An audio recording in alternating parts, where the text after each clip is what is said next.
Evan, it's been a while, but we saw a little bit of in Americas yesterday. Interesting game. Yeah, we lost, but for Banlock explanations, it's basically what we are focusing on. What was it that Ducky said yesterday? It's 90% of the game, 80% of how much a focus of a draft comes in, and it feels like we sort of said before, Tetcher, you know the opponents, you know their strong characters to get rid of, but you also know the weak areas that they could be forced onto.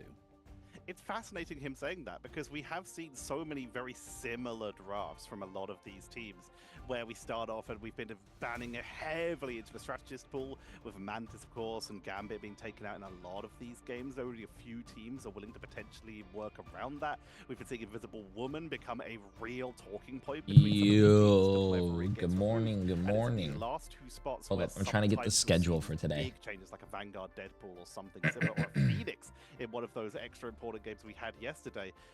The draft has become so important, and yet you look at it and some people might see it as a surface level of, oh, it's just the same stuff. But it's those last picks and the times where they differ from it where we are seeing the best games and some of the best drafting we have in Ignite.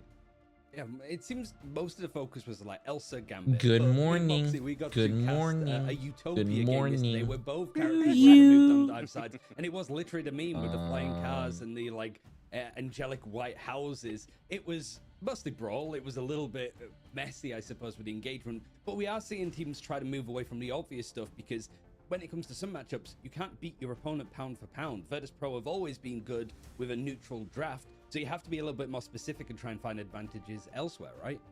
Yeah, I think what we're also starting to see more and more of, and what might continue into today, is Lunar Snow popping up. Like when we've seen previously the strategists be targeted, it was things like the Mantis, the Invisible Woman, the Loki, the Cloak and Dagger, but never really the Lunar Snow. But now that we're playing on that reworked White Fox, slightly buffed up on 7.0's tail end patch. Okay, sorry, chat. Getting to see that I was just starting everything. How are you guys doing today? And locking the Luna out locks the teams out. How are you guys doing today? Good morning, Twitch. Good morning, YouTube. We are here on day number 3. We actually start to see a little bit more of Luna coming in. Yesterday was 16 hours and 10 minutes. It's almost Oh, sorry, no. Friday was Thursday was 16 hours and 10 minutes.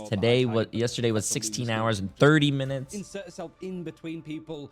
Are you guys ready for another full day of J3? Again, we're going to be looking at Team Heretics versus Navi to see who's going. Hey, what's up, African Kings? How you doing? How you doing? Tomorrow for preseason, but that's a little bit later. First of all, we're going to be focused on that losers bracket. Rad versus VP is going to be our first game. I have my J3 bingo card that's ready. Wait, there's no way you have a J3 bingo card. End of day, so they'll have a bit of a break in between. But it's there's no way. Day. I would be shocked. How you doing, Princess Me in 420? There's no way you have a no. There's going to be some maps traded, some maybe full mappers, but for Rad, Fire, Stray, Shikigami, Virtus Pro, you want to be winning out quickly so you can just have also, I think the first game might start, so you guys are going to have like an early prediction here. You guys are going to have an early prediction here, so I'm going to start the prediction now. They might be starting soon, but you have Rad against the Virtus Pro, you have Fire against Shikigami, which I think will be a good game. Team Heretics against Navi is going to be a really good one. And then I think you have to be determined it's going to be a tough after. Then, of course, rematch of the groups. So, chat, get your predictions in. You said right. It would be very surprising. It's going to be a good game. Almost anywhere here. Feels like a sort of trade-off of maybe if Heretics can beat up Navi or Navi can get their revenge, and then you suddenly see what Heretics versus Virtus Pro can maybe do if they go on the run. But we'll focus on that first game. We have got Virtus Pro that are likely the favorites again, not only just to be able to win out in this game. How much sleep did you get? Also, this whole tournament, frankly, as world champions. But that loss against 6 hours? Navi again? Yesterday was a bit of a shock to the system for a lot of people. And I guess we'll start with like looking at Virtus Pro, Moxie. From your perspective, like what went wrong? Because it seemed that Finzi was like, oh, I'm the focus here. I can't play Cap anymore. He was taking Hey, out love your watch It's parties certainly watching a from little bit Germany. odd Hey, to see appreciate Virtus Pro in that Yeah, it's gonna be a fun one, position chat. It's gonna be a because fun one Navi are today. very good, putting Virtus Pro into I a think rough position. we're gonna see some really Yeah, good and games I mean, today. that's sort of what Navi were able to do. The fact is, well, I find it so ironic that they took Okay, I'm VP old, chat. I gotta to take Holland my Dejalia, I gotta take my which was where magnesium initially and they were fish able to oil beat them back in stage 1 last year, and vitamin being able D to since I complete don't the go full outside. hold, and yet again history repeats itself and we get the full hold coming on through. But I think, like, honestly, a lot of it was just that Navi stepped up their gameplay. Like, Fate, go back, watch any game from his POV, especially Midtown, and you'll get to see some really smart plays where they understand, like, okay, someone's probably going to go down early here, really quickly swaps to Rocket, drops the BRB, brings Saipe back up, boom, you can just go into the Your fight chair with must both be of your elite to be strategists bed sitting still for there for available. 16 hours. So I think, like, for I have a Virtus standing Pro, the desk, question is going so to be, I sometimes stand. what do you do in terms of Sitting for bandwidth? 16 Because hours? you No were way, man. forced onto specific compositions, which Navi could then Hello? counterplay into, wanting to force you into things like the Thing Brawl. And Yes, then these they're just matches are going to be playing the triple peak. I can feel Vanguard it. to absorb Yeah, they've all been of that pressure yesterday's and have a games hyper-carry were Star-Lord being able to play for the win insane condition if you of didn't Galactic watch them, Legend chat. plus Raging Royal Flush. NRG Whilst against it was Sentinels, Navi that did get amazing that game. The surprise Lunex win against Space Virtus Pro, Station not only Gaming, yesterday, another but way insane back game. in stage Navi one, versus Virtus first Pro, ever series that another we insane saw game. Virtus Pro lose. Yeah, It there was a wasn't lot under of Navi's great Nasir, it was games under today. Rad. No, It's chat, we have a different watch party team that today. This Rad squad have put together here in Europe, but And it's you a have, case of whether there's some PTSD for Virtus Pro dealing with these guys. They played up in groups, and it was a 2-0 for VP Tetra. Then you have but Rad Fire did have a against couple of good Shikigami moments, notably Bid. on Central Park. Yeah, I mean, that went to a 5-4 total. Went to overtime and almost got a full push from both sides. It was an intense matchup either way.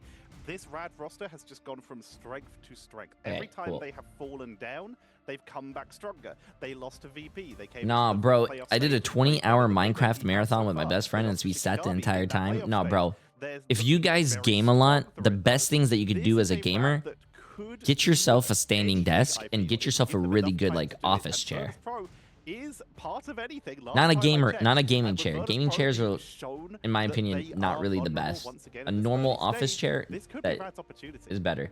Also, if you are gaming for a very long time, every like 45 minutes or an hour, you should stand up, stretch your legs. Chat, I'm a streamer and my job is to sit down 24/7, right? And I've seen other streamers get blood clots in their legs at 20. So do yourself a favor, take care of yourself, man. That's not good. They took from that Navi game. They're going to be executed here in this series. Okay, let's see this. Yeah, for sure. I think, like, they understand now that Hey, what's up? that strategy has been shown to literally Bro, there is a everyone. They lot of know you that, guys in okay, my the teams chat we're that I going to see go up all day against, be it yesterday Rad, be and it then Heretics, be it Navi once all more, day that's yesterday in the going to be beginning in and at cycles the yet end, again. and then So you guys I were here in the beginning. guarantee Dude, do you they guys came sleep? out of that loss yesterday and went into the VODs and literally just slogged through about 2 to 3 hours of working out what can we do differently, so that Bro, when they come into you games like guys today, are if Rad insane try to if you're... go for the No, chat, I don't replication, expect anyone to they've do got full something to 16 be able hours to like swerve me. away from it, because I think, Also, like, especially for the Vanguard line, like I said, they 95% got on boxed Virtus into Pro, very specific 5% on compositions, Rad. which Navi could then counterplay against, and I think Rad are going to be trying to do the same when it comes to Okay, all let's see these this. maps. It's going to be interesting. I think the domination map that these two teams played up in groups, and Virtus Pro were able to win out there. Is that good enough for you guys? I think that's loud one enough. that we haven't seen Virtus Pro lose on. In fact, domination is the only game mode that they've kept clean. They've managed to win out 7 out of 7. But here it was a loss for Rad, the single one which was against VP. Even if sorry, in Krakoa, I missed the predictions. Predictions are still going for the next 5 minutes, chat. So get your votes in. Rad would want to try and turn some heads on, but we saw yesterday Virtus Pro struggled a little bit against Navi on domination, but ultimately won it Yesterday when the stream ended, bro, I hit the They bed were and able to I take it passed back out. eventually. Domination is something that this team, we talked about as potentially being a place where they've just kept winning after some adjustments in stage 2. Jay, you're late. Just to bring No, up I'm not. something You're and late. build on something Moxie said earlier. We've been Is live there for 10 anything minutes. Scarier than a Virtus Pro that's lost? because they always learn to adjust so quickly with EQO, and domination has been one of those positions where they've been able to build on over and over again. I'm here because this is the best watch party. True. Oh, we gotta do our predictions. Had very few issues in domination. In fact, they had a lovely time with it, capitalizing on that for several wins. But now they find themselves in Ignite, where it's guaranteed, and suddenly the world champions for the second time in just 2 weeks, basically, against Virtus Pro. It's a rough matchup to find themselves in, but let's see how they've improved. And I think Rad's perspective on this, Moxie, is that it's from their own volition, that they felt that they struggled and messed up against Shikigami, which was a match that they were so confident in playing that they didn't have the necessary prep, is what Ducky was saying. But it feels like we'd seen Chopped do this last year, where they almost had this sort of like arrogance of like, we're so good that we should not be losing maps to these teams. They lost the series to Shikigami, but Ducky's response in the interview afterwards was like, okay, no, we've been humbled, we get it. And that's almost just as intimidating as Virtus Pro after they lost. I really do think that Rad have a potential here to make this a bit of a scarier series. Okay, let's see this. Yeah, I think that's what separates a lot of these like teams from how high they can finish. If when you take a loss, you're able to bounce back very quickly and accept like, okay, no, we were the ones that made those mistakes. They were the ones who took advantage of those opportunities. If we just like go back to the drawing board, we look at the problems and we readdress all of them, then we can, when we rematch, be in a much stronger position. And like you said, Rad, with that interview coming on through from Ducky, did read like Virtus Pro when they weren't able to make it to the mid-season because they weren't able to come in with a top 2 finish. Last year for stage 1, Virtus Pro basically went, okay, yeah, we accept responsibility. We're not going to change anything in terms of our roster. We're just going to go back and we're going to discuss, like, what are our problems? Okay, we're not good at domination. Let's fix that. Okay, we're not good at ban draft. Let's fix that too. Let's see. I think one of the things to look at for like this series as well is Rad, Tetra, are very much a 2-2-2 kind of team. They really want to make sure that they can get either Smashness or Crazy Kitty on the Elsa, work with the Wolverine, Daredevil, Starlord, those kind of things. The problem is you're probably playing up against the best 2-2-2 team in the world, right? So it really does feel if Virtus Pro don't deal with these actions well, Rad as an organization could be doing a lot more damage to them. I'll leave it for you guys to look at the draft as we get into Hell's Heaven, but I am expecting very little triple strategist, which might sort of bite Rad in the backside potentially. We'll see how it goes. We'll have to see, especially with triple strategists being banned out so often, with Mantis creeping up earlier and earlier in the ban phase as time has gone on, and Ultron not seeing as much play outside of the Mantis-Ultron combo draft, Moxie. We just not seen it as much these days. Oh, they're already starting it. Yep. If Rad go for the instant ban on let's see this Elsa, chat. because the I was writing my tweet so I can go back to it throughout the day. Into Mantis, so I can tell you guys that I am not a curse. Daredevil. Yeah. Although it should be noted that Virtus Pro did win the first round of domination versus Na'Vi yesterday. We're going to get a Gambit save coming on through here from Virtus Pro. And again, something to talk about is the fact that Na'Vi let the Loki through. So do Rad go, oh, they're doing it, they're continuing it, we're moving away from the Loki and we're going for the Mantis ban instead. This is the true test for VP now. How far have you adjusted yesterday since that loss? Rad going to protect themselves the Loki, not the Gambit, so this gives them options. Okay, let's see what other else, chat. What else? But Virtus Pro, they're sticking with the what else? earlier bans that we did see. They will take out that Gambit away from Rad. They don't want that double Raging Royal Flush available, especially with Loki already hovering around here. There's also a little bit of protection against the dive, of course, that regeneration domain, to at least try and do something about Phi being a menace on that Daredevil if they decide to bring that out. Mantis will finally get taken away by Virtus Pro, meaning Invisible Woman has snuck through so far.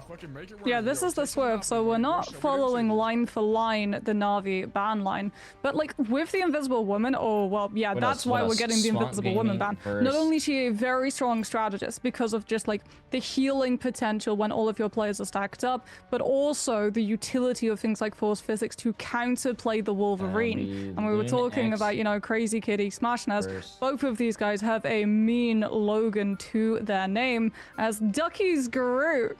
One of the rare instances that we get the Groot aura ban coming on through. Okay, so that Ducky chat, is going I'm to be already forced onto happy, bro. potentially I am running on the already Emma happy. Frost instead. Dude, I really like this group ban. When we look at what Rad and especially The group ban? You're happy about the group ban? No. I'm happy about the Elsa ban, chat. It's very little deadlier than just having a Wolverine pick up one of your teammates, take them to your enemy, and then a wall being put up between them. Also, I'm about to post you guys my predictions for Twitter. But in a 2-2-2 so lineup, yeah, if you guys want to see all my things, so not wanting to right deal here, with that will be taken away on both sides. No Groot available, but the thing will be protected in case Wolverine wants to enter the fray, and also for a little bit of counter Wolverine setup, as of course the thing, while vulnerable to percentage damage, does still have a fair amount of crowd control that, while Tenacity is not in the game in the patch we're playing on, is still going to be able to try and lock down Logan and slow down that assault, and of course can't get picked up. Oh, Virtus Pro though, they were able to get Gambit, they're also able to get the Star-Lord. And that means that we can see Raging Royal Flush with Galactic Legend. Rad not going to be rolling out on the White Fox, even though Fight also got Daredevil for the ban draft at the moment too. So Virtus Pro are going to be playing with all of the information. Finzi also keeps the Captain America, something that Na'Vi were hell-bent on removing in every line of that draft. So we do have full dive composition coming on through from VP. Cap in first, create the space, Star-Lord and Daredevil to give both the information and the follow-up. So there's going to be a lot of pressure coming through onto Rad's backline. Lugia rolling out on the Thing, Ducky 2 on the Emma. This is very much understanding that VP will be coming for your backline and you have to guard it, to the point that we're even getting the Winter Soldier Ford out from retirement and brought back into the composition while you still have your grounding effect on the Trooper's Fist. Just when he thought he was out, he's been pulled right back in. But Virtus Pro going to be looking for those flanking opportunities. Let's see how good this backline protection is. Smashnez playing a little bit further up, just in case he is able to catch anyone out of position. There's also, this is pre the nerf to the cooldown of the Pioneer. Wolverine flying overhead, looking for an opportunity to try and grab someone. I made a thread for us, chat. I made a thread for us. Casualty in this fight, and that's exactly what Rad need to be doing. What I really do like about Red is that they're coming out with the Bucky, chat. Their backline, capitalize and take their man advantage. They're going to take the first percentage on the board and force Virtus Pro back into the corridor. Full patience as well from Crazy Kitty. Like, the fact that the Wolverine is barely past 30% ult charge, but it's literally because you're waiting to see Virtus Pro try to make a move on your backline. You heal it, you get the elimination, and then Virtus Pro fight swapping, like you is said, losing onto the fights? So that they can pour the pickup of the point itself. I'll read you guys. By the way, King Heart, appreciate the math of 100 bits, my friend. Onto the CD to enable Rad to move forward and take the space away from Virtus Pro. Saipei's also got copy. And this by the should way, be onto the Gambit, so we get Raging Royal Flush combined with the Galactic Legend. Smashnez is going to be massively targeted, but the Trooper's Fist actually allows him to displace his position back into teamwork by Rad, bro. Countering what Virtus Pro is doing. Dagger Storm's going to keep them topped up even through the anti-heal, and that attempt at the Galactic Legend. Blast a Mirage, Crazy Kitty marking him though, chase him down. Feral Lead directly picks up Sparker. Oh my god, I thought Sparker was going to live, and that leap chasing him looked, that looked like something in a movie. They are holding this beautifully. Chat. Virtus Pro, man. Is Virtus Pro the actual Gambit the god who's fallen? So you don't have that to be able to kickstart your engagement in this next fight. Is it because I started rooting for them? Should be reacted to with the Meteor M coming on through from Finzi, but you're keeping your eye on Fi. Eye of Agamotto could be a huge opener for VP, but the Doctor Strange has to wait the Emma's cooldowns out. There's the walk up. VP will be able to survive, just pushing back into Saipei's regeneration domain, absorbing all of that incoming damage, funneling it back into ultimate charge so that we're one step closer to that one-sided Gambit ult copy. Sparker's got the end song too, so we can see this is actually really funny because I'm going to talk to you guys about this. Oh, what a block, bro. When your tank player jumps in the air like that and blocks it, and then slams down a reverse slam dunk. The counter though is turning into a 2-for-2. The capitalization from Crazy Kitty with the last stand. That was disrespectful. Trying to force them to back up. Even with triple Vanguards on the board, Virtus Pro just can't play what did I say about They this? can barely touch the point due to the power that Crazy Kitty is outputting of catching people out of position. Ducky's on the flank, making it so that if Vinci steps up, he's at risk of being grabbed or just melted by that slowly charging up Emma Frost. You can see the attempt of Crazy Kitty just hovering above, seeing if there's anyone out of position. And Fi is about to have to pull off an Eye of Agamotto of their life to turn this round. A beautiful beautiful pickup over the barrier. Fat chat with a PH. Fat. Vertigo buying some time for Rad, but they're gonna have to give this over. But it's Morning, genuinely can't believe you're up again. Of course, man. On the Strange. I told.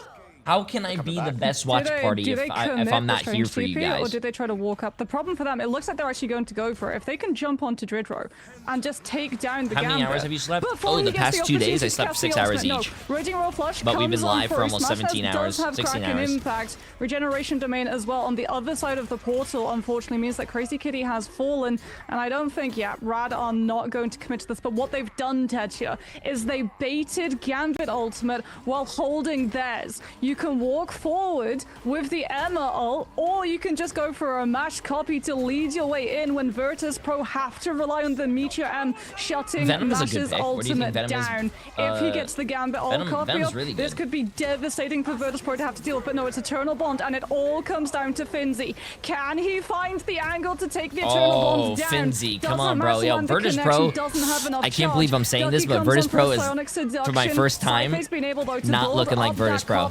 Onto the Raging Roll Flush, and Virtus Pro can hold their space and push back.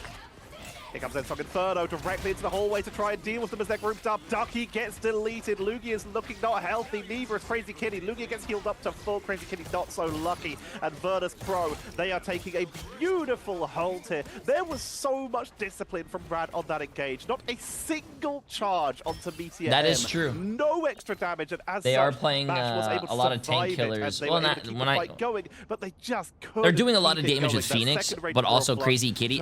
Wolverine in this tournament has been disgusting, chat. Wolverine has been disgusting. And maybe get an early pickup, or even just to block them off here to buy time on 93% to try and secure it. No way. Did they hit the block? They are completely zoned. Eternal Bond is going to be oh my god. What a smart play. There's the pickup from Crazy Kitty. What a smart play. Portal block them coming through main. That is a very risky play because now you're not going to have Portal to come back. But oh my god. He has to copy someone on the side of Virtus Pro, and he will do so. It's Iron Magamoto for the turnaround with the Loki copy, but it's a huge amount of damage from Nevix. A valiant attempt from Rad, but Virtus Pro take the 99 to 100. What a play, bro. What a play. Virtus Pro, I can tell you that you can tell that I'm tired. Virtus Pro actually reverse swept that. I mean, they haven't won the round yet, but they match yet, but they won the round. Also, if you guys are following my Twitter, I made like a whole breakdown just so you guys can see that my thoughts are not curses. Rad versus Virtus Pro 0-3. I think Virtus Pro is winning that. Fire against Shikigami, I think is going to be a really close game. 2-3. I think Shikigami is going to end up winning that though. Team Heretics against Navi, I think that's going to be the match of the day. It's going to still be a 2-3 to Navi because Navi was the team that beat Virtus Pro. So I think they're looking really good, but that's going to be a cinema match. And then the to be determined is whoever loses between these two games, and I think it's going to be Rad versus Fire. Rad's going to win that. Rad is looking like a really great team. And then I said, I think VP is out for blood now. Fire and Shikigami will be a really close match, and Team Heretics against Navi will be cinema. And then this is the NA games, and I'll get to that after. So if you guys want to talk about like the games, I'm probably gonna put all my thoughts and stuff there. Into a triple Vanguard composition. It could be huge. High ground. YWL beat the shit out of Lunex every time. Nah, bro. Immediately. Did you see YWL play yesterday? To the edge, and it's perfect. Vinci is delivered YWL yesterday was playing like a coughing baby against Atomic Bomb. Benjamin Grimm going to be tanking it on through as immediately Saife is going to try and commit this. Even though they're a member down, they want to try and flip this. Taking out Lugia Gold nice and early with the extra damage from that Raging Roll Fluff God of Mischief copy. It's enough to control the point. But Crazy Kitty, oh my god, Crazy Kitty is just farming right now. But numbers are pretty heavily favor of Virtus Pro. But Rad are still claiming the point. They're on 19% here. Smashness takes out Dridro, and somehow, despite going down numbers earlier, Lugia portals them back in, and they're sustaining. Yeah, they've got the TP coming on through from Lugia Goat. They've still got players as well. because they get to come through that TP. Sparker has to be addressed here on the high ground at some point, especially when the Seraphim shield from the Doctor's range breaks. But at the moment for Rad, you don't want to overplay your angle. You're waiting for Mash to be able to get this Loki ult up. Virtus.pro, understanding the hesitation, decide to take first turn and matters into their own hands instead. Out comes the clobbering time from the Thing's hands, but Vertigo dodges it with the Eternal Bond, and Rad, not able actually to complete holding, are just going to give this up, lose the fight quickly, hold on to the rest of their ultimates, and make sure that Virtus.pro can't farm both Today's point the last day of the percentage J3 as well Watch as Party? ultimate acceleration gain. Tomorrow it continues, chat. Tomorrow's the grand finals of the preseason. Get reset as quick as possible. They don't have. I think you have the upper bracket finals and the lower bracket semifinals, or lower bracket finals, and then you get the upper bracket same finals. Composition for now, no adjustments here. But Rad, they're built up to a last stand. They have themselves a God of Mischief, so they can try and steal once again their own Eternal Bond, or they could try and steal Dridro if they can get close enough to him. Or Crazy Kitty could literally steal Dridro if he's able to find a good angle with that Wolverine. But now, Copy's going to come in. He actually got it! Mash with the Raging Royal Flush commits to the engage for the side of Rad. So huge play by Mash, actually. Pro, and it works out huge play by Mash. No way. And Rad are taking back control. 50-50 for these teams. Rad has Gambit banned, but Mash somehow find Dridro to get their own Gambit to throw down. Oh my god. Gambit, as a Crazy Kitty's actually just going to be utilizing the first-person POV That's to insane. scout around the corner, read out where Virtus.pro are coming from, if they're coming from main, or if they're going to try and sweep out this high ground. We get the Gambit ult, Copy coming on through from the side of Saipe. Smash Dance actually holds them at the pass with the Endsong Inferno, and that allows Crazy Kitty in melee range to catch the mag.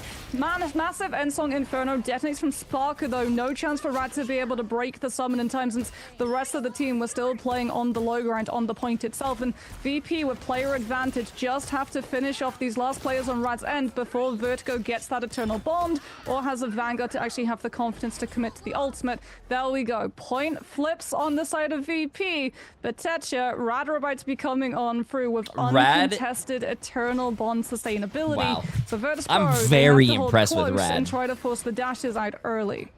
You can see Dridro and Nevix hovering together. They've got clobbering time and the anti-heal from the Spade deck for Dridro, so they could try and use that for a quick blow-up if they're able to catch them out of I am very impressed with Rad right now. They're able to pull, but they're able to pull it as a group, making sure that we do not see any isolation onto Vertigo, who is set up. You can see them in cloak form there, getting ready for the ultimate so they can fade out, but Lugia is already taken down before the ultimate comes out, so they lose the healing.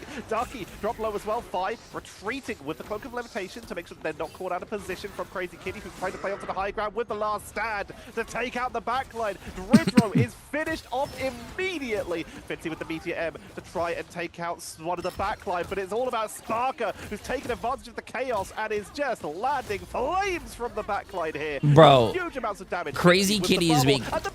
Oh, I was about to say, Crazy Kitty's making me want to learn Wolverine, man. And Rad, they may have to see if that portal's off cooldown at this point, because Raging Royal Flush comes on out from Mash. Portal comes in. Yo, production, where's the sound at? Going even longer, return to the fight. Type with their own Raging Royal Flush as Ducky's trying to prevent the follow-up, but gets deleted by Dridro. And Virtus.pro are controlling this fight beautifully. Rad just don't have the numbers on the reinforcements. Dark Force teleport comes out purely for style points as Virtus.pro control map number 1 and take the first point. Huge players. That is insane. Okay, chat, to finish this off, for NA games, we have Lunex against YWL. I do have Lunex winning this because Lunex actually did really well against Swamp Gaming, and Swamp Gaming, I think, is the best team in NA. Sentinels against 100 Thieves. I have 100 Thieves winning that. Sentinels looked really good yesterday, but I think 100 Thieves needs to get their shit together. Actually, I made a mistake. 3-2 Sentinels wins because 100 Thieves doesn't know how to ban Elsa. But that same luxury is not afforded to the rest of the team, so multiple times when Rad and then Swamp Gaming against Team Liquid Citadel. I think Team Liquid Citadel and Swamp Gaming is going to be the match to watch. That is basically the two best teams in the group stage. That's going to be insane. And then I think the to be determined is going to be Lunex and Sentinels, which Sentinels is going to win 1-3. And then I said my little summary right there. Lunex has been showing like a really great team, while YWL was lost yesterday. Sentinels was a great showing yesterday, while 100 Thieves had a rough one, but I believe they'll turn it around today. Swamp Gaming versus Team Liquid Citadel will be again cinema. And that's basically where I'm going to put all my... that's going to be basically where I ramble on Twitter. Oh. Wait, need to change TBD then? It's going to be Lunex against 100 Thieves? Is it really?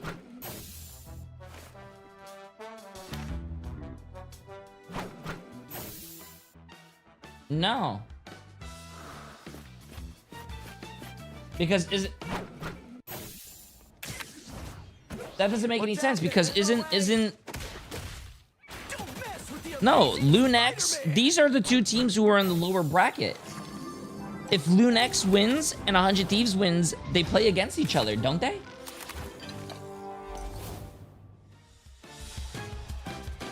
Yeah, Swamp Gaming and Team Liquid Citadel, they're not gonna... Yeah. Yeah, no. They're talking about Rad versus Fire.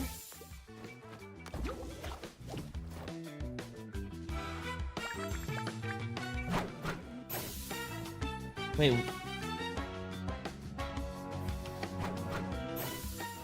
You said Rad versus Fire, but if they lose, they just get eliminated? Chat. The to be determined is the two... Oh, shit. Wait, you are right. Wait. Wait, you are right. How do you edit? How do you edit? Wait, you can't edit? Oh, shit. How do you edit? How do you edit? You can't edit? What kind of shit is this? No. Edit. Let me see if I can edit on my phone. You can't edit, bro? No. Okay, I'm gonna copy all this and then I'm gonna post it again.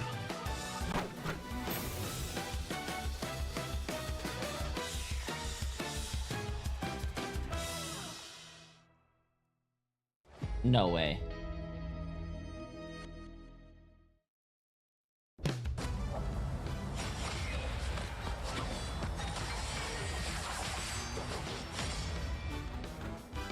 The hunt is on. 1,000 gods!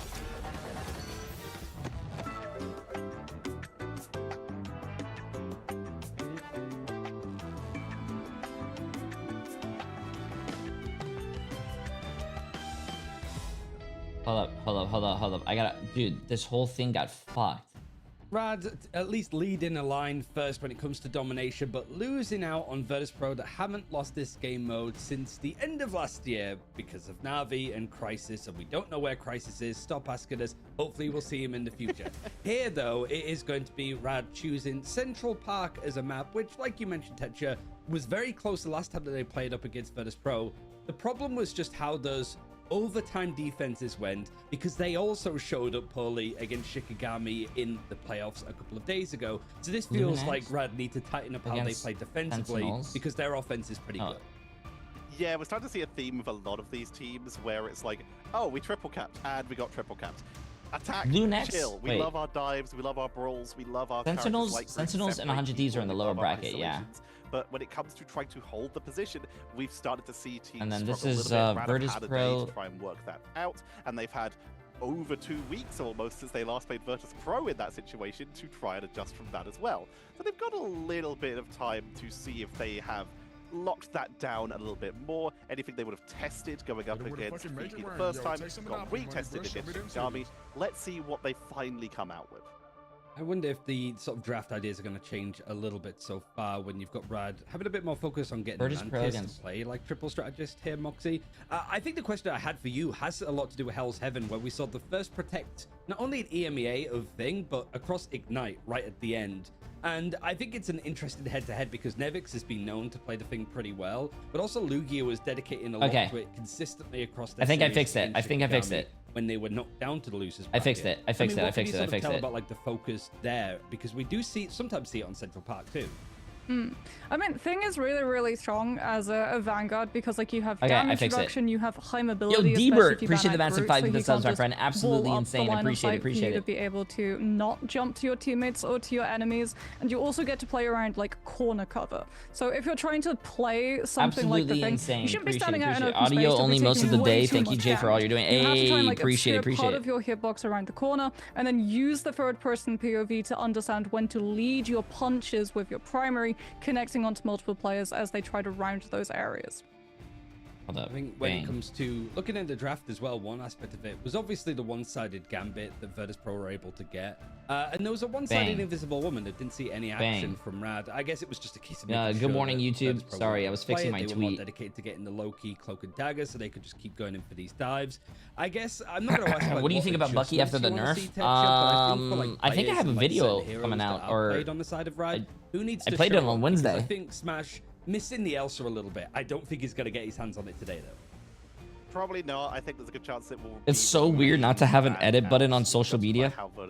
I think they do it because I think they don't have an edit button on social media because if you if they could get their hands on the Groot again, it's a fantastic Groot map in terms of being able to I don't know. especially on that first point, you can just get a huge amount of value by utilizing those tunnels when the defense tries to retreat into on attack. And on I think they don't have an edit button on you on social media because if you say Ducky onto that could be delightful.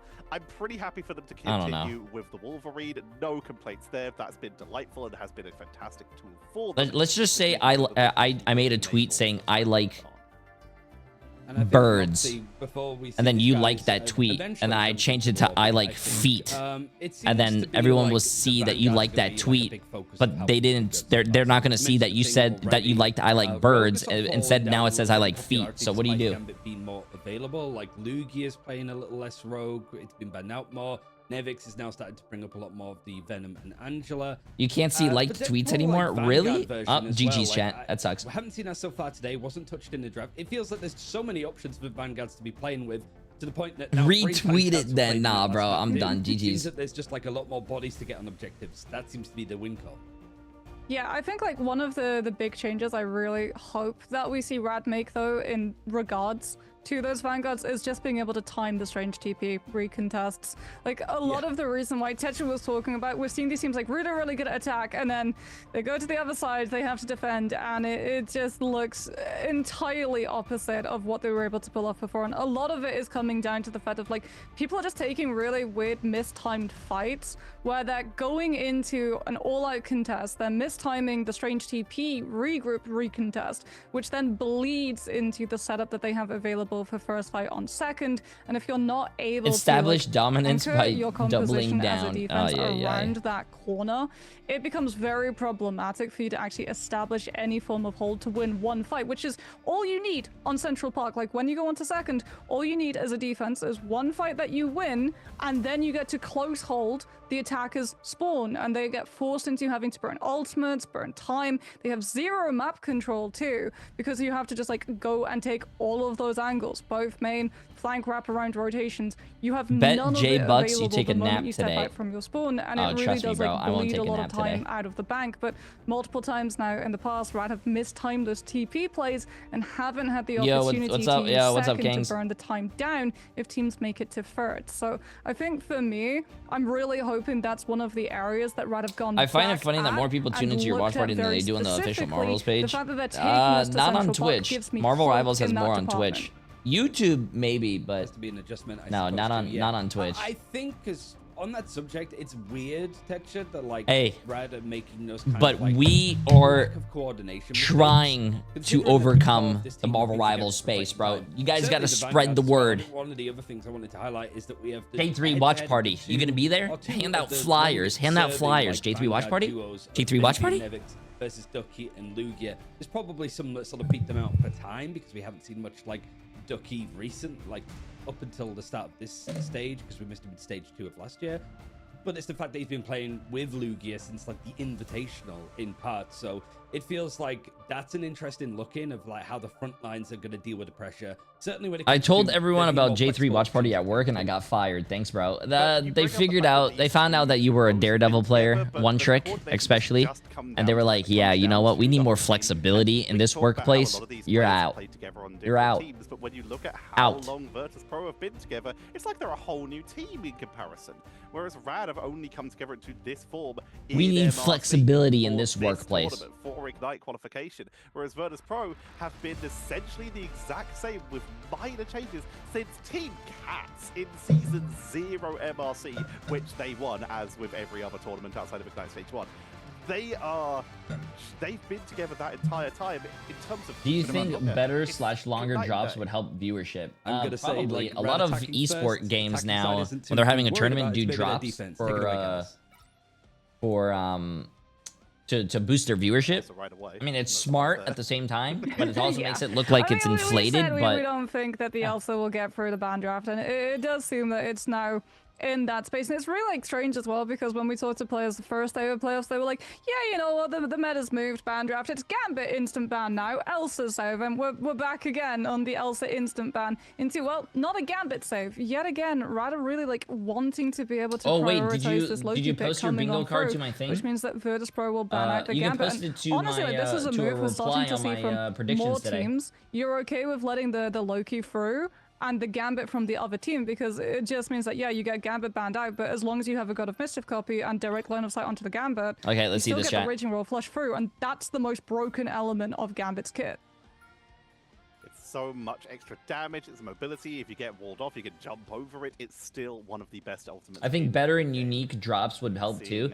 Yeah, but I do think better drops would make more people watch the games, but at the same time, and honestly, I mean, really it's free skins, so I don't really complain about free skins. So there will be people who complain about like free skins. Like imagine having a person that's like, hey bro, can I borrow 5? You give him 5, and he's like, what the fuck, dude? Why not 20? And you're like, we'll get one cycle of Gambit. take the 5, bro. We'll have 2. Be happy. So what they can actually start doing is they can open up a fight with a Gambit ultimate, or probably the Loki copy of the Gambit ultimate, and then force Rad to have to burn their God of Mischief onto the Raging Roll Flush copy, and then you have second uncontested Raging Roll Flush for the fight that goes into second stage. But we're getting one-sided Groot on the side of Rad, and I mean, that does like potentially pose a problem. This is Central Park. This is one of Groot's best maps, especially when you're holding that defensive first, being able to wall off players, split off the Vanguards. It's also going to force a Mantis ban. Virtus Pro banned Wolverine from Rad because Crazy Kitty's Wolverine is kind of crazy. Rad still have options open if they want to go for something like the Loki, Invisible Woman, Ultron for a triple strategist line. They absolutely can. I was very worried that they might leave that Mantis up, but it's a solid ban, like you say. While you don't have it for the potential Ultron team-up, you do still have Okay, chat, let's see this. The damage boost could also have been utilized in other compositions as well. So taking that away, and of course that Deitific Vitality and the Vibrant Vitality with the Groot for extra healing output on your defense can be so hard to deal with. Rad, we'll talk about it if it makes it out of Spawn, but it looks like they are at least considering an option of bringing out that Ultron for attack. Whereas Virtus Pro, they are looking at potential Gambit style, but they're making sure they're armored up first, as we are seeing a little bit of rocket armor being delivered. And I really like this map. This map is pretty cool. This map reminds me of like a World of Warcraft like raid. And Wolverine. I imagine if Virtus Pro see that we get the Torch Ultron committed on the side of Rad, and they are on the attack, so they can like go see the composition that VP are on, go back to spawn if they feel like it's not a good matchup into that composition without losing a fight. But if they stick with it, Virtus Pro at some point will be swapping to that Star-Lord, given the fact that we have 2 casts of Gambit Ultimate to be able to empower that Raging Roll Flush. This was what I was worried about when I saw the save onto you can just post the bingo card on Twitter. I would love to see it, and I'm pretty sure a lot of people else would see it on Twitter. Onto the Groot, or potentially the Flyer, then you could repost it. Great counter pull. You could repost it to the tweet I made about the esports games. On getting the connection onto Crazy Kitty. That's exactly why we saw Invincible Woman banned out from Rad last time, so that they could have more freedom. Vertigo with the perfect pickup. But while they don't get the grab onto Ducky, they are able to get the pickup. That's a nice blow from Virtus. Also, it is very interesting that Rad is not banning like the Gambit, or I mean, they're letting Loki Gambit go through. And also, with Gambit, you're allowing Rogue to get through. Be adjusting themselves here. Full compositional adjustment. Not wanting to deal with those fires. They realize that they might have to deal with Wolverine. Ooh, I really do like the team to go back and try to fix things. Do something different. Change your comp around. I really do like that about that team. What Virtus Pro have is two casts of Gambit ultimate in one fight already. Jay3's got Raging Roll Flush, and Virtus Pro will just use it to go in. Rad have no defenses outside of this regeneration domain, but that's going to be crumpled up and discarded very, very quickly. Wow. This is just a one-sided fight coming on through from the side of VP. Rad will take it, will lose it fairly quickly, and come back into this next one. Virtus Pros. You don't just have to worry about one cycle of that Gambit ultimate. Saipe is going to have his, and Virtus Pro that's looks going too to pair good, with man. Nevix on the Rogue to have that Heartbreaker. Yeah, and Moon hit into Rad's Knight's back really line good, before Mash especially can what find a Virtus copy. Pro is doing, because they're playing like a little death brawl, and then you also have a Loki. So if you're not careful, Moon Knight can farm Loki clones. Here they come. Raging Royal Flush. Round 2, just as Rad step into a position where it's going to be extremely hard to retreat. Kraken Impact to make sure that they're going to clean this up, taking out the Loki clones on the way through. Trooper's Fist, and they don't get the full team wipe this time, but what they do get is another full delay with 1 minute and 40 seconds remaining, while as Dridro is halfway towards Raging Royal Flush number 3. Well, Rad have Strangling Prison and Hand of Conchu, or Kraken Impact. They have two ways that they can try and follow surprised up, that Bucky's Virtus being Pro, used this. understanding this, could have Nevix just hit in before Rad make the push to drain those ultimate This is my cycles, favorite or Bucky they map, can bro. just split their This team is so my that precious favorite few Bucky people map. actually get caught out, and the rest of the team are able to survive. Mash gets the copy onto the Gambit with the God of Mischief, and we see the Hand of Conchu used not with the Grid ultimate, but to cut off the disengage. Brilliant wall from Ducky, stops VP from being able to play from behind point and look for a recontest opportunity with that Heartbreaker empowering their walk up. Finzy's going to go onto the Strange for the teleport. Nevix comes on through with the Heartbreaker. Rad having to make a big step backwards, but unfortunately it did connect onto the Invisible Woman, and they've lost Smashness to that Bucky before the boundary can save them. And now with the portal coming back in, it's a 6 versus 5 in favor of Virtus Pro until Smashness can rejoin the team. Sparker has a beautiful Ooh. numbers advantage. Takes Good down find, good find, good find. That straggling prison at the ready, and I love Wow, Virtus Pro coming back and holding it. Sure they have a follow-up. Finzy playing like he has Ayavagamoto, but it's a follow-up for the Gambit to push on through to just get another team. Jay, did you get any sleep? Yeah, I've been getting 6 hours every night. I don't know how people can function on 6 hours, or even less. They do have Smashness in position to potentially. Now I can understand why people like coffee so much if it gets them throughout the day, but I mean, I don't want to drink coffee because coffee's ass. Take it out immediately. Ayavagamoto at the portal entrance to take out the healing. Flash is down, Kenny's down, Lugi is down, and Virtus Pro are about to full hold Rad. Well, I mean, Na'Vi poked the bear. And Finzy is just standing there menacingly looking through the portal, bro. Like, they have come out to here. play, and they're managing to complete the full hold on Convergence versus Rad with different You get compositions. 6 hours? Like How? Getting the Loki Gambit. The stream last night ended around 1:30. I went to bed at 2. I wake up around 8. Beat this, and Virtus Pro did a 2 very good to 8, job 6 of hours. being able to hold close and always I determine woke the up today tempo. actually like they at had the Gambit ultimate 8:30, uncontested, and then I so had you to get take a to go shower and all through. that stuff. The ultimate acceleration gain there means that Virtus Pro are the ones benefiting from the Yeah, ultimate it ended almost at like 2 As a.m. opposed to Rad, who that fight was so one-sided, they lost it so quickly. They don't What do we even think about really benefit from pre-workout? the amount No. of damage I don't do that they're pre-workout. taking to build up their strategist ult. So the next time Virtus Pro are ready with Loki copy Gambit ultimate, I do not like Rad pre-workout. also have nothing to be able to deal with it, and it gets to the point that they just have to try and swap up their composition, play the group, play the Moon Knight, but we don't even really get to see that come through in full because they still have to deal with the Strange teleport, stall out, the Loki regeneration domain. Virtus Do you Pro not just giving shower? up a Yeah, little that's why I bit of the woke up. point to Chat, come that's why I said I back woke in up at with like yet 8:30 again today. A Gambit ultimate to rebuff Wake Rad. up, take a shower, and get on stream. Don't expect that to see it make it out of spawn, but we would love The 3 S's. to decide to bring out the Mr. Shit Fantastic. shower Whereas shave. Rad, like you say, how do we adjust? And the answer is they're just going to try the same thing, but with a bit more prep this time to try and outspeed the Gambit charges. Start off with the Groot early, try and build up that charge. They have Moon Knight, they're going to be able to capitalize off of Saipe, see what they can do with this. However, Fi looking to try and shut that down early with the help of Nevix, bringing out the Wolverine, they have the jump pad, they have the Gamma fastball, they're going to try and pick off Ducky early, which is why Ducky's staying so close to that Ironwood wall, making sure that they have some CC immunity.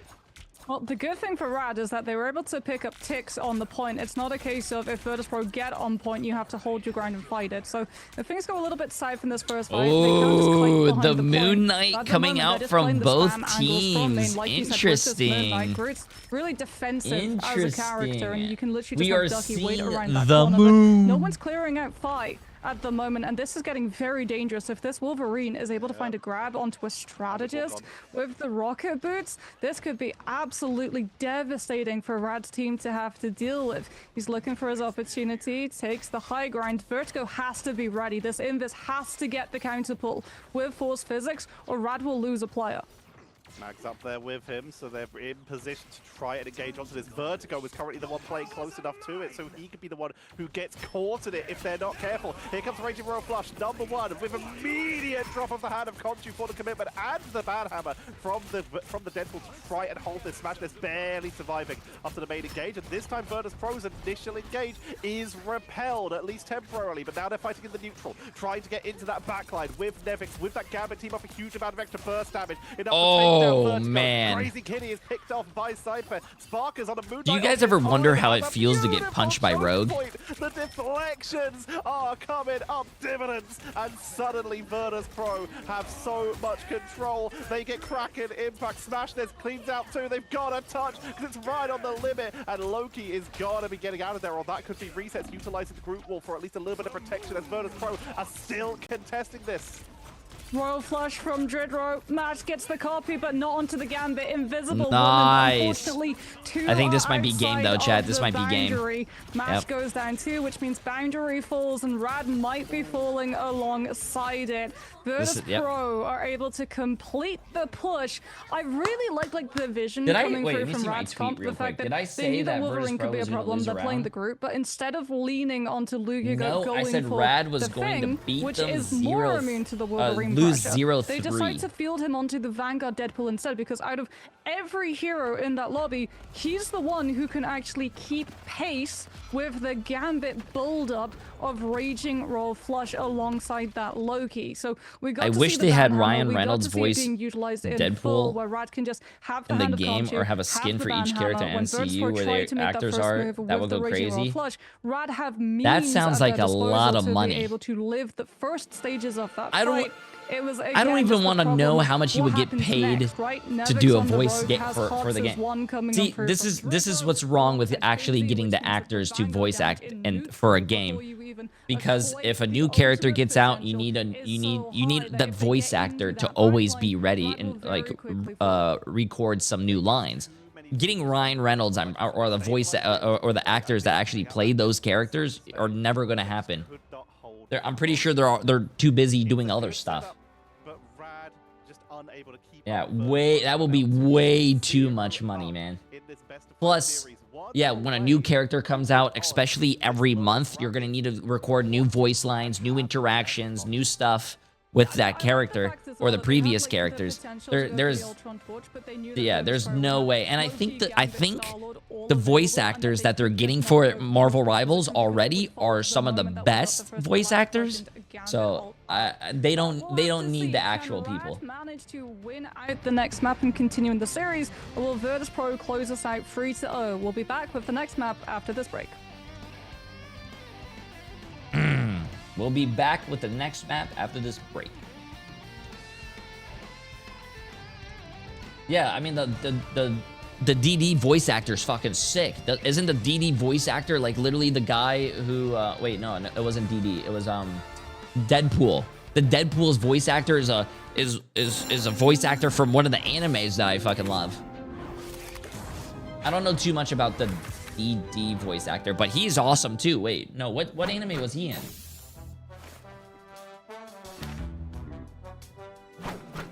Is it DD too?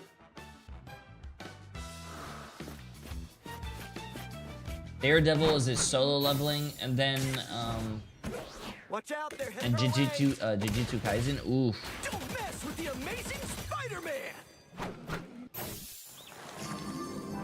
Yeah, but if a celebrity from Marvel Rivals shouts out the game, the amount of traffic would be insane. Those celebrities don't do anything. You're gonna have to pay them to say the name of your game, and I'm pretty sure to say that you're gonna need to pay them, if not millions, hundreds of thousands.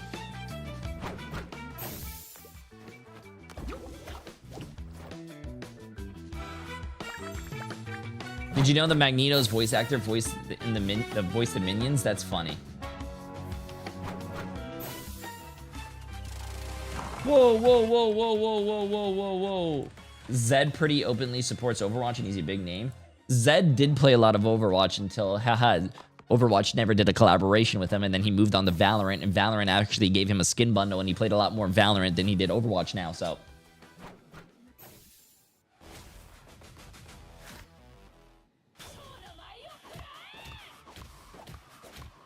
I'll check it out. I'll check it out. I wanted to see it on Twitter so everyone else could participate. But yeah, I'll check it out.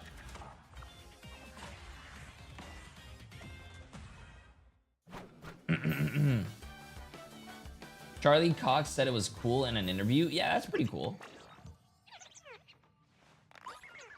Also, someone said Solo Leveling is an ass anime. Season 1 Solo Leveling, absolutely cinema. Season 2, I don't like it.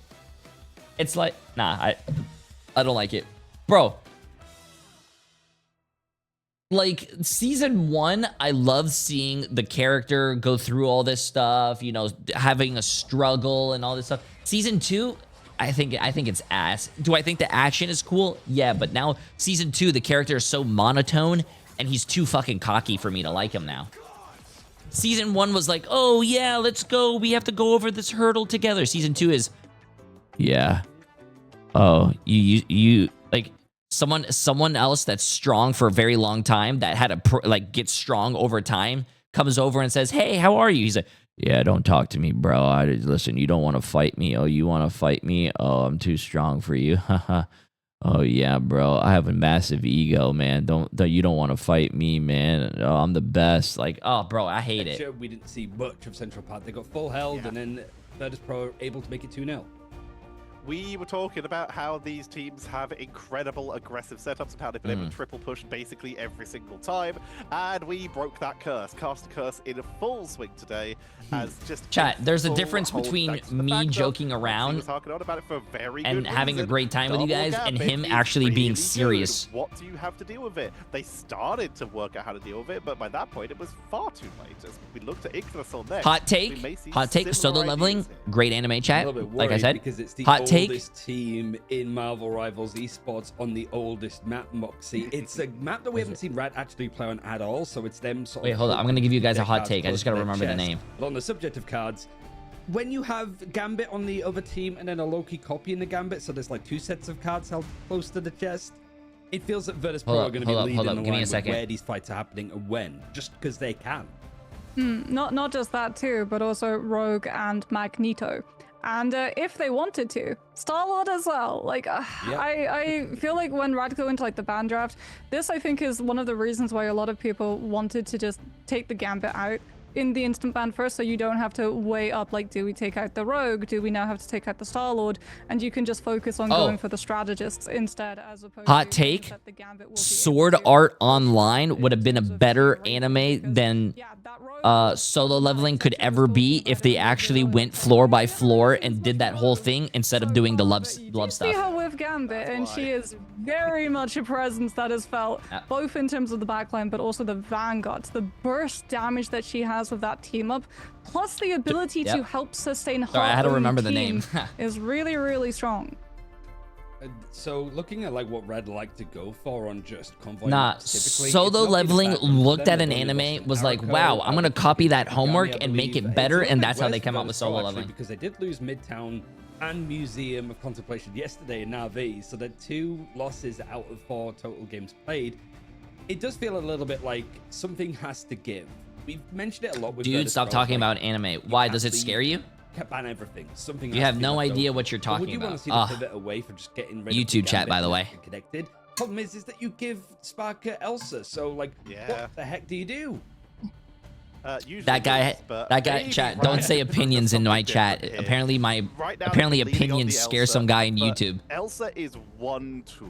I feel she's one of the best tools that we have right now. The percentage damage, the mobility, the actual burst, the Glatrox, just so much power. But as I like feet. Whoa. Though you can't say that, bro. That's scary. Don't say that. Is that an opinion or a fact, though? Because I don't get scared of facts. I get scared of opinions. Watch out, chat. You empower Magneto. You empower Star-Lord to make him as good as Elsa in some phases and as good against flyers. It's just so effective at enabling other things, and it's why it's been the primary ban in a lot of these cases. It's a tricky point for Rad to be in, Moxie, because I think especially you have a game plan clearly. There's a way that you want to do the draft, but there's still these gaps happening. Opinions. Cinnamon pretzels are better than salted pretzels. Pretzels in general are ass. They make your mouth dry. It's hard for Rad now because you either stick to your guns here or you have to pivot, which might not have been the game plan. Yeah, and I think Virtus Pro as well, like they've pivoted away from just like relying on the Captain America. I feel like for them, that was something that they would obviously like have to do, since Na'Vi showed banning out the Cap does mean that the only time pretzels are ever good is if you have peanut butter with them. When the Cap is in play, and other teams might be thinking like, oh, okay, wait a minute, there's a vulnerability here that we can expose. So the fact that Virtus Pro are coming back and not playing the Cap like at all so far today is very much a statement saying, hey, we're not crutching Captain America. We can still win this round even without him in play as we get ready to go into that ban draft. And no, Tetchel. We're still not seeing the Gambit instant ban, which means that, oh yeah, there we go. One Gambit save coming on through from sort of Rad this time though. So it will be mirror Gambit. And probably both of these teams now going to be thinking about, okay, do we have to remove the Loki, or is it more important we remove the Mantis? As with Gambit getting through, I think now the strength and ball of court does go into the God of Mischiefs. Yeah, double Rage of Royal Flush versus some damage boost. We do see the trade leaning a little bit in. J3, you don't like Attack on Titan? The God of Mischief. And Ew. So far, identical. It would be very weird if we don't see a Loki here, but it is possible. Attack on Titan fans still an enabler for characters only think the anime is good because they had to wait 20 years almost for their anime to finish. And they keep getting baited by the developers by saying, hey, this is the final season. Nope, sorry, this is going to be the final of the final season. Oh, this is the final of the final season. You guys are getting baited. Still a little bit traumatized from earlier on. I think it's a good play here as well, because you guys want to talk about a great anime? Fastball special just to break first corner on attack in the way that you would send a Venom in to dive the backline, just creating that split focus so that your team has a little bit of an easy time pushing. You know what's another great anime? Food Wars. You know why? Trust me, watch the first episode of Food Wars. First episode of Food Wars, tentacles wrap someone's body. Like last time, but to make sure that they have a wish that was me, man. I wish those tentacles had me. With the Gambit. So this is going to also mean now that Star-Lord might be the next ban coming on through from the side of Rad, they might want to be able to go like head-to-head with that rogue, because if not, Virtus Pro will have like two characters, both of whom pair really, really well with the Gambit, but it's Invisible Woman instead. So no force physics, no engagement, aggressive pulls to force someone out of position and leave them vulnerable. That will be happening, just only on Rad's side. Food Wars is just soft corn. Well, you know what? Good thing I eat corn the long ways. On the side of Rad as well. They know that they can play it, but are they worried about it, or do they once again try to get rid of that groove, taking away some of the defensive plays, especially on some of those later points, removing it from the board nice and early. But this does mean that Rogue is still available, not removed from either side. Food Wars is actually really cool. I like Food Wars because I like cooking shows. I don't know if you guys ever watched The Final Table on Netflix. Definitely watch The Final Table if you guys like cooking and also learning about other cultures and whatnot. Definitely watch it. It's really good. Yeah, Mantis and Food Wars Ultron. actually, all the So food in Food Virtus.pro Wars is actually real instantly are dishes, like, and it's okay, it's cool. really We're going to be able badass. to defend with a triple strategist line. We're going to have 12% damage boost from our Mantis coming out onto Sparker, who does not get the Elsa, but still gets Hyper Carry Duelist in the form of Jean Grey. Nevix and Finzi will be able to get the team up with Saipe on that Gambit as well. So what you have from Virtus.pro is two very fast accumulating ultimates, Rage of Ultron. I missed the 100 Thieves match yesterday. Did they finally beat Swamp Gaming, or was it at least close this time? Let's just say, ultimate build-up. Let's just say you missed a good match. You have a very fast cycling. Not missed a good match as in competitive. Nah, it looked like a coughing baby against a hydrogen bomb. One-sided Mantis currently showing in the composition. So for Rad, it's all about Smash Nets. Like how very much entertaining though.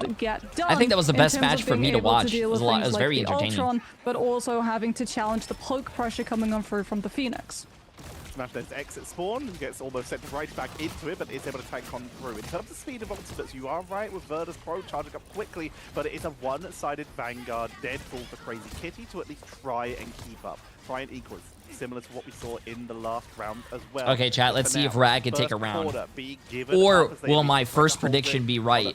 I said Virtus.pro 3-0 Rad.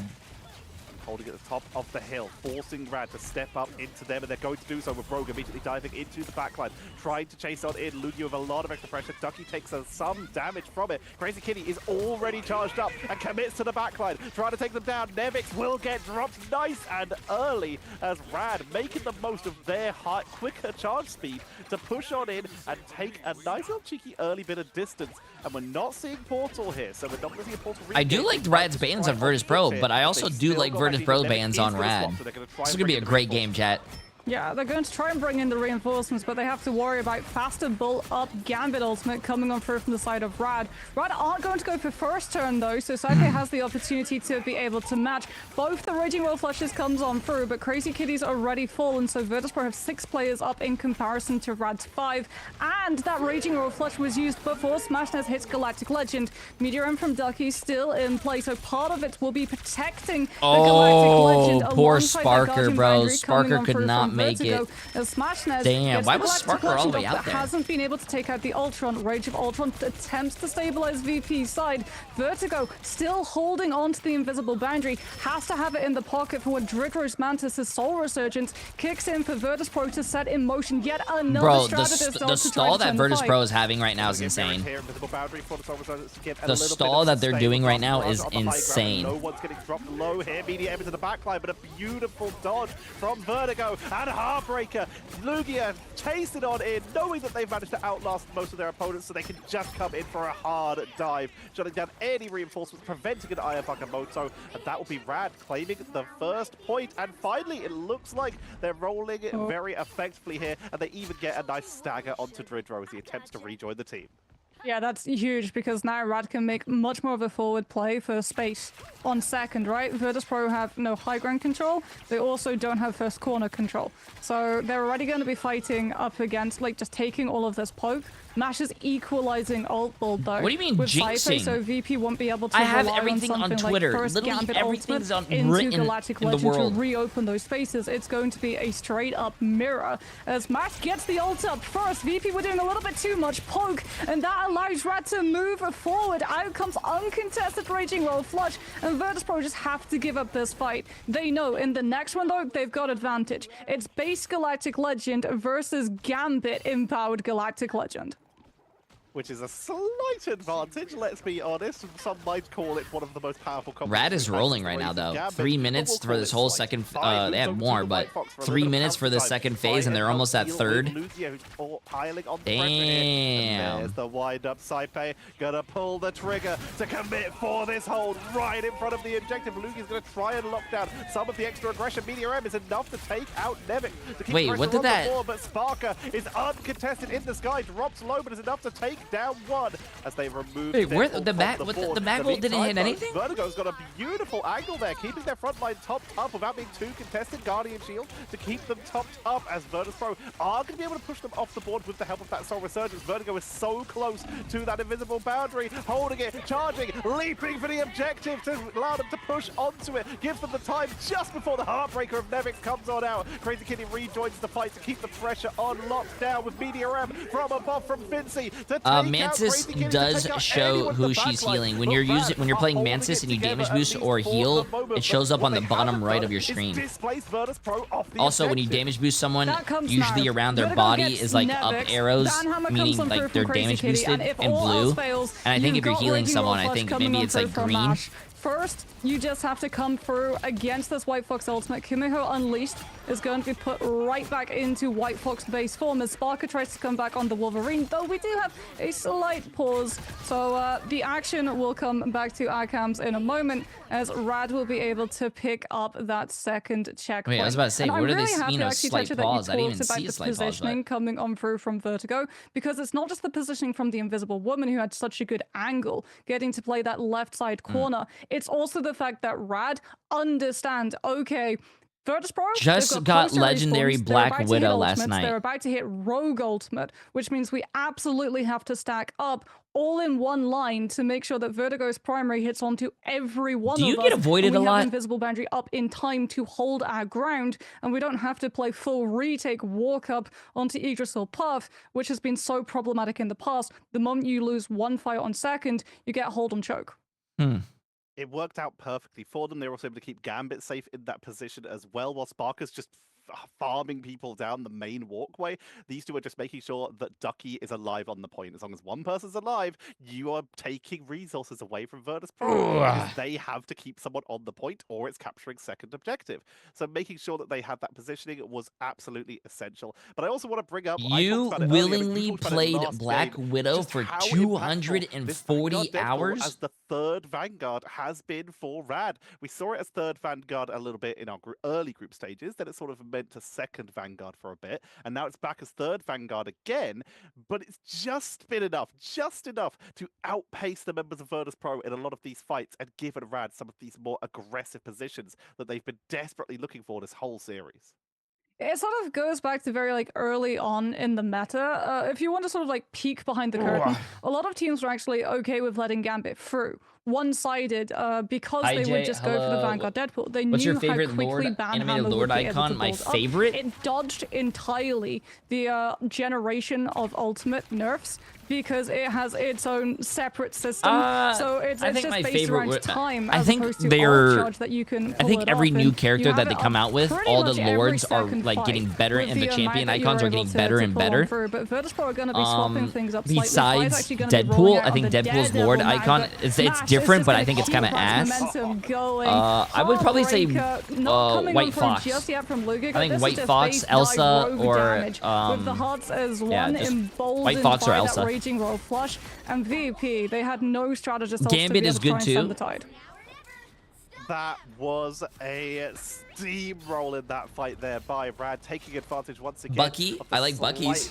Bucky's has a lot of aura. Like you said, but just got taken down so quickly. Taking out a second time here. Smashnez has got the range of 2 losses under them right now and are trying to bring it back and keep Rad's hopes alive. The Captain America has finally come out from Fincy because they need a hero. They need hope. They need someone who can do this all day to delay this, because right now the rest of the team is getting trapped in spawn. Bad Hammer going to be coming on out. Sparker in mid-air, taken down, and Crazy Kitty is picking up one more with the invisible boundary on the point to delay them even longer. Dridger with the Fate of Both Worlds to just get the healing on the board, to buy them some time, to allow everyone to respawn. But they're so staggered, Moxie. So many members are just getting picked off one by one. Fincy falls, allowing Nevix to come in, who then falls, allowing Fi to come in, who's getting taken down. It's one by one as Rad take the triple cap.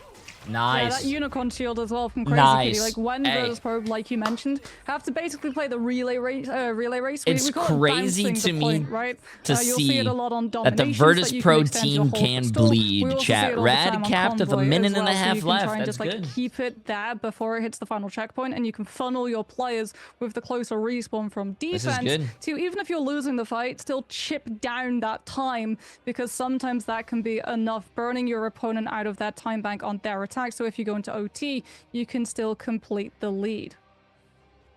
Looks like Virtus Pro maybe adjusting to something a bit more aggressive for their side here. Fi moving on to the Wolverine. Yeah, Virtus Pro is trying to ruin get my some 3-0 displacement prediction. going on their Also, I own need to side get water here. after this Captain game, America chat. Just could as be a heads stuck up. with here. Finzi yet to swap off it, and Nevix going to be sticking, of course, with that rogue, trying to get a little bit of revenge against Lugia Goat, who's just been popping off so far. I So wouldn't be far, surprised this has if someone been beats doing Virtus Pro. Exactly what they've been looking to do. I wouldn't be Finally surprised. getting their own gambit Oh, on the bro, board chat. has been Chat. a massive boom. We can talk about how For Crazy Kitty's North been charging up America, so well Swamp and been getting Gaming with a lot against of these Team fights, Liquid but Citadel Lugia is Goat going to be engaging with the blessing cinema. of Smash And has also just later been today, fantastic Team to Heretics watch. against Just taking out Navi. Virtus Pro before they can even Cinema. react. We have some great Yeah, and they've got the matches Hearts coming. as one team up as well coming on through from their side. Both the Mag plus the Rogue. And getting to play for that ultimate cycle, that Galactic Legend Raging Roll Flush. VP, I don't think, they won't commit to the Captain America. It's more valuable on the defense, since you can just like have your Captain America split off from the main fight, go still at the objective, or put the pressure on the backline. With this, you want to just match the Mag. You need to have the same amount of neutral damage, potentially even higher with your poke, right? Because you're running that Phoenix on the side of Sparker, who's already almost halfway to his first ultimate, which is absolutely insane. But he is also getting to just shoot at a triple Vanguard setup, as Saipe's been able to break up onto the high ground. Wow. He is uncontested, catches onto Mash, which is now going to have a domino impact into the rest of Rad's team, because Saipe is going to be ahead of First Gambit ult in comparison to Mash, who out of this fight loses the opportunity to keep up. First ult in general will be Crazy Kitty, who's going to set up the Bad Hammer, but Ducky's already been taken down, so now it's a 6 versus 4 in favor of Virtus Pro. The Bad Hammer finds nothing. Rad are going to find the spawn door as they are sent back. Virtus Pro very much mirroring their opponents here as they take a dominant first few fights, keep full control. What I like about Virtus Pro though is that they are a very great team. When something's not working, they are very willing to switch to something that might be to work. Safely, but they are cutting this extremely low. No, they're not going to get it. They're going to maybe mirror. They might be mirroring a Shikigami strat here by going for a quick re-engage out of the portal to at least try to hold them at the gateway. Diving through into the backline. They find Dridro and he is eliminated here. Right, they don't get the defense, but they do learn something from Shikigami. Yeah, they take a page from Shiki's book. They have to be careful that Lugia does not fall. Ooh, taking a page from another team. I like that. Split from the rest of the team. I like that. As we get, great wolf grab actually coming on through from Fi, just putting Duck into a position where Dridro coming out of spawn can set the freeze up onto the Strange the moment that he's on the ground. And VP, well, yeah, it was a little bit of a rough start against that Strange TP, adapted perfectly. That was a great way of doing so. The wonderful re-engage coming in from Dridro there to just capitalize off of Fi, do some damage to the flipped members who were trying to deal with the rest of Virtus Pro. Beautifully. If Rad somehow clutches out, the payout will be crazy. I do not think Virtus Pro is going to lose. They are charged up with I didn't think they were going to lose yesterday, but it is possible, but I don't think they're going to lose they're again. committing to it right away. Don't give Virtus Pro time to deal with it. Media M's going to be coming on in to try and counteract and block at least some of Smashness's damage. Vinci will get melted. Dridro, even with all their healing, isn't enough to tank on through. His last stand comes out from Fi to look for a turnaround, but finds nothing. Taken down, and Rad, they burn a lot of resources, but they still have 3 ultimates, and they're able to hold it before reaching that second corner. Yeah, Virtus Pro, like, by going for this Phoenix, they have a lot of good damage in neutral and also pick potential, especially with the stun. Plus, you're allowing Fi a little bit more survivability, but when it comes to Gambit ult, Mash just has the advantage with Smashness on the Starlord, synergizing perfectly to the part that we actually saw Finzi have to commit the Meteor Amp to try and absorb parts of it. I say parts I'm because so it broke sad that Rad and instantly. Virtus Pro are both playing in the Very Lover's invisible boundary queue. coming on through Dang. from Rad. They knew that Dridro had already burned Fate of both worlds in the fight before. Wrong having to try and tournament, bro. consolidate some of the incoming damage from that Star-Lord. I don't know what the lover's queue is, but I would like to watch it too. Hold. Ensong Inferno from Sparker does find the connection. Nevix too got the Heartbreaker off, but Rad were able to what happens react with during their the lover ultimates in queue? As time soon as before they lost the them, round and starts, they start continue to kissing hold each other or Virtus Pro something? at the pass. Now we're just looking at these gambits. Both Saipe and Mash are so very close to them, but as we covered before, Techa, Smashnez, if he gets that Galactic Legend kiss up, a homie, can be bro. the winning factor for Rad's team. Vertigo interrupting 5. Yeah, they are both really great teams, but as the playoffs continue, you are going to be playing against better and better teams, so it's gonna get harder. 90% now for that Galactic. It's gonna get harder. If they can drop that with only 2 minutes 20 on the board, that will give them The more you go. Shit, I don't know how to explain. Listen, chat, I'm on a lack of sleep. It's gonna be Virtus Pro that commit first. Smashnez mirroring it from the other side. Sparker takes him down though, mid-air, preventing the capitalization. It's a double, and Virtus Pro, they break through the biggest threat that Rad had to offer. Huge pick comes through from Sparker. Finzi with the Meteor Arm just buying VP the opportunity to hold their ground instead of kite out the Galactic Legend combo, and Sparker gets the shots off onto the Star-Lord to shut it down before it shuts the rest of the team down. We are headed now into one of the more harder parts of Yggdrasil for these attacking teams to be able to pick up. Usually it becomes an ult dump just to be able to try and beat these closer respawns, with Rad just having one opportunity, one ultimate to break this fight, to stall it out for as long as possible. Yes. Split push 2 potentially as well, not coming through from main, but taking that high ground approach allows Ducky to be able to hit some poke to build up the Meteor M and get his position on the point. Crazy Kitty too, just providing the extra layer of shielding with the Unicorn bubble, comes on out into the fold with that Heartbreaker. Galactica, they're kissing your homies. Now's your chance to stop them. Hits the fate of both worlds before the road can make connection, so Virtus Pro do have survivability, but they have to complete the shield off against the Meteor M. They've got the curtain in place from Finzi. Meteor M has to redirect. Sparker's able to dodge out of damage with the end song, and Fight gets the hit of Last Stand, but Vertigo dodges it and still has invisible boundary in play, and Rad have been able to Less than a minute, chat. Less than a minute. Rad might actually take this. We see on the horizon Rad might take this. and Gambit ultimates ready to go, but not before Saipe gets his online first. As our colleague, like they've been calling it, the Raging Royal Legend will be shut down as they take out the Star-Lord early. Five finally able to capitalize, gets a double, and that's going to be Virtus Pro breaking this hold. It's only delays for Rad right now before they they're going to have, what, 2 minutes? I don't know. This is still doable. 2 minutes still doable, chat. For Virtus Pro to mirror, and this is looking very still familiar doable to that second map they had in the group stages.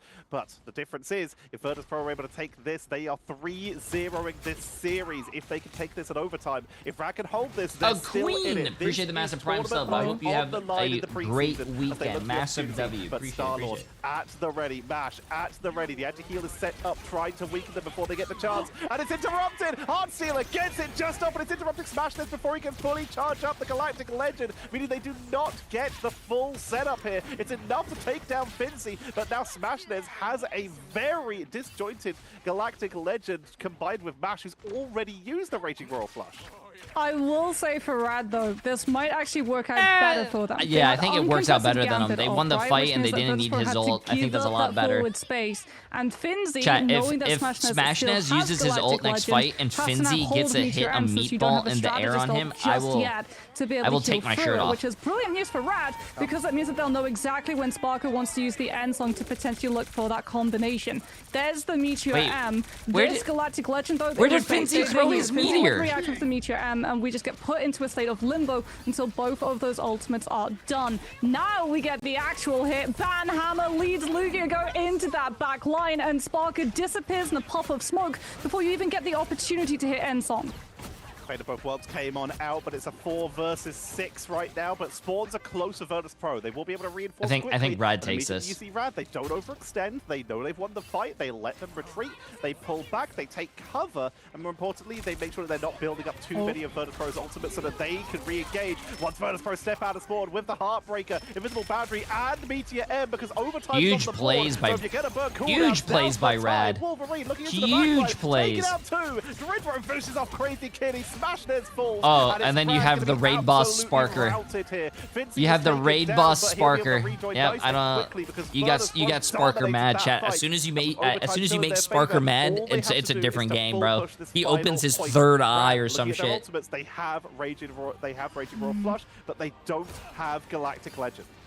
Yeah, but that's the thing. Oh, they portaled. Have to push They portal spawned. Sparker on this high ground angle. Are you able to get out on the? Oh, you're able to get out on the left side. They messed it up. Crazy Kitty. There's the Raging Roar Flush, and this is now Virtus Pro doesn't have the portal to get back to spawn. Get back to the cart from spawn. And that might be enough. Virtus Pro, can they live? They were able to get past the Raging Roar Flush uncontested, but they're still losing their vanguards on the point itself, and that overtime is going to burn out so quickly if they lose more players. Wow. 3 still up for Virtus Pro, but they've been rerouted out of the fight, zoned entirely away by Rad, and Rad pull the map versus Virtus Pro. The moment that they're able to just like free up that map space with uncontested Raging Roar Flush and just push VP back and do it yet again. I said Galactic Legend, Rad was going to win. Perfectly in their Sorry, Virtus Pro was going to win 3-0. Even before the it's a Heartbreaker 3-1, bro. From Virtus Pro's side would have been like, let's see this. Let's just use one of them. Crazy Kitty is popping off. We'll be able to get more time, more ultimates out from VP. Smashness 41-3 when the overtime bar hits. Quick reminder as well. Nevix 14-11 with 0 finals. Everything. We gotta bring up that Crazy Kitty seems to have forgotten that he's playing the Vanguard version of Deadpool. 30-6 with 14 of the big finals. Hella is still good now. Damage I mean, Hella's always been good. Behind Smashness and Ducky, by the way. Insane DPS output. Rad's still in it. Let's find out if they can keep this momentum going after the break. Did you sleep, Jay? Yes, I did sleep. And also, yeah, Hella still played. We saw a little bit of Hella yesterday, but usually people like to play Phoenix instead of Hella, especially in pro play. Yeah, but I think on the ladder, Hella's still pretty good. Okay, chat, I gotta fill up my water bottle so I never have to get water throughout the day. I'll be right back, okay? Make sure you guys drink water. Get hydrated.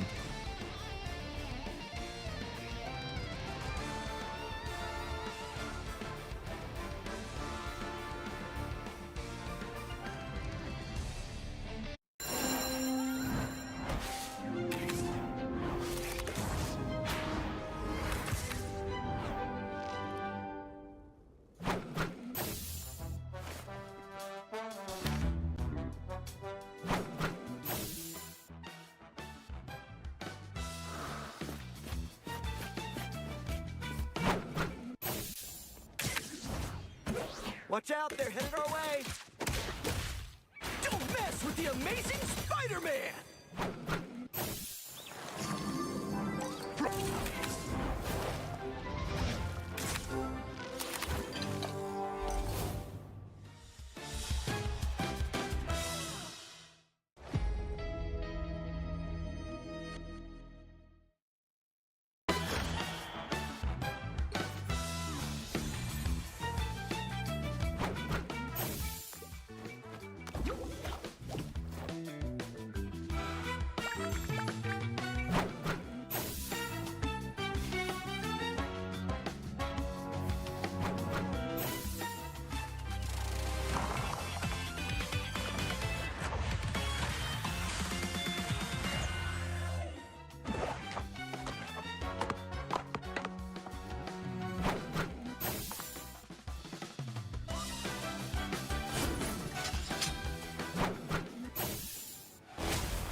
So whilst Crazy Kitty hasn't had access to one of his main characters of Wolverine, he decided to move over to Logan's best buddy in the whole wide world of Deadpool to actually find a lot of success and at least a match win against Virtus I got Pro. water and went to the Virtus Pro, bathroom. with the We are choice of good to map go, now chat. that We are the good to go. whole, pool is reset. They chose to go to Convoy again, this time going to Midtown, which for one, Moxie, didn't go well against Navi yesterday. And secondly, it's a map that Rad are undefeated on 2-0.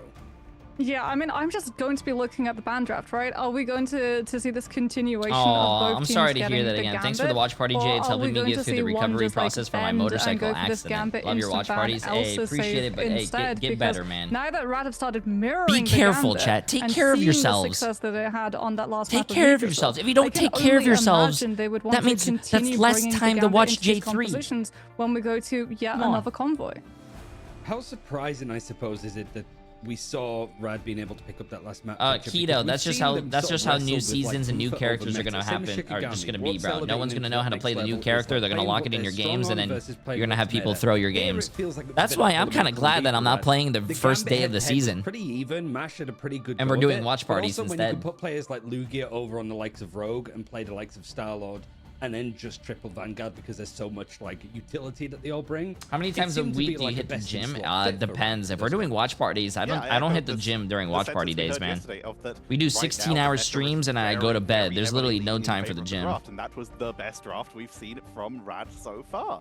They took the momentum that they got from a very slow draft, were able to mirror any advantages that Virtus Pro had, and then found their own with the Vanguard Deadpool third Vanguard second duelist sort of setup. And also on a map type that they seem very happy with. We've talked about it before, how every time you put Rad in a situation where they're in a convoy or convergence, they will almost always get a triple cap, with the exception of that last Central Park that we saw.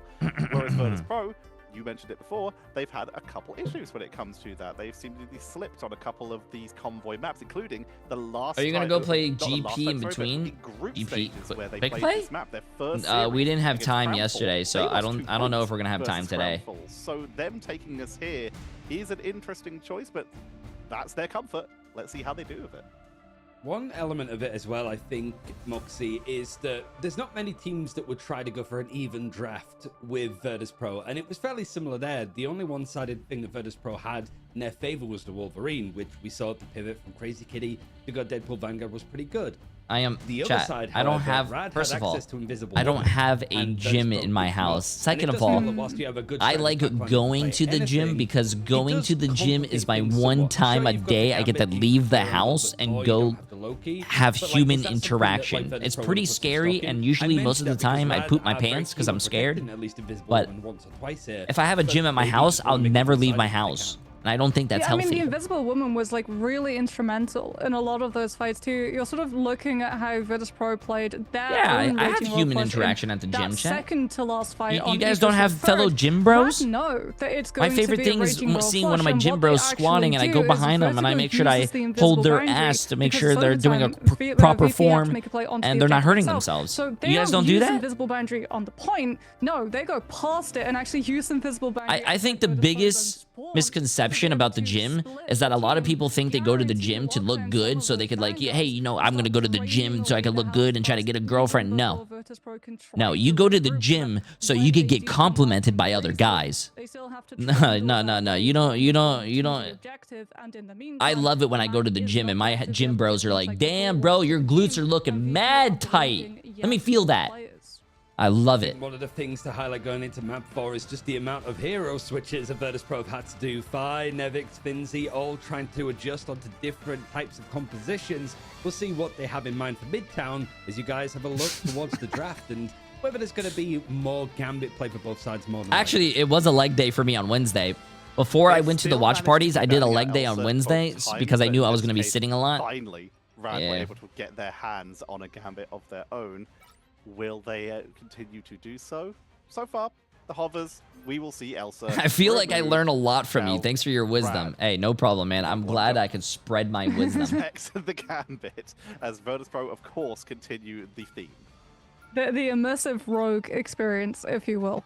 Protect the Gambit. That's what you want, Rad. That's what you want to do. You know you want to. Just go for that first save onto the Gambit to be able to mirror it so that we go yet again into VP, save Gambit, Rad react with a Loki ban so that VP again don't get a return to Central Park with 2 casts of Gambit. Oh, and there we go. Okay.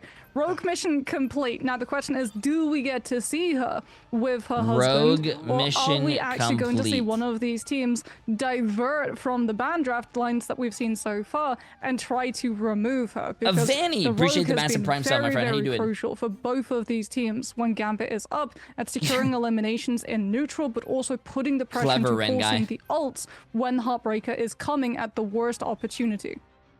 While the Mon Ami of Rogue is still a threat, it will be several other characters of powerful Mon enablers Ami. here. It's going to be the Invisible Woman taken out on both sides, and the protection of the Rogue from Rad, really making sure that they can just get that backline dive potential. Oh, with he Lugia did do going my, as effective as possible, and just in case they want did to do double my down, idea. Virtus Pro will take away the Wolverine as well, potentially securing himself a one-sided Wolverine, and this time without the risk of Vertigo dropping Force Physics to prevent them from absconding with Wolverine's ill-gotten gains. Does mean that Ducky's Groot has been able to make it through, but I think like you're more concerned if you're Virtus Pro about Rad taking out the Rogue. To have one-sided Heartbreaker, one-sided Hearts 1 team up. This could be a Star-Lord ban, or this could be a Wolverine ban, especially if Ducky does want to lean towards some of those Groot plays. Because, like you pointed out, Invisible Woman being unseen on this match does mean that you don't have to worry about things like the Force Physics. You would still have to contest with the Bulwark, though, coming Double off from Elsa Mag. bans, And they said it thought couldn't about be going for done. the Groot ban, but instead True. pivot over to the Thing instead. So we're removing some of Yep. the capacities from Virtus Mon Pro's Ami, players to I be think of able Expedition to 33. roll as well Great as game. having If things you guys like have that not played Yancey Street Expedition Charge 33, to be able great to game. lay the groundwork quite literally Bull to stinky. debuff the Appreciate the mobility massive of 2 some of months, these my friend. dive characters. Do you think the pros are going to hit the Also new the CC opportunity changes? of the, I think Throws of the some Cosmic Fastball, if they people want to who do that play now, they're certain limited to characters the might, Gamma yes. Fastball version of the Hulk if they want to pick that up. But for now, Rad, knowing that there's a potential for a Wolverine on the board, it looks like they might not even go for a Rogue at this early stage. They are considering bringing out the Thing of their own. And Yeah, that is risky, I but think it I have looks a like they're command also for it. looking into a 3 But Vanguard no, three these are all strategy setup these are to just go tournament for a accounts, chat. On hefty tournament defensive line accounts, here. they have There we everything go. They're unlocked. mixing it up a bit. Lugia might Skins. get the Rogue.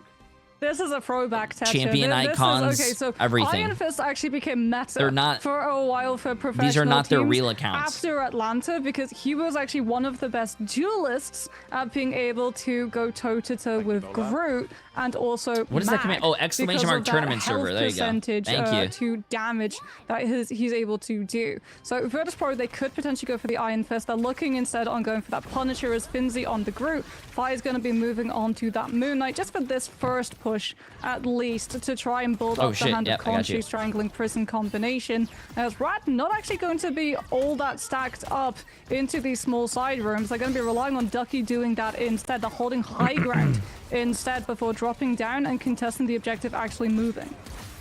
Go gets dropped extremely low here, chased all the way back, but will get healed up. The triple Vanguard, triple strategist is enough to take down Cypher, which does mean a little bit of a head start from Mash when it comes to that Raging Royal Flush charge.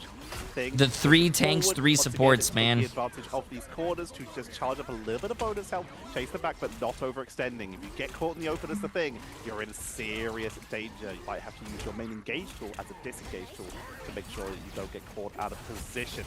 In the backline, Dridro, making sure that everyone is topped up, and they can charge up a Fate of Both Worlds nice and quickly. While Nevik is trying to find someone isolated, like Vertigo here, for a quick blow-up. They can do so, but it's gonna be Ducky who protecting their team is gonna be falling on the sword. BRB though. brings him back. Crazy Kitty 2 utilizes that Meteor M, catches onto Oh, he actually got a Finzi. kill. Wow. I want to say Virtus Pro is running a very interesting spawn hold break comp. Instead of like the Storm. Wait, they got off Moon Knight? Instead of the Storm Moon Knight, like a lot of people do, they went Punisher's Moon Knight. Such a high amount of just use Meteor M, already almost 25% to the next one. But now you don't have it to be able to deal with the final judgment coming on through from Sparker that will be empowered by Saipe. Crazy BJ the Shadow for 16 months, appreciate it. And Vanny, like I said, appreciate it. Really been able to find the amount of space that Virtus Pro were looking for.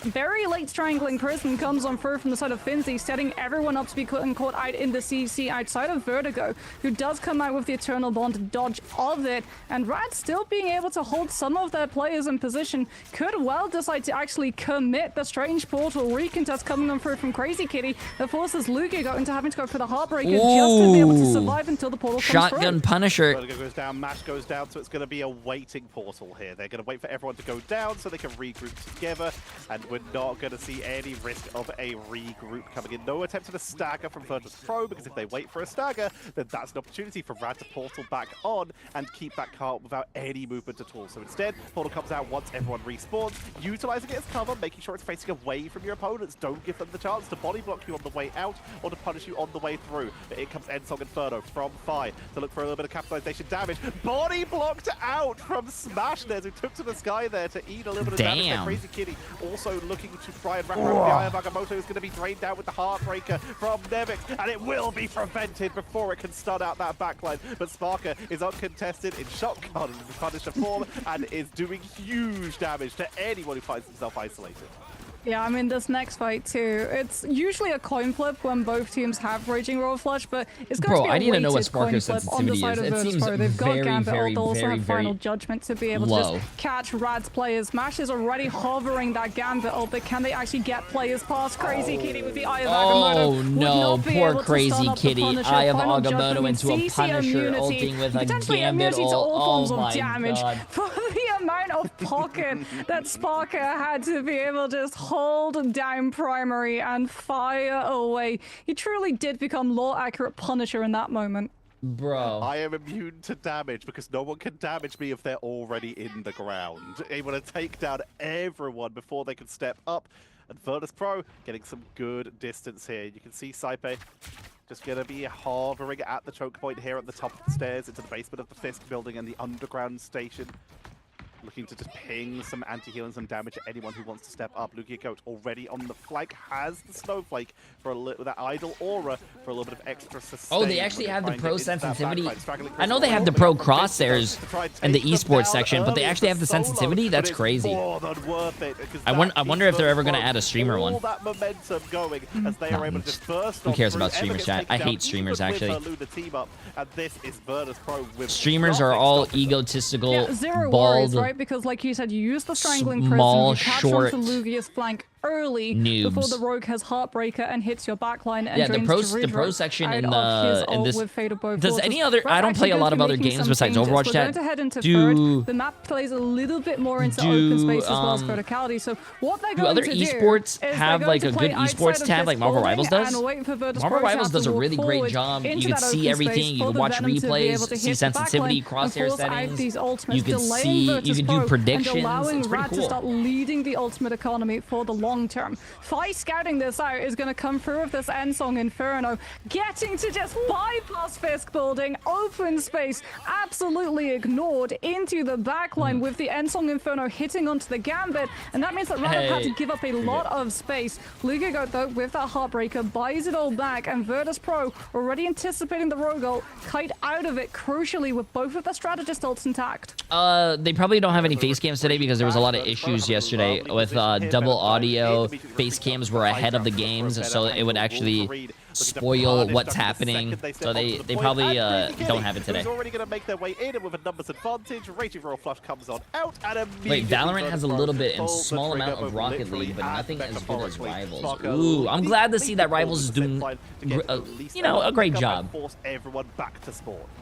Well, Mash has got Raging Roll Flush, Smash knows too, but follow up with that Galactic Legend for Rad to be able to get a little bit more real estate, but they're going to have to contest potentially with this Fate of Both Worlds, giving the 40% damage amp to Final Judgment. Oh my goodness, the Feast of the Abyss, and Ducky's absolutely feasting. Comes on through with the anti-heal, sets up the elimination onto Finzi, but not onto Sparker. Late Heartbreaker comes on through from Nevix, finding the connection onto Lugigo, but Rad is still making trades here. And that means that the fight is absolutely still winnable for the man without fear as Crazy Kitty dives into Virtus.pro's whole team and finishes them up.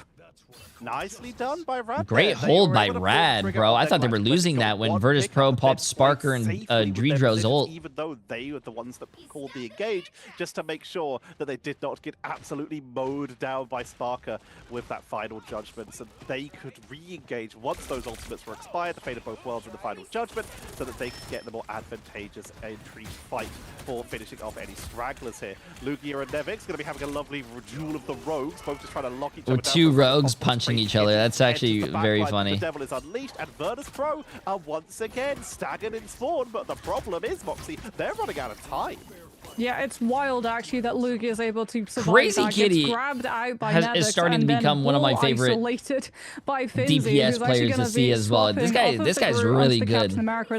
Mostly his Wolverine is what I love. Just like walk for free into this dive setup, and like you said, they're running out of time. They have to go for characters who have high mobility and can mark the dive themselves. So Fi swaps to the Daredevil, knows exactly where Crazy Kitty will be playing from. Lugia comes on through with a zoning Heartbreaker, and Virtus.pro just have to give up the space. But in the meantime, Finzi swaps to the Captain America, flanks all the way around the back, and crucially will be able to jump onto that objective to hit OT and give Virtus.pro an opportunity of building up to Saipei's ultimate to try to swing this fight. Mash has already got his in hand though, and Rada looking at all of Virtus.pro, knowing that they have to be concerned dude, about Gambit, the follow-up if they I don't know if that here. I don't know if Nevix Gambit should be able to do Saipei's ultimate's on the Bro, board, Gambit chases down a what do you call it, Daredevil, and just so quickly for beats him up, man.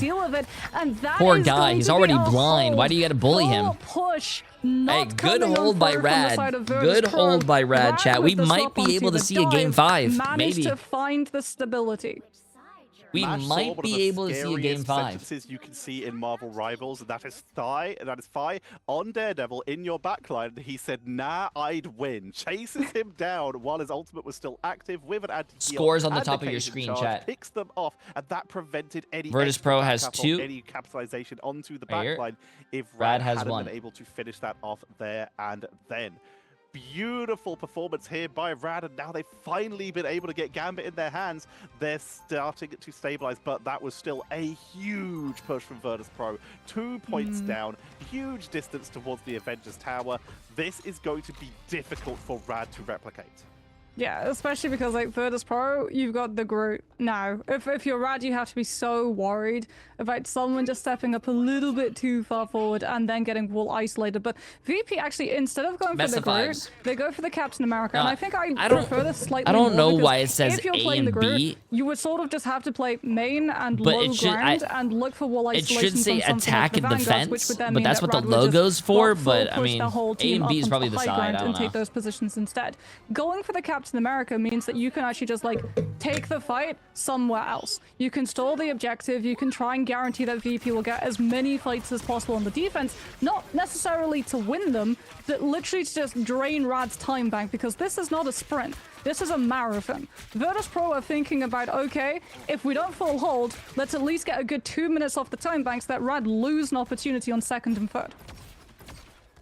Seeing Lugia make their way up to the high ground to try and duel out Nevix, try and force them to give away that positioning advantage that Virtus.pro did get with that defensive setup early. Nice pickup from Crazy Kitty. They force them off the high ground and get the pickup from it, and that is a lovely setup. Will we see a portal re-engage from Virtus.pro like we did from Rad, as they slowly but steadily pick off the members of Virtus.pro one by one, and immediately Fi back to Strange. They want a portal back I was reading someone in chat say, be honest, the time of day, and Virtus.pro is just going to full hold. Yeah, also the time to build up ultimates.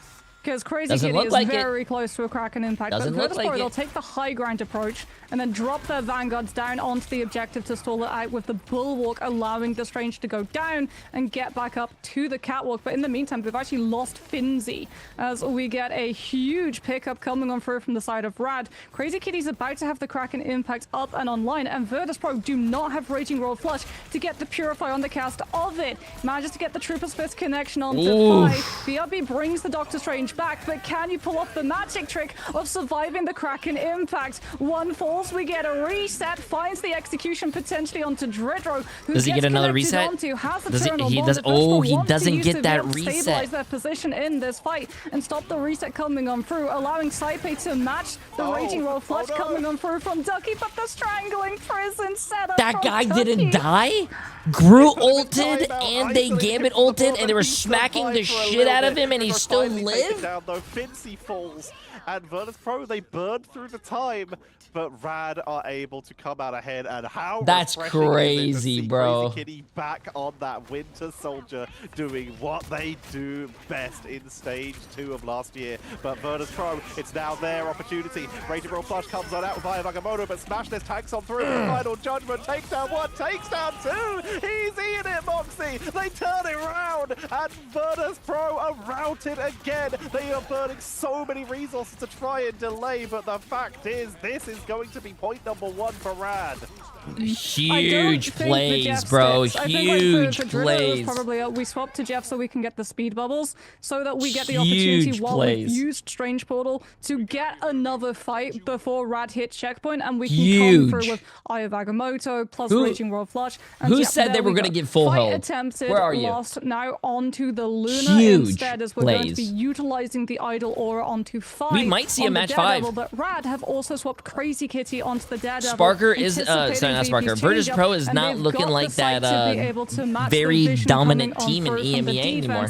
Nevix with the There's actually someone can take the throne. So they get all of this map space and high ground to be able to put the pressure onto Rad, and by the time Bank left, Wow, that they good lost survivability, out though. on first. No eliminations off of the back of it. Rad also not really that close to odds of the Heartbreaker, drained away the potential to use them. Ducky's got the Strangling Prison, but Crazy Kitty has fallen, and Rad without that Daredevil going to have to be backing a little bit closer to their side of the map, consolidating their resources, waiting for Mash to hit this ultimate We'll before see who they the decide to strongest walk is in. in NA today. You have Swamp Gaming against Team Liquid Citadel, 2 of the best teams.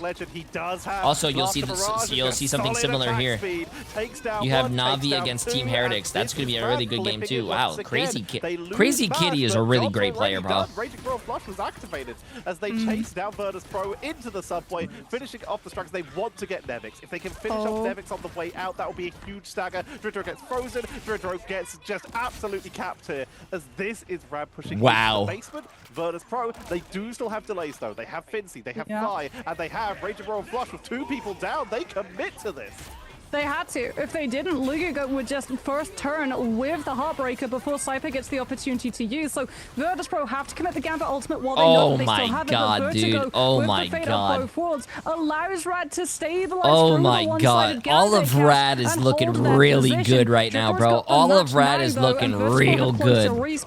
Ooh, good wall by Ducky. Before Heartbreaker can find the connection, Strangling Prism from Ducky, tries to put the Daredevil into timeout and does complete the elimination. The Daredevil, which I think is a very good way to solo ult someone. It also meant that Vertigo goes through and freezes the Sorcerer Supreme instead. But that Strange TP has allowed Virtus Pro to burst through with the Freedom Charge, and Rad out of I don't even know how Virtus Pro is even holding this. This is crazy. Great defense. No, we've been glazing Rad for a bit, but you gotta give Virtus Pro like a lot of props. Trying to hold the space down with the Heartbreaker, but Lugia goes on absolute fire at the moment. Has both of his strategists to be able to back him up, even through the grab coming on through from Nevix, and Mash gets another cast of Raging Roll Flush, which finally should end this fight. But the fact is, Virtus Pro just burned through so much time. 3 minutes were on the clock when Rad were able to hit that first point, and now they still haven't captured the second one with 50. This is what look at Captain America, bro. Captain, they killed him. I was about to say Captain America doesn't do anything but jump up and down and stall the cart. Hey, that was a good hold though, chat. That was a good hold. That was a good hold by VP. Now, Rad almost needs to fully cap this to win though. 2 minutes. course, but the time is what's 2 minutes for this whole last phase. That's not a lot of time. Sparker just like going to the Wolverine to have the passive kick in, so you have to do even more damage to be able to oust that duelist. But Crazy Kitty does have Let the Devil Out. Dog, did you sleep at all? You've been up for 24 hours now? No, I went to bed last night for 6 hours. They don't have a strategist ultimate online. They could lose their backline very, very quickly if they're not able to complete this peel. Chat, I can't be the best watch party if I don't do the watch party. I gotta grind. You gotta put the work in. Can't say you're the best if you don't put the work in. Against fist building as well. So it's going to have to be, okay, we go into this fight, we lose this fight, we now make a loss stand for the last push of Midtown. But Rad, they've got Heartbreaker, they've got Fate of Both Worlds, and Smashness is about to get this Galactic Legend online. If Virtus Pro don't get a strategist Virtus Pro has no ults, chat. They almost have a few ults, but Rad. It's going to be mirrored with the Galactic Legend, but Luna's already taken out the backline before they could ultimate. Lugia is able to mirror it, taking it out. Nevik, straggling Prison is dropped from both sides, trapping them in the building, which means that finish line has a very few bodies on it. They have to rush in with some of the squishies. Down goes Rogue. We're going to a match 5. And Rada evening up the score, Moxie. It's 2-2. The first game of the day, and we're already going to a match 5. And it's VP, bro. VP lost yesterday. Oh my god. If they lose today, chat, that's not going to look good. Rad, when they first played VP in group stages, were not able to pull a map. Came close, but weren't able to pull a map. Fast forward now, 2 weeks later, they pulled 2.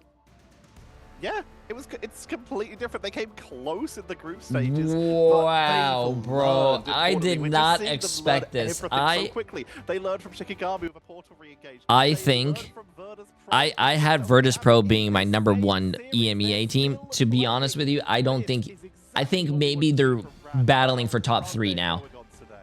Maybe even top 4.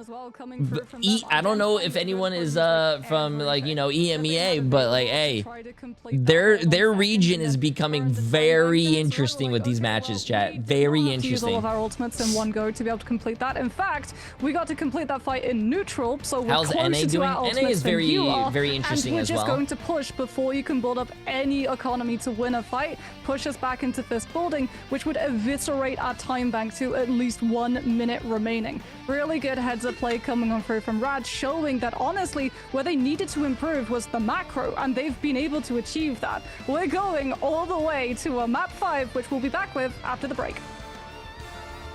Which is wait, what would you say is the most competitive region? I only watch EMEA and NA. I can't vouch for Asia or China or Oceania.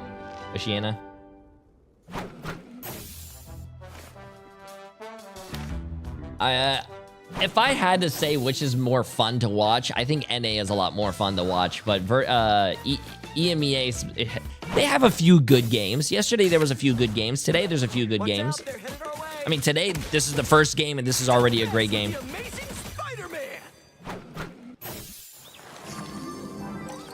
Pirates is cheating on everyone in Asia. Well, I wish I could watch the Asia games, but chat, do I want to watch Asia or do I want to go to sleep? I love sleep, bro.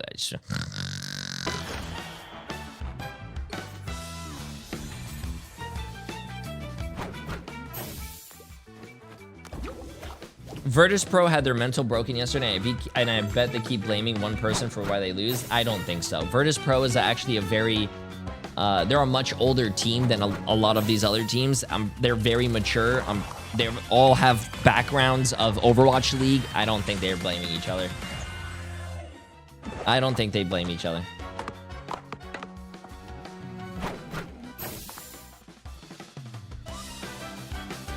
You say that Asia has the best players, but I remember watching the grand finals and the mid-season finals last year.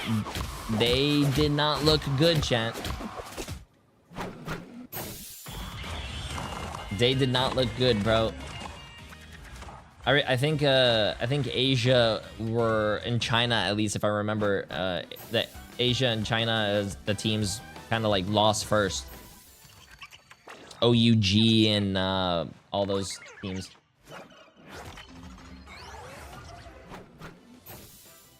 How long's the break? Oh, I'm blocking it. The breaks are usually like 2 minutes. So you guys are fine. We'll be back.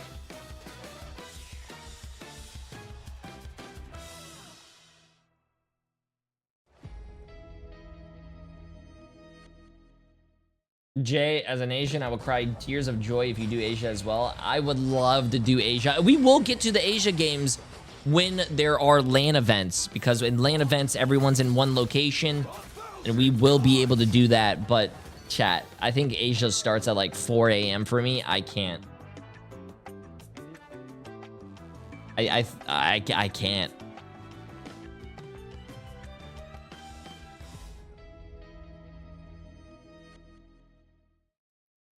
I really want to know where the LAN events are going to be. Virtus Pro might be thinking, because Rad, the first ever team to take a series off them in a best of 3, might be doing the same in a best of 5. It's gone the full Will Jay go to distance China again for the for LAN? this final I map, don't even and know if it's going to be Celestial Husk to decide. Yo. Scary thing, because if I'm thinking back to Virtus some of Pro those didn't moments, win. obviously, where If Virtus Pro won, it would be the game would be over. It would be 3-1. Yeah, 7-0 so far this year. It's been good for them. Yeah, I think like if you're Virtus Rad could reverse right, sweep chat. If this was this is why I love best of 5s. If this was a best of 3, Virtus Pro already won the first 2 games. The games would be over. But Rad won the next 2. This is not Virtus Pro. Rad won the next 2, so we're now tied 2-2. This is why best of 5s are amazing, bro. You have a chance to learn your enemy, come back, and reverse sweep and win, which is good. Well, I think if you're Rad, you're just wanting to make sure that you get this gambit, you get this rogue mirror for you, because it's worked out so well so far. I think Tetra, like, the main thing that has brought Rad back is just being able to mirror matchup with the gambit. Mash has had essentially 2 MVP performances. Managed to get it on Midtown. It was only Crazy Kitty that just eked him out a bit beforehand. He has not only been matched in Side Bay, he's been surpassed him, and the rest of the team from Rad synergizing with Mash, with whether it's team ups. I'm not cursing any team, bro. Has been nothing short of exceptional. Arsenal in Fez. Appreciate the massive 2 months of both of you guys. Absolutely insane. Appreciate it. That's why we are in our 5th one here. But Mash has been finally beginning. What would it take you to do a 24-hour stream? Oh no, chat. I'm sorry, man. We've done a subathon before, which lasted almost 3 weeks. But no, I'm not. And now they're enabling I'm old. Like Smashness to just go absolutely crazy on stuff like the Star-Lord. We're starting to see the Wolverine being taken away to just keep adjusting into Daredevils, into stuff like the Winter Soldier. If Rad wins, remember the turnout, chat. If Rad wins, a 1 to 20 return ratio. Only 134,000 to 2.6 million. We sort of put Saipe in the timeout Groot ult earlier on in that last map. This team is coming together magnificently. We couldn't be happier just to cast it. Just speaking of like the Ducky Groot, it has been respected consistently throughout the drafts, with bans out on both sides, making sure it's not going to be one-sided. But the last couple of games have just been Virtus Pro having access to the Wolverine whilst Rad don't.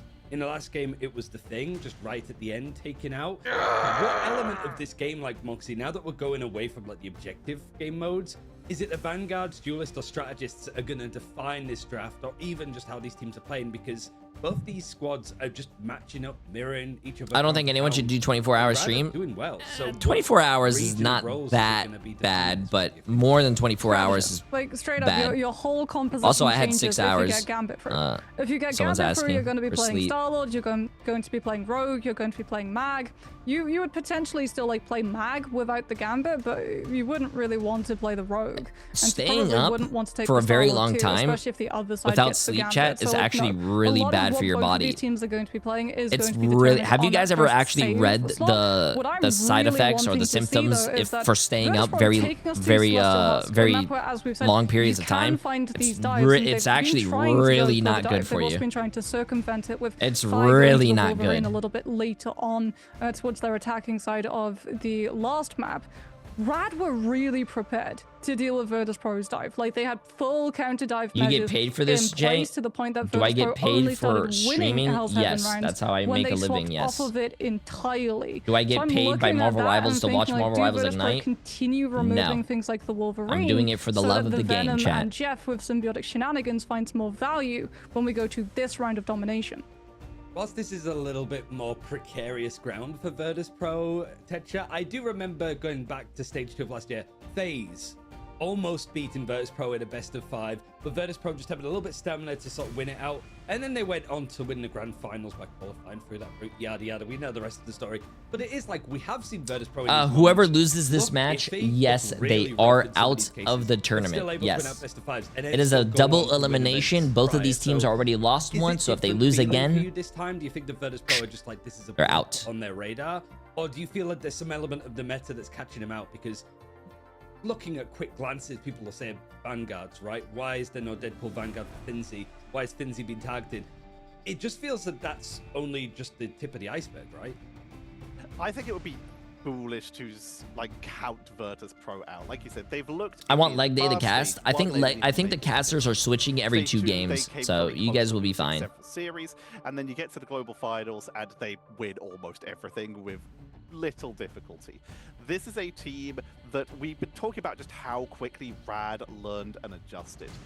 That's Virtus.pro in a nutshell. What were their difficulties in stage 1? The draft and a little 100 Thieves is still in the tournament.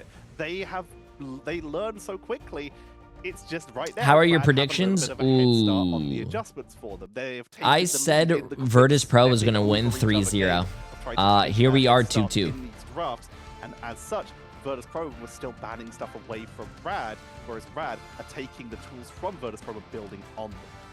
Well, so for now, it's whether Virtus.pro, these bears, are going back into Oh, how did my interview go? It went really well. You could go back to the first day and see it. It was right before the second game of the day, right before 100 Thieves, and right after the first game. Perfect map to end this one on, guys. I mean, it's a little bit of a blast from the past, surely. I mean, let's we get talked it. about the fact that FaZe almost beat Virtus.pro on this one. Well, this was the map that Virtus.pro beat Chopped, actually, to push them out of contention for Atlanta. And that one went the whole distance, all 3 rounds, and came down to a Psylocke versus Psylocke elimination coming on out with Sparker My versus favorite thing is that both chat. I'm having a great day so far. Both teams ban Elsa. I am we're going to have I am a at peace. deja vu in terms of our ban I am draft. at Elsa peace. instant ban, Gambit save, Loki reaction ban into Gambit mirror save. What? That's crazy. It's the exact We're same feeling thing. daring today, huh?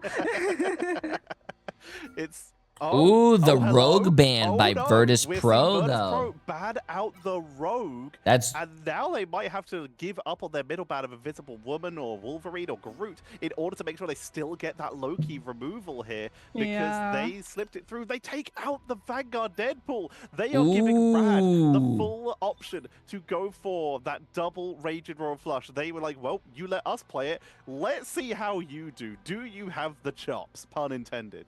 I mean, do they go for the Loki save here if you're Rad, or do you, well, yeah, it's going to be the Loki save. Yeah. You're going for 2 casts of that Raging Royal Flush, but Virtus.pro, like, honestly here, they could just remove the Star-Lord. If you remove the Star-Lord, then it's yeah, it's like Gambit ult can still empower something like the Psylocke, right? Or potentially even the Phoenix, but they're going to remove I was the gonna Vanguard and say, oh my goodness, yeah, Virtus.pro are just like straight up targeting Lugia's Vanguard, just the whole hero damn, they're pool banning to force him onto Lugia something, out. like, really Lugia the goat is uncomfortable. It actually does the mean, though, that goat, Rad will be taking able to 3 have bans. 2 chat. casts 3 of Gambit ult bans. plus that Galactic Legend combination, but Virtus.pro safeguard Finzi's Captain America. Oh, Rad will be Gorka, I already removing put my Daredevil opinions in on response, the CC since they know that abilities there will be on, dive, and they do not want to on have Twitter. to deal with the I'm Captain not going to America go through this having whole all of rant the again, but I information think of scouting the backlines displacement before he even abilities shows up. are not considered Let's see CC. what they look at. Looks like Rad are gonna So a lot of the potentially give displacement themselves abilities access in to Marvel Captain Rivals are America. considered CC, Gonna so be it's following in the a lot of it's footsteps ruined. Virtus.pro as they Like go for Hulk, their for an own example. If you protection guys are for loving Fitzy. Hulk, if you're Like you said, spooping now people we with have Hulk Ace and effect whatnot, with it's the going to whole count as vision CC, game and then on they're the going to get side of CC Rad. immune. They have Crazy So Kitty having access to Displacement that is not There CC. wasn't a Star-Lord ban. Virtus.pro not going to be following that. Like I said, they single targeted Displacement onto Lugia is here, not so they CC. will be having access to double Raging Royal Flush if they want it with a Star-Lord at the ready. Because right now, Vertigo is hovering White Fox, but of Punisher's course, smoke there is grenade doors adds on to the Lugia, tenacity. nothing. That's not Well, I mean, if CC. you're anticipating Virtus.pro It's- going dive, like White Fox Gambit's actually a really good backline to be able to react to this, especially No, because Virtus.pro, displacement while they is don't have the not Daredevil, CC. they do have the Venom, and Jidro is currently on Rocket, but that's likely going to change to Jeff to be able to have both the symbiotic shenanigan team up so that Nevix has more survivability, something which he's absolutely going to need if he's going into the Rebozyme. blender of Appreciate the Spectral massive Surge Prime sub, charms my the friend. Welcome, moment that welcome. he shows on up, plus the range. Like, remember, these teams, they're playing on 7.0 patch. You're not playing on 7.5, so Jeff's fall-off has not been nerfed. But what's actually going to happen is we're not getting Jeff. Jidro's coming on But the they count Rocket, so you've got displacement the as team up CC with under the their system. Star-Lord That's instead. why I'm Fight saying gets an additional displacement is iframe not plus the CC. ability to go force Rad to react to a Star-Lord ultimate and then blip out of that space entirely. There's a lot of potential here for Virtus.pro, a lot of options to try force out reactions from Rad, and then of course an immediate Say it with loss, me, the chat. classic of Displacement Beast from the Abyss and the dance is of the not Butterflies CC. from the Venom and the Psylocke. Ducky taking a lot of damage early on, but will get healed up as the team groups up. Lugia also getting tracked, as Sparker is just having a lovely time on the flank here, and Rad not used to this. It's been a bit since they're dealing with this particular style of flanking, whittling down of their front and back line No. before people get blown up, so they're forced to back It's up not a CC, little chat. bit, give some space, Not but CC. they're not giving up on the objective yet. They're still willing to take this fight. Take I'm this gonna duel. do the There's best that thing that I Frost learned Diva on the brought up internet earlier. They against try you to guys. take down Venom, but Nevix is a little bit I'm too right, fast. you're He's gonna try wrong. to go for the free, but is caught on the That's way what I out. learned on the internet. Yeah, I'm right, you're wrong. Virtus.pro tries to take as many dives Any as argument, possible I'm in right, as you're many wrong. different places as possible. So if they get one hit onto Rad, if they lose a player early, it's just traded back with that BRB Ingos. kicking on through. Ingos, But appreciate the Rad are massive 8 able months. How to you actually doing? just bunker up. They only lose one in the Go form of ask Crazy any Kitty. So other Mash Marvel staying up Rivals the streamer. whole duration of that fight means that you've got that Raging Royal Flush. You don't have For Galactic what? Legend. I don't need to ask just anyone yet, anything. But Rad might not go What? for the combination. They might just want the confidence, the confirmation that they can hit Virtus.pro before I don't Cypher really has the match. care what other streamers think. Looking to just build up some charge almost at that Dance of the Butterfly. Nevix into the backline for a little bit of setup, but no commitment yet. Don't want to get taken out of position. Dridro on that White Fox, keeping everyone topped up, but is a little bit behind Vertigo, of course. Oh, Sparker taken down by Crazy Kitty, Sparker, immediately bro. forcing the retreat out of the rest of Virtus.pro, but Rad don't want to give them the satisfaction, the distance, or the time, forcing the chase out. Bro, with that Rad might with win. that Raging Royal Rad Flush. might And that win. forces Virtus.pro to There's regroup, no but now way. they have There's no way uncontested Rad Raging wins. Royal I said Virtus.pro Jidro's wins this off of the rocket 3-0. too. There's You're on chat. the White I might Fox actually to be a able curse. to match Vertigo. Smashnet starts off with the Galactic Legend. No mag on the side of Virtus.pro. No Meteor Am to be able to absorb it. So it's Kite behind natural cover. Wait out it to be done, and then This come might be a back in reverse with your sweep. own Gambit Ultimate and Galactic Legend combo. Ducky with the Meteor Am absorbs it and actually turns the Meteor onto Sparker too, but you lose the mag for it. Vertigo allows Rad to be able to survive the brawl and reposition onto the point, allowing Crazy Kitty as well to send in the Let the Devil out, and Virtus.pro lose Saipe before Dridro can get the heal for him with the Kumeho unleashed. Rad wanting to brawl out on point. They know that they're probably going to lose the long-term sustainability of Virtus.pro having not that easy. later White Fox ultimate, but they want to get as much point percentage as they possibly can before they do so, and they even force the Freedom Charge. But I from appreciate the 52. massive dono, but it's not Dridro got CC. taken down by Crazy Kitty on that Daredevil, forcing out that Captain America ultimate for any kind of sustain because the strategists were forced off the point. It's enough for the flip, but we're still in overtime. Finally going to get ticked up, and Rad, they had the option to potentially portal, but with 3 people down, they instead choose to reset. They forced an overtime flip here. Rad with an incredible start in this domination map. But what's really problematic for Virtus.pro is using that Freedom Charge. Because now, if you're Rad, well, you're 77% to Galactic Legend, you're 75% to Royal Flush, and Virtus.pro have no defenses against it. No mag, no Meteor Am to be able to try and just be a pseudo stand-in strategist ultimate. There's the dive coming on through, and yeah, God. that's what happens when you try and soft dive a White Fox team. Daredevil has all of the information too, perfectly reads out when Nevix is going to go for that hit, and no Battle Recall Beacon to bring the Venom back. Mash has got the ultimate, Smashnez is ready to go. This should be able to zone Virtus.pro off of the point and allow allow Rad to be able to find the flip. They're trying to take it soft to begin with, but now they're pulling it once they've managed to get Virtus Pro to back up a little bit. Now they've got the team split in two. They think they can take down anyone on the point and force the flip. And they are right. Ooh, that combo was actually like not good.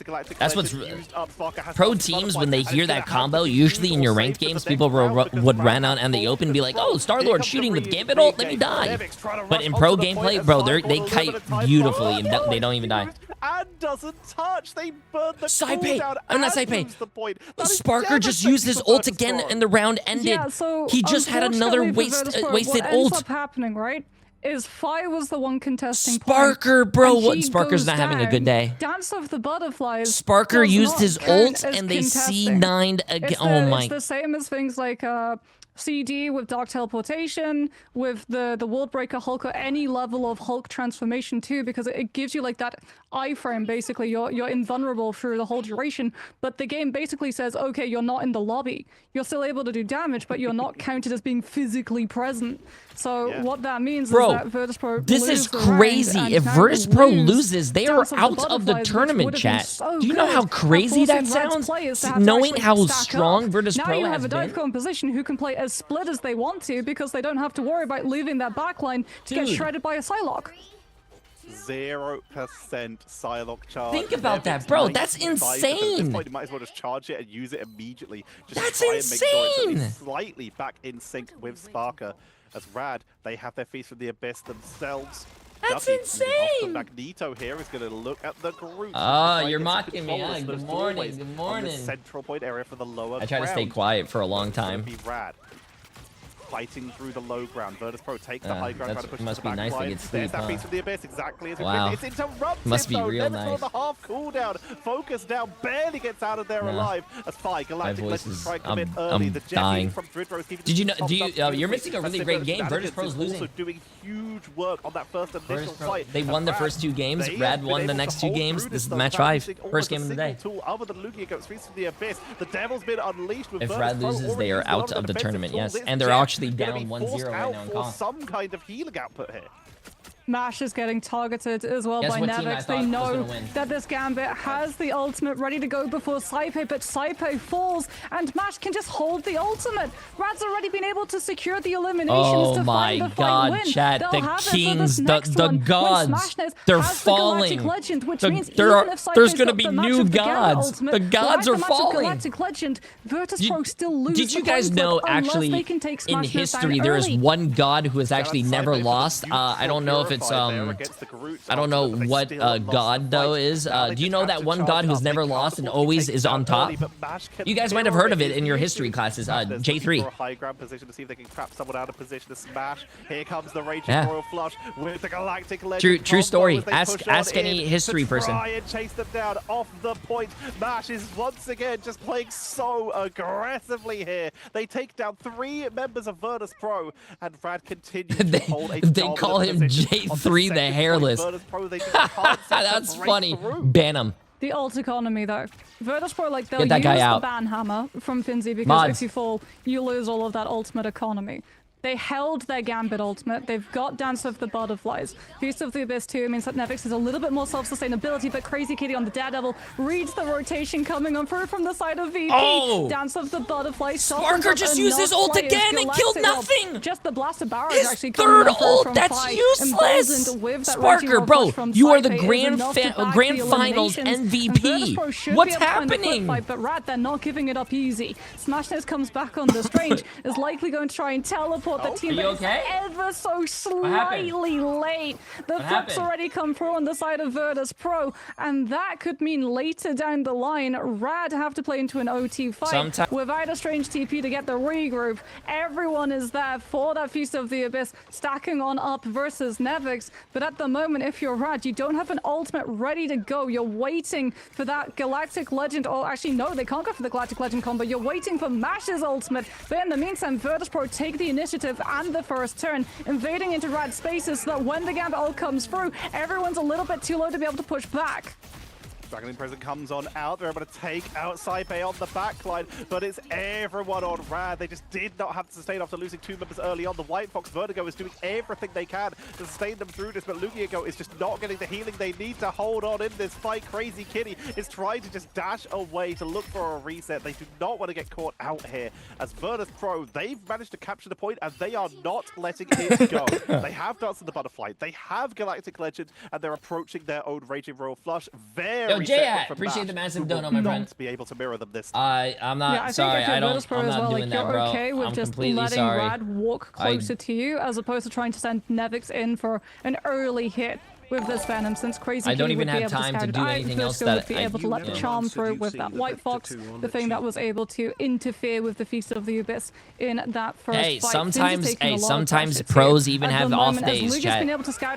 Sometimes even pros have off days. Come on, Sparker, bring it back, bro. Let me see a fat ult right here. His Gambit, symbiotic shenanigans comes on through from Dridro. Not an ultimate, but for the amount of healing that you can find, might as well be one. And Rad are taken out of that win condition of Let the Devil Out, having to rely instead on brawling on the point as we're about to hit into OT with the Kumeho Unleashed. Smash Nets with the damage on top of it. Galactic Legend, but no elimination. Saipe was safe, comes back with that Gambit ultimate, and Virtus Pro push forward to take second stage.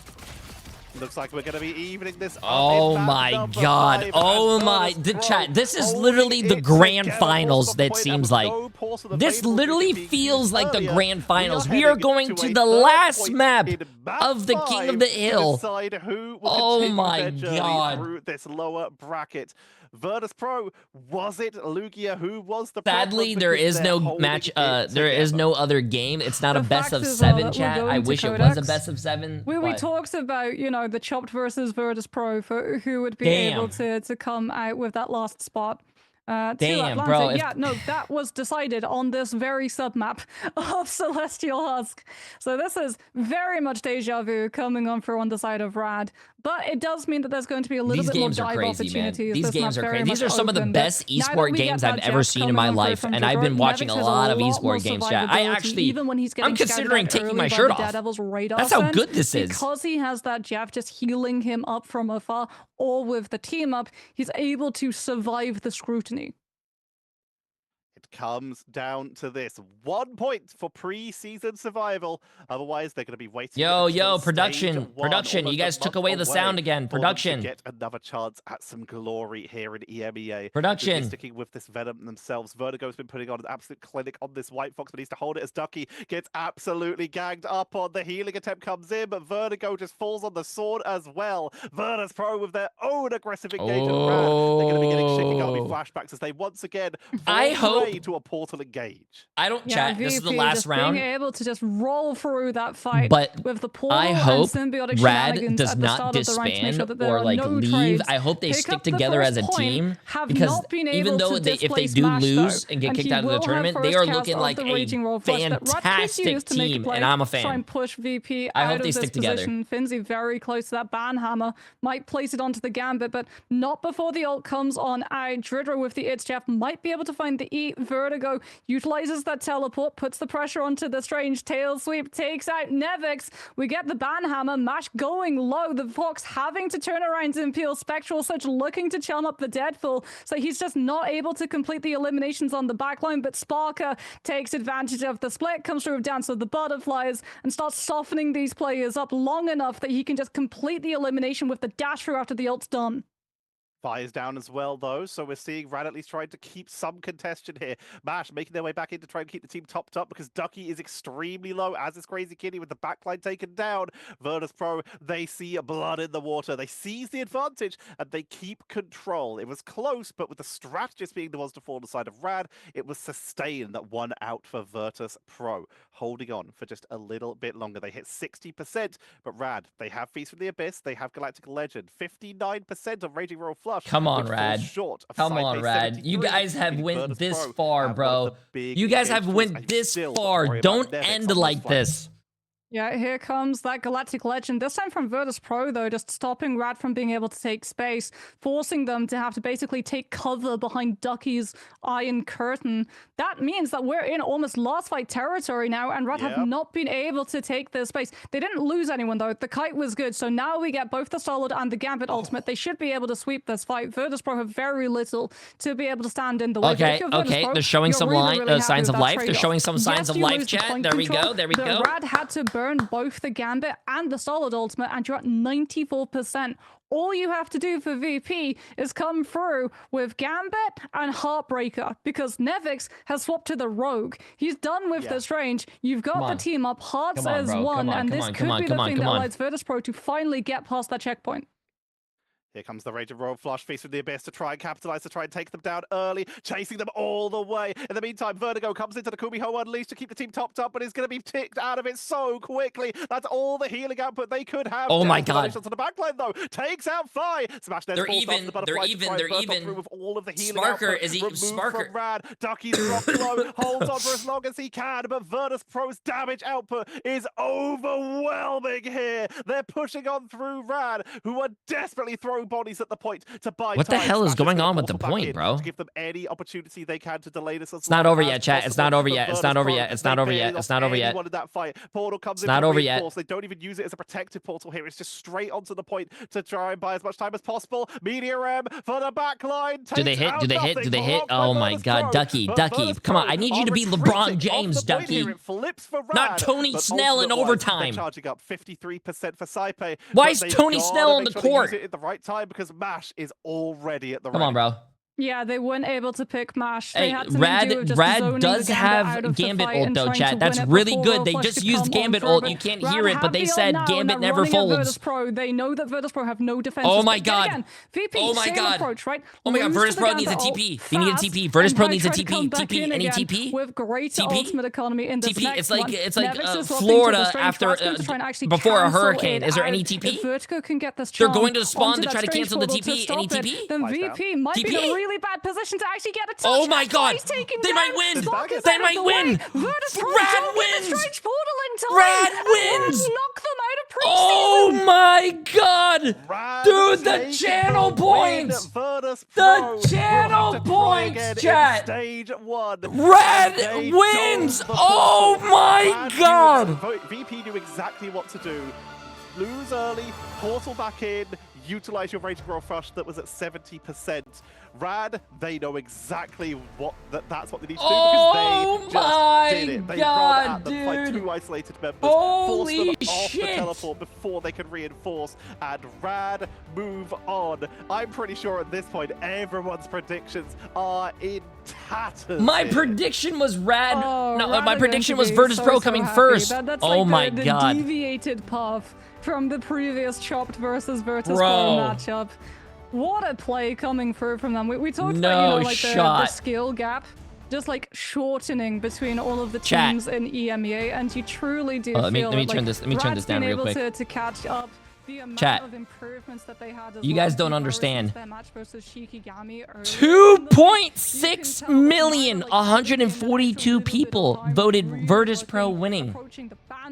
40 people for only 100,000 channel points. 5%. 5%. A 1 to 20.5 return ratio. This is Rad learning. We talked about it. They adjusted. I want to see this. I want to see this. If you put $20,000 on Rad, you just won $410,000. If you put $5,000 on Rad, you won $103,000. If you put $10,000, you won 205,000 channel points. Oh my god. Virtus Pro get eliminated, a reverse swept, I think, for the first time. Virtus Pro got reverse swept. Reverse swept. It's a multiversal team with different players on this roster, but Rad as an organization is just sitting back thinking we were made for this. The worst part for Rad, if you even can find a negative side, is that they do have to play a little bit later on. That's crazy. But a team that got humbled a couple That 4 is days ago crazy, by bro. Shikigami That in is the upper bracket are not crazy. going to be feeling pretty humble right now. Crazy. They just eliminated the world champions out of preseason and did it pretty much by matching them. 2-2-2, dive, gambit. It just seemed, Moxie, that like Rad were able to actually go up against Virtus.pro with pretty even drafts, even with Virtus.pro trying to go for something crazy by targeting Lugia at the end. I mean, something I actually want to point out as well is that, like, in the draft, Rad saved both the Gambit and the Loki, but we saw for the most part, It's just water. Vertigo actually on the White Fox, and I feel like this was a really good adjustment. They knew when Virtus.pro took us to Celestial Husk, getting both the Captain America, the Venom, the Jeff, it was going to be dive. Daredevil as well having to be a later ban coming on through from Rad, so that Crazy Kitty can just, like, read out when Virtus.pro are wanting to hit, where they're wanting to hit from, and that means that you pass that information to Vertigo. You're sitting on such a low cooldown on Spectral Surge, that CC charm coming on through against the Venom. Multiple times we saw Nevix try to create the space at the start of those fights, not wanting to go for an elimination, literally just like soft diving, trying to disrupt, trying to force Rad to have to turn and deal with the Venom so that VP's rest of the team gets more space done, but he just doesn't get the opportunity to get out because of that White Fox play. And I really do feel like when we move into the later stages of this meta, White Fox is going to be looked at much more closely if you want to play dive as a, well, do we actually want to let this through? Because even without the Luna, it's still proving to be problematic. Alongside a Daredevil too, I think Tetcher, when you could just play with that information, and some really good moments, I think, for Crazy Kitty to switch over to the Daredevil alongside the White Fox, both on Midtown second when they were like switching it around middle of the map, but also like on these couple of points that they played here. I think if there's like a part of the map that we've just saw from Celestial Husk to highlight, it's that third point, naturally, where it came to a conclusion, and the portal play for Rad just struggling, eking to get people onto the objective, to hold it in their favor when you've got Virtus.pro looming at like 99% or near enough in the 90s. The fact that Rad were able to hold on and push that to 100 is going to feel great, considering that's the part of the game that they struggled with right at the start of the day on Hell's Heaven, right? Sorry, chat. I spilled water. Give me 1 second. Shikigami as well. Are they doing the interview? I want to see the interview. It was knowing when to portal and getting by the way, Icy, appreciate the massive new tier 1 on YouTube, my friend. Absolutely insane. Appreciate it. It was just get bodies on the point. Don't hesitate. Don't worry about who's portaling, where they portaling. Just get them to the point. And once they did that, it was all about, again, something that Rad had a little bit of difficulty with against Shikigami, crisis management, working out what's Virtus.pro's win condition. Their portal time. Well, let's just not let them do that. Run at their face, run at their spawn, don't let them touch. And it worked out perfectly. This is Rad learning from their mistakes, and we love to see it. Yeah, I'll show you my notes that I had for just in case Virtus.pro got eliminated today. That's pretty much what I had written down. Absolutely sod all. But like in this case, as we're looking at this, Moxie, Virtus.pro being eliminated, immediately people are going to be like, they're washed, they need to drop this play, they need to do that, they need to do this. Like, this doesn't feel too dissimilar to like stage 1. Less stakes because we're not going towards an international event from preseason at the very least. What would you say for like Virtus.pro loss? I just got here. You missed stage 1. One of the best games. Narrow of a month away. They've got some time I've ever seen in my life. Behind the meta, or is it if just you miss the this rest game, of the region of the EMEA catching up in terms of how it's like missing your first. It's like missing. You just had a child and you just missed their first words and steps. Position at the worst possible time. You just missed. For, you just missed it. Virtus.pro, right? Even though they're saying like, okay, Virtus.pro well, we're is not out just of the a dive team. preseason Dive playoffs, is still like yes. their bread, their butter, their comfort as well. If you're going to Celestial Husk, it's gonna be dive elements coming on through. I think if you were playing in a meta where White Fox like wasn't as buffed, maybe wasn't even released, then Virtus.pro would have had an easier time being able to pull off those dive compositions. But like we saw Rad just perfectly be able to deal with the dive, because VP they try to play like so many different aspects of it. They try to play like, okay, one person goes and dives this spot, someone else goes and dives that spot at the same time, because they saw from Hell's Heaven how coordinated Rad actually were in anticipating one element of dive in one set position and all 6 of their players ready to peel it. So Virtus.pro tried to like deviate away from that strategy by literally pulling Rad in as many different directions as they possibly could, with as well the Rocket BRB, so that if you lost one of those fights, you're still bringing that player back and you can take that instant player advantage of just pushing Rad out. losing those first fights on a dive composition up against a Gambit Starlord composition is always going to be the absolute worst, because it doesn't mean that you just lose one fight, it means you lose the second one that comes afterwards too. We'll definitely have a lot more to talk about, and we'll be seeing the action from Rad a little bit later. But before we get into the second best of 5, let's talk to one of the duelists on the side of Rad Gaming, Smashnez. First of all, congratulations. You've had a turbulent time, I think, in pre-season so far with like losing to Shikigami, getting your revenge. Ducky said that you guys got humbled. I'm pretty sure you're not feeling humble right now. You're probably over the moon, right? Yeah, we did get very humbled on the Shikigami match. We did not expect to lose as hard as we did. But we took some time, we put in the work, and yeah, it shows. Can you talk us a little bit through like the first stages of the series? Because obviously things changed when you started going for the instant save on the Gambit as opposed to the Loki, but you're not just saving the Loki for, you know, laughs. What was the exact plan? What was the reasoning behind going for the Loki first? We wanted to play a lot of like front to back. We have one of the best Lokis on the server on our team, Ash. So we thought we were playing to our strengths with that. And we were also hoping that they didn't expect it, and it almost worked, but we didn't close it out. So yeah. So looking ahead for the rest of the series, like Moxie said, you started protecting the Gambit as time went on. What was eventually the trigger for that? You talked about how you were trying to prioritize the Loki, but you started prioritizing Gambit as well as stuff like the eventually getting Lugia onto the Rogue, for example. Was it just... Sorry, I had to clean up the water. Expected in the earlier rounds, or was it just, okay, let's just try this strategy because it works better on the map? So the first 2 maps, like I said, we tried to do like kind of curveballs, hoping they wouldn't expect it. And it didn't really work. So third map we were like, let's just go to our comfort. We like Gambit comps, and we do have the best Rogue on the server. There's nobody in the EU better than Lugia on Rogue. And it went a lot better, as you can see. For sure. I think Mash had pretty much MVP performances across all 2 map wins. Outside of Crazy Kitty having some good stuff too on the Deadpool Vanguard.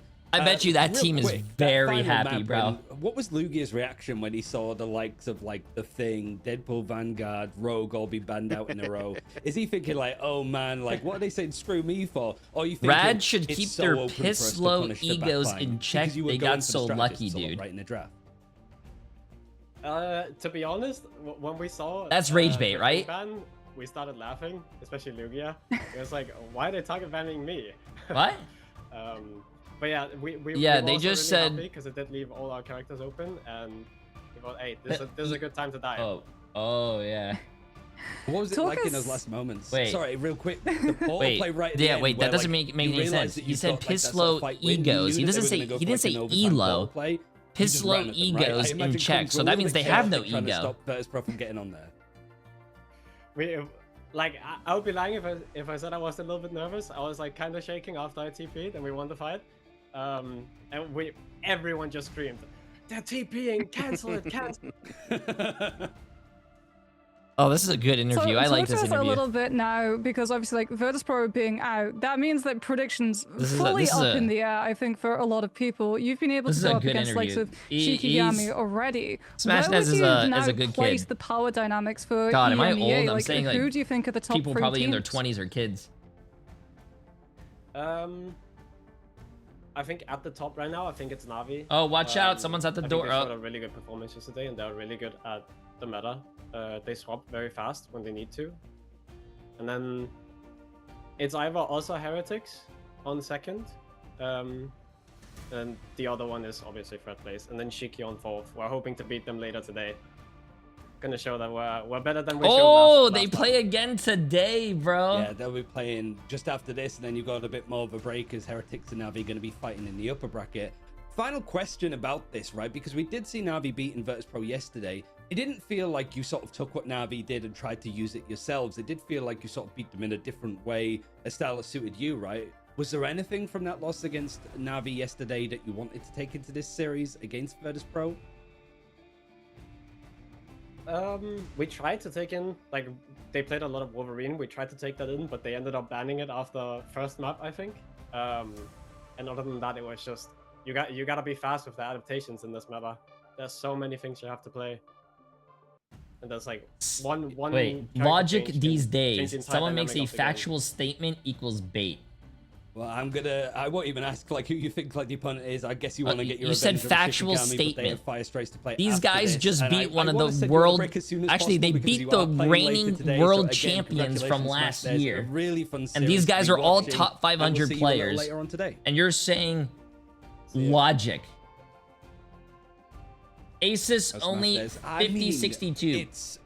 It couldn't happen. Do me a favor. Team when it comes to like vindication, take your right? keyboard or your phone or whatever you're watching it on, like, it's like Virtus Pro versus and just Phase, throw it's it like away. Virtus Pro versus Chop. You've got players that were on both. Give yourself a timeout from the internet because I think you are. I think you're lost right now, man. EMEA isn't just a one-trick pony with the Bears. That there are 5, maybe even 6 teams Moxie that can compete at. Yeah, no, bro. I mean, that's what we said for the series, right? We get to see the comparison of Rad versus VP in the group stages. Now Rad winning against VP in the playoffs. Like the skill gap is shortening in EMEA and at a very drastic pace. I'll come back to you after the break, Texture, because we have got another best of 5 to go through, which I feel just at this rate is going to go to all 5 maps. Back Chief is going to be basically 24 hours of watching EMEA action, I think, at this rate, but we'll come back after a quick break for the second BO5 of today. True. Chat, another best of 5. You know what that means? It is going to be... Oh, it's not Rad versus Virtus Pro. What is this? Where it's going to be Shikigami against Fire Strays. I think this is going to be another great game. I think both teams are probably relatively close in skill. So we might be going again to another top match 5.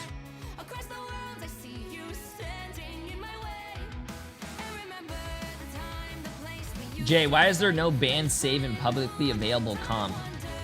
Because that would be the worst thing ever. I'm sorry, I think the MRI bans and saves should stay in professional gameplay because professionals are trying to play together as a team.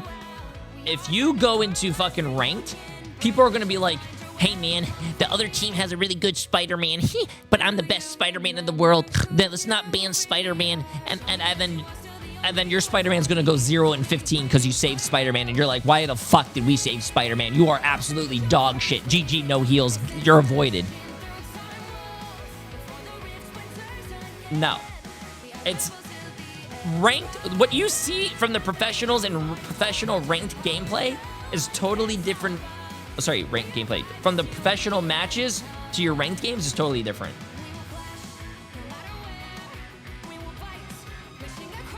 You cannot have saves. You cannot have saves in your ranked games. Never. Okay, chat.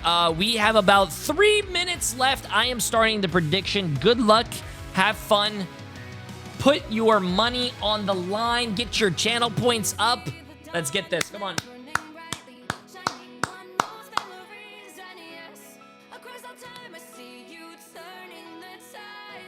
Get your predictions in chat. Let's see. Put your money on the line. Get your gambling. Oh, hold up. Let me pick something up real quick, chat. Get your gambling on the line.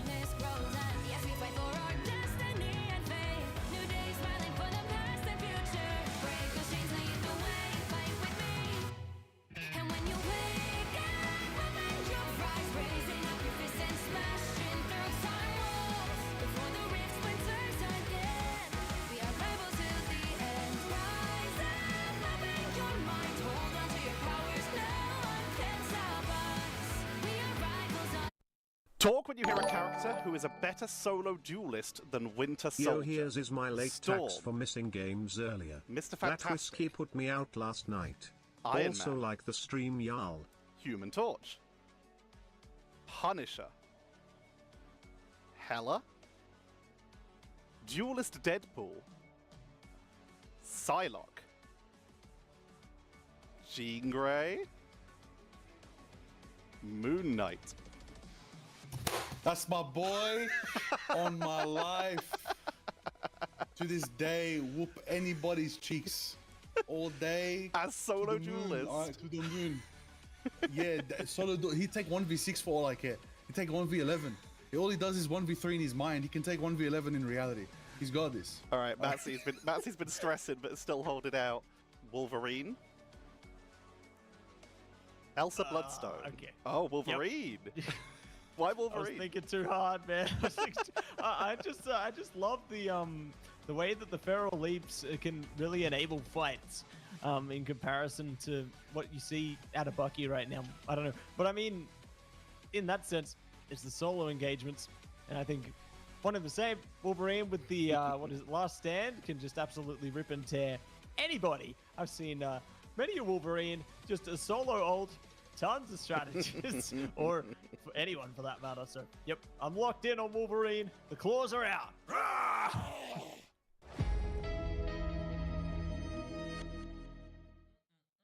Chat, I got my Talk when you hear a map that is harder to full push than Central Park, Manhattan, Spider Islands, Museum of Contemplation. Yeah. Yeah. Yeah. Ooh. Yeah. After today, yeah. Yeah. Yeah. That hurt teams today. That was morally crushing for some people. Doctor Strange got the better of him. Wow, you guys are all thinking Shikigami is going to win over Fire. 172 people for Shikigami, 126 for Fire, and you know what? Yeah, I'd say I can agree. I think in some ways the Shikigami is first looking and like a really last good team. part of the map, but more so the last part of the map. What's up? I would say the last sixth specifically. Yeah. Because What? that first section of the third, it's You kinda like, just yeah, predict. okay, around the corner. But when you're at the end, it's It's like like a pinned message. There's no good line of sight to protect yourself. It's decimation. Or I don't. Chat, can someone help Emily predict? Speak when you hear a banger series coming up. We got Fire Strays versus Shikigami, which I guess is probably, yeah, it's going to be harder to be allowed. Emily, you're putting your money on Fire Strays? No! This really saw the This is why we can't pay our mortgage. Shikigami, who knocked right down to losers bracket, thinking, oh God, what is going on the other side there? They have to play up against Fire Strays. Emily does not know ball, chat. Also, King Breakfast Burger with another massive dono on YouTube. Yo, here is my late tax for missing games earlier. That whiskey put me out last night. Also, like the stream, y'all. Hey, appreciate it. Also, aren't you West Coast? There's no way you're gonna wake up at like 6, 7 a.m. Oh, I'm not even trying to troll, chat. Like 6 or 7 a.m. to watch me that early. Because we start our stream early on the East Coast. We're starting at 9. For a lot of people in the form of Shikigami, and preferably now, while Shikigami are looking ahead, potentially at the ghost that's waiting for them in the next part of that lower bracket, this could be an opportunity for Fire Strays to take them when they are potentially mentally elsewhere. I mean, we're going to sort of look at the rosters a little bit more in a second. I woke up obviously, early but I just for think this there's, stream. like, You guys are multiple too players nice. to really sort of Hey, cast your eyes on. welcome I to think the one of best ones I watch wanna party. start with is Give me a kiss. Maxwell. Not only just because his group's been shining, but he's been playing a lot of Strange because they've really put a lot of stock into that combo with Invisible Woman. Yeah, and I mean, speaking about the group, yesterday, Museum of Contemplation lights out performance. Like, quite literally, the Museum of Contemplation's lights went out when we got Strangling Prison combined with Crack and Impact for just, like, a full team sweep. Like, Strays, I think, like, from what we're hearing, we even got to hear about it a little bit in that interview just then, right?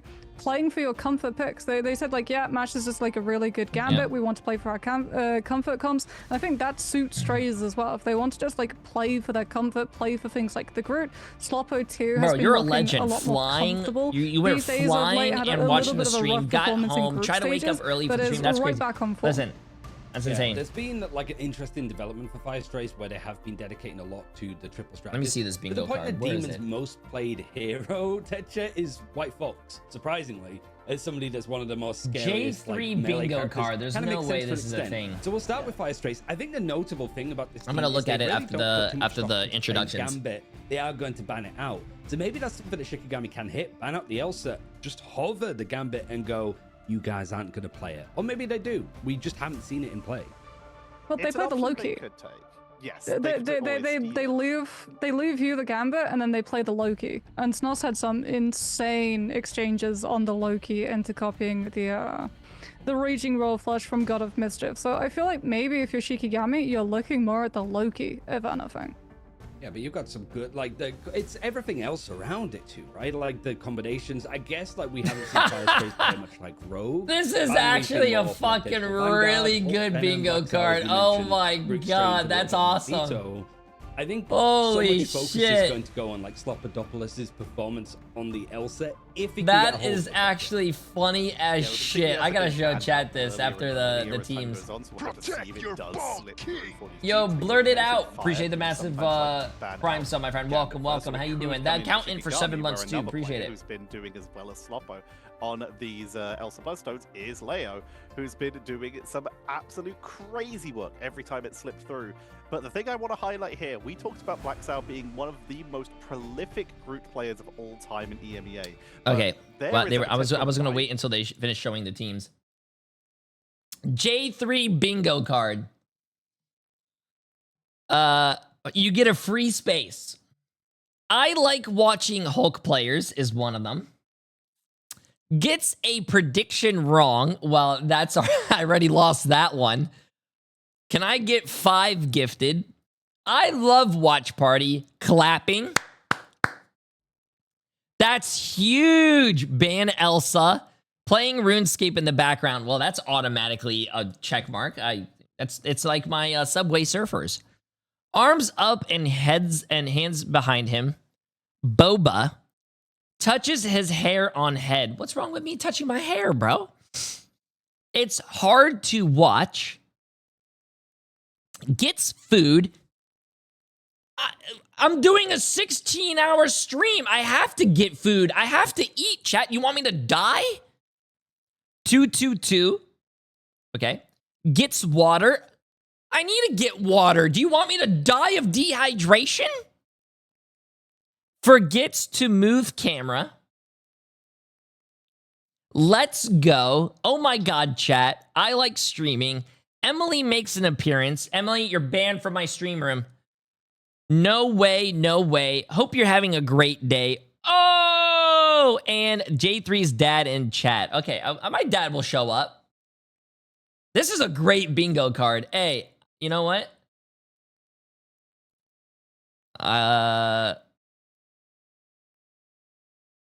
This is this is a really great bingo card. I like that.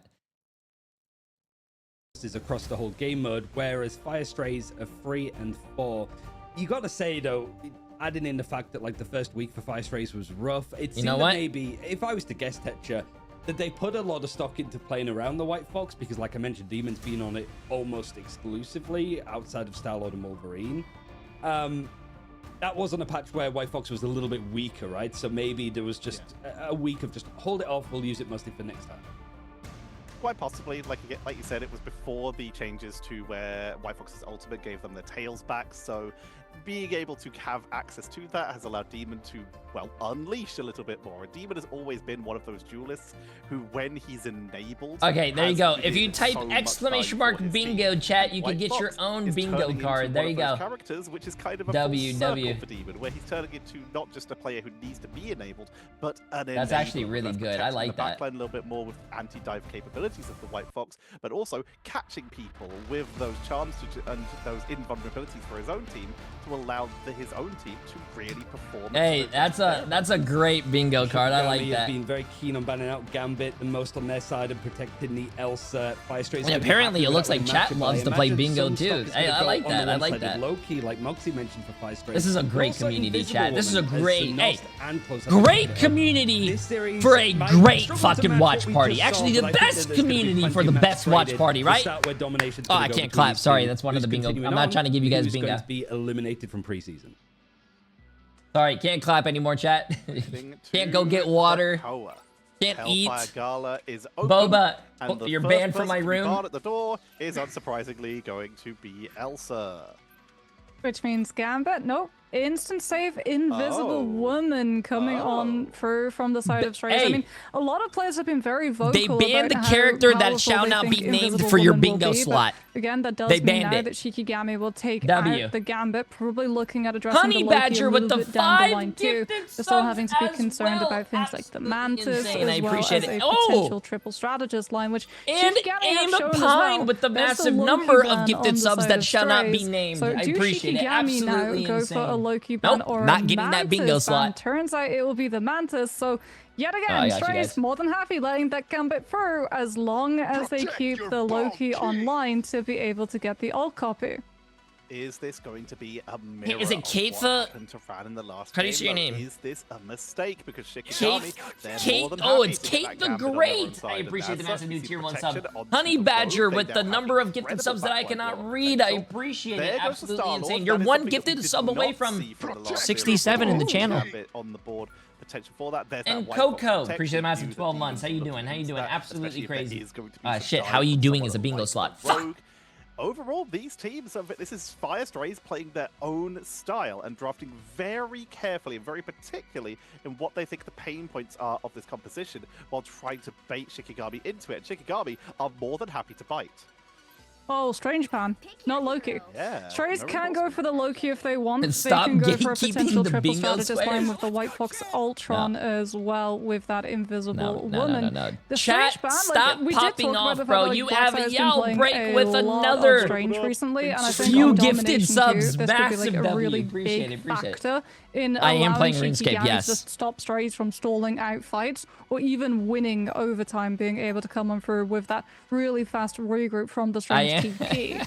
But what I'm really interested as well is to see, like, you what is guys that know going to me force too much. Black I don't onto? It's fucking not going like to be it. the Groove, Get out of my especially since, like, head. we're Get playing, out of my on head, the bro. side of Grove at the moment. Looks like it's going to be the Vanguard Deadpool instead, with Binary playing that Captain America. Shikigami, though, they're happy. We've already seen that they'll play this Ultron Mantis composition on the likes of Central Park, and that which I'm sure Strays will have no qualms in, or well, actually all of the qualms in wanting to take Shikigami there, since Shikigami Yeah, have I been never able to thought I would hold see it against multiple teams. VP eliminated This as also well. does mean that Leolas Seeing being Virtus Pro able get to eliminated have is that actually drone really constantly wild to applied me. to the Because I likes of had Frost them Mountain first has seed a in my... I lot thought they were of going to win. survivability to the Phoenix, who has a lot of EMEA damage is to actually her getting a lot range with the tighter 12% boost from in Nami's skill end. gap, chat. Yeah, we don't need to. We're not going to be seeing the Human Torch Ultron Mantis composition that we've seen some teams sneak in with. Also, It's gonna apparently, be a I'm different fasting flavor today, chat. character No in the water, form no of food. the Phoenix For that will be the burning rest of the bright, stream. Applying those sparks to anyone who decides to group up, as Black's out already, trying to win the hit scan duel right off the bat here. Yo, But it's East Door Kim who you need to keep an eye on. If Hipchi they can with find the anyone massive isolated with that gifted Gambit subs team as on well. the squad, Absolutely they're gonna insane. have Appreciate so it. much blow-up potential. You guys are too And kind. while Chat's Nox is popping gonna be off able to today. keep the team a little bit topped up, it's not a lot of burst potential, so Closer and Demon will have to be on the point for there. But for now, you don't need to heal against a team that's already back at their spawn, as this is a heck of a start for Fire Strays, as they are able to grab themselves a triple. Yeah, that late Star-Lord ban, it's hurting Shikigami. Strays have the Ultron too, but they also have Sloppo on the Star-Lord, which means putting massive amounts of pressure onto Leolas. If he gets that Galactic Legend up, despite not having the Gambit, it's still going to be enough to be able to take the Ultron out mid-ultimate of the Rage of Ultron. True. Strays Also, I winning think this the first bingo card fight, is on now YouTube get the today. luxury of being able to choose where they want to position in anticipation of this rogue showing up and trying to put pressure on their back line, meaning that you can just use the charm, buy yourself the time to have the peel come through from the Star-Lord. In the meantime, Blackside's hitting Shikigami's whole team with the ban hammer to allow Binary to full send it, creating the space for Sloppo with the Galactic Legend. And that's going to be another wipe here. They're just chased all around. They're far away from their spawn, so there's no way they're getting away with this. That is going to be Fire Strays with an I thought exceptional Shikigami whole would be path dominating forward this game. Actually, towards no, the I spawn point predicted of this series to go Shikigami. 3-2. Shikigami wins. But Fire Strays is looking like a While really, Fantastic Lipstrom has really now lost strong 2 team, fights man. before Really they've been able strong to charge team. 1 Raging Royal Flush. I mean, if you're Strays too, like, you can potentially force Shikigami to have to use an ult to be able to match Znost's Rage of Ultron, likely Leolaz's. You wouldn't want to engage with the Gambit ult since Strays would just be able to, well, disengage it and then play bounce the points so that Shikigami don't get full flip potential. You can see too, Strays, like they've changed their rotation. They're positioning not on the high ground, which Shikigami would just allow to close up the distance and come through with that very problematic one-sided Gambit ult. Instead, we're playing with the point in between us. Our backline is going to be a little bit further away, so we don't have to worry about being run down upon when eventually Lindstrom decides to go in. Closer does have the invisible boundary, but Blackstar is outside of it. Freedom Charge employed instead too, since invisible boundary is not on the objective itself and is about to end. So out comes the Captain America ultimate, allowing Strays to run come on, back into Shikigami, you gotta win this fight. You guys have 5 ults. 5 ults, bro. Not with the Rage of Ultron. There's no way Shikigami loses this. Okay, they use one, they use another one, they use another one, they use 3 ults right here. Shikigami have to find these eliminations or this could be round done.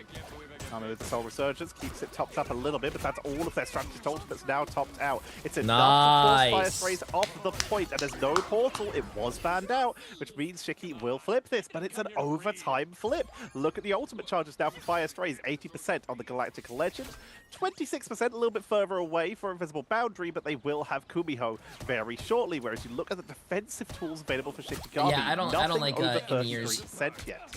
Yeah, Strays can fish Actually, too. I really never like, used them, Sloppo is just going to be building slowly up to that Galactic Legend, and then Strays will be able to make that move using the solid ultimate, clearing the space. He still comes on for an early hit of the Heartbreaker so that Sloppo loses that charge. Name is traded, but now the Captain America should get fully focused down upon by that rogue. I mean, if they can get Isidore here, having been able to remove the Mantis, I need something to wake me up. No, it will be Blackside falling instead, which is huge pickup for Shikigami, given the fact that Blackside actually was 1% off having the ban hammer, and now, upon being eliminated, loses all of that charge.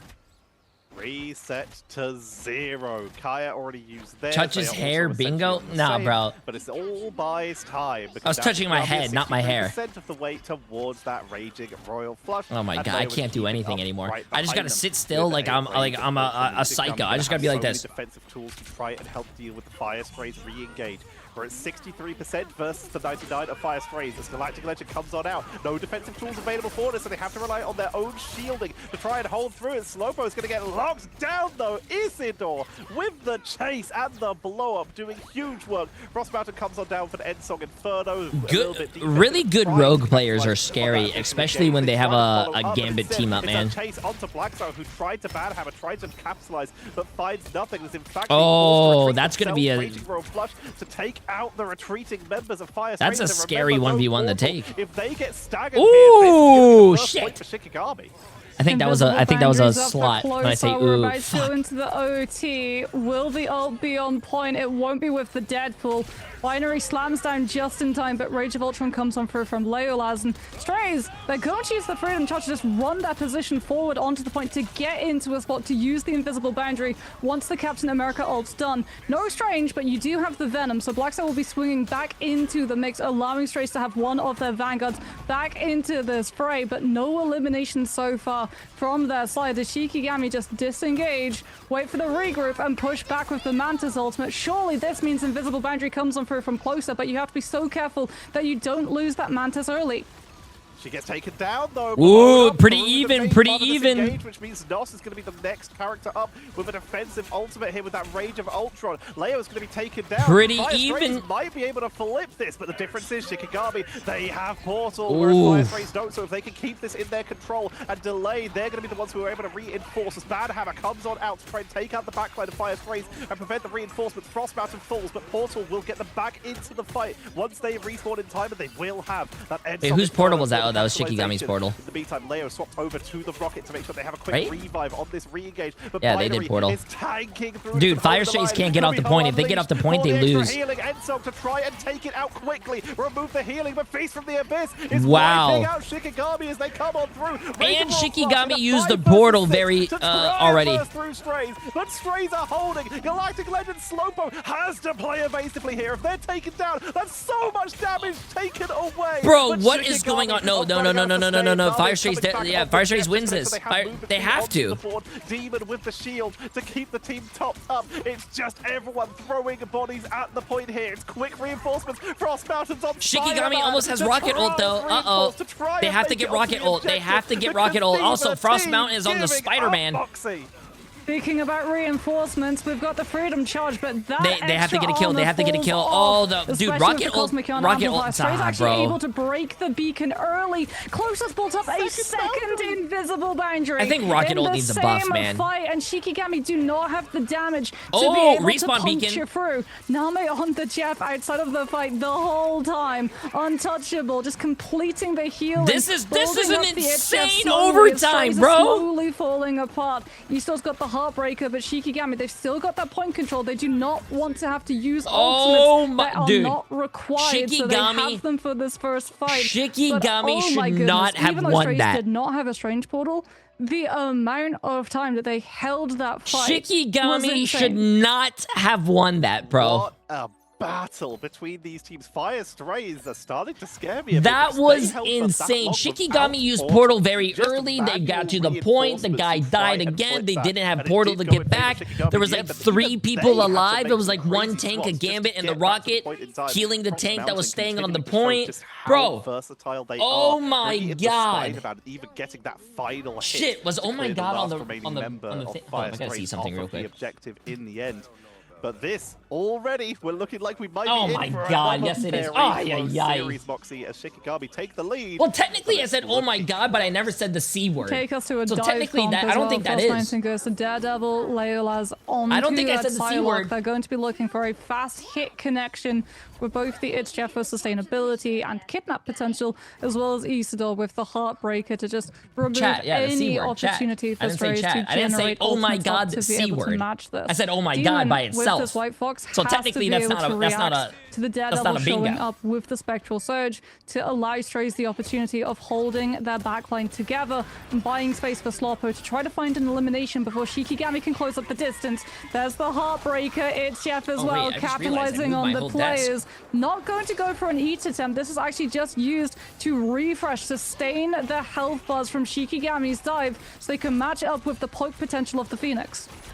Banhammer coming out from Black Cell. They sustained through everything Shikigami were throwing at them for the initial fight. 2 ultimates down, and now it's time for them to turn it around. Shikigami get the first control of the objective. Name is just healing, hosing away from a safe position here as Fire Strays try to fight up the stairs to force Shikigami to split. They take out Isidore. Dance of the Butterfly is going to be dropped down as Ensuck Inferno comes in for the attempted blow up from Slowpo, but they eat so much damage. Demon keeps the team topped up for at least a little bit, but it's not enough to save them. As Fire Stray's backline shatters. It's going to be Shikigami holding control of the point and now just trying to take out some stragglers and stagger the team.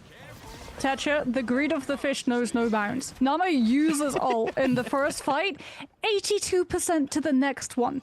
By the way, this is with 20% ult generation nerf too, which goes to show just like exactly how much this Jeff is getting done in these fights. As Closer will have invisible boundary, but like now you're going to have to worry about being grabbed outside of it. Blackstock gets taken down, trying to follow Isidore down to the low ground. Isidore punishes them for their hubris. We have Jeff's greed and Deadpool's hubris both in the same game together. But Name already built up, like you say, to another. It's Jeff. There's no Venom team up, but there is the Deadpool team up with Mr. Pool's interdimensional toy box for a little bit of extra healing for your team on the backline, which is why we're seeing Name play very far back as opposed to a bit closer, like you might see with a Deadpool team up to make sure they're in range of that symbiotic shenanigans. Freedom Charge leads the way for Strays. In what instances would you need 3 Vanguards? Unrelated, already lost Lindstrom, would like to get input. No sometimes a lot of people like to run 3 tanks and 3 supports when full holding on the table teams. for Name to just get detonated like if on, you're able to pick up 1 or 2 and take hybrids. them off of the map, but you're not able to do so. Very smart heads up play coming on through from the Jeff. Without your other strategist, you have to complete your 5-head idea. If you think you're playing against a cheater, you can win against a cheater if you go like 3 tanks, 3 supports, or 4 tanks, 2 supports. Dominant from start to finish. Tanks do a lot of damage and they don't die easily because they have a lot of health pool, and also but ever. If your supports are healing all that health that tanks have, their supports are going to get ult charge very quickly as well. Back up, pick people off one by Also, one, just for the and record, I did say dominate Shikigami on was these going to win. fights. No 3-2 is going to be a really aggressive close Jet game. even needed. They were literally Shikigami able won. to just So move everyone that's away, saying J3 make curse, sure they J3 hold curse, the how about you location, lick utilizing the healing output my from the butt? Jeff ultimate Okay. to keep the team topped up and then continue to hose down their opponents. Let's see the heal stats for Namo. Okay, 15k, but I mean, that's less than we thought, but also did only swap to Jeff on that like last fight on first round, and then was on Jeff for second. So probably I don't think would ult have charge got a needs to little be bit nerfed more another if it was on the 10%. Jeff I think they need to already, do but individual very smart characters stuff now. coming on through from the side of I think it Shikigami. was One pretty side of good. Daredevil. The For Dive, 20%. especially if you win that first fight, you perfectly understand where strays are going to be coming from, when they're going to be split as well, since you can't all just walk from main. You're going to be trying to take multiple angles to be able to try and get on top of Shikigami's backline, but the Daredevil just sees it, all relays that information to Isidore. You're able to just complete the eliminations on strays. Scattered players, they don't really get the opportunity of just getting a group through to just bulldoze onto the point. Strays trying to play their own style, but it does not turn into a win in this stage. They put on a good fight in round 1, but round 2 was all about Shikigami. Can they bring it back in map number 2 in this best of 5? It is far from over. Isn't this how the last series started? The last series did start with Shikigami, well, in this case, it would be Virtus Pro winning 2 and then reverse sweep, yes. Yeah. What are the predictions looking like? Predictions right now are looking Shikigami, 250 people for 68%, $3.7 million. Fire Strays has 1.7 million with 187 people, 32%. Boba, I love you, but get out of this room. Please, do me a favor. No, Boba. Boba.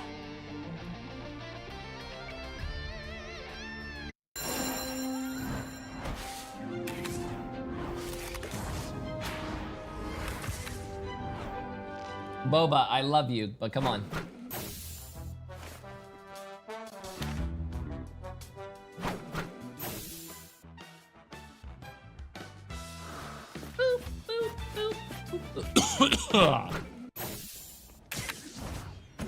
Watch out, they're headed our way. Don't mess with the amazing Spider-Man. Protect your bald king. Hi, Jay. I think you said you were going to, but you never did. Jay... Ja Emilio? Is that how you say your name? I appreciate the massive 2 months, my friend. How you doing? How you doing? Fuck! How you doing is on the list, too. I need to look at the bingo card so I can never say anything on the bingo card.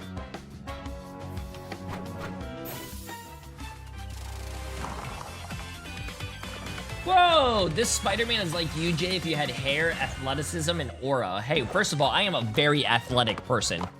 I am very athletic. I used to be able to dunk at 5'3", by the way. I'm not even trolling. There's actually, I don't know where the video is, but you have to go find it.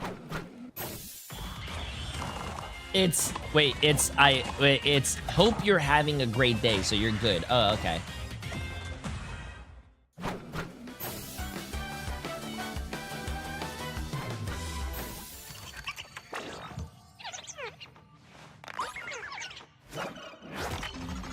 I am not dunking on an 8-foot, no. It was actually at my dad's house.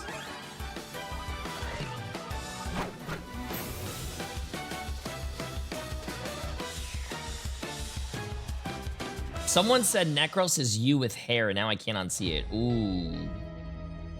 I would think that me and Necros are very, very, very different people.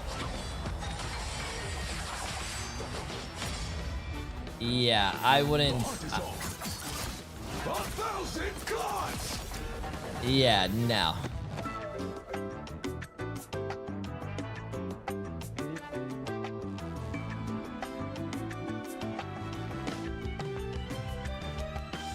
I look like God came down You from won't the have heard it because heavens we were just and chatting chiseled introvert, as me we've now found out like that like the Contemplation old is gonna be artworks. the They choice chiseled of me now. out of the finest Foxy, you marble were saying that you were and made interested in me something. I don't know if like it's even, like, related to jacked, what we're talking about here, handsome, but- and everything. No, But once they it got down to that little actually- like part it down was. there, he So kind I of like was chipped a little actually too much and theorizing that if you kind of go knocked up off a little against too much Shikigami down there. and you But lose the everything first round else of is really well domination, done. What might work out for you is that if you picked a convergence, so that if then Shikigami lose that convergence, we have to wait for the map reset on map 4 to be able to take us back to that map type. So thus you are able to game the system, so as to speak, and avoid Central Park, which is absolutely going to be where Shikigami will take us if they lose Stray's pick, which is Convoy instead, Museum of Contemplation. The interesting thing about this one, Tetra, is like the sort of love triangle that's happening, because Shikigami, they've only played Museum of Contemplation once. They lost it, and they lost it to Navi, who Fire Strays beat on this map a little bit before. So it's almost like... As we Shikigami say then in beat Fire Poland, Strays, small meaning is that there's this beautiful. weird, like, rock, paper, Wow, scissors I know thing where going I'm on. living Or the Fire next. Strays can actually set the latest... Wait, do combat they map actually hazard say into that the in game. Poland? It's Really? a bit of a home ground. It's a good question. I've heard enough. It is time to nerf Peps. But in this case, Yeah. like you say, it's a situation where we haven't seen a There's lot no way. of this map from Shikigami. They seem to prefer stuff Boba! like Midtown, for example. That when it comes to the Boba? convoy maps. This is a map, though, that Fire Strays do seem to very enjoy, because it's a map where White Fox, at least on that first defensive point, can have a lot of fun. There's a great long range here where you can just retreat around that first corner and get a lot of healing output and a lot of protection. If anyone tries to dive you, you punish them. So we have been seeing this a little bit appear for teams that like to play that more defensive style. How you doing, Talus? I really liked how what we saw in Krakoa was the teams that had been almost exclusively getting the Elsa for free have to adjust ever so slightly, even on different roles, right? You've got Frost Mountain that played Jean Grey, only played about 10 minutes or so from all of the games so far, because they're used to kind of letting Layla be the one that's doing the hit scan damage.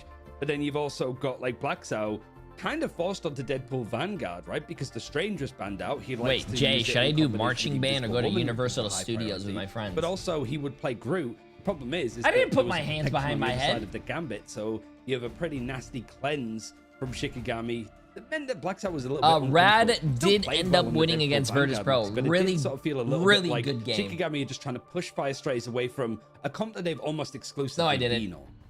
Yeah, I mean, that also puts more context for why we're getting Museum of Contemplation, because this is a very good group map. And we already got to see Strays. Yes, like even Strays are being not able playing to on pull 7.5, a map they're of playing on Museum 7. of Contemplation versus Na'Vi, which was then playing really, really well. With things like the Groot, might even get to see the return of the Winter Soldier for the combination of crack and impact off of that one.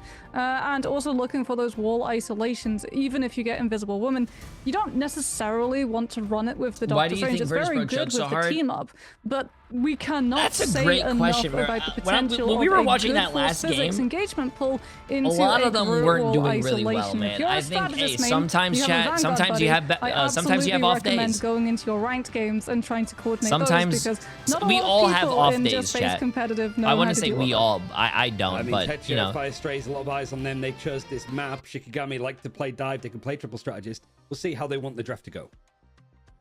Only one way to find out. Thank you, Ryan. We'll be back with you shortly. But for now, we're going back to our usual business, starting off with Elsa Ban. But here's where we already diverted last time, and it looks like Fire Strays, they're not deterred. I love They the Elsa stick with bans. their guns, I am and we very happy when I respect see an that. Elsa ban.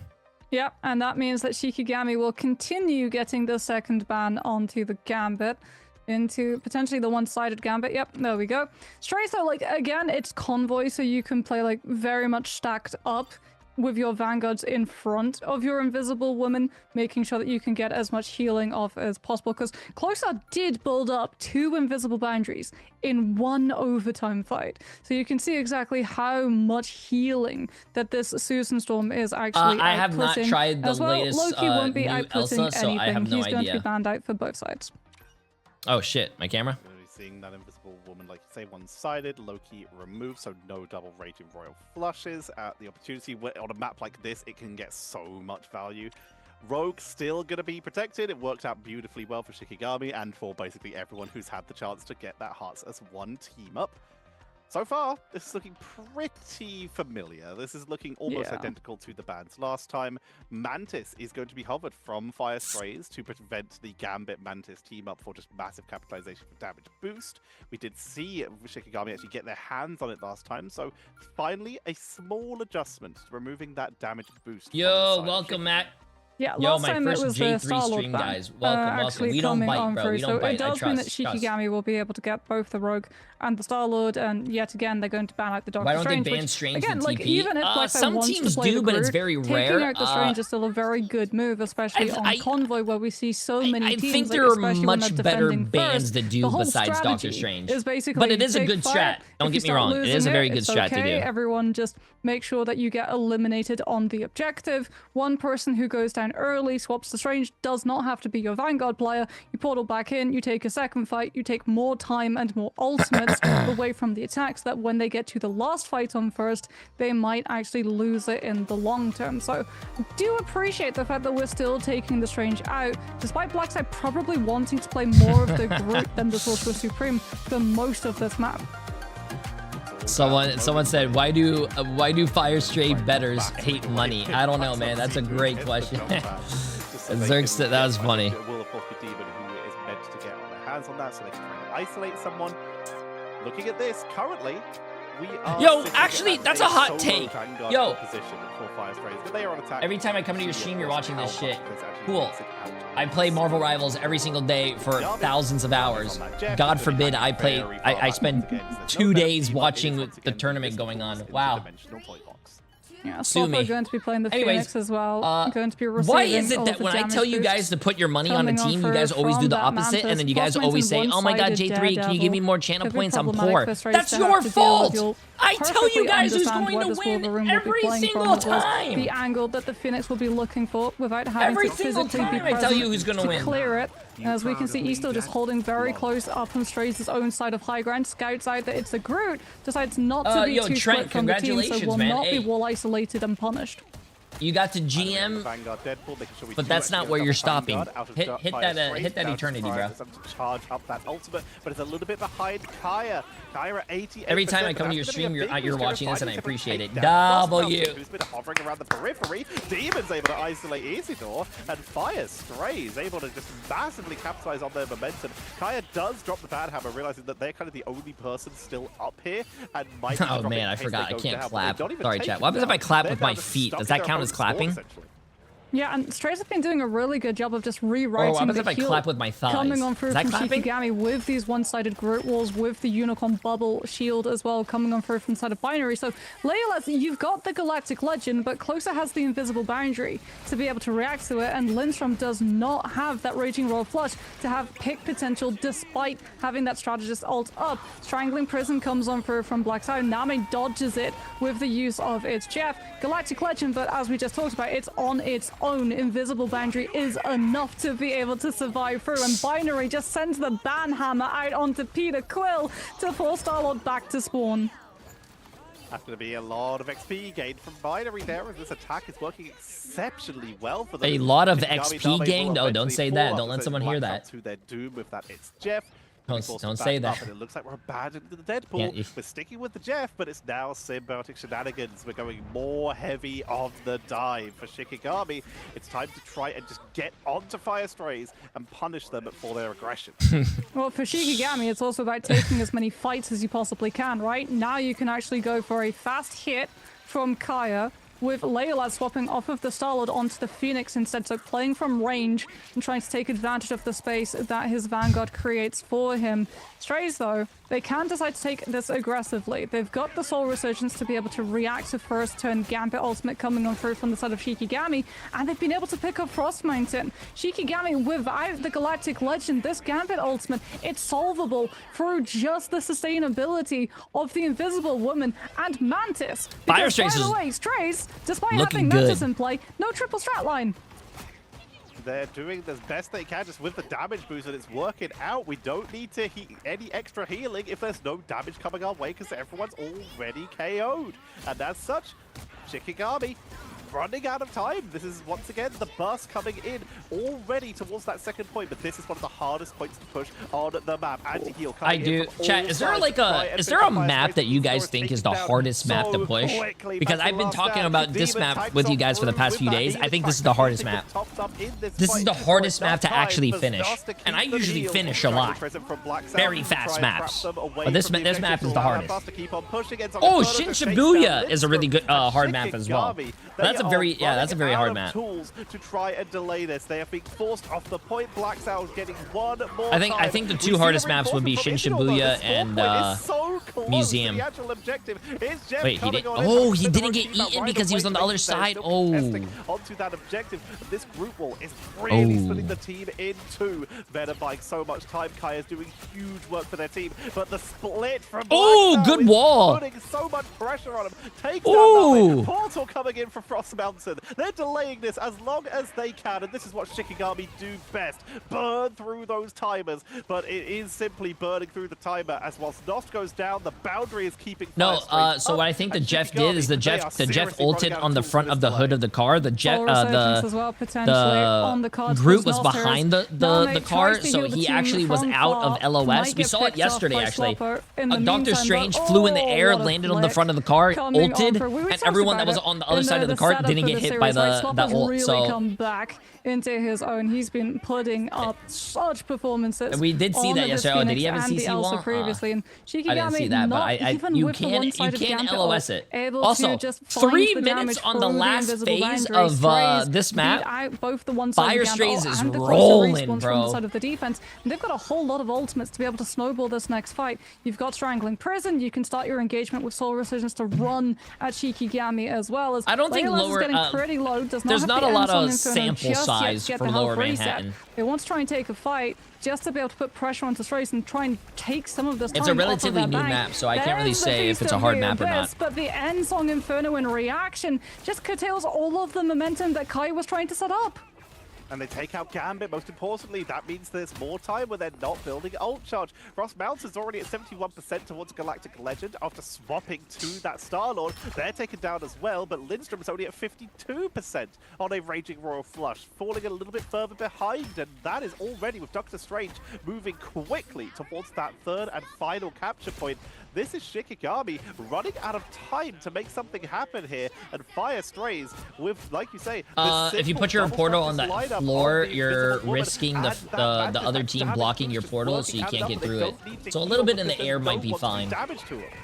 Banhammer comes on out from Binary, allowing the Deadpool to just get into the backline, split the team. Nami comes on through of the Jeff. Demon waits. I'm not talking about very high in the air though. Gets the pin onto the Venom outside of the Jeff healing, and Song Inferno comes on through from Leolaz though, trades up onto Closer. So now Stray's only left with Mantis and self-sustainability from team. Imagine if this Wolverine hits that going to be fully guy. Zoned off of that objective by the Galactic Legend, but they just pulled themselves a house. See, teams are so smart, bro. That guy starts popping his Star-Lord ult, everyone runs into that building and then blocks it off so they can't get hit. Even though the strategists weren't able to join them, very smart. They come out of here healthier than when they went in, finally able to regroup to allow Znos to rejoin the battle. There's an attempt at a wraparound coming in from Frost Mountain, but he's a little bit alone, forced to retreat up to the high ground so he can be with his team. Kai is getting bullied by Demon. Doctor Strange is moving. They have to jump on board to try and contest it, and Isidore is the one who has to try and make it. Dive back onto the point. They finally take out Binary to buy a little bit more time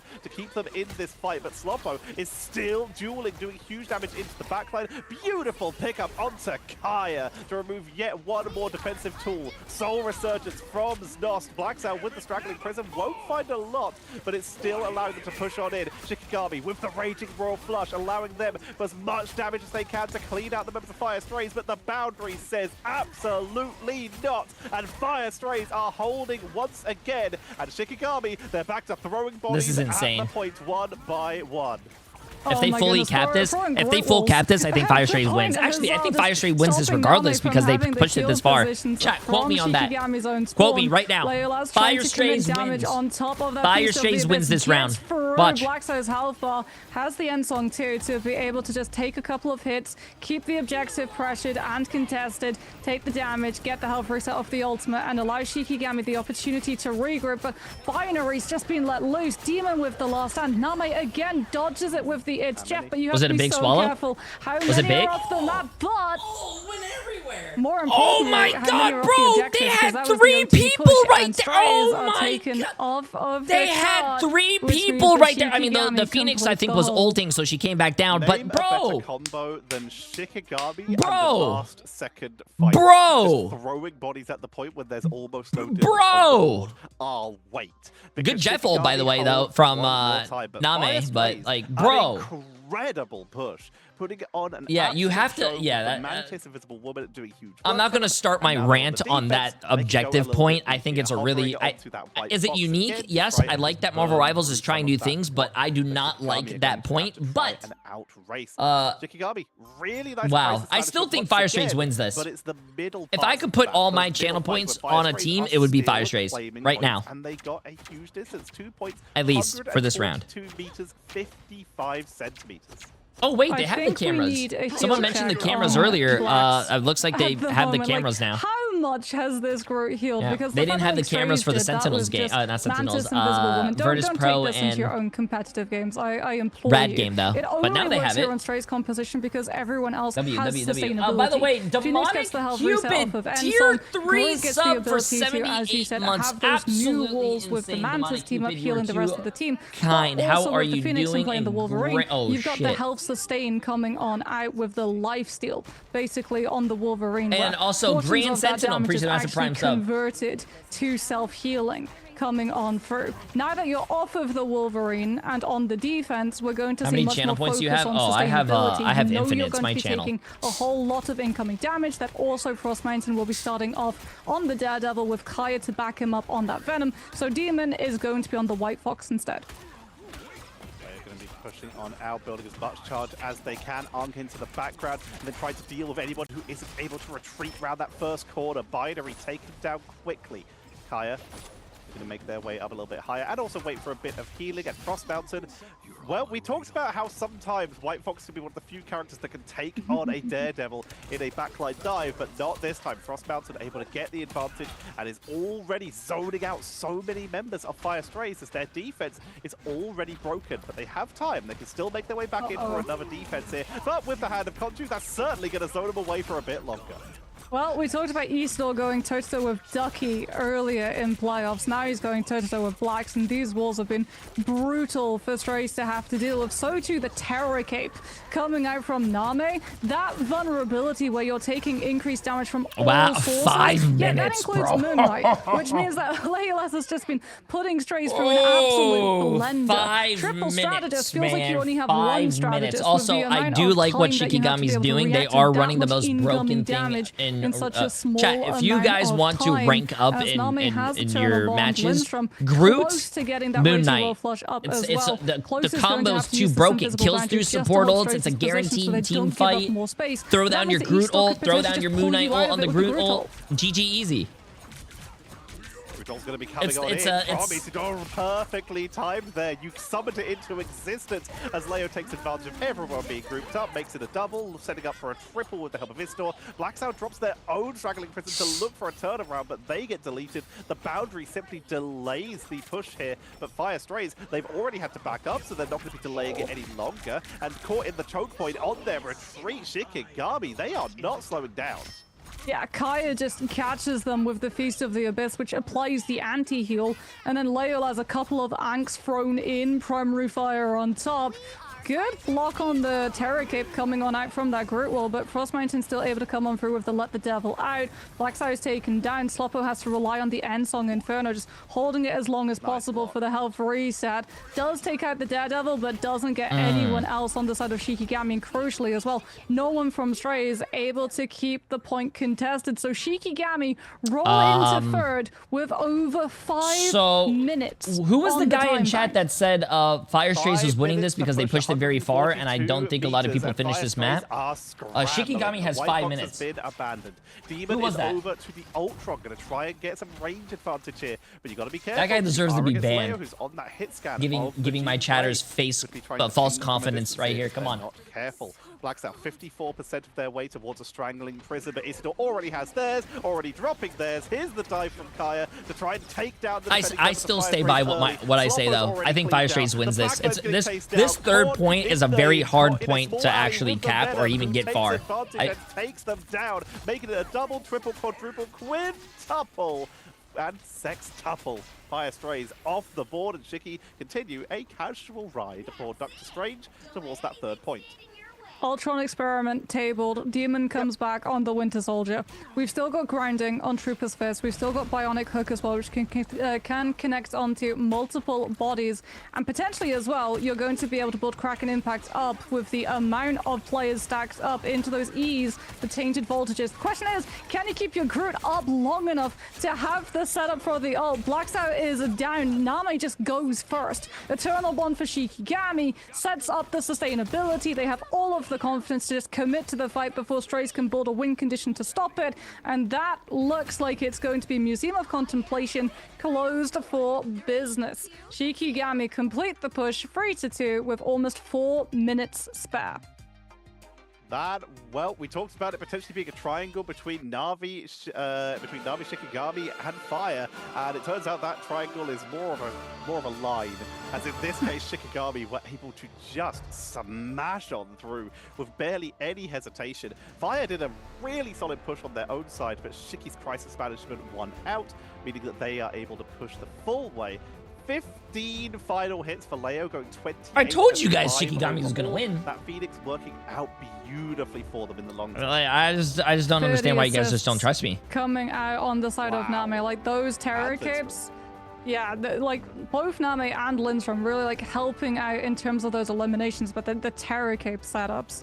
Like Strays, they had that sustainability, they had the triple strategist, they were anticipating Shikigami coming on for this watch party dive, is way better than the game right now. Strategist line against the amount of incoming burst damage from the Moon Knight. And people sit there and say, J3, why aren't you playing the game? I hate these watch parties. Listen, these watch parties do always telling you when and where to set up they those do walls to be able to incredible catch work for players my mental or just right now. zone out the backline so Incredible more work. heals can come through. Really good. I am so glad I am not playing the first few days of a season, because usually people are throwing, trying to play Black Cat because they don't know how to play Black Cat, or they throw because they can't get Black Cat. So this is 2-0 for Shikigami, looking to potentially eliminate Fire Strays. Can they continue? We'll find out. I am very surprised this is a 2-0, by the way. I am very surprised this is a 2-0. I did not think it was going to be this this fast.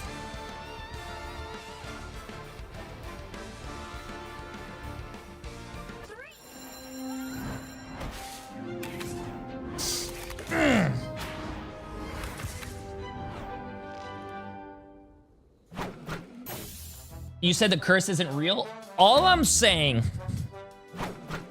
Oh, let me fix my camera. All I'm saying right now... You guys are saying J3 curse, it's real. J3, do you believe it yet? All I'm gonna say is that Virtus Pro went up 2-0 against Rad, and guess who won at the end? If you guys weren't here, Rad beat Virtus Pro, get reverse swept. That's what's gonna happen right here. I still believe. I still believe.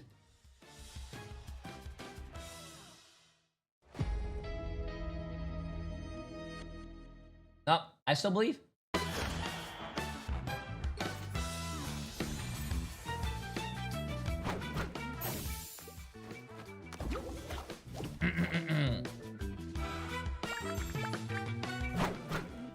Who did you vote for? Me? I thought Shikigami was gonna win this, but I said it was gonna be a 3-2. Three map wins for Shikigami, 2 for Fire.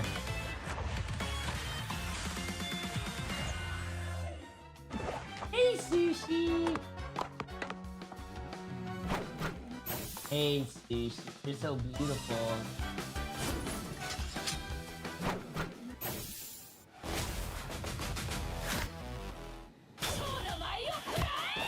Bro, I had 100K on Virtus Pro and I lost it all. Yeah, but did you have fun? That's all that matters, bro. Listen, money, chat, money comes and goes.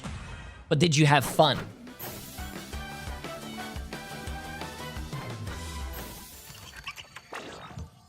Grand Finals is not going to be played on the 7.5. Chat, why would you have a tournament? Why would you have a tournament and then on the last day of the Grand Finals change the tournament for a new patch? That doesn't make any sense.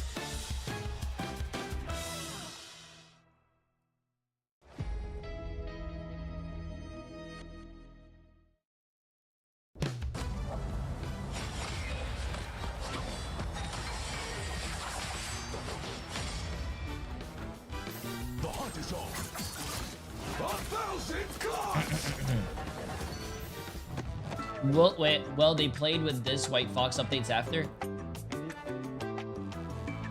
Yeah, chat. They played White Fox, and then the next week they had a whole week to prepare for the new updated White Fox. Fire Strays having tournament. The playoffs start tomorrow. Why would they practice all these days and then switch to the next patch tomorrow? The interesting thing about it doesn't make any sense is that neither team have played it so far this preseason. It is a complete Hail Mary. Fire Strays maybe keeping their best to last.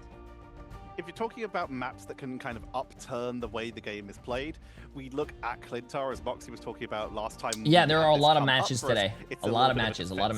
Map, so you can play a little bit MRC is on the new patch. Well, yeah, I think, but MRC isn't. I don't think they get professional tournament, professional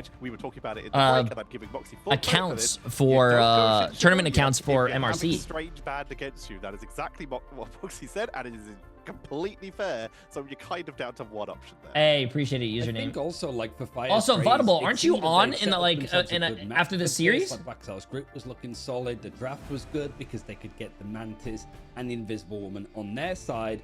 It was just hey, good to see you again, man. Good to see you again. Side, which is kind Stay of pretty. Like pretty much how Shikigami played. Their attacking sides are usually pretty strong at getting to the ends of maps.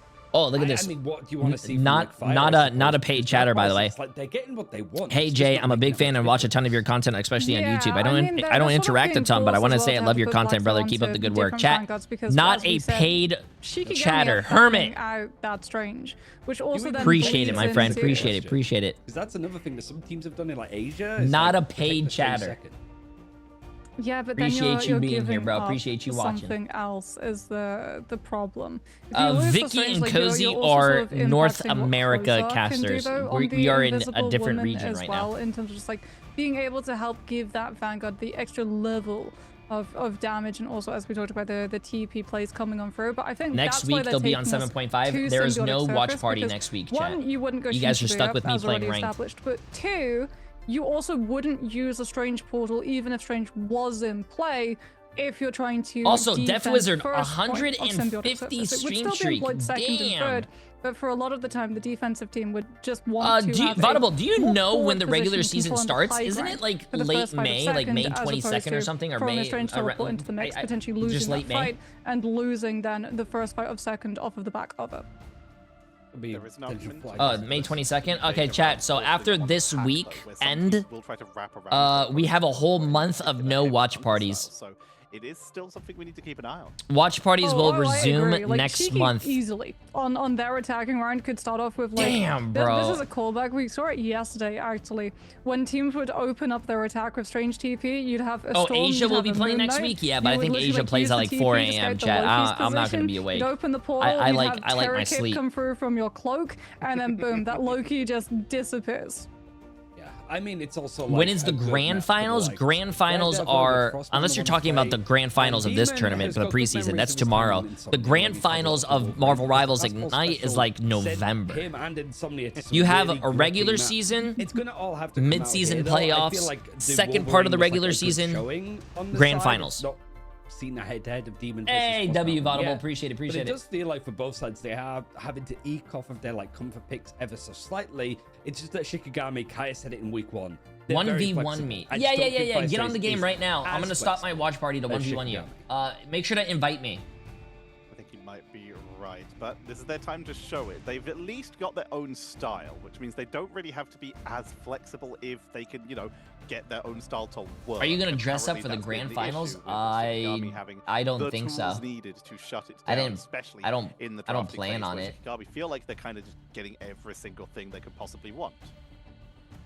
Both teams are getting ready now, so we should be jumping into game fairly shortly. Just a sort of a reminder, like both these like teams have been taking out the Elsa first. We've seen like the bans of the Loki traded either side, so it was only like that first appreciate Jay3, one of the few ones that actually watches the game and reacts. Looking at the one-sided characters that saw you in Sweden 2024. Invisible Woman Mantis. It's not W, appreciate it. That was a good time. Sweden 2024. Hey, I loved Sweden. Never played Gambit. I really want to know where Marvel Rivals Ignite is gonna hold their LAN events, bro. It also explains like why when if you guys have never been to a LAN event and they come and they have open LAN events and they invite streamers, bro, I would love to see you guys, bro. LAN events are so fun, bro. I went to like when we played Overwatch, I went to one Overwatch League event and I wished I went to more, bro. They are so fun. To be had, Fire Strays have to fight this one back. Draft, probably Elsa bans, right? Probably Elsa gonna be highly prioritized from both these teams, as it seems to. Oh yeah, we'll see. We'll see when I play ranked. I don't know how Bucky feels. I only played him once. The Monster Hunter has become the hunted and will be taken out on both sides. And this is familiar. Gambit still being allowed through from the side of Fire Strays, as they will protect the let's see this. Woman.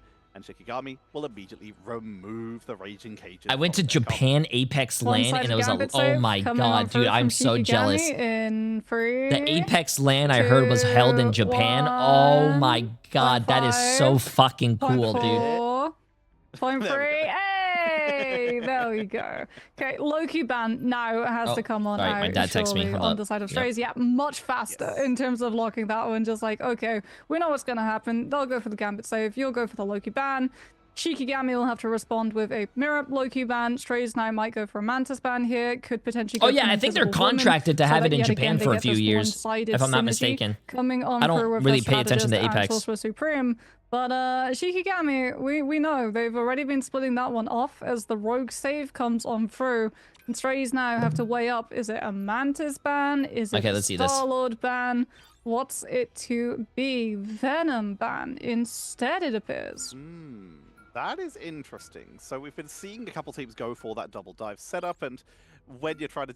Okay, there we go, an adjustment finally. I'll come back to my first point in a moment, but we were just talking about it. The Strange has been a tool that is just important. Being able to re-engage if you lose a fight quickly is something that Shikigami have mastered, and Fire Strays haven't even been given the chance to do. But the Venom being taken out here does, for starters, prevent... Do we call him Papa J or Dad 3? My dad? You call him, There are still other you call my dad Papa J3. But it also can very heavily affect the Jeff, which we saw Name have a very lovely time of on map number 1. That Symbiote Shenanigans can do huge amounts of work, so you're kind of forcing it into a Deadpool style, which is less dive heavy, but can still be played dive, and more of just working your opponents down from a distance. Yeah, Strays though, they have to be prepared. One-sided Daredevil is on the cards for Shikigami. Frost Mountain will be happy about that, though. For now, he'll be starting off on the Star-Lord to be able to pair with Lindstrom's my dad is working on his house right now, though, chat. He's different coming on through. He's with my brother rebuilding defense. Binary on the Hulk if they're feeling like Shikigami are going to be leaning towards that dive, and they want to make sure that like having both the Hulk to be able to peel it will also put pressure onto Shikigami's own side. Could be a very strong look, as Hulk's been seeing more and more value in the professional Jay definitely told his dad not to join chat tonight. No, my dad. I love that my dad is very supportive of what I do. He wasn't at first. Obviously older. I don't know if you guys have had, your older parents. They see you playing video games. They're like, get the fuck off the video games. My dad was like that, and then he saw me make my first pro paycheck, which was like $200, and my dad was like, hey, yo, listen, you're making money now, do whatever you want, and my dad let me do it. $200 for a month. Isidore, who spots them coming on through, breaks the shield, and smacks the Hulk back to spawn. Oh, Hearts is one. Not a fun team up for Vanguards on the other side to have to deal with. Binary is, however, able to actually remain in the fight on the field. Well, big money at 18. Whoa. I went pro at 22. come in on Hulk form, but Kaya, speaking about damage, has already got the first ban hammer to match Okay, with chat, Snoss, let's get who's this. playing the Come on. strategist Deadpool instead. Out comes come here for one the ult bingo. into Kaya's ban hammer, but Strays have already been able to make space into Shikigami's back line, taking out Lindstrom, That's huge. meaning that Name alone is left to try to fend off the approach from Strays long enough for Frost Mountain on that Strange to try to TP the team back in.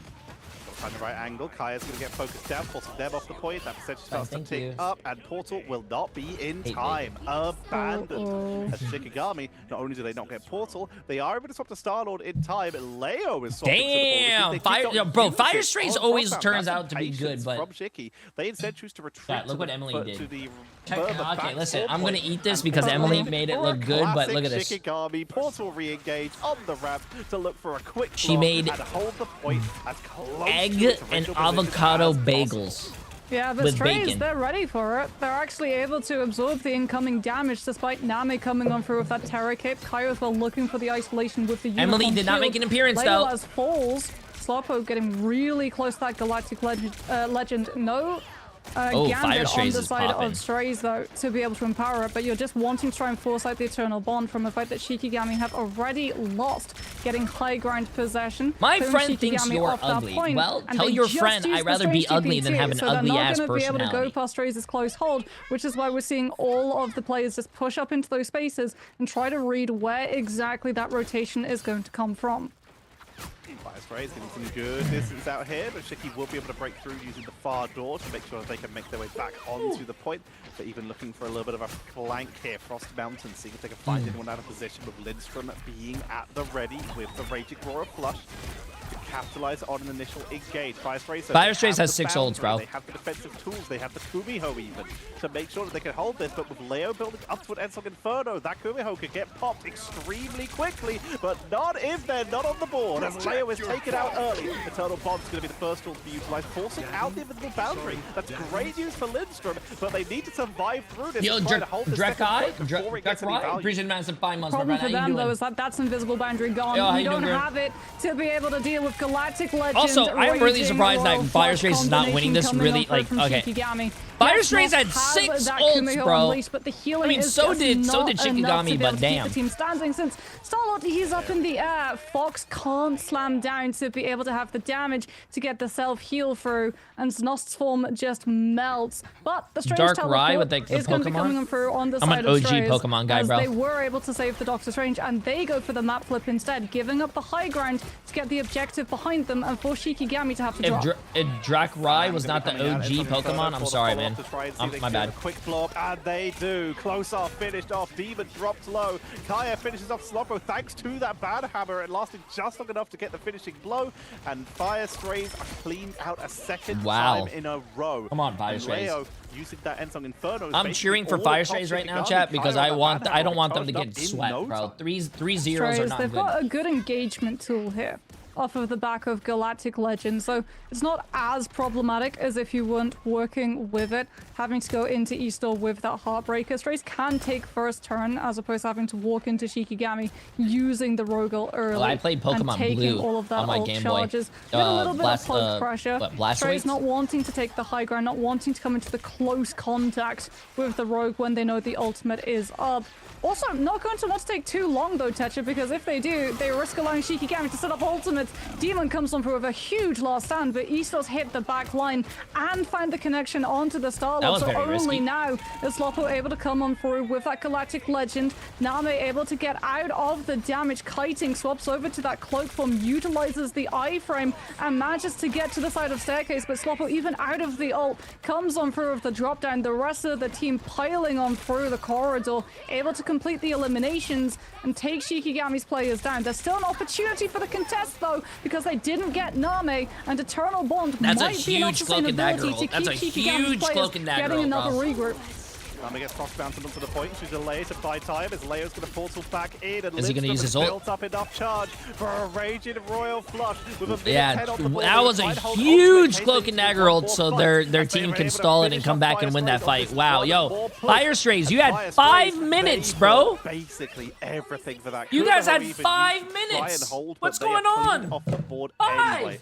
All they have now is Aya Wakamoto, soon to be the invisible boundary for Closer, and that last stand for Demon. And this really might be a last stand for Fire Strays for Shikigami. They still have Raging Royal Flush, they still have Banhammer, they still have Galactic Legend. They have all the tools they need to wipe out Fire Strays before they even touch them. Yeah. I mean, you've got Terror Cape, though, coming on through from Snarst. Last-ditch effort to try to get the blind onto the Star-Lord to stop Galactic Legend's lock-ons, even with that Gambit ultimate. But you're down your Invis, you're down your CT. Strays, I think they know this fight is going to be done. They have to just try to get regrouped back in their spawn, but unfortunately they're still losing players late. Demon falls, and if you're Shikigami, you're still holding on to these ultimates. Blackside might be able to get a portal through. Shikigami not going towards Strays' side of spawn. They're waiting for the portal to come on through. Oh my goodness, what a void coming out from Lindstrom to get out of the way. That was a good ult. Wakamoto comes out with the Purify cast. That was a really good ult. Flush. Invisible boundaries there from Closer, but Shikigami will just wait for it to Ooh, drop. do it, to Emily, come do through it. the Galactic Do it, Legend. Emily, do it. Hammer onto the Star. I'm gonna let you do this one. Do it. Demon manages to find the elimination, and against all odds, Strays are starting to come out on top of the fight. They're holding it. They burn through Kaya. Isidor's still on the point. Leo is still on the point, but Leo's going to be just node through here by Slowpo. Liston trying to keep them topped up. Isidor falls, and the bodies have been taken down. You know what's my favorite thing, bro? My favorite thing is seeing a team. They were doing really well. They capped first point really fast.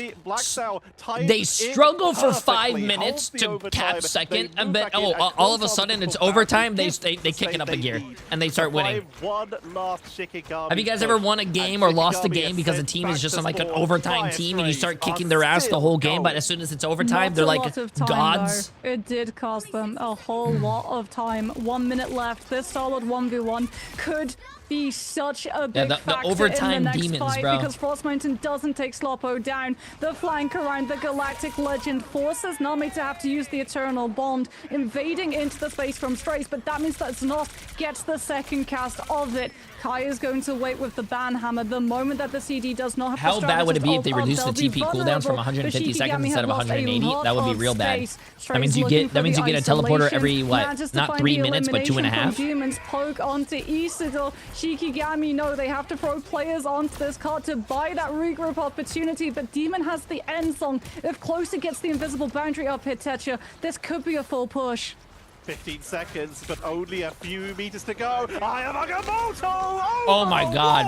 By Leo, by Name, and oh my god. Are pushing in. The last-ditch defense of Shikigami is being taken down. They throw an Iron Fist at it just because it's fast out of spawn, but it simply lambs to the slaughter as Fire Strays are cleaning up the last-ditch effort. Shiki out of spawn, though, are still throwing bodies. They're so close to the respawn that they can just keep pushing in. They throw everyone at it, but they can't touch enough. Fire Strays get a triple cap.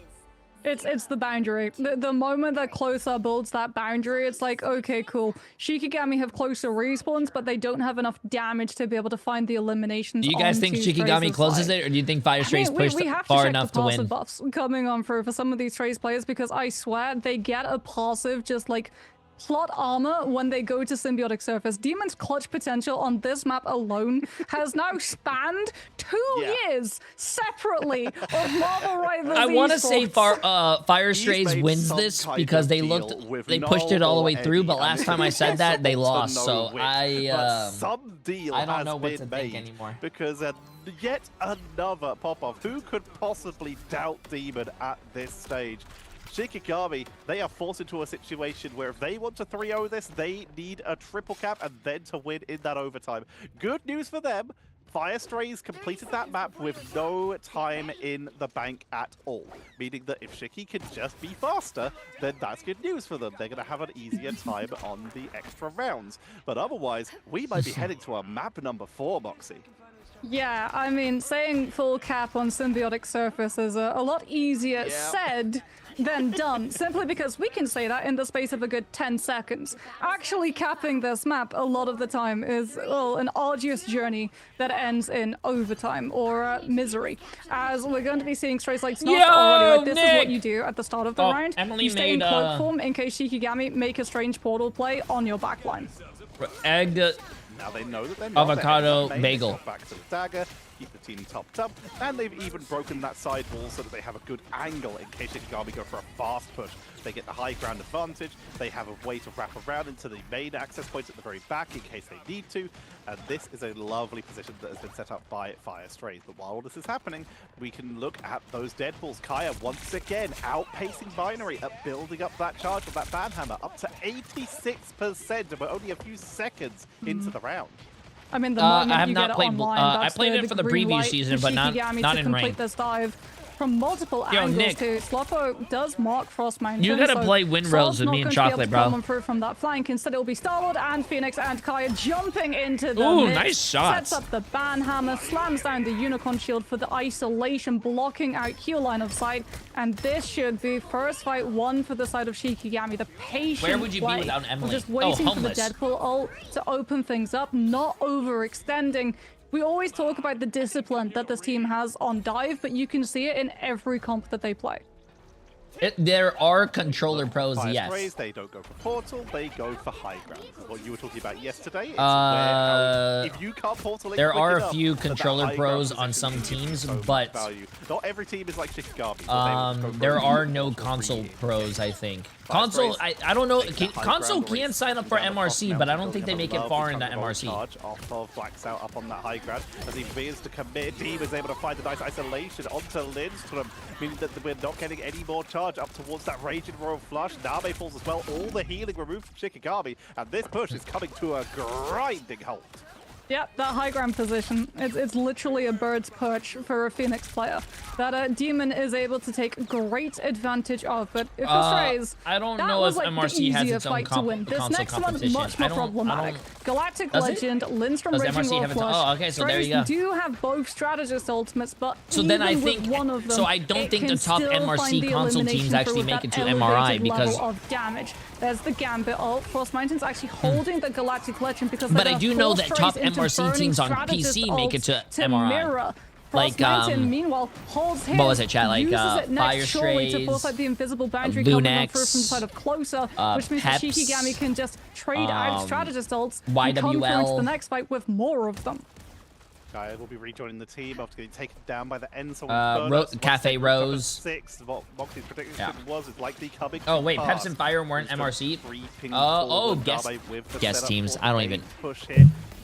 As they try to pressure Whatever it. that Don't means. burn ultimates yet. They're trying to force Fire There's Strays. too many Drop moving them parts, early man. as they Listen, I push just watch into the back games line. and Closer scream. is kiting back so quickly though, so easily. Here comes the Eternal Bond. Trying to push into the backline. Slowpoke kiting backwards, forces Kaya off the high ground. Ayavagamoto, another Oh, beautiful engage by Blacksow. which I'm actually really surprised. Why didn't he just? Getting banned as they catapult themselves in. But Oh, he got the ult out of the air, Leolas. Slowpoke was picked up before they could even use theirs though, as Fire Stray's defenses are still breaking down. They trade a couple, but overall, this is Shikigami's fight.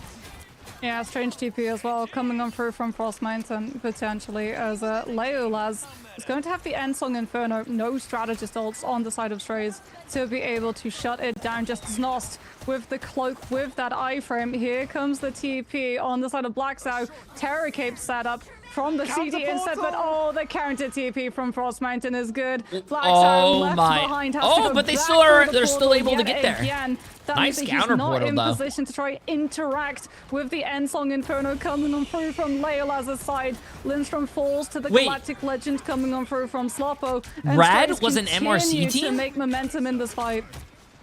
I thought they were one of the guest teams. Rad was MRC and they beat the reigning champs. Slopo up to the high That ground. is Stays fucking down through the Dark Force insane! teleport, following the shadows. Damn! And they are clearing up Shikigami. Shikigami not going to have had a fight, but they will be. That must feel so good for them, man. That's awesome. That's awesome. I'm very happy for They can Rad. still potentially triple cap this ahead of Fire Strays, but Fire Strays, they're adjusting. They realize that Shikigami are about to start to be desperate. Hands behind head, Bodies bingo. of So, this. no, my hands were not behind my head. My hands were on top of my head. Shikigami, Totally different. Not quite Totally in the different. desperation That's on stages top. yet. This is If they behind. lose this next fight, then Nope. you're going to be a Not a little bit bingo. more worried. Lindstrom has Nope. Not a one-sided, bingo. uncontested Nope. gambit ult. Not a Mountain bingo. actually swapping to the Daredevil as well to perfectly pinpoint where Strays will be. Means that you I can don't think see Swamp Demon Gaming was where MRC. he's gonna be I think looking Swamp for Gaming with that last stand to be able was to a avoid guess. it, or if you're the Gambit, purify it. As Swamp Nami's Gaming taking was a little bit guess of spot, damage, I'm still pretty has the sure. Eternal I- Bomb building up. There's the Gambit ult, and this is go time for Shikigami. Blackside comes unproven, Agamotto, but Nami's perfectly positioned to be able to cape out of it with Dark Teleportation, and Shikigami's team avoid the stun. This is EMEA. They chase him down. Demon is one of the few remaining bodies on the board. They'll be taken down. Blacksal is up and could try to portal in for a defense here, but their team is extremely staggered. Closer is going over the boundary. They're trying to delay this to give time for the portal, but it's too Oh wait, late. Nick, Point you, already on the board. Nick, try Blacksal look making at their way back in. the friends Bandit is Discord. forced to retreat out of this. This is Shikigami not just capping the point, but punishing the attempt at stopping them. They get some staggers here, and that's great news for them. 2 minutes on the board to try and finish this push. Yeah, that's actually really bad for Strays because, like, now you're going up against two duelist ults while they also have Eternal Bond. So there's not going to be a LAN LAN tournament for preseason. There will be a LAN tournament for afterwards to find the eliminations, or you can just have Nami match it. So Shikigami regular don't have stage. to get away. Nami's going to go first. Shikigami always a very aggressive team. Snost has to go for the mirror. They're looking for the elimination even through it, though, with Leolaz's Endsong Inferno. Nami's the one that falls closer, able to just find the follow-up of Demon's Last Stand, and Strays have been able to keep the Eternal Bond in play longer than Shikigami, allowing them to out-sustain their opponent.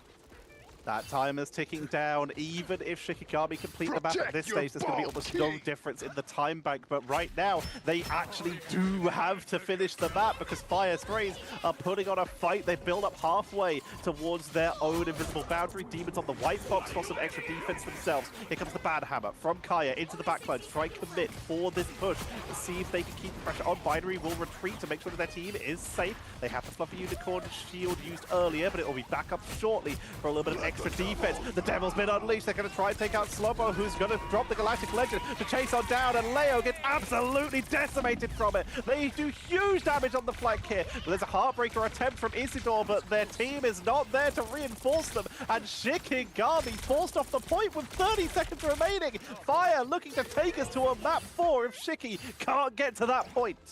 It's all about this Gambit ult from Lindstrom now.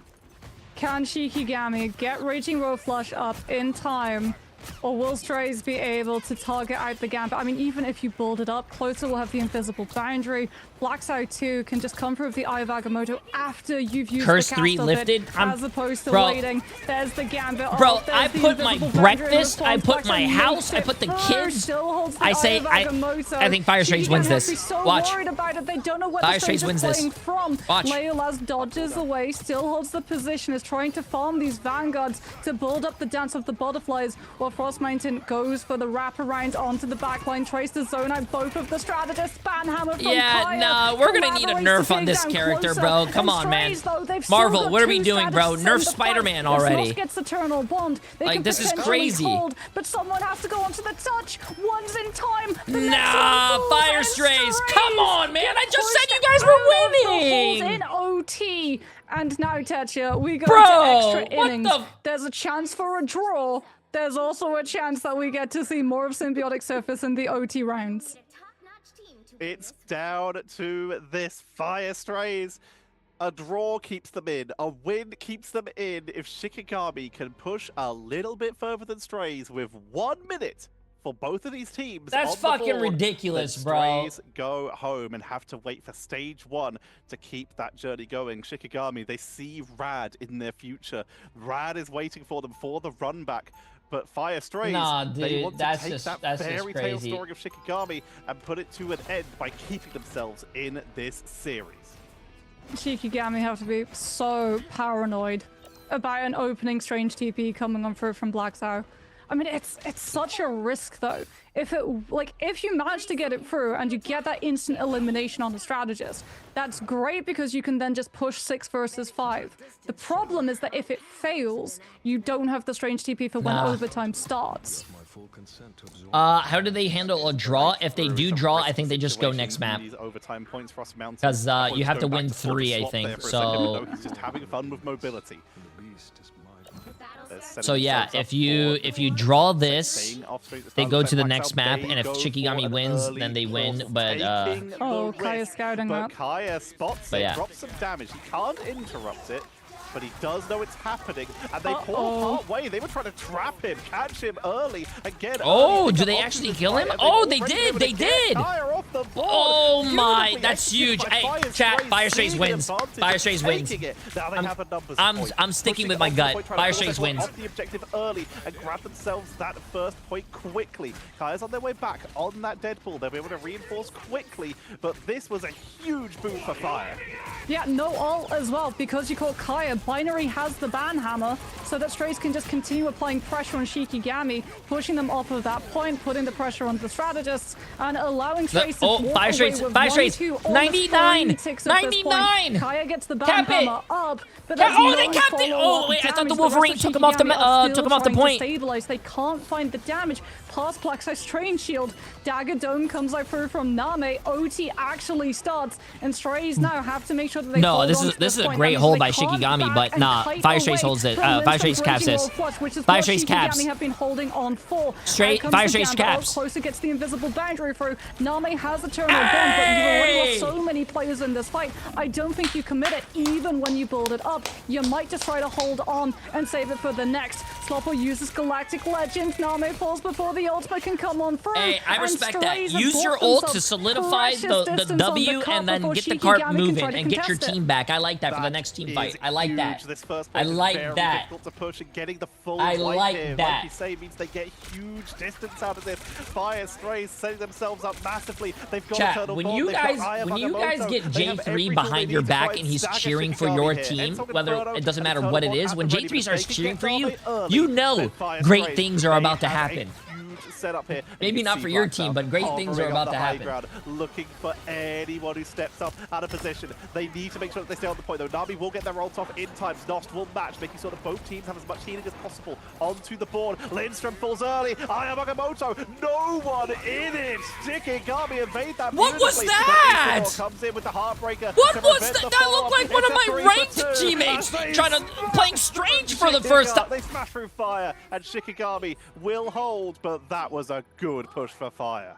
For 1 minute for Symbiotic Surface, yeah, that was a lot of distance picked up. That's still a good push, though. For 1 minute, that was a great push, chat. Not drawable. Hey, some teams don't even get that far with like 6 minutes. Out the so, series. Hey, that's a good push. Will determine what option we see occurring in reality. Is Strays, they're going to be keeping this Strange. I mean, it's a risk, right? Black Side already being on the Strange means that if your Strange isn't one of the first players to fall, you don't get to teleport back in, but because they were able to get a good halfway through second, you know that, like, if Shikigami pick up their first point, they don't get an extension in terms of time bank. Like, you can choose your opportunity to portal back into the fight. Starting on the Strange once again for Black Sao. This does mean that in order to portal back in for fights, Black Sao needs to be the one to go down first. If he stays on that point a long time, there's no portal reinforced. That's always the risk of playing Strange in your opening compositions. He's such a strong hero though, so it is going to be a trade-off that Fire Strays are willing to take. Shikigami though, they have access to Strange, they don't start on it, they know they can afford to sacrifice a little bit of time to push in early, and whoever goes down first, that's your Strange player now.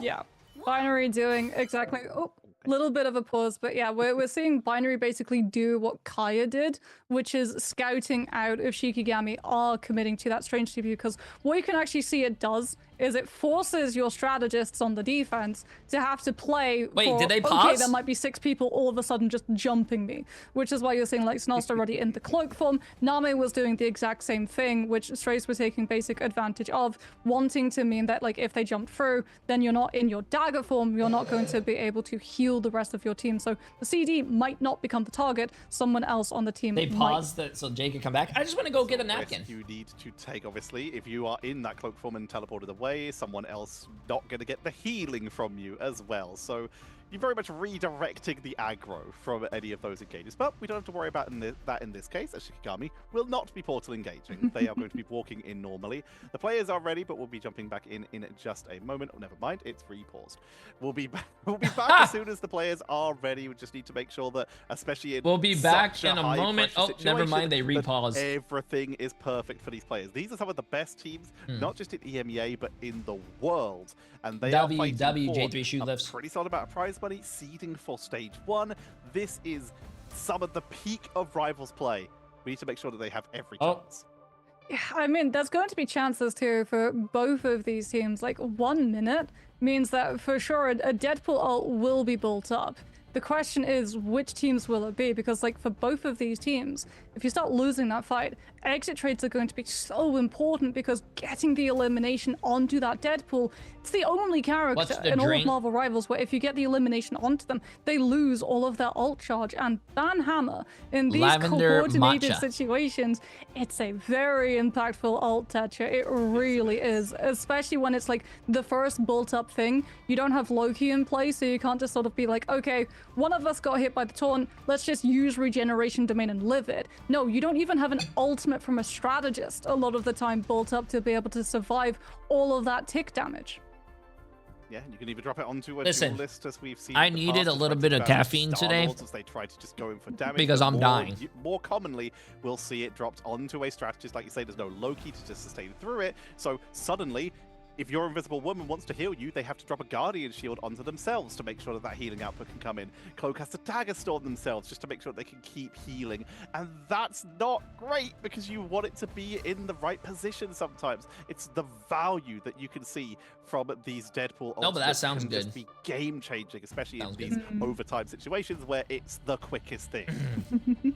Speaking about like really quick too, this is an overtime situation, which means that Deadpool actually retains all of the upgrades. I don't think when we go back to binary POV, you can actually already see like all of the gold splashes Swamp on Gaming the weapons. really surprised. No, sorry, 100 Thieves really surprised me with how horrible their banning is phase also going to be upgraded. Like that damage tick, it's going to be absolutely lethal if it gets put onto a strategist early doors and you don't have the means of sustaining through. Fire Strays in a rough position. Looks like the players are beginning to ready back up, so hopefully we'll be getting in shortly, assuming everything is stable once they hit unpause. But Fire Strays, they are now one defense away from staying in the preseason. Otherwise, like we've said before, they are waiting until stage 1. Shikigami, all they have to do is to get a first point and push just over 101 meters. Protect your balls, simple, but you've said it before. Pushing first point on Symbiotic Surface is far from simple. It's one of the hardest maps to push that first point because the wide openness of that defensive I like how you says that. Of that defensive point is very easy for Goodbye, appreciate massive new tier 1 sub, and also Happy Rogue, appreciate massive prime sub. Not a paid chatter, but a few months back when you did the subathon, I really enjoyed your stream, but I wanted you to see you take a break. Easier, especially with the addition of Vanguard Deadpool in the mix, right? A lot of the time when you're taking pressure on the defense, you can't behind the point itself. This is my first meal of the day. For isolation of the Unicorn Shield coming on out, as we can actually see that in play, right? Demon on the Phoenix is going to have to kite back. Reads out that Shikigami are likely going to try and box trap Strays in that space. Very predictable for the dive to be able to hit from multiple angles with the Daredevil's recon information. And Strays don't want to get caught out losing one of their players early. Kai has already got that first Deadpool ultimate ready to go though, and that's the thing that Shikigami have have been waiting for. It's out onto the Invisible Woman. Closer's health just continues to go down and up in an absolute roller coaster of emotions as we get the actual OT. Strays give up 1 tick, give up 2, because they were waiting for Binary to have the ban hammer up and embolden their push from outside of the point back onto it. Off Mountain getting 2v1, but is able to try and pull back, but Blacksow catches them on the way out, drops low himself, which means Crossbound, the first person to go down. Okay, this is getting a little insane, chat. Oh, I told you guys, Fire Strays win! Because Shikigami are annihilated, and Fire Strays taking us to a map number 4. They hold Shikigami off the board, and they are still in this fight. Clutch potential 2-1, from baby. Demon on Symbiotic Surface baby. continues. What a play the patience as well, like the understanding of even if they get some presence on point, as long as it's not a team wipe, as long as our players don't go down, we can give up space. We can let them play for that first ban hammer. We can absorb the pressure coming on through. Back-to-back reverse sweeps are insane. Swappo, 54-9. 28 finals. Going to be winnable. That's what you have to do, taking advantage of the overtime plays in the way that you wouldn't in the usual rounds, where picking up first means, hey, more time bank, more time for you to have to try and hold on to second and potentially gut your ultimate economy to do so. We gotta call out Slowpo, MVP there, 54-9 with 28 of those being final hits. That is any other 2 players in this lobby added together. Pick any 2. Add their final hits together, it's still not as much as Slowpo. What a performance. That is Fire staying in this series, and we'll have more after this. Yo, Jay3 feet picks. Appreciate the massive gifted sub, my friend.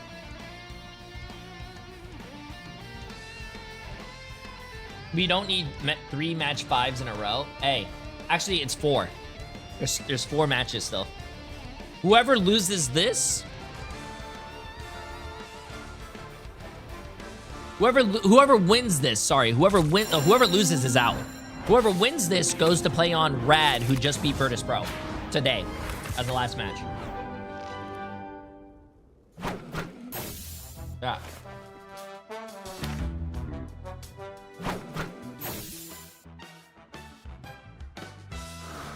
This is why you could Star-Lord and Gambit ult. So you can't team wipe it with ult. This is why you can't Star-Lord and Gambit. So you can't team wipe. Oh, you mean ban? Yeah, but if you ban Gambit, you're giving the other team Elsa. So pick your poison. Would you rather deal with a Gambit Star-Lord, or would you rather deal with an Elsa? So I don't know about you guys, but I do not want to deal with an Elsa.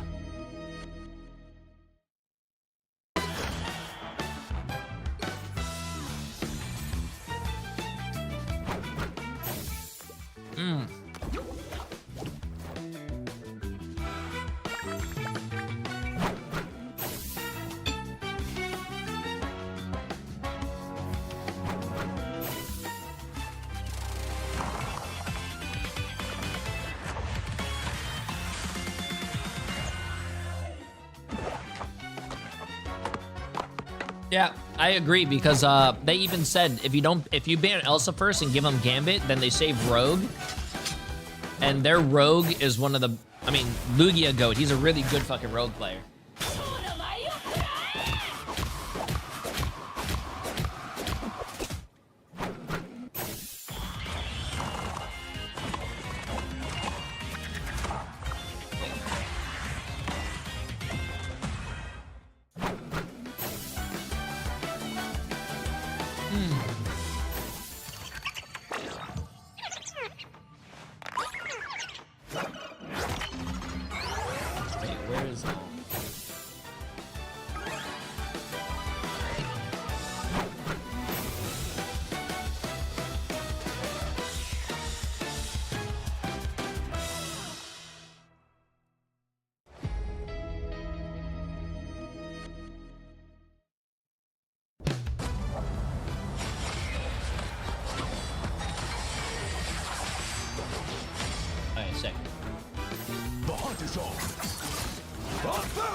Yeah, sometimes Marvel Rivals comes out with the previous battle passes. So if you're a new Marvel Rivals player and you want the other battle pass, you can get it.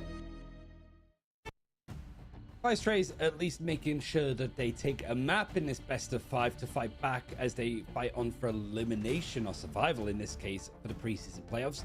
But the problem is that Shikigami have just gone, let's go Central Park. Let's go get our sunglasses, look up to the sky and see loads of people flying around. So, Techa, this feels like if there was any map that Shikigami would want to go to as a home ground, it would be this one. It's kind of where they've just made their little base, isn't it? It's where they first took that map on Na'Vi, where everyone was like, oh, delightful, an Ultron Torch composition. Where did this come from? And since then, they have evolved it. They took an insane series versus Rad off it. This has been the map where you can see Shikigami do some of their craziest work. Bring out a Wolverine that we saw a lot more from Rad than we did from Shiki, but Shiki doing great work with it. However, we talk about Wolverine players, Fire3's have a delightful one of their own. So there is some potential here, but yeah, let's be honest, this is Shikigami's home turf. Very much so. And for Fire3's, Moxie, they haven't played it, but I think the one thing in the draft that did a lot for Fire3's here is protecting that Doctor Strange. Because BlackSoul got a lot of success with it. The portal play to keep their attacking side going in the first half, and also some major ultimates towards the end of it. It's just so good in their hands that I would imagine that they want to go for a protect again. Maybe Shikigami potentially ban out earlier than the 4th this time. Seems that could be an option. Yo, Megumi! How you doing? Potentially, but I think appreciate the massive tier 3 for 44 months. How you doing, Megumi? Has always been when you head into Central and Park, also like, Lana Ares, as we've said, at this point, honestly, you know, like when you have that little like lead-in sentence as the map loads in, and it basically says, enter Dracula's fortress. It's gonna be enter Shikigami's fortress to be able to try to get that formula through, because this is very much their home turf. It's very much their flying castle, so it really is like Shikigami looking to keep this like flying composition working for them. The unfortunate side of it, I guess to an extent, is that we have seen some upsets already, right? Rad liked to play Central Park and got full held against Virtus Pro earlier. So I guess there's a chance here for Fire3's here, Tetra, because they haven't shown anything on this map.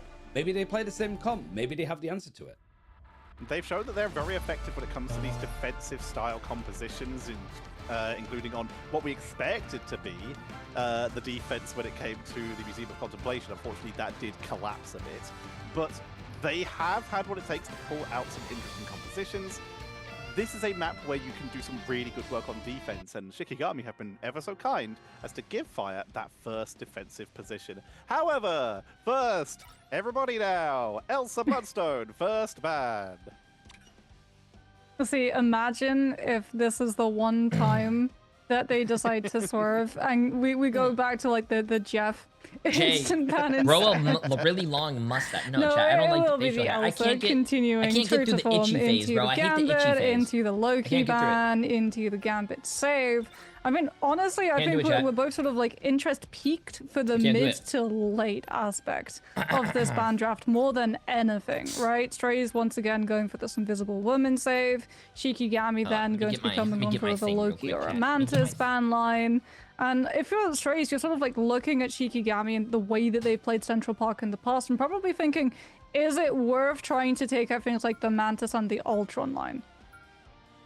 Good question. This is something that they have utilized to extreme effect, but for now, Fire is sticking to their guns, taking out the Invisible Woman, which can be part of that composition very effectively. That Guardian Shield can be great value for flyers like an Ultron if you want to keep in the air and keep a little bit of pressure onto your opponents that way. Yo, it's my birthday today. Once Yo, again, happy birthday! Happy birthday! They were able to win a map. Birthday. It's the first time it worked. Blacks out on that Doctor Strange, really proving that they are the master of the mystic arts.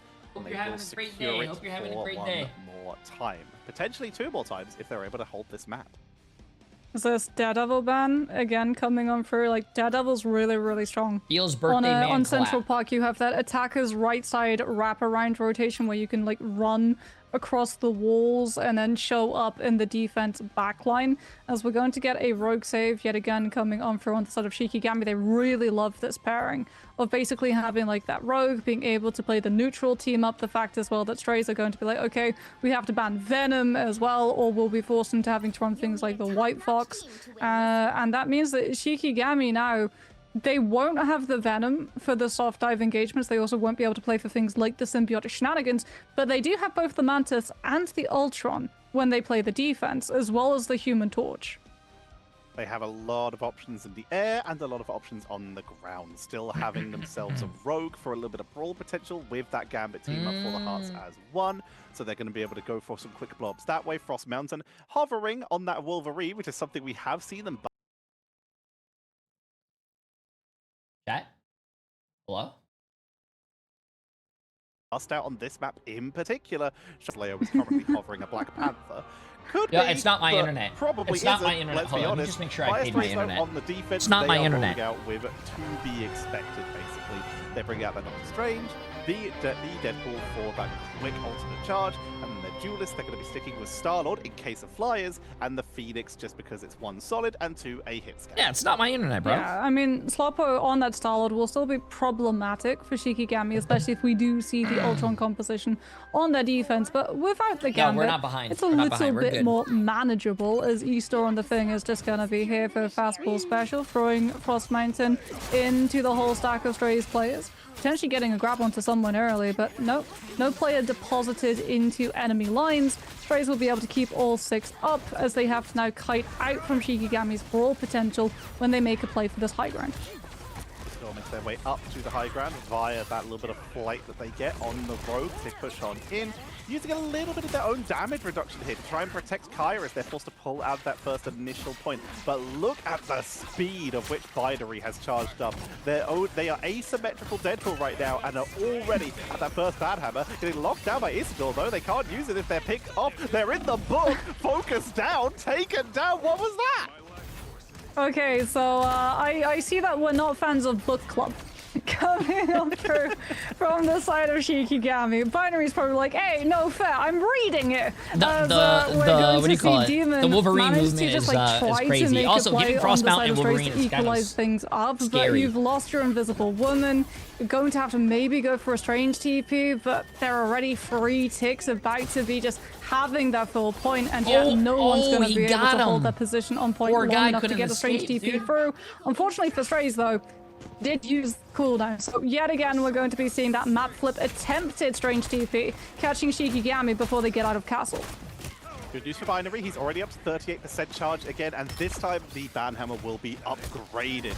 So they are going to have a little bit of extra damage towards the backline of Shikigami, and if they can get this map flip successful, then they're going to have a great position to try and hold Shikigami in spawn. But with Blacks already being taken down, Kaya making it 2, make it 3, and Shikigami show just why this is their house. No strategist ults too. On the side of Shikigami, just a heartbreaker coming on through from Isidore, which means that for Strays, like this invisible boundary, it's going to be very flimsy, especially if Nami is able to come through with that Eternal Bond. Higher healing output also allows you to go for a Terror Cape follow through. Oh, speaking about follow through, that's the follow through onto Binary, as Frost Mountain with the Wolverine Feral Grab deposits the Deadpool right into the waiting arms of Leola's on the Phoenix, and Strays lose a player early yet again, potentially even more. Good, bro. This ain't good. I want that's Aura. Isidore with the grab onto Black Side. Actually, it's 130. I was going to say, I want to see a match 5. Means that we don't see Strays having to force open the space with the Strange DC. They have to rely on the invisible boundary and Eternal But if we Bond. do finish this series really quick, trying to intercept the Endsong Inferno. He stole the guy away from blocking the Phoenix ult. Oh my god, this Wolverine is insane. Frost Mountain just absolutely popped off, drops an interrupt on 1, but unfortunately it might not be enough. 3 members of Shikigami fall, make it He 4, jumped all the way in the air, stole the guy from blocking the Phoenix ult, and then jumped in the air and almost stole the guy that was Star-Lord ulting. Oh my god. Forcing Black Sound down and then trying to catch Slowpo as well. was huge. Isidore, though, it's time for a Shikigami portal where they're going for their own incredibly aggressive engage to make sure that they're maximizing use of their time and seeing if they can get a cheeky pickup onto someone right off the bat. Oh, Terror Cape. Wait, why would you try to go portal on a strange? First, Kaya comes through with the Strangling Prism. Blackside gets a huge Eye of Agamotto stun onto Free, with the Maelstrom of Madness having enough charge to take out 2. Daggers of Danak managing to finish off Leolas as well, and that was like Shikigami's way of avoiding the poke starlight against this Phoenix from far. Now you have to walk all the way back into it every single time. Shikigami, 2 minutes and 36 seconds remaining. That's plenty of time. But they can't get themselves caught out of position. Ultimate charge, this is their best opportunity because fire sprays are about 50% on basically everything. So it's a neutral engage guaranteed for Shikigami here as they will be forced to pull on back and play around the corner with these root balls as best as they can. Binary trying to bait them forward up the ramp. It does a great job. Huge amount of damage output going to be coming on in here, but no capitalization yet. Shikigami, they're about to get their ult though, and this is their opportunity to pull the trigger. If they don't get caught in a choke point, all grouped up with the sparks, and it's a spark of brilliance coming on in here from Demon, who once again is unleashed and cleans out Shikigami again. I don't know what that play was by Shikigami, from man. Demon. Buys the opportunity as long as that makes us go to a match 5, I like it.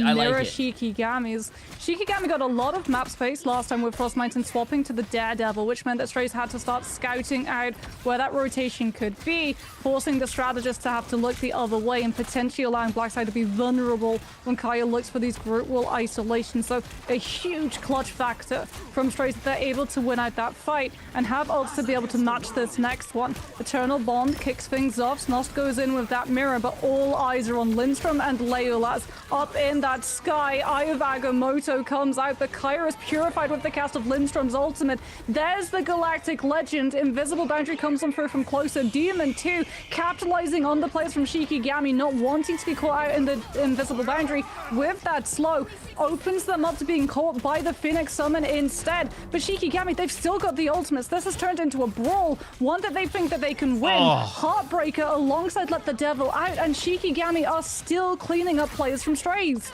Chasing down Binary, trying to force them at least off the point, which they will do so. Black Sow is still brawling, though. Makes their way back onto the point with the Cloak of Levitation. Does he have heals, though? No, he doesn't have heals. That's a feels bad, man. Even with the shielding attempt, was not enough to keep them alive, and now it's all Yo, what's up, Dad? How you doing? That's a big no piece. How you doing, Dad? How you doing? How you doing? Does have access to Portal if they want to keep this fight going, and they super do. Trying to keep this fight going. Close's going to be taken down early from Leolas with the Blaster Barrage. Kaya's dropping low as Black nice port, returns to the fight again, and this is Fire Strays being extremely persistent. The Portal is up while members go down. They will. How much is Rivals paying right your streamers to stream this preseason tourney because y'all are streaming? Might have finally run oh my god, it's almost like content creators play the game every single day, and it's a breath of fresh air if we watch a tournament. Won out that fight while charging Lindstrom's technically for this you are paying me because you are watching my stream, and if you watch ads, you're paying me to watch this. Maximum amounts of disruption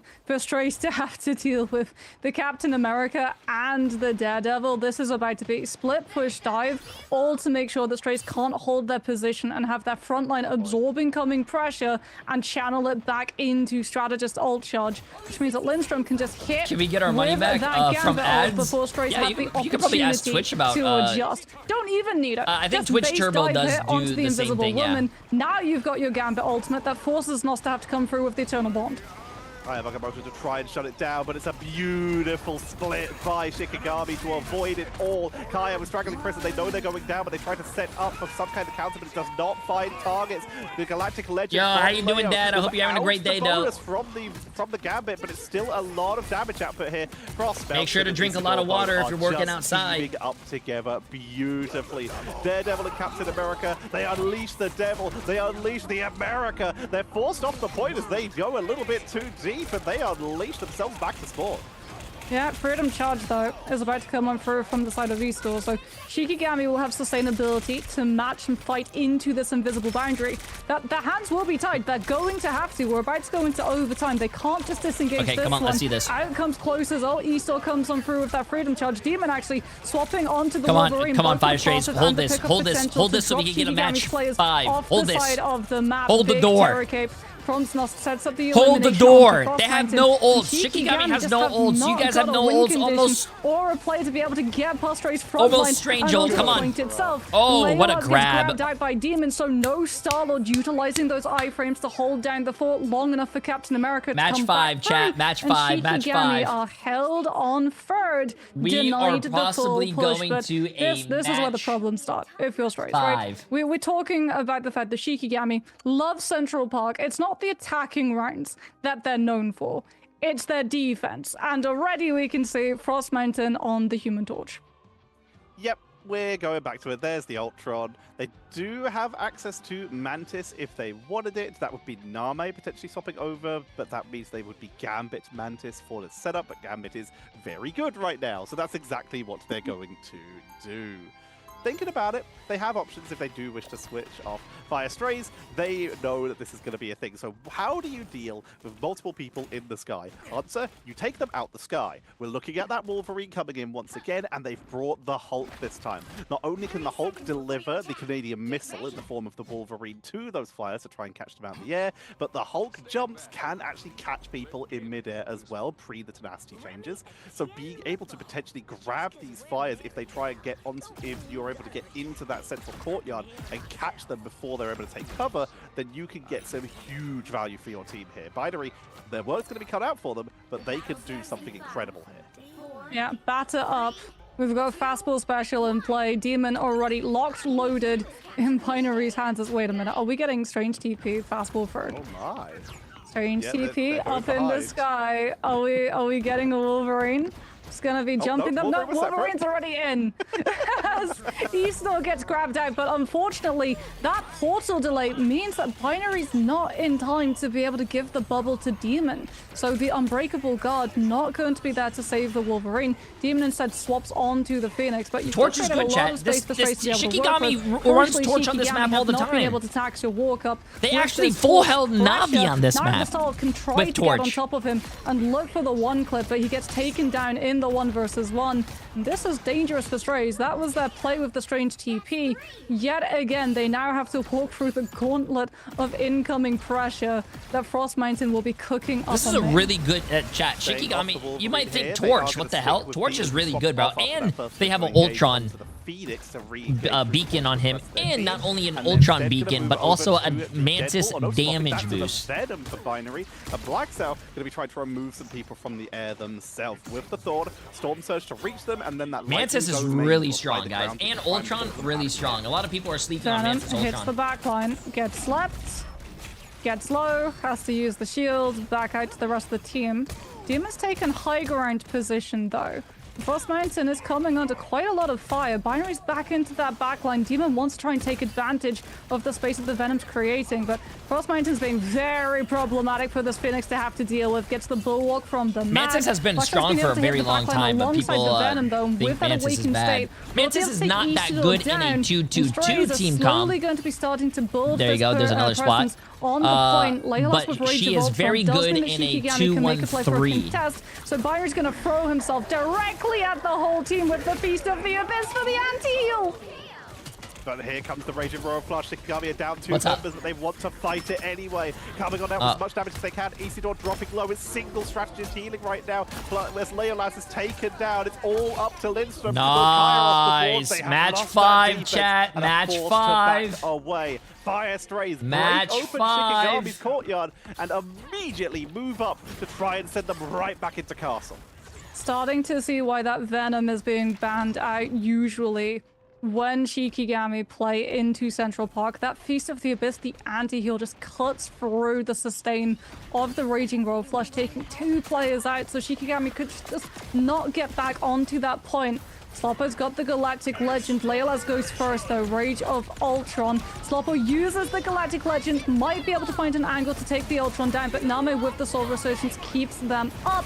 Ensong Inferno though takes the Mantis out of the mix, and Sloppo has been able to infiltrate onto the backline, gets the one clip, stellar shift for the auto reload to be able to take down Lindstrom, and Strays continue preserving this momentum, taking us to within one fight territory to claim through second. God damn, bro. You'd be amazed about how many people don't know Ultron's shields adds damage boost. They have access to that Heartbreaker and almost all the time, or is it when he shifts? On the other side, Fire Strays have basically right click towards the Eternal Bond, and that's about it. If they can take out Venom early, that would be huge. Slowpoke forced to retreat after going in. Heartbreaker comes on out. They're really trying to chase down Binary to punish the Blacks. That will be the first to fall, though. As Shikigami, damn, they almost capped that too, man. 2 minutes 40 left to hold for the second point, but it's all one step at a time. Force them back, force the retreat, and they held on to the majority of their ultimates there. Only using the Heartbreaker, holding on to the end song. Yeah, I mean, you also get that one fight win, so you can now play from distance, which is why Strays, they're going to go for the wraparound. They won't walk up from main. They're going to take the left side approach so they have as much cover and avoid the poke pressure as they can. Getting Snoss close enough to be able to use the Eternal Bond to walk the team forward. Ensong Inferno comes on through from Frost Mountain. Snoss actually gets sedated by Name, so you don't have the cloak there to use the Dark Teleportation and fade everyone through the landing. Lindstrom with that Raging Roll flush, not going to be able to save Frost Mountain though, and Shikigami might have to rely on Rage of Ultron late into this fight to stabilize as Binary comes on through with the Feast of the Abyss. The anti-heal is there. Kaya dodges with the Meteor M. Leila's also not at the scene of the crime, above the fight occurring, and that means that Black Sao is tasked with taking the Ultron down. Tries to come on through with the Cape of Levitation, doesn't manage to find the Maelstrom of Madness fully charged on up to take the Ultron down, and Snost falls instead. Come on. Come on, Fire Strays. Match 5. Match 5. Come on. To try and counter it, Ayamamoto into the backline is enough to finish off Lindstrom. And no. No. No. No. Thank you. They're focused down, but their healing is good as they get into the backline, clean out the defenders. They're portaling. They're portaling. They're portaling. They have to get the staggers. Get the staggers. Get the staggers. They're taking out stragglers. Portal comes back in for another re-engage. Shikigami is so good at keeping these fights going. Gotta get these kills quick. Quick. Nice, chat. 2.5 minutes. We might be able to get it. That's risky as well from Shikigami, because now you don't have a portal for a flip. You also potentially now don't have a portal to stop Strays when they're in this last fight territory. Like, Easter has the Heartbreaker. Strays have to respect the fact that Rogue has the ultimate. Don't want to take too close a fight, as Black Side was taking so much poke. But again, no elimination off of the back of this. So as long as Strays don't lose a player, all that's happening right now is that Snost and Closer are gaining ult charge. There's the Heartbreaker coming on through. Attempt to just run directly at Closer, but Binary's done the same. Sans the ultimate, just goes into the backline and finds the trades. Shikigami lose all of their strategists, which means the Strays can just continue holding their presence on the objective behind the train shield. Yes, sir. They finally force him to back up, and he just gets healed up, re-engages, and tries to force Frost Mountain to move himself from the board. Demons on the Wolverine now to try and help deal with Isidore when they come back in one more time. Eternal Bond from Snost to create an opening to push them onto the board. Isidore dropped low, taken down. Meteor M as the is he gonna hit it? Is he gonna hit it? Is he gonna hit it? Is he? Oh, bro, Invis. Slowpoke takes down Kaya. Invis, chat. In the air, but no one's on That's the just crazy, bro. Heading to map number 5. Second game of the day. Bit of a misplay coming on through from Shikigami. The fact that Binary actually gets away with just going for the dive pretty much alone as well into the triple strategist line and gets literally of the day, chat. I just hope you guys know we are streaming till 5 a.m. today because we still have 2 more matches after this, with his own which are also best shield. of 5s. Too. Like Black Side's like, oh, I have the Seraphim shield. I go a little bit too far forward so that it wouldn't cover my invis. And Kaya's like, I see an opportunity. Meteor M. And then Clutch was like, you have activated my trap card. These games for Marvel Rivals have been some of the best esport games I've ever seen in my life. Beautifully Best. executed by, like Best. I say, Binary was just uncontested back there. Phenomenal. That was just like Also, releasing a are you dog upstairs, into babe? a pet shop with no stop. That I think was we gotta throw away an the bagels. incredible amount of damage Yeah, that was that, done like, in the backline. I ate Binary it, but it almost opens broke that my up teeth. completely. Protect your This is a vault key. beautiful comeback from Fire Strays. We're heading to map number 5. When after those first two, it Yeah, looked maybe. like this might Yeah, the be bagel quite guy would have probably one-sided. thought, hey, Fire if she is Strays, dating someone and can his they teeth are close it out and give broken us out our of his second face, maybe reverse she'll sweep of date the me. day? You'll have to find out after this break. Boba, come here. So people can get a Boba. Another game 5. Bro, all I'm saying is that if these games are going to become like hot and sweaty and like, you know, like insane, chat, maybe we need to get hot and sweaty. Thoughts? Oh my god, bro. It's hot in here, right? Oh, sorry. Bro, that's exactly what I said earlier. I thought this would be the grand finals because, like, literally, these matches are insane, dude.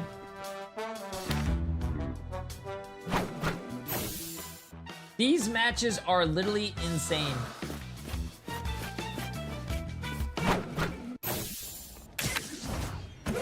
Watch out, they're headed our way. Don't mess with the amazing Spider-Man!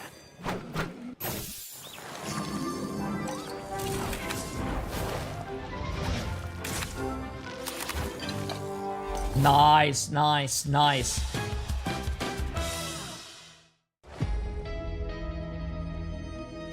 I'm late. Who played the first game? You missed the first game. Bro, the first game was Rad Esports against Virtus Pro. Virtus Pro lost. They got reverse swept. Oh, you missed a good game, bro. Definitely go rewatch that. A typical Paradox with a massive new tier 1 sub, and only Zool. Appreciate the massive new tier 1 sub, my friend. How you doing? Disgraceful for 55 months as well. Absolutely insane. So yes, the loser of No. Yeah. So this is the bracket right now. I'll show you. So Rad beat Virtus Pro. Rad is down here. Fire versus Shikigami. Whoever wins this is gonna go down here. Team Heretics against Navi. Whoever wins this is gonna go to the grand finals. And then the loser of this will play the winner of down here. And then whoever wins down here, yeah, like I said, we'll play. Yeah. That's how it's gonna work. Yeah, let me turn this up a little bit. Yeah. How much time? We have 55 seconds, chat. Okay, I can pee in 50 seconds, bro. I can pee in 50 seconds. I can do a lot of things in 50 seconds.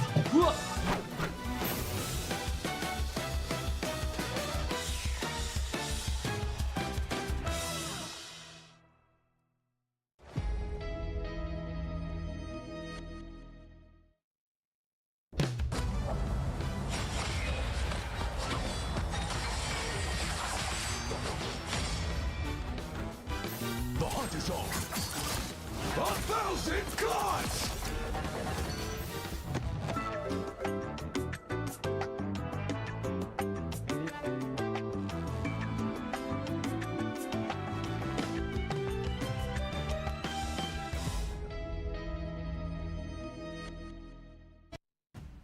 Ten maps of action, and we're still about halfway done for EMEA. So sorry, Americas, you are on the night shift, and I guess Pacific is very glad that they're not playing this week. They're going to be next week. This is going to Celestial Husk as a final map, similar to the last BO5. And might I remind you that the winner of this map, Tetcher, the winner of this series, has to play later today after Team Heretics versus Navi. So they're in for a long day.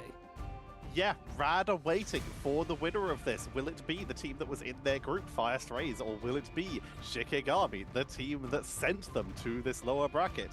Stress is what arrives for these two teams as we are heading to the Clintar Celestial Husk for our final map for the second series in a row.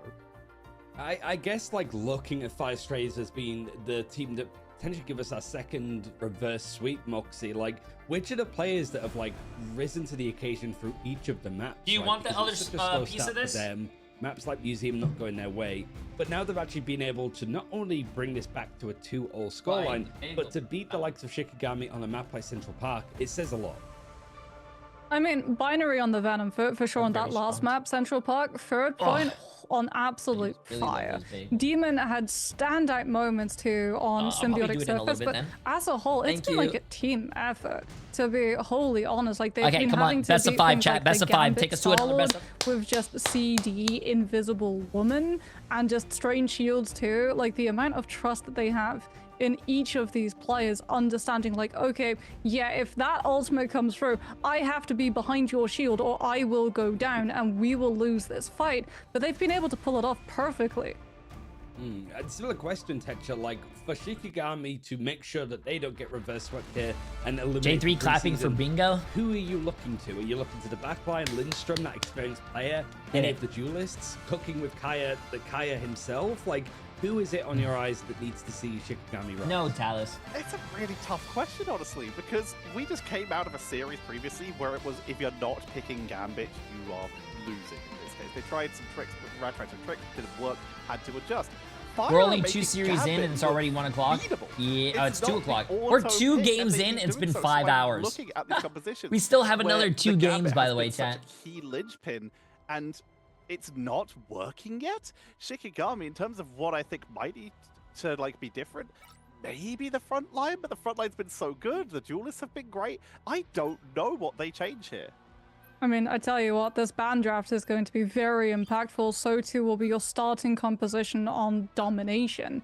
Because if you think that your opponent's going to be coming out on a dive comp and you run the White Fox and then instead come out on a brawl composition, it might be a little bit harder to be able to make work done. But yet again, Strays, they're happy with this. This Invisible Woman first save has been working out absolutely perfectly for them, especially with the follow-up into the Doctor Strange save second.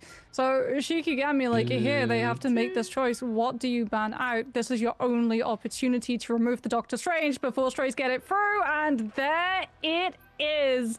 They're okay with letting something like the Loki or the Mantis through. They want to force Strays off this Doctor Strange. Ooh. You know what? A one-sided Doctor Strange, chat. So the other team cannot portal back, bro. That's huge. You cannot portal back. See, someone was asking about banning Strange earlier, but hey, there you go. Now you can see it. Seeing, hey, we won literally every game That's big. where Strange was banned. We've lost every game where Strange wasn't banned. Come see, come saw. Let's ban Strange. At least it's a correlation. Let's find out if it's causation. Yeah, Mantis late ban as well on the side of Shikigami, so Strays can't run the Mantis Ultron composition, as we've seen in triple strat flyer comps that we've seen like on Central Park also fare very, very well into certain maps like Codex here on Celestial Huskers. I don't trust Leolas on this blade. I don't imagine you're actually going to be locking it. Much more so I can see though is the Jeff come through since Kaya was able to secure that Venom for but we know what Strays' backline is going to be. At least we know what part of it will be, as Snoss gets his beloved Loki finally through the ban draft at the cost of the Doctor Strange. But will they play it? As you can see, they're hovering on a couple other options here. The Cloak and Dagger worried about a potential dive. Yeah, let's get this, I said, you better not for Leo, but honestly, prove me wrong. If you are confident enough running it's much better. Yeah, if you guys have a... Using Jeff Buttles, shenanigans, Jay, is there stage 1? Yes, stage 1 starts next month, so on the 22nd. You know what? Why not? But odds are we're about to see Phoenix, and there it is. Yeah, I was going to say, I see like one avenue where Blade can work here, and it's using Thousandfold Slash with the anti-heal to just totally make the invisible boundary irrelevant. But no, it's going to be the Phoenix instead. Shikigami, though, will be retaining that Jeff. They've got the symbiotic shenanigans. You've also got the toy box coming on through with the Vanguard Deadpool in action, plus the Gambit and that Star-Lord. As Strays, they've got the Venom. They don't have the Jeff, so Binary's going to be a little bit more fragile in comparison to someone like Kaya. But what you do have is very good follow-up, as they've already been able to take Lindstrom down. Kaya dropped low. Every match has been going to a match 5, bro. I'm loving this. I'm loving this. Come on, let's see this. It's going to be a long fight for first. Lindstrom will be able to make their way back to the point nice and quickly, but with Kaya taken down, that's a 2-for-0 currently. Banhammer comes on out. Binary taken down in exchange by Leo to keep the fight even.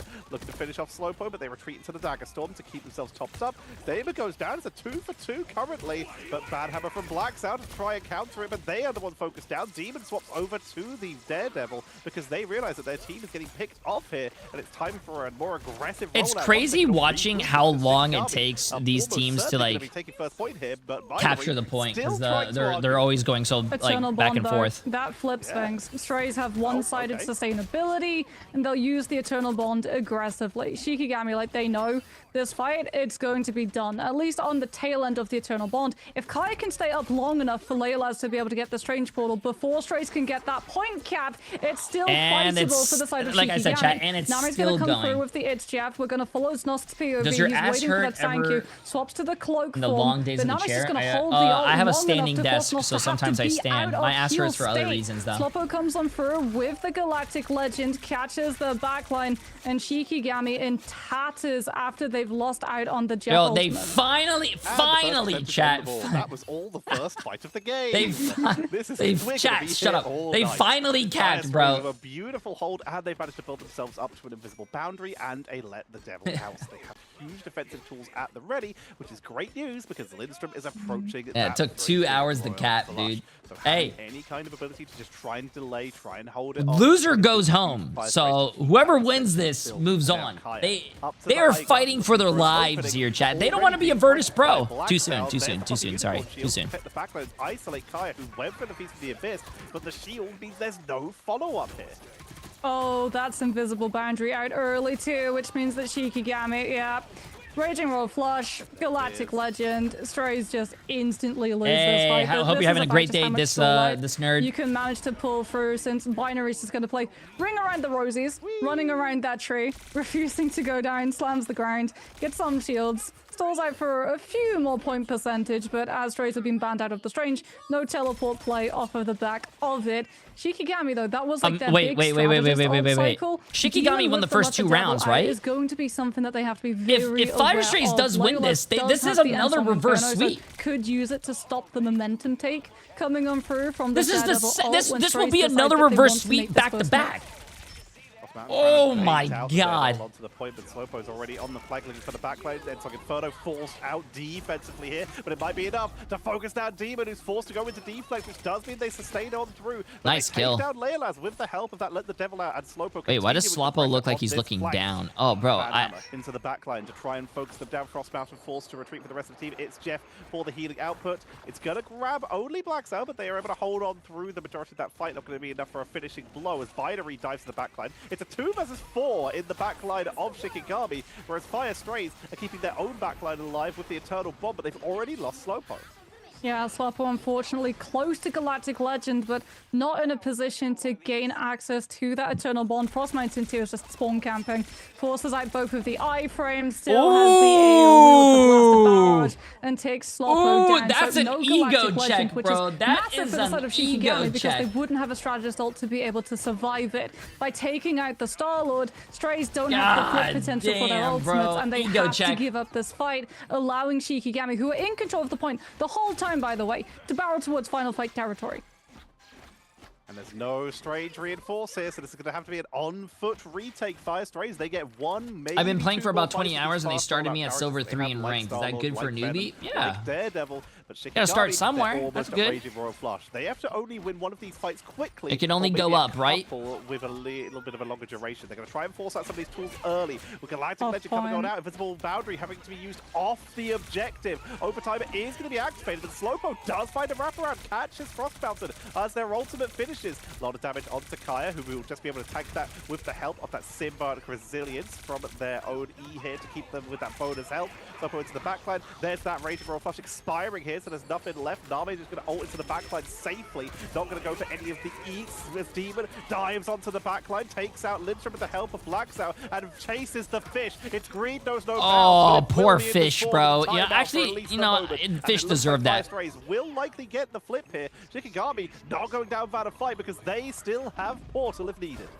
Yeah, Snost has to come on through with the Eternal Bond too, since Leo? it's all the time been going 1 so HP! long. Demons outside of it though still goes Literally down. 1 HP. Swapper Look at his health top tries left. to just funnel through some of these players on the sidelines, catches Oh, Leolas late, bang. and that's the flip for Strays. Okay, chat. Fire But Strays at cannot. what cost? Fire Strays Kaya has cannot Feast of lose the this, Abyss. bro. There's no Eternal Bond to be able to survive it, so you're looking at just fully dodging the I thought damage in the Jay3 first VOD was place your main with Twitch. the dark No, that's teleportation, but Jay3 that would VOD force is Snost to be in cloak my 24/7 form instead channel. of dagger. Shikigami then can potentially just front load the damage when they know that the heal sustainability will be off of the back of Closer alone.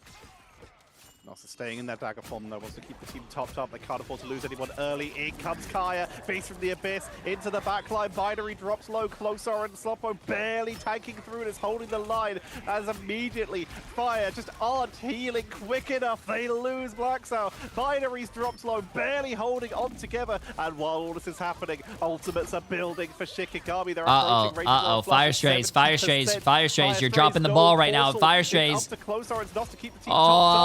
Oh, come on, man. Any portal strat? No, Sloppo's not going to switch to portal because he has ult. This looks like a Shikigami W right here. Hey, that was a close first round. Hey. Oh, yeah, Strange is banned. That's true. True. Long first point of this map. I think... Well, hey, we did that's say how... that would be Hey, here I for forgot a about long that time. because it's a a good thing we rare can't ban. draw But on, look how big that's how important that ban is. But I still believe in Fire Strays, bro. They have some good ults. Shikigami really doesn't. They do have ultimates to be able to try to stand up to what is about to be a if they take a very fast fight, I think they can win this. Like Lindstrom will have the Galactic If they take a very slow fight, Shikigami is going to build their 3 ults that they are very close to, and I think they're going to win it. Already pretty much good to go. A little bit of poke, boom. Lindstrom has the ultimate to be able to field over to Frost Mountain. As Strays, they've seen like, okay, there's a lot of Venom. We could potentially go for Demon onto this White Fox to be able to use the charm and Honey have the Badger, appreciate the sustainability of massive the gift triple and sub. strategist line, or we can play to the Wolverine instead. And since it's at the start of the round, and Binary had already used ultimate before, well, we're going to have the swap to the Rocket, give the jump boots, and Demon can have that grab potential to pick someone up from Shikigami and carry them even closer to Strays' side. Demon hot in here. I mean, Demon cold. is back and the enemy's on his claws to get an early pickup at this quick stage. Because if Shikigami win this round, Fire Strays are out of preseason and will have to wait for the main stage 1 in order to compete again. Immediately Raging Royal Flush, the Invisible Boundary going to be traded on out. No one going down at that first engage. Here comes Galactic Legend from Frost Mountain. Slowpo still has theirs. Nice. I like how the for a little bit. I love seeing the teamwork, bro. Both supports pocket each other, keep each other alive, even though there's an ult going off. In ranked games, bro, your teammate sees you dying, take care. I gotta save my own stats. Coming into the backline, struggling. Prison from Blacksow. Eternal Bonds to try and keep the team alive, but there's no way they're gonna hold this now. It's 6 versus 4. Oh, good kidnap. After a little bit of extra push. That's huge. They committed Cloak and Dagger, and they actually got the kill on Cloak and Dagger, and also Shikigami committed Gambit and Star-Lord and lost that just fight. Loki invis base heals. Being able to kite and survive all of that pressure coming on out from the Galactic Legend of Frost Mountain without having to use their ultimates. And it means that Snost has God of Mischief to be able to survive when Shikigami try to come on through with this Feast of the Abyss, starting off the fight coming out from Kaya, something that Demon does not want to let through, and will just be putting all of the pressure. The Wolverine looking to counter grab the Venom when he decides to show on up. Regeneration Domain's already been burnt. Snost, sensing danger, is going to space off of the high ground, bunker back up towards their side. There's the Feast of the Abyss, but Close has been able to build and secure one of those invisible boundaries. That means that Shikigami just have to get out of there and wait for it to drop. Lindstrom's going to be playing for that Gambit ultimate. Can Snost find the copy? He's done it before. He does it again. And before Lindstrom has his, so Shikigami fully retreat out of the fight before Strays can catch them. Demon trying to get onto the back Wait. line, last stand. Wait. Down, but it wasn't enough to Fire finish off any Strays just defenders of used so many Shikigami. ults and got Fire Strays at nothing. 55%, but Shiki raging Royal Flush for the extra commitment. You can see Demon hovering around the side, not wanting to dive in early, looking to see if they can pick up anyone out of position. Zoppo falls first. Banhammer coming on in from Binary, looking for a potential turnaround here, but this is Shikigami looking to try and flip this. A 3-for-1, make it 4. Oh. And Shikigami. Poor guy was alone. Demon. Yeah, you go for the edge. You don't get staggered. They've got to get themselves off the side of the map so they can rejoin their team later. Damn. For Isidore on Poor the guy way just out. stood there, wanted to Fire die, Strays but no having one been shot staggered him. so Good much, stagger. there's a little bit of free charge going over to Shikigami. Stray should not be shooting at the moment. Nami is so close to Eternal Bond. If you're Strays, you've already got your Groot, you've already got your Stolidol. There is no reason for you to be doing damage. And if you actually look at Shikigami's health bars, yeah, there's very little actual damage coming on through. So Nami's pulled up towards this Eternal Bond very slow. It's not going to be there for when the fight starts. So you have to space away from the Groot as opposed to relying on the Eternal Bond's CC immunity to dodge out of it. Brilliant play comes on through from the side of Strays. Feral grab as well, connecting onto Shikigami's players, just trying to oust them before the Eternal Bond can allow Shikigami to stall their hold. Numbers heavily in favor of Fire Strays, but they burn quite a few abilities to utilize this. But Invisible Boundary just around the corner for them. If they can hold out for just a couple more seconds, and they do, meaning Fire Strays are in a great position to potentially try and flip this in a little bit, as Shikigami will reinforce as fast as possible with their very fast-moving members. Leo is taken down early.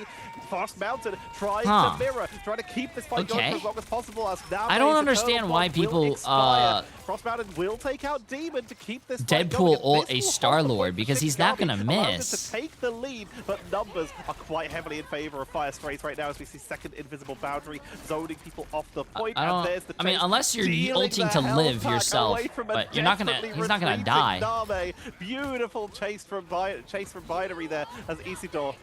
But dropped low, but is healed up full. Endsong Inferno for a finishing blow onto Slowpoke. But I don't think it's gonna kill him when he's ulting. I guess it's a gamble. Portal comes back in. Shiki looking to end this here and now. I mean, with Lindstrom's ultimate, they can.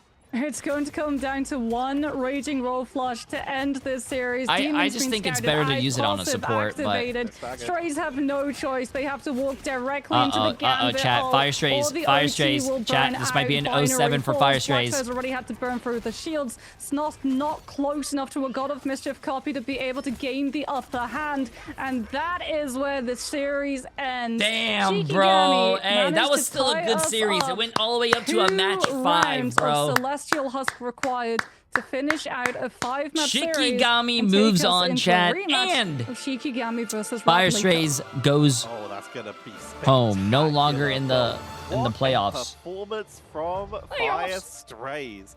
They are eliminated from the preseason, but we will see them making their return once stage what a game begins in what was the weeks. Shikigami was at 68%, 187 people, 1.7 million on fire. But they've got Isidore popped off 13 finals in order to reach those grand finals. They've still got Rad in the run back to face off. They will have. So now we are going to watch Rad versus Shikigami as the last game of the day, chat, and I think both teams are looking really good. But Rad did beat Virtus Pro, so I think they might look a little better, chat. I think they might look a little better. Like you said, congratulations, everyone who voted Shikigami. Enjoy your channel points, chat. Is that Shikigami, they're beatable, right? Yes. Strays almost were able to complete. Yeah, now is going to be the best game of the day, chat. You have Team Heretics against Na'Vi. That game is going to be absolutely insane. I'll start the predictions in a little bit, but Fortress as opposed to Dracula. It's going to be absolutely insane. Plenty of opportunity for Rad to just like be sitting here taking notes, underdog? Going, okay, this. I don't think there is an underdog between Team Heretics and Na'Vi, right? Let's make sure that we capitalize on those moments. So that next series, it's going to be a lot Na'Vi beat Virtus Pro, and Team Heretics has always been like one of the best teams that hasn't dropped the map, right? Or they dropped actually their first maps yesterday.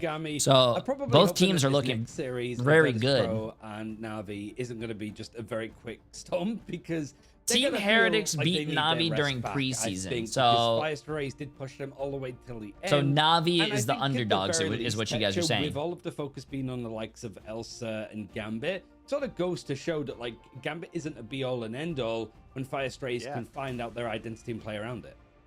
Fire Strays, where can we vote? Oh, it's on my there's Twitch, any not my legacy YouTube. other than the fact YouTube that doesn't have they are stuff like just that. Jay, that appreciate good, your and watch they're party. You just just gonna got keep separated. improving from stage one. Oh, I'm The sorry to legacy hear they that, have my left friend. on Hey, listen, this I'll playoff always stage be is here. Gambit, like you said, Don't worry, isn't I'll always everything. be here. You can win without it, and you can win in style without it. Fire Strays' drafting style is going to keep everything up in the air. I hope for everything gets better, though, last my day friend. of play coming up tomorrow and the last games today. They have kind of just hit everyone with a, oh, everything we thought was real isn't real. Now we have problems.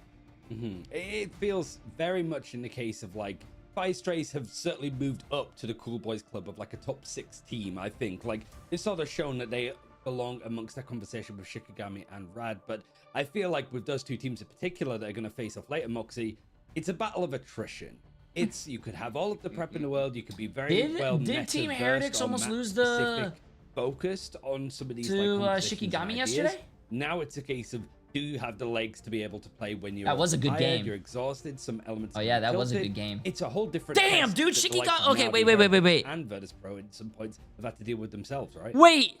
Yeah, Bro, I mean, that's one chat, of the we are things that like so sets a lot of blessed professional today. players apart. After Can this you incredible manage game to just between Navi perform and as well Team at the Heretics, start which I of think game is going to day go all the as way, opposed to at the we end? have Because, our like, last even game of the looking day a little bit is forward, going to be right? We have Rad, tomorrow, who which beats is where the Virtus team that Pro, are going to and be, knocked down Shikigami, to the who lower almost bracket beat finals, have Team to go through a Heretics. best of 5, Bro, and then play up into a best of that 7. is So potentially insane, 12 dude. maps of Marvel Rivals. Yo, I'm back-to-back Grey for Wolf. you to Appreciate have the to massive be new able tier to 1 play. So and it is a White true testament Ghost. Appreciate the to, massive prime what sub, my these friend. players Appreciate are it, able to appreciate it. go through. And a reminder too that like all of these players, Welcome to the pretty much community. every Welcome to single the day, community. 2 hours of scrims at least, sometimes double blocks, sometimes even triple blocks. So 6 hours of literally the hardest to play, highest skill level Marvel Rivals that you're doing every single day to get ready to be able to push through these long days like this. Yeah, it's a test in a very different sort of temperament, but we do have an interview with Vasido coming up before we do get into that upper bracket final. Because we aren't casting that upper bracket final, and I think we'll do the interview. Shikigami did beat Rad 3-0 on day 1 of the playoffs. Navi Heretics. Which are you guys going for? I'll start with you. Yeah, but I think both teams are like locked in. Both teams Honestly, like evolved. Navi really seem like they're starting to figure it out, but I feel like Heretics still have that wildcard factor that could allow them to take, I think, this one, and then I think Navi might be able to come back in the lower bracket. So I'm going to lead. No, I swapping it. I'm going with Navi. I think they have what it takes to take them down. Heretics could bring them back in the lower, but I think this one, Navi are just starting to look really stable, which is something we've been looking towards them to do for a bit. So I'm leaning Navi. And Moxie, the heavens are shining on you right now. What's your prediction? I mean, like Tesha said, it's really hard to be able to call to the point that you're literally like, oh, I'll go with Navi. Wait, this wait is a minute, rare. maybe Heretics. Wait, Like, this I is a think very rare Navi thing for me to are see. hitting their momentum, right? They're going to be coming through. Got Moxie as a gamer. Dispatch Virtus Pro and establish the gamer is getting hit by sunlight, but her skin isn't melting. EMEA once more. And like Tetris said, I thought think if you they've go worked out outside, a your little bit skin more melts. how I don't know to what be this. able to I play don't. the The band draft sun to their scares me. strengths, as opposed to like one band draft to beat all of them. I think what we're seeing from all of these teams is that you have to be very specific, tailoring. Nah, your band bro, draft to your that has to opponents. be AI, chat. It has to be AI. Exciting Everyone whichever way knows you look gamers at don't it, go with the outside. History of the sort of like Navi Rad players, but also the Bubba Patspin lot. There's been a lot of. It's a green screen. It's a green screen. Hits either side, but also the likes of Oasis that are coming in. Great interview with him yesterday, where he's really sort of pulling himself into one of the top pro players in the region, despite being sort of the rookie, filling in big shoes, right? With like Ken leaving to Bro, go the over towards Unreal the Engine Americas, 5 which or have also whatever. got Yeah, all of no, their bro, the preseason Unreal stuff Engine to is work crazy with. graphics right now, man. Isidore will be here soon. I hope he's not putting on a Deadpool costume. I'll say that much. But at the very least, it's like he's had a good performance today. It's just he must need a breather because it has been a back and forth, and we do have a hold of him now, I believe. So if you can hear us, Isidore, congratulations for getting through a grueling best of 5. And I believe we're going to see. You cannot share your J3 bucks, I think. Your channel points are your channel points. Guys, I think it's like a good look of like for Fire. Chat, my prediction, the Preds are not going up yet. We haven't even done the interview for the previous game. The Preds will go up when we're in the middle of a break. We heard something from our production there, but did not hear what it was. So we're still waiting to see if we get Isidore or if we are just heading to a break. But either way, I'm just so excited for this Rad Shikigami. We're done for the day after this. Us three, you'll be joined by Leg Day, Vodable, and Lemon Kiwi after this. So I am going to wrap myself up nice and cozy in bed. I'm going to throw it on the TV, and I'm going to enjoy some incredible Marvel Rivals. Yeah, I mean, you've also got Americas going on. Chat, I'm not starting the predictions now. We're not even close to the next game. Like the Lunex Space Station Gaming, and then I woke up and I saw all the stuff of, yeah, we lost and caught the end of Heart of Heaven for that, which, yeah, would probably be how my games would go, I think, at that sort of level. But there's so much, like, meta adaptation here, and I think this is sort of something that, like... Jay, after 2 months, I'll be following you for 6 years now, and I'm happy to know that you're a great person. Love you in your chat. Hey, W, 6 years following. That's a crazy long time, bro. Which is usually led with the likes of Navi or Virtus Pro. Here, I feel it's the opposite. Everybody had, like, the same rough idea on how they wanted to start the meta and go from there. That's a long time. Appreciate that. But I'm pretty sure that, like, we're just going to go straight for a break. We're not going to go for the Isidore interview, which makes sense. Talking to me? He has to play a game later on today. Yeah, and so we're going to go into the action in the upper bracket. I'm surprised Boba hasn't come to my room yet. Like Petra said, we're going to see Lemon, Leg Day, and Vodable taking the action. We'll see you guys very shortly after this break. Ooh, they're probably not doing an interview shortly after this break. 10 minutes. Okay, I have to go check something real quick. Before we get into this next game, chat, I do want to check something. I don't know if you guys are also playing this, but I recently bought Winrose, and it's been a awesome game. I'm not playing it right now. I just got to check something. But this game has been so fucking fun. Flarking. Sorry, can't say cursing. Flarking.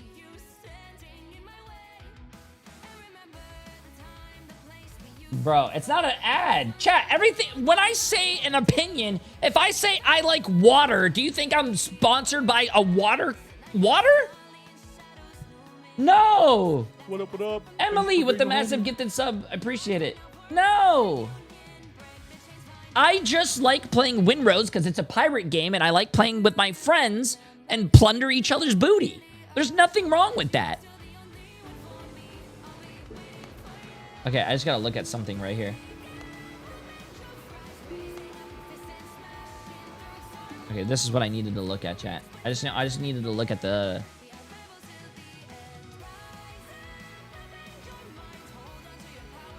Okay, enemy ships. Elf modifier. Protect your bald king. Hello, chat. Sorry. Co-op. Talk when you hear a better team up than symbiotic enemy shenanigans. scaling. These are team ups that are currently in the game, not old ones. Arcade Order, Gamma Charge, Cosmic Cyclone, Rocket Network, Stark Protocol, Chilling Assault. Hold up. Sorry. Boarding Vibrant difficulty Vitality. 150.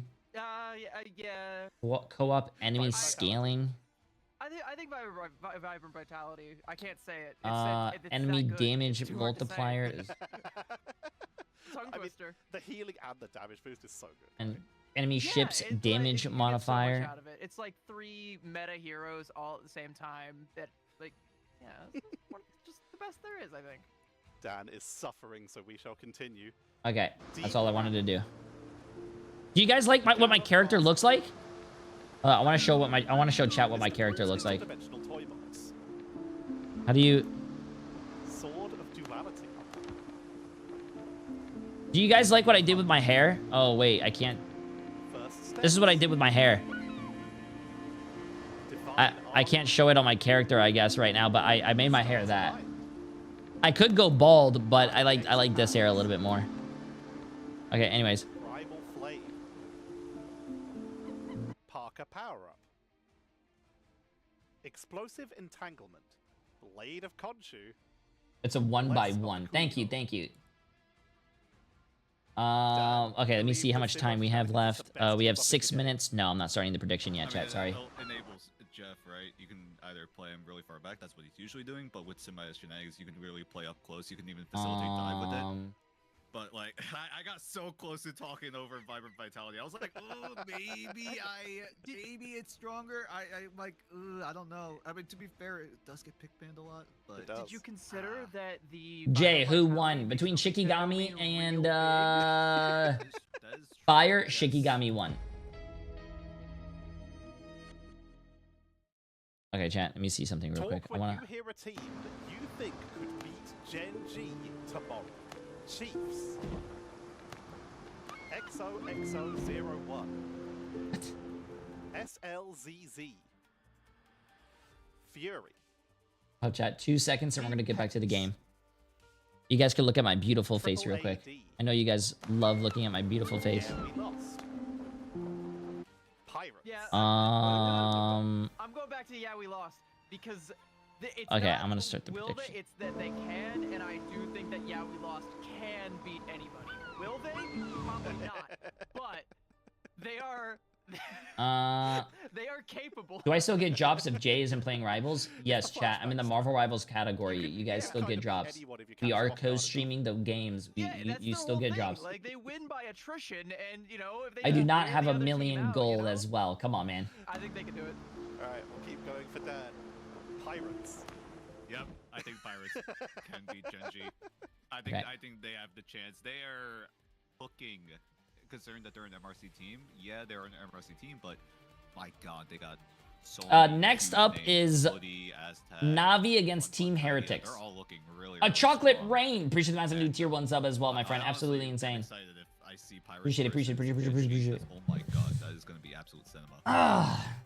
If I didn't speak up for we lost, I would have also spoken. I don't know who wins between Navi and Team Heretics, chat. I think my prediction, I said Team Navi wins. Oh yeah, there we go.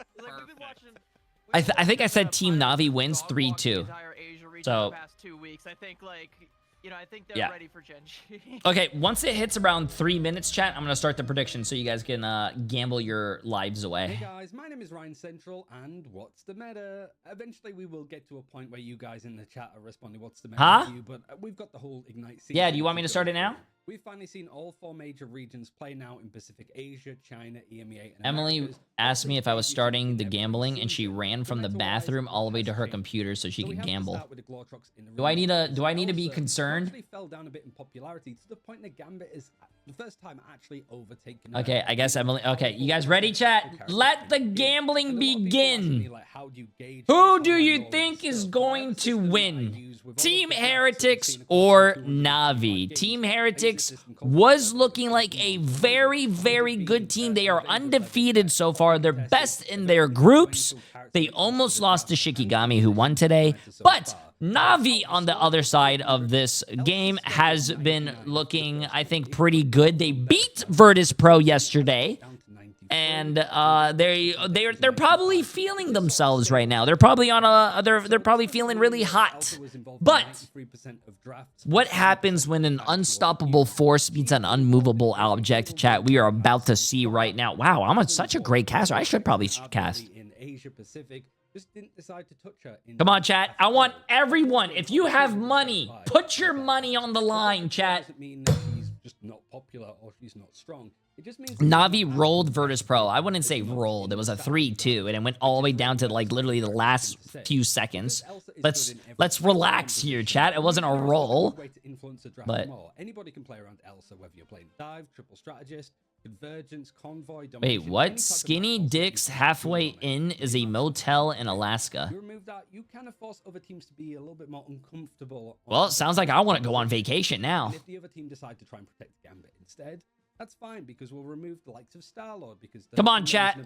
1.7 million on Team Heretics. 1.4 million on Navi.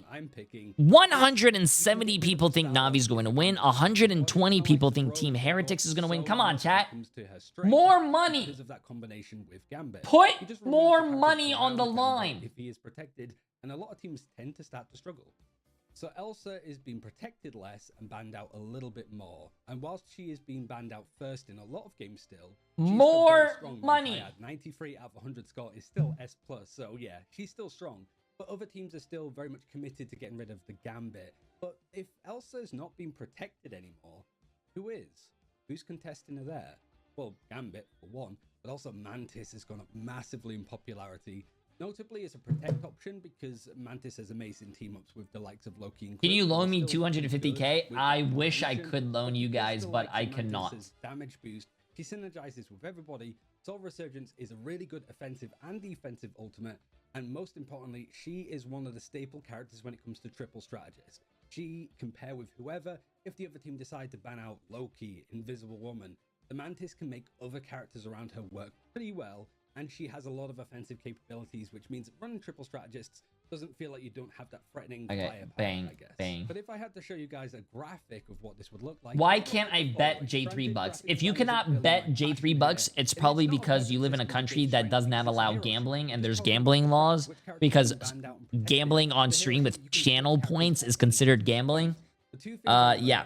Almost half of the top 20 heroes in this list are deemed as threatening. Chat, if you guys want to follow the 100% accurate J3, you know, gambling list, if you guys love money and you like, and if you want more money, put your money on Navi. I'm giving you insider information. Put your money on Navi. If you like money, go Navi. If you don't like money and you like being poor and eating rocks and dirt, put your money on Team Heretics.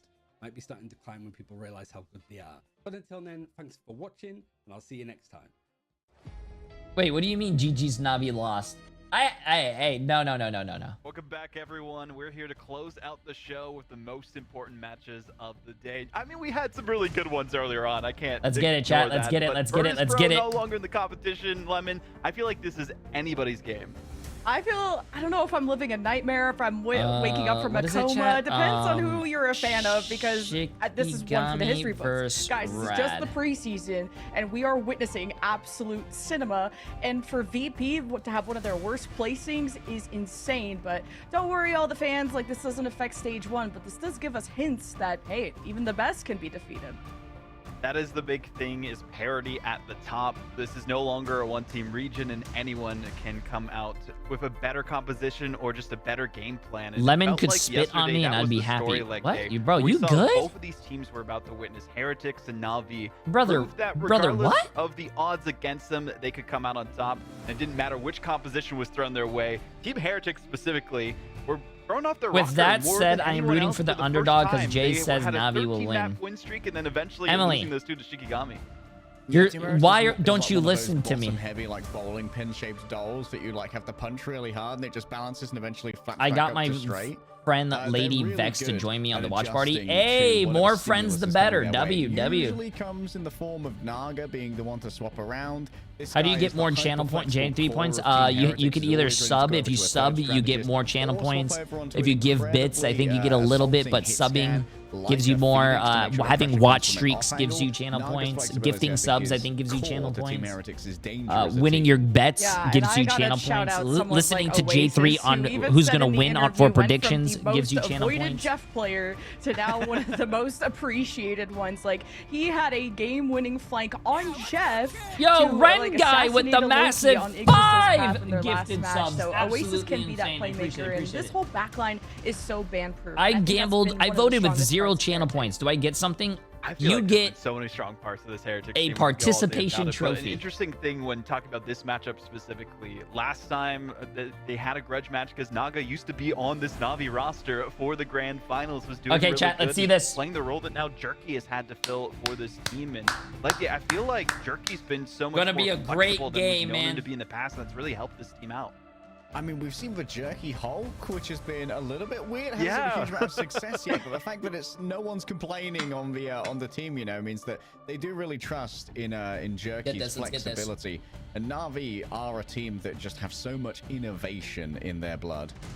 Absolutely, and I gotta shout out Fate. For You know why I so want Navi many to win? Because when game-winning Navi plays, won, speaking of Jerky, goated Terra, backlines, and let's Fate talk came to my about stream. Fate, because So the Luna yesterday, I cheer for the what was it, team on that comes to my Midtown, stream froze after they 2 just of played a very Finzie's high Ayawaga octane motos match. and at the last second, at the final point, swapped to Rocket Raccoon to get the res beacon for level 1 Crook to get the Raging Royal Flush of the Gambit, which helped Na'Vi close out the series. Or yeah, I think Terra looks like he's living in the wrong decade. But Fate went absolutely insane yesterday. Yeah, it was a bit of a doozy for sure, and those clutch moments from Na'Vi really separated them from their past performances. And speaking of past performances, we cannot understate that Team Heretics really showed it to the Vila with the massive 5 gifted subs on YouTube. Absolutely insane. I think 5 gifted is a bingo card, but I did not ask for 5 gifted. I had to say I appreciate it. I don't know if it's the same. So, going into this matchup here, leg day specifically, what needs to when an change MRC team does really well on MRI, is it possible that we can invite team? I have no idea. I think invite teams are going to be organizations. In terms of messing with I don't know if it's going to be like random MRC teams. So I'm not sure. Unless the MRC team gets picked up by an organization and that organization gets a what do you call it? A skin or a invited team. They kind of got one over on Na'Vi off the back of some excellent Hulk and Magneto play from Enzo, which needs to be dealt with in this matchup. Yeah, Na'Vi were very good at identifying the weaknesses out of Virtus Pro, and they'll need to do so here on our very first map of Krakoa. But also the meta has changed so much from before playoffs to now. Like, we're seeing so much Wolverine Phoenix team-ups. Playoffs! I feel like the Elsa Star-Lord Psylocke domination that we saw earlier. And it's like, if VP don't even know what the meta is, then we're all screwed. But I'm excited to see how this bracket's going to close out. Because, hey, Na'Vi are still here because they were just that step ahead in terms of the meta. Yeah, I'm really curious to see how this goes from the side of things for Team Heretics, specifically on this map. Na'Vis, they've had some really good strategies in the past, specifically. My subscription is coming due in 7 days. What's the benefit of going tier 3? If you tier 3 sub to my channel, you get more channel points. You get more emotes. You get. I mean, Raja is possibly the most. Another perk of being a tier 3 sub is that I kiss you on the forehead before you go to sleep, and I read you green eggs and ham every night before you go to bed. Whether it comes down to hit scan aims, and yeah. Or if it's about positioning and melee engagements like the Captain America, Rajaro is kind of just locked in on the mechanics, letting Trust Me dictate the pace while he dictates some violence. It's in my photo channel on my Discord. We'll have to see if Na'Vi can dictate things this go around, though, because last time it was anything but. They were playing from behind. Maybe we'll see some sort of like Jeff focus in the bands here, Lemon, because it seemed like Oasis on that Jeff was just a thorn in their side. They didn't know what to do about it, but we are going to be getting into our first map of our winners finals. Team Heretics Na'Vi, a date with Destiny in the grand finals. There you go. I'm here till the 16-hour mark. Damn! A big rematch, and yeah, I love that we talked about Oasis because him and Naga have you been followed roles on 15 days ago, and you're popping off. Also, Emily was asking who made saying that him and the Naga bingo card. Are the best Jeffs. Emily likes your bingo card out there, allowing Naga to play the Atom, but that's only if Mantis. I would not be a caster for the finals. No, bro, I'm not a caster, man. The casters that they have for I've watched a lot of esports games. I think the casters that they have for Marvel Rivals are some of the best casters. First protecting that Mantis, which is a little I'm gonna let them do their thing, from the standard. We've expected either Elsa. Do you still play this game or just spectating? I've never played a game of Marvel Rivals, man. Never. Not once. Never played it. And that could mean that Terra is about to become Terra Thanos. Yeah, and Terror himself. Like, I don't even remember last time Terror was even allowed to play Elsa. Okay, chat, let's see this. How crazy he went yesterday. I thought his Star-Lord was one of the best. When Terra gets angry, I swear he plays better. And he went Super Saiyan yesterday. The one-sided 4.2 million with 300 people on Team Heretics. 5.2 million with 350 people almost on Team Na'Vi. That's a very cool chat. There's a lot of money on the line. 45 to 55%. This is a pretty even matchup. Pretty good Loki a lot of money. If the Mantis instead, hoping that they'll at least be able to have a lot of money are on the line. Violence of Elsa by giving that 12% damage boost off the back of a Spores, and Na'Vi like, okay, we're not going to let the Gambit Loki exist, especially with the team up from a Mantis. So we're going to go for the one-sided Vanguard pool instead, who's great at shutting down a Gambit. Yeah, I was surprised that Na'Vi wanted to ban the Van Pool instead of maybe targeting Beetle's Rogue. What's the black and yellow mean? This black and yellow, that means that person is in charge of the bans. So the person who's doing all these bans for Na'Vi is Jerky. The person who's doing all the bans for Team Heretics is... I was kind of thinking a lot of these top teams were going to be hurt by duelist bans. Oh, shit. Well, I can't tell you now. Strap bans, I mean, they're flexible as ever, but we're kind of realizing in playoffs, the more you can target the I can't tell you now, but... it affects the whole structure of the team and what tempo you can play so at. whoever it was before. Available, so we'll see how that'll go. I think so. I think that's what it means, right? Like to play fast. Oh, it's team ups. Sorry, when you're in that's team ups. When you're in a lobby, in a custom lobby, the person in a tournament game mode has a flag next to their name. The flag means that person is in charge of the bans. I don't know if you guys ever watched me play in a tournament. But when I play in a tournament, if you have a flag, you are in charge of the bans. Yeah, sorry, I thought that was a flag. Of Team Heretics, who really have innovated so much in the triple strat line, from being one of the first teams to bring out the strat pool, courtesy of Alex, to, I mean, really showing how dominant Oasis and just Jeff can be in general, even without the team up. But okay, chat, let's get it. Let's get it. About investing into Terra. Jerky has been usually that second duelist, will be on the third. Listen, I'm on 6 hours of sleep. Try to bear with me here, Luna, team up here, so you're gonna have a lot of heal potential from Na'Vi if they're expecting a run it down. They're expecting any kind of dive. Now taking to the I think Na'Vi wins, and you guys exactly know why. One team banned Elsa. One team didn't. Trust me and friends are anchoring. I think you know who's going to win. Busy in Heretics' face and distracting them, maybe building some space, but Beetle is stepping up. Beetle's had to be given the shield already. A lot of damage for Smoke Demon. Bingo. Temporarily. Now, Team Heretics, they've got a lot of prestige on this point. Starting to build up towards it. Na'Vi are going to have to make a move sooner rather than later. I think that bingo thing should be Jay3 screaming ban Elsa, not me just saying, hey, ban Elsa. Hammer. That was Team Heretics on the back foot. They have to cede some space away. Terra's gone a little bit too far. Beetle's tried to find their target, but nice dashes off the back of a Helix advance means that Rajro is going to be the one to grab all of that aggro instead. An Ultron drone on top of the White Fox makes them a fearsome duelist, but Team Heretics just have too much concentrated fire and grab the first cap. These are fearsome strategies. Team Heretics took away the first cap. Even chat, maybe I'm wrong. And that's rare. Usually I'm never wrong. Punish as he regroups with Na'Vi, and Heretics may have pushed some buttons, and they did get punished as a result. Now falling back, these strategies are accessible, and Na'Vi loser does not go home. This is the winner bracket semifinals. So the winners of this move to the grand finals. The losers of this will go back down to the lower bracket semifinals as well. And whoever loses this will be playing the winners of the next game. But now Team Heretics needs to between Rad and Shikigami. Oasis has access to the Jeff, but soon will get stumped down by Fate, who's having a nasty little fox parade. Everyone quite angry, and Alex tries to turn it around now with the Gambit ult. Raging Royal Flush increases the damage being poured out of Team Heretics, but it's the strongest engage from Na'Vi. Tanuki's got nowhere to go. Naga's already fallen on down, and Team Heretics are sent scuffling even after having invested their best ultimate. I mean, Heretics already, the comms were breaking down. You're trying to squeeze out more percentage points with that portal play, and then they were 5v6, went for the Gambit ult, but then Na'Vi invested 2 straddles. So I think there's a silver lining of Heretics getting a lot more out of that fight than kind of they were at a disadvantage for. So you'll have Naga who can call these Soul Resurgence, and Beetle makes space, and he's trying to peel. Jerky aggressive as they come. Rage of Ultron does force out the Soul Resurgence. Naga's going to be able to give speed over to everybody now. That might compound with the bubbles from Oasis. Almost a full cap here for Team Heretics. Na'Vi turn it around with the free. Oh my god. Sometimes watching these guys aim is crazy. Oh my god. Wins out in the exchange, but still Na'Vi have to be so disciplined when it comes to their positioning on the point. And Terra with 400's instinct think that this is the time to try and move on forward. The monster appears ready to go. Oh! Oh! You know what, Team Heretics? You deserve that.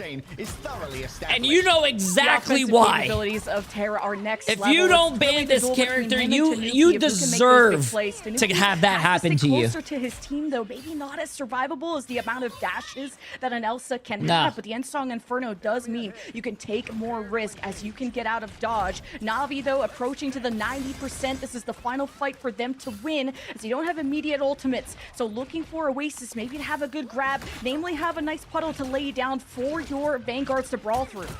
Can maybe a Chef here. as a healing puddle and get over towards the point if they do desire. Team Heretics, once again, are prioritizing the point for now.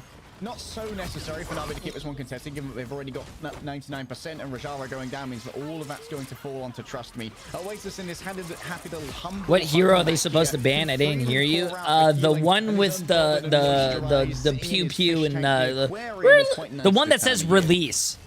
It absolutely is. The water is nice for Heretics as they're still smooth sailing, able to retake that one, and they have ults to cycle through. This is good. This is giving the one that Terra's playing. You guys are not gonna make me say it. Fight coming up, and Na'Vi, they've really got to secure themselves around level 1 Croak. We don't get to see him on Luna every day, but the range is a little bit limited there, and it can be bursted through. Alex though did get frozen, and there's no punish on that. Royal Flush is important. Beetle needs to be rescued. Oasis just going to be throwing out all of the healing there to Royal Flush, bringing the rest of Team Heretics forward. But Na'Vi have been good at disengaging from B so far. They're not going to be quite so lucky this time around. Maybe there was a cooldown that still needed to be expended, and out comes the main character in Frozen. True. Oh, but I don't think that's a kill. Oh! He smelled where that Luna was, bro. He smelled her. Oh, no. It's on my head. It's on, not behind. It's on. As all of that's being directed towards the enemies by Jerky's damage off the back of the Rage of Ultron. Team Heretics need to step up. The Glatrox once again is trying to make it work. Some big eats could come forth as Terra continues nice shot. Frag after frag. The Monster Piercer is slaying the monsters in the closet where Team Heretics were for Na'Vi. Overtime starts to tick away. Oh my god, dude. Terra will not stand for it. Na'Vi claim first point. Yeah, Terra the King can sleep for now. An absolute performance on the Elsa, and why you can't let the top teams have that one, even with Heretics having so many. If I don't know. Wait, who was blue, chat? Who was blue? Blue is Team Heretics. If I have a blue number 1 next to my name, I would feel so pissed off if I put my money on a team that does not know how to ban Elsa. That's crazy. If you have a red number 2 next to your name, bro, if you have a if you voted Na'Vi to win this, you guys are gonna eat well, bro. It's very tricky to play the Phoenix in such an enclosed area like Carousel that we have coming up. This could be a risk if Tanuki wants to keep on the Phoenix because he's so good at the Psylocke as well.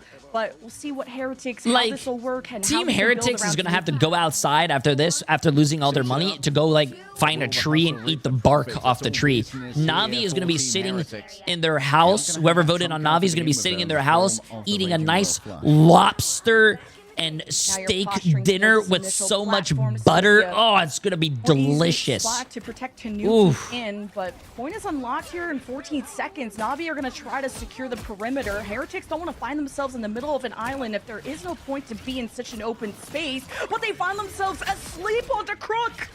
Oh, a beautiful rotation there. The charged greatsword was drawn from the scabbard, and Magneto puts it to good use. A quick slowdown on Trust Me, saying stay a while and listen to the dreams of Team Heretics for this retake. Still unwilling to use the Heartbreaker. Team Heretics get it done with no significant investment.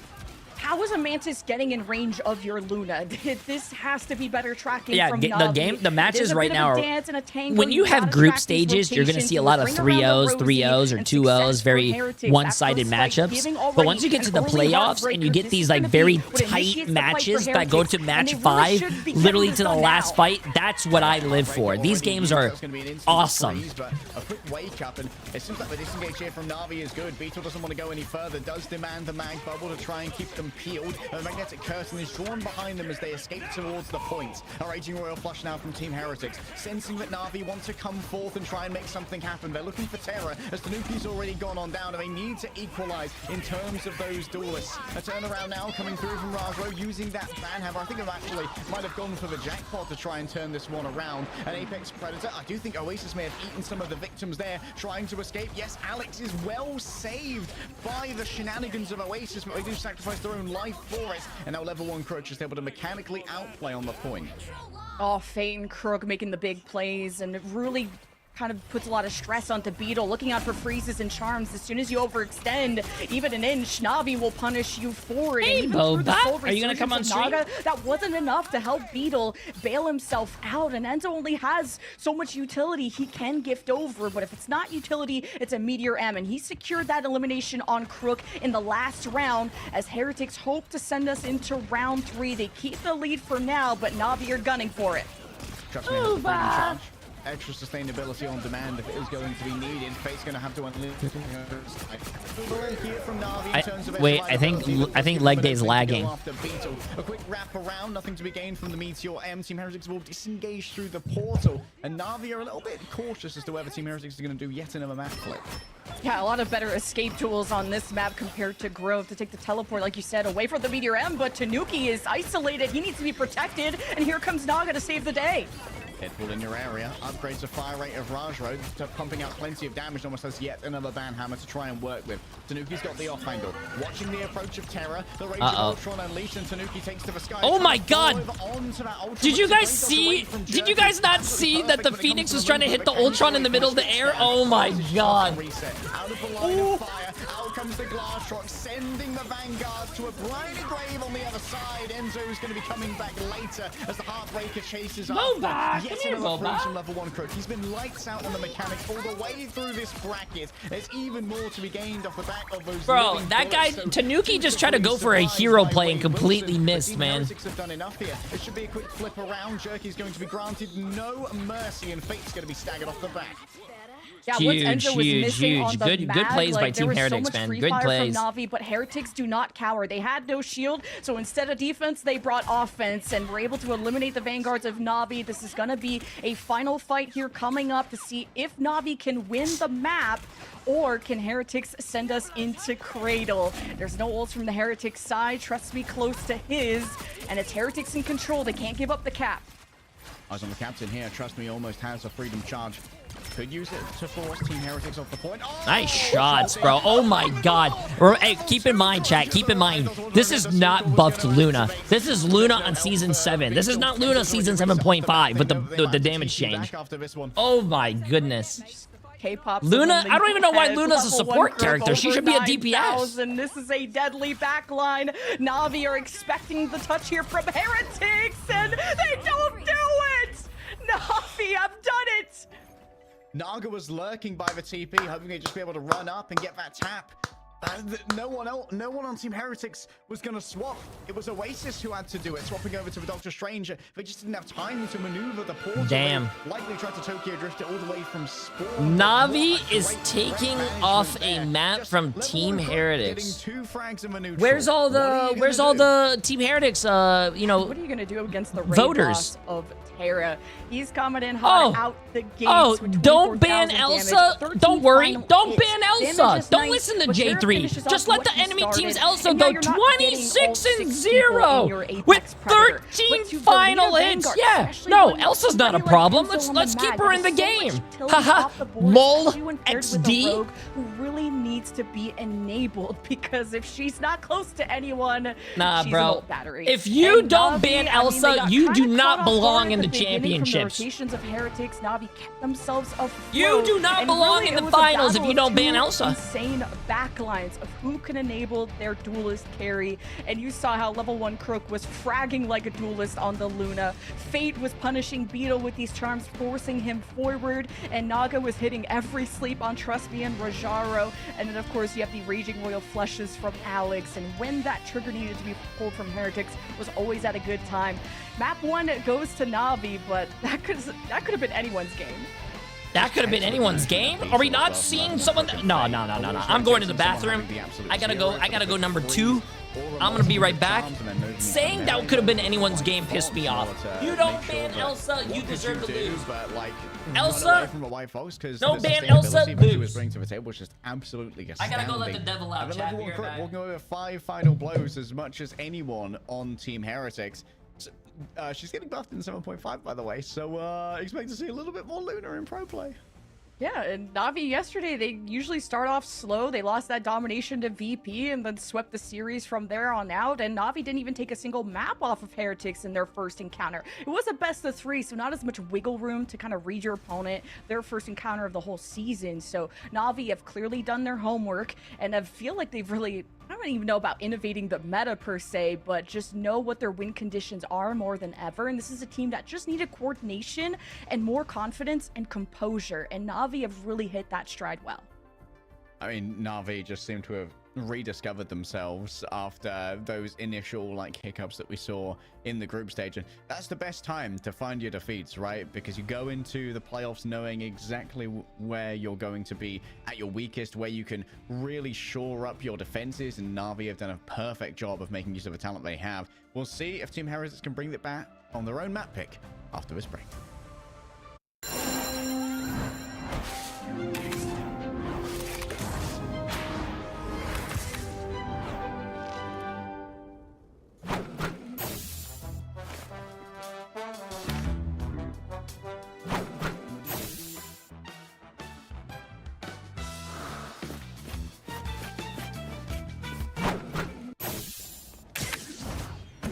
Watch out, they're headed our way!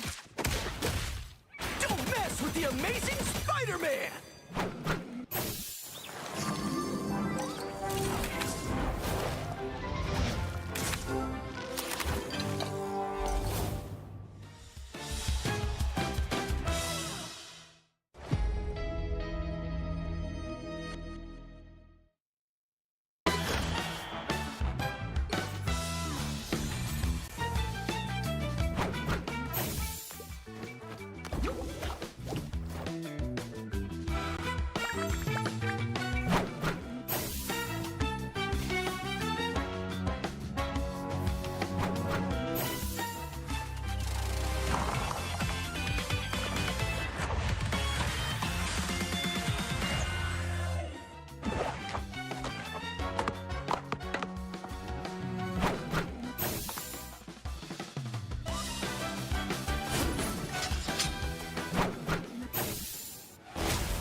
Oh, wow. Made it back before the timeout. Hey, Boba. Come here, Boba. Come here. Come here. No, don't go in the bathroom. No, Boba, don't go in the bathroom, please. I beg you. Don't do it for your own. Don't do it for your own life. Come on. 1,000 gods!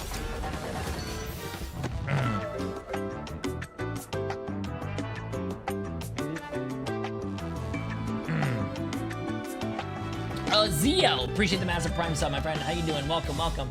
Bear Geek with the tier 3 for 2 months, by the way. Sorry I missed that. Absolutely insane. I appreciate it. Managed to take at least a map against Team Heretics. This is a full best of 5, so anything can happen. And well, what happened to the Vanguard lineup on a Team Heretics here? Lemon, what went wrong? I mean, you saw Heretics protect the Gambit, so you know Beetle's Rogue is going to be on the menu, and Na'Vi didn't want to consider banning it because I think they had a strong game plan going forward. They felt they could have countered Beetle just off of their strat choices alone. The Luna and the White Fox were just so unforgivable, and it's not that Beetle played badly, but he had to play more measured and more safe. And if Rogue can't really grab anyone and maybe steal their abilities, you're not getting the full value out of the Rogue. Okay, let's get this. Beetle was still fantastic, but it gave so many opportunities for Na'Vi to punish him or to punish Enzo, but to use cooldowns to bail Beetle out. So big fan of what the backlines are doing for both teams. Doing it all. Okay, do you guys think Team Heretics bans the character chat is as well, which has been really interesting. I like to see, trust me on the Captain America there specifically, but looking at Yggdrasil Path, we saw this map come out yesterday, actually. Do you guys think they learned their lesson? Shikigami went the distance, and 4-3 victory for Heretics on that one, but I still worry for this team like they have to go against a Terra that has been unleashed the way that he was, not going down once, having the Elsa, the best in slot duelist that he can play. I mean, what can't he do? Well, I don't think there are many things that Terra can't do, actually. Like, Terra is pretty omnipotent when it comes to the duelists, but I would love to see Team Heretics here maybe make a pivot over to a duelist setup. Like, we saw Naga play a very mean Phoenix here yesterday and allow for Tanuki to really lean into these things like the Daredevil and the Wolverine, because I think that one of the tactics that Na'Vi are still using that they stole from their VP series is, hey, we just decimate their vanguards, and after that it's kind of easy. And you know who else does percentage damage apart from Wolverine? That's Elsa. So if you give Terra the Elsa, I like how everything that I'm saying, the casters are also saying, like, we have the same mindset, but the players or the teams or the coaches just don't understand. I understand that the pro teams have something that they practice and something that they're comfortable with, but when Heretics you got to take out Thanos, and that is Elsa. The fact that they had Mantis, Loki, and Groot open, such a strong team up, and I mean, it's hard to take down. Become a caster or a coach? No, chat. I'm a streamer. Because they, I yell at my monitor with you guys, so when you have more and then of a wealth scream. Of a hero pool, there's you more can't to think force about me of, to like, say. What do you not want to play against? Oh, the you cannot Adam tell me Karmic Revival, be a but caster now or you coach leave and then Loki force open, a then you got bingo. more That problems doesn't from there on out. work. So we'll see what Heretics can get away with in this big ban. Yeah, that is the tough thing to think about. Like, do they prioritize the Loki ban? There was mainly, Invisible Woman bans prioritized instead, and we saw Beetle do so good on that group. But teams don't like ban Groot specifically, but everything else that enables him. So, a couple different options that they can go for here. This will be the first time that Na'Vi, at least during the preseason, have played on its stream. Yggdrasil have maybe done it in scrims a couple times here and there, but this one's also been played for such a long time in the past. Team Heretics looking to try and turn things around. Oh, I forgot you have a tie up toy. the series on their map pick. They have a 100% win rate here, so we'll see if they can get it done. All right, Na'Vi in a commanding position already after having taken domination. The question is here for Team Heretics, Lemon. I forgot he has that toy. Attack in that first ban. Are they willing to allow the Gambit into the hands of Crook, which was very well played yesterday, in order to make sure that Terra doesn't have access to the Elsa, the Thanos tier duelist? Yeah, there's so many plans up the Heretics sleeve, and I don't think losing map 1 was part of that equation. So, hey, Heretics chose this map for Babe, a we're gonna reason, have to cut his although claws. You don't know what. His claws are making me bleed. We don't know how much they've scrimmed it. Oh my God! It may mean that there's not as many plans up Navi's sleeve because Heretics have just been the team to get. I feel so bad for all the people who put their money on Team Heretics. I think Team Heretics is a great team. Don't get me wrong. Right now, it feels like sucks. It sucks to see them actually throw away your guys' money, and they don't even care about your guys' money. With what they want to do. All right, one-sided Vanpool likely on the table here. It really does suck that they don't even care about your guys' money. You guys trusted that team to win, and they're like, they don't care. Guards are going to be having a bad time. There is. I mean, the attack from Heretics on Yggdrasil's path capped at 2 minutes and 43, which is like legendary levels of time. And despite going into extra innings, that time bank, that kind of momentum that Heretics had is what ultimately ended up winning them the map against Shikigami. Chat, if someone can answer this, this is the $1 million question. This is the $1 million question. Someone please answer this. How do you not ban... Listen, first game of the day, you don't want to ban Elsa, whatever. You don't ban Elsa. The other team gets Elsa, they go 26-0 and you lose. The Elsa did not die once and you got stomped. And then your next game, what do? You don't ban Elsa, the character that was giving you a problem in the first game. Why? It doesn't make any sense. Well, they are hesitating. Do you want to go over to the Loki, knowing that if they do protect the Mantis, it is going to be a Loki ban from Na'Vi, most likely, as they don't want to run the risk of going up against that double Raging Royal Flush. I like that protect on Rajaro's Deadpool. I mean, he's got to be like #1 in the stats, and just is kind of that tertiary duelist, if honestly, sometimes even number 1 in damage, is the protect on the Mantis that he denied the Groot team up. They deny the Groot team up, but the Loki's going to be around. I don't... But then again, like, Team Heretics are a fast team. They like to run around, and Loki doesn't do great with all that running around. He's very much a setup hero who likes to have his doppelgangers in the right place and then play within their LOS. But with Oasis being such a good Loki player, like, maybe the utility is too much to ignore, as Team Heretics will be able to easily support a double duelist composition here with the healing of a Loki and a Gambit. And it's Na'Vi on defense first, and this whole first point is about momentum generation, and that first corner, yes, may be defender sided, but as soon as you lose your grip on that, I love this music. It is hard to scatter and find really a stable place for the defense to resurge in, because as soon as you go back into those back doors of the first point, very minimal chances I love of that, you bro. to retake unless you have a I don't usually listen to music in video on the games, menu for someone to swap to and I if think needed, by far the but best game that I ever played with the best music is going to be Expedition 33, but this game does have good music. The Phoenix team up, but you could be just having a stronger neutral win condition by kidnapping people on the side of Heretics. Yep. I like the Okay, chat, let's see this. Here. Like, this is double percentile damage from the Elsa and the Wolverine. So here, like, for Enzo and Beetle, when you're going up against this kind of duelist comp, your goal is to live and you duelist if them. Like, it's all down to Naga and Tanuki being able to find early picks. And not to get walled off by Trust Me, because as soon as Jerky claims someone, or as soon as he does, then Trust Me throws up a he's wall, playing with his toy. Even just denying resources for a second. That was his with baby the toy, wall, depending on which one you use. But Oh, you wait a guys minute, can see Heretics Boba are right getting here, active. actually. Okay, He's playing with his toy that I got him when he was a child. He still plays with it 1 year later. Utilizing the high ground, managed to get that monster piercer onto Beetle. Tanuki's still close. Yeah, I heard about that one time. Went on. That's awesome.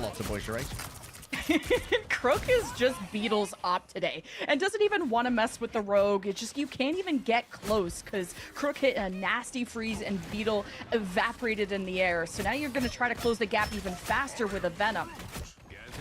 Oh, Tanuki's just taking so much damage there. Where were they? Where was the healing?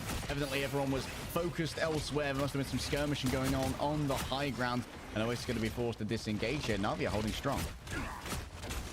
Yeah, Naga on the Star-Lord. I mean, you could just play the ignore of the... Whoa, who's Oh my there? god, what a throw. He's like, he just like Tom Brady that shit across the map, bro. That's funny. You got picks. You don't need to do anything.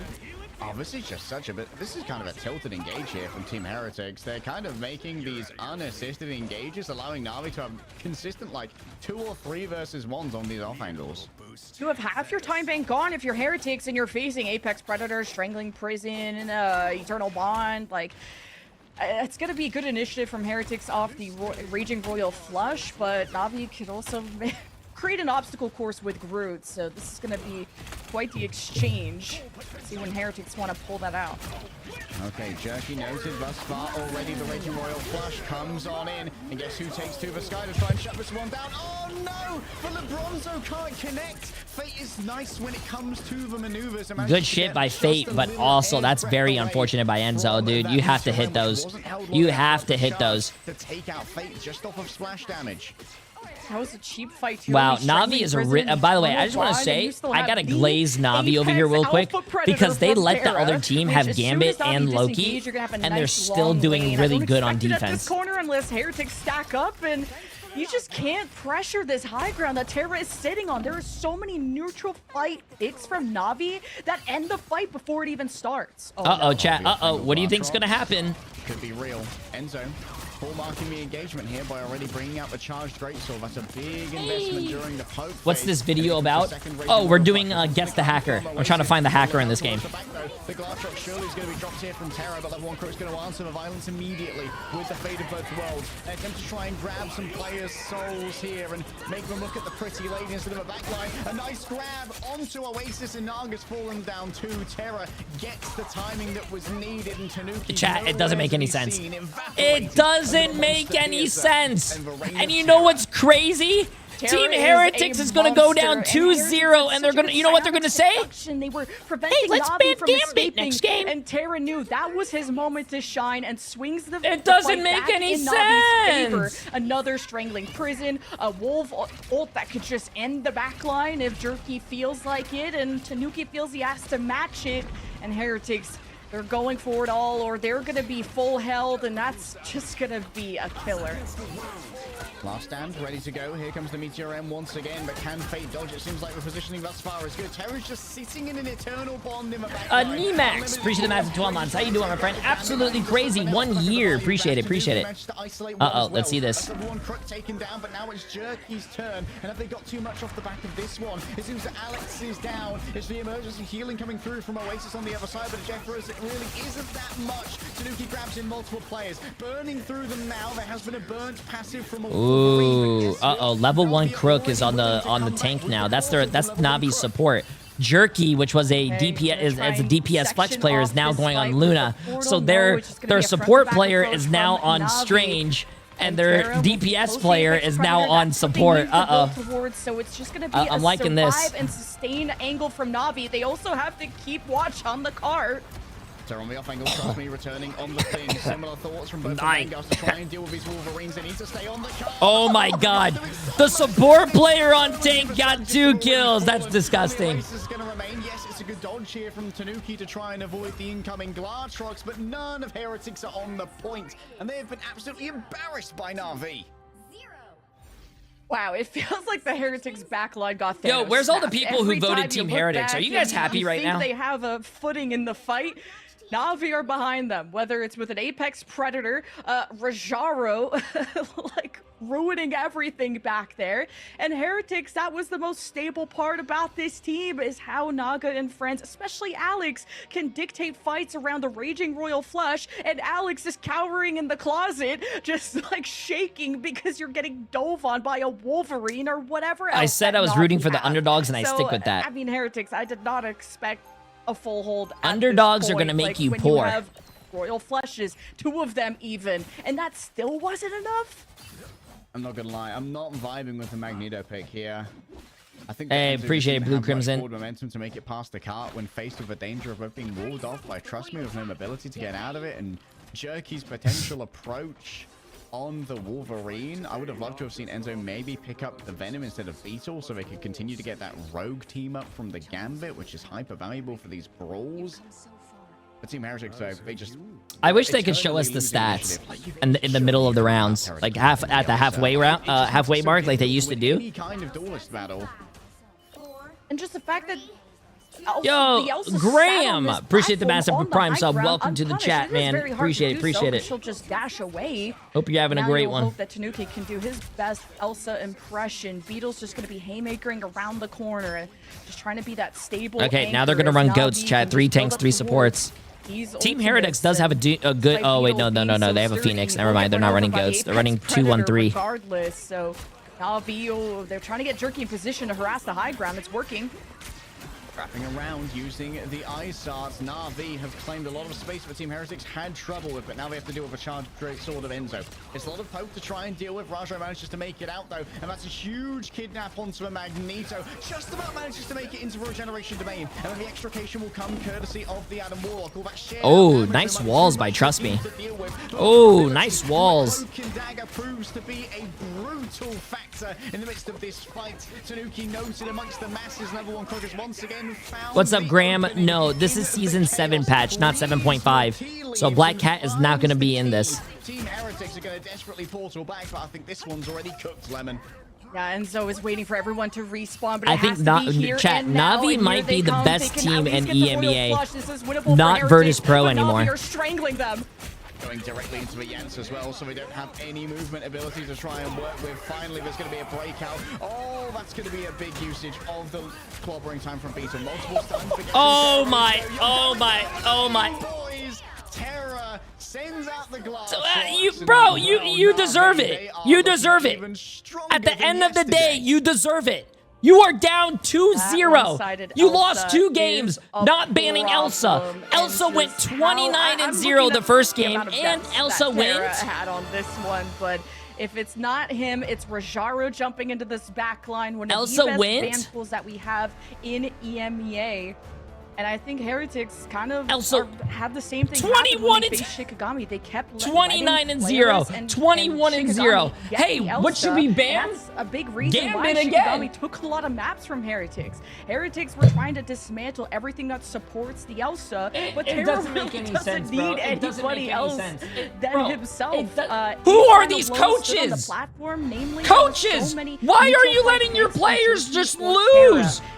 And trust me, as soon as Heretics step being a coach, one of these coaches I feel like are like the lords back in the like 1600s, who are just like, hey, we got to go to war, we're not gonna win, just go fight and die. Hey, oh well, I'm gonna live, you know, but hey, you're gonna die, good luck, man. And that's what he's doing. They're sending them to die. And protect they see a rival and they see the gambit. Like usually when the gambit gets protected, a team has to scramble to ban the Loki, ban the Rogue, ban the Star-Lord as well. But Na'Vi seem unconcerned with that. They're more focused in on getting this Vanguard Deadpool to be uneven, because Rajaro dropping 10 final hits, 11k damage, is absolutely pounding when it comes to those Dual Desert Eagles, just able to poke at any range and help out any engagement. Team Heretics, bro. Come on, you guys are better than this. You guys are good players, obviously. Put a bit more emphasis Fix the ban phase. Not only the Elsa, but also maybe an early ban on that Vanguard Deadpool as well. Have you guys chat? Terra, it's now 2 maps in a Who here is old like me? Have you guys watched the movie The Longest Yard? You guys know what I'm talking about? The Longest Yard with what's his name?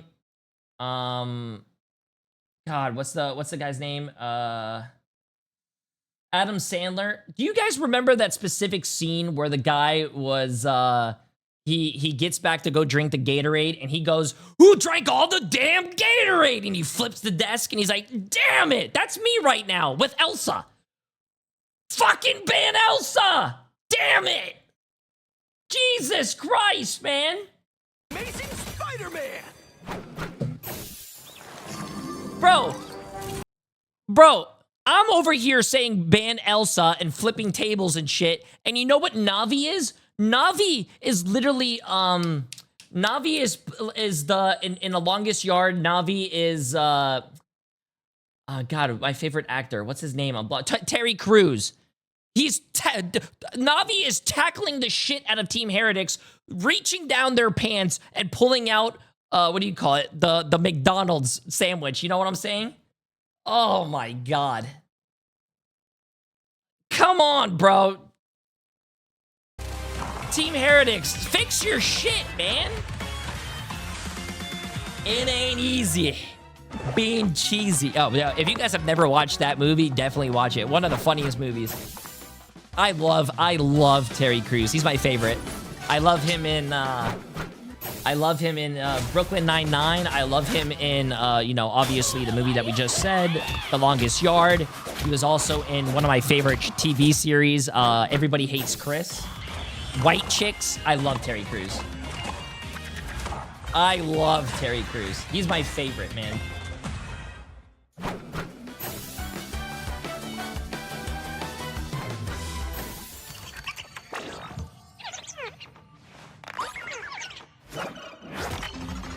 The Old Spice commercials. Yeah, I love him, dude. I love him.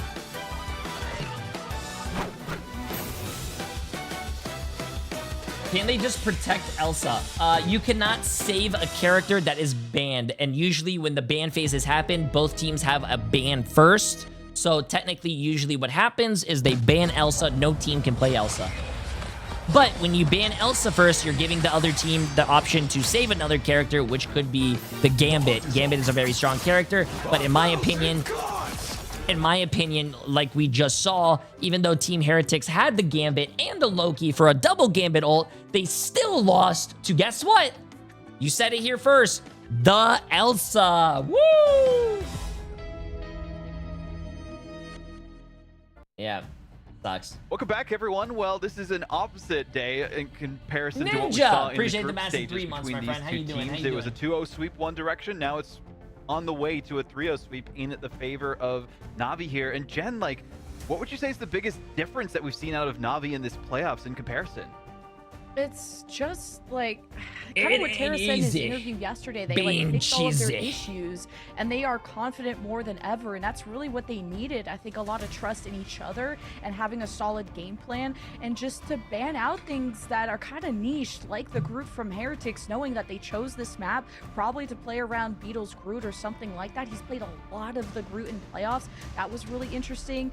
But Tara just can't be like, we'll keep saying it, like the Elsa just can't exist, and Heretics stray away from banning the Elsa, just like I said against Shikigami, which that series went to Game 5 for a reason.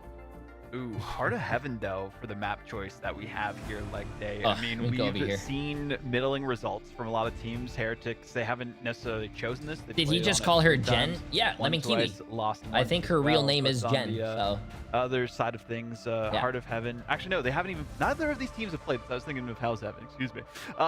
With this being a relative unknown to both these rosters, like it's like you guys, instead of calling me Jay3, you call me Chris. Don't do that. Don't do that. You're banned. Against them, so nobody can be as studied in these matchups. Yeah, maybe a bit of a race there, trying to avoid like a sneaky group ban when maybe that was like the centerpiece of your strategy for Team Heretics. I'm not entirely sure. One thing that is known though is that Terra is still good at Elsa. You know what? Where's what? You know what? So given that we're 2-0 down. Yeah, say hi now. Say hi now, chat. You can't do it now. Can't say Chris now. Yo, Shannon with 5 gifted subs, 1 sub away from 400 total and pocket size. Wow, I didn't know I could sub to myself. Yeah, I appreciate the massive Prime sub, my friend. They don't ban the Elsa they're throwing, but I also respect that that level Shannon 1 with another gifted sub for a total of Gambit, and I wouldn't want to face any of those guys in a dark alley. But for Heretics to be an 0-2 spot, this is uncharacteristic. Absolutely insane. Do we see the Elsa ban? That is the question that's #1 on everyone's mind so far, but the Gambit play was essential from level 1 Crook to help take down the World Championship team yesterday. We'll have to find out if Na'Vi can sweep the competition and earn themselves a spot in the Grand Finals, or if Heretics are one way onto the train for a reverse sweep. The troubles are over for Na'Vi. What was once troubled waters now seem to be smooth seas. The troubles have been worked out. All of the kinks have been ironed out of the armor, and Na'Vi are looking like an impenetrable beast. As once again, I see the Gambit banned from Team Heretic. So you'll never guess what Terra's gonna get to play on Heart of Heaven. Well, oh my god. Yeah, that's a tough one. Also, we heard from the EMEA teams that they don't scrim each other, so you're kind of having to go off the rumblings of what's happening in scrims from others. So it's like you don't know what to expect, but it still feels like Na'Vi had a better read on the Heretics game plan for Yggdrasil, as Terra is on Elsa again. So Heretics will continue to play off the win condition of their Gambit. We'll see if Beetle will be allowed to play the Rogue, but so far Na'Vi have just not touched banning the Rogue. And it's going to be a one-sided van pool again, perhaps? If it ain't broke, don't fix it. Na'Vi have been doing so much poking off the back of the Elsa and the van pool.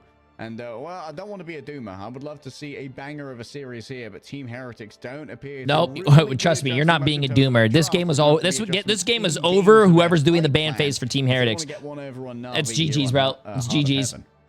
And Heart of Heaven, we've not seen this before. This is crazy. Heretics camp choosing this, and they're attacking first. They're also choosing to attack first.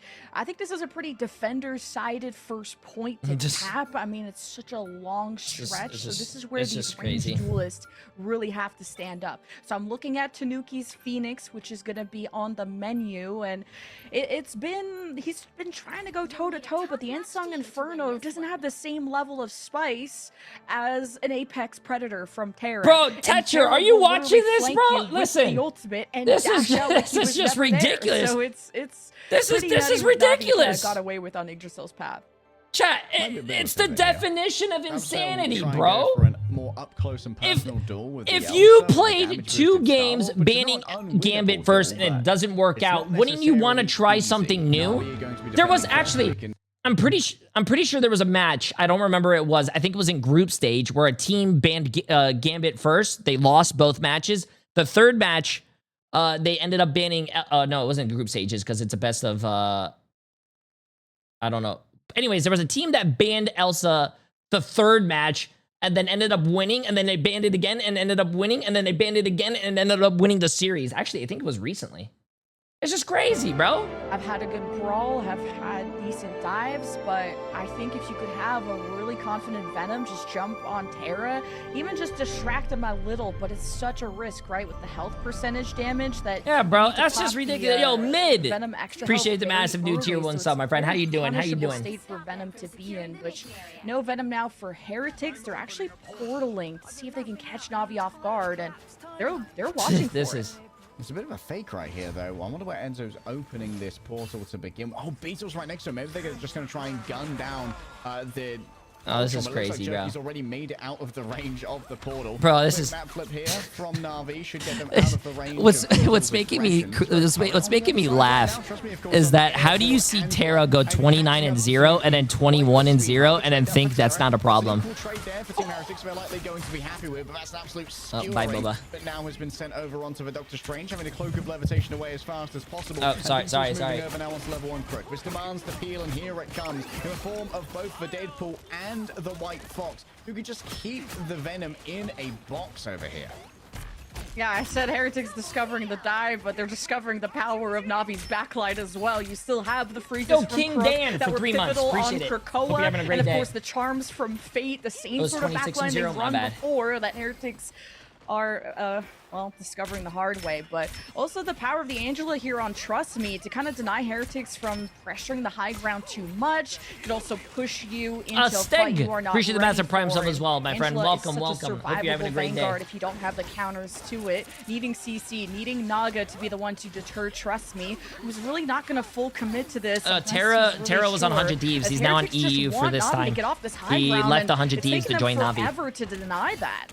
He's Terra's living at, I think, Trust Me's house, actually in his attic. They feel happy to stick on this one. Alex going to be falling low, trying to do a little bit of self-healing here, and the peel is going to be good, courtesy of the symbolic shenanigans as well. Enzo taken down to puny banner form, and puniness won't last long against Terra, and his full charges of Hunter's instinct following over. Oh my god, that's just disgusting. Rajaro once again is contributing to so many of these frags. He's just everywhere. Hey, I appreciate it, Steg. You're absolutely insane, my friend. Yeah, chasing down Na'Vi is so difficult, and then Tanuki goes down when you had the Raging Royal Flush, so Tanuki's gonna give up a lot of Volt Charge to go to the Phoenix. They had the Raging Galactic Legend and they swapped off of it. This is a big risk when you barely have 90 seconds if you're Team Heretics. You need something to follow through and finish off these limbs that He's Beetle a good and boy. Enzo are trying to serve you up with. He's sleeping on his toy. We'll have to see if they've slicked the entrance here for Na'Vi rolling in. The first engagement's going to be forcing out a fate of both worlds on the other side. Tanuki already skewered away. He's going to need a little bit of healing as there is a pair of ultimates from both Fate and level 1 Crook sustaining Na'Vi. That's a lot that's now missing. Team Heretics going to have their opening off the back of it. It's Jeff in particular. Out comes the Glass Rocks. Has Terra got anyone off the back of it though? A quick popping of a Simba. Oh, Terra overextended to try and find that one. It must have been easily dodged away from. Na'Vi rebuff it fairly well. They do try to hold all of this space, but Team Heretics, now they're in danger at the hands of Enzo. Man. Alex taken down on the other side. I don't know where the Worldbreaker Hulk is. It seems to be smashing someone in the back. I imagine maybe that one was Jerky, but trust me, just This is actually crazy too. I don't think Angela's a really good character right now, but they're making it work. We don't see a lot of Angela nowadays anymore. Just Heretics cannot get control of this top temple, and if Na'Vi stays there, they have full access to Team Heretics' backline, and that's how they took down Tanuki. Emergency Angela, a portal towards the objective from Na'Vi's side to get their strats back in. 17 seconds now for Heretics, or they're going to be full health. Enzo back into Hulk form. Oasis still has the itch Jeff to try and play with. Could leave a healing pool on the point if it's going to be necessary. I hope they get full held, bro. I hope they get full held. Please. I'm going to laugh. Please. Please. There's no strategist ultimate to try and deal with it. So level 1 Crook's going to be the first to fall. Jerky erects for shield in front of him, but trust me, it just... I think level... they have to get off... Wait, did they portal already, chat? Brings a frenzy to the heart of Jerky, and it will take so long to respawn. Oh, they already portaled, bro. Maybe, but... And a second lease on life. Yeah.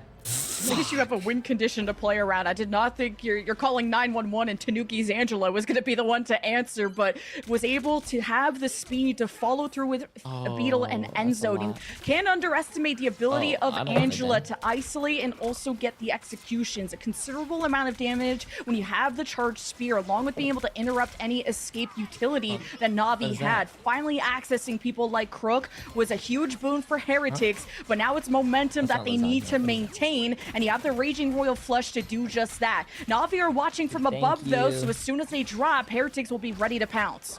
Yeah, not giving up any free ultra charge. Nice cleanse onto the Glartrox, taking people out of the oh, clutches they cleanse the Glartrox. I was going to say, how many... But it does mean that a majority of the Team Heretics not in a great position to try and follow up on the utility of the ultimate, and they're unwilling to really move after Fate, who's now entered the Kumiho Unleashed form, is trapping in a couple of these divers, stomping, having a parade, the maddest little Kumiho there ever was, letting their displeasure be known. Terra's going to be yelling in the voice comms, though, as Tanuki takes them down with no support in the neutral, and out comes the return. It has to be the fate of both worlds, with Crook dragging them all forward. Jerky, Rajara, and Fate all managed to contribute to a frag feed as Beetles disengage. Yeah, you get cleanse Glartrox. So, if your team gets, if there's like 4 people in the Glartrox ult and you have Gambit ult and you Gambit ult, you take them out on the Glartrox. Yeah. Nice angle on it, but Na'Vi, the Kumiho form, and then the fate of both worlds was enough brawling power to. It's basically a cleanse, just like if your team was Groot ulted. If your team was Groot ulted, you get cleanse them. Adaptations between Tanuki and Naga even trading who's gonna be on Star-Lord duty. Beetle's been frozen and he still lives. Okay, surprise Groot managed to catch level. Don't need Gambit ult to cleanse. Yeah, but Gambit ult is if you're not close to your team to cleanse it, you could just Gambit ult. For Terra, who simply dashes away, is going to continually be followed by this Venom, but the pocket coming, which I'm pretty sure what happened. Right now, the healing's exactly where I have to go back. And even Jerky's contributing a little bit of stall on the cart right now. Everyone on Na'Vi is lights out. This Trust Me cap is going to have a lot of stall potential for Navi's side of things. The triple strap, Rajaro, also a fantastic anchor of Trust Me needs to go on adventures, and Naga's trying to find an adventure through this bright window. Oh no, oh no, both of them are a little too split, bro. He's got the off angle, moving over onto Crook. The sparks are up, the freeze is good though. Has to dodge away. Oh no. He's going to need a touch of pocketing as Trust Me's taken down by Oasis. Great play, great play by Team Heretics, but Tanuki is clutch to survive and that. Terra has ult, but Alex does have his ult too. By the Crook. Now you're going towards the cap here if you're Heretics, and Raging Royal Flush is what's on the menu. Na'Vi need a solid Apex Predator. It won't be used to cleanse the Apex Predator. It's already come out here from Alex, ready to use Jeff for that healing pool as well. Trust me, doing their best to just keep this one contested, but the stream of Jeff is too much to try and bear. Oh, Everyone no. else is kept at arm's length via the usage. They might try and eat players out of the Predator at the back, but Oasis is back for more healing. Wow. Na'Vi just can't sustain. Okay, I'm impressed. For Na'Vi, I'm impressed. Team Heretics made it to third point. But Heretics third phase, not really third point, but that flow state. I'm impressed. They're doing pretty good so far. They only have a minute, but Na'Vi scatter on both sides of the lane. Made it so Na'Vi couldn't get a solid I don't think they're winning this, man. I don't think they're winning this. I think Heretics got their prayers answered when they survived a Terra Apex Predator. I still don't think they're winning this. Didn't get to say that a lot this series, but Beetle's been frozen. He'll have Feast of the Abyss. Frozen on the disengage. Has to use for Feast of the Abyss just to turn around and run away. Going after level 1 Crook. Might be trying to force something out here, but it's just going to be a quick brawl between the Luna and the Deadly Protector. But he's already some help though. Where are the rest of the team, man? Well, Team Heretics are just watching from afar. Like, it'll be aight. And Alex hit such a sick anti-heal, and despite the panic from Heretics, they made the most out of that. Na'Vi have respawn advantage. Heretics still need to maximize push. There's 30 seconds left. Forcing with disengage here from the Gambit. Tanuki taken down by the rapid fire of Rajaro. These dual Desert Eagles are such a pain to deal with, and a re-engage here is not going to be easy with 19 seconds. And a Groot can be so abused by Poke, and Enzo has to really weigh whether he wants to build towards a Strangling Prison or go to something that can enable Beetle, and he stays for now as Heretics will be feasted upon by Terra. They live. Does nothing. And now Alex doesn't have to worry about the cleanse. Level 1 Crook has to answer the incoming Raging Royal Flush using the Fate of Both Worlds. But now it's Naga up above with the Galactic Legend. Not quite the Galactic Flush this time, as already the team up has expired. But look at really? The actual wow. I am actually very impressed that White Fox actually got a few kills with her ult. I feel like her ult is very, very underwhelming. In this series, to see, and I think it was really smart. I think they cap ulted and ran in there with the Fox. So they had like that extra speed boost and like the shields on top of it, if I'm not mistaken. Trade roles from, I mean, we talked about pretty Naga good. and Tanuki on the Star-Lord, Naga and Oasis on the Atom in previous series, Enzo picking up the Groot. Like, Heretics are so smart and so good at adapting.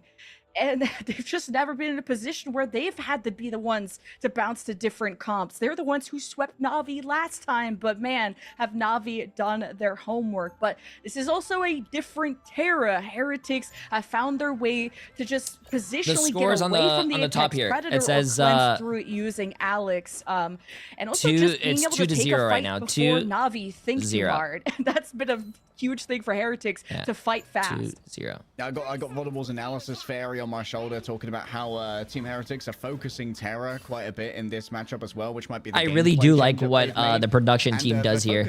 They tell us the score 2-0. They also tell us what the bans are for the stuff as well, so you know what characters are banned. I really love what they're doing here. Backline of Heretics. And Enzo's on the Angela again, and this is a strong point for her. You can stay really hidden at different parts and force people forward. So Na'Vi, though, they need to scout for this. They need to know what's ahead before they go through these arches. Heretics are going to be at the top of the temple. Tanuki, this is going to be the best angle for him. But, you know, Groot's not the best thing to support that, and Enzo's going to be in and out of the fight. So you don't have really a stable Vanguard for a high ground. Beetle's just going to be kind of a nuisance through the lane. Na'Vi not nearly as good as Dota 2. They do easily get up there. Well, I think, and I'm not mistaken, Dota 2 esports has been around for a very long time, and I'm not so sure Marvel Rivals. I think Marvel Rivals is very young, so I don't think it's really fair to say an established esports scene is as good as a brand new esports scene. Level 1 Crook on the offhand. It's been a weird map flip here from the side of Team Heretics. Alex is falling low. Jerky desperately wants to try and find it. There's a good amount of self-healing that's going through, but finally Jerky will get their man. Opened up is the portal, this time from Tanuki. He's played all manner of heroes over the course of this one, but while Terra is still alive, all the Vanguards need fear. Tanuki debarks directly into the path of a monster hunter, and well, she's gonna get paid today. The way you're selfieing while you see Trust Me body block the portal is quite hilarious. I love Deadpool. But didn't love how Heretics approached that defense. Again, you don't have a solid Vanguard to be up there, and if I've also never seen Dota 2's your Phoenix, everyone overlay, should be dipping instantly as soon as you see an Elsa I need to go check it out. Jump up there. So Na'Vi had the jump, knew what no they offense, needed to do, I love Marvel sure Rivals, and they're doing like what $3 million for their esports scene. Doesn't Dota might be a little better because isn't Dota a couple million, if not a couple million? Wasn't their max like 25, if not 40 million? Dota has multiple millions and millions of dollars of like of prize pools. So listen, if you have a grand finals tournament for $40 million, I'm pretty sure your production is going to be good, chat. Also, I think crowdfunding is one of the best things that you could possibly have for your game, which I think a lot of games should take care of. Crowdfunding is the best thing you could do for your esports scene, and I really do love that. But the one bad thing about, I don't know how Dota does it for crowdfunding, I think Overwatch tried to do it as well, is that Overwatch, I think they did it really poorly. When you bought a skin that was like $20 for crowdfunding for like the Overwatch World Cup, I heard only 25% of that money, or even less, goes to the crowd fund. 75% is taken by Blizzard, which I think is outrageous. At least make it 50-50, if not, like, more. Grabbing both the Vanguards as well. Team Heretics, off the back of 2 ultimates to break out of there, they get stability. You can't corner a dog and expect them not to bite back. Wow, the resilience of Heretics to survive the wave of the ultimates, even the Apex Predator, which this has just gotten such a minimal value for Na'Vi in this map. Heretics knew what they had to do to stop Na'Vi, and they hope to complete the reverse sweep. And Tanuki, it's the aim trainer out here for this guy. Tanuki's hitting on so many shots. Unsupported there on the push-up alone. At least that means the rest of Na'Vi could not fight this if they want. Tanuki is so consistent with the shots. Given that Tanuki's already got his, it's not that important. All right, Crook is going to try to help boost them up. And when is that going to be pulled? Enzo's been frozen, and he lives.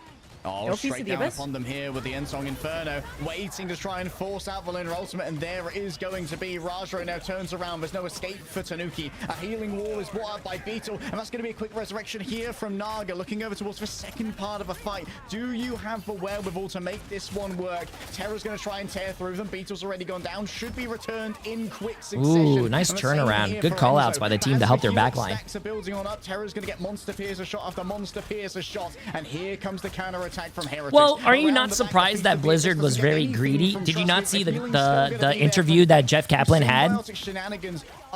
That really tells you it's crazy.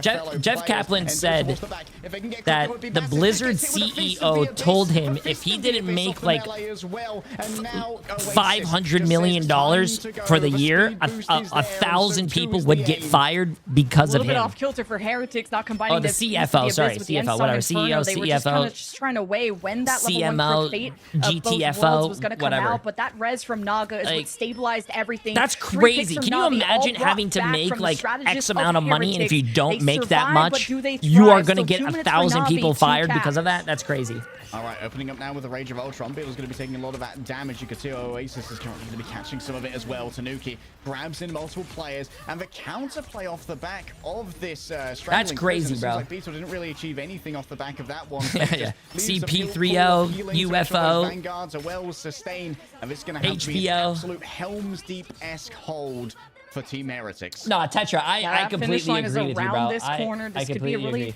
defendable spot for Heretics, but Na'Vi, their aggression has been punished before, but if they can just find a good balance, if they can get that first pick off of Terra, that would be big. But really, Heretics this series is going on Game 5, make I'm all telling of that you. magic If this happen, series goes to a and he Game needs to pull 5, a I'll gift rabbit out of 100 his hat. subs right now Enzo's to been my chat. spotted. Got to be careful of those freezes from Crook. Enzo has the extra health, and you need him for the Feast of the Abyss, but that extra health's already been popped. Damage boost given over onto Terra to try and rebuff that first attack, and you can see the Soul Bond's been used as well. A major utility out of Naga, and now Trust Me knows that this backline is wide open. Nice cleanse coming through from Alex. The timing is perfect, and Terra doesn't know. See, there you go. You see Alex use his ult for the Glartrox, cleanse the ult, cleanse the Glartrox. Before wins, but there's still 2 minutes to defend. And Na'Vi's ticket to the grand final sits on the other side of this fight if they can pull it off. And they're banking every tool in the shed and hoping it's as sharp as ever to pierce through the Heretics, their rival from their group. And Naga has to be careful for the Karmic Revival, but Oasis is down. Oh my god, and Oasis had ult, but disappeared faster than my hair, dude. Damn. Sometimes it be like that, chat. Oh, they got the res. It's like trying to find the Mercy res in old Overwatch when Mercy had the 5-man res. Oh my god. Mr. Tumnus is going to be looking for that one. Na'Vi just chased down the remainder. Team Heretics have fallen apart. They've been disintegrated to ashes, reduced to their constituent atoms. Only molecules of hope remain where once a proud team stood. Na'Vi have struck back for their 2-0 embarrassment as Alex is recontested off the back of a portal inside of a fate of both worlds. So there's nothing that Team Heretics can do to try and take down Na'Vi, even for poor Oasis. Ulted again. Well, I would say say I'm surprised, but if you don't ban Elsa, you deserve to lose. I don't know, man. Listen, sweet. you had 3 different games. 3 different games to ban Elsa, not once. Final Heretics down to face the winner of Rad and Shikigami. And Heretics, I mean, the script has been flipped on them. They had such a good push, but Oasis before I do the predictions chat, I want to see the revival. I just want to see are steps what ahead, and Terra Heretics did. have been silenced. Playing for the vibes, my vibes. 40 and 9. Oh. Let's get a lowdown on that one from our boy Vodable, seeing what he thinks of this series. A quick one, Vod. Yeah, I mean, hey, they managed to target Terra. That was the issue that they had. $4.2 million. The problem is that everyone else on Team Na'Vi is really good. $4.2 million. 300 people just lost all their money. The Deadpool in your area at the perfect time, just for the extra speed and precision that they could duel out damage, and having the Ultron drone on them as well. I feel like Jerky playing on that, when they were able to perform well enough, having the hit scan, targeting Tanuki on the back line whenever they're flanking around. Like, everyone did their role perfectly. Targeting the back line when they needed to, using their ultimates towards the end. We saw some questionable you know, it's actually, it was really funny. I was trying to do the math myself. Terra, they didn't ban Elsa. Terra went 87 and 9 in 3 games. 87 and 9 in 3 games, not banning us. Team Heretics deserves to go down to the loser bracket, bro. Yeah, yes! At least they tried to answer it. I mean, Thank all you, of Vodable. Terra's deaths in this series came on this one map. Like, kind of insane. And Heretics, it's just they couldn't stop the tempo. They tried to hold the top temple on Heretics' defense, got immediately wiped from Na'Vi, who just jumped up there, and they're like, cool, your duelists are unprotected by a Vanguard. And Beetle was just kind of a solo Groot on the low ground, so not really loving that game plan. At least just Na'Vi were too Scotty, quick with how appreciate they the were massive prime punishing sub, my friend. these Welcome. positional, I appreciate from the Heretics. appreciate you And then joining. Na'Vi just had a lot of time to work with on their pushes, and pretty a decent resistance from Heretics on point B. I started to have maybe a glimmer of hope there. Next series but is going to be more yeah, entertaining. Na'Vi got back on their high horse. Oh shit! Yeah, I get think a lot of it had to head. do here as well. Leg day, the swap from the White Fox into the Jeff, symbiotic shenanigans. Oh, just to give them was that it extra 90 health and because 9? They were getting bursted down so much, and Beetle being back on that Groot, having the team up with Oasis, seemed to be just a wall in their faces that they What's couldn't deal that with line? until the swap Fool me happened. once, Even before shame that, on though, the me. White Fox play Fool from me Fate, twice, top tier. shame Like, on if you. Want you. to learn Fool how to me play 3 aggressive White times, Fox, you're that probably seems to Team be the Heretics. textbook definition. Damn. Yeah, like being able to rebuff so many of those assaults is really important. Like, we saw some great peel for level on Crook as well, because the White Fox works pretty well in tandem with Luna, not only for supplying that team up, but also being able to teleport over to Luna, who doesn't have great disengage options if their freeze has already been used. So we saw some great peel from Rajaro in tandem as well. And the symbolic shenanigans are just so strong when you're going up against a team. No, that Team really Heretics plays tomorrow. Team Heretics plays the winner of Rad and Shikigami. That's going to happen right now. That's the next game. Rajaro, when they were speeded, it was much harder to track their off angles, and like that all came down to like Rajaro getting that speed and being able to just emerge from a mist on top of Oasis and drop the banhammer on them. The Team Heretics had no idea was coming. And that happens so many times, especially when you're playing against a Gambit using the banhammer. It makes it so every single card, because they throw out like a handful of them, is going to actually proc the banhammer, doing the extra damage for a miss if you don't hit all of your shots. So it's a tough spot to be in if you are the Gambit, trying to supply as much as you can. I did have to give credit where it's due, though. The Gambit plays that we did see from Team Heretics, the cleanses on the Glartroxes were immaculate towards the end there when they were on the attacking side specifically, and it seemed like they were turning things around, but just Na'Vi are on their A game, and I don't know if I'm crazy saying this, it feels like they're the best in EMEA right now, Lemon. You have to call them that. They beat VP and they beat Heretics. Like, who's left to contest that? The only way is if Heretics get through the lower bracket. Well, we have the Luna Snow Extraordinaire with the freezes to stun the world. It's level 1 Crook who is going to be joining us on the interview this time. We heard from you, Crook, way back when at the start of the preseason, and now that you've made it here to the grand finals, how do you and the team feel? I think we're feeling good. We made a pretty good comeback from what I would say was a big down for us as a team. Everyone was doubting us, and now I think we showed that we can be at the top, which is where we are supposed to be at. So yeah, I'm just happy everyone played well. Feeling good right now. And I bet, and I bet you're feeling good also playing Luna, because it takes a lot of trust to play a strategist in such a kind of relentless meta, and you hit so many critical freezes. Tell me how, like, you and Fate and sometimes Jerky have to communicate and kind of divvy up the resources in these tense moments. I mean, in the end of the day, it's all about the aim. Luna is a very aim-intensive hero, and that's just something I enjoy playing, so I love the hero very much. And of course, communication-wise, it's just important that everyone stays vocal. If they need help, they need to call for it. If they're focusing someone, they need to call for it, so the team can actually function. But as I said, aim on Luna is super, super important. Obviously, last time you went up against Team Heretics, it was not in your favor, a 2-0 in the group stage. What do you think has changed for Na'Vi as a team since the group stage to make it so domineering in your favor? I mean, that was a group stage match. I don't think too much changed. It's just that for a group stage match, you usually don't have the deep kind of preparation that you do for playoffs, where you actually look at the team and what they play. In the group stage, we got caught off. We didn't know what to expect. That's what kind of made the difference for us. I have kind of two that I want to close on here specifically. First and foremost, we heard from Virtus Pro, and now relatively absent here in the later stages of these playoffs, that this meta specifically is difficult to adapt to, and it feels like, all right, I don't want to talk over the interview. Those group King Dan for 5 gifted subs and Namek Beyond with the 6 phase, but also months, being able absolutely to adapt insane. on the fly. What really have you guys been able to focus in on to make sure that you rise above the competition and still can lock in no matter what is thrown your way? I mean, it's just practice. We're not known to be very good at scrims, but that's because we play like lots of comps, lots of different compositions. So that means when we're actually in the tournament, we're rather flexible compared to some other teams, and I think that's our advantage. So we suffer through the pain, but in the end, we can reap the rewards ourselves. Okay, I respect it. And then final question here. Now that you're in the grand finals, who do you expect to be that team to join you there? I have no clue.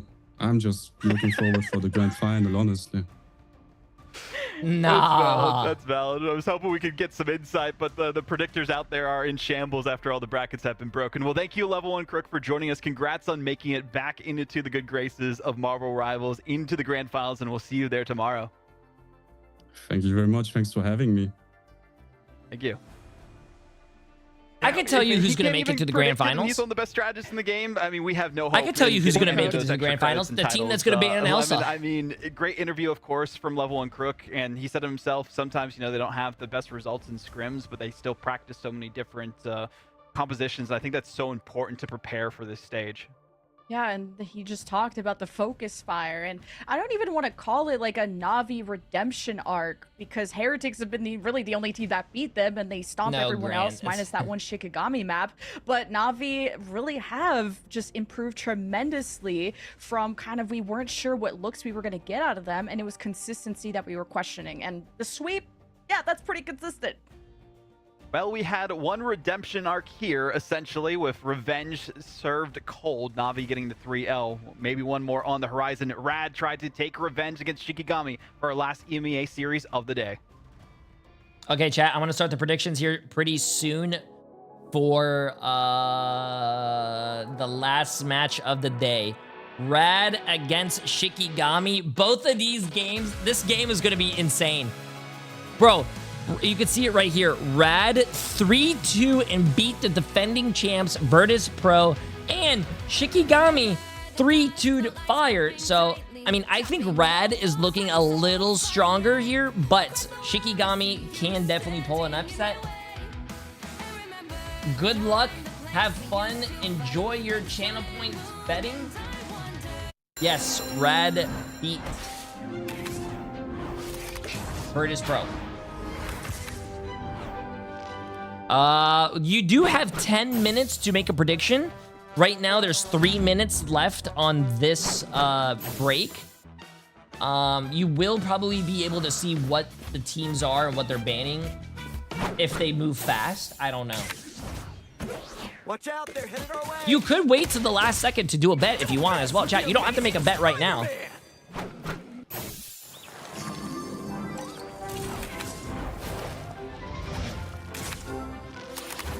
Didn't both Shikigami beat Rad in Virtus Pro? I don't think Shikigami beat. Who beat? No. Shikigami never beat Rad. I mean, Virtus Pro. Virtus Pro only lost to Navi yesterday and Rad today. Oh, I love it, Benzie. Hey, Boba. Jay3, who do you have winning? I think Rad's gonna win. Emily, don't bet against me. You have not won a single bet voting against me, Emily. Stop. Hey, Boba.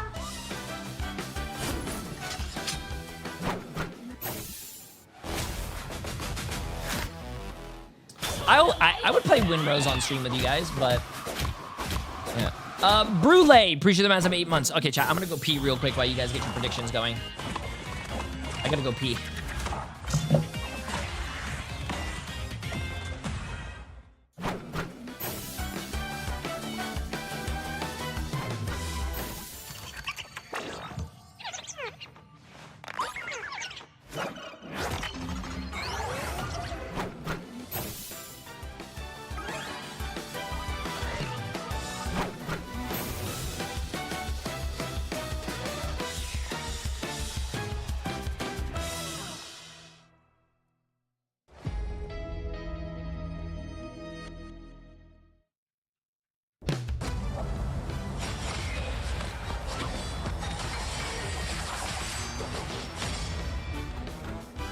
The hunt is on. 1,000 gods!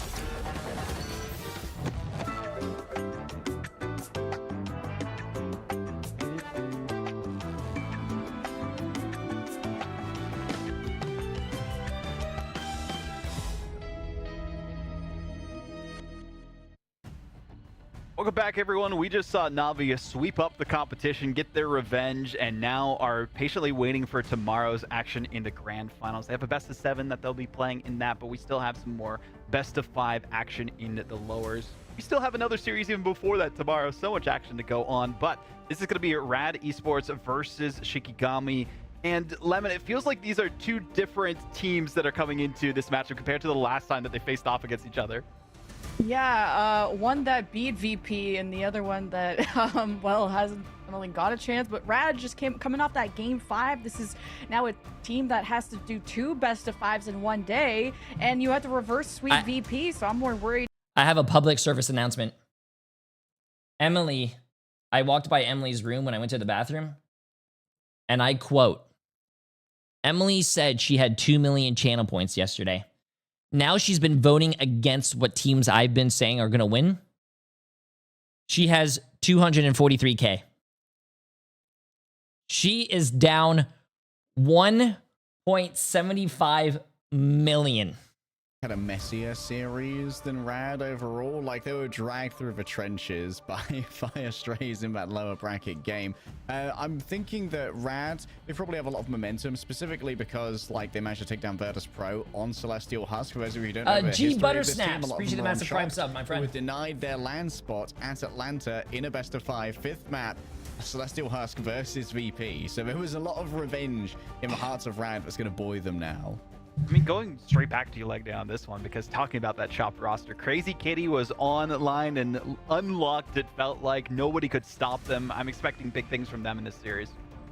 Yeah, Crazy Kitty versus Frost Mountain on the Daredevils, I think is going to be my #1 request if the teams are taking it right now. Like, Crazy Kitty moves like a demon on the Daredevil. Like, this guy is an absolute freak on the sticks when it comes to throwing out the billy clubs, and every time Crazy Kitty picks that hero, I am locked on the edge of my seat.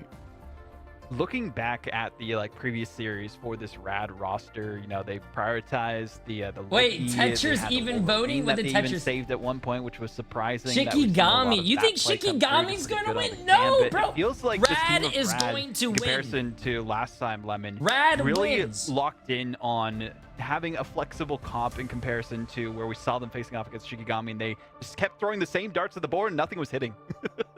Yeah, I mean, I still feel like Rad went Super Saiyan against VP, and Crazy Kitty was literally going crazy. EMEA, yeah, it has to be around like Layla's and Crazy Kitty for me on both sides of the table. Just whether they're kind of on the triple strat and they're kind of supporting Frost Mountain or Smash, or they're becoming the duelist to watch, and been really impressed by both of those two. On the other side of things, we kind of saw some dominance, at least on Krakoa for Shikigami. They did pretty good let's see what the predictions are looking 2-0 there, and then Museum of Contemplation went the 2.9 on Rad, 2.1 on Shikigami, 171 people at 43%, 256 people at 57%. We probably need to be a little bit cleaner on how they're managing their ultimates a little bit here, like the fight planning. Probably going to have to be Sublime. I imagine both of these teams are going to end up banning the Elsa, so we're probably going to see Gambit go. Gambit Appreciate here, the massive so prime sub, my friend. Welcome. Like, what are you going to use in tandem with your Raging Royal Flush? Can you get it done with just the Raging Royal Flush, which is a good ultimate in its own right without needing to necessarily be comboed? We saw a lot of Rage and Royal Flushes, specifically for Rad. All the maps that they won in the reverse sweep against Virtus Pro, MASH was insane and got 2 MVPs towards the end. So having that Gambit available seemed to be a win condition for Rad. Maybe we see a ban come out here in some capacity. But, don't listen to Jay. Speaking of maps that a team named Rad did pretty well against the world champions, we're going to Celestial. If you guys don't vote what I'm saying is going to win, you guys are going to end up like Squidward in any Gifters emote. Can I get the any Gifters emote? That's what you guys are going to look like for channel points when you're done with these games. The way he's able to be an independent Venom that can take out so many strats. That's what you guys are going to look like. Look at that emote. Top 5 plays of the day and what that's what you guys are going to look like in his previous series. So gonna need to see that level of Kaya, especially in this series, because if you can take out strats, I mean, you could take a page. I'm gonna change that emote to call it any channel points, and that's what I'm gonna do that. Let's get really that. Step up to the plate. What's it called? A bit of a break for both of them. Not too long though for Shikigami. They only had to wait for the sweep that we saw in the upper bracket. Will we have a similar day of competition to America's yesterday, where they had to super close game 5s and then 2 not really super close sweeps at the end of it? You know, Rad, like, they are wanting their revenge here specifically, and what better way to do that in a stream if they can? Hey, I got you, bro. I mean, Rad are looking to inspire a bunch of confidence, I think, heading towards a potential matchup with Team Heretics in that lower finals. Like, Rad are a team that they definitely have high ambitions. Like, a lot of these guys were so close on Chop to making it to Atlanta, were just about denied it.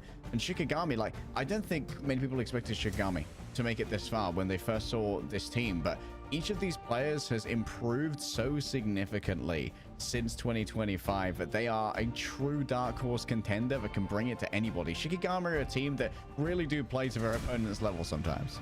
And hopefully that level is high enough for them to come out on top for their fans out there as well. I mean, both these teams, they've had their ups and downs throughout the group stage. Of course, for Rad specifically, they've looked pretty dominant, but they might have had an easier group to say, especially since Shikigami having to play against Heretics and Na'Vi, who were both now waiting them ahead of time in the next matches tomorrow. So I'm trying to look for any they good want their email revenge from you if they can get there as well, and try to just have a repeat performance here, lock things down, and maybe get rid of that Gambit would be a big thing for them. But we've also seen how good having a really strong Elsa player is, Lemon, especially that last series with Terra from Na'Vi.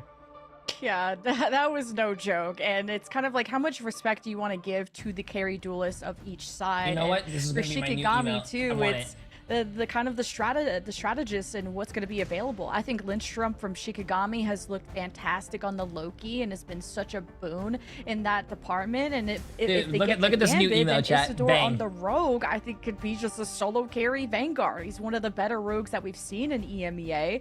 And Shikigami, they had to go to game 5. Rad had to go to game 5. So these are two teams that fought tooth and nail to get here. And the job's not done, and they're in the lower bracket, so it's still very risky to be here. What's so interesting about this matchup too, Shikigami, they have a winning record on Celestial Husk, and well, Rad have the opposite, but the one win that mattered was the one against Virtus Pro. So we'll see which team comes out on top in our first series, our last best of 5 of the day, to determine who our lower finalists will be.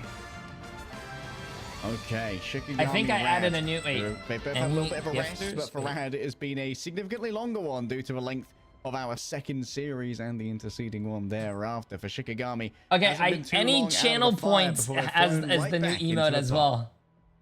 Yeah, Shikigami's series was there you guys go. A lot more back and forth than one might have expected. Let's see Shikigami team that first ban. Almost beat First ban. What are we going to see for the first ban? Beat Rad in a sweep in the first encounter. So Rad wins. The fact that Shikigami went that close to Fire Rad wins. kind of makes me it's already over. Makes Rad me wins. worried of just, are they on their A game today? They won, of course, after all. So it's not always how you start, it's how you finish. While as Rad, they had a much harder match, and they beat VP, but was this an off day? Is this an off week for VP to just not even be here in playoffs? So a lot of question marks for me going into this one. Okay, looks like Rad are going to be prioritizing their access to the Elsa. Wouldn't be surprised to see that paired up with a Daredevil if they aren't going to go down the triple strategist route. And with the Mantis band, it's a little bit more likely that the double duelist could come out. Meanwhile, Shikigami, they're trusting in Lindstrom's Gambit. Wondering who's going to play the Elsa between Smash and Crazy Kitty. They've kind of gone back and forth throughout really the preseason on that one, while Shikigami could be setting up Isidore for a Rogue. So I wonder if that's a ban consideration. I think Rad have a lot on their plate to try and remove, including the Lindstrom Loki, which is being banned right now. I want to deal with double Gambit. That is quite the threat. Could be useful for Rad, though, if they want to try and steal that away. And so Shikigami are currently discussing between their bands whether they'd rather be rid of the Invisible Woman or the Loki to keep their own Raging Royal Flush safe. On the other side, Rad, they know that Kaya is an absolute monster on the Venom, as you pointed out earlier, which really keeps that backline in a bind. No Protect on the Rogue. It's going to be the Invis Protect for the one-sided to try and really deter anybody from coming towards their backline. So Celestial Husk, it's as important as ever to run the triple strat, just because it can be such a maze to find people and to get clean fight wins. And so if you cap first, you can get quite a lead built off of that when facing a triple strategist. What's that email called that we just had? Your own triple strategist, and Invis is such a core part of having a bulk amount of heals that you can distribute to so many people at once.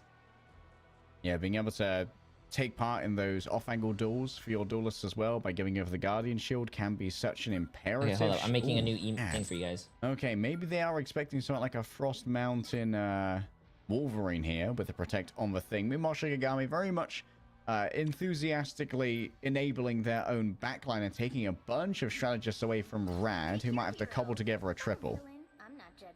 And if it's not the Rogue, I'd also be down for a Hulk from Isidore. Like, we've seen so many good brawlers from Shikigami, and it's not just about who you play, but how you play it. And I think Shikigami really puts on a masterclass when it comes to domination on these points. And surprisingly, Rad have... What does this look like? Yeah, they peaked against VP, but I just didn't expect Rad to even be in the lower bracket that early from Shikigami, who beat them to the punch, knocked them out cold. Shikigami swept Rad there you in go. the very first match of playoffs to put them in this spot. And look how they encountered each other. So Rad desperately wanting revenge in this series. Okay. Oh, I love to see Isidore potentially flaunting the Hulk here.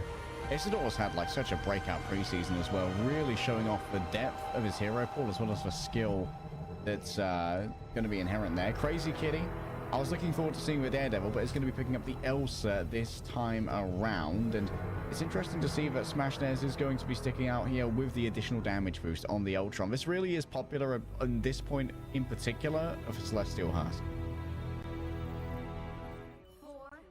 Looking at the brawl now, you have a Ducky on the mag too to prevent some of this Galactic Legend play, but can you see this one coming?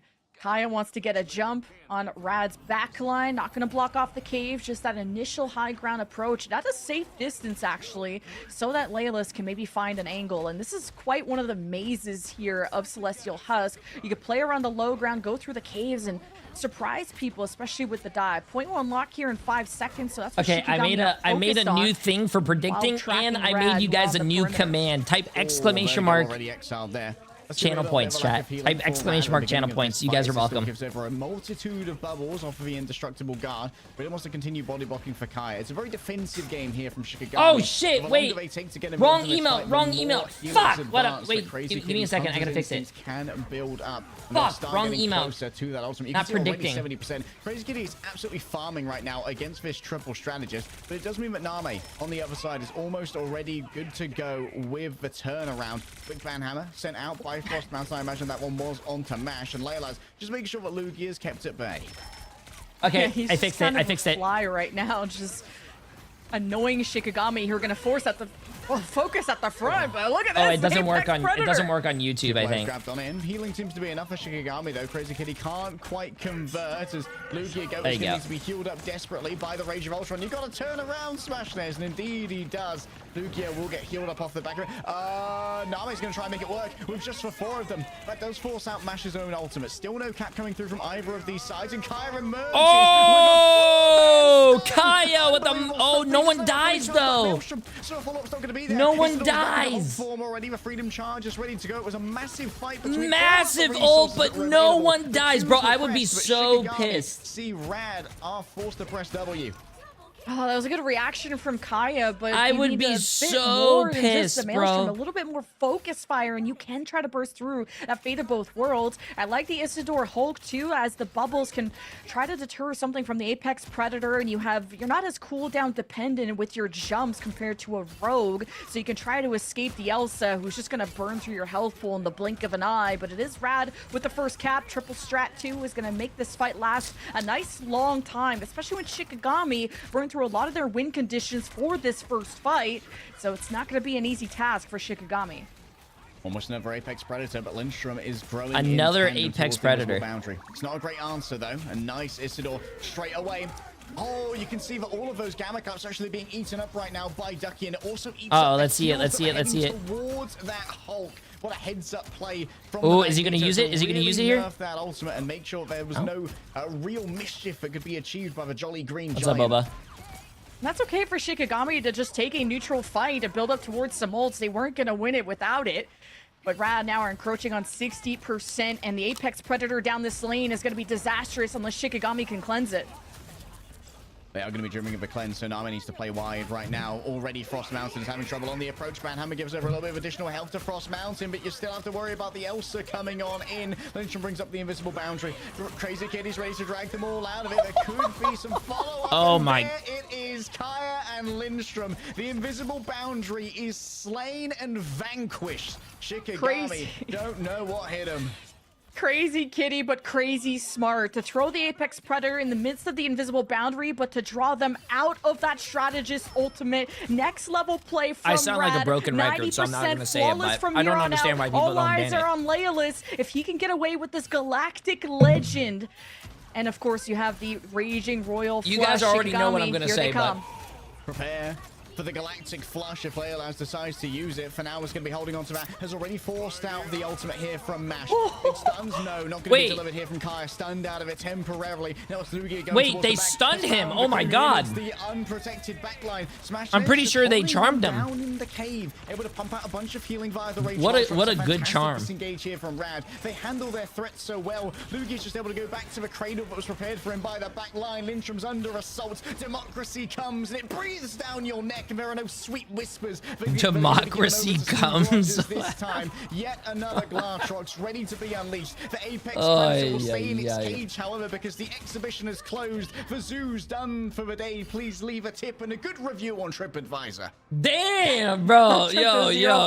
Like they had some wild casting, bro. Code, which is shutting down every single Shikigami win condition, canceling the Kaya Eye of Agamotto, eliminating Lindstrom at 90%, 100% on the invisible boundary and hiding as soon as the Layla's Galactic Legend came out. Not a single elimination from the carry duelist from Shikigami. He was talking about Insane Captain America, stuff. And Shikigami, I mean, invested so much in that first fight. It took them so long to build up towards another threatening cycle of ults, and by the time that happened, Rad had built up towards the counters. I think you this can is rewind. Rad looking as flawless as ever, but now everything is reset, of course, except those ultimates. Looking at Crazy Kitty and this Apex Predator, you're gonna look to see if Nami can cleanse it, if he's lucky, but maybe...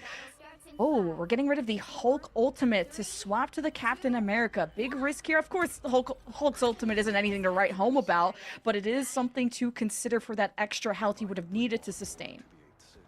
Cap and Hulk both, though, suffer into Vertigo with the White Fox. At least the Cap has the option to try and reflect the Fox back at them using the Vibranium Shield. Gonna have to dig deep in the vault here for Celestial Husk. If you're Shikigami, visible boundary if you want to just try and section Rad out of the fight or force them into it. But wait, Crazy Kitty's looking for picks. Crazy Kitty being an experienced Daredevil player knows exactly what the Daredevil doesn't want to see after having used their reflex. They need to try and escape. A punishment might be there coming through from Crazy Kitty. The Apex Predator around the corner. 2 players already grabbed even further back. I'm done. Down, and Lindstrom can just stare I'm done, sadly bro. I'm done. from their invisible boundary. They spread their arms and say, "Take me, Meteor M. I'm done with this fight." Crazy Kitty's like a tiger out there. I can't believe it. He's got so many multi-frags off of one Apex Predator. And I mean, you would even have Terra blushing after watching that one. Invisible boundary just to create a safe base. I actually don't like money. I voted for Shikigami. Just can't get value out of these ultimates. We're looking for a massive royal flush from Shikigami. And they have to full send against Rad, who have straddles coming up. Going to be difficult to try and deal with this one. Last time all they needed was the Rage of Ultron from Smash Dance, but that came down to good positioning. Maybe Shikigami might learn after this game and ban Elsa next game, chat. You don't know. They're probably not 100 Thieves, or as you just saw, Team Heretics. Gives away a huge amount. Oh, the reflex! I think he sent back the Rage of Ultron. Frost Mountain. It's avalanche time, baby. Tries to Ooh, Frost Mountain is. I'm a big fan of him lately. Frost Mountain has been crazy lately on the DPS. Snow, and now the hunt is on. They're following Mash, and Ducky falls down last. A last second recontest coming through from Crazy Kitty, but they're directly into the plushie of the Deadpool, and that's a body block. Great play from Isidore. Yeah, just trying to squeeze out more percentage points. If you're Rad, getting up to 65, so solid that Shikigami even were able to reestablish themselves, because it's hard to stop the pain train called Lugia. This is the mythical bird frontline here of Rad that we've been talking at length through. You can leave Gambit open. They could save Gambit if they really want to, and if they save Gambit, you can still ban Rogue. You could ban one or the other. Though Crazy Kitty has another Apex Predator coming out. I do agree giving Lugia a goat. Hey, Boba. Giving Lugia a goat the what do you call it? The Rogue is very scary, but coming in from all angles now onto Rad. Oh, Nami's actually been isolated out there by the wall. Unlucky. And it seems like Shikigami, they've lost their opportunity for their pincer. Shikigami are very happy to be able to still be breathing, because that's every second accumulated. Yes, and whoever loses this is done. Some cooldowns used, and they're whoever loses this is out of the playoffs, and then whoever wins moves on to the lower bracket finals. And the drone both put on top of Lugia goes. Banhammer towards the back. Kai wants to deal with Rad's strategist. Crazy Kitty has yet another ultimate to try and play with those. Smash is going to be the prime target. Yeah, I'm pretty sure what's tomorrow, chat, is the lower bracket finals and then the grand finals. So you're going to have one more best of 5 and a best of 7, and then you move on to NA, which is going to be a best of 5 and a best of 7. Bubble coming through from Kaya. The timing's good, but it's not there to save Frost Mountain, who can't get inside the invisible boundary. He can barely tell the difference anyway. Crazy Kitty on the chase, wants for strategist, joined by Lugia Goat. Name has nowhere to go, and there's only going to be sadness at the end of a monster piercer for this Gambit, as Rad will retake the point. No, alive and well. Crazy Kitty is having a different regions play against themselves. An insane freeze on Frost Mountain. If you can just even different regions play against themselves when it's a LAN event. There's no LAN event for this preseason. Strategists will do everything to peel and create space for their duelists. This is going to be the fight for the ages to see if Rad can take the first map here on Celestial Husk. Isidore trolls the objective just a little bit, gets the attention of Lugia. Here comes the big ultimate out of Name, and that's going to be... Oh! A beautiful bubble from Kaya! Blocked off the heel, so 2 players fell through. That's insane. Of the Lunar Snow. You can dance, but you can't. That's insane. That was actually okay. You got to give him credit for that. If you guys didn't know this, chat, if you put down a shield or use your shield, you can block off healing. Got to touch soon, and no Venom swaps. It'll be Lugia. Where is he? And spotting this all coming is Frost Mountain. Yeah, that's around the corner. Maybe you could try and prevent them from touching. And Kaya, he'll do so. Freedom Charge ready to go. Isidore needs it, but just getting on top of the strategist right now. However, the Freedom Charge on the other side from Lugia just going to give over all of that additional HP. A kite back here from Shikigami, and now it's their own turn. The ebb and flow of the rivers of combat needs to be met on the grounds of Celestial Husk. Teleporting away the white. I would be very surprised if Rad brings this back. Fox tries to get away from a Vanguard in their own right, drawing out the Jewel Desert Eagles. It's Frostmountain. Yeah, I would be very surprised. Nice. Frost Mountain, bro. Frost Mountain. Ooh. But he's taken down by the Devil's Chain. When the Devil offers you better well take it. Rad evened up against Celestial Husk. Hey, we're going to a round 3. Celestial Husk or Celestial Hell? What was that from Shikigami? Just the stress that this Captain America and Daredevil puts on the Rad strategist. If you don't hit that freeze, if you don't hit that charm, whatever Rad has up their sleeve, they are absolutely cooked. This forces really frantic decisions out of Rad when you have Isidore running them down, and when you have Kaya, who is just mechanically Sorcerer Supreme out there on the Deadpool. I would love, bro. Really impressed with what this Vanguard. Does anyone have any connections to the devs? Can we get like some custom games going so I could have like Frost Mountain's Daredevil go against like 6 of you guys or 6 Daredevils like the content we used to do in Overwatch? You're trying to squeeze the last bit Bro, of value out of your I would love to be doing this. I could make Marvel Rivals have millions of views. I have so many great ideas over the past year that we had no custom games. Please. And Vertigo both fell through a fate Please. of both worlds, which is crazy. Someone call Guang Guang. This is pre-buff Bucky that's coming out of Smash, so really worried. Looks like Lugia won't be affected by this, while Rad are having a split approach towards the high ground, low ground. Lugia can join up, I guess, but they're just going to take the low ground approach, and if Rad win the first fight, Ducky's Groot is going to be even better. Prepare to bunker up. Crazy Kitty gonna have to build up that Hunter's Instinct again, though. That's very aggressive with the invisible boundary. It's for was it big? It looked big. It looked big. Oh, the perfect snipe from Crazy Kitty. There was one player they wanted more than all others to be grabbed by the Glartrox. Give him a little sniff of Valencia's. Oh, what a! Oh my God! What a clean bunny up to get that kill. Lineup. Oh my God! It was just one kill. It was a simple kill, but it looked so clean. And a strangling prison. Do Shikigami have the keys? Well, they got the swaps. They're on the Captain America. This is what saved Shikigami before, and with Frost Mountain as that duo, if they can even get close to the strategist line from Rad, it's gonna be huge.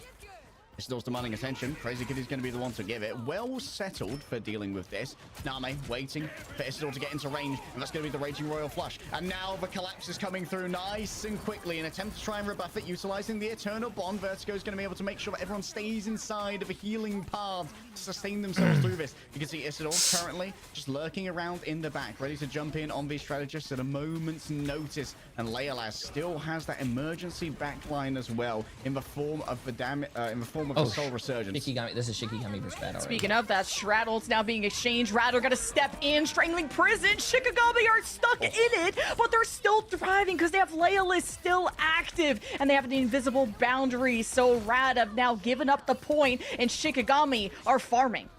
The anti-cards from a Gambit and everything here. There we go. Showing a little life, and they still have 3 ults for the next fight. I'm liking it. Now Shikigami have Frost Mountain looking for a deadly pounce, and with Isidore, who's constantly scouting and dividing Rad's attention, this could be a big win condition from Shikigami. Rad used so much in that last fight, so everything relies on the apex predator of Crazy Kitty, or hey, maybe Lugia can knock things up. We'll see how they step into this. Shikigami are watching from above, and no hooks are really being grabbed. Oh! I thought that was a hook, but they're trying to grab the Captain America. Smash gets nothing.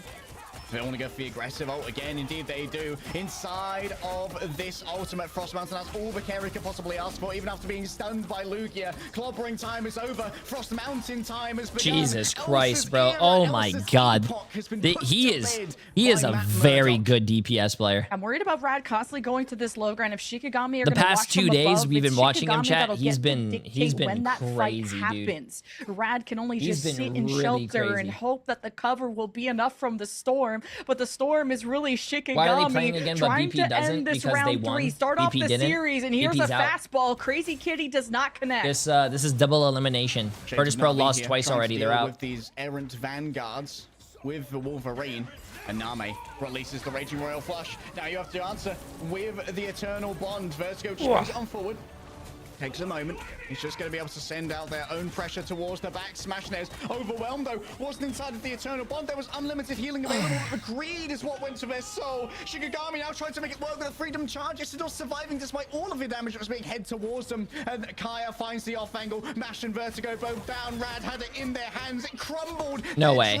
No way. They crumble between their fingertips. No way. Attempting to portal back Chat. because they fell down first. My ban Elsa is not working. With the bully clubs. Out comes a desperate ultimate. The crew tries to turn it around, and coming up close and personal, there's still room for the White Fox to make this one happen. An exit from the portal is going to be surrounded by the K-pop demons. Frost Mountain can't be finished off by the last. Dude, this is insane. Oh my God, Frost Mountain. Frost Mountain. Oh my God, Frost Mountain. Oh my God. Fiction of Rad here, as done by the Daredevil Shikigami. Turn around, Celestial Husk. Everest levels of the Daredevil from Shikigami. I can't believe Bro, it. Rad started off this Shikigami map beat the 100 Elsa? to No, I mean, 0. okay, Perfect okay. play, shutting down every ultimate. Crazy Kitty went off. Knowing Not crazy. Frost Mountain. Sorry, Frost Mountain went off. Into the Frost Mountain arena. I gotta see this guy's stats, bro. Show me the stats. And Rad, they Jarvis. tried to just cower and shelter, and Shikigami brought the party to them. Almost 35 and 7 damage from Frost Mountain with. But look, Crazy Kitty, 26 and 8, bro. This is just the Daredevil to watch and a true carry to the Shikigami camp. Disgusting stuff. I loved the innovation from Shikigami. They started going for these more aggressive invisible boundaries, while Intrum was basically playing on the other side chat. of the point. Even though you voted on chat, it was only one game, bro. It's a best of 5. Unlimited healing from being inside. Rad felt bad and wanted to give Shikigami the win. Engagement wasn't an option. Was coming around the back. Frost Mountain is really disgusting, though. He's crazy. Their timings on the second and third maps after that guy's disgusting, bro. Trying to find their approach vectors. And Isidore made the right swap. The Hulk was just getting chewed that's up crazy, by man. an Elsa. And you're as mobile as you can be on a Hulk when you could just jump freely whenever you want. But you wanted more staying power. And I think that's what the Captain America really provided. Rad is not bad, chat. Rad is not bad. Don't say that. Allows Isidore to remain longer in the Rad backline, causing a lot of the rifts in the focus of Rad. And then when Isidore can make certain calls while watching from behind, Frost Mountain can pounce from the front. That was a pain sandwich and absolutely tasty for Shikigami. I mean, Kaya being able to play the neutral with a Vanguard Deadpool as well, I think was very important for how Shikigami managed to win out on a bunch of those fights. Like, just for raw value off the Bro, shield, Jay, you're a curse. I am not a curse. Was so good when Mash dropped it's just that I didn't know. I wasn't familiar. What's that meme that said I wasn't familiar with Frost Mountain's game? Strategist most of the time. And like Mash still can. I wasn't familiar with his game, bro. V-neck, appreciate the massive 19 months, my friend. By those shields, meaning that in fights where you should survive, it kind of weren't for Rad. We'll have to see if Rad can bounce back with a brand new strat and a brand new look. We find out where we're going for map 2. I think what they need to do is you can take what I think they need to do for Rad is take Crazy Kitty. And also, I think their other DPS was what? Smashnez? Was that their other DPS? So much pain. Yeah, Smashnez. You have to put them both on DPS. I don't think you put one on support and the other one on DPS. It's like Sentinels. Remember Sentinels when they were playing? And I was like, dude, I don't think Rymazing should be playing support. I don't think he should be on Mantis. I don't think he's on Ultron. And then they put Rymazing on DPS and they ended up reverse sweeping. That's I think 2-2-2. 2-2-2. Bingo, if you haven't heard me say 2-2-2. Look at the bingo card, chat. Exclamation mark bingo. 2-2-2, bro. I think that's the first thing save we've seen. Yo. What? What? Do you think that was the first save we've seen? Wait a minute. I think I think Smash Naz is flexible on DPS.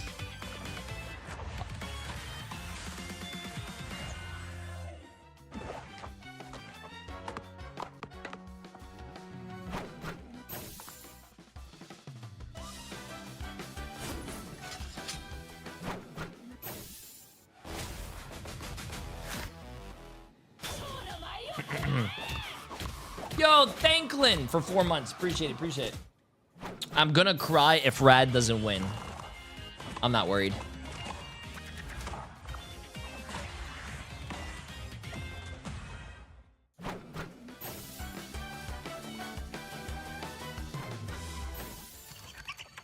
The programmer.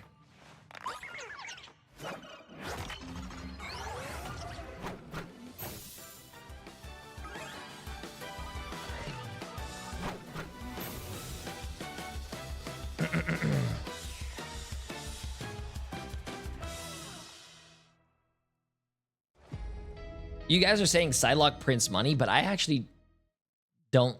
I like the skin, but I'm not gonna buy it because I don't think I play tennis, and I don't like her sword in that skin because it's a racket. I don't know. I don't think I would buy that Psylocke skin.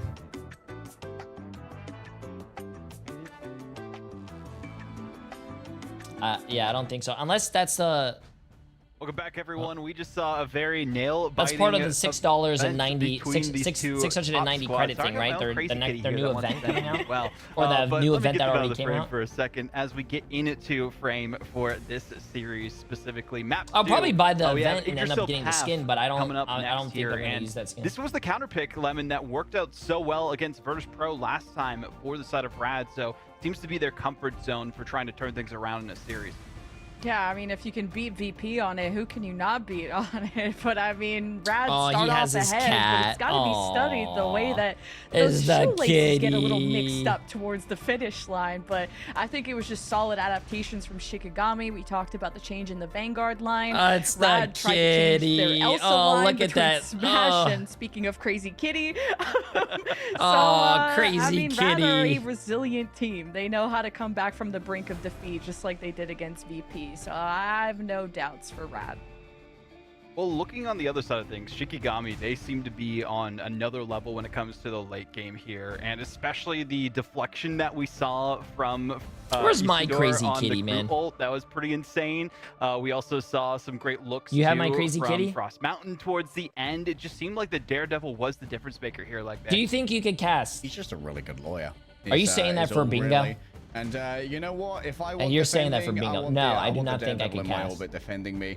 I am a horrible caster. These casters are you can get done with a Daredevil, and I'm still insane. hoping. I've got my fingers crossed that we get Daredevil versus Daredevil. Honey Badger, appreciate the massive gift and sub. Who are probably our two most prodigious or like prolific Daredevil players in EMEA right now. As we head over to a brand new map, this is going to be the choice of Rad. So I do wonder if Idris Hey, what's up, Jay3 all about those flank battles for supremacy.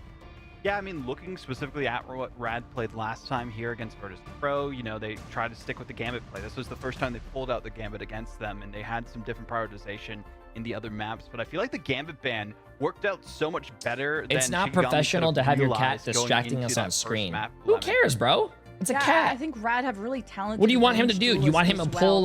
You want him to pull a what's that streamer's name that picked up their cat and threw it? Like, brother, what? And we know how important that is on Yggdrasil's path. Crazy Kitty just really wants to be involved. I am not complaining about a cat appearance here. This is great content, guys. But I think maybe Rad, that's what they need.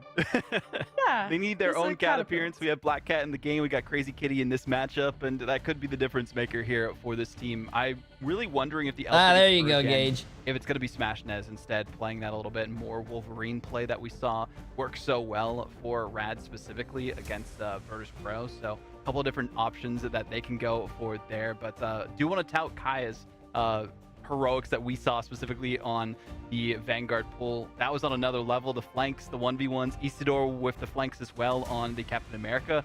Like, going into this map after the way things went, like, Dave, what do you focus on in terms of the bans if you're trying to go against Shikigami? I wonder if maybe you pivot towards, like, banning the Gambit. I think you are still, like, not wanting to go against the Elsa. Don't do it. Hold your ground. Yeah. But the thing you give up when you give over the Gambit is that you kind of have to play catch up on the bans after that, right? You've got to try and get rid of Hold your ground. Ban Elsa. So for Rad, like, it's anybody's guess. Anybody's guess and anybody's game. Rad look to turn things around against Shikigami to come back for a 1-to-1 split. Okay, chat, let's see this. All right, for Rad, how do they rescue their series? They've already defeated the reigning world champions. Yo, Cat with the massive 5 gifted subs. Absolutely insane. Massive W, massive W. Go for the double Gambit ban. Absolutely crazy. Why was there no palpable. notification? There you go. There was now that means you have to notifications. protect the Elsa. So the fact that Smash Absolutely crazy. I and appreciate Crazy it. Kitty were able to trade back and forth. Where's the love having Gambit those recolor? It's only overlapping showing hero Daredevil. pools so that if Gambit someone's having is an off day or you wanna tomorrow. utilize some of the secondary choices. Gambit is tomorrow, chat. Choices from Rad, but also the triple Absolutely insane, though, strategist. Cat. So I it will be appreciate it. Shikigami defending first, Speaking about which is cats, the where's my cat? stronger side, and Velvet Rad's gonna Deaths have with the two massive Elsas Prime on sub board. as well. Absolutely I crazy. imagine neither of them Appreciate is it. going to be enjoying the pocket. Oh, of a both Mantis. teams are going to have the Gambit now. Mirror Oh, I ban mean, comes both teams through. banned the Gambit and now. Both teams are question going to is, have do the we see, like, Elsa. was getting rid of the Vanguard Deadpool because Kaya got so much value off of it this time, but you know what, Kaya also has that Venom in the back pocket, which I believe was banned out last time. So the Invisible Woman is likely to come off of the table to make sure that Elsa on the off angle can't get those Guardian shields.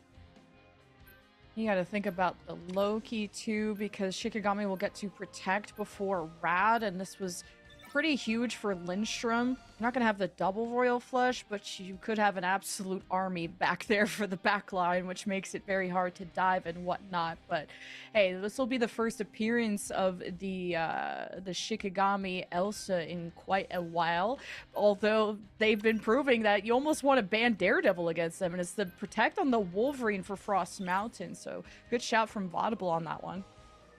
The protect on the Wolverine also kind of is a pseudo protect on the Daredevil, because if you protect the Wolverine, Rad might assume that you're going to play the Wolverine, which is obviously going to be Frost Mountain, who's also the Daredevil player. So that's unlikely to cop a ban, and it might be a good pivot later, as whenever Elsa Daredevil is one of the most impressive duelist lines that you can have. What happened to Terra? What do you mean what happened to Terra? They won their match. What we saw come out of the VP series yesterday. You might need to make sure that the thing stays. They won their match. They're done. Vanguard option when you're faced up with that much percentile damage and displacement. Jay, your one-sided Loki. made my week. Wonder if this Wolverine Hey. protect also kind of. I'm baits glad you that to you guys protect are enjoying the thing watch as parties, bro. They're a lot of fun. counter to that, but Appreciate it. we haven't Appreciate seen it. I too hope many you're having a mind great day, games. man. Thank Everyone's you guys been for very being here. intentional with what they're protecting. It's usually what they're playing, at least at this level of the game. But yeah, I would have thought that the protect on the Loki would have been good for Lindstrom, just if you were to have the Cloaky backline that just have so much fight potential, especially when you don't have the Invis involved. You need like a really strong kind of primary strategist in the lineup. So we'll see what Too bad Shikigami tomorrow's the opts last for. watch party, and the next watch party won't be till next Looks like month. Cloak and Chat. Dagger, Next as you said, month. likely to be on the menu. Has been rising in popularity in the latter stages of our tournament, despite seeing essentially zero play during our group stage, apart from when it was. I understand you might like my gameplay more, but I play this game. Let's just say there's 30 days in a month, right? I play Marvel Rivals 27 of those days. We could spend 3 of those days out of the month watching a watch party, chat. I don't think you guys will die. Stop the Shikigami We will dive, be 'cause back Kaya, on I think, Monday has been playing the Super game, though. Saiyan when it comes to the Venom dives, being able to be independent. Yeah, so you don't need preseason ends someone tomorrow. to really follow up with Kaya. You can 1v3 And also, strategists. I've if you seen come to it the stream happen tomorrow, on you will Museum be of getting your Gambit Contemplation, drops. So Mash is going to have to be on it when it comes to these Luna I freezes, 'cause you do don't not have a want to lot be a else to caster, deter chat. that. Casting is like that's a whole different skill, man. lot of dinkies. I like being on the desk and being asked questions like I was on the first day. I don't mind that, but I can't cast. Break, I wouldn't have even minded the committing to that, especially as a pseudo counter to taking advantage of the These casters know every single ultimate ability by their name and every single ability that every character has by their name. I do not even remember my own name when I wake up. To give some invulnerability just in case. Just some soft dives here from Kaya, and good progression here for Rad as they want to start to round about this fountain and see if they can dive, but seems like Kaya is ahead of the game on that. Cross mounting, falling a little bit low, but easily healed on up. The bat hammer is available. Okay, let's see this. Go in towards the back, likely onto one of those strategists. Smashing this is caught in place by the smoke demon. A taste of their own medicine as Ducky's face to fall on down. And this is not a great isolation from Rad. They put themselves in the corner. No, chat, I don't want to host, man. I'm a streamer, chat. I am comfortable with being a streamer. Well, I want to be a streamer. Out and Frost Mountain. Oh my God! Somebody got Oh my God! Wait, was that out of the air? Crazy Kitty. Did Crazy Kitty just get him out of the air? By Weevil Underwood now. Smashnez can try and take the high ground if they would like, but instead the off angle is a little bit more tempting. Just peppering down with the shotgun, and Name is going to be catching so much heat here.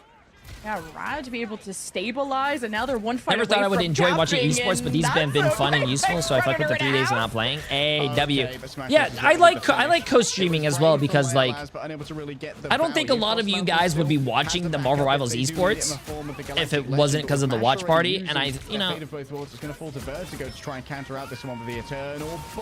so I like watch partying. Yeah, safe and sound. Can't say the same about Shikigami. How about Eternal Bond round 2? This time from the defense. And Kaya's already active. Like streaming? The Abyss almost ready. No, I don't like streaming. Health, but there's an Apex Predator loose. Most controlled guy, actual Vanguard experience there for Isidore.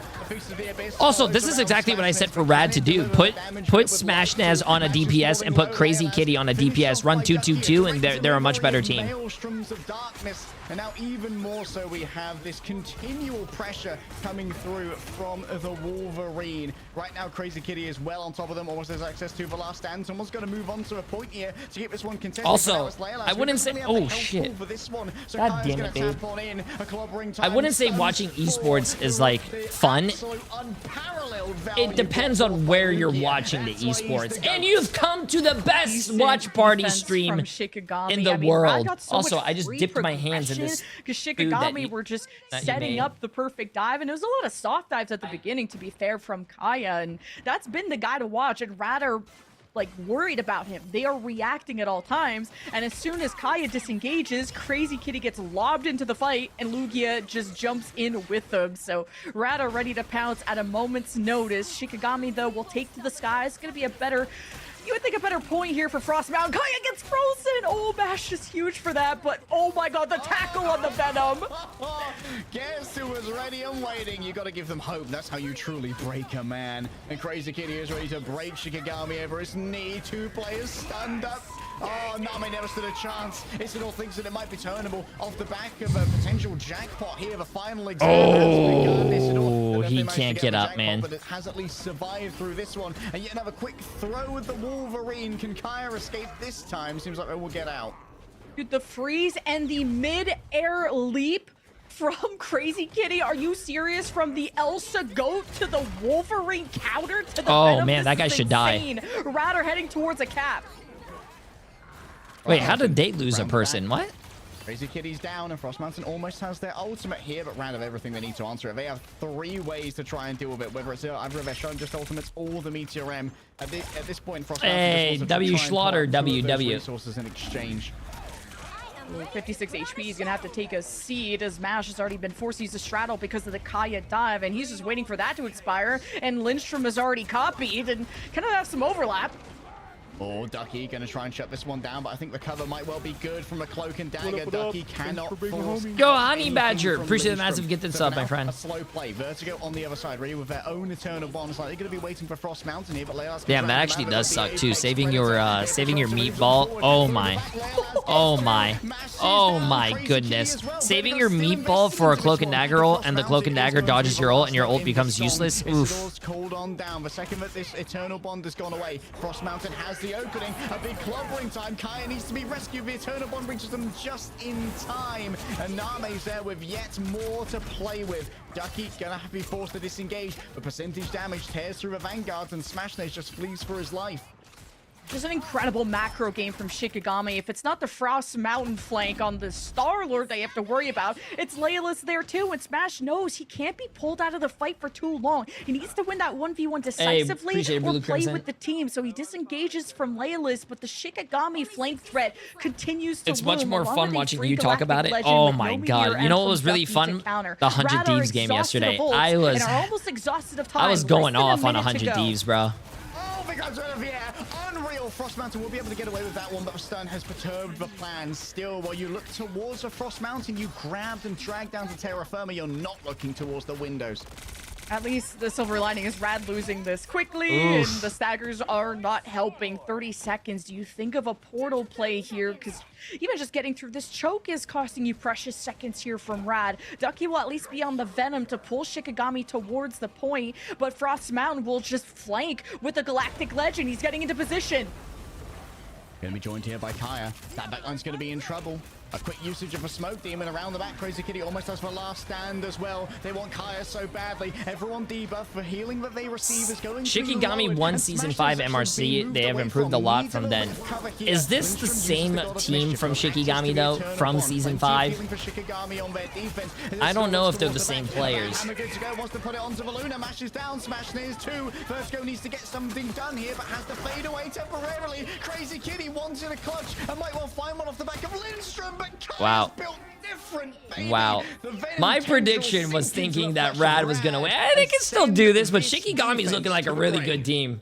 But this Shikigami flank is insane. First, you had the Galactic Legend to force Rad to ult earlier than they would have wanted. Shikigami can take a pause, and as soon as all that healing expired, Kaya walks him like a dog. Rad's not losing, chat. Rad's not losing.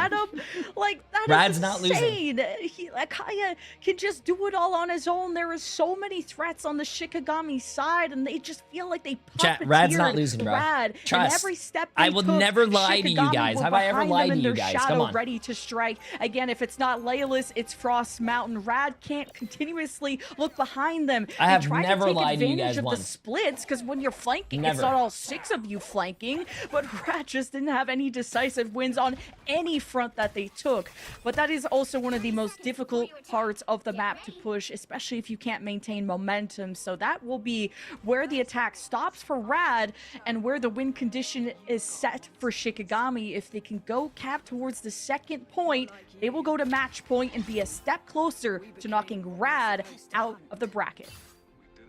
Elimination after elimination. This time it's Kaya giving a shocking experience as Shikigami prepare their You told own us DP would win twice? Rad. They are going to have to okay, that is kind of my fault. We still haven't seen that protected Wolverine. I don't know what happened there. Mountain yet that was teased earlier in the ban phase.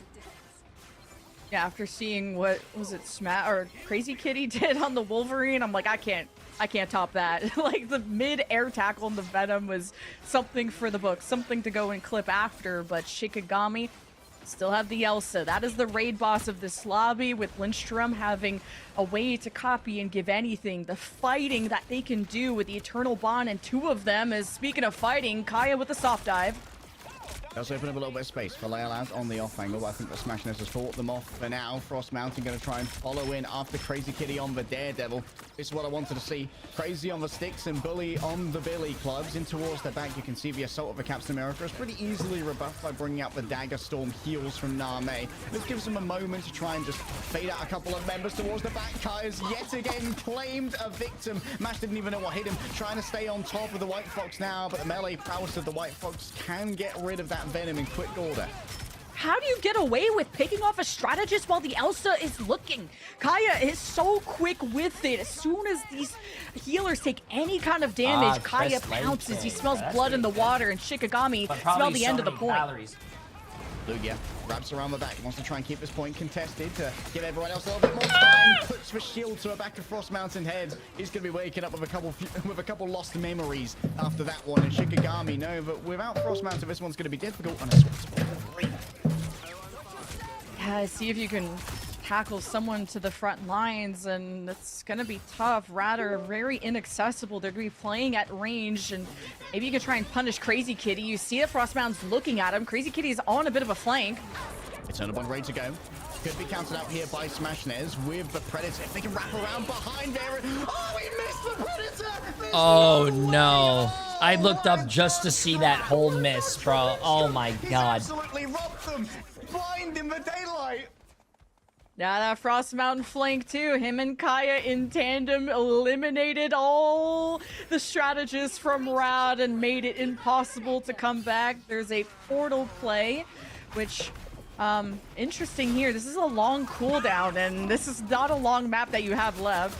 Not quite no Dongmin, but pretty close in this case. Frost Mountain just gonna make sure to play bodyguard here, and the cart do be rolling. At least when you get towards the finish line, Rad are gonna have respawn advantage. Maybe they just don't need the portal, guys, but Shikigami do have Feast of the Abyss, and they need a good one of that. Laylis with the Apex Predator. Nothing really in the bank for Rad, and an emergency Angela was not what I was expecting, but you need everything to have some kind of displacement against a Shikigami that get to do anything they want. Calling any hero that will answer right now, and it seems like it has to be Lugia moving in. Crazy Kitty letting the devil out towards the back lines, but guess what? There's so much healing that could come through from the Cloak and Dagger. They're going all in to try and eliminate them, but inside of that tiny room, oh, that's a big one. That's a big one. What? No one died? Oh, one person did. You go into the loving arms of Shikigami, who are so keen to hunt you down. No way, bro. He was trying to go that way, and the rock fell, and he couldn't go through there. Its apex, and Crazy Kitty's approach is put down with unbelievable discretion. Shikigami on Rad's map pick dominates. Yeah, with 3 minutes left, by the way. Like, Shikigami ran that map like it was their map pick, and it wasn't. Rad just fumbled there at the end, kind of a missed portal. No answer to this guy bro, right you're here. No. Do not blame this on me. He's just able to Do not blame this on me. This is not my fault. A Daredevil, a Wolverine, they could still come back. And it makes it even swifter. The way that Kaya is facing an Elsa. What was that team what was that team today, chat? What was that team? I gotta go to my notes. Can say they can do, and it's all about Rad timing. Reverse swept VP. They're in that. the same position that they were against VP. They can still reverse sweep. A couple of fans here today. Don't. No. Was trying his best on the Elsa. No. You guys want your channel points back? Fine. I'll tell you what. I'll give you guys all your channel points back. Ready? Were well tenderized when Kaya arrived for those final hits. Yeah, and just Rad kind of panicking in some moments to throw out some last-second ultimates just to stabilize themselves at the end of the point. And sometimes it's important to realize when the fight is over and to just give up point A, because the stronger part of the map is going to be towards the point B, or the second point of the map. And Rad used so many ults on their defense, like an Apex Predator when they were on the edge of the map and everything else. And Rad usually are a team that do well under pressure. Pressure makes diamonds, and I'm not really seeing Rad shine on their map pick. Well, admittedly, Rad did have to reverse sweep to try and get rid of VP. So maybe this is a team that does better in map 3s, you know? Maybe that, like, we're more of a map 3 kind of team. They're not map 1 or 2. They need that warm-up. They've got to get back into the game. Oh, and they're going to have to batten down the hatches and figure out their plan, because the last chance saloon is coming your way right after this break.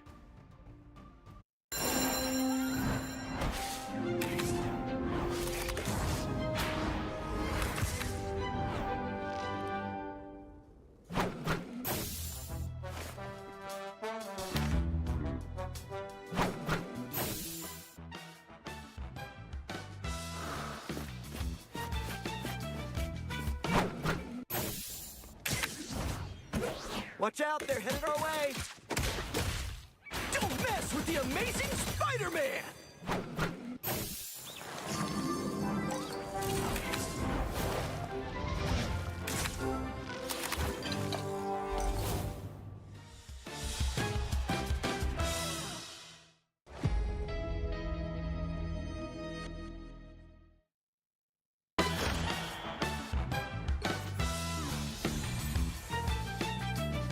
I'm gonna be asking for the impossible here. Listen. You guys need to trust me, okay? You guys trust me with your life, right? Trust me with your prediction. Trust me, chat. I got you guys. If you guys were on the edge of a mountain, holding on for dear life, and you had one person, you could call anyone in the world to save you. You guys would call me, because I would be there for you. I got you guys.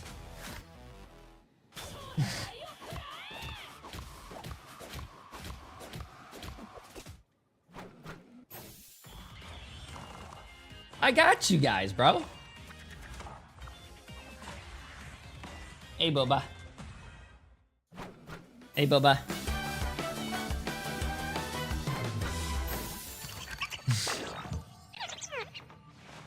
I would rather have someone with hair.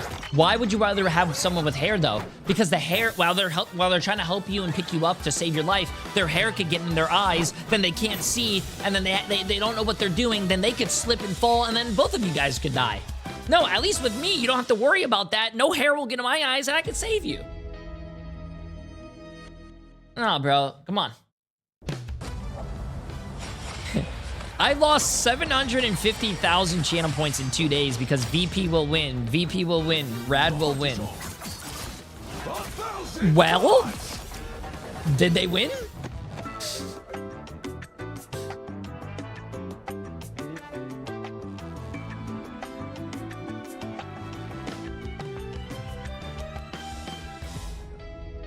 Oh, hang on. We gotta go back over here. Hey, Boba, how did you get up here?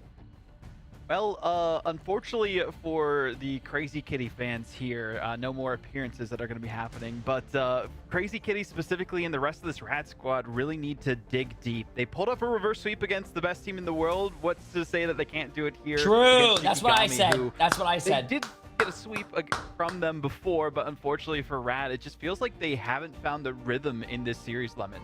Yeah, I think it's just the Rad Vanguards really suffered there because we were setting up the Lugia versus Kaya Venom, and I don't feel like I saw much of that, if at all, from Lugia. And then the Angela to try and find any displacement against a really so free and all-American Venom from Kaya. It was kind of insane. And then you had Ducky, who got farmed. He was on Groot initially, and that into Elsa. If you don't have a good backup or a good secondary Vanguard, Groot is just free money. So then he changed to something else, and it's just this Vanguard line for Rad just could not withstand. And if you can't counter dive, then you have to peel, and we saw how Kaya just got away with everything. So there's a lot to look at for Rad specifically. I think the biggest thing here, like, is just showing the difference of, you know, playing a series the first time of the day, the first match of the day, and then having to keep sustained, waiting for all these series to go on in the background. They had to even wait for the Game 5 stunner that we saw from Shikigami and Fire Strays, and then also the upper bracket match. I mean, how do teams lock in after that much time waiting for these matches? Like, it's difficult logistically, right? Because you don't always know how much time you're going to have as well. And for Rads, like, the dip in energy is palpable because they had to watch a best of 5 series between Shikigami and Fire. They also didn't know how long the winners finals was going to take between Heretics and between Heretics and Na'Vi. But also, like, because we're now out of the preseason, a lot of teams they have a little break, I imagine, or they're rejigging their rosters. Like, your opportunities for, like, what, scrims in the middle are very limited. Like, there's a team that you've just kicked to the curb who aren't. What's the prize pool for every Ignite series? It's like $3 million, but it's broken down into regions.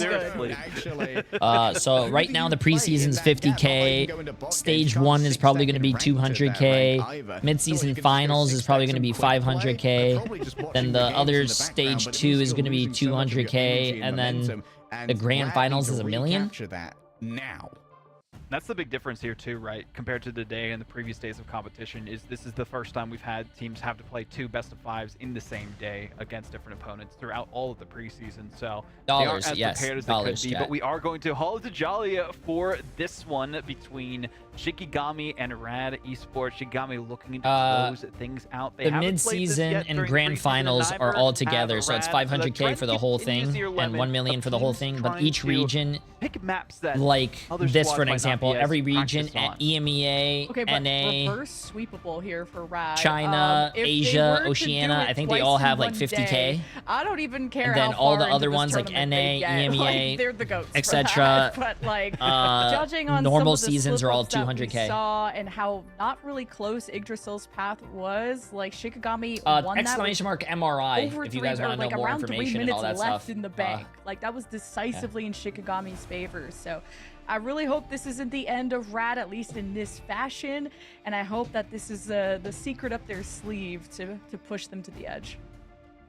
Question remains, did they use all their energy up and good fortune to try and take down the world champions? Then unfortunately don't have the best of luck going into this next matchup, but it's one more map away for Shikigami. Rad Esport, we keep talking about this Vanguard lineup that has had middling results, and it seems like throughout the competition that a team lives or dies by how well their Vanguard can peel in this meta.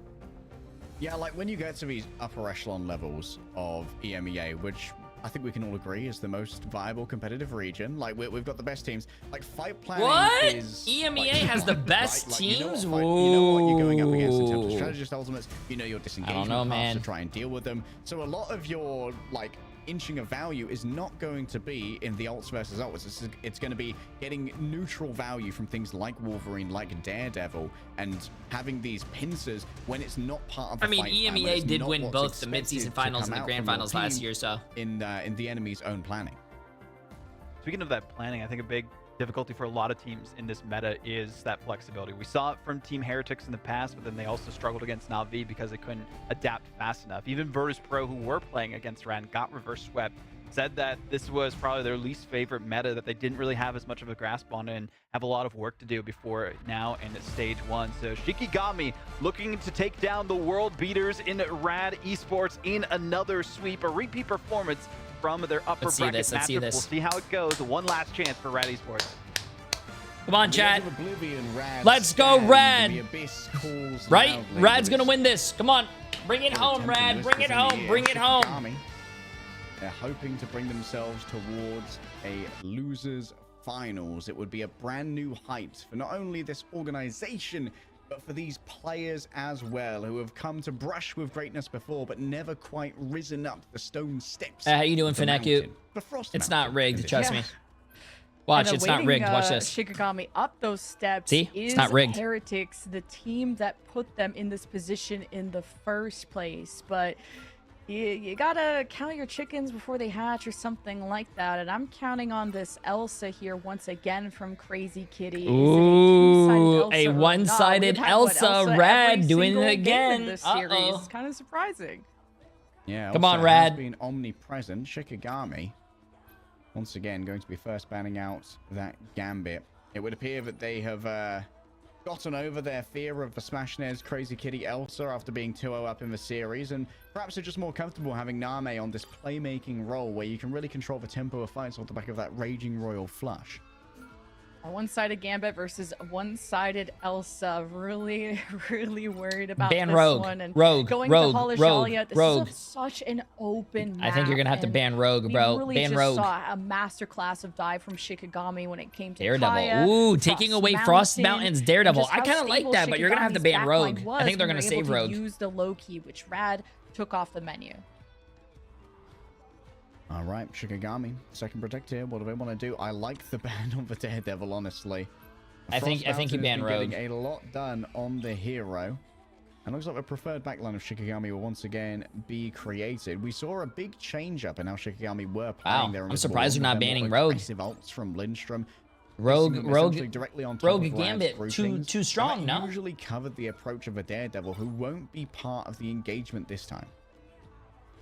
Maybe another cloaky situation here from Rad, where that was what fueled Shikigami really? They don't have a in good the rogue last player, map, really? being able to engage with Eternal Bond. There was so much denial. It really put the path down to victory, and they are just smelling that victory right now. Halajalia is a strong map for Shikigami as well as Rad. I guess you guys are right. Wow, they went Captain America. And they have the best options here with Damn, that actually does suck. Elsa Protect.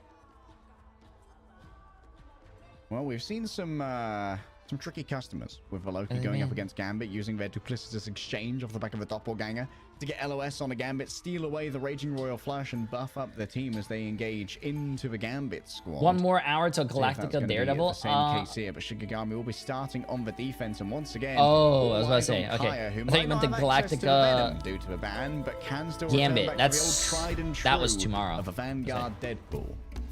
Really like that ban though for Rad. One-sided Venom. We may just get to see the bird fly, and I've been hyping up the Lugia Venom, but because this map is so open, you're gonna be further away from the rest of your team. Where having a white box, yes, you can teleport it, not expecting it to be with the Venom, but at least be ready to call to action. I've never seen comp rivals. Is this a ban? Yeah, this is a ban protect system. This is MRI bans. This is not your normal ranked game bans. Scale and work with Lugia a bit better. Rad out the gates too with Smash on the Phoenix, and you have the Elsa as well. This is a ton of damage from Rad. Okay, let's see this, chat. Let's see this. I can't wait for the NA games. I think the NA games are going to be amazing. I can't believe we've been streaming for 8 hours and we're only halfway through, chat. We still have the whole NA side to do. Character in the game as of a 7.0. Yeah. Shikigami have Isidore again on the cab. You saw how amazing that was on Celestial Husk. Just kind of setting up camp behind Rad and having them worry at all times. I'm worried about Lugia, though. I wonder what time EMEA starts tomorrow. I wonder if it's still 9 a.m. To dive. Isidore very worried about that off angle. Or I hope it's 10 a.m. so I can sleep. Forced off it for a moment, but back onto it now, and Frost Mountain is catching a lot of poke. Oh, the headshot from Smashnez. Nice shot. Uh-oh, you gotta watch out behind you. Oh. You can't afford to miss now. Get back inside of that regen domain. Sen, you need the healing coming through from Mash, but doesn't want to face up against Kaya for the moment. The debuff is going to fade away. Shikigami place themselves back inside of the garage. When you're put together, that's when your spacing is really going to be punished by that Phoenix. And now Smashnez looking towards these Vanguards. Okay, chat, hear me out. Hear me out. Hear me out. They do have Crazy Kitty on the DPS, and also Smashnez is not playing that triple support. I do like Smashnez on that DPS. I think Rad wins this. It's already too late, bro. What an angle from Shikigami is giving the same bans that they did against Sentinels yesterday. And if you ban out that third support, which is Ultron and Mantis, that means like Amazing is going to go DPS, and he's going to demolish on DPS, chat. The invisible boundary, this is a huge investment for Shikigami, who are already down 2. Maybe a little bit of a fumble in the comms, but still they force something out from Mash. A doppelganger into the use of a Fate of Both Worlds. You can see the damage boost aura being flicked between here to maximize the offensive potential of the members of Rad as they stall out the card for a touch longer. And the picks are just that much more important for Rad. I'm telling you, bro. Are much closer, 2-2-2. so Shikigami entering that literally fight said basically 2-2-2 is the best win rate so comp. many ults out of Rad, from the copy to the Apex Predator and everything. So I'm pretty impressed with how much value Shikigami got out of that, but timing a little bit off. I'm feeling this is a much cleaner map from Rad so far, and especially if you can have these angles with the double duelists. Rad are in charge, but wait a minute. Now may push for team forward. The raw damage from Frost Mountain is too much to deal with for Vertigo. Blaster Barrage gets it done. Now close and personal with the Elsa. That means it's time to flee away. Smashing is noted in the backs. Isidore able to connect multiple strikes, and what a Vibranium energy saw to cut through the competition. Shikigami, they invested their one biggest ultimate. It appears to have served them well. And if Rad can't hold these angles, I wonder if Smash starts to, or Crazy Kitty, start to wonder who's going to play Elsa and who's going to go triple strat, because you're going to need a sturdy backline, and Isidore is making sure that you're going to be forced to use cooldowns and to fight earlier than you want. So Isidore's impact has been huge. Towards the back, Kaya laid down the banhammer. Already been frozen though. Out come the regeneration domains from the Loki, which keeps everyone safe against the damage that could be offered by that debuff. Kaya forced to disengage as eventually the Elsa's going to start to erode that space. The Galactic Legend up in the air. Oh, nice shots by Smash Naz, bro. And there's now such a lacking offensive potential here for Shikigami. They're forced to just hold at the corner. Oh, Isidore continues to deny any kind of spark generation here from Smash, and he's ready to assemble, and Smash is doing his best to ignore him and focus down these strats, supporting and enabling Isidore. Glantrox is ambitious. It took too far to actually get there. The energy saw onto Mash. Isidore is all over them right now. It's another legacy game. Oh! America, as he lets everyone know about Captain America, bro. Spreading freedom. What the hell is a kilometer, bro? Really good call on the Soul Resurgence from Laylis when you Isn't were it just weird so close to getting that we're watching EMEA and they're playing Captain America to help them and if win? They're gonna be running this double duelist, they need to convert these picks or it's the hell, man? Gonna run them down on the cap. And Smash is someone who will do well when he has space and time to operate, and Isidore is just not giving him any of that. Speaking of time, 2 minutes left from Rad, and they have the ult advantage. Smash taps deep into the world's military power. He's managed to steal the Gambit ult. He got the elements that he needed for Raging Royal Flush now in the hands of Rad. Lugia has the buffed up Feast of the Abyss, but it seems that Lindstrom has been more than enough to try and heal everybody through it. And now time for the counter punch, the uppercut in towards the back line. Kaya brings out the banhammer. The regeneration domains have been absolutely crushed underfoot as Shikigami counters. Ooh, nice find. They thought they had the ace up their sleeve, but all they were holding was a pair of twos the entire time. And the Royal Flush is in the hands of Shikigami, who a pair of twos the entire time. That's the funny. Ones that got flushed. Shikigami. I mean, Isidore, the awareness of being to identify kind of that mini game. In Marvel, there's a Captain Britain. Yeah, but I don't think anyone's as popular probably as Captain like America. Dive is what's gonna ring true. Such a huge copy from Mash, but not enough. Just not able to convert the eliminations. And Shikigami's counter was just that much better. Rad barely getting any progress here, and they have this is their last minute. Here comes the Galactic Legend. Those regeneration domains need to be taken down. You can't damage anyone inside them because you can't manually aim at them as for Star-Lord. So for now, Rad just kept at bay. They're happy to just wait for this one. They will wait as Isidore will be denied his position. I like that Crazy Kitty is starting to deter these Vanguards, and we want to see more impact out of this Elsa, and I think the Apex Predator will be impactful enough. Indomitable as they move on forward, starting to build up that hunter's instinct, so the cooldown on the dash is getting progressively lower. Wait, what? Fun fact, Psylocke becomes Captain Britain? Wait, really? Doesn't want to stay for long, just trying to force out those resources, and Isidore's going to be the one to commit it. In comes the Freedom Charge. Oh, Frost Mountain could get down into Stars and Stripes in time, though. Didn't have the HP to survive. Crazy Kitty, and now you're looking towards the Invisible Woman. Drag them from their safety net and sit and just sling them over your shoulder. Rad had the come on, Rad. There is going to be a debuff sent everyone to Crazy Kitty. The healing needs to be there. They can't. Come on, Rad. On the Elsa. Rad, you guys have 4 ults. Win this. Shikigami can make their own will known, dragging players in off the back of a Dark Maelstrom, and a quick copy coming through from Mash. The invisible boundary towards the back, and in comes the ultimate of the Phoenix. It blows away Leolaz, and Vertigo has to send it in as well. They've overlain this. Oh, Crazy Kitty! Crazy Kitty! Cooking over here. Rad have put it all on the line. They need to. Come on, come on, come on, Rad! Come on, Rad! Come on, Rad! Oh, Smash Nez is hitting. Dude, Smash Nez is great on DPS. I don't know why we're putting him on support still, but anyways. 2-2-2, chat. Gotta run 2-2-2. Mash's invisible boundary was quite poor. It was way too far forward. The only impact you got was slowing Shikigami, who just ran it down. So Vertigo had to use the Fate of Both Worlds so that the team could actually get healing. And Crazy Kitty, I like the patience. I was starting to worry about being overly patient because you only use the Apex Predator to counter the invisible boundary. It worked out. Rad, though, barely have any time. And Shikigami are ready to emerge. Crazy Kitty starting to feel himself now, but this is the hardest area of the map to take. It's going to be a little bit easier without much duelist pressure coming through from Shikigami, though. At first, we got a Frost Mountain again. Isidore noted on the other side. So far, so good. Steady progress from Rad. Shikigami could just play for a final defense, and this is the strongest point of the map for them. And they also kind of need some ultimates very desperately. And to use the Deadpool banhammer onto Crazy Kitty has been impactful, but you just will remove him for the fight for a few seconds. Is it enough?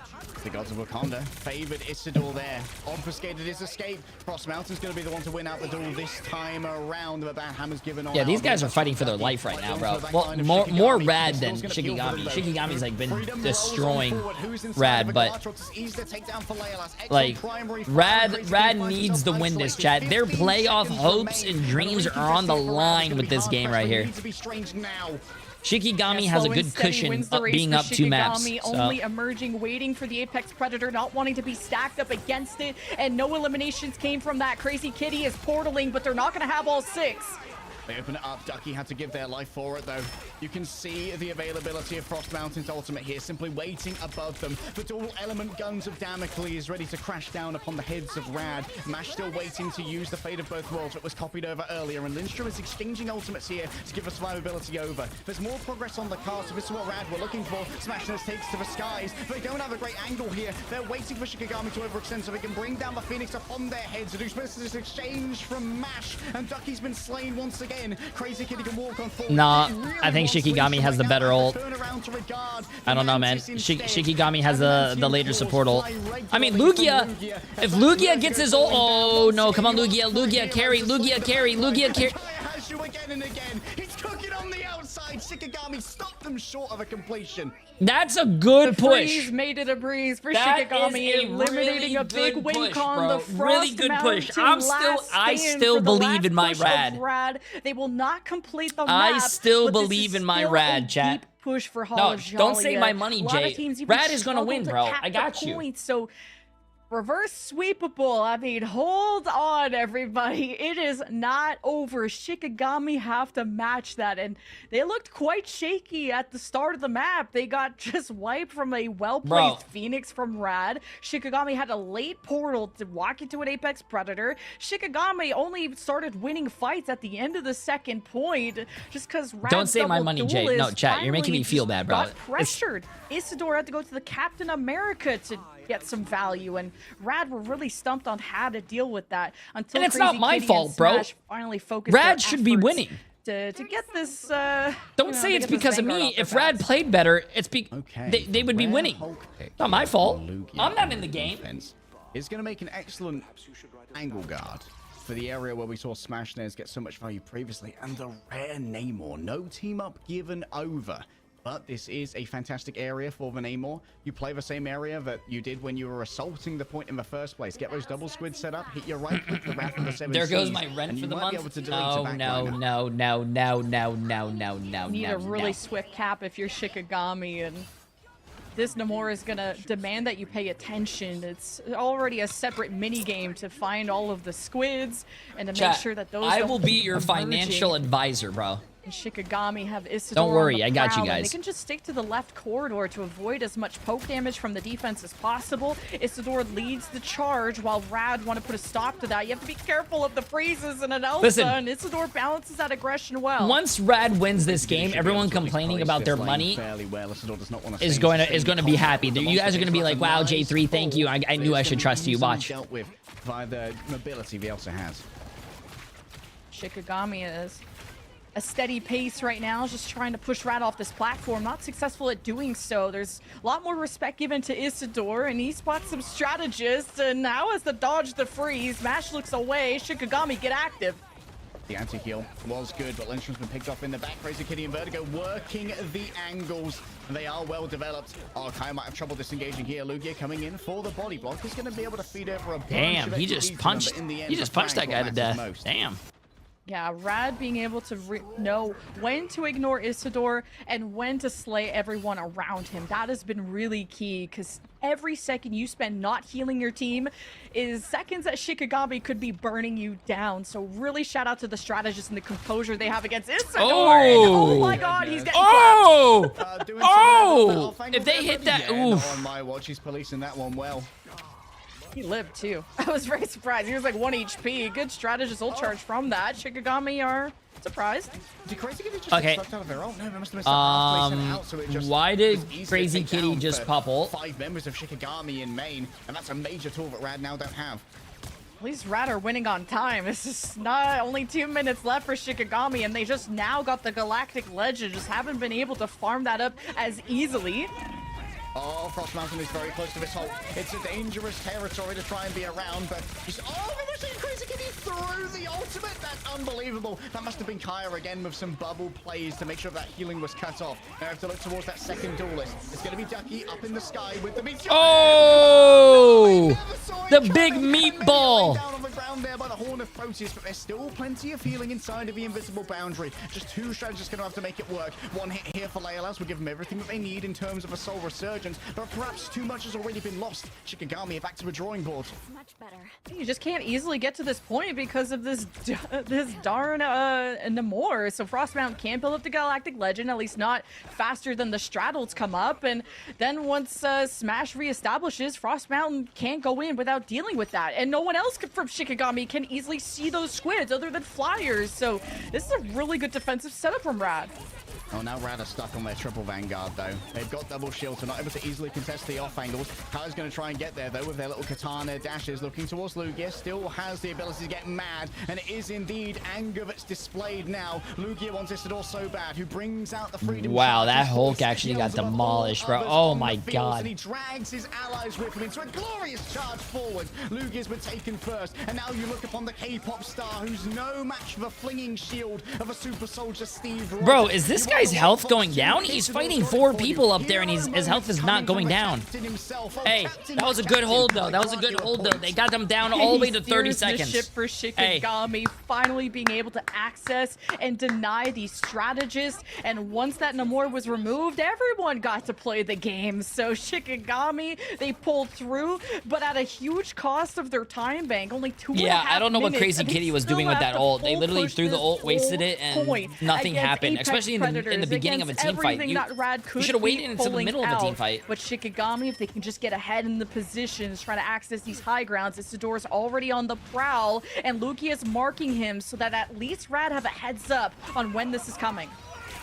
All right, big exposure here. Up on the rooftop, Smashner's manages to TP away. Does get inside of the ultimate here of Mash. Look for Kaya's bubble if someone does go falling down, but it seems that Kaya was already expended. And Shikigami tried to bend but not break. Yet another very aggressive ultimate from Lindstrom. Gets the slow onto the come on, Rad. Themselves from these barriers without losing their vitality in the process. Is it? That's a good cheap fight for Shikigami to win, because they're going to need this Royal Flush, even maybe fight right now, depending on if I think, in my opinion, Vertigo needs to get off that character, because I think White Fox ultimate ability is so useless. I think White Fox needs to go like Cloak and Dagger or something, another like good support ult, because I don't think Shikigami has anything to kill. Shikigami are so scared to cross this T-zone of the map where Rad was. I really do think that White Fox has a very one of the worst ults in the game. Kaya down, oh, Ducky just lets it go almost instantly. Didn't want to stick around, and instead just is such a victim on the other side. Nami managing to take them down. It's down to Lugia now. Okay, I don't know what that was about, but my big green sun. You need to disengage though. The damage is real. Looking towards the corner, they want the Mantis so badly, and they force out the Soul Resurgence. An Exile won't be found, but it's a turnaround. Oh, they got the kill through the ult. Nice.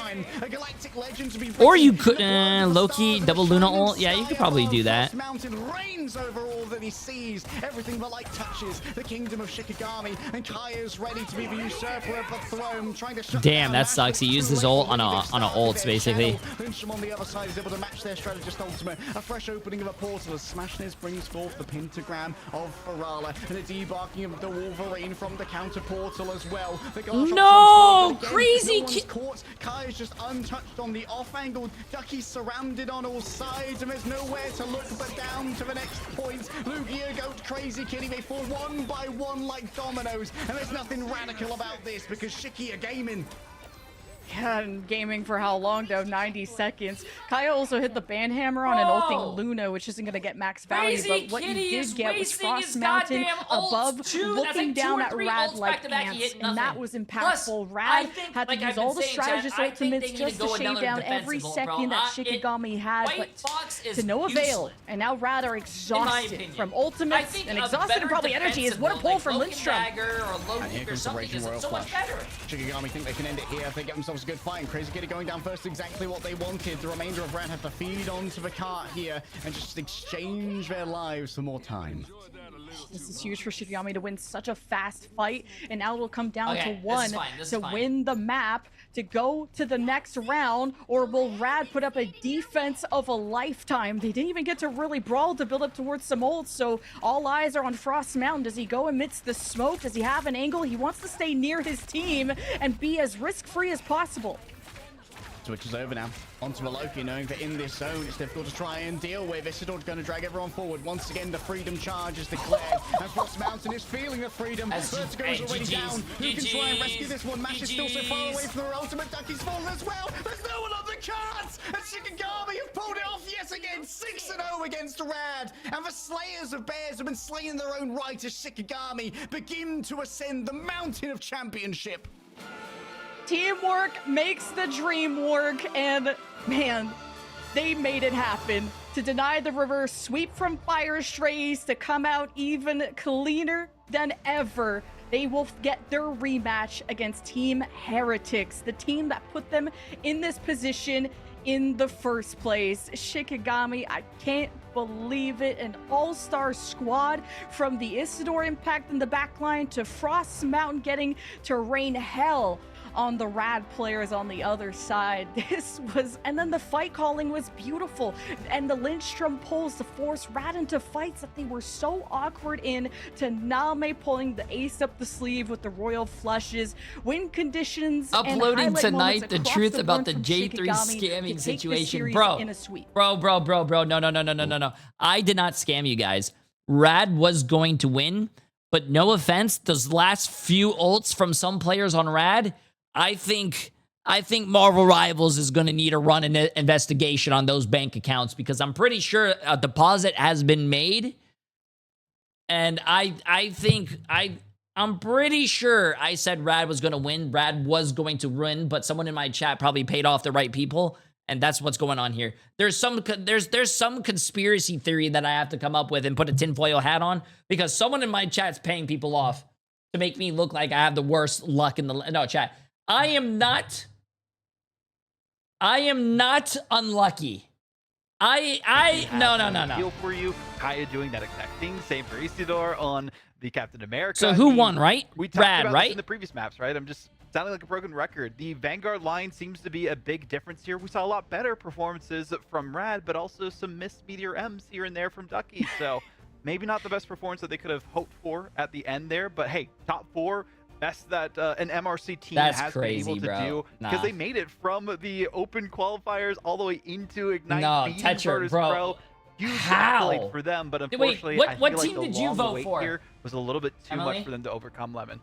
Yeah, Rad, I gotta commend some of the You choices voted that for they what, made from Shikigami? Smash. The off-angling on the Phoenix No was way, huge. bro. You eventually had some more issues you had to get through, and Rad, I think, kind of created a lot of problems and hoops for Shikigami to jump through, and they kind of jumped through it with backflips. It's kind of crazy how Shikigami just leveled up and were able to counter that, because a big thing was having a Loki against the Star-Lord. They had to continuously wait for that regen domain, and sometimes that was the big counter to Frost Mountain, but then teamwork, they communicated around that, and Frost Mountain got a lot more value out of his ults once the Loki was out of the picture. You have to understand how ads work, Connor. If you don't run ads, then pre-roll ads happen. So if you run an ad, you turn off the pre-roll ads. So that's what happened. Who exactly we get from the team? I'm You got hearing in the probably timed background out that they're 'cause you like were fighting over complaining. who's going to be able to do it, because they all just want to talk about getting the victory here, beating the team who took down Virtus Pro. I'm sure they're happy that they don't have to play VP. Same for Heretics on the other side in that lower Jay, we're final halfway through specifically. the stream. But Leg Day, my easy layup question to you. Group A greater than Group B in EMEA? I mean, it certainly is feeling like it. Shikigami, What time does this team is EMEA start tomorrow? so Does anyone much know? better than anyone expected. They are unbelievable. And honestly, their fight planning has been sublime. Their mechanical outplays have been great. We've seen Lindstrom get real inventive with these invisible boundaries. Every single player on Shikigami was playing out of their minds today. Every time we saw a second save from Shikigami in this series alone, it was the difference maker. 17 for them. So CEST, I feel like really? they have just such a good read on the ban and protect phase. big shout outs to the minds behind it, the team who's really worked together on that side of things as well. I mean, even in the previous map, we saw the Wolverine save, Frost Mountain swap to it, and then really clutch things up there as well. So I just love the synergy, the trust that this team has, and they have been cooking with Kaya for such a long time too. Now they're on this Shikigami roster. They're cooking something great to make it into that top 3. And a lot of people saying originally with their prediction brackets, which again, those are so far beyond broken, because anyone who was predicting the series was thinking, oh, the team that beat Virtus Pro very likely to beat this team in Shikigami. Not what happened this here, website so doesn't tell me. a lot of crazy I click stuff on going it, it there, says but I believe April we have 19th, Isidore tomorrow, here best of for 5, the but there's no... interview from Team Shikigami, the Captain America himself. Welcome into the broadcast. Just tell me how it feels again to shut down Rad in such a way, 6-0 in the playoffs. Yeah, I mean, we're all super happy, but I don't know. I kind of felt like I had a couple more games in me today. It was, but I don't know. Protect your Pixel, appreciate massive 4 months. Well, you look like you do a lot, because you went from the Hulk to the Captain America, and that was the swap that I think gave you I'm gonna change such that a good position behind Rad. So talk to me about how you had to adapt to Rad throughout that series, from your decisions to the whole team. Well, if I'm gonna be honest, when I started on Hulk there, I think I just played very bad. So I don't know. I just had to lock in, and I know it was easier to do on Cap for me. So I just picked Cap, and then I deflected like Groot ult into 5 people. So that kind of redeemed it. I feel like. Yeah, that's crazy. Okay. Slight goat status. Keeping on the Captain America, I'd love to hear about how you utilize your freedom charge, your ultimate. How do you get value out of that one? Because it seemed like it was really making these fights easy for your team. Yeah, there you go. I changed the command. The ult is very versatile. You can either just use it as an engage tool, or just like layer it on top of one of their DPS ults to like just push through it. It says in game the times. Does it anyone? I'll check it out in a second. I guess. It's just like kind of depending on what the situation was, but this time I could just like kind of go in with it. There was not a lot of scary things that they had DPS ult-wise that like I needed to say before. So I don't know. I just pressed it and we ran in, and it kind of just worked. You press the W key and you do your thing. That's what I like to hear. So, did you upload I it have already? 2 questions before we end things off here. Specifically, talk to me about okay, like the comms I'll read it. I'll read it throughout these series. It seems like regardless of how the matches are going, if it seems like the other team is turning things around, you guys are able to just recuperate and get together and put your brains into exactly where they need to go to focus on the task at hand and pull off these clutch victories time and time again. Yeah, I don't know. I know a lot of people on the team were like nervous going into it, or like not nervous, but like they get a little too excited when like we're up, as we saw against Fierce Face. We got a little too excited when we're 2-0 up and kind of let go a little bit. So now in this series, me and Lyncho mainly just try to keep them in shaken, like yo, calm down, just lock in on the fight and like 11 a.m. EST. Oh my god, I get to sleep in? Well, looking ahead, basically Group A seems to be the prodigal group of destruction from the group stages. All 3 of the top teams from that have now made it into the top 3, and you guys are looking for your get back against both of the teams that still remain, Team Heretics and Team Na'Vi. What are you guys planning to change going into the series against Heretics, where last time it seemed a little bit too one-sided? I don't know. I think we just gotta play better than them. That's about it. That's valid. I just Mantis one tricks after all. Oh man. Well, thank you, Isidore. It was great to hear from you. Good luck. Enjoy your rest, and we'll see you tomorrow. Yeah, thank you. See you tomorrow.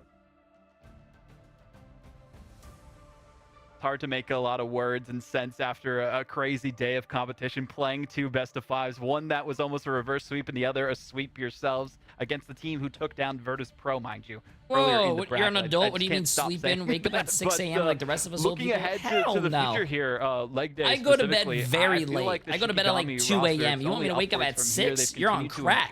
And seeing the performances from them today just shows that they have legs. Oh, they have many legs. Someone's got to get the Isidore, you know? Someone's got to shut this guy down. Like, every part of Shikigami is working like a well-oiled machine right now. No matter what we're looking at, it seems like Shikigami are firing on all cylinders. They're really managing to control the engagements, and they did that against an Elsa as well, which is so difficult. I just love to see the ingenuity from these players specifically, like the Captain America plays, still viable by the way, and then also the different Vanguard lines that we saw from Kaya, having the Venom like plays come out as well, forcing the bans toward the end here, which made it really difficult for them, Lemon specifically against this Rad roster. It felt like Lugigo was finally unleashed on that Venom. It just didn't prove to be enough towards the end of it.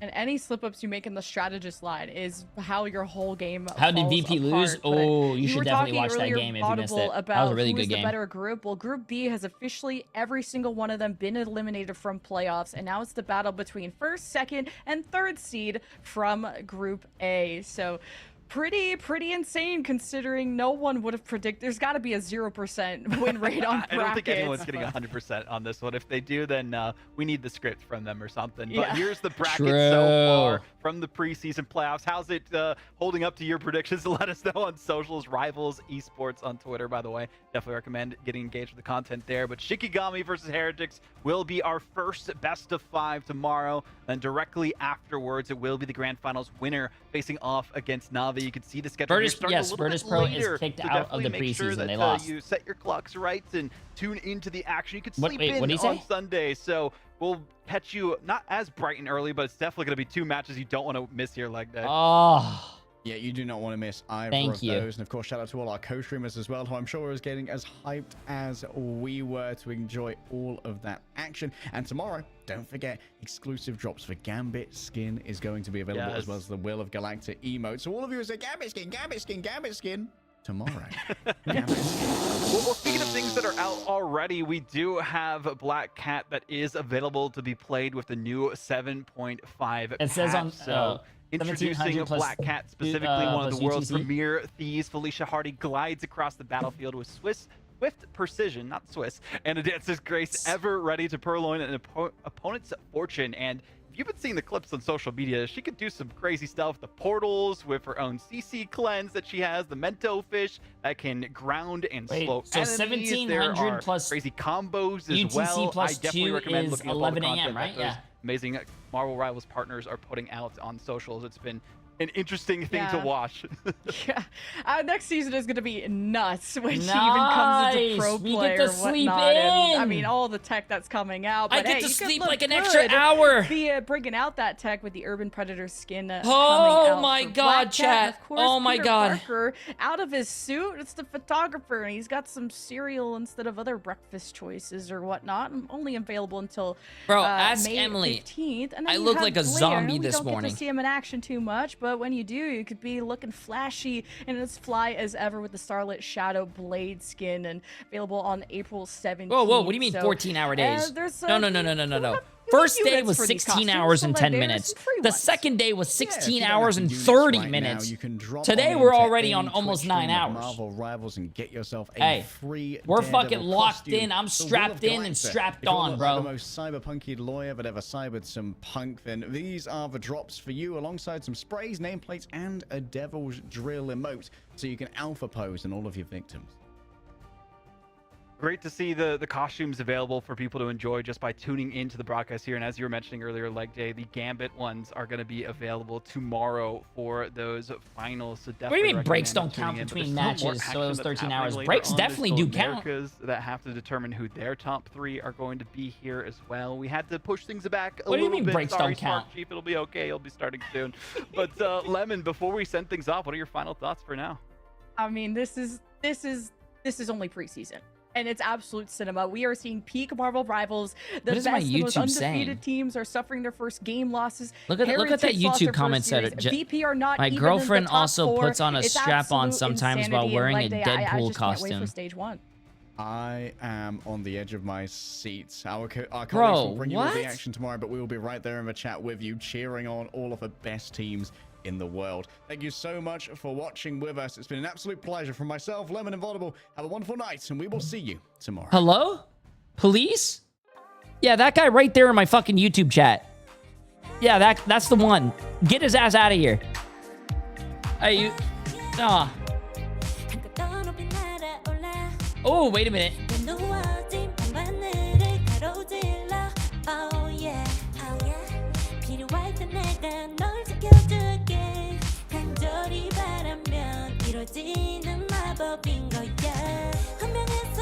Oh my god.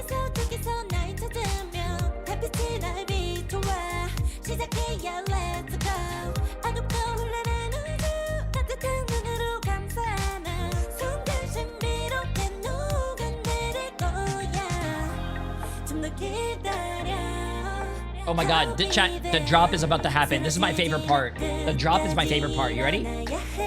Just wait for it. Ready, ready, ready, ready?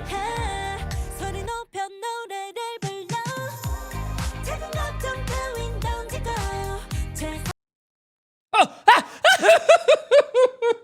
What the fuck, man? Bro!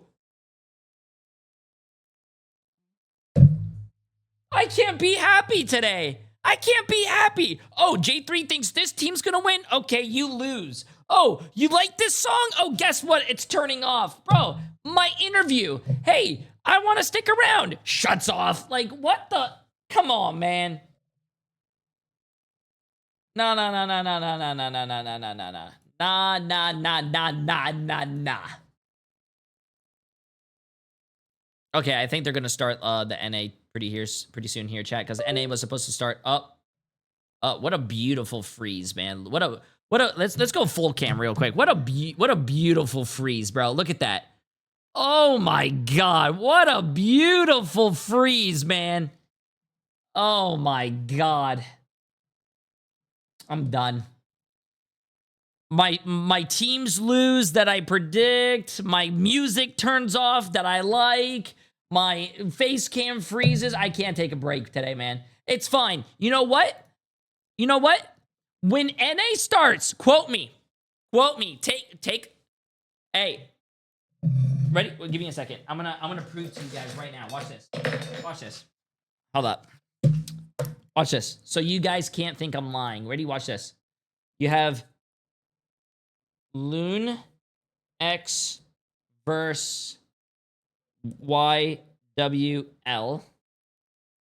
You have Sentinels versus 100 Thieves. You have Swamp Gaming versus Team Liquid Citadel. And then the to be determined chat is going to be okay. Lunex against YWL. I think Lunex wins. Sentinels against 100 Thieves. I think Sentinels against 100 Thieves. That's going to be a crazy game, bro. I actually think any team can win that. You know what? I'm going to have to go with 100 Thieves, Swamp Gaming, and then it's going to be Loon X versus 100 Thieves, and then I'm going to say maybe... Okay, here's my predictions. You guys ready? 100% correct. All right. 100% correct predictions. Right here. Jay3's predictions. Lunex against YWL. Lunex is going to win. Sentinels against 100 Thieves. I think 100 Thieves is going to win that. Swamp Gaming against Team Liquid Citadel. Well, I think Swamp Gaming is going to win that. And then Lunex against 100 Thieves, because those are going to be the winners of the first two matches. That's going to be 100 Thieves winning. Right here, chat. Take a screenshot. That's your cheat sheet. That is going to be all the predictions that are going to be right for this one right now.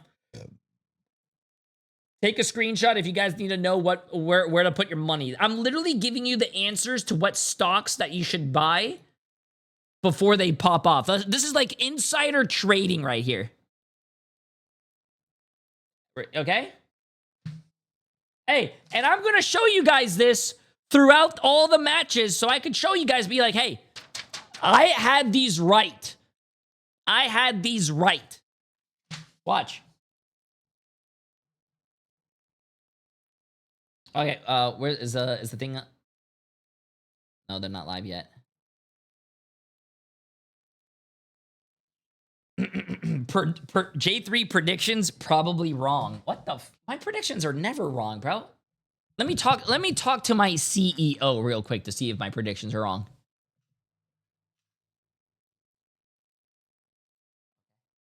Wait, really? Wow. He just said that I was right. He just literally said I was right.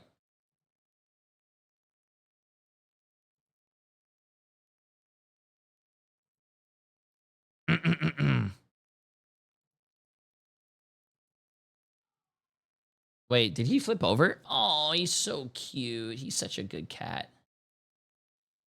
He's such a good boy. He's such a good boy. He's such a good boy. Sometimes he does that sometimes he does that little cute thing that cats do where he goes,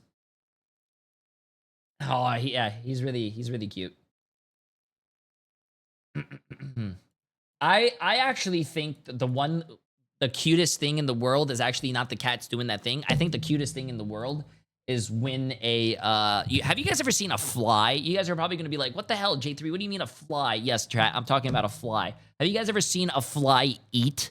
Before they eat, it's the cutest thing. They go.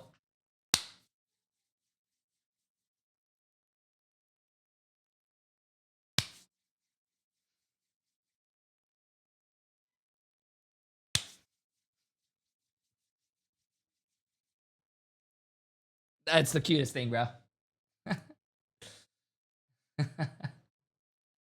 J3 clapping, exclamation mark, bingo. Hey, we do have a bingo sheet made for the tournament. If anyone wants to play bingo, exclamation mark, J3 bingo. Also, I forgot, there's one thing that Emily wanted me to talk about. Chat, if you guys go to our IRL YouTube channel, Emily has officially made the untold story of my 50K Marvel Rivals tournament. She came out with a vlog of behind the scenes of the J3 Community Clash for Marvel Rivals. If you guys want to check that out, it's a lot of fun. Emily edited it herself. It is you guys been asking for more IRL videos, so we came out with another IRL video. New IRL vid. Go watch. Bang, bang, bang. Copy.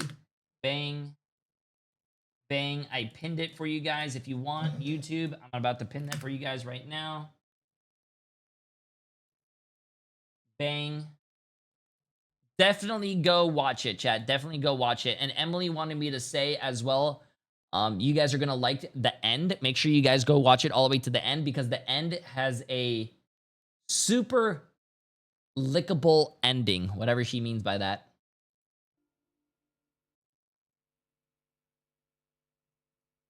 So, good luck. Have fun. Yeah.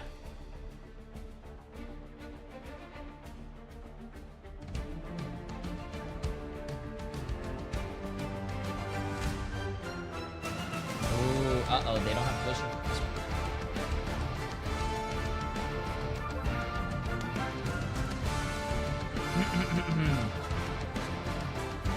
I think the NA matches are going to be fire today, bro.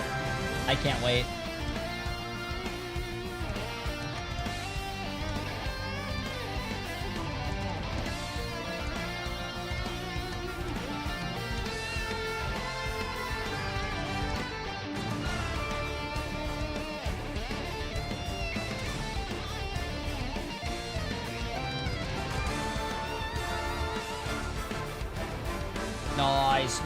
Nice. We have like 5 minutes. I'm gonna start the. I don't think we're gonna be able to play the word game. I'm gonna start predictions for the first game, chat. Remember, if you want the cheat sheet, I got you guys with the cheat sheet. But I'm starting predictions in about 1.5 minutes.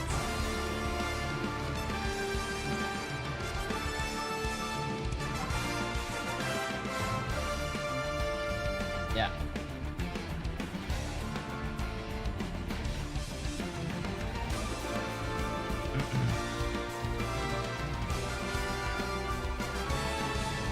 What do you mean cheat sheet? Pure imagination, not prediction. Bro, this prediction, this piece of paper is like the ticket to like, it's like the golden ticket to the Willy Wonka factory, bro. This is like your golden ticket to $1 billion. Take it. I'm giving you guys all the money in the world. Take it. This is the best predictions you could possibly have. Wait, sorry, what happened? What were you talking about?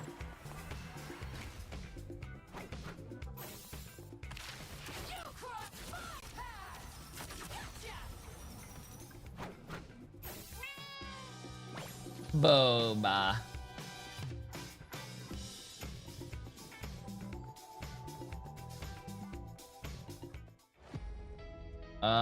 Okay, let's see. Let's see.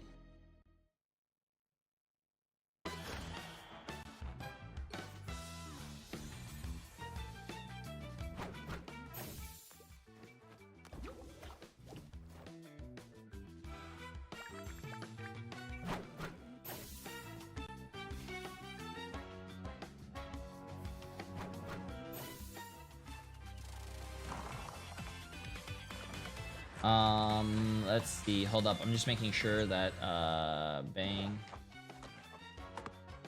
Okay, cool. Okay, they're gonna start soon. Okay, let's get it.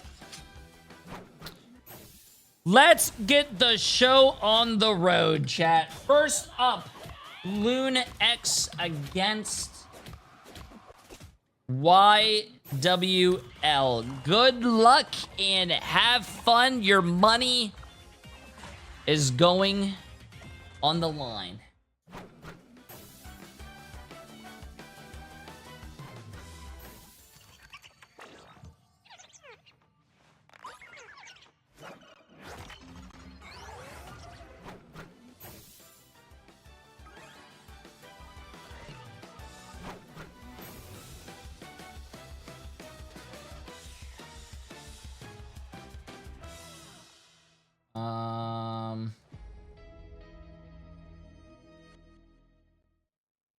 Okay, sick. Wait, yo, chat, what the fuck? Yo, you're not listening to the cheat sheet. Lunex, the things with the circle are winning. Lunex, look at the, you gotta read the fine print. Read the fine print, 100% correct. Lunex. No, you guys are ridiculous. You guys are about to lose all your goddamn money. No, you guys are about to lose all your money. Listen.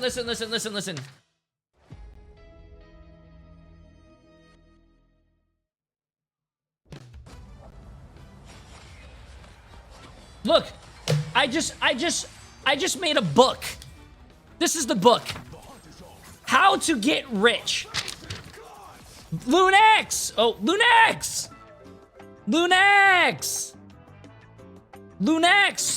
How to get rich! Lunex!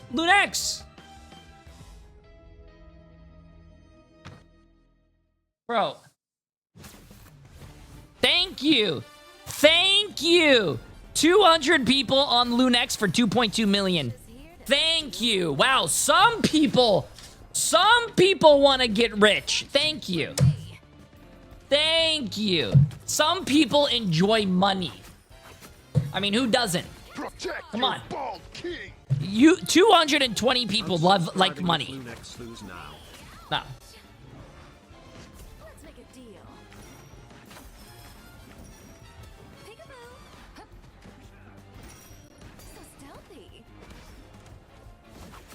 You better not scam me. Chat, do I look like someone that will scam you? Do I look like someone that would scam people? No.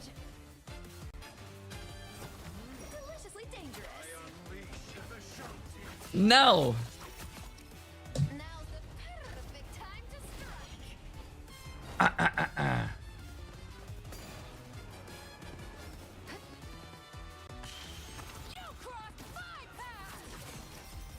You're not taking my money? Of course I'm not taking your money. You voted on YWL. Everyone that voted on Lunex is taking your money. 268 people are gonna take your money. Nah, you guys are messing up. Anyways, Lunex against YWL, chat. This is a very big, a lot of people are predicting, and that's something I like to see. One of the world's premier thieves, Felicia Hardy. I've been hands-on with Black Cat myself, and I'm telling you, she is going to be a problem. She's going to shake things up, or should I say, scratch things up. No, but honestly, her Gilded Sage shot, being able to do things like buy portals, take high ground with your teleporter, bypass walls, you know, you have CC cleanser, so much in her kit. And that's just some of the many ways she's going to absolutely shake the Hey, I'm sorry her ultimate to hear that, Bunny. I hope it opinion, goes well. better, I know it's going to go ultimate, well. But I digress. And Folks, we're always here. For those who meet the Black Cat's gaze, you should be aware, or beware, as our omens never miss their mark. Strut your stuff, take the shot, and claim the stars. Get ready for class with Peter Parker as the photographer. Strike pose as Black Cat Urban Predator and embrace the cosmic hunt with Blade, Starlit Shadow. Because whether you're chasing the ultimate headline or wiping out the creatures lurking in the deep reaches of space, the battlefield is yours to command. And this skin just dropped, and all three of these skins just dropped yesterday, so make sure to check them out in the store because Black Cat and Peter Parker enjoyers. Make sure you're listening, guys. Get these skins in the store right now. Also, a quick CTA. Twitch drops are active. They are live right now. And Daredevil fans, it's your lucky day. We're practically giving those away. Not just the skin, but also exclusive spray, nameplate, emote, you name it. And all you have to do is do what you do anyway. Watch Marvel Rivals Ignite. Now link your account to your game here on Twitch, and as we're handling the pre-show analysis, you have an opportunity to do that and be set up to earn your rewards the second you tune in. So let's get that started. Also, let's get our show on its merry way. Hello and welcome. I am Zoe. We are live for day 3 of the America's preseason playoffs. Guys, the bracket is tightening. The pressure is mounting. I'm alongside Dogman and Iron Ship, and we are diving straight back into the lower bracket today. And you know what? The stakes are so very high, gents.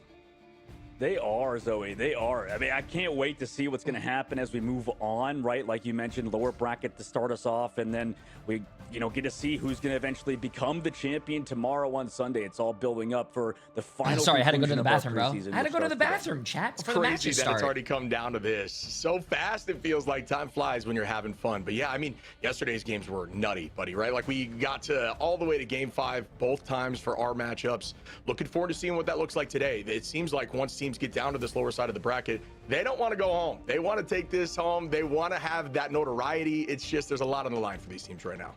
Yeah, all these teams are in it to win it, and they came a long way to earn their spots here. Of course, we started some weeks ago with the group stage in the preseason. We split 12 teams into 2 groups, and they played in a round robin. The top 4 teams of each group advanced into the playoffs, which is where we're finding ourselves right now. It's a preseason playoff, so it's all about figuring out if your roster works, if you figured out the meta, and also if you figured out the other teams you're playing against.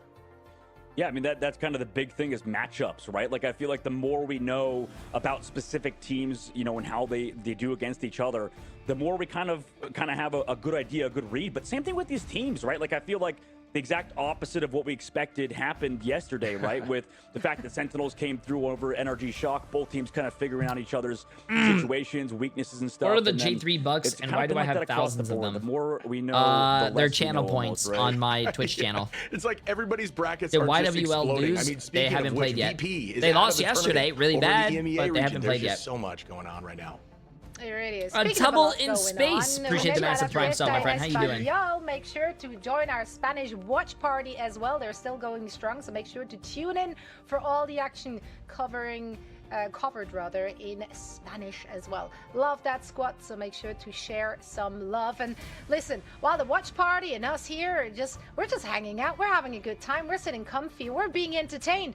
Our players, they're the ones putting in the work, right? They are fighting for this prize pool. The winner gets the lion's share of 16K That's a lot of pocket money for a preseason tournament. Also, $50,000? Chat. The stage 1 seedings are to be determined. You guys make millions in my channel.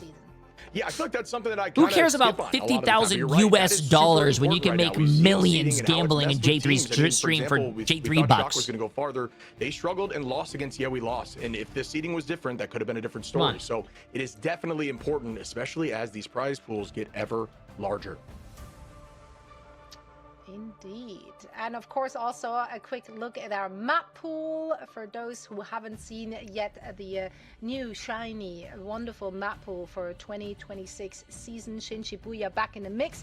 Also, just to quickly run down how it works with our maps. The first map in oh my god, look at the prediction. Will always be domination. 50-50 will be predetermined at random. And it's a 50-50. Of course, we're playing in a best of 5 now. 300. So oh wait, it's not. Oh, the prediction's not over. Oh, oops, I thought it was over. Means that the ban and lock phases 3.8 million against 3.9 million. 350 people against 300 people. That's a lot of people, chat. There's a lot more a lot of people. It's a good gamble here, bro. It's a good gamble. With the ban and lock system right now, we've seen teams, that maybe you wouldn't expect to fall, right? Like, considering how, in North America, we have a lot of upsets. EU, we just saw, or EMEA, we just saw VP lose, right? So that was insane. But in our preseason playoffs over here, it's been 2 top dogs with Swamp Gaming and Team Liquid Citadel being kind of the best teams in the region, right? Like every other team hasn't really come close. I mean, they've had close matches and stuff, but usually it's been 3-0 across the board, and they have to kind of fight for the scraps in the lower bracket that we're covering early on.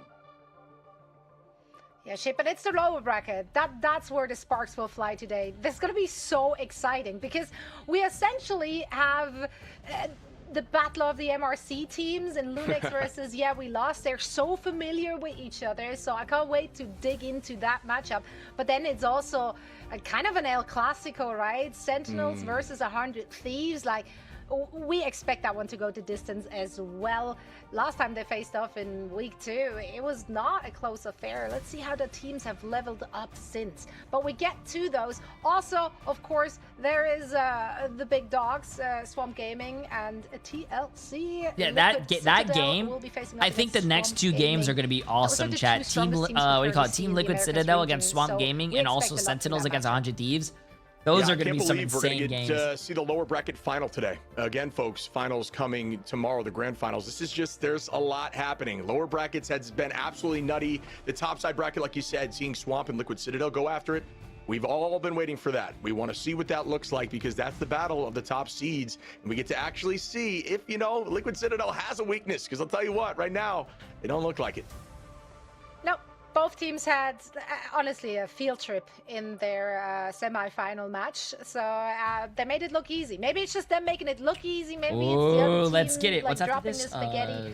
Who is to say? We'll find out once they face off against each other. But let's talk about the lower bracket team. Ooh, okay, let's get this. How long till NA starts? I need to shower. NA is starting right now, bro. They fell in the upper bracket quarterfinals against Swamp Gaming, but honestly, they look competent. They look good there. They were playing it really well, and there were a lot of individuals that we can credit that to. Like Reedus obviously has been an absolute menace, but also their vanguards have been so on point.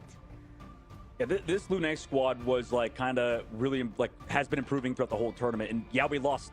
They've been also in a similar position where they've also done well. And, I guess we can kind of delve into, specifics with this matchup, that we've seen in the group stages. Yeah We Lost has kind of always done well versus Lunex, right, Zoe? This team just always seems to have their number.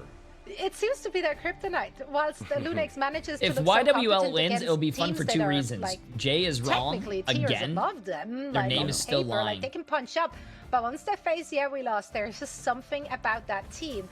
But I've never been wrong in my life. Overall, if we're looking at the performance in the playoffs, I genuinely feel like Lunex has leveled up, whereas Yeah We Lost, I don't want to say they stagnated, but they're still they're still running with the same playbook. They're still just very heavily relying on playing their more unorthodox comps. Like, we kind of know what to see. We're seeing that mask on that Thor, you know, like the Jitward specialties. Like, we kind of know what works. What about for last them. game? So I don't remember last game. This is the first game of NA. Could be considered those Sorry, are chat. surprise picks, but they're not really. Like, I don't remember what you guys are saying. What we're gonna see from them.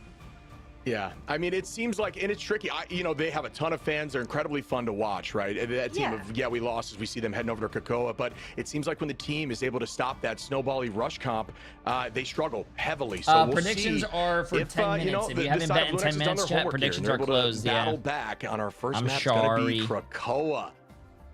I think this, like, straight up, I mean, it's kind of like what you guys were saying. You're believing in Lunex, right? And then for, we lost. They've been like, I mean, Lunex, has been weird, like you guys mentioned, like you said, Zoe. So I think this will be a fun one. And really, it's a matter of, I was talking to you about this, Zoe. I feel like, you know, Lunex are that like, sort of young, up and coming team and getting better every series, but, you know, still have to beat that older brother. Excuse me, chat, my bad. That have always done well versus them. I think that's a great call out, right? Like, I mean, I think this is a big test to see, truthfully, if Lunex has grown throughout this tournament. I think if they get this win, that changes things. What do you think, Zoe?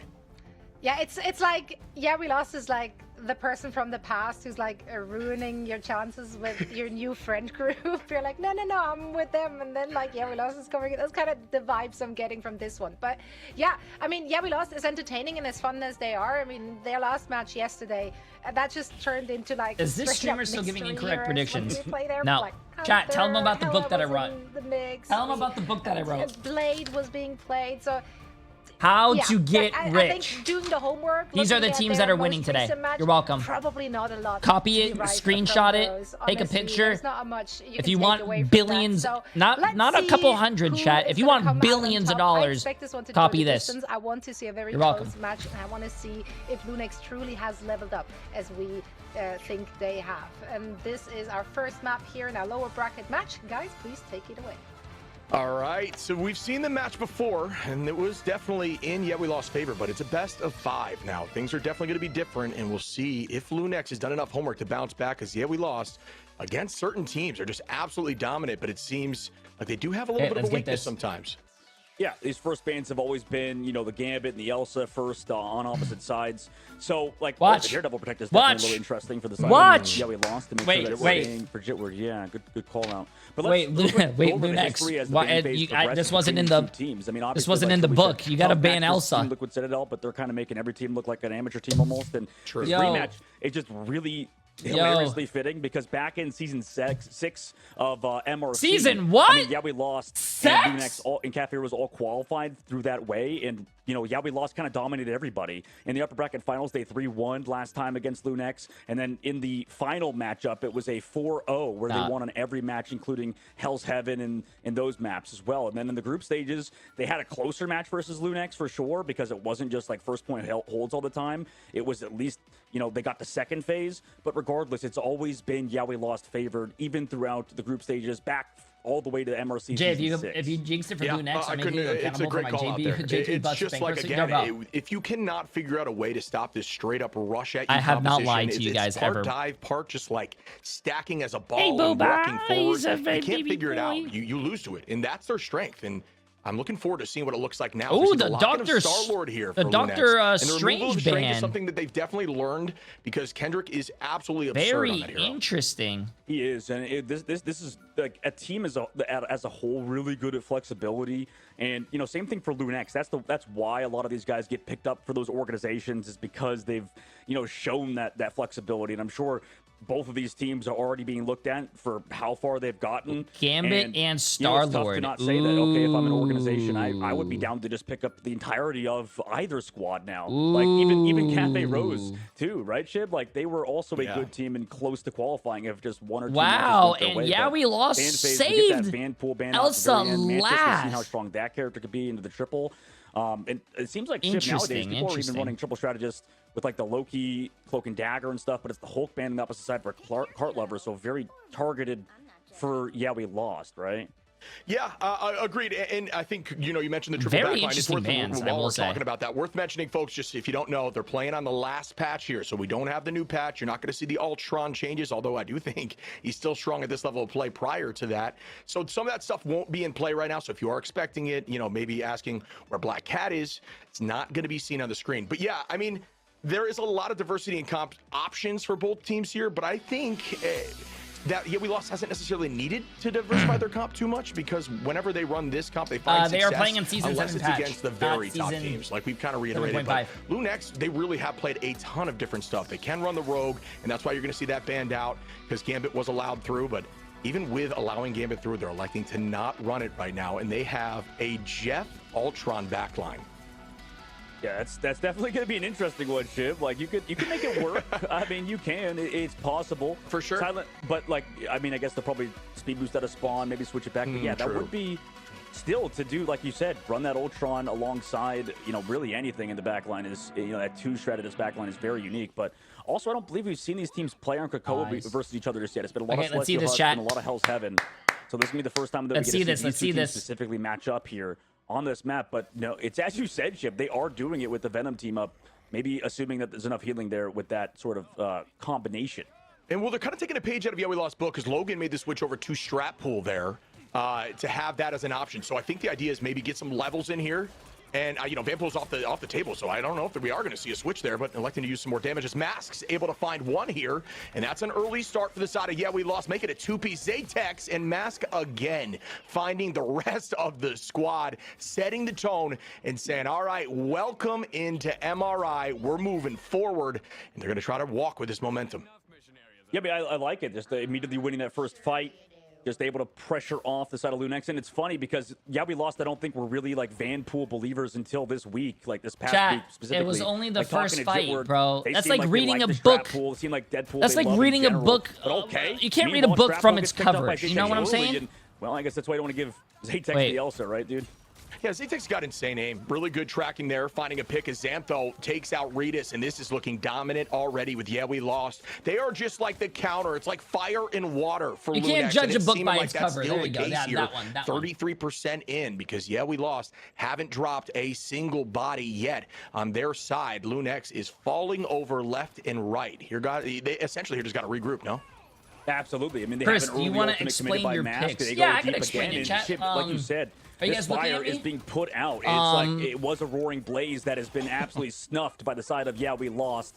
Just an absolute force, a tsunami towards Lunex's spawn doors. Just constant pressure at all times with the Deadpool ultimate. Lunex not able to build up a single fight like in terms of ultimates at all. So we'll see if they can finally get something moving forward. They still can peel off for Yeah We Lost side and play aggressive like they have been. I mean, they're all the way in their spawn still. Yeah, prior to that initiation by Mask, it was just neutral pick after neutral pick before every fight, and then the team just kind of crumbles. You can't allow that as an Exhibit A, but that one's not neutral. Instead, that's just going to be the Glardrox finding a little snack. Jitward onto Silent. Cart again onto Tico. Come on now. Yeah We Lost. Not missing a beat. Dude, have they lost a single body? I don't believe they have. I don't think so. Lunex! Really one-sided. It's kind of interesting because I feel like for Lunex, it's surprising almost. I feel like I would like to see them on the Loki for Logan. I know they really value Deadpool, but right now they just can't get anything going. The pressure has been too much, and it seems like it's continuing, dude. Diving on Redis first. The Jeff doesn't seem like it's going to live much longer. They're ticking overtime, but this feels inevitable. Yeah, the commitment's coming through here from Lunex, but it doesn't matter. Zaytek's able to find Tico early on, and that's some good focus there on a Tones, who's just trying to stall and get to this point to ensure they can make that portal play happen. Lunex! Goodbye, Tones, though, from Kendrick. Jitward again, Lunex! and Zaytex. Everybody is finding a KO, and wow, buddy, that was a brutal round one. Yeah, we lost, locked in. Oh my goodness. Yeah, that was locked in for sure. And Lunex will have to see what they want to go back to in the drawing board. But for Yeah We Lost, not much to say besides pure dominance. I like you mentioned, Chip, I don't think they had even maybe one person go down in that last fight. Oof. And it's tough because Mask also has just lapped Logan in ultimate charge. There's no you would fucking think way, it's it'd be a difference in that department, but no, it hasn't. Mask has just been insane after, like you mentioned, a lot of Thor yesterday, goes on to the Vanguard Deadpool and has looked beautiful so far. Yeah, I think Vanguard Deadpool is incredibly strong in this meta. Obviously, going to be changed up as it shifts towards the current meta that we're playing in client right now. You can see the shift from Tico, though. I like this change onto Fox. Fox, one of the few strategists that can go toe-to-toe with things like DD. Matt Murdock is a problem for virtually everyone, but the Fox is not afraid much. You know, honestly, I do think it's not a bad switch-up, but we'll see if, you know, Fox is able to mark Jitward, and Jitward's looked really good so far. A lot of picks early on. Yeah, we lost. You know, yesterday, it was tough. It was tough to witness. They just were crumbling. They could not find their footing, but again, it was against a team that's just so storied, you know, that maybe that's the only reason, but we'll see if there could be a bounce back. But right now, it does not look like it as Xantho finds Regis early on. A huge pickoff. Jeff Ult on the opposite side. They go through, do grab at least one, but okay, Silent Blaze gets deleted by Cart. So this has just been dominance, like straight up, like you mentioned. Bro. If they took a page out of Energy's book, which is interesting because we lost, beat them. Maybe they go for that Loki stuff. Maybe they try to bunker a little bit, but straight up in the mirror, it just feels like it's not going their way in any single fight. Yeah, I mean, I'm with you. I think things need to change. You've got to change the idea of your composition. I mean, you can see in practice that this comp should theoretically work, but it's not, right? So now that you're noticing that, you got to find a different shift because you haven't found anything as Zaytex able to take Regis once more. A second comes through. Zaytex playing at the spawn door now. Not afraid at all with a triple. Come on, Glartrox in hand. There's nothing for me to even say, bro. This isn't even in the game. Advantage right this now. is like J3 content when J3 takes 6 Eternity players and puts them against 6 Bronze players. At all times, Regis commits the ultimate iffy finally with something on the opposite side. But are these going to be fruitless? Maybe just one. Can you find any more? The answer is no, Shib. It's fully disengaged at the moment for we lost. Yeah, Logan also switching to play that Gambit, which, you know, when available, I don't think is a bad option. Some teams don't think it's as strong, but the other teams are really using it to its full potential. Kendrick finds a pick too. Zaytex once more. Yeah, we lost, bounce back, lose a little bit there, come back with a vengeance, and still retake that point after a 11%. Dude, are you joking me? I mean, Logan does have ult available. This needs to be the tone set change here for Lunex. They need to find value right now or it's over. Yeah, they do, and it's getting pressure on the opposite side. Like, you lose Regis towards the point who went for that cap, pressured out, Tones goes down, back towards the spawn. They literally are touching the spawn. This is the most we lost game of all time. They're touching the spawn door, looking like TSM on Central Park at the current moment because we lost are really showing a ton of confidence at the moment over their, you know, rival that they've always beaten. Yeah. Again, dude, it really looks like just the weakness in typing. We're seeing a typing diff right now. It's water and fire. It's brutal. It's just absolute savagery. Good escape there in the moment by Cart. And trying to dodge the itch Jeff. The tackle comes through. Tico gonna find one though. Get a little bit of vengeance, and there's that commitment. This needs to go in their favor if they want a chance at this. Regis dropping backwards after being committed with the band hammer. Able to find one onto Jitward, and that's the value they needed. 2 down, but look at that percentage on point. 94 and climbing. Gonna be 99 by the time they even get. Oh my goodness, Zaytex finding one. Well, this turn around again. Zaytex on point. Cart dancing there as well. Overtime ticking down. Mask with a pick, and they just drop back. Retake, and now OT is falling to a sliver. It is gonna go, and we lost favor here. I can see the writing on the wall. Numbers falling once more. Mask again, Xantho, and that is it, folks. We lost. Wow. Yeah, they ain't losing today, it seems like, on domination. At least, like, maybe going back to the ban phase, that's why we can't afford to give that early Daredevil Protect that came through to we lost, because their dives were too coordinated, right? Like, I can explain myself. Jitward was talking to me about this as well. Like, he's like, I can explain myself. Broken because you're given wall hacks, and if you have your IGL, like a very vocal leader playing the Deadpool, the dives can be perfect. You could like just dive the correct target every single time. Jitward obviously going down the most with 2 KOs. What a feeder. But obviously a joke there, because Jitward is just that guy with this squad right now. And same thing with Zaytex. Like, Zaytex was just popping off, like you said on the Elsa. Yeah, we dominate. Yeah, we win. You know, at this point, these guys, when they're in their bag, when they're playing a comp that they're comfortable on into a team that can't quite figure it out, it's unstoppable. Zaytex with 18 finals, 14K damage, and not going down a single time. 39-0. Folks, will this continue to be the story? Can we lost shut this down quickly? We'll find out right after this break.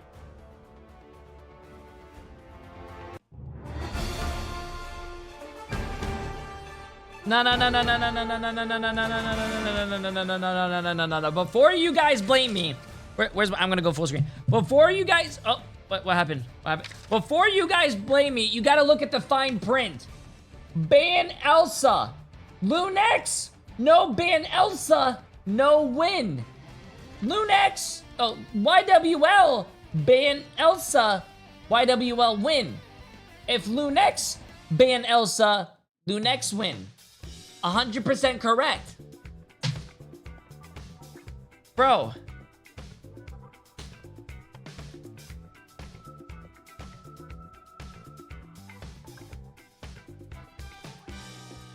You can't just add the fine print after the contract? Yeah, I can. You guys just didn't read the fine print.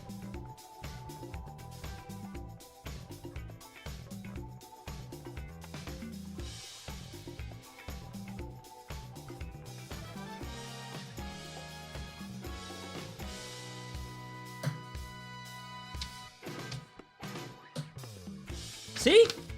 No J3 curse. No J3 curse. Bro. Oh, your Black Cat cosplay funny AF. Hey, man, you should see all my cosplays I do for all the new characters. The little trend I do. What did we do, chat? We did, We did, Daredevil. We did Deadpool. We did, Black Cat. I mean, we did a little White Fox. It was just a mask, though. Who else did we do? Did we do Invis Woman, chat? No, we didn't do Invis. We did Rogue.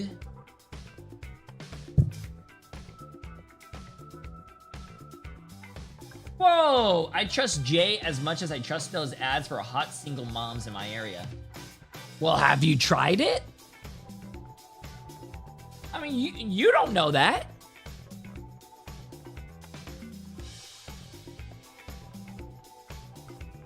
Come on, man. How have I not seen these cosplays? Are you not following my Twitter? Chat. Follow my Twitter, bro.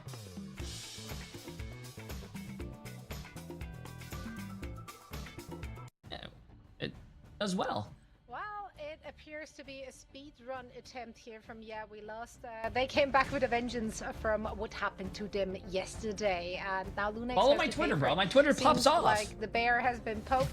But yeah, for Lunex, it really seems like also something that you guys also should look at. Also look at. They did not make. Go look at my pinned message. Emily just came out with a new YouTube video. I feel like in the previous series we've seen from them in the playoffs, they made adjustments. It's a lot of fun, man. It's a lot of fun. Compositional adjustments and also just their general game plan. They were able very quick on their toes to make those changes. This time they seemed a little more unwilling to do so. Yeah, this kind of probably goes to what I feel like is that the side of Yeah We Lost are striking while the iron's hot, right? Like, it's tough for Lunex, I suppose, to react when you're literally getting your spawn door touched. Like, damn, this is just insane dominance from Yeah We Lost is kind of my takeaway. Like, Lunex, like you said, Zoe, would usually do that, but I guess how could they when Yeah We Lost are just as dominant as Shib called out during the series? Like, that was just one-sided. Oh, I don't know if I posted it on my Twitter. Yeah, it was like my it was Instagram. like they came in with a game plan, right? Yeah. But the game plan just wasn't working for them by any means, right, Zoe? Yeah, no, it really wasn't. And I mean, usually, like, where they found success was pressuring the enemy's backlines, right? That even worked against big teams like Swamp Gaming. It was Tones on Hulk, Iffy on Venom. Like, they were able to dive Valentina and Forky Dog and the likes of it in order to apply that pressure. They never got an opportunity to do that in this very game because... Yeah, I mean, Yeah We Lost was just constantly in their face. Appreciate like, it, they constantly lost members. They You're didn't absolutely get a single the kill goat. in the first round whatsoever. So it's like, yeah, tough spot to be in. Now, looking ahead, What's up, where Bubba? should they take us? How you doing, Bubba? Because domination, actually, the worst map I type for unfollowed Yeah J3 We on Lost. everything? They got Oh, that okay. one out of the way, and now they're looking at Convoy and Convergence, where I'm Yeah sorry. We Lost has a above 60% My bad, win chat. rate on both, and Lunex, not so much. Those are their weaker map types. They have to think about a map that, like, maybe dive comps aren't that good, or we just got to ban out just specifically this shit word on Daredevil early just because they got that protect. I mean, the Gambit stuff is good, and I know that I think Xantho was talking about how they do run the Gambit comps and stuff, but I mean, just specifically with can Jit word Lunex, on the can Daredevil, Lunex also please giving ban Zaytex to Elsa. It just Elsa? feels like one of these has Please? to go, and you probably lean Elsa just because of how strong that hero is right now, and Please? also on those Convoy and Convergence map types. But regardless, excellent adjustment from we lost to protect the Daredevil after that first ban phase.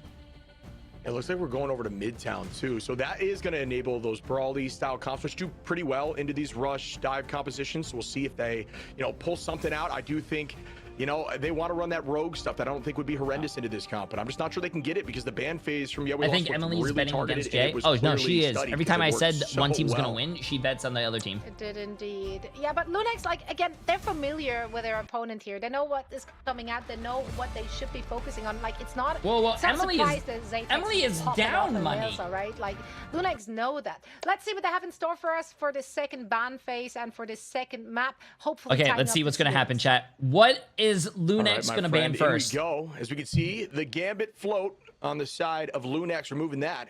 Match right back, not allowing the Elsa. So the mismatch, will come through in the save here of Gambit. So I have no doubt that we lost going to remove that rogue like they did in the past.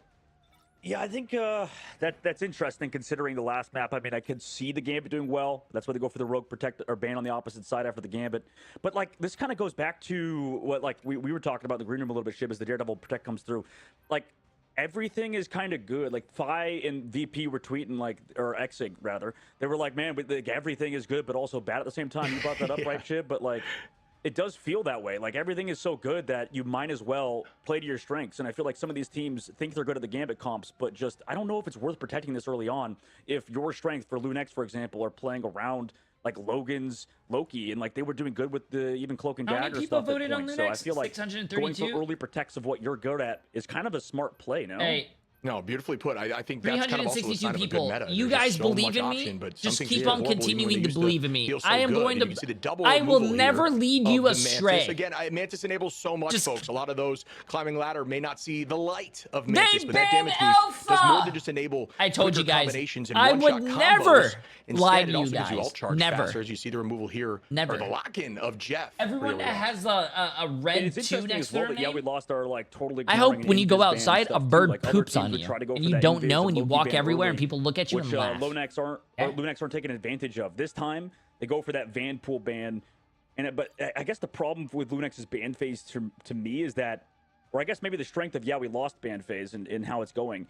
They get out the bird heroes pooped that are on my car this morning. Very Good. Early. Good. Once they get that Gambit Protect, we've already banned out Good. We've already banned out Just Mantis stuff do too. it. It just feels like it's a smarter game plan than a lot of other teams have had, specifically versus Lunex. And this time, Lunex, they're adapting late, but we'll see if it pans out. They do get that Van Pool one-sided matchup, but do you think that's enough, Shib, to deal with the side of we lost? I'm not sure if it's enough, but it's definitely not bad, right? It's a good thing to have right now. I do think they need to shake things up, and that is definitely a shake up from what we saw knowing that the Jay3 Watchparty's live. Yes, sir. Honestly, did great. Appreciate it. Mask. It was just a threat 24/7, applied a lot of pressure. So I don't know if it's enough, buddy, because right now that looked so brutal in the last matchup. But I do think it's a start, and it can help peel really well and put pressure on that back line. I guess the largest benefit, though, for the side of Lunex is they don't have to deal with Zatex on the Elsa, right? I think that was gross in the last map, so maybe focusing on that could enable them. And then maybe we lost it to think about trying to protect a Mantis early or something. But this is I do like Lunex's bans, though. I think they got a lot better in their bans right now. Being a solid map to pick for Lunex, I think if we went to somewhere like Museum of Contemplation or Shin Shibuya, that would probably not go their way. But it does feel like, Shib, man, every map Lunex are good at, we lost, they're just a slight bit better, right? Yeah, I mean, this kind of brings me back to what we've seen in the past in their matchups where Lunex also got absolutely walked here by we lost, and they looked really good. But again, this is where these teams are doing their homework, and you hope, because you and I, buddy, we just want to see good games, right? So we hope to see Lunex step up in these moments and shake things up. You can see they're floating some weird stuff as you see Iffy on the fist. Not sure that'll come into play, but if it is, definitely new in compared to what we've seen in, this might be the first time in here in our preseason of Ignite. But yeah, there's that switch to Thing, which definitely played more frequently. Yeah, this is their mix-up. They get to play the Invisible Woman this time around for we lost on their defensive side with the Adam Warlock, like you said, and running that sort of interesting backline alongside Mask on that on Strat Pool. So obviously having three people that can play Deadpool is always going to be valuable. But for Lunex's side, they get that anti, they get the cleanse available, ready to go. Not towards the group. We lost. He's holding very close. We'll see if they adapt to it later on, but going for that thing counter dive strat. Yeah, that style. was Actually, they're this was holding the first time- very this is the close. first I don't time know if I in the agree series with so far that. they found the first pick. But you know what? It doesn't matter what I agree with or not. Lunex. We've Lunex. seen Adam here, folks. Again, Tones putting some more pressure on the res on the high side there. Zaytex dropping quickly. Going to play off of that strap pull Mask, who is going to be likely potentially switching into Duelist later on for Jitward. That's all on the table, and that's why you want to try to get those levels early on for the strat line. Redis, though, again onto Jitward, and Lunex are stepping up right now, finding another pick as Logan takes out Zaytex, and that res is gone. You can see, we lost. Assume they're going to lose the first fight, go in for that reset. And I think Mask was even opening his comic book to go for upgrades during his ultimate, which is that's very unique. I'll say that much. But regardless, he gets an upgrade to go for the fast portal. Wait, where's the portal at? Oh, it's high ground. That's very interesting. I've never seen a portal go high ground, but it's smart. They take the high ground away. Indoors here where the brawl comp is out goes the boundary from Xantho. Yeah, we lost. There is that clobbering time. Can they follow up? Doesn't look like it got too much value. Low HP in a dream, and that is calling out for Vishanti. And will they get the pick? They do. Iffy able to find Zaytex. No res once more, and another follow up as Iffy finds a two-piece. And it looks like Lunex now are finding the solution they needed. Man, 3 numbers down. Lunex woke up. Where's the 362 people that voted for that are on my side? Hey, never lie to you. Never. We lost ever since. Never lie. And the squad. They just needed to wake up and ban Elsa. Remember, different. I think other teams got to read the fine print. Got to ban Elsa. Instead of Adam, a lot of Ultron. I think Cafe Rose, the other team that plays a lot of Adam Warlock, obviously now out of the preseason, not in the playoffs. But for Lunex, they're trying to close out ship. 2 minutes left to go. They do have the Star-Lord ult and no strat ults to deal with on the opposite side.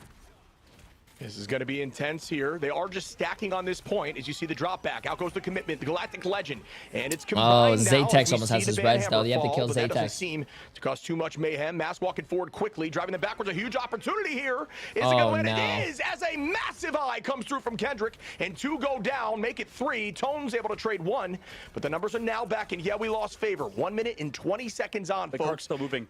Yeah, and the car was scooching forward my there. God. 2 meters. Good catch there, buddy. But now it's going to be at most. Imagine if they C9'd the card. That would have been insane. Potential plays come through. Yeah, absolutely. I mean, I failed to account for the fact in the previous fight they had the Strat and Mask with the Deadpool. But okay, Tico finds the pick on the card under the Bruce Banner form. Zaytex will bring him back with a very early ult. Just same thing with Jitward. So they're trying to fight right now for we lost, but it seems like Lunex with the Invisible Boundary can fight into this res. Zaytex does bring everyone back, and that's the commitment you need as a team when you hear Adam Warlock launch ult. You got to know it's okay to go down, get back with your team, just try to hold that point where it is. More commitment behind point here as we see Jitward in a dangerous spot, waiting out that cooldown. Good kiting there from the side. Jitward almost has his ult. He's probably going to pop off right here. Not unless Logan uses his ult. It does find a few. Can they clean him up? They do. Wait, Logan what? Onto Jitward. Redis onto Mask, and point 1's looking ever closer here. They might be able to make that work, but you look towards the back line. Cart and Zaytex. Ooh, if he found that Invis woman and actually got that kill, that would have been insane. That would have actually been that would have been crazy. I think they cat. Hey, that was a great hold by YWL, but they're still going. And that should be on Zaytex, Jitward, Mask, and wow, a penta here for Redis to give point. Bro. Jesus, and they needed it, right? Like, we lost, obviously. That was a good hold, chat. That was a good hold. But Lunex, come on, Lunex. Now we go over the Ultron, trying to go for consistency. Lunex, though, they're kind of dealing with, we lost in a way that you mentioned, Shib, where they just have to deal with these kind of characters that are inting, go for the fast dive. But there's that portal engage early from we lost coming back through. But they get clobbering time by Iffy, who you pointed out, Shib, has been beautiful on the thing ever since switching. Late comes out at the very end of all things, but another fight win for Lunex. Oh, using ults, and they won the fight. Good shit, good shit. On the side of Lunex, and they fought around these strat ults at a very high level. But we lost. Have they bit up enough, or have they gotten enough time off the clock for the side of Lunex? And I think it's a beautiful call out from map 1 that you made, that they just need to stay as a stacked unit. They need to bunker up, and they're doing that now off the back of having that thing available. Silent Blaze committing ultimate. Tico now looking towards Jitward, who's trying to escape in that moment. Is going to get it. Nice. Tone setter, but you look back on the card. That's actually really good, man. Staggering himself, not regrouping. Oh no, bro. How do you get a good pick and then stagger yourself, bro? Where's my heels at? You know what? They're getting smacked up and down by the Hulk. More commitment from Mask now, walking them forward, and that could be enough to send him back to the door. and force at least some more time on the clock, or off the clock, I should say, as Zatex takes out Tico. Bro. Yeah, that was a little awkward. I mean, I thought it doesn't make any actually sense. Making we lost uncomfortable, but it was actually the opposite. No, right? bro. Like, yeah, like Lunex had a huge pick, 5v6, and they just threw it away by just being overextended. They kind of if they got the kill and just walked back to his team, bro. KO potential. Instead, Jitward gets picked off this fight. Lunex bring themselves back into it because we lost. They're going for yet another spawn camp. This is how they do things, and it's working. 3 down. Wait, they're spawn camp. How important this guy is on this hero, and he's showing up right now. Yeah, I mean, Kendrick and you know what YWL reminds me of? Have you guys ever watched old Overwatch looking upwards before Overwatch League? It was there was a team called Selfless. Right now. This is what Selfless reminds me of. They always go to the spawn in full hold. Commitment from the side of Kendrick. Walking backwards now as the boundary gets committed from Xantho to keep them on to this point. But there is the Raging Royal flush, and they're trying to sprint right past them. Right if you can here, Lunex. Can you escape? Not for long. Oh, Redis, though, pops off with the Galactic Legend. Will this work out? We see a ton of damage fall. Redis trades one as Jitward gets another. Back and forth with a duelist and a strat. I would say advantage for the side of we lost. Finding one of those strats, but we'll see if that lasts. No, iffy onto Xantex. What am I watching? Kendrick in a tough spot here. Wait, he missed his ult? 100 HP. Oh my goodness! It is massive, Tico. That's oh my god! Oh my god! Oh my god! Oh my god! Wow, they ran past the spawn hold. They ran past the spawn hold. Go to the cart. The other team had to come to the cart, or they were gonna force a C9, and then they all just died. It feels like everybody's just all points of the map. If we looked at a hit map, you would just dude. Wow, I don't know how Lunex thought of that right on the spot or what, but that was a great play. Usually doesn't you don't capitalize off a situation like that, but they were able to rotate around. Silent Blaze was able to live long enough. Now we're entering this does look like a quick play match though, more than a first tournament. And second point, but as long as you make the third, something special could happen for Lunex here. Although we lost to have ultimates in this upcoming fight. Logan dropping back now. Gonna do-si-do, patty cake, if you will, to stay healthy. Zatex in the top left. Tico finding Carton once again. Lunex getting these early picks. This is what they're looking for in this momentum. Dropping back towards the side of Jitward's dive, trying to get this pick, but it won't last long. Great healing there from Xantho, who's gonna bring we lost into a safer spot. Wait, I thought when you hit someone with your shift, they can't use any movement abilities. How did that Daredevil get out? Play once again by Lunex, but at this point, just gonna try to. I thought you were grounded for a few seconds. Provide more time. Yeah, they're really capitalizing off this Gambit stuff at the current moment. You know, but you can use your movement abilities. And them we're just not able to set up ever. But now that Logan has a little if you're airborne, you can get out. I never even knew that. I thought if you got slammed, you were grounded. Tico looking for a pick here and not able to make that work, but does find Kendrick after the fact. Almost an escape there. Redis onto Mask, finding so much value in these Galactic Legends. It's been back to back to back now, folks, as Logan takes to the high side, looking for Zatex. What a pick there by everybody, honestly, is finding value as Logan gets another pick. We're going to see Tico's Eye of Agamotto get committed. Card, no, with ultimate fall. Oh, no. Oh, no. Right now, as overtime ticks down, and there's that eye. Tones onto Kendrick. OT still up and healthy. 4 meters left as the It Chef lands. Does it get value? No. Xantho goes down. Another pick on the Jitward, and Lunex have pushed this the entire way. They almost got full hold.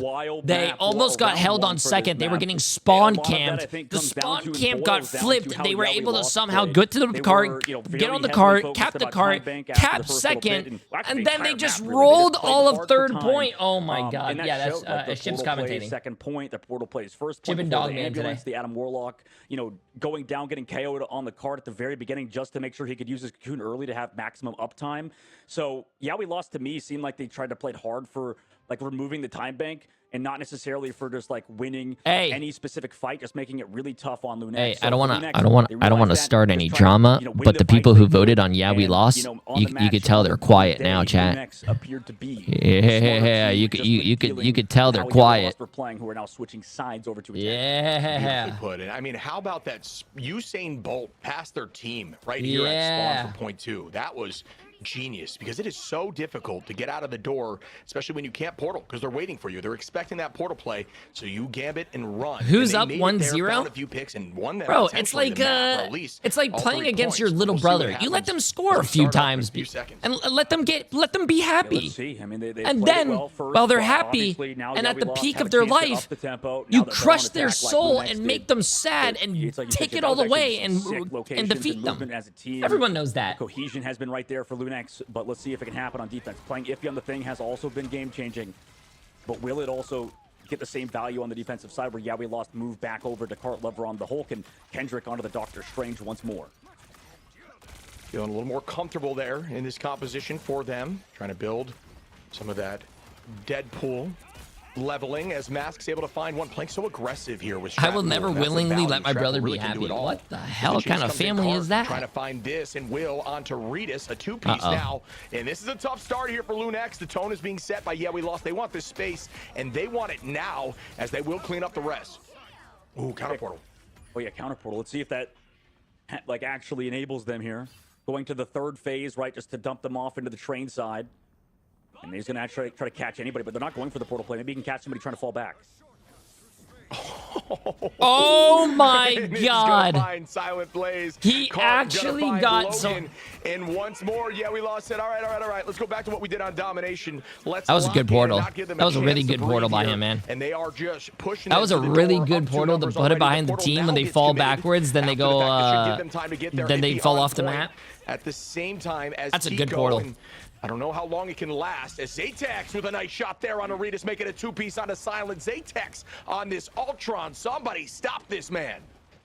Yeah, I feel like fundamentally Lunex actually aren't playing the macro that bad. It's just, I mean, they're isolating Silent Blaze in the first two fights. That's all it really is. We still have like another fight if we want. Reed is trying to wait for everybody in the spawn doors, but they're gonna go for another fight.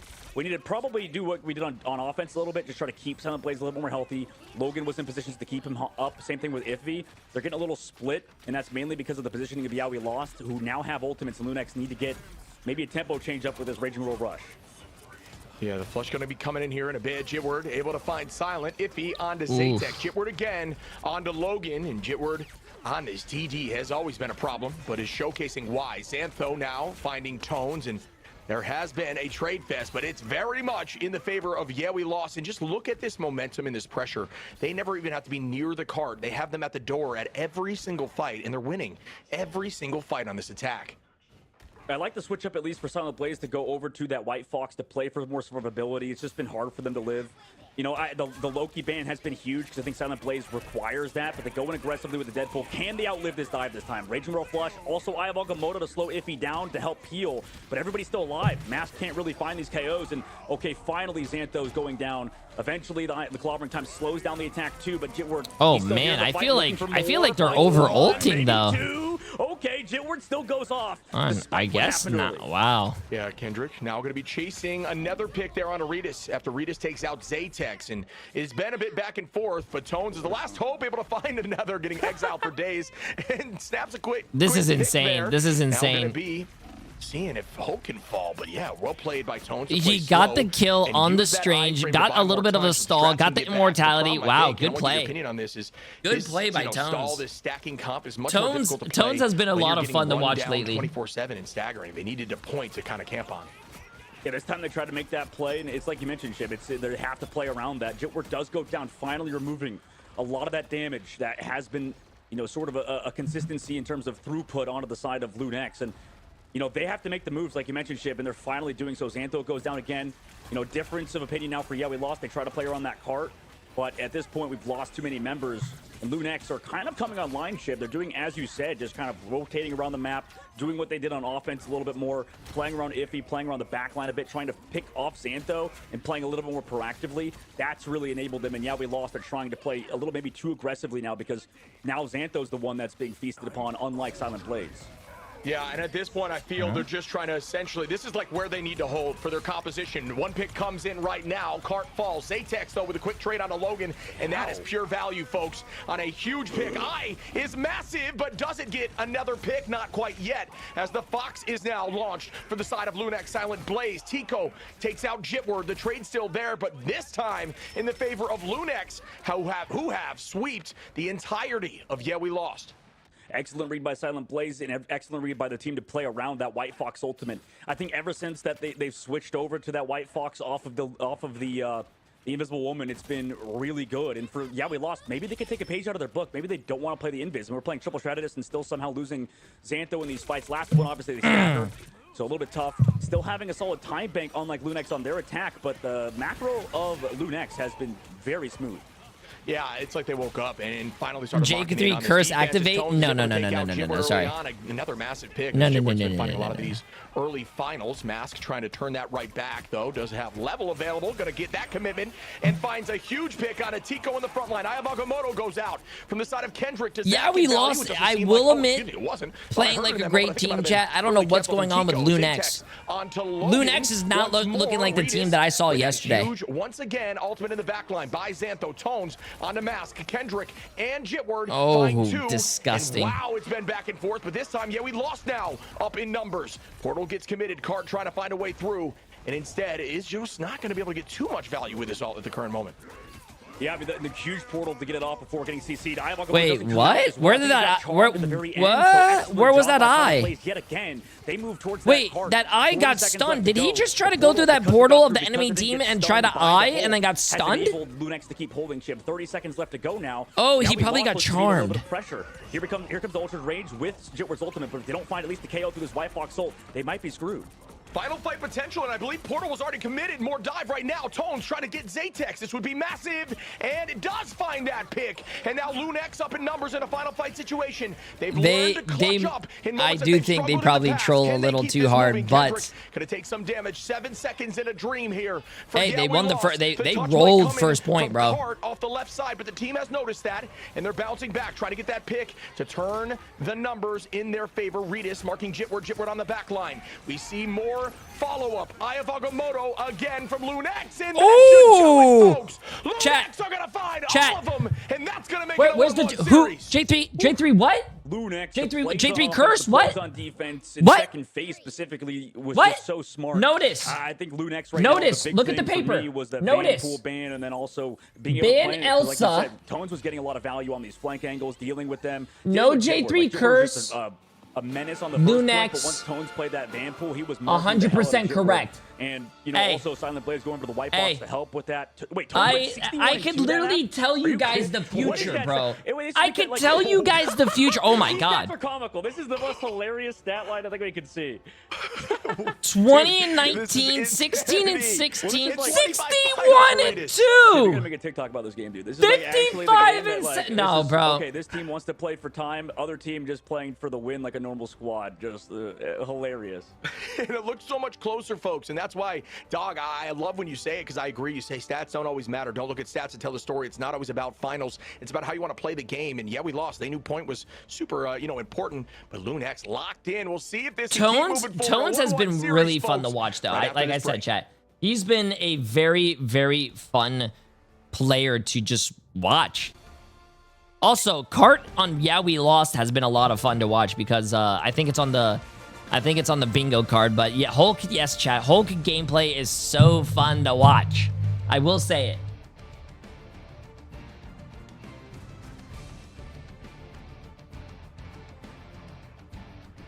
Wait, Emily, you got bingo? Oh, no, I don't think so. 5, 5, 5, baby. I don't think so.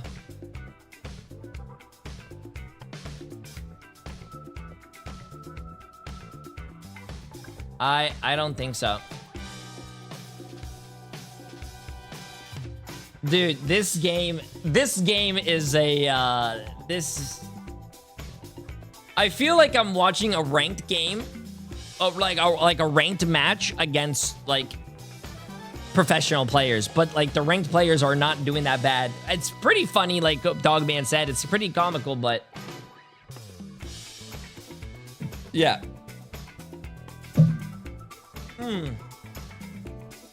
I have 2 bingos now? No, you don't.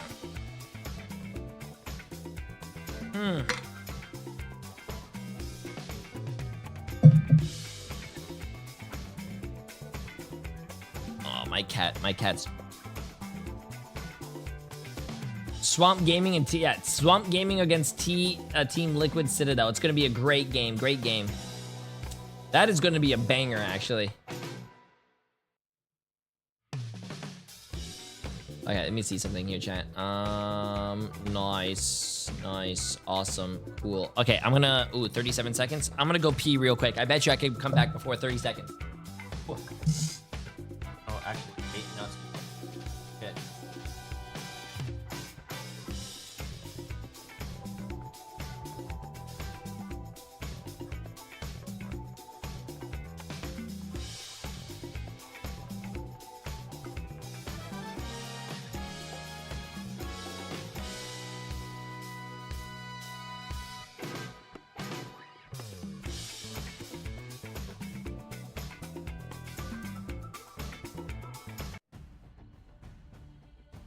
And we got a series on our hands. Welcome back, everyone. Zoe here, joined by Dogman, and I run ship. Let's break down how Lunex got this dub.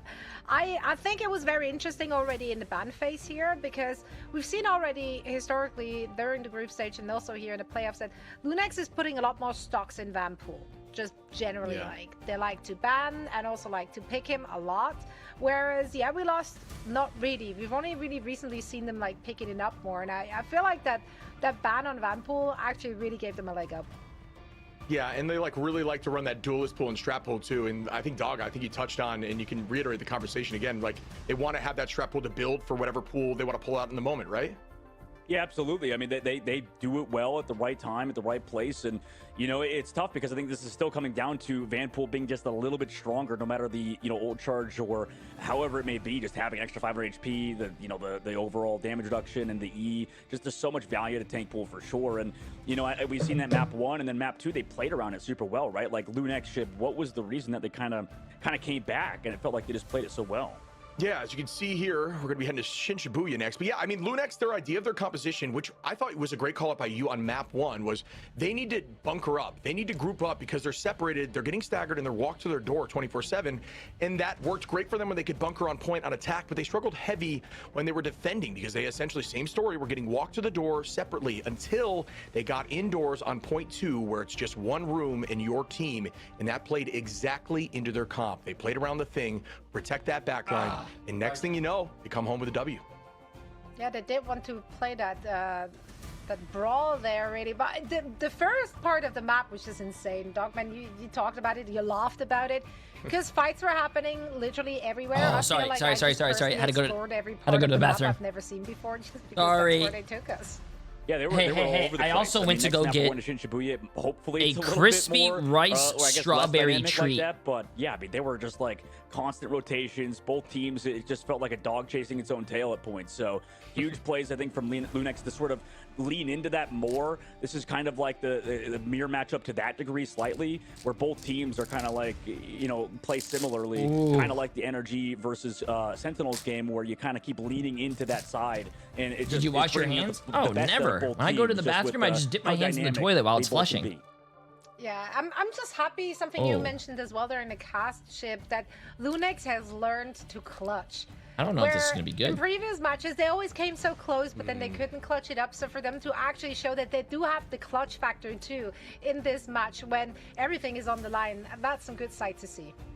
Yeah, I mean, it took them until Space Station to figure it out, because they were a team that looked like they were going to win multiple maps, and then right when they were up even 100% to 0 on Dom, they would just give it up. And it's like, whoa, what's going on here? Space Station, they take all the way to a 3-2 Game 5 situation and make it happen there. And I think it was great for their mental, and it's showing right now. It really is. Now, of course, the big question is, what should these two teams I think I prefer the regular Rice Krispie. Do you feel like maybe Yabelos has to go a little more gimmicky again? Like maybe lean more into what we know and love them for? I mean, maybe, yeah. Like, we go to this next map, Shin Shibuya. They love to go for these dive comps. They're going to keep probably putting Cart on the Hulk, and I think you can kind of deal with it. You saw, like, the first map, they went for that Hulk ban, maybe over kind of calculated what the side of Yeah We Lost would do, but they reined it back in. They kind of just went, okay, let's just go ban out kind of the best in slot heroes, and it kind of worked out. So I imagine for Lunax, they're going to stick to a similar game plan. And for the side of Yeah We Lost, I wonder if they're just going to commit harder to those dives this time, especially since we're going to Shin Shibuya, which I think is a solid dive map.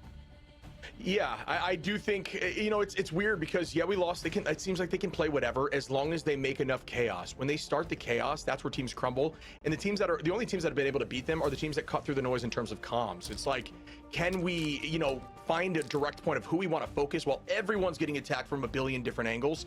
And I didn't know if Lunax was going to be able to do that because they haven't in the past, but at least we got to see something from them, and I think that will be good. And similar to what we said about Space Station, good for their mental and belief that they can do this.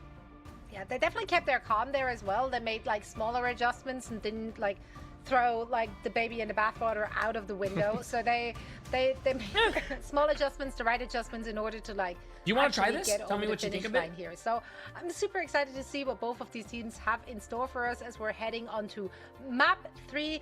The best of 5, so we still have potentially some more maps to go. But for now, map 3, who is going to come out on top? We're about to find out. So guys, please take it away.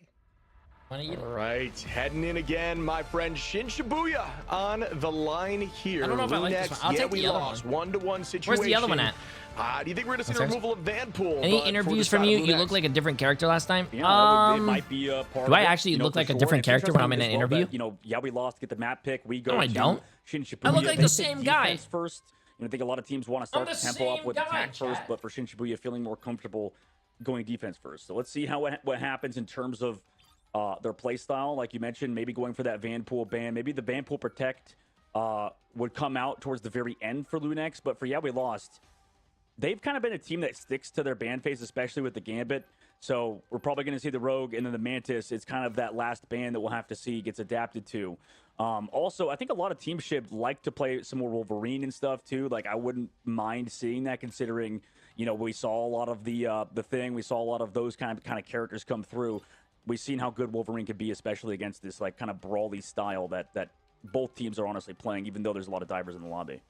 Yeah, you've kind of mentioned the strength of Wolverine in this meta, and I'm 100% behind it. I think Wolverine does a great job right now. I think he's super threatening, and there's a lot of melee in the meta, so he doesn't get like poked out before engaging. And yeah, like he called out, a double Mantis ban here. The Protect coming in from Yeah We Lost. This is like what we were talking about. We could see the Vanpool coming in. I'm not sure exactly what they think is most prevalent for a convergence map, which is very different than Convoy and Dom, as you do got to kind of play both, a little bit of both here. So looking forward to seeing what that selection is. And yes, it is going to be that Vanpool. Okay. Yeah, I mean, maybe just going off stats, it's been 100% win rate, right? I went downstairs to get the other Rice Krispie that we had. It just makes sense for that to come through. And then kind of the same thing I imagine for Lunax. We'll see, because last time they protected it, and they think that's the matchup difference. But the difficulty is... No, I went to go get the birthday Rice Krispie treat that Emily bought. I think they were playing a little bit of Jeff the last one. Maybe they go for the one-sided Jeff even if they want to. But the tough part is I'm kind of fat, goes back chat. to what Listen, I need sugar so I can stay up. Well, I'm sorry. You know, kind of everything's good right now, right? Like there's a bunch of good options. So it's almost like you go for a specific band to target on like a specific hero or whatever. But I'm pretty sure they're saving DD because Jitward has been popping off on the Daredevil maybe. Strategy, because everything I'm pretty sure he's going to go Daredevil again. If you have the right matchups. And I think that ban right there on Thing, obviously incredibly targeted to the front line because it was such a problem. It really did peel well. It's super smart from Yeah We Lost. Again, they just want chaos. They don't want bunkering. They don't want protection. They want you to just be not sure really who to go after in these moments. So great job in the banning phase there. Who do you give the ban phase to, buddy, off rip? This is a tough one. I mean, just overall, I feel like with the Jeff team up of Venom and with how good Jeff is on these more linear maps, I kind of like it. But also, like, the thing is, like, there's so many. Yeah, I want to make sure. That, like, I mean, Jitward is popping. Figure out what to do with He's popping off on the Daredevil chat. So I mean, I don't know. I understand you want to play the team up with Doctor Strange and stuff, but it might be worth just getting off the Invisible Woman. I don't know what's going on in YWL or what their comms are, but I mean, I hope. But also that goes back to the Gambit ban and the one-sided Gambit that's happening, where Jay, who do you want to win in the NBA Finals? I don't even know who's in the NBA Finals, bro. Invisible Woman for the side of Lunex, but I think there's a lot up in the air still.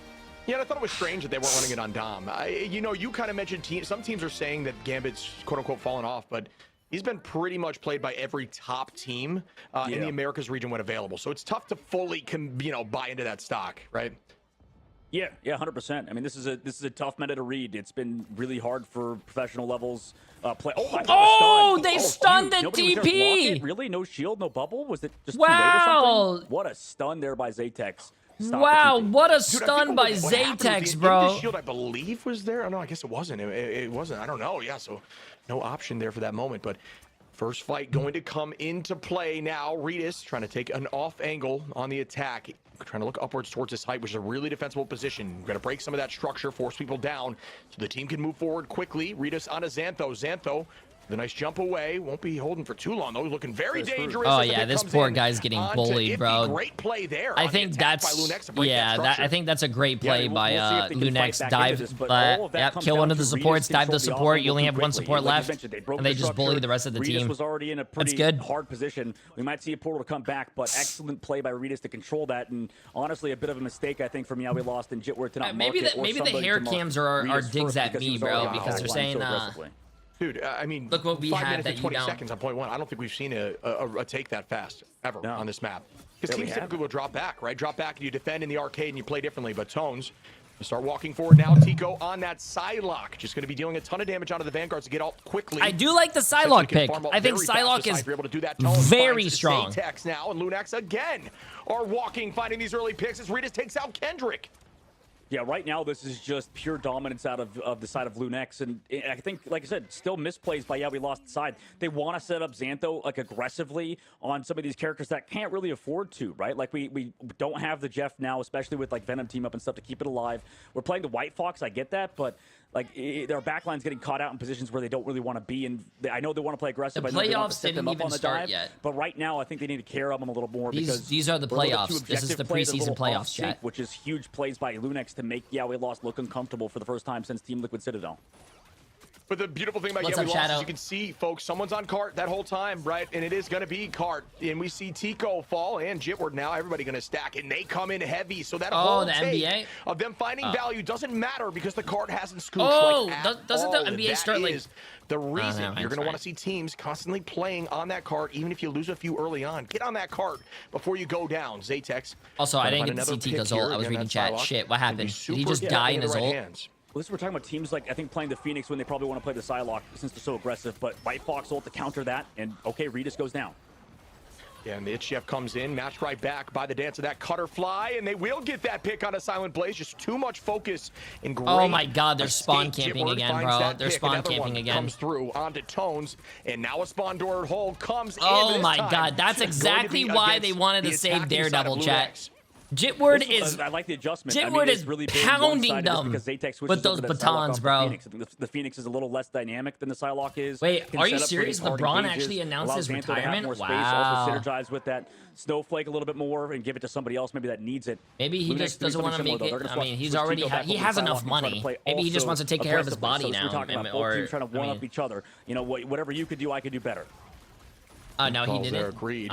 It's not always the answer though, but we see the beginning of the I was about to say, isn't he like 40-something years old? Maybe he's Logan finds Kendrick, but Mask. Who knows how much longer he's gonna go? But I mean, I do know right now, Mask that again onto Logan. Especially pro sports like that, chat. It takes a lot of toll on your body, bro. Right now, Zatex looking for a third, and that will come through. I can't imagine what that guy. I mean, sure they have like the best medical staff, but like when they do retire, I can't imagine what their backs and knees or anything feel like, bro. These fights consistently now on point 2.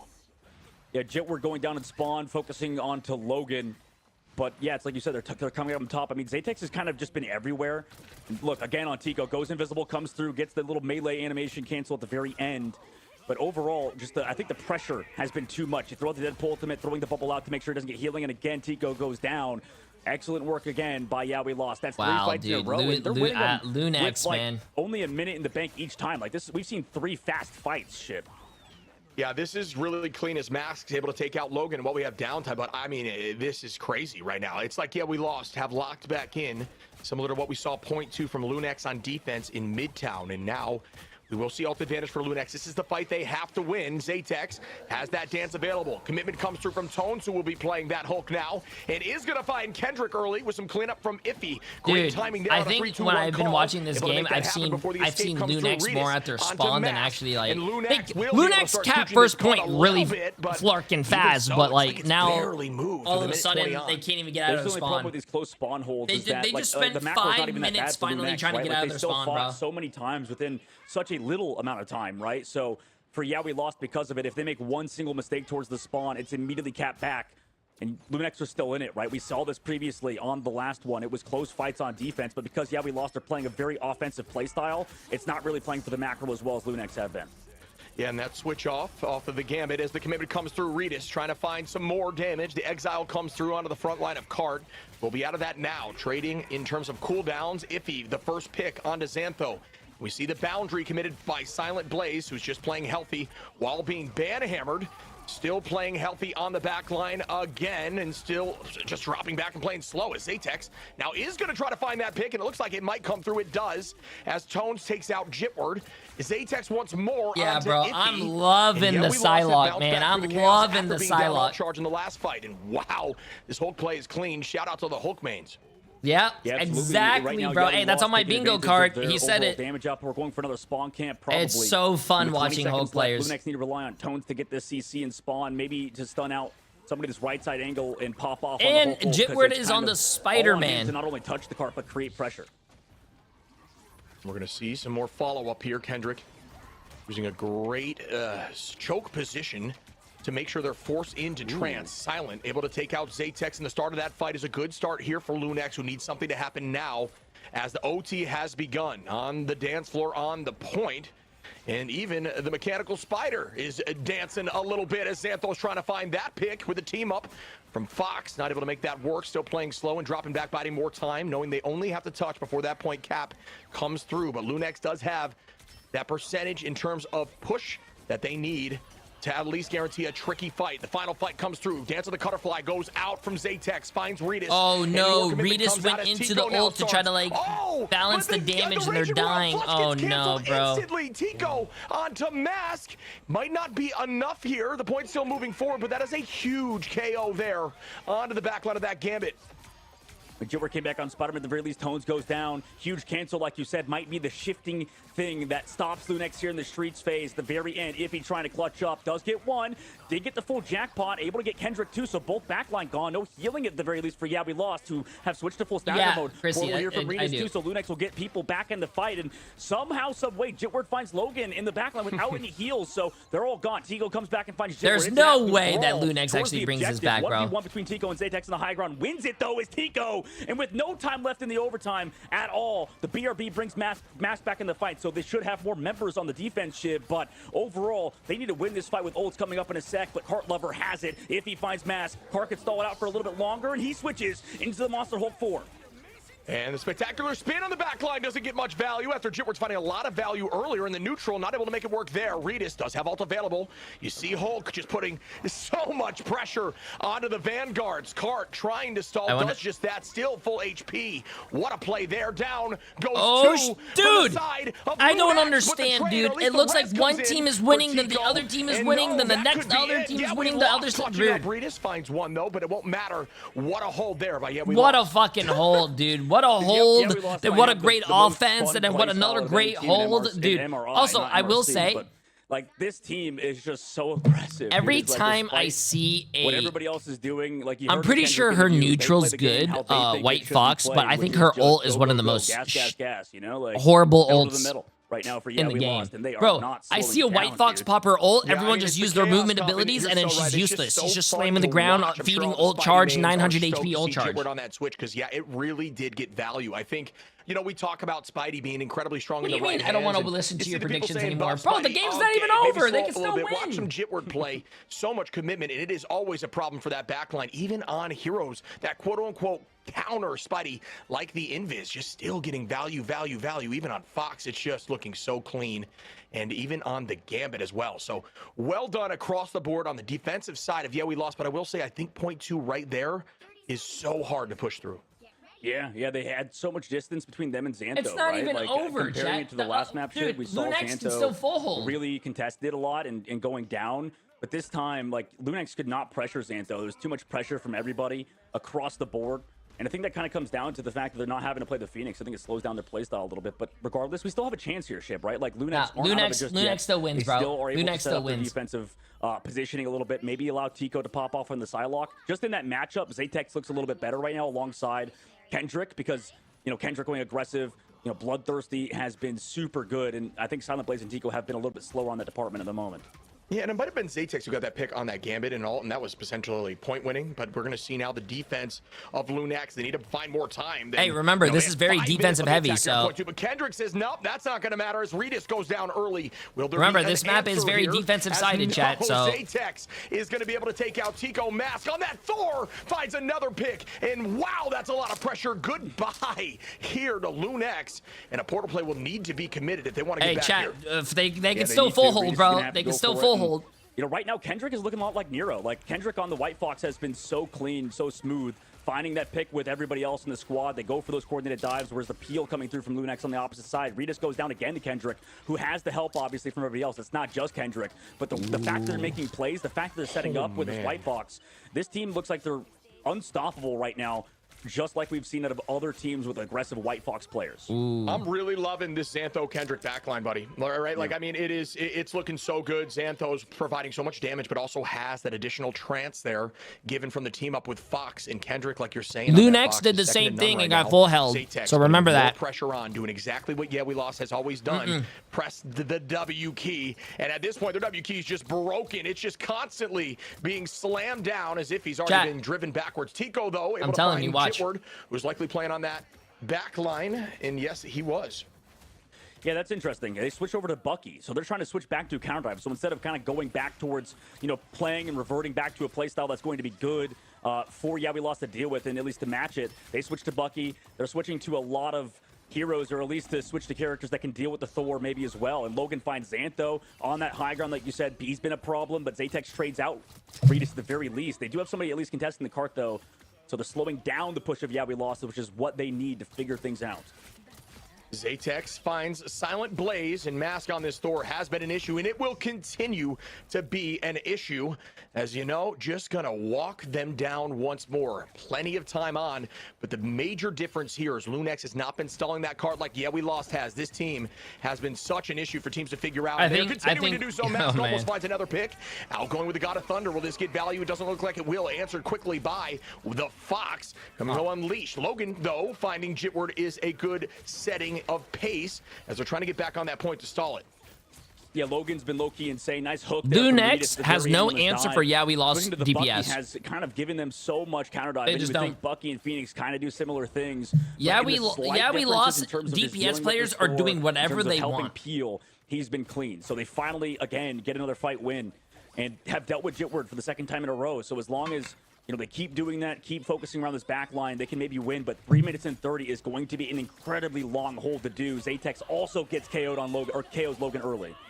Yeah, that's another two-piece now. Dance floor gets brought out. Well, that nets a protection. Mask finds Blaze, and Lunex are going to struggle here, heading to a very difficult tight window and tight margin for error. They cannot make any mistakes now. Alt up for the side of Iffy.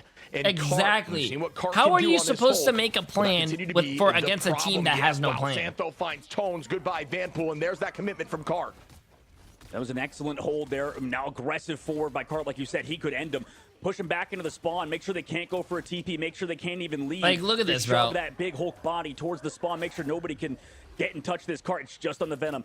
He's been trying to stall out this entire time, but eventually he'll go down to the Thor. Is anybody else here? No, it's done. Yeah, we lost. Have come back and win 2-1. It's Chris Kyle on Thor there. What a shot from downtown, able to find the W. Yeah, we lost. Take that L personally and come back with a vengeance and push this to It's our not next over. map, making it game set point match stop. for them. You guys are talking too early. It's not over. Now it's Lunex's map pick. Made that switch off the Phoenix on first point and never slowed down. You know, really taking advantage of that combination of Daredevil and the Psylocke for the perfect dives. You can see Zaytex always wants to be in position to set up with 47 and 5. And Mask as well. A Cart as well in the Hulk, 24 and 3. Like Kendrick has just been so clean on their offensive side and defense. So they're like playing the defense like it's an offense. They're fighting so many times. I mean, the engagements have been through the roof, like compared to most other comps like we would see where it's been, you know, drawn out long fights with Cloak and Dagger and Loki. Quite the opposite here. I mean, it's just people go down, bodies are flying, and we're having a good time, right? Yeah, this is just a beautiful. It's so much fun to watch. Beautiful Marvel Rivals play from both teams. Trying to honestly, this back and forth is really fun to watch. I don't think there's a lot of back and forth. I think yeah, we lost is most likely. They're looking like they're dominating most of the time. It's like 70% Lunex getting spawn camped, and then like Lunex is out of their spawn 30% of the time. Nah.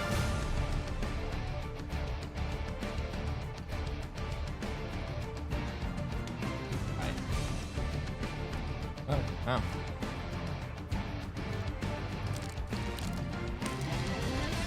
I don't think they're gonna ban DD. Because if you ban DD, then Yaoi Loss is gonna save either Gambit or Elsa. I don't think they ban DD first.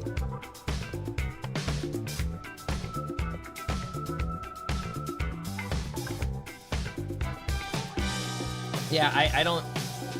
It's a tricky thing, bro. It's basically, what do you not want to do? If you ban Elsa first, they don't play Elsa. That's a great pick.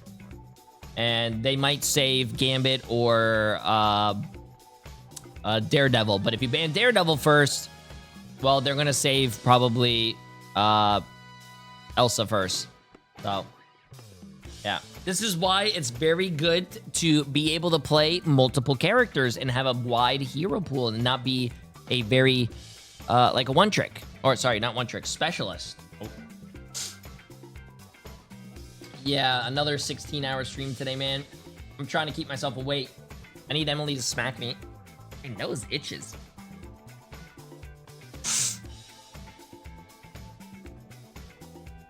Yeah. Well, also, they could play Namor, which I don't... Yeah, that is a great idea. They did play the Bucky, but I don't understand why they don't also play the Namor. Oops. Oh. Yeah, I just don't know. I don't know, man. I do not know. No cap, you don't look tired. Oh, I am very tired.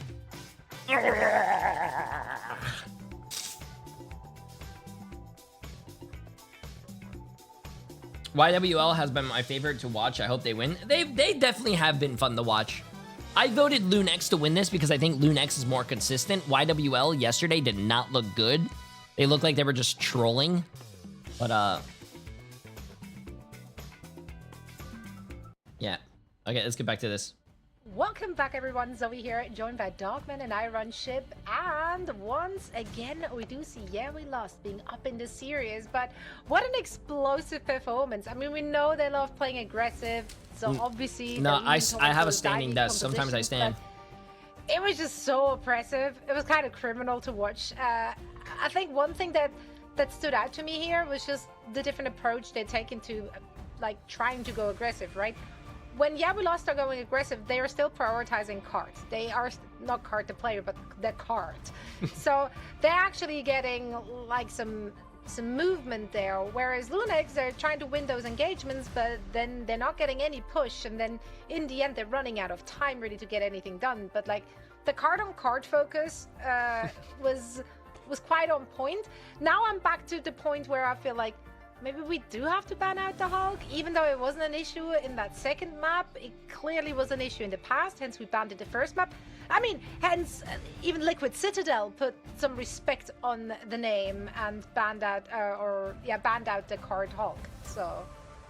Yeah, he plays a ton of that hero. It kind of makes sense to go for that ban in some maps for sure. And we're going to Idrisil path next. It might be something we're talking about for sure, Zoe. I think that he's been good throughout. And I mean, for this whole team, like they just kind of play a very fast-paced style that's hard to deal with. Man, and, yeah, Benzie, obviously they don't want to to lean away from their identity for Lunex, but I mean, I think it might be worth, especially on certain map types, to try to favor keeping the Loki, try to favor playing a more sort of bunker style, because it seems like it's kind of the only way to deal with Lunex, especially with the fact that they're not really playing hard objective, so they're just going for those KOs a lot of the time, like you said, leaving somebody on to contest that objective when they can. But it's just go, and it can result in a very fun style to watch, but there are some counters, and I think they could lean into them a little bit more.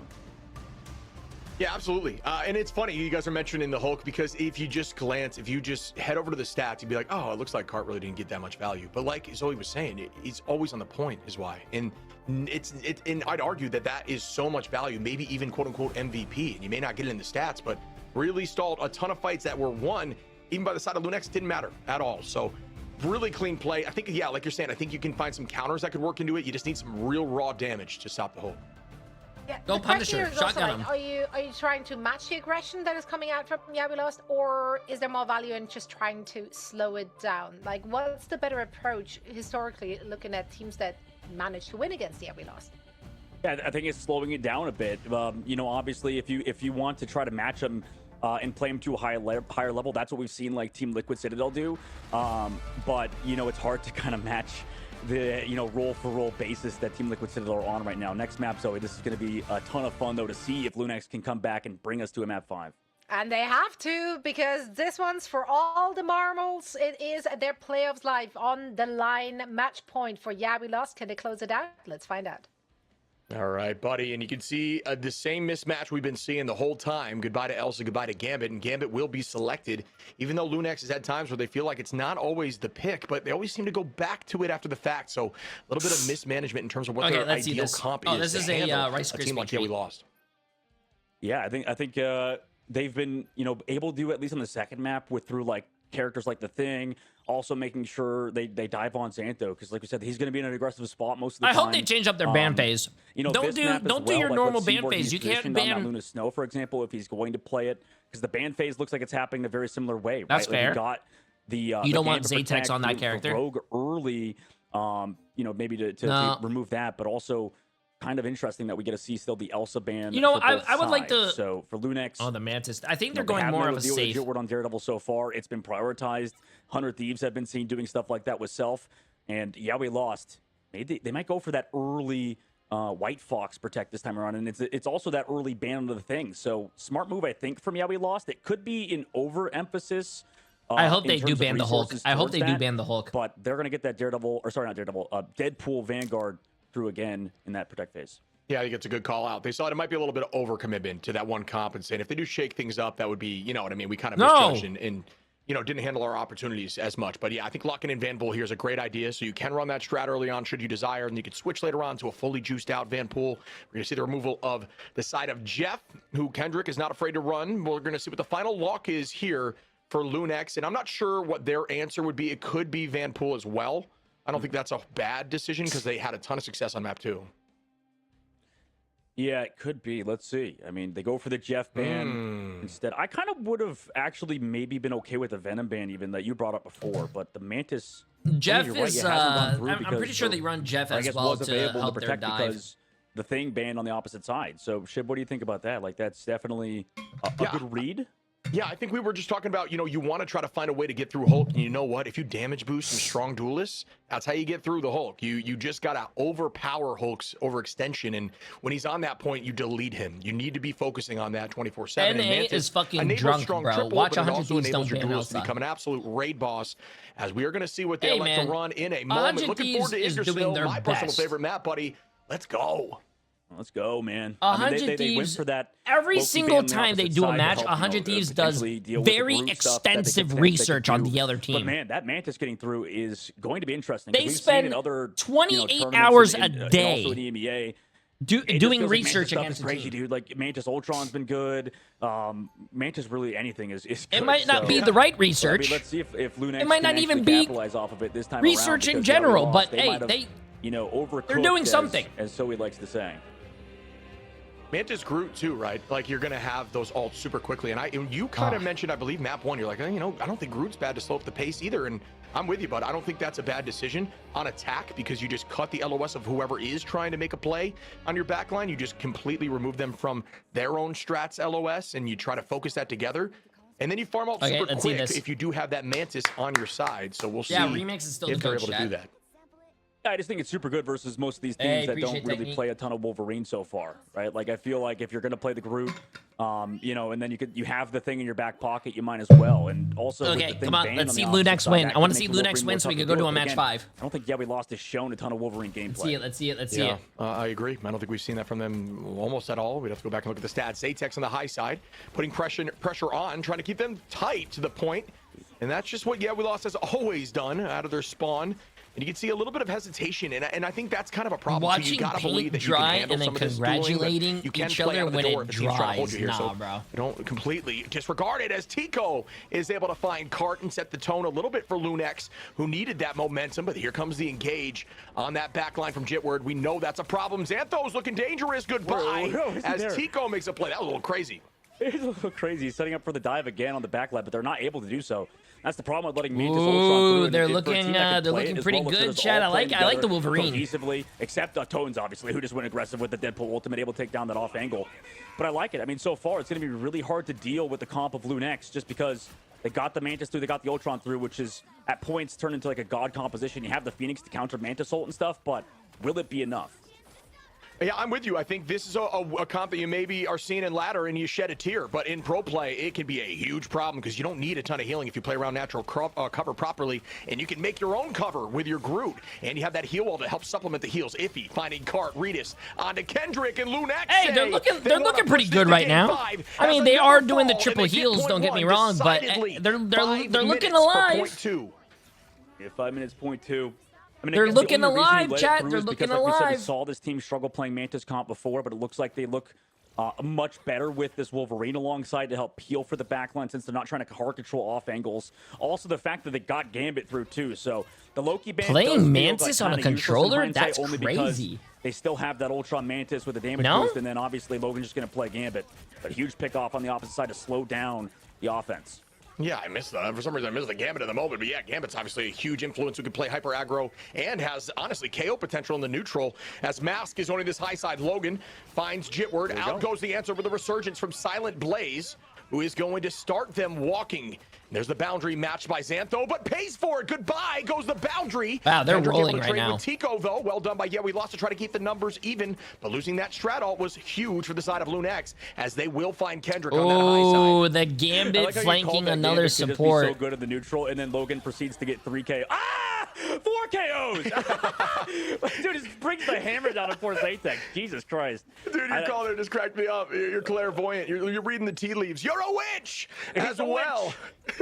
I just can't believe it's so funny because I mean, a support getting 4 or 5 kills. Come on, man. Facets of the game. Logan doing it there. So excellent plays by the strategist of Lunex. Now they have ults, right? Huge plays by Rita still available. Cart gets taken off the sky, and we lost, looking a little bit lost at the moment. Yeah, I think he's incredibly fun to watch. Huge ult there from the side of Iffy, forcing out a lot of cooldowns, but not going to get any KO value. Instead, it's going to be returned. Jitward finds one onto Iffy, and they will walk them as Zatex takes out Silent. Make it more. Goodbye, Tones. Goodbye, Regis, Logan. And all of them will fall. Back to the spawn door they go. But look at that time on clock. Still over 3 minutes on this attack, folks.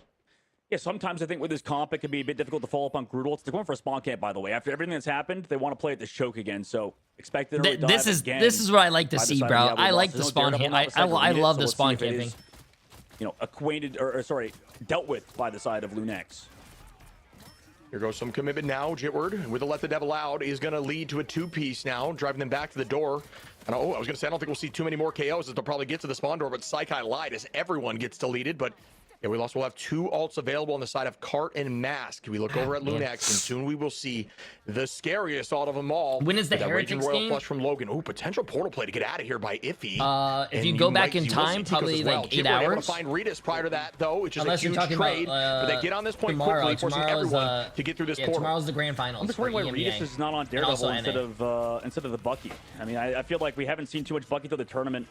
Only because he's just not been that good, right? Like, I feel like compared to Phoenix, compared to a lot of these other heroes. I don't know the times yet. I know it starts at 11 a.m. EST. But, you know, they still have a chance in this I'm going to upcoming sleep fight. in a little bit, and I will be Feels more seeing you guys comfortable on it. tomorrow. I just would like the Daredevil only because of the wall hacks. Who won the Navi game? Ooh, Navi, I think 3-0'd. And we see more trading at I don't even think it was close. Look for even more throughout this chaos. The Banhammer was launched. Not sure if it's going to get enough value, but there's so much commitment. Out goes that boundary. Goodbye. The trade comes in, but it won't matter as Xantho now has the space. Goodbye to a few more. Logan and Tico if he falls, and that's everybody once again. And yet we lost has been locking in after that point 1.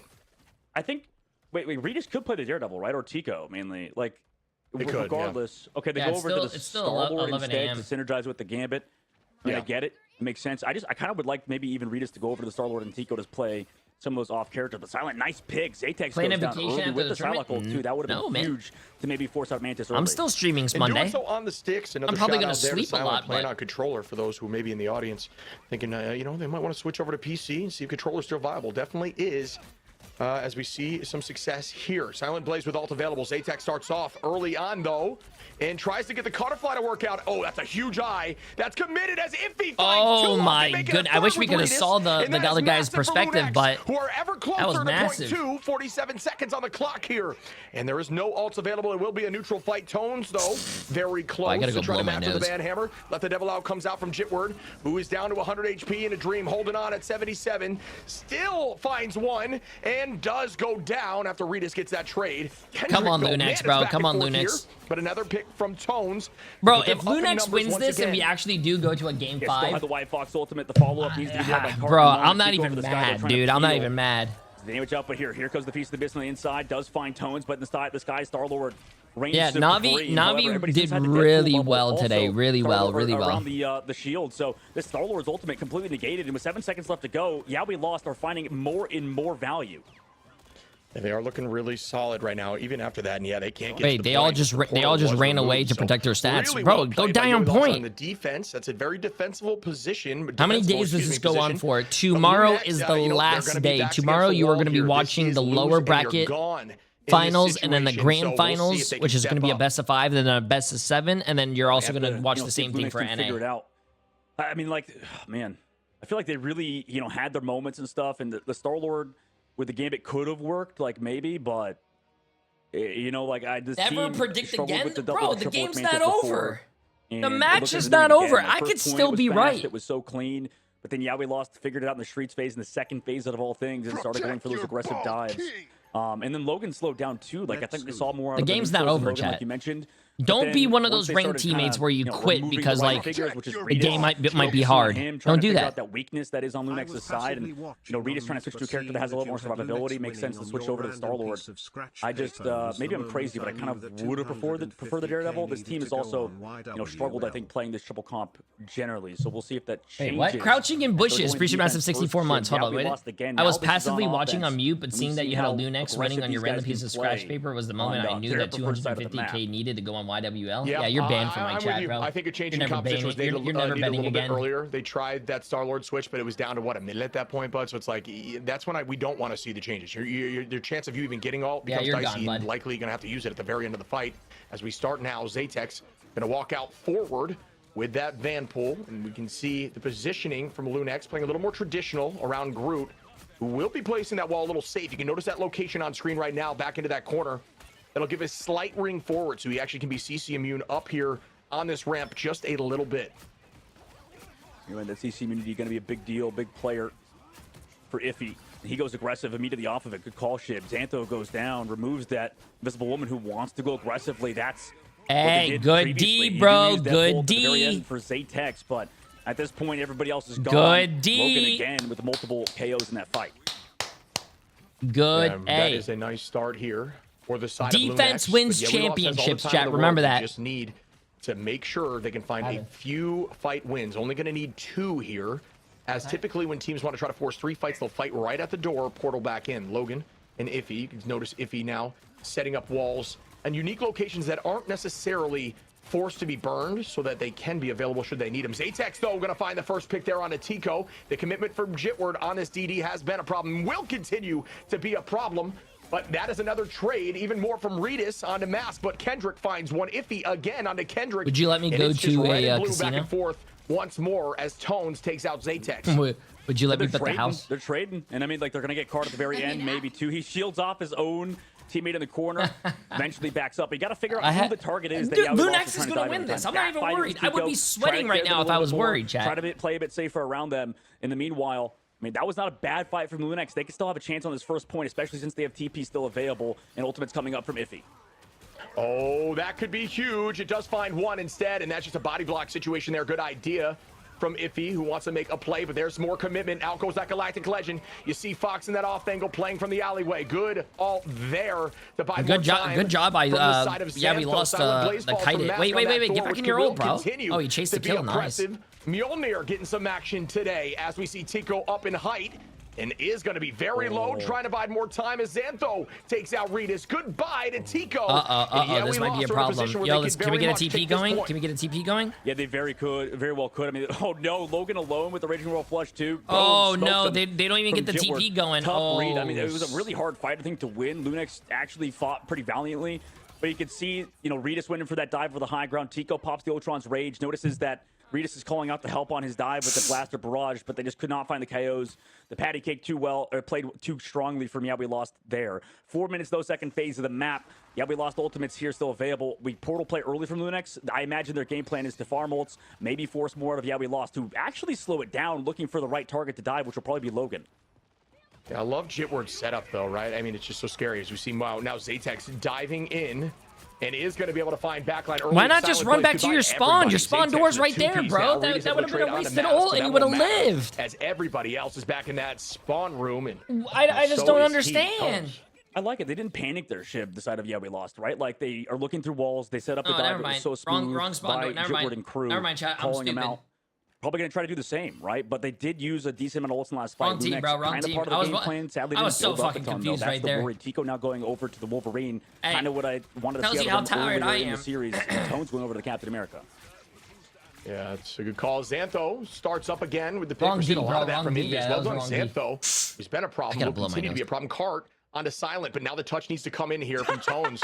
And that will happen, but a little scary now as everybody else, all of your backline is just falling over. Mask is going to be a big counter here too for this cap. Goodbye, Steve, as Tones falls. Mask with a 3-piece. Wow, goodbye to everyone as they fall. And yeah, we lost. Take home this W. That is sad, bro. No.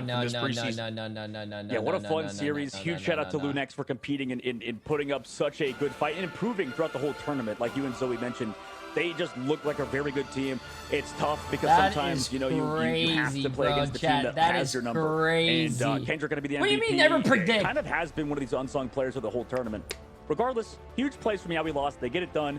They move on. Their coordination has been unmatched, except versus teams like Team Liquid Citadel. But can they keep it up? YWL today from yesterday looked night and day difference, bro. Definitely respectable. Yeah, I mean, Zoe, what's your take on this matchup right now and how Lunax played compared to Yeah, we lost? You know, it's so difficult to really gauge the strength of Yeah, we lost. Oh, I want to see the stats. I want to see the stats, chat. That they always have the upper hand against. So naturally, they look really, really strong against Lunax. But then yesterday, they went up against an opponent that makes everyone else look like a clown show, right? Like, they barely play the same game when you're going up against Liquid Citadel. So then after yesterday's match, I was kind of down on Yeah, we lost. I was kind of like, maybe it is just a gimmick. Maybe it's really easy to read them. But then today, they're showing up like this, and I'm like, hold on, no, never mind. $4.5 million from almost 400 people. In the group stage as well, right? So they are just such a good team. And while they do run unorthodox compositions, they do make sense, and it is their playstyle, and it is very difficult to deal with and to handle. Yeah, it is. I mean, this squad of Yeah We Lost have been playing this playstyle since the early days, since months, and it's kind of the same way that Swamp Gaming has gotten good when they were Team Nemesis. What do you mean you hate me, bro? That's not my fault. Less than just being don't blame me. Studs on blame every single role. Blame the team that's playing, chat. For Yeah We Lost. Don't blame me. And they figured it out. You know, I think the interview was with. If I was playing, a while ago if I was playing on Lunex, I would have fucking won. All we have to do is play 4 different compositions, and we're good. But, you know, that's easy to say at the top, right? Like, it's so easy to only have to play the 3-4 different comps if you never lose on any of them. We'll talk about the predictions after the interview, chat. There's no way, bro. Tough. So definitely easier said than done for teams like Lunex, who were an unsigned roster playing against one of the most random teams in the whole tournament. Very difficult to download this team, right? I need to blow my nose. It really is. I also, especially if you don't scrim against them, right? That's the issue they've been facing. Like, teams would not want to scrim against them because it's like, well, no other team is going to play like them. So, like, is there any value in us, like, prepping for this kind of play style? Probably not. But if they consistently find themselves at the very top of the standings, then yes, you do need the reps. You need to be able to deal with this type of aggression. No, Swamp Gaming is not chat, bro. Yeah, I do not them move forward because have any wrong predictions. I just want to see better and better teams. You guys just gotta trust me. I think. Trust me. You know, you talk about Team Liquid Citadel. It's tough to keep bringing up that conversation because that was just that was brutal. It was a shellacking from Team Liquid Citadel. No. You have Sentinels against 100 Thieves. You know, count just yet. Jay, who's your favorite caster? All the casters are my favorite, man. All these casters are so fucking good. Making it through the lower side of the bracket. This is where we're going to find out if Yeah We Lost can step up, and right now they are stepping up. They are indeed. I'm always excited to see a lower bracket run, and especially if it features one of the underdog teams that most people didn't even have, like, progressing out of the group stage, Dogman. No, yeah, I think for Yeah We Lost, they really stepped it up again. Trying to play it safe, going away from the chaotic nature of Yeah We Lost was not a good idea. I would trust Stevie Wonder driving than a J3 prediction. Stepped it up, what and I think they remind me a lot of the. I don't know how to say this. The Chengdu, the Hunters of Chengdu, right? Remember that potential alternate multiverse? You owe me 300,000. You're 0-3 in the last matches. And I think, like, hey, well, for this let me tell you something here. Come here. The reason why nobody wants to play. Let me tell you something. Because, like, yeah, why would you? You're right. Like, they play such an unorthodox play style. But eventually, they'll figure it out if they're committed to that sort of. You just got robbed. Idea Yoink. And that ideology of playing, you know, quick and fast pace. Like, it'll work out eventually, and I think you're seeing it right now.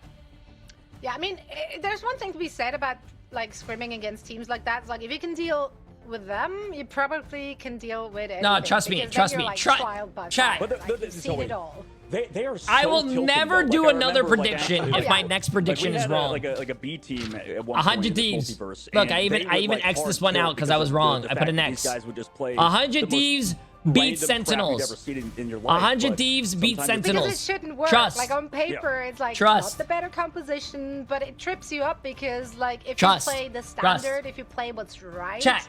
There's no us. It doesn't without trust. So you gotta trust. So, and they just always have that element of surprise.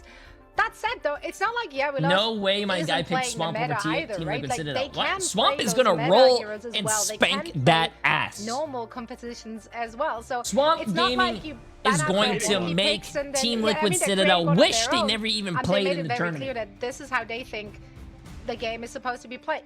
They're playing free. There's something to be said about playing free. But they can also play meta, you know? Like, they're not shying away from those heroes either. They're playing free to play like our game Marvel Rivals, right, Zoe?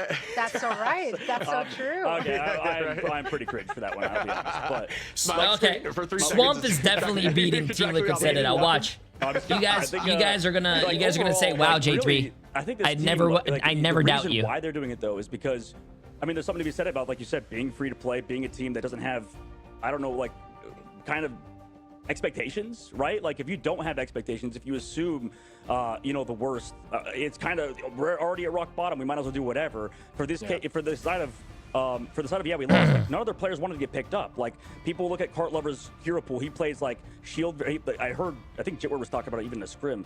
They play like, he plays Emma Frost, he plays shield tanks, and he plays like Hulk. He plays such a weird composition. Xantho plays some weird stuff. Zatex plays like a ton of backline heroes. You know, like, they are just a bunch of that's not true at all. When you're, what do you call it? If 100 Thieves from yesterday versus Sentinels from yesterday, 100 Thieves loses. Yes, and I thought Lunix from yesterday would be those are the teams people YWL from yesterday, and look what happened today. That ain't my fault. To like not have the pressure of needing to perform. Because you set yourself up for success. If Korova is on the bench and Why Amazing is playing support, Sentinels is losing. It's supposed to work, so like we're good. We're playing with house money. Yeah, if 100 Thieves has whoever does their bans still on the team, well, 100 Thieves loses. We're gonna, for the first time in our lives, we're about to see two teams play against each other and both lose. So here's what I was thinking, right? Nobody's going to somehow it's going to happen, but it's going to happen. But eventually, if that unorthodox comp and style starts working so much, they've created a meta, and now they're the only team that can succeed with it because they have been practicing it. And yeah, eventually teams, if this starts working out for more and more, they have to go against it or they will lose to it. So I think it's a really cool concept, and I'm with you. I think it's driving a lot of fan base towards them, and they're fun to watch. I mean, all of us can admit it. Bro, give us our money. Stuff. What you doing now? Okay, bro, I finished that prediction 15 minutes ago. Meta, do you have to like make another one? Because otherwise you end up playing the meta, and that's like against your personality trait, I guess. Yeah, exactly. I mean, you keep going in circles a little bit. That's what happens in these games, in these hero shooters. You know, that's why we're in such a weird impasse right now, Zoe. Like, I feel like, even like I mentioned with Fi earlier, like, we're in such a weird meta that everything is kind of good. And we'll see who's right after next game, chat, and I guarantee you, every team in MRC is just like talking about, oh, we should play like we lost. You know, now everybody wants to be them. They're creating not only fans but also copycats almost in the MRC in our open bracket that I'm sure we'll see more of. You know, once we get back to MRC. You say that everything is viable, but it's all like, I feel like everything is viable with like a caveat. Because it is still so very map dependent and then also opponent dependent. Because some of the teams will let you get away with murder on Elsa. Others are like, no, thank you. So like, I don't know. It's so dependent, but that does make it so exciting, right? Because we do get to see a big variety, and it also makes it much more difficult for all the teams to prep against one another. Because at any given day, like, you don't know what's coming out of the spawn room. Don't know what shape those players are going to be in. So yeah, peak performance, peak competition really here in Marvel Rivals Ignite ship. Yeah, and we've seen, you know, just to kind of talk about the counter comps that are working against them. I think the reason that Team Liquid Citadel does so well is because they run that, I think, which is a good answer to the Chaos comp. They run that Ultron triple backline better than everyone. And that's what you need. You need, if they're going full rush Chaos comp, you need the Ultron to be able to drone the backline so they can play their own life and stay healthy, use their cooldowns while still gaining health. And then you just drill them constantly with your beam and protect them. I do love the random resurgence of Ultron though. Yeah. It kind of hit us all by surprise, right? Like when in the group stage, like one of the teams started like picked Ultron, we're like, oh, that's a bait. That's not real. But now, like, look at our upcoming series, 100 Thieves and Sentinels. Both of them love to play the Ultron. Like, they really like to implement it in their triple strat line. It kind of simplifies the game for you a little bit. Like, it makes it a little bit easier if you just have a constant, you know, drone on you. He also does damage from the sky. I don't like her. Ship equals goat. Hey, whoa. All these casters are awesome, bro. You don't gotta pick one or the other. And I guess they're all on the same team. Reason, as we wait for our interview, that kind of this meta is so diverse is because in the past we kind of had server admin heroes almost, and we do like, don't get me wrong, there's still strong heroes in Gambit and Elsa, but they're not as strong as the previous server admins, right? Like, we used to have Human Torch, which is disgusting. We used to have like Hela, that was disgusting, and these characters I think we're way more oppressive. Yo, James, ready. I appreciate the massive 5 to the subs, my friend. Absolutely insane. Appreciate it. I think Human Torch, just no matter what was on the field besides him, was just disgusting.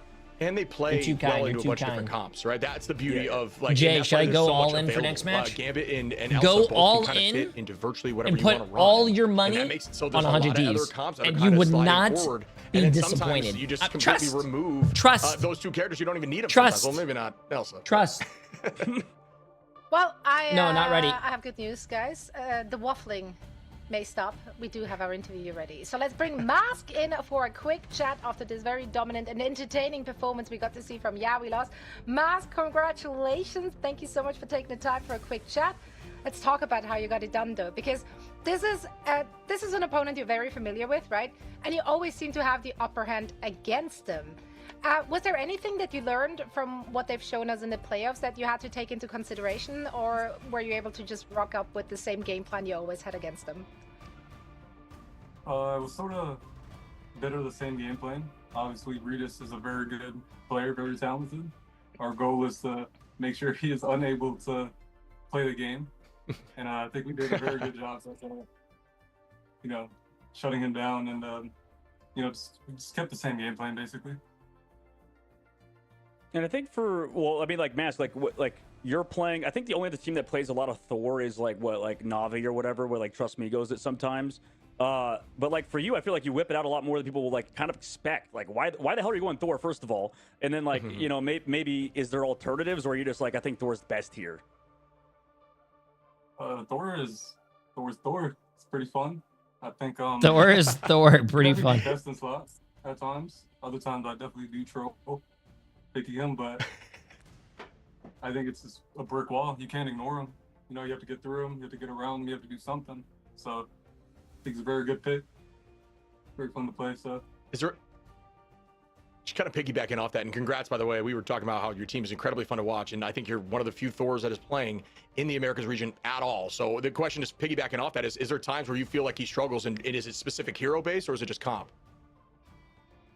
I think it's my own playstyle, to be honest. When I first picked up Thor, the way we intended for me to play it is very self-sufficient, and not having to rely on my own teammates. They have to bounce off of me, and I give them opportunities, and we go from there. Beautiful.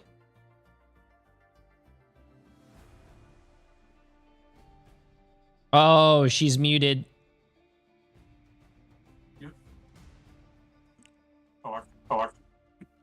Get her.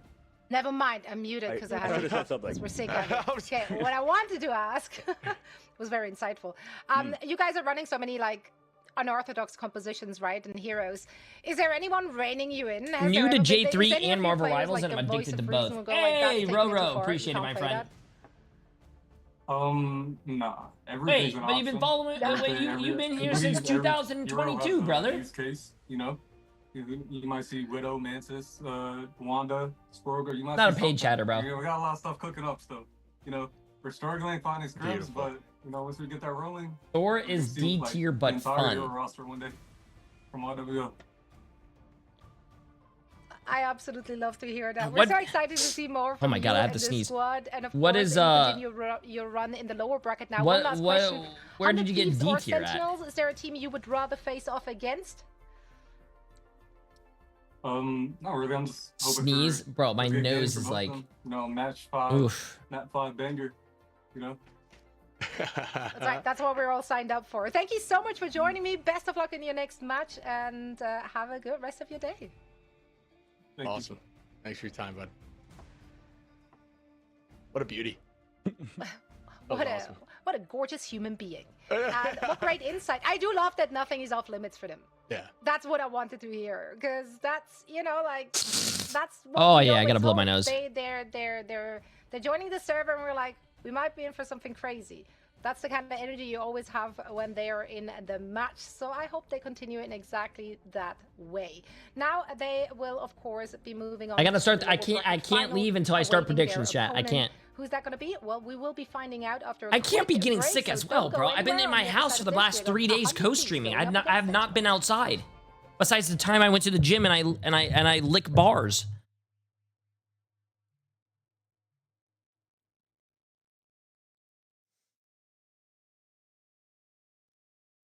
Yeah, man, you guys don't go to the gym and lick the bars or like the seats that people use?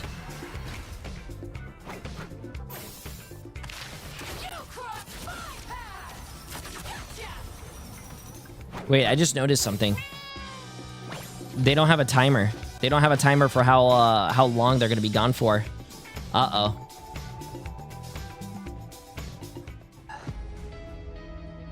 Wait, are you actually getting sick, Emily? Uh-oh. How are we getting sick? Is 100 Thieves gonna win today? I mean, yeah, I think so. Yo. No, I think they usually do have the predictions going. I might start the predictions in a second, chat, so we could get. I am not running the predictions at their ban phase, so that's too late.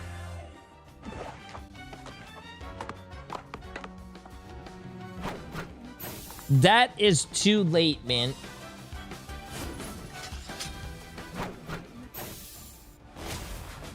I'll start the predictions after they stop showing the skins.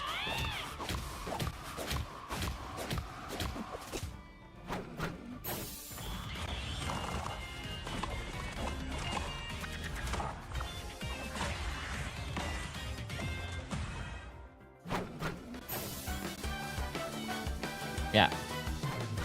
I lost 50k points on Lunex. Well, who told you to vote Lunex, bro?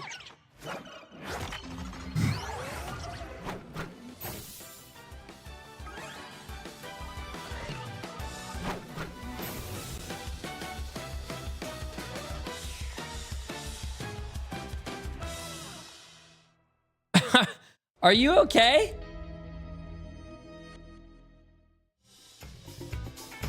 Oh, are you actually talking to me? Oh, I thought you were talking to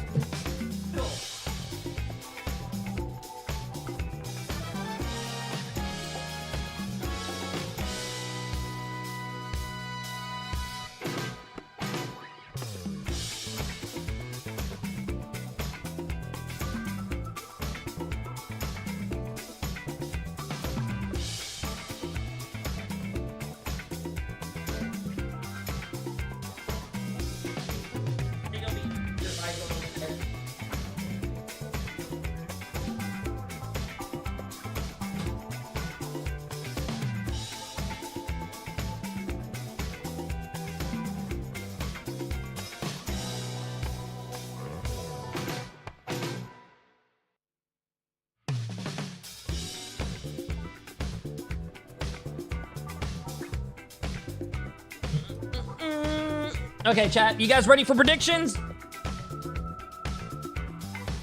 Let's get the predictions started. Emily, I'm doing predictions. Okay, chat. Before we... Hold on, let me turn this music down. I gotta get the 100% prediction correct paper out. Okay, listen. While you guys are doing your predictions, remember, how to get rich. You gotta vote. Don't look at this one. Don't look at this one. Don't look at the first one. Sentinels against 100 Thieves. Vote. I think 100 Thieves are winning. Put all your money on 100 Thieves right now. Put all your money on 100 Thieves. If you want money, if you want to get rich, how to get rich. I'm giving you the book on how to get rich. 100 Thieves. 100 Thieves. I'm being honest. See, look, there we go. There we go. 70% on 100 Thieves. That's what I'm talking about.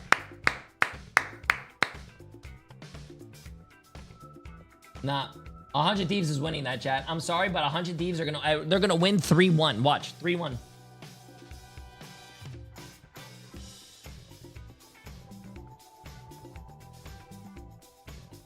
Which team did you vote for? Huh? The predictions, you.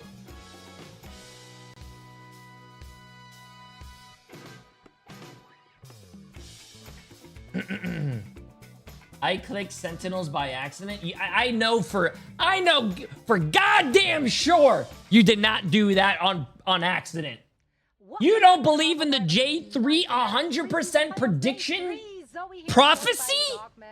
That's outrageous. We're about to set the stage for our second That's outrageous. lower bracket match. It's going to be 100 Thieves against Sentinels. And this is an El Clasico, an esports El Clasico, if you will. That's not just like in Marvel Rivals. That's like across the board, everywhere they face off against. They are considered good teams. They're considered top dogs. They're considered teams Dunka. to win. Appreciate the Now, massive. they have played each other in the regular 6 season, months. In week 2. Jay, your predictions have been horrible. I have never been wrong in my life. We do have to say there are some weeks in between that, and obviously we got a different look at both of those teams throughout the playoffs thus far over the last 2 days. Let's talk about what we learned from those previous meetings. Starting with the week 2 meeting, what gave 100 Thieves the edge there?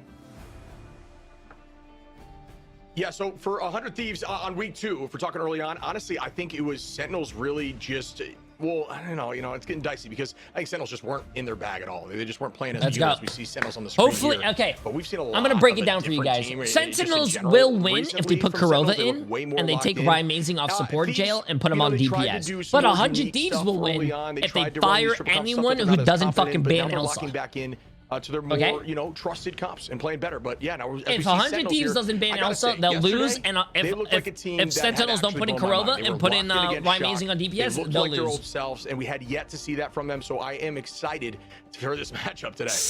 Yeah, Kurova was put back in the mix, right? Prior to that, we saw Mirror in for them, and then after it didn't work out for them against Energy Shock. $5 million with 300 people believing in the J3 prediction prophecy. All you 248 3.1 million blue voters, disgusting. I'll spit in your mouth when you're sleeping. Disgusting. Yeah, I mean, you're right. The vibes don't even were good. trust your Kurova streamer. Comes in, gives them that juice that they kind of needed, and they are kind of that vibes-based team for sure. Like right now, the main thing is that Dongmin has been playing kind of on another level. I think he's been doing such a strong job for this team.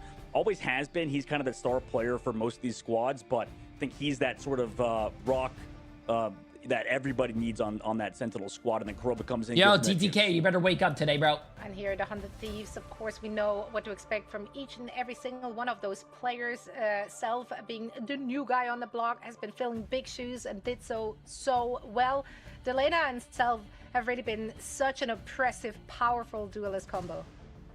Yeah, and I think Winnie's looked really good too. I think Winnie on the back lines looks strong. One of those White Fox lock-ins that is consistently I'm going to trust you, J3. impressive. If I put all your money on 100 Thieves right now. I will back you up. Everyone remembers the portal yesterday. People put your don't money on it. Live anything down, but that was definitely a mistake that could have potentially cost them at least time. But yeah, the whole team is definitely talented. TTK has been able to play that ban pool, which I think was also a problem early on for them. Day one in these group stages, they were just not running it and not even like electing to think about it in their lock phase.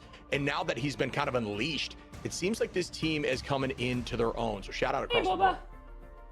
Yeah, I think that for 100 Thieves, the only problem for them and most of these teams, honestly, outside of Swamp Gaming and Team Liquid Citadel, is that they all look a little pedestrian comparatively, right? Hey, it's not even Shib looks like a dad, fault. bro. It's just that specifically Team Liquid Citadel and Swamp Gaming are just so good. Shib looks like the dad that's like pointing at me that I'm playing like, too when necessary, and that's kind of the way forward for them. I think as long as they baseball and he's pointing at me saying, "Hey, yeah, you suck." No. He's a good guy. Yeah, we talked about adding diversity for both of those. You, right? hey, you kid, sit on the bench. Well, first was, I think we have the wrong read on the meta here. And then the second was, we need more depth. We need more variety in the compositions they can run. Both teams seem to be prioritizing playing triple strat. Like, that's what both of them have been gravitating towards with an Ultron in the mix. Do you expect to see them both trying this here? Or are we going to see a mirror match of sorts? I don't know that we will see a mirror match because they both, it seems like, have gone back to being able to understand that they just want to play what's comfortable for them. But yes, I mean, it's definitely on the table. It's not that it's not, because they do think it's a strong pick. As we see, Krakoa is the next map we're going to. Domination is going to be a big tone setter. I personally just amped because these two teams have faced off so many times in just our casting career alone. It's been so fun to watch, but it has been very back and forth, and I know the fans get super excited. But I think Domination kind of sets a tone for which team is better in communication today.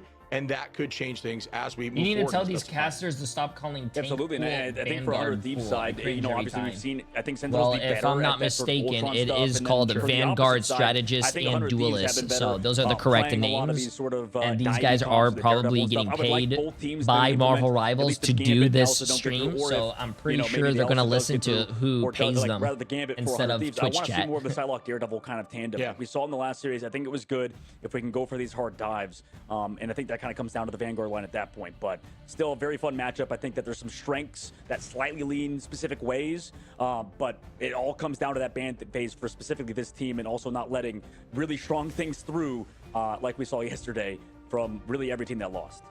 Yeah, 100 Thieves going up against Swamp Gaming yesterday. They let the Mantis through alongside Okay, what's it looking like?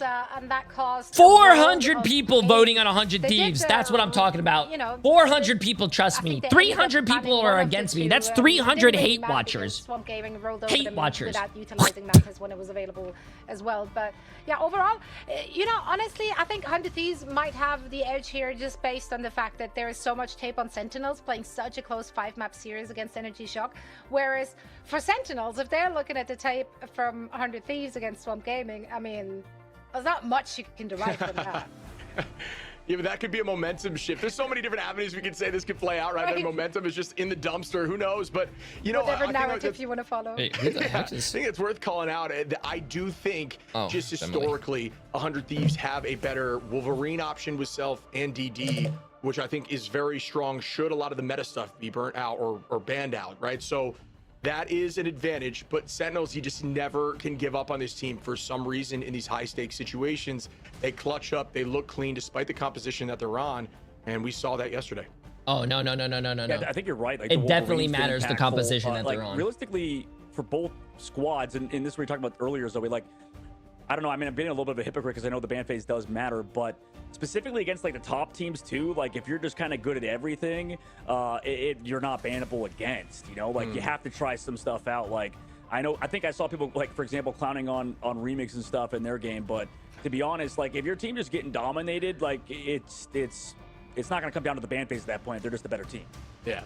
Yeah, it do be like that. I love the insight we heard from Vinny in the God, I don't know why my nose is so itchy, bro. Thieves, won against, who was that? Space Station, I believe. Yeah, where we kind of asked about the banning and like how the team is like tackling that. And he said that when Terra was with the team, that it was very much like just Terra took control of it, and now it's like a little bit of everyone is like engaging. I don't have allergies, it's really chat. team decisions, and then in game also it's just I so think I'm dying. collaborative, right? With TTK calling the What are your guys' tempo, thoughts? Vinny calling the engages, and the backline being ult tracking, and just like they work as a unit. I think that is just very interesting insight. I would love to hear how Sentinels is handling the bans and also like everything that's going on in game. Yeah, I mean, it's also cool. Like, you know, you mentioned, you know, shout out to Korova coming in from Mirror. I'm curious, you know, you believe Korova's probably going to keep playing today. I'm looking forward to seeing what that ends up being. I know, again, similar story. A lot of Korova fans in the chat. We got to see that when he was interviewing. What did you go outside for? A lot of people very excited. But right now, 100% win rate, right at this point in the tournament. And that can't could argue with the numbers. Can't argue with the numbers. Yeah, small sample size, schmample size, the way I see it. But no, you know, it does have the availability to pull out the, less so Adam comp. I don't think we're going to see that, to be completely honest with you, but is a very strong main strat. Can play the Luna well, and I think Luna's kind of been shown, at least, you know, even from teams like Holy we lost, that can be Hell a yeah, threat, man, not only in the healing front, but just in the damage front. Thank you for Getting that this. team up with White Fox, which they can play very well too. It's tricky. Okay, chat, I'm going to mute real quick and blow lot of my options nose. here. Dude, right now, by the way, I think we're getting a little bit of delay out of both teams. Not only, well, it's just always 100 Thieves matches, first of all. Like, they just take forever to get in lobby or something. But I don't think it was them this time around. Regardless, finally they get their player in the lobby. So it's not on us over at production, okay? It's on the players to get in the lobby damn faster, okay? That's right. Good comms. Chat, rest assured, we are not holding the game hostage. We also want to see the action. So we're just waiting for them to settle in and get the action going. It's an elimination match. We are playing in a best of 5. Those two teams have not been facing off against each other the last time around in a best of 5. It was a best of 3. So we know that can shift a lot of momentum. I am excited. this one getting on its merry way. We just got word it is ready indeed. So let's get the party started. Sentinels going up against our 100 Thieves. All right, my friend. Okay, chat. Where's all my blues at? You know, is it this blue? Is something as old as time. No, where's all my reds at? History. Yo, reds. We're gonna see who makes history today. We're all pink, whatever color it is. Yo, I love you guys. Here against you guys are the real MVPs. Opponent. We're gonna see the band all the blues of Elsa, and that. You know what blue rhymes with? Poo, and that's what you guys are. You know, a lot of the play style from both squads with the Elsa. Eat that. In that, Poo. You know, how strong it can be. Let's get this W. Come on. Let's come on, Red. Knowing that 100 Thieves also have played well around that. You mentioned Winnie earlier. Has done well on that as well. You know, playing around their, you know, even cloak and dagger stuff if they want to necessarily, but also it's just been, both teams just have such good Loki play at points. And it's matching the opposite side. So it wouldn't surprise me if we just have mirrors actually coming through. Korova is in the starting lineup. The Daredevil ban would be smart considering. Korova is in the starting lineup. Both teams. They can kind of go multiple directions now at this point. Elsa. You know, if they want to get potentially a one-sided tank pool. I think just because of the fact that they haven't played as strong. Okay, they did do that. My God! It's because they this is insane. Daredevil kind of playstyle. This is insane. But they haven't played well around it. 100 Thieves! It took 100 Thieves a whole fucking month, losing 400 games to finally realize what the ban system is. There, but we are going to see the lock-in of Mantis, which means, yes, Sentinels definitely wants that triple backline composition. Right, Amazing likely will be on that Mantis. We could see Ultron. And, you know, they could try to ban that now, right? Like, the idea would be, do we want to try to remove that and mess with it a little bit? Yep, there it is. Yeah, it makes sense. Good call. And let's see. I mean, 100 Thieves letting that go through with the Gambit and the Mantis. So letting the supports or the strategists come through on Sentinel's side, and they get the Invisible Woman Protect, which is kind of, I mean, sort of fallen through on the wayside. But I guess Doctor Strange was also still available, and they're putting. Really played a ton of I'm calling it right now. Stuff, but, I'm calling this play-by-play. 100 Thieves finally learned they banned Elsa. Congratulations, Sentinels. You guys are throwing. You saved the Mantis. You're gonna force Rye Amazing to go Mantis. You lost the game because he should be DPS. There you guys go. 100 Thieves win. Everyone that voted with J3 on 100 Thieves are gonna be eating steak and lobster, while everyone that voted Sentinels are eating your Gambit to have ults more frequently is enough value. We're going to see the cops showing up, and it might be pretty close to a mirror matchup. Shut the fuck up. You play a mobile game. Brother can't they're going to have that anymore. Van pool for Vinny, which cannot be matched. Okay. Going into this. Yeah, I'm always worried when we get Mantis. You hurt my feelings. Through, you know, in general, just because of how strong it can be. So that'll be something to think about. Hey, kids mad, chat. Kids mad. That's how you know you're living in someone's head rent-free. Because you don't even have to do anything to make someone mad, chat. That's how you know. That's how you know. That kid's mad. Mad. Has been, you know, a standout player, has tried to replace big shoes, and I think has done it to a very high level. And then for the opposite side, for Sentinels, filling in, slotting in new players. Oh my God, I love that, chat. I love that. Struggles early on, so it's about kind of which team actually is looking better at the moment with the synergistical issues they've dealt with. And I'm looking forward to seeing it. TTK now on that Strange. Might see an early portal play. Crimzo is going to be on the road. Clearly something they've been working on to have in the bag. Crimzo known for the cap, the group. Yeah, Sentinels. See? Sentinels. Good to see ooh, wait, are both teams porting? Throw off the opposition. Because right now, double shield. Vanguard line for 100 Thieves bringing us way back as they start up on point early on, just setting up and using that again for that portal as a wall. Yeah, they get to play that triple Vanguard for the side. Dumb not having proper grammar is crazy work. Oh yeah, it's probably like a 10-year-old kid. Have a lot of the probably HP to tank through, even with that damage boost potential from Dongman. And he's already sent very far back. Pressure coming through from 100 Thieves side. Pro with some positioning here in the back line. Everybody staying healthy for the moment. Dongman, as always, playing that main Vanguard line with the shield to play Strange. We'll have that team up as well. Make sure you can enable a little more combo oriented. Ooh, good pull there by Korova, trying to find some value onto Self, who will be on that Magneto right now.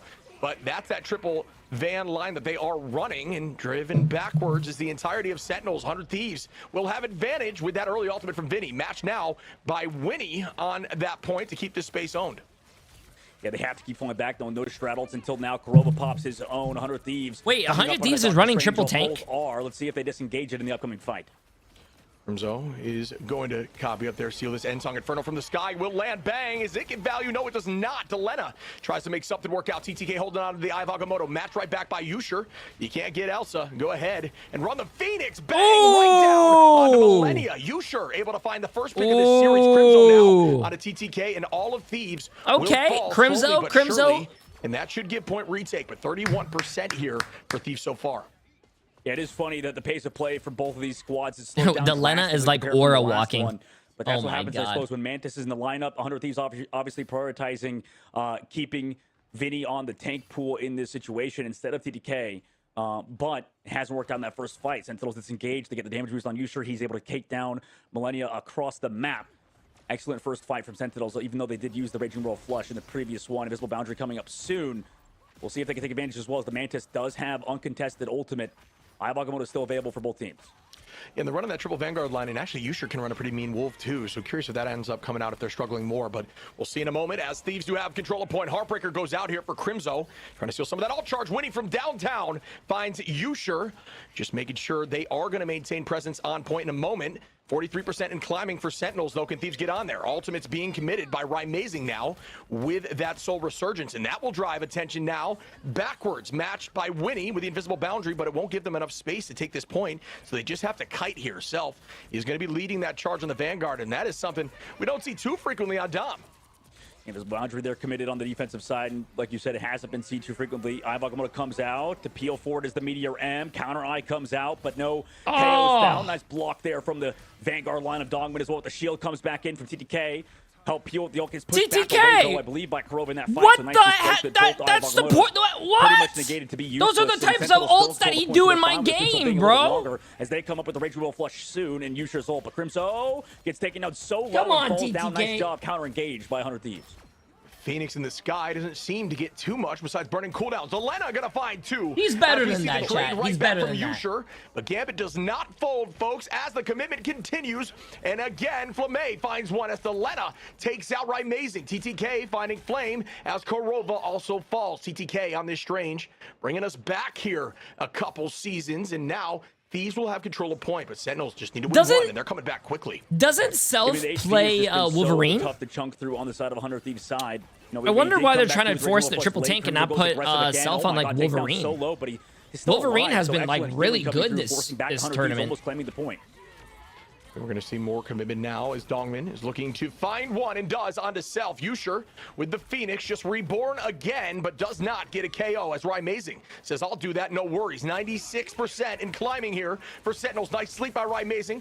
Onto the front line of Vinny, who's trying to stall for days. Does just that as the Boundary now launches, and Resurgence as an answer from Rymazing once more. Kurova holding onto a Boundary as well will give the heavy advantage for Sentinels here.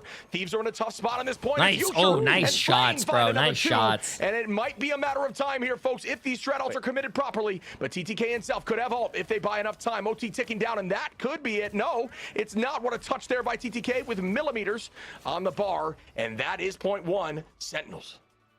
Yeah, I mean, the 100 Thieves did a great job with the Royal Flush in the previous fight. I figured Sentinels couldn't come back with their own, but Crimzo, you talked about it as practice on the road coming through, and the fact that they got that through is also enabling them This is not real, bro. Well, in the middle of the fight, just staying so healthy. You know, kind of playing for his own life, able to take advantage of the situations they're in. For 100 Thieves, that's brutal. Next map, maybe you could assume, okay, you could dive on this Mantis to give them less space to kind of group up, but that was excellent shots from Yusher towards the end, towards the Millennia, and 100 Thieves now sent back in the first round. Before you attack, get ready. And we're going to see here ult advantage on the side of Sentinels. Very close with TTK, Self, and Delena, which could be a good answer, but you do have a strat ult available, which is very valuable at this moment here on the side of Kurova early on to take and own that space. A lot of strats, when they are calculating, you know, all percentage properly, they'll use that Invisible Boundary offensively to slow whoever's overextending. Find that first pick. Next thing you know, you have point. In domination, that's everything. Sentinels trying to keep this going here. Can Thieves bounce back? Yeah, that's a big ask, I think, for this squad, but they switched Vinny over to the Venom. They're going for that triple Vanguard line yet again with TTK on that Doctor Strange. See if they can fully enable this. I mean, they're not running the Jeff either with the team up. They're just going full engage with the Invisible Woman still in the lobby to make sure TTK gets that team up. The last time, I mean, the shield, the Meteor M himself was blocked by Dongman. We'll see if he can do that again. We're going to see how this initiates here. Just stalling for right now is only in 100 Thieves' favor as they need to build these Strat-Alts quickly. You can see Delena holding on to the Phoenix, ready to be reborn as Delena finds the first pick on a Crimzo. Good start there. This tracking is obscene to watch. Good shots from the Duelist Star. As all I'm going to say is that it's not over till it's over. Vinny now. And there's that Meteor M trying to stuff it. LeBron not able to make that happen. Good break and focus there by the side of Sentinels, or excuse me, by Thieves, as now Gambit does not fold. Delena goes up into the sky, and the Phoenix will fall. Will it get value, though, is the major question. Eye of Agamotto onto the back line is big, as Flame finds Delena, and that could be a good start here now for Sentinels, who want to retake this point, but Thieves are holding on. Stalling coming out from Vinny, who does have that overhealth. Not sure that landed. That Feast he is going to pay for that in blood. It's Yusha with some insane movement there once more, and now the boundary's committed by Thieves to keep this point in their favor.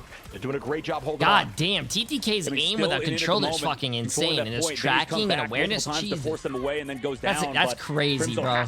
He's doing all that movement with a controller. Yusha as well. Winnie throughout has just found these like picks in the middle of the fight, but Crimzo eventually goes down, and 100 Thieves disengage.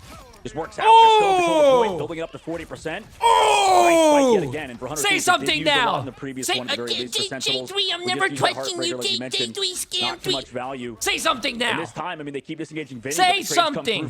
I'm giving up on you. Yeah, and they're going to have to retake quickly here. Sentinels, 50% for Thieves. They want to get to that 75% number to ensure it's a one-fight retake game for them. And they want to push this to map 3. Sentinels do have ult advantage.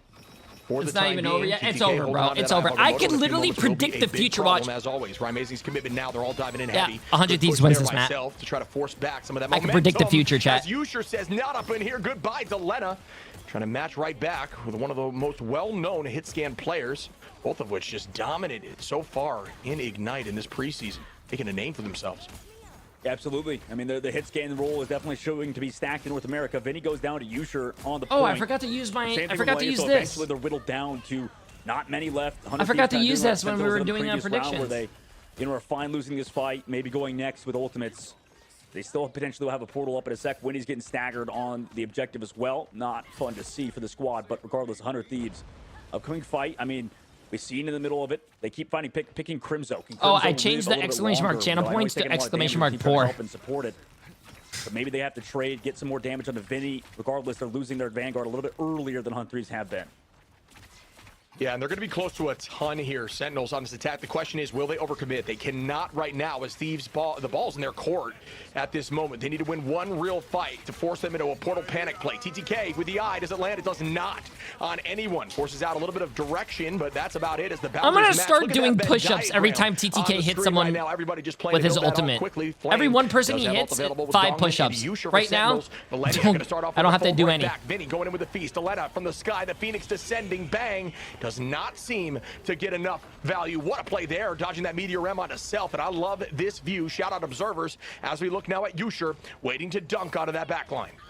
Yeah, looking for Crimzo now has ult after. These eyes are kind of hard to force at the beginning of the fight, and that's kind of been snowballing for Sentinel's side ever since that first eye was missed from TDK. And then also I think Vinny went in deep to try to dive with that Phoenix combination, but it was dodged again. The backline of Sentinel is playing so safe.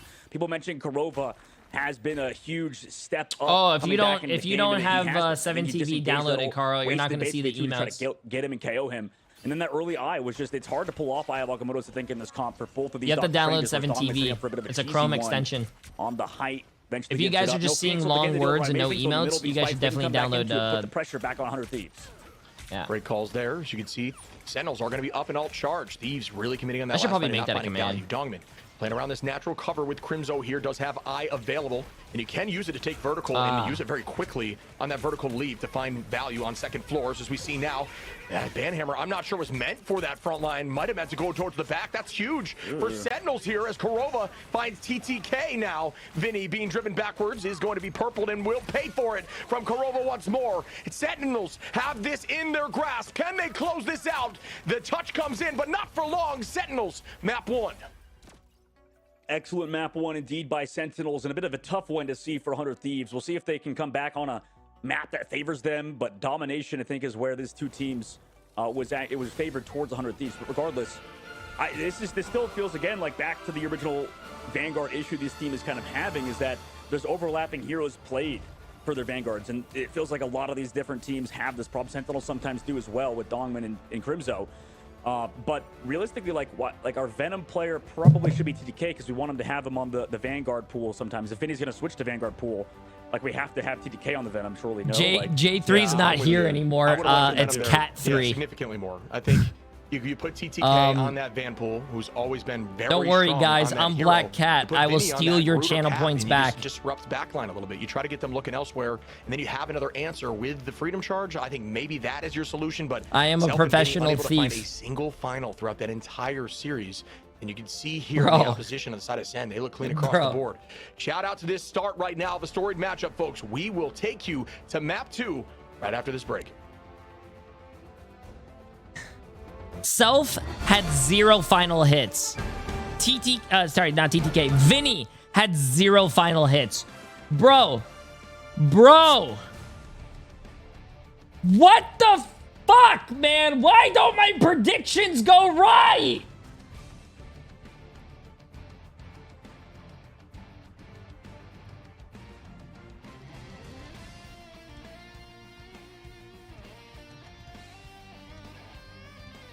I guarantee you, teams are gonna come to my channel and then they're gonna be like, oh, what team does J3 want to win? Oh, he voted our team? Okay, guys, don't even try. We lost. GG's.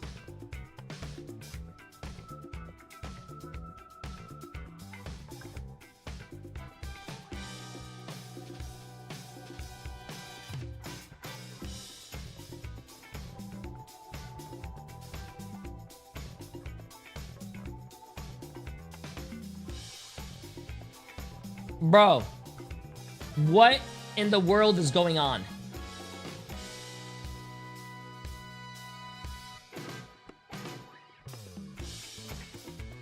Protect your bald king. No, you know what they need to do? You know what they need to do, bro? Bro, listen. 100 Thieves did their homework. They banned Elsa first. And I am so proud of them. They were doing so much better than any of the other games they played. But why are they putting Self on a tank and running 3 tanks? Get off! 2-2-2! You guys are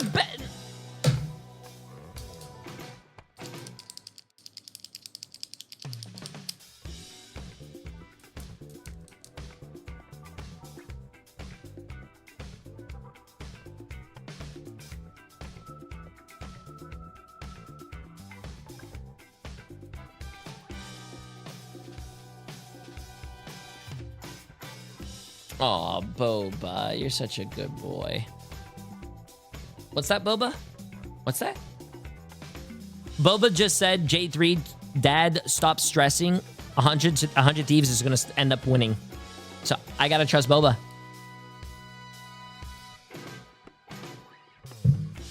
$222 equals NA bingo. That's funny.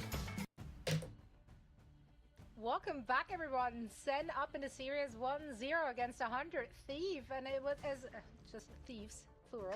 And it was there's many of them, and it was honestly quite a great performance for them. I didn't expect them to look quite this dominant.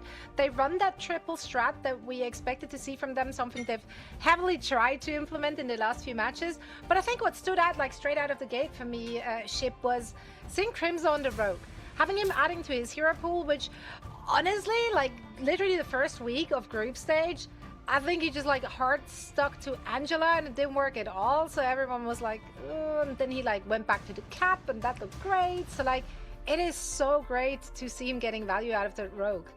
Yeah, I think it's one of those picks that if you have in your bag as a team, that is a problem. That's a huge problem to have. As we can see, Museum of Contemplation going to be the next one up. But yeah, there's a lot of value to Rogue right now. Rogue really does move up a full tier when you have that Gambit team up, because all of your moves now become piercing spread abilities on connection. So you hit with any of that backline, they are spreading even more damage. So if they're stacking, it's even more threatening.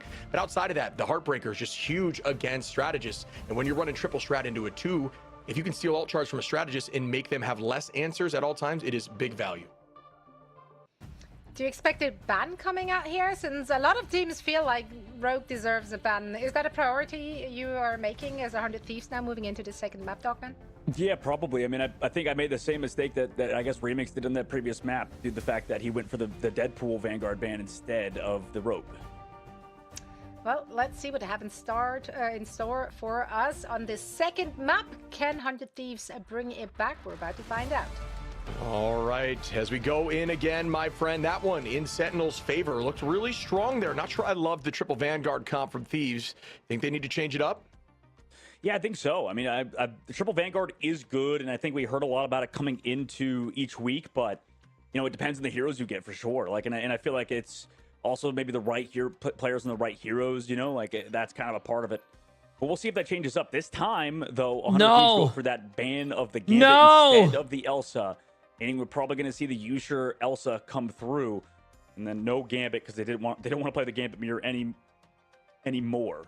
Yeah, for sure. We're going to see the save here of Loki for the side of 100 Thieves, and I think that's not a bad decision. I mean, it's early, but you know, if you think it's going to help the composition out, that's something to keep in mind. But I don't know that I love it because Elsa was there for you, or no, excuse me, Gambit was there for you. Yeah. I mean, I think I just don't like playing Gambit comps right now, which is, I guess, fine. So maybe that means they're going to pivot towards like the Cloak and Dagger Loki stuff potentially, or Mantis Groot still on the table. They do like playing the Groot comp, so yeah. I mean, I kind of don't mind it. It's leaning into your strengths a little bit, like we saw out of we lost. Since Sentinels as well don't have that Wolverine player that we talked about, wouldn't be a bad shout, even though you are still letting one of the strongest characters in the game in Elsa. Just it's almost like, I guess, why would you not ban that first? You're more scared of the Gambit mirror maybe instead of the Elsa.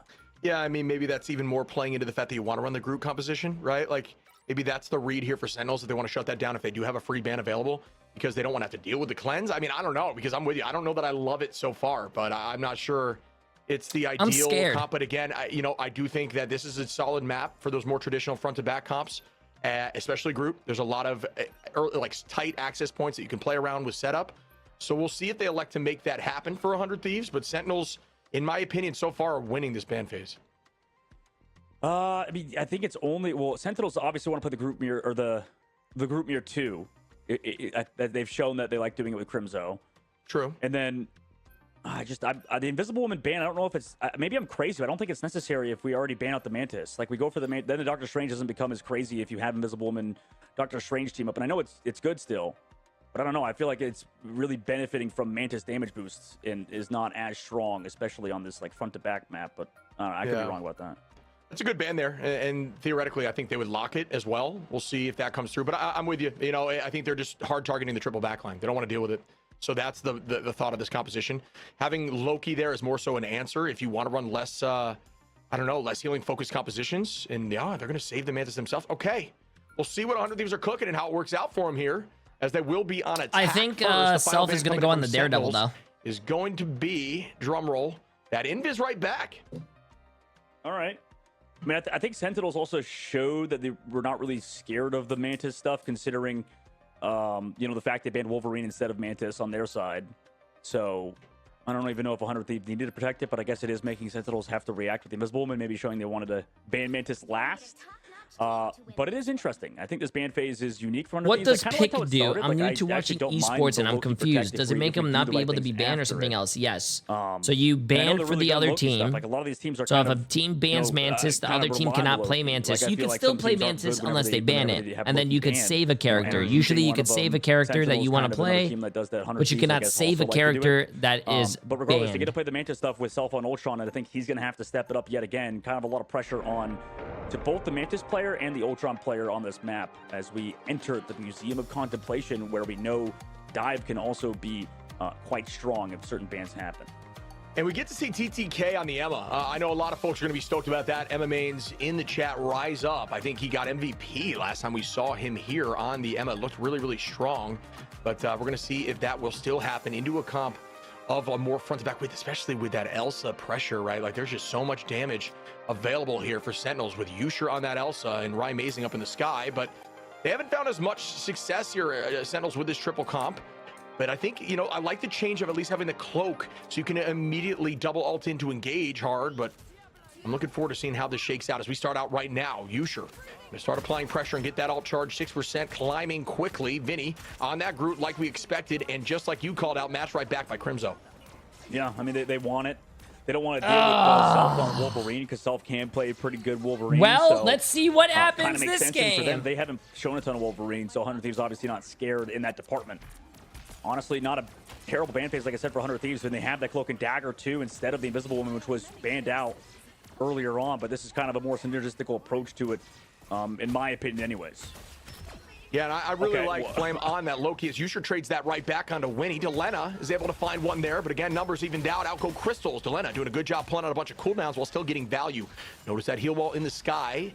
And Groot that ult incredibly quickly. And you can see now, Vinny and Crimzo both way up there in alt charge, and the back line much lower. Yusher at 90% already is going to lead the charge so far. Yeah, Delena's always one of these guys that really does well with a hard pocket. Just plays aggressive, far forward with the damage boost, finds that pick. Ultimate, though, still Yusher has Glartrox. Here it comes on the right side. He found everybody. That's 3 into the Glartrox. Goodbye. And here comes the Elsa comments immediately, I bet. Yeah, no doubt that that's probably flowing in the chat right now as Amazing's able to clean up Winnie. And yeah, Yusher farmed that ult so quick. Already 15% back just off the back of a massive Glartrox. Full right now, that Glartrox. Yeah, 100 Thieves a bit of an impasse now with TTK on the Emma Frost, and I'm sure they're going to want to keep playing front to back style a little bit. But that's still giving time again for Yusher as long as they don't get KOs. Appreciate the massive 7 months, my friend. How you Here doing? comes the Ultron's Rage. Flame gets okay tap before he can even teleport. Why can I not join the Discord? The Discord should be open for everyone. A lot of cooldowns being burned there by Delena with a Too Phoenix good. lands. Appreciate the massive prime stuff, my friend. How you doing? How you doing? The map. Goodbye to all The walls. wife busted out laughing from that here in a face, moment. bro. Just kind of prepping here. Strangling Prison. It's like telling your kids not to do something, they did it, and like, hey, don't do this. You're gonna hurt yourself. They did it, and they hurt themselves, and now you're like, great heads up play by Vinny on that group. Yeah, huge plays. 100 Thieves took advantage of Sentinel was kind of sleeping at the wheel. Flame with the very late teleport. I mean, there's a lot of pressure. Vinny does have a good group, though, Chad. Vinny does have a good group. Least expect to be where he is at all times. Like, he's always more aggressive. You have kids? Yeah, I have. How many viewers do I have? Whatever. So how many kids it's hard I have? to react to. And I think he's very unique in that approach. For 100 Thieves, though, on their offensive side, they do have copy available. They can go aggressive again, and we'll see if they can maybe save this as well with the Sonic Seduction. Dongman on that Meteor M potentially up soon. Yeah, but chat. Sorry you guys have to figure out like this, but I'm finally back with Milk. Milk. Launching immediately, going to be walled out, but he's going to be able to slide to the side of it. Flame heading backwards now, pulls out a nice guiding point, trying to deal enough damage, and off the back of a big strangling prison now, as Crimzo is able to find. That was a great ult by Crimzo. God damn. Vinny. It's going to set the tone a bit, send it back into the spawn door. Plenty of time on the clock here, though, for 100 Thieves, but this is where Sentinels needs to make their stand and get some serious time. Yeah, again, they're going to have to rely heavily on Delena, but Yusher, Glartrox last fight was huge. It probably could be huge again. I know you have Diamond form, at least for TTK to... Well, what do you mean you don't know how that Cloak lived? The other team has no answer for Cloak. Cloak is just going to have free ults. Engage for Sentinels. Yeah, another big Glartrox opportunity what's up, Ghost? available Enjoy here. your dinner, my friend. Copy. Delena in the sky with Phoenix can be a problem, too. Keep your eyes out for those ultimates. Dongman making the switch to the Magneto, and that's for one reason, and that's to try to get rid of C&D. Bang! Oh my goodness, as Vinny goes down from Dongman. Maybe you don't need to get rid of C&D if you can find value in the neutral, almost getting a two-piece there. Korova gonna walk them in once more, and trying to deal some damage, as said. Just gonna gain a little bit of ult charge for everyone, as Dongman's able to take out the I don't understand what 100 Thieves is doing right now. I mean, they comboed. They followed through Yusher, winning with the ult. They followed up, and sometimes you would see like Psionic Seduction with the Phoenix ult combination. I always watched you on YouTube, so I'm new to Twitch. What's up? Because TTK got Glartrox, it was all ended. Here comes the Sonic now. Can they set up Vinny's ult? He takes so much damage. Ultron on the high ground. Surely they're just engaging now to avoid this Groot ult, and it's just not synergistical right now to 100 Thieves side. And we can see now another strangling prison, but crystals get pulled out. Well done there by Flame in the back. No line, kills on a as Groot it will ult. be answered right back shortly by Crimzo. Keep your eyes on the disappearing wall play. Finds the back line, but crystals get committed now as another answer. Can they find any value? They cannot. Sometimes you'll pull up that wall to call it away, to just surprise them with an ult, as Flame now engages once more. Great blind. Trying to get a pick there, and does with Yusher. Okay. I wonder, you know what? I'm curious if TTK is going to go to Angela now. This is where I think he would, at most times, switch to the Angela to try to pull people to the Cloak ult. Because the problem is now, Flame A was living in these Cloak ults. Now their strategists are kind of getting online. And They need to find some way to pull them out of these cloak holds if they're not going to get combos off, right? And Delena's going over to Star-Lord now. Bro, 100 Thieves sort of team engagement comp. They don't have Magneto to support the Star-Lord, and the comp And I becomes say a little this bit with the disjointed compared to utmost Sentinels, who, respect. again, already have the Glortrox. Is butt cheeks, bro. Like, what is this? Available here, and there goes the Galactic Legend from Delena after the switch is looking for some value. Crystals get pulled out, which is always a smart play in cooldown there by Flame in the backline. Done that multiple times now, not needing to commit anything. Great communication by Sentinels to not overplay there with Dongmin in that Meteor M, which is also a decent answer. You sure? With what happened? Why say thank you? Once more is able to find at least one. Yes, make it 2 now onto Winnie and Self. You sure cannot be stopped right now, and this is why you cannot allow this pick to go through. Yeah, I mean, oh god, it's what just, did Ship just say? Man. Like, TTK has this is Psylocke why ult, you're they have not also that supposed to Google let this pick combination. go through. Again, they use immediately popping the Psylocke or the Phoenix, or sorry, Star-Lord alongside the Soul Resurgence from Self, and it just does not get value due to this engage of Sentinel. So Sentinel's playing a lot better now with the movement and the positioning they're given. Probably going to try to stall out this fight a little bit longer, though. Maybe Rye's going to pop his ult, help disengage Vinny, or Crimzo just gets a big string the prison. You see Rye Amazing with the Rage of Ultron in the sky. Still holding firm at the moment. Going to heal up Kurova. In dire need in that moment. Committed an ult for an ult. Fine trade there as Ultron, gains all relatively quickly here. This is what 100 Thieves should have done in the beginning of the game. Now Self has a combo with Vinny, and they could do Moon Knight Groot combo and actually kill through anything and actually win team fights. And Delena could just do his Phoenix and kill everything on Phoenix. With another answer. Flame going to do the same right back. And there will be another stall, but Delena at least finds one onto Kurova in the chaos. I mean, I like the Moon Knight mix-up, at least that they're playing hard front to back. Also, they have advantage in strategy ult department, just walk into these cloaks. So, okay, Yusher just finds Delena in the middle of his team. What a pick-off. And uses those cooldowns to stay up on a height as Millennia now finds 100 bits, my friend. We'll put 100 Thieves now up in a number, walking forward as they see Dongmin there with the portal. Weasel. See, in a moment now. Will this land? And it does once more. Come on now. Goes over the cart, into a wall. Goodbye as Yusher finds 2. Crimzo and Rye Amazing will clean up the rest, and overtime ticks down. That will do it on the attack. Well done, Sentinels, on the defense. Yeah, excellent hold. Sentinels get the job done on second phase. And for 100 Thieves, that's a brutal one to watch. I mean, that was a long hold for Sentinels. They still have a chance on defense. I don't know, am I overreacting? I feel like, what the hell does Emma Frost do in this comp, dude? Like, what the hell does this character do? Yeah, she's kind of taking a step back in the meta right now. I do think Woods shined with a little bit of love. I think they've seen that, change coming as of in the current client, actually, with a reduction in ultimate to help a little bit, but it's difficult. There's really not a lot you can do. Yeah, there's really not a lot you can attack here. Yeah, you help set up some of your ults, I guess, but they just could not connect on the opposite sides on really any angle. And then Emma's known as kind of traditionally like a counter dive type character too, right? Like the fact that counter brawl, a little bit of counter dive, because obviously just one cooldown that really helps, and it doesn't really work great against Venom because Venom has answers and then can escape and pull out an even longer cooldown from you. So, but yeah, with the brawl stuff is great. You can get some charge there off of the Groot walls. And like you're calling, buddy, I think it's a good switch. TTK going over to that Angela. And Dongmin was showing the Emma, but immediately switched to the Mag. I wonder if that was either a communication they were discussing or just more so a call out of maybe not thinking it's the best pick in this. And, as somebody who plays a lot of Emma, it hurts deep down, but I get it. For sure. Well, it's a bit sad, too, because I feel like we'd see teams, especially, I know we don't have the Gambit and stuff, but we'd see, we lost, for example, would go Self over to the Daredevil probably right now. And I imagine you put Delena over to the Psylocke and you go 2-2-2 dive, right? I know that they have Cloak and they have Loki and Ultron. But they don't have the Mantis, at least, so they don't have a lot of damage output. It could be good. We've seen dive succeed excessively on this map. Yeah, and if you're going to go dive, you kind of have to do that, stally dive with Cap, where you just have him play on point while you're diving, because it's very difficult to find a lot of success with dive. Jay. A bunker-type situation. Just believe, point, bro. Yeah, you absolutely can do that with the stall. They have that in the bag, too. I think Vinny plays a pretty mean Cap. Either way, electing to not do it right now. Sentinels on the attack. It might look bad. But every time it rains, do it again. It shines. Sentinels could be up 2-0. Where there's darkness, there is light. A point and, a little bit more, about, 3/5, or 4/5, I guess, as we see now. Millennia staying on that height, does have the BRB available too. Yeah, they did the thing that I was kind of thinking that TTK's done in the past, where he just goes over to the Angela. And this time they lose a lot of space, though. He's going to get a pull maybe onto somebody. He needs to find so many high-value pulls and not get KO'd. Sentinel's still walking up, though, close to that copy already. Delena goes for the Soul Bond early. They want to sustain this fight a little bit longer as Melania is coming up on that Rocket Raccoon. See ya in a moment. Huge play there by TTK, though, and it is going to be combined, but right into Crystals, and you better get value now, as Yusher turns it, though, and is able to find Winnie right there, but the res comes through onto Winnie in that moment. Nobody goes down with all that commitment. Flame going to start up now with the Bond moving them forward. The Sia's out, but it goes goodbye real quick, like, as Yusher's holding on to that Glartrox, and we've seen it before. Can it happen again?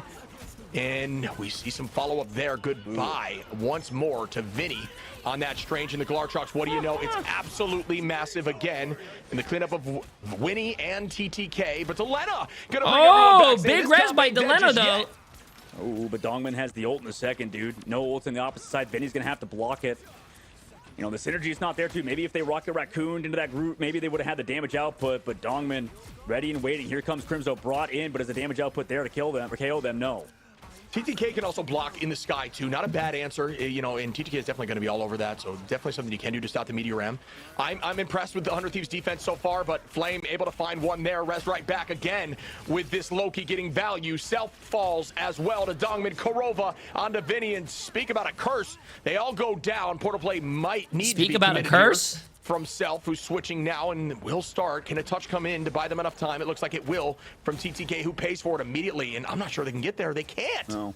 Dude, Angel is just so goddamn terrible. Like, I'm sorry. Like, it's just not good. Like, brother, if we're getting a grab, if you're getting a kidnap on Wolverine, you have the percentage damage to KO a tank. If you're on Angela, that's not going to do anything. Like, bro, Dogman says it how it is. Banned. But then at that point, you might as well go Daredevil Dive or something. Just Dogman says it how it is, bro. It's just not good. Yeah, it's good. It's good with like Ultron stuff. Like we've seen that Ultron. You know, everybody plays flyers in the sky with the Human Torch. But right now, look how many Ultron Sentinel side ship. They just have such a huge edge now in second phase. Yeah, something woke up with Sentinels yesterday. They are looking consistent, and I actually do like the comps they're coming out the door with. We can't say the same for Thieves right now, and you know, it's just a question of what they've been running, I guess, in the past. And that Meteor Ram does not land, or excuse me, the Strangling Prison doesn't land, but the Meteor Ram does. As Dongman gets 2 there, and Millennia going to try to drive this backwards, but up numbers now, forced out ultimates. It's again in Sentinel's favor here, as we see another answer. Strangling Prison. Dude, Ironwood Wall. Sentinels is looking too strong, bro. Pushing this through. Yusher keeping the damage out. Meteor M up in the sky, hiding behind the walls. A great answer just naturally in that neutral. And there's Millennia with a nice ultimate there to bide even more time as Vinny's able to come back. And that is a huge retake there from Thieves. Yeah, I like it. I mean, their solution is, well, now damn! Okay, Delena. Yeah. That's gross, yeah. And, I mean, like, at least with the damage boost, maybe the Bucky can get some more value in that regard. They can do fights together as long as you, like, pull people out of these cloak ults and stuff. They just need something to kind of deal with it. And then this is their answer, as well as the Meteor M coming through from TTK, who switched to Magneto. I think that's also a better swap. Yeah, my thought is if you're kind of forcing them onto this cloak comp, why don't you put TTK on that Magneto, right? Because, like, yes, granted, there can be bubble. Your team can burn bubble. You can't have a conversation where bubble's down in the moment. They are running double there with the Loki, right? So you have 2 opportunities to shut it down, and TTK is so good on that hero. It's not a bad decision, but we'll see now as things continue to progress forward. And again, they're just not running Vanpool either. I'm not sure how I feel about this, but this new comp is definitely better than what we've seen so far. Absolutely. I mean, fight starts off here. Self does have that soul resurgence. Maybe play it slow. Korova goes in with the ult. Can he get pulled out by Delena? On the opposite side, nope. He gets the fade off. Does get pulled, but walks back in, so he's still alive. Rudolph, by the way, disengaged, so Lyson disengaged. But no, okay, Glartrox takes him out. Cloak ult on the right side, but nice job. The Cloak ult saves everybody in that Glartrox. Excellent nice work. But can Vinny, after all of this, hit the Groot ult, or is Dongman going to eat it? Yeah, it's going to be very important. I think Dongman's been holding that. Saw an opportunity there to make a play, but didn't, as Dongman if now he eats holding on to this Groot Meteor M could be game-winning, folks. If you're a Sentinels fan, you want to see something now. Thieves, this compositional change has absolutely worked for them.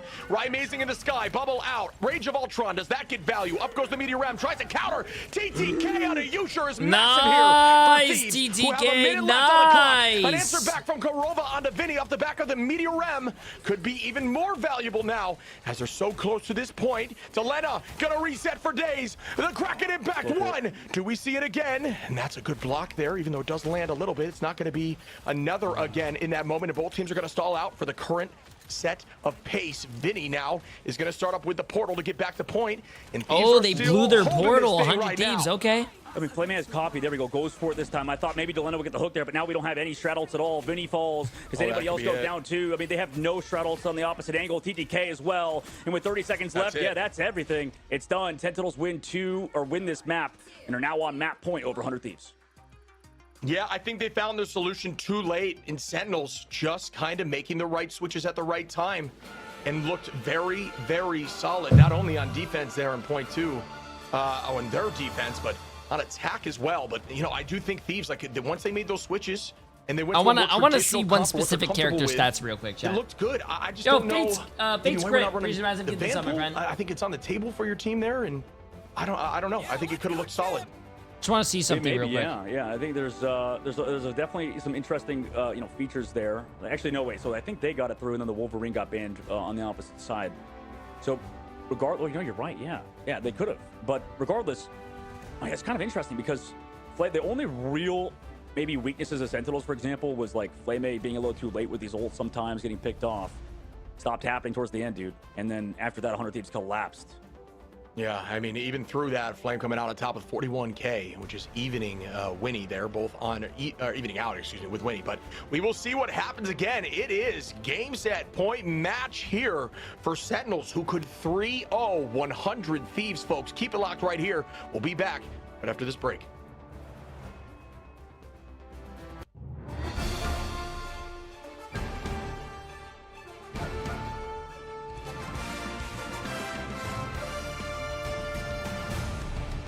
I'm sad, Jay. I don't know what's going on, bro.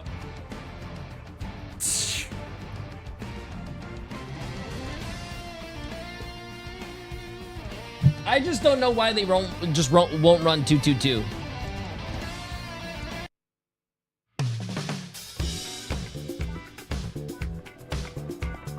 Bro.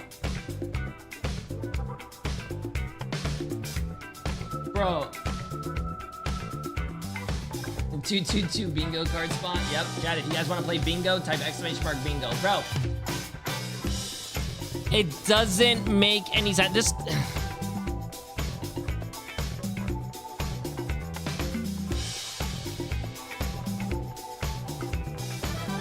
it just doesn't make any sense, bro.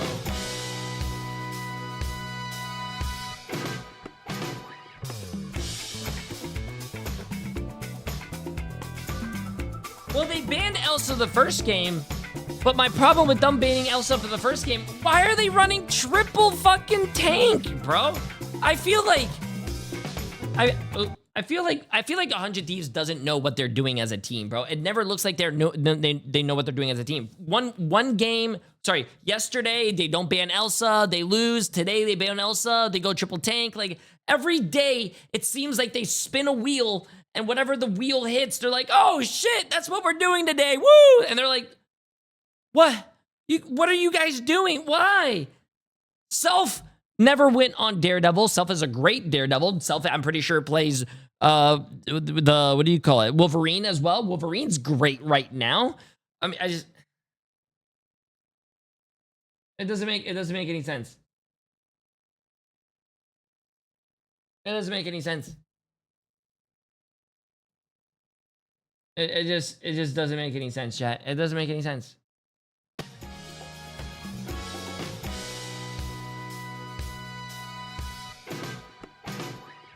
I don't think they banned... One game they banned Wolf, I think, which is last game, but, like, Daredevil is still open. Just run double DPS. And welcome back, Sentinels up in a series 2. Dude, it makes no sense, bro. In order to stay alive in this lower bracket, and is this loser? Yes, whoever loses this honestly, is out. I'm like, annoyed is not the right word. Disappointed. I feel like 100 Thieves are overthinking this. I think they're too cute with it. They're not even thinking. They're not overthinking. You can't overthink if you have no thing. There was no reason not to go there. I don't see like the value they had there. Mantis, like why is Self not just playing DD? Like, what are we doing?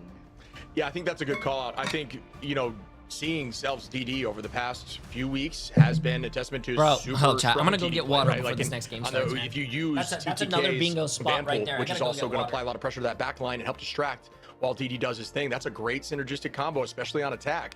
Don't elect to run it. Again, we're not there behind the scenes. We're not there in the scrim, so I don't know what I'm missing from that, but I do think it was definitely an option they could have used, and just not able to find that success. Dog, what do you think? Yeah, I mean, it sucks because they had the Wolverine ban against them at the beginning, and, you know, I feel like at that point into that group matchup specifically, especially if the other team's not going to play the Wolverine, like you would assume that, okay, we want to play the group stuff, we'll try to make it work. But their pullouts, everything they're trying to, like, disrupt the cloak ults was just not there, and yeah, at that point, I kind of want them to mix it up, maybe apply more pressure. I mean, these low-key cloak comps do seem really tough to play against. It might actually be, like, the full-on meta at the end of the day, but I mean, regardless, I just feel like their options at removing people out of the cloak ults was just not viable. Yeah, I do love how much we saw of Cloak and Dagger in the playoffs, just made this new resurgence. Also, what's up with the Buckies? Like, what's happening? Is that Energy's fault? Is that just like the blueprint he set yesterday? And everyone is like, hold on a second, could we? Should we? I think there's go ahead and speak to it, Doug. I'm curious what you think about it. Well, no, I mean, it's like the Bucky definitely provides like solid damage and stuff, but it's again, it's kind of coming down to like they need something to remove them out of the cloak ult, and you know that's really it, because like it's just such a huge giant fruit roll up on the map when Eternal Bond comes out, and like the only way to get rid of people in that is either with anti if you're like Venom with Feast of the Abyss or something, or you play the Bucky, I guess, with the Angela, but those are just not as good as like Wolverine, for example, because the Wolverine not only has a grab that pulls you super far away, but also actually has the damage potential to follow up on it compared to like Angela. So Angela kind of lacks that damage that the Bucky provides, but Bucky's bionic hook just does not pull you as far out of the ultimate against these pro teams. Yeah, I think we're seeing more of that Bucky stuff too, just because, like, or at least we saw it there from the Team Liquid Citadel because of that. We talked about that Rush, like, brawl comp that they run over there from We Lost. And into that, it's a pretty decent answer because it's all about just CCing and dealing large chunks of damage to the big, like, Vanguard front lines like Hulk. So it's more successful there. Yeah, I like you're right. I think that was the idea, was to pull him off Cloak, right, Dog? And that is a good call out. And Delena played pretty well on it. I think it started working actually better once he made that switch, but it just wasn't enough, or maybe it was just too little too late. Yeah, now, of course, 100 Thieves once again, map pick for them. Where should they take us here, Dogman? Well, I mean, they have a few options, I think, in their back pocket. I mean, I wouldn't be too surprised to see something like Midtown, maybe even versus Sentinels. I know they picked that map up before in the past, but I mean, I still think they struggle at points on it. I mean, I think you could play well on it. There's a few different options, or I guess no, they can't go to Midtown. Just kidding. It's a convergence map. Maybe Spider Islands then, I guess, or not Spider Islands. Holy crap. Central Park, yeah. Yeah, Central Park for sure, or Shin Shibuya. But yeah, maybe you're right about Central Park. I think you're more on the money than me there, Shib. I mean, that's still a guess, because right now, I'm not sure what they want to do. They're doing things that I didn't expect from them in terms of composition. So I'm not sure. I'm not sure what their thought process is. I think you nailed it, Zoe. They're thinking a little too much. They're trying to be too crazy with it when they could just run a traditional strong comp right now and look great. Let's talk about what's going right for Sentinels. They do get to play into their comfort. They do get to play kind of what they want to play, right? Like they do get that triple strat through. Sorry, chat. And they I went just to go get water. To be at ease. Other teams managed to like force them into a 2-2-2 situation, which, quite frankly, Sentinels. What did the caster say while I was gone? Did they say anything? Right for Sentinels? I think there's a lot of things going right. I mean, they've shown the flexibility to play those rogue compositions that they kind of were weak on before.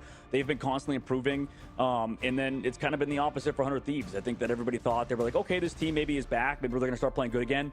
No, okay, apparently not. And for Sentinels, the flexibility gaps have been. They said, why is Jay3 VODs? They said, never listen to a word Jay3 says. I would prefer. You guys think you're funny? If there was like less mistakes in that department.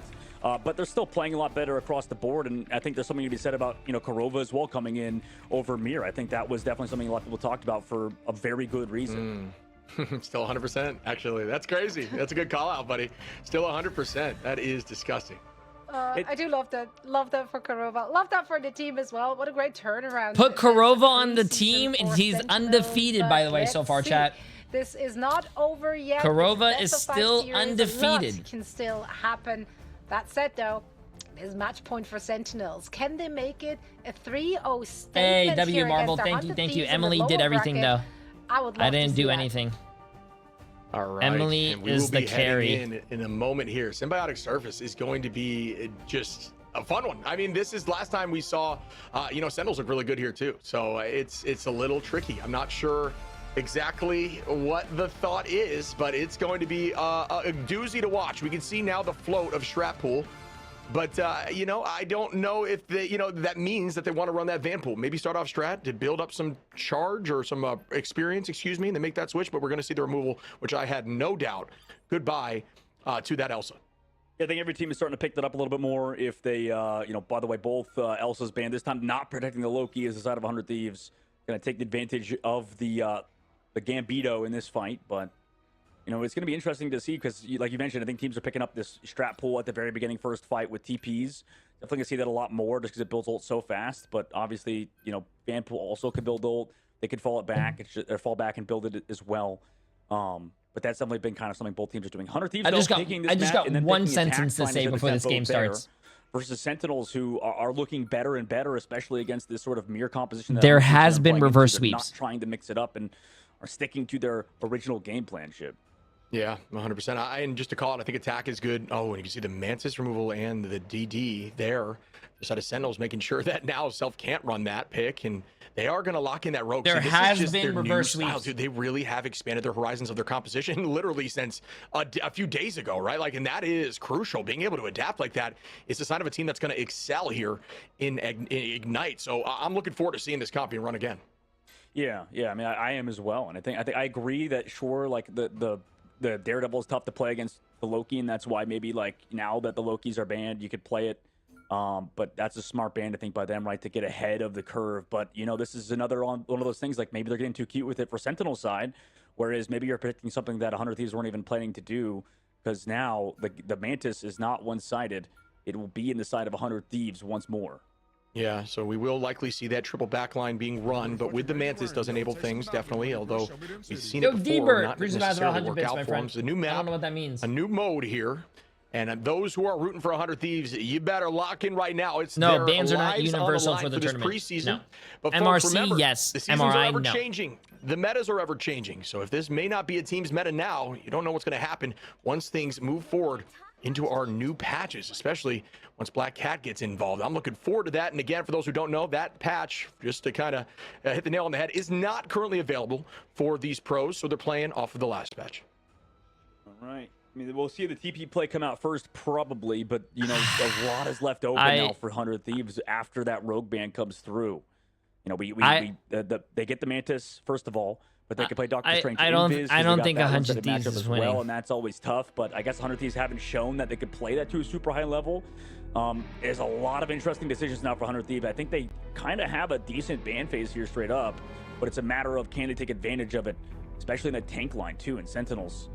On the defense, they want to close out over 100 Thieves, obviously keep up their storied franchise's success in these playoffs. And for 100 Thieves, this would be an early exit if they're out, especially with how they looked in the past couple of days. People started to build up. I'm not trying to curse Sentinels, chat. But there's a lot on the line, I think, for 100 Thieves now to try to come back in this series, as they are down 2 maps already, and this could shut them out of the playoffs in our preseason.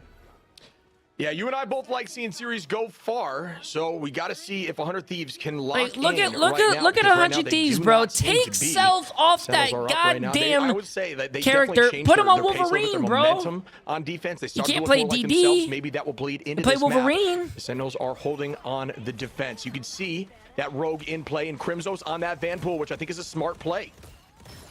It is for sure to take advantage of the situation that you were given playing the 3 Vanguard line. I think Sentinels also love to play triple Vanguard. I know they haven't played it so far today, but definitely enjoying it. Portal's plays coming out on the outside from TTK. Towards the point, actually, just try to zone out this point, kind of control it, get that anchor on, and try to walk up and then block off the Stratus. But it's forcing out cooldowns at the very least. Crimzo's built up. It's like a wall. Pretty interesting. You know what? I messed with that. That's pretty big brain there from TTK. Shout out to the portal wall, but didn't last too long, and they retake quickly. Right, amazing actually over here on the road. Didn't catch that in my at the moment, but Dongmin able to find one, and that's a big pick as the second comes through. Right, amazing out of TTK. Right, really can play it all as the triple comes in after the commitment of the portal. That portal will come back at the very end. It's a 3-minute cooldown using that in it, ending like just seconds before that 3-minute mark means they can have it for OT should they be able to touch. Yeah, I know they've been doing it in scrims, but just haven't been able to play it because it keeps getting banned out in terms of the rogue and the specific matchup that they get. But all 3 of these Vanguards pump out insane damage. Self now going over to that Wolverine because it was unbanned. in this round, but obviously first fight going for Sentinel's way off of Crimso's ultimate. We're already 2 minutes off the clock. Meanwhile, Stratus ult's built. We'll see for 100 Thieves side, though, if they can go aggressively with Delena and get a pick. You can see Delena now on that offside angle does have the end song available. The bird is the word, as that instead the boundary gets committed. Self on that Wolverine. We talked about the storied tale of Self on Wolf is really good. Right, amazing, able to find one on a Winnie though. They trade it back. Self close to ultimate as Kurova now starts up. And there it is, the bird up in the sky, biding more time, allowing them to push in, pushing eyes upwards. And now you Self land. is on the Once Wolverine. bang Oh my comes in, god! It does not seem to get too much value. Oh The my combo from god! Vinny, able to find Kurova though. And now 100 Thieves should be able to get this point moving. But the question is, will the touch come through? And is that portal going to be here? It is. Portal here, Ryan gets stunned out wall there. Ryan also falls super low because of the Wolverine, who has ult ready to go on the backside. Flows him into the hell pack, nearly at it. Bro, just put me as a 100 Thieves head coach or something, or like analyst or something. I can predict this shit miles away before it even happens. Due to the fact that we were talking about this in EU as well, in EMEA, Wolverine's been such a force and such a dominant character, strong one to play against, and Sentinels don't really play it. See how they change it up on the defense second phase. Yeah, I think Wolves in a great space right now. That change to ult, for those who maybe don't know, you can actually ult into vertical walls. So you don't always have these weird restrictions where you feel like you can't grab as many enemies as possible. You can essentially lift up a ton and then send them horizontally right into the wall in front of you to deal a ton of damage quickly and have them land while you continue stop the making damage. fun of my accent, bro. Analyst. We see here the high side is owned by 100 Thieves. And this What's is what they're next? looking Data for, or right? data? They want to play up here, maintain that height, and that's another pick from Vinny, who's on that tried and true pick. Groot Goat, if you will. The tackle comes through from Rye Amazing as just steps out of that CC immunity location for a brief moment. Self. Oh, big eye here. It's massive from TTK as they're able to clean up one from it. Can they do more? They can. Well done, now, TTK. They switched the DPS, which I've been saying for the past 3.5 maps now, 4 maps, maybe 8 maps by now. They switched off the support. They put their DPS player on DPS, and now it's a whole different ball game. A whole different ball game, bro. Always going to be a force to be reckoned with, as well as 5 ultimates for 100 Thieves side. Sentinels need to find something here. Another game. Yeah, Delena able to take out Dongman early on. Is a good start there for Thieves, who do get this point. Even through the commitment there. Wow, Millennia going to start them up with that Raging Royal Flush, and that's enough to get them moving forward. I believe Flame committed it there too. Did actually not able to get to the point. 100 Thieves is looking like a real good team. Make at this stage in the competition, if you want to keep your dreams now they're balling, chat. Now they're balling. They cannot make that work. Look at Thieves right now. 3 ults up and available. Crimzo. Yeah, I don't know if I this is love what I'm talking about. This is the team. This is the team that I have to win for the big bucks. Dongman kind of being on that damage wall break composition as well, or at least idea. Yeah, Ryan does slow down the Groot at the very least. Wait, his ult got canceled. Wow. As you mentioned, clobbering time gets blocked. TDK jumped in the sky with the shield, able to avoid it. Only Vinny gets hit. Here comes that Eternal Bond afterwards. We don't have any other Stratus ults for 100 Thieves side, so at least they fall over now. But they're going to have to keep stringing fights together, like you said. The Thing being the only real counter to the Wolverine, and even then, this Groot has been just kind of hard walking. Nice job, though, to find these stagger picks towards the spawn. Nice. Yeah, that's true. You got to call out the Wolf, right? You see Self getting a ton of value. You know Self has ult from ult tracking. That's a decent switch for that reason. Chat. They have 3 minutes on the damage coming through. Bro. They really don't have too much poke besides They're doing Delena, really well right now. Work. This is the first time in a bit that I've seen this almost panic thing. Instead, it's more so actually a pretty decent answer to what they're running at the moment. They might have to counter back by Amazing. A nice tackle there. The Rogue Amazing's able to find Vinny early on as Millennia trades that back onto Dongman, who tries to ult backline there. Doesn't make that work for long. There's a plenty of ults available for both sides. Self, Vinny, TTK, Delena shortly, Millennia, Rymazing, Flamme, Usher. Everybody can press the Q button shortly. And they're playing it slow at the moment. Comes that Heartbreaker. Self throws out the ultimate connect on the two with the Agamotto. That's them all removed. Wow. So much damage coming down range. Even 2 Sentinels engage. All going to go down on the cart, but 2 minutes left to go for 100 Thieves. Actually, not too many ults had to be used either against Sentinels, who committed just their Deadpool ult. And we can see the reset here now. Thieves do have ult advantage. This is their time to take this before Flame can ult, but he will get ult very quickly. Flame does a good job of playing safe in these moments, and yeah, it's already coming through. So we're going to see hard commitment here in a moment from both sides. It's going to be reactive, and typically when you're on defense, you want to answer that gambit.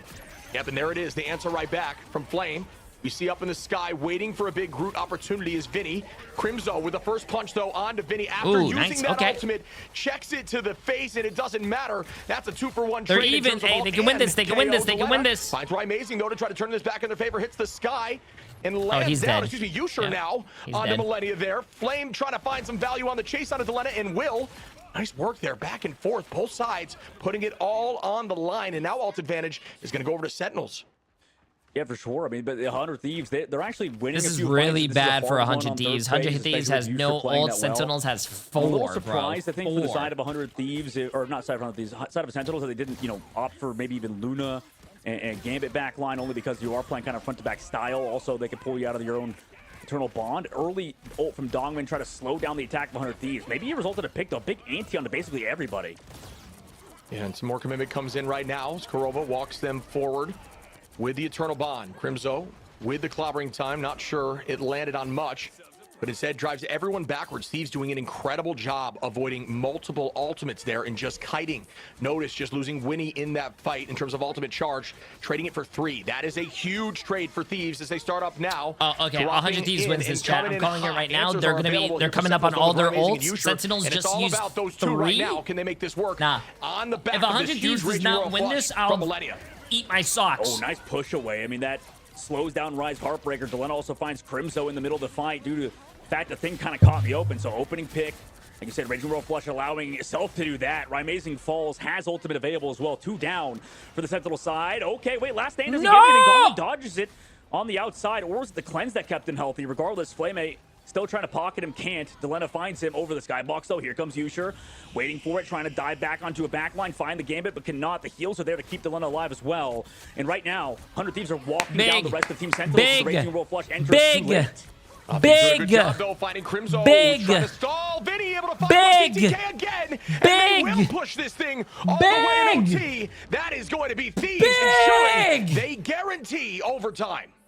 Big! Excellent disengages you talked about, Ashib, in the third phase, just waiting on ultimates, biding their time. Where's the doubters now? You see, on their side, maybe you would have assumed smell that? I smell a fucking reverse sweep, bro. You smell what they're cooking? 100 Thieves is cooking, chat. They're cooking. Into your team, right? Like, cooking. Considering what they're doing for 100 Thieves side, it would be nice to get played, especially versus the group player on the opposite side. But, for Sentinels on their engage, on their offense, they might have a few choices in their back pocket, obviously. 100 Thieves, same thing. They look really good with the Wolverine, right, Chip? Like, this seems like a it good was one round, bro. Dude, this is Don't say it was one round. You guys are the same people who would FF after one team fight in your ranked games. Who cares about, let alone one round? Don't say one round. Great on Strange. I don't think Vanpool's a bad option either, but at this point, electing not to do that because I think Portals are really strong here on point 1, so that's the idea. They had some use with it, didn't get a ton of value, but so it was a decent idea. It's just a better composition for them as a whole, and I think it's working out for them in spades, exactly like we kind of assumed. Win this. But I do think everything was off the back of what you called out. Again, was them just kiting those 3 ultimates. Yeah, that was a huge play, huge maneuvers, and for you Sentinel's side, I saw Yusher, I think, hovering the Psylocke. I actually wouldn't mind that, or the Daredevil. But it just feels like the Phoenix, it just slows these comps down a little bit. I understand the Phoenix is still good, but we saw earlier what happens when you give up on the Phoenix, for example, with, we lost. You just go for those hard engages, hard ints like you want to do. But the thing is kind of slowing down this comp a little bit. Like, you have a Rogue that wants to hard engage too. By the way, chat, we're at 12 hours streamed already. We still have 2 more matches. It's a bit awkward for Sentinel's side. We'll see if they can mix it up on their attack. Yeah, you can see Yusher there on the Punisher. This might be one of the few second times maybe that we've seen Punisher in these comps, but does a good job at burning those Groot walls, and that is going to be the job here for Yusher. Just force Vinny off Groot, go hard damage, and allow your team to walk. And we'll see if it works. Someone said 5 chat. I'll do the push-ups at the end, bro. It's what, 5? Old seasons. Yeah, I mean, we really can't play Wolverine, guys, at all. It's just interesting. But TDK goes down. Nice job from Ride, a kick in the face. And that's going to result in 2 people falling immediately. Yo, where did 100 Thieves go? Portal touch this, but there's a lot of CC available here for Amazing to try to stall. They're both looking on in either side here, and they will get this point instantly. Sentinels took that 3-stack with a great assault. They're bouncing right back with a vengeance here, as we're going to see what happens on this next take. Winnie does have ult available though. Yeah, we'll see if 100 Thieves react. I mean, the thing is with the Punisher, it'll be a bit harder to make it work, I think, when these angles kind of come through. Not as many straight lines, I think, for Yusher to get a lot of shots down range. And for TDK, it might force him to switch over to Magneto. But here comes the combination of Original Flush and the Final Judgment. Wow, Yusher with 2 now. Korova finds Self through Stop the it. chaos. That's another Stop pick it. there. Make Stop. it a quadro Stop. out of Yusher. Stop. Who can apparently Stop. play it all. What, Great bro? take there. Don't do Off the back that. of the combo, and that's another really strong combo. Don't right? do Use that. Royal Flush with that judgment. And next thing you know, everyone is deleted. No. Folks, you deal 30% additional damage based on every bit of damage you've done every 0.5 seconds. That's kind of how that works.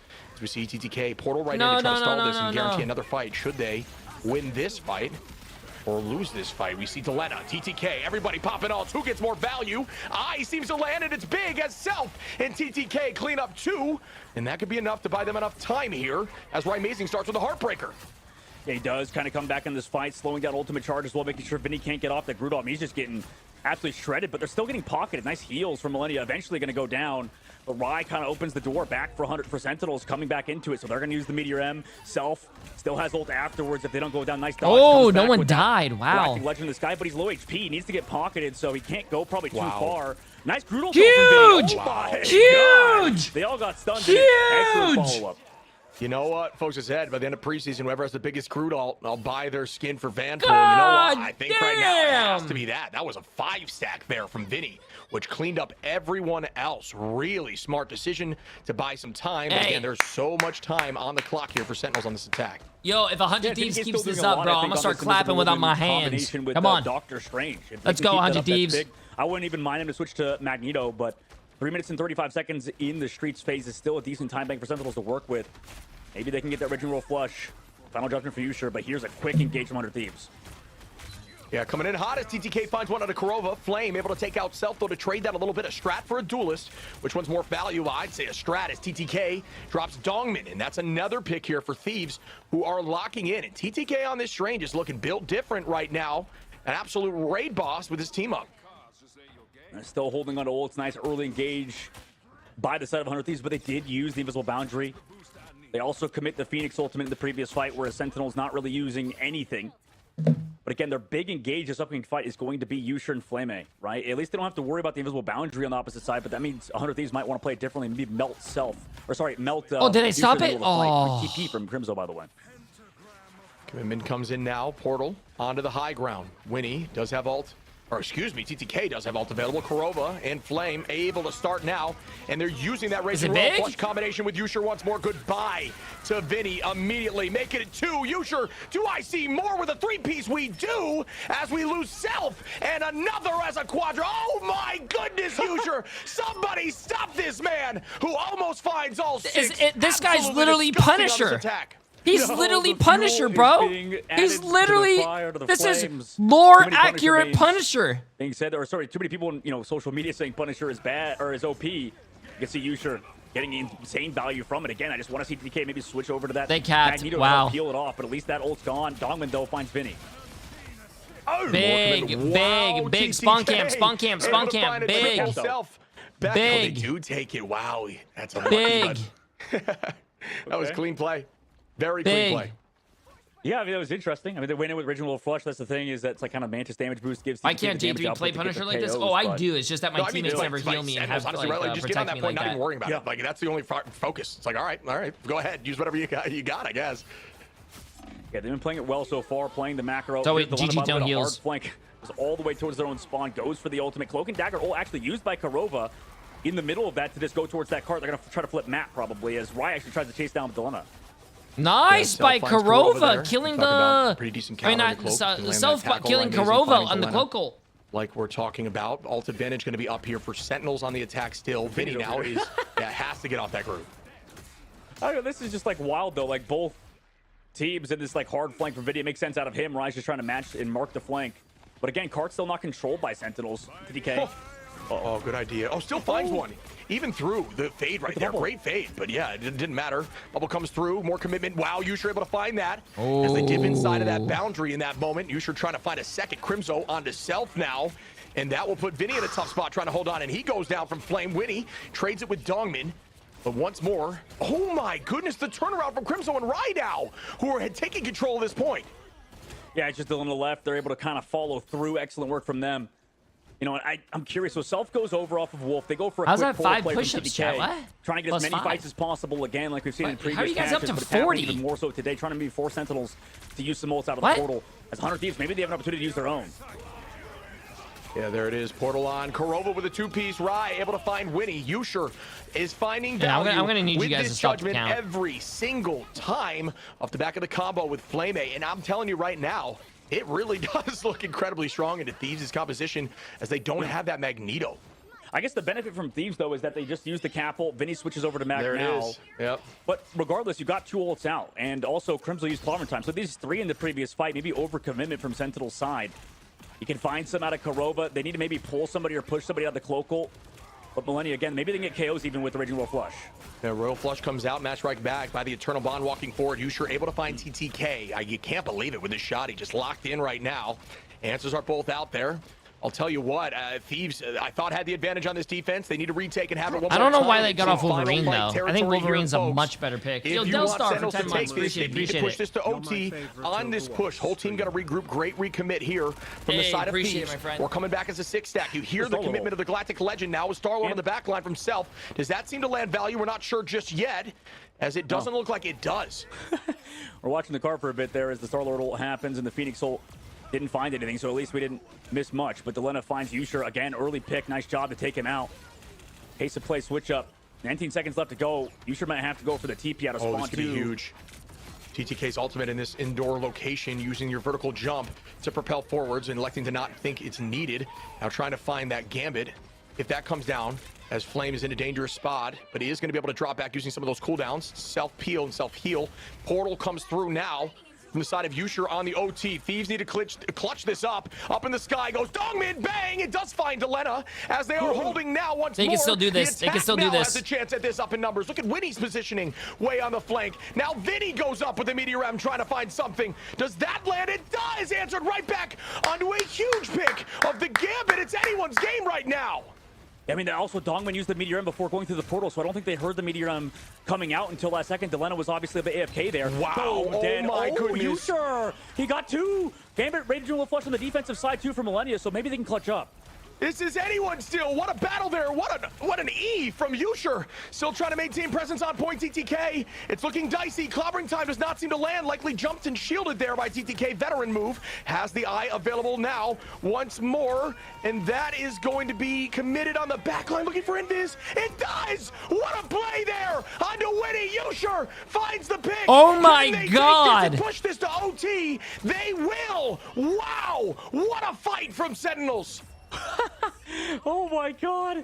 What? This is an insane match, dude. Like What 1-1 now. Both what teams a have prediction minute back to on know the where the clock invis due to was how the going overtime to rules get the work. If stun, both bro. teams fully camp out with no time. Oh my that means the 100 teams God. gonna go back over to attack first. We'll see if their mix-up is going to be different, but there was a lot of well-timed ults in fights, I think, out of the 100 Thieves just at the very my end. God, that, chat. that hero teleport. I was a little worried because it came This out is slow, insane, too. Like, dude. I thought 100 Thieves was going to win this, bro. Like, he was a little late to go They for can that still win swap. this. And also Not the over. eventual place down. Like, he took his sweet time. But it ended up working out like we saw. Coming through the portal, it's like those Scarlet Witches ship that kind of come through and you can't hear the voice line. Yeah. That's what happened with Dongman. Yusher is insane, bro. Yusher is insane. Yeah, I mean, that's big brain, right? Using those ults, I can't remember the exact distance where you can't hear the sound, but Portal pretty much guarantees that's going to be the case. And that was just That is actually crazy, textbook. bro. Lights out there on the attack from Sentinels. And shout out Yusher. What can't Yusher play? The amount of strange work Yo, that was Simply, done in appreciate those the massive fights 500 bits, was my friend. next level. Finding 2 early on in point after being down a number, evening the odds, putting it back in your favor, immediately building up to that. Whoa. Finding That was like Winnie that was invisibly before. over the edge to get that pick was pretty much the swan song for the defensive side of 100 Thieves. And now we are heading to OT. And this is going to be a very difficult mindset to be in for Thieves who need to attack Yo, Self, first. your camera is non-focused.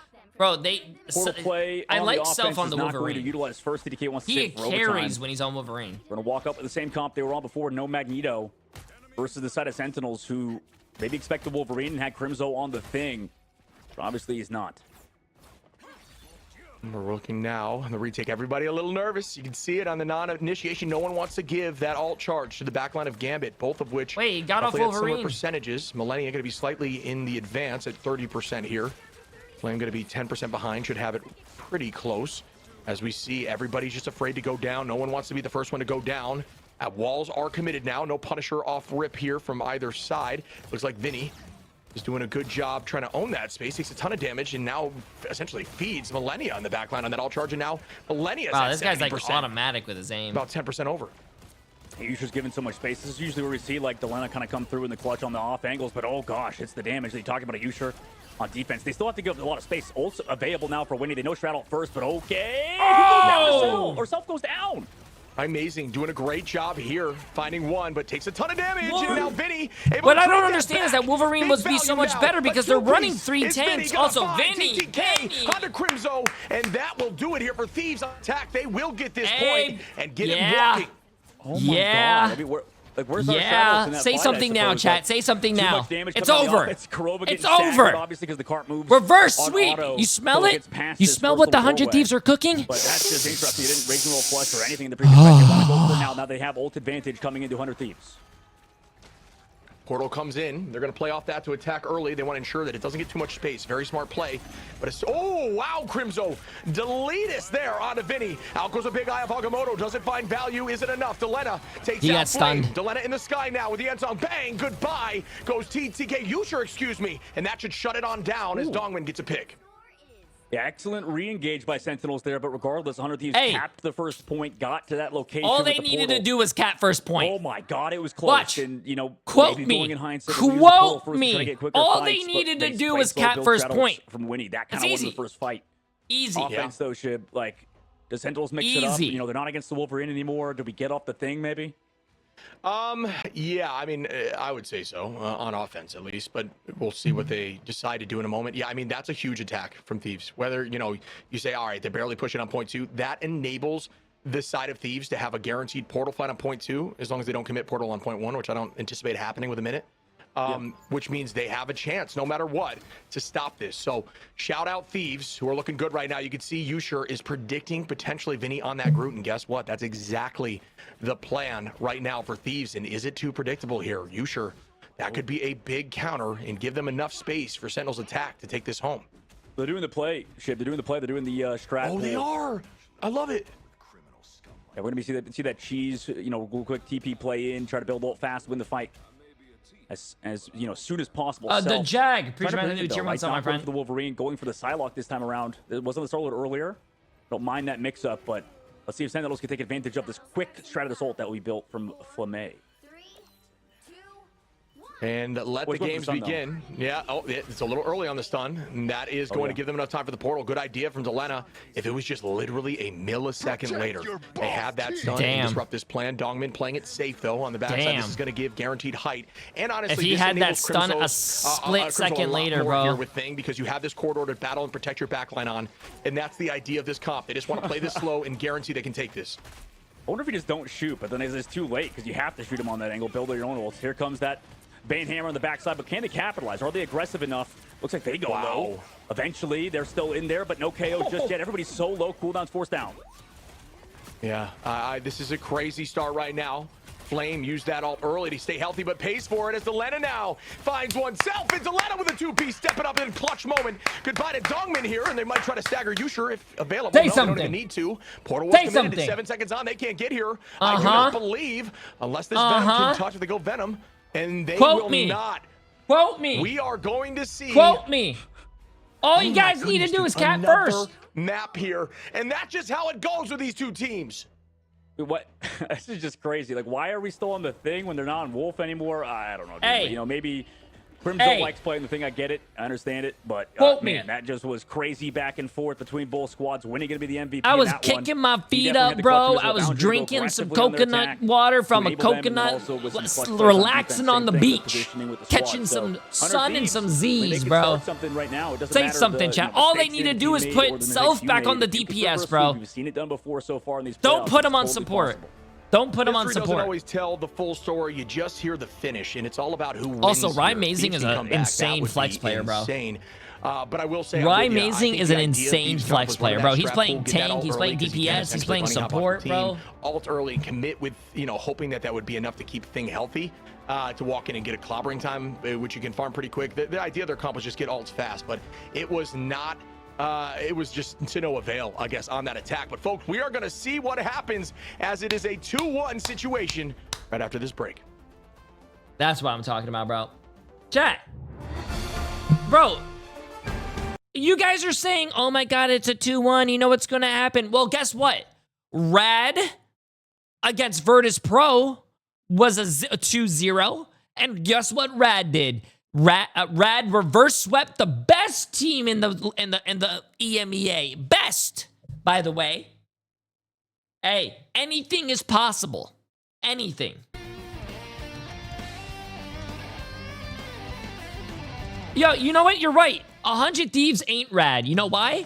Because 100 Thieves is also... You know what 100 Thieves means? No, you know what 100T means? 100T means 100,000, and that's what you guys are going to get when you voted on 100 Thieves, because you believe in the J3 predictions, bro. Uh-huh. Uh-huh. Never doubt the J3 predictions. Never. Never. Never. Uh-huh. Yo, Simply, appreciate the massive 400 bits, my friend. Do you think options per play will actually help me in GM? I think so, yeah. Why not?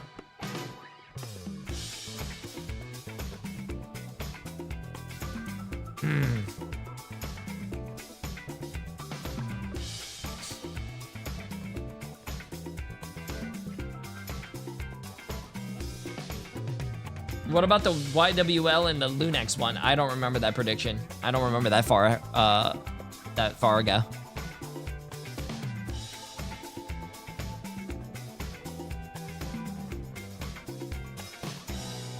Yeah, Lucky, they're 2-1. Yo, Scuff! Appreciate the massive Prime sub, my friend. Absolutely massive. Appreciate it. Good stuff.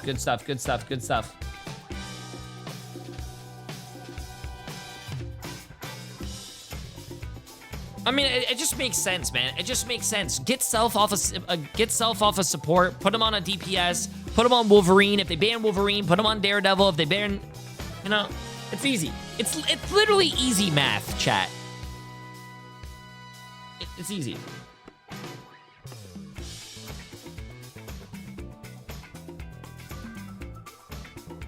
Protect your ball. Yo, Ankle Breaker. Appreciate the massive 4 months, my friend. I mean, 4 months. You have a 4 in your name. Prime sub. Absolutely insane. We get lucky. I mean, there's so many good games as well. Like this whole tournament, Zoe. It's been quite the preseason for sure. Yeah, no, it really has been. Like, those teams refuse to lose. And that's exactly what we want to see in those elimination matches in the lower bracket, right? Let's talk about how they got it done, though. Yeah, YWL plays after the next game. Something more traditional coming out of 100 Thieves, and that's exactly what they delivered. We did see Self back on that duel list. What else stood out that enabled them to get the victory here, Chip? Yeah, I think, well, one, Delena did great matching up to Yusher, finding more finals, more damage by 100, which is insane. So that matchup was worked out well. Vinny and TTK back on tried and true Vanguards, I think is honestly the reason why things looked more consistent. A consistent 2-2-2 comp. They looked solid doing it, especially in moments of clutch. Big ults from the Vanguards. Everybody found their value. And even Self being out on that Wolverine whenever they needed it, that's a threat that's always going to be a problem. So yes, I think Thieves kind of stepped back into their own. I wanted to see what the 21st was.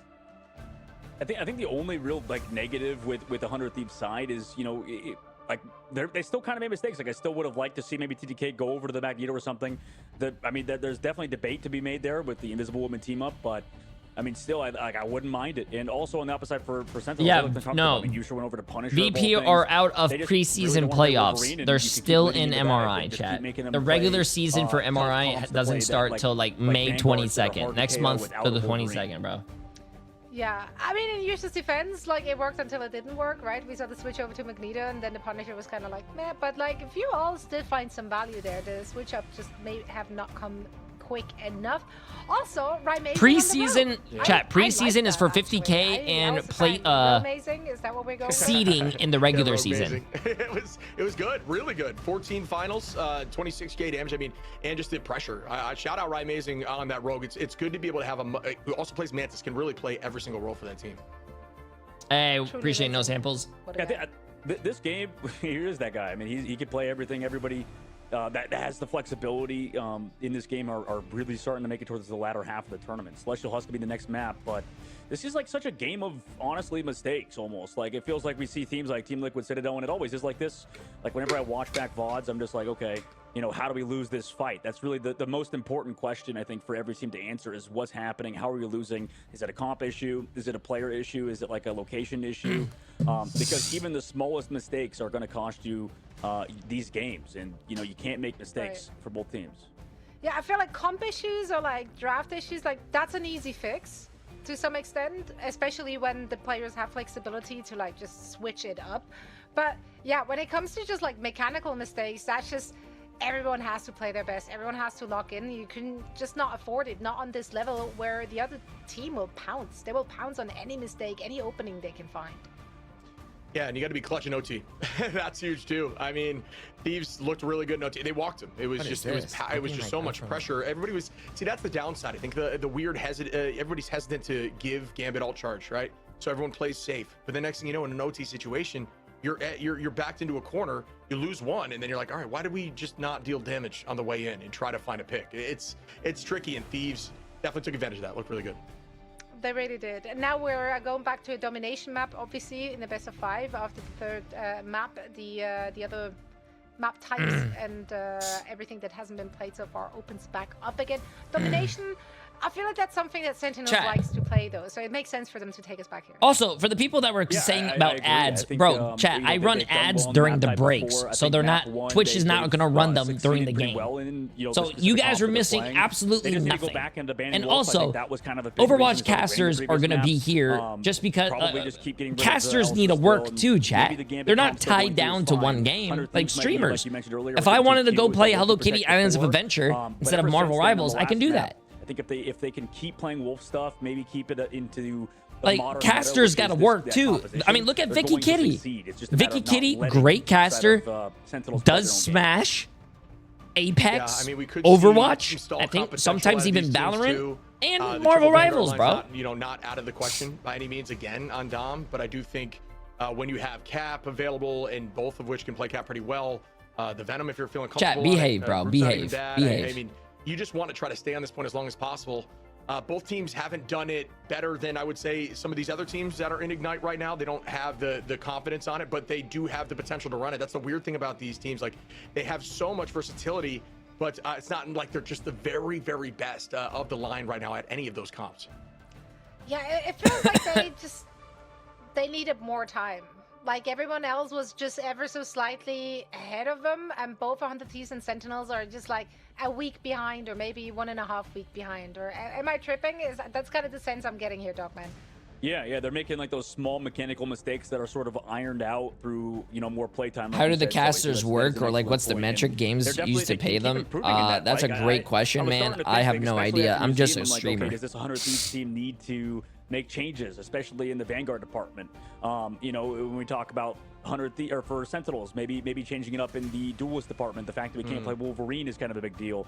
Or it's like you said, maybe just give them an extra week. Maybe just give them more time to figure out those heroes, because these guys are all pro players. They're all good enough, and this is kind of what we talked about. Like, a lot of this also, game is chat, who cares how much they get paid or what they get paid? Bro, stop pocket watching, bro. Like, yeah, we lost our now into the next round is through that confidence in not only each other, but the team's game plan. Did you guys feel like any of the players has been more quiet today versus what we've seen from them previously here in the playoffs? Are you, this is a personal question, but are you a full-time streamer or do you work too?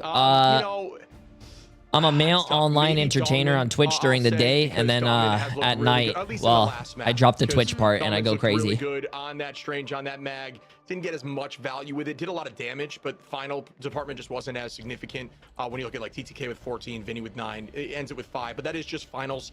At the end of the day, still going down 13 times. Do you like streaming? That for that map exclusively, but again, I think it's kind of you guys are gonna make me get out for these teams like, right now. That somebody's maybe not performing as much. Vodka or something. Didn't succeed prior to that because he was looking great. And I do weddings, birthday parties. I do whatever you want, bro. I could also bust out a cake with the best players that we saw G-string, whatever you guys want, bro. Shined in other departments. The price is right. Yeah, also obviously like some focus onto those players that previously stood out will do the trick. Now I do see that the teams should be ready any moment now, and that means we're heading into map number 4 already. Still match point for Sentinels. Can 100 Thieves tie this one back up and bring us all the way to map 5? All right, folks, lock in. Here we go again, as I have no doubt we're going to see the removal of Elsa, unless they want. Yeah, okay. I was going to say yes, ban Elsa. But they might match up again on the Phoenix. That's kind of been the answer. Last time Delena came out on top in terms of finals and damage. I wonder if that's going to be the case here for Dom. His comps will be vastly different. Yeah, 100 Thieves definitely have performed better after getting rid of the Elsa. I mean, that's been a problem, and both teams love to play the Phoenix stuff, and that's kind of like my worry is that I don't know, like with Gambit, I understand that Phoenix is good, but maybe I'm crazy. I just like the Star-Lord or even the Psylocke or even Daredevil can take advantage of it a little bit more. But you know, we've seen Phoenix be in the meta ever since even the nerf. She's just such a strong hero, right? Yeah, she's got a lot of self-sustainability and just peel and movement. Like, she can peel backline with the stun. There's a lot of answers there, but it's like, you know, you could say the same thing for, like, you know, when Gambit's through, Star-Lord's really good, like you're saying. I think he's a great one duelist when you have to run the solo because can kind of fit, you know, into any comp. Can play more aggro, can dive with that Blaster Barrage, has a really strong ultimate that combines with Gambit, obviously, and then can one-clip if you're solid.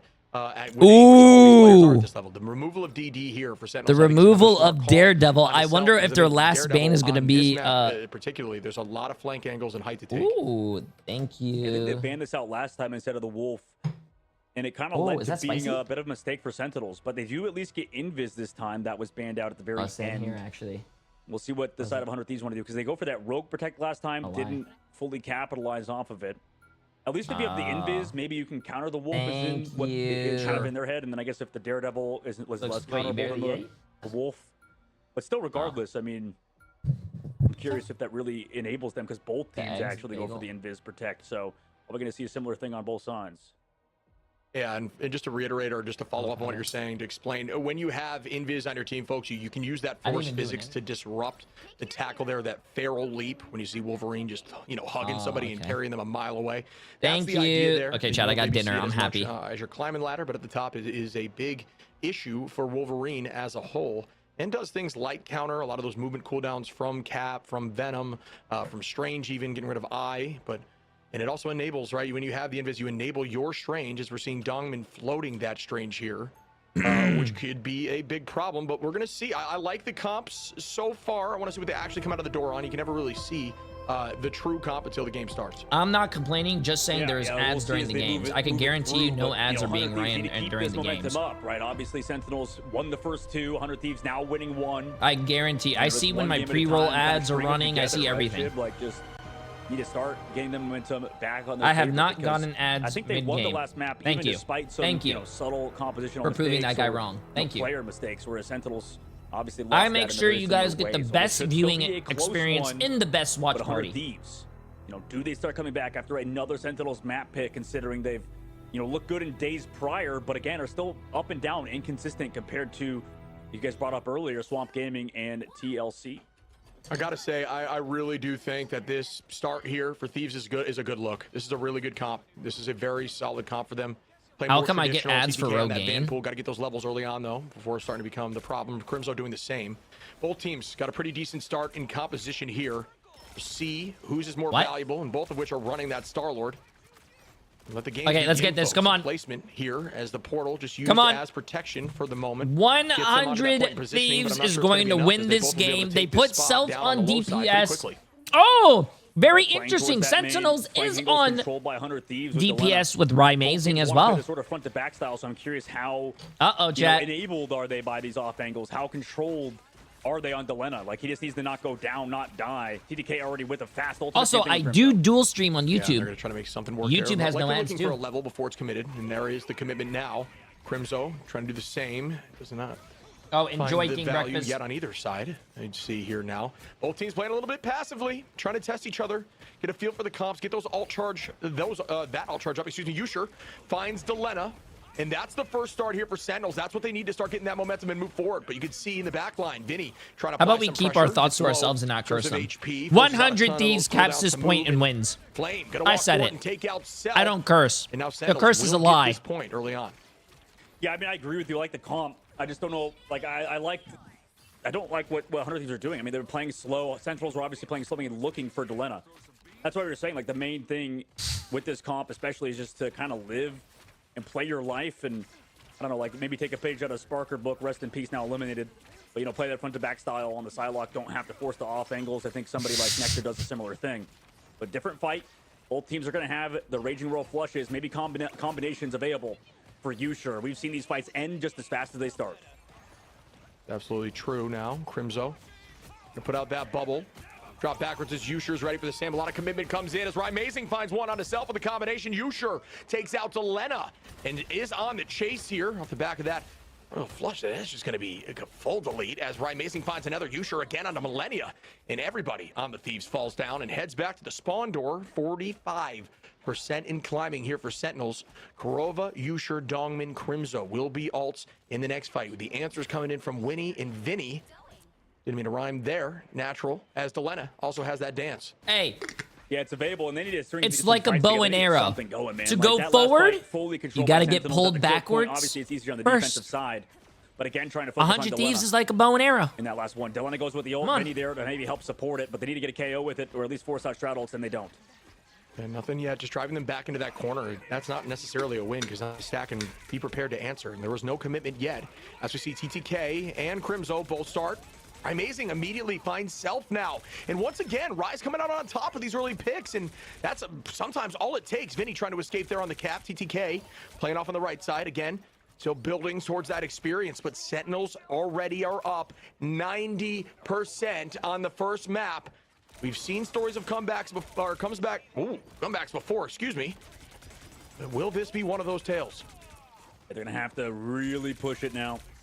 Vinny going aggressive, taking so much tracking. They're kind of just getting shot off. I'm going to be the first person ever to get paid to not cheer a team on. I'm going to get paid from a team to not cheer them. This Phoenix ultimate, which can get rid of all their shields, but he plays patiently, plays it slow. You should have been doing a good job doing that so far throughout the series. I mean, he's just been smart with them, also not missing a single shot. And everybody in 100 Thieves has been forced back by the Phoenix, as this is probably the best we've seen Yusher on Phoenix so far.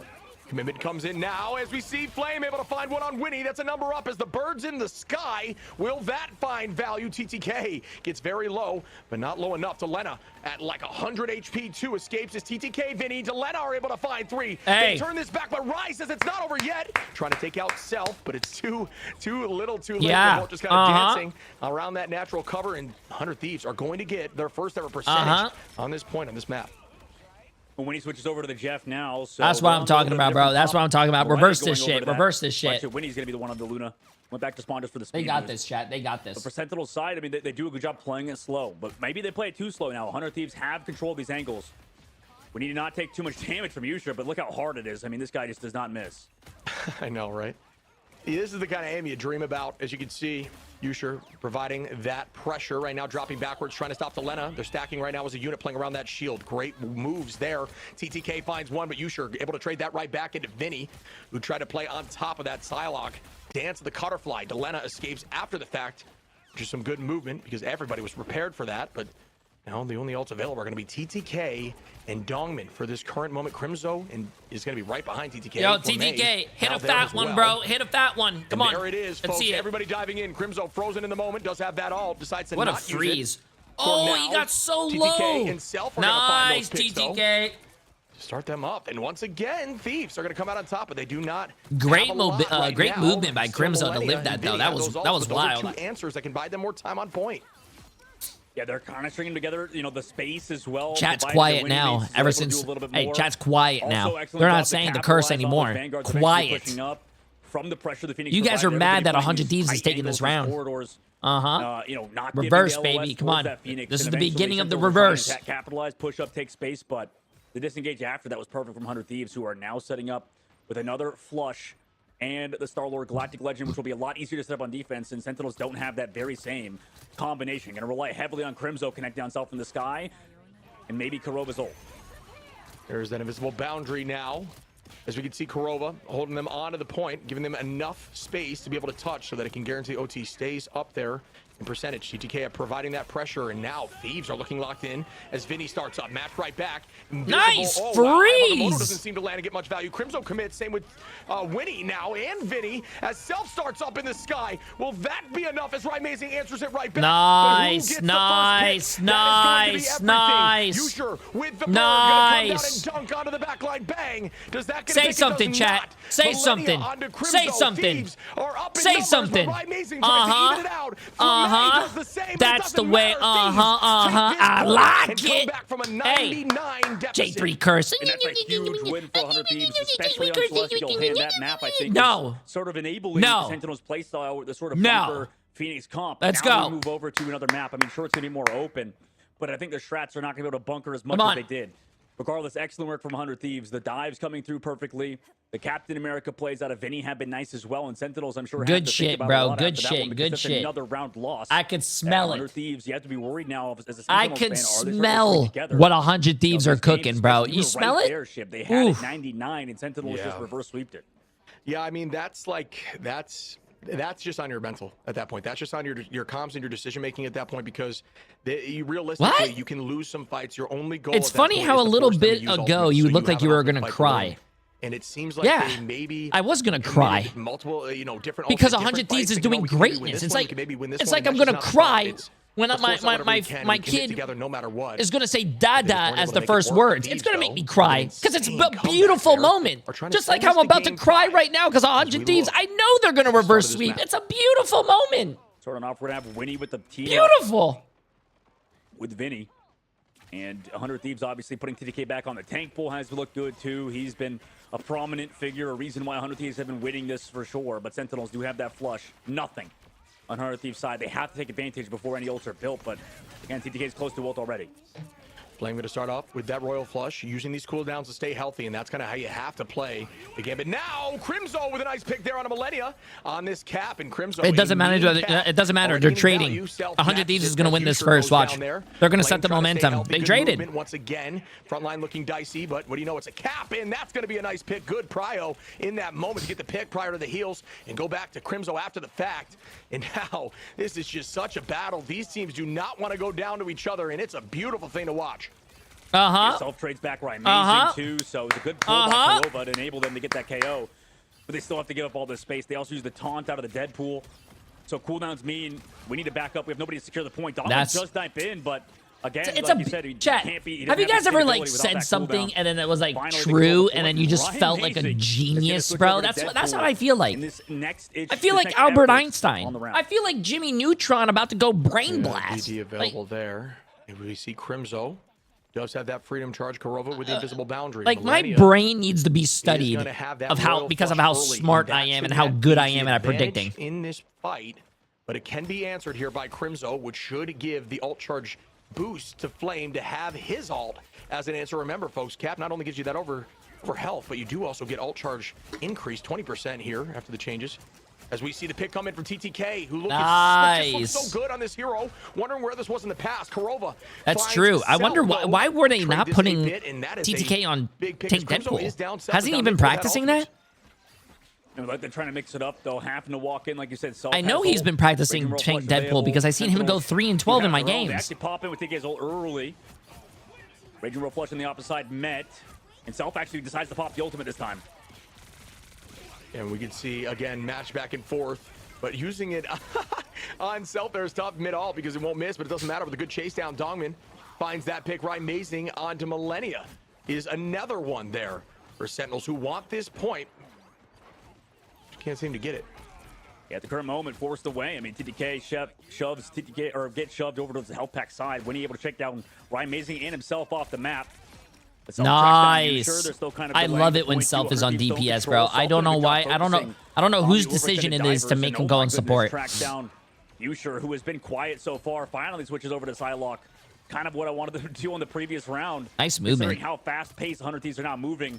Even if you make mistakes, it feels like the Psylocke combination with the Star-Lord at least has so much aggression available to it. As we see Ryan Mazing finding one, and there's that DD we were expecting to see from Ryan. Has it in the bag. That's a two-piece now. Korova drops up. Yeah, exactly. That's just going to be a full team sweep. Well done. As Thieves now are going to have to respawn Vinny. Forced to stagger a little bit here. Tries to find a pick in the chaos. Would have been a nice trade. And Crimzo that was a good hold. To even that out. But now that was a good hold. Up 98%. And Sentinels are on the climb. Can it be the inverse of what we just witnessed last time, folks? It starts again. But now is this his worry, you know, is Korova going to be too easy to KO instead of being on like a Jeff with the Venom team up and stuff? For 100 Thieves, all they have to do is win one fight. Straddle's available, sure. We'll see if Delena wants to use it to maybe force out something and then go with Vinny's ult or even combine because this Venom ult could land flush. Ultimate advantage, roughly even. Vinny going to be close with Delena there. And Flame going to be there close as well, right even with Millennia. So it should be a few Qs pressed in a moment as we see the commitment come in. There's the match right back. You see the dance of the Cutterfly from Delena gets paid for as Rye chases that down. That's going to be the first start for the side of Sentinels, who do want to try to sweep this back in their favor. And what would be the odds of that? Daredevil. A full 100% retake, where statistically, if you get point first like that, and you take it up to that number, it is a very difficult thing to do. We'll see if it happens once more. These teams are just downloading each other, understanding their strengths and weaknesses, and exploiting them for days. Ult advantage even in this next fight. This one-sided Daredevil's been huge, but you have to. Chat, I'm not quiet, bro. I'm eating dinner. Up in Yo, terms of percentage. Drux. They'll have that combo. I appreciate the massive prime sub, my friend. 100% aware of it. And welcome, they have welcome. Their own. PDK does have that Deadpool advantage, lose, so that's more damage down range. Yeah, a ton of commitment now. Self in the sky combined with that Raging Royal flush is matched, and Self comes out on top of Usher in that fight. As it's still going to be stalled for the current moment. TTK finds who's quiet now? Thieves want to take this back. Who's quiet now? There. Huh? Play could be enough who's quiet for them now? To get back. Crimzo tries to stall, but pays for it as Self and Vinny clean up the rest. And Self, one more onto Dongman. Portal play will be everything as Usher preps that now, and they know what's coming.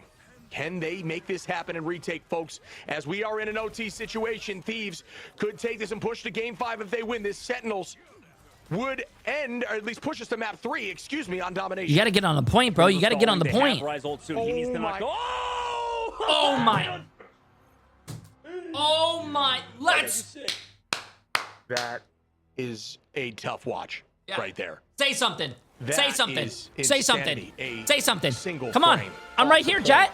I'm right here. Pay Say for it, something. and that's why Say point something. is Oh, J3 Curse, say something. I'm right here, face to face. Come on. I'm looking at you. Quiet. You guys are quiet. Quiet. What do you know, dog? That's just what we do here.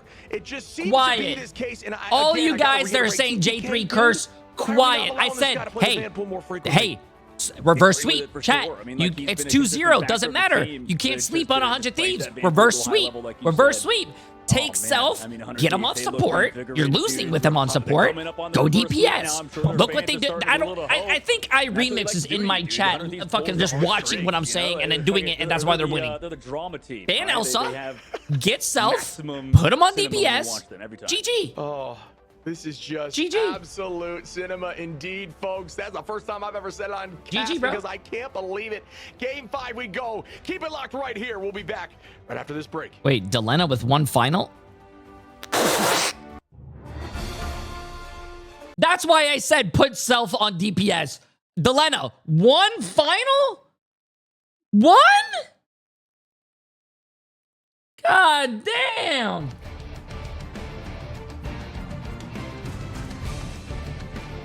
Nah, bro.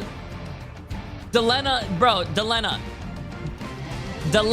needs to stop doing the no monitor challenge, bro.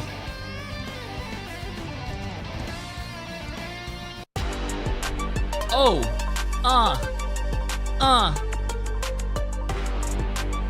Yeah, Yo, let's get it.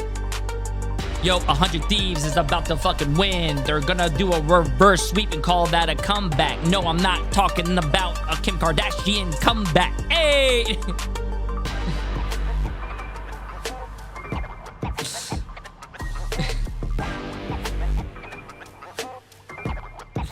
Hey, you guys are mad. You guys are mad because I said 100 Thieves is winning and they're winning. You guys are mad. Hold it.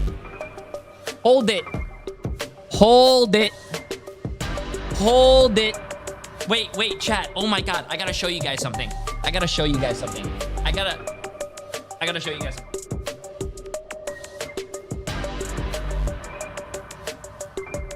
Look, I got your guys' opinions. I got your guys' opinions right here. Yeah. Uh-huh.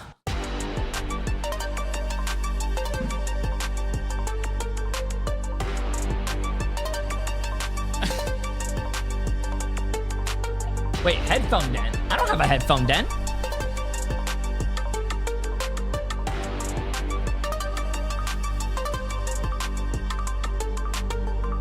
What? No, I don't.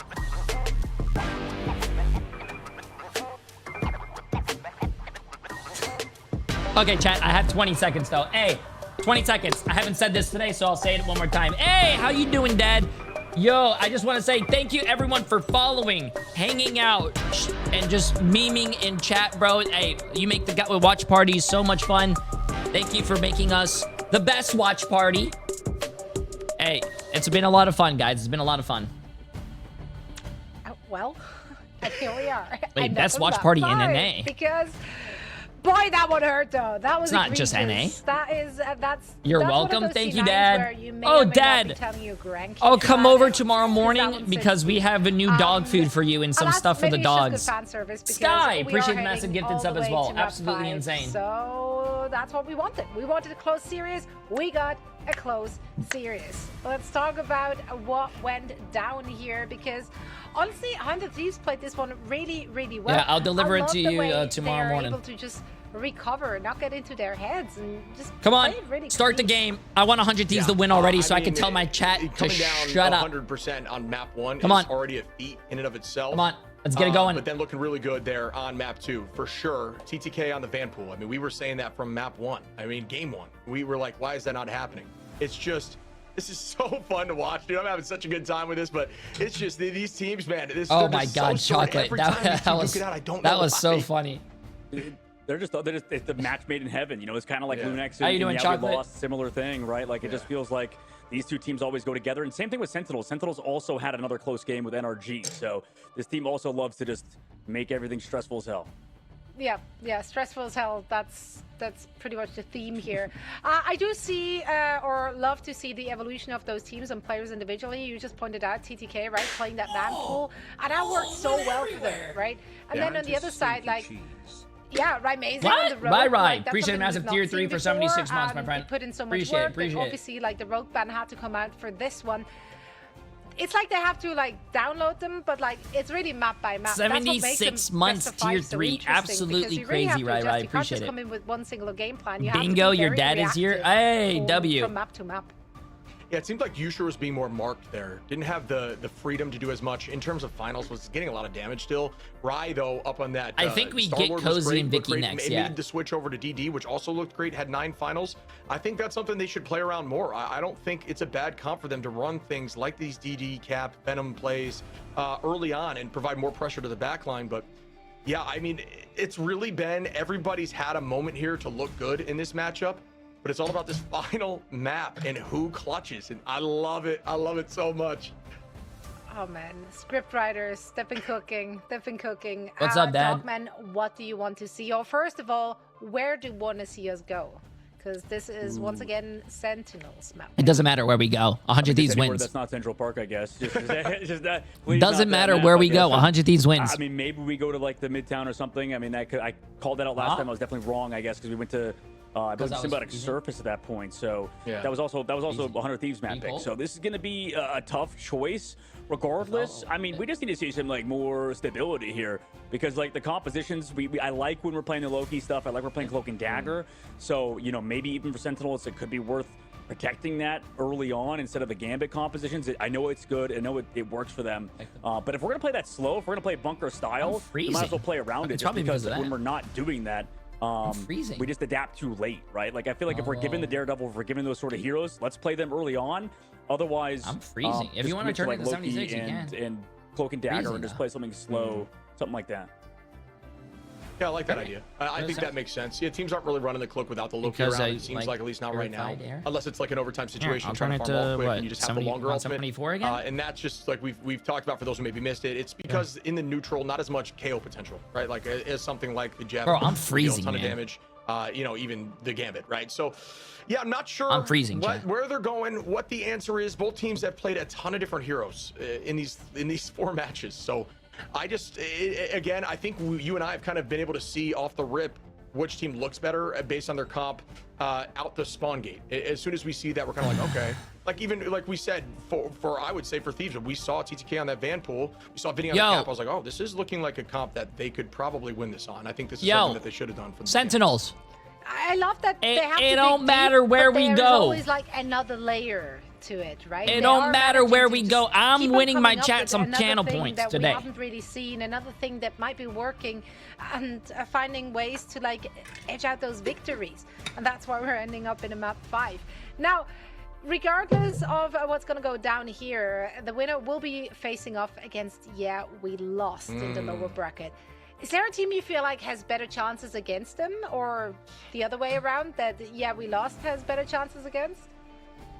I feel like the team, I mean, maybe like Sentinels, if they're given certain heroes, if they're given the Ultron comps, would do probably better versus we lost. But I mean, both teams, I mean, they have it's a tough road ahead of them if you have to play against that team. That squad if they win, so good. they have there's another game that has to finish, then they play again. Lost until you do. You know, like you can make adjustments afterwards, but obviously not being in that group, not having to play against them, definitely is just going to be scary no matter who it is. But I would probably edge Sentinel slightly.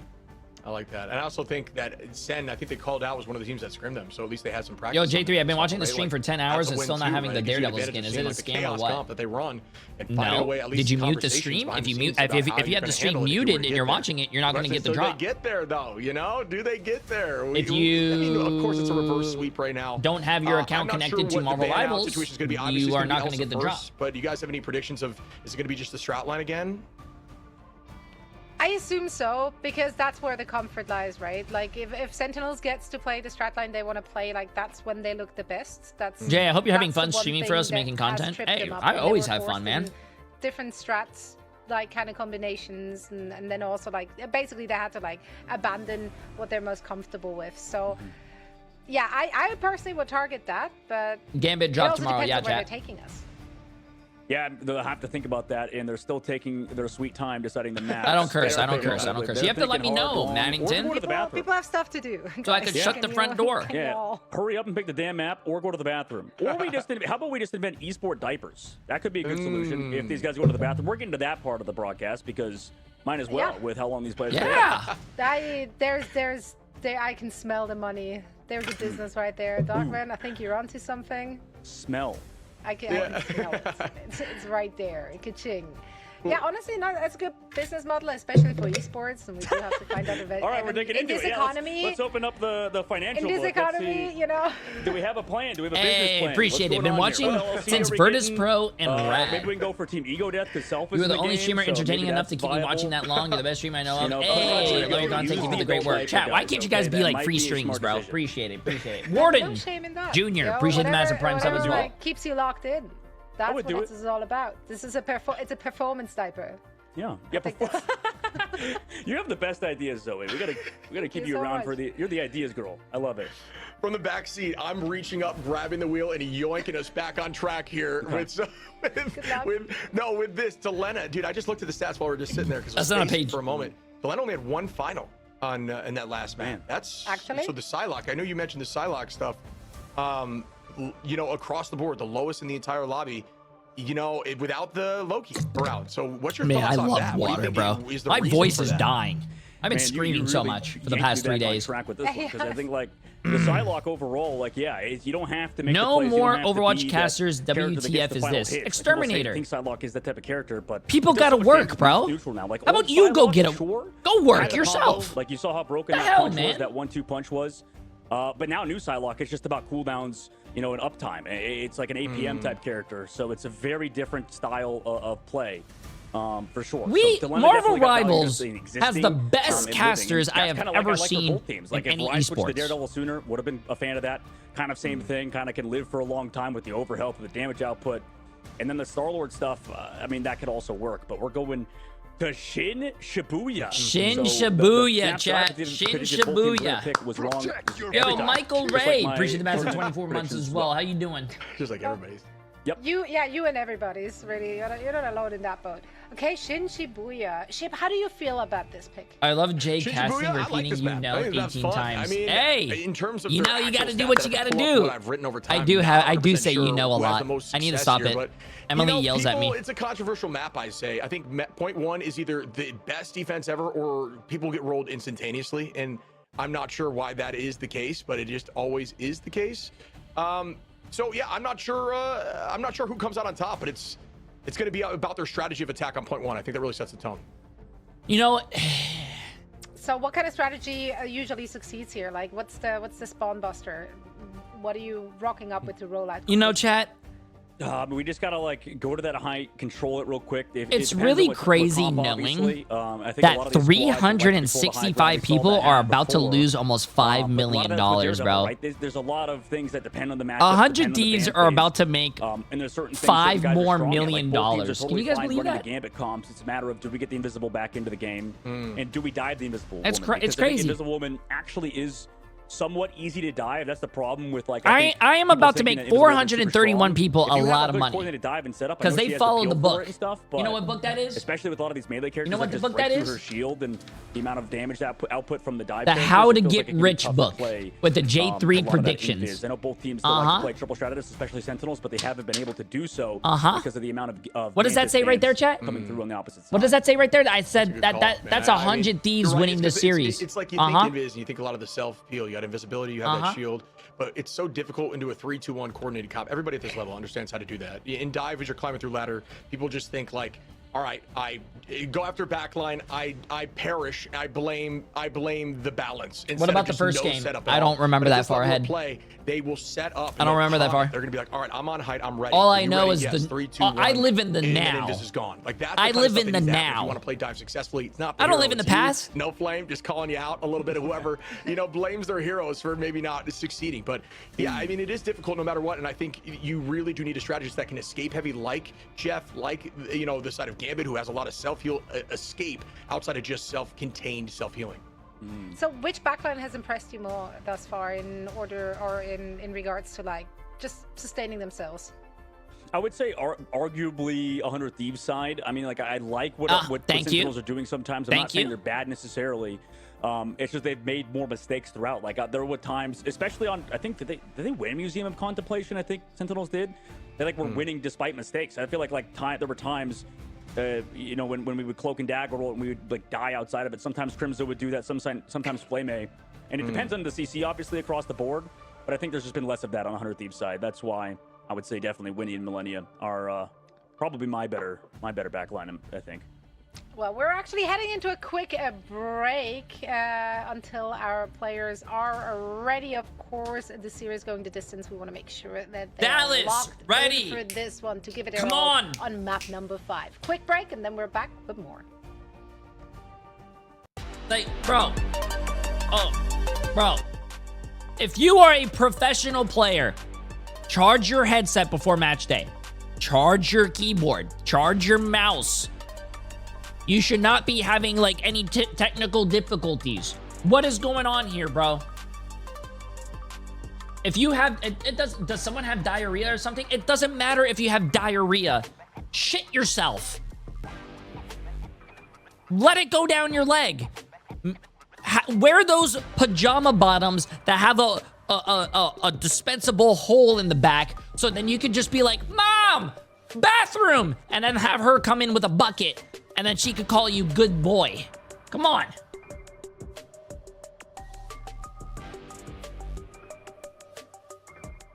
We gotta go, chat. I don't want to go to bed at 3 a.m.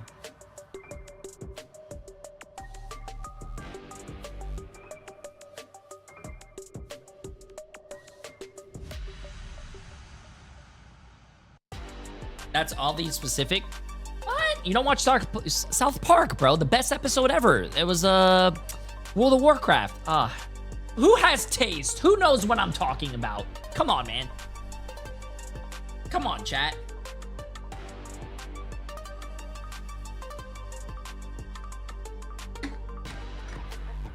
Do yourself a favor. Go watch the World of Warcraft episode of South Park. Just eat your dinner. I need a napkin. I need to go get a napkin. Yeah. Okay, fine. Give me 2 seconds, chat. I'm gonna go get a napkin. Oh.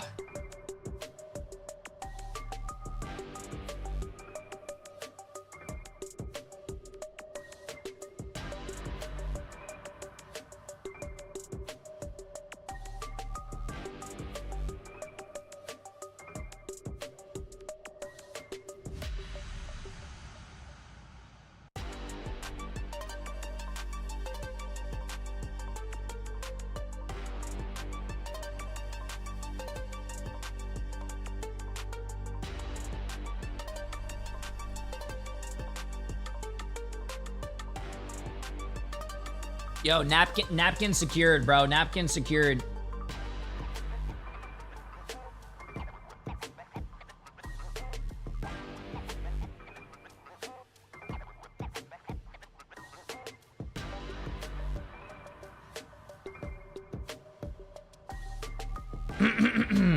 Why is Jay3 eating all the time? Because it's 10 o'clock and I gotta eat dinner? Do you guys want me to die? The hell, chat?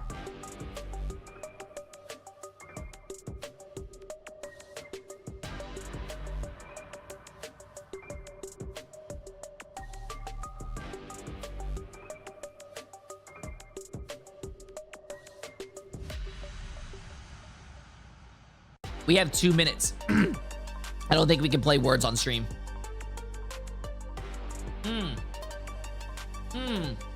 Uh-huh. We're not even halfway through. Yeah, that's true. Oh my god.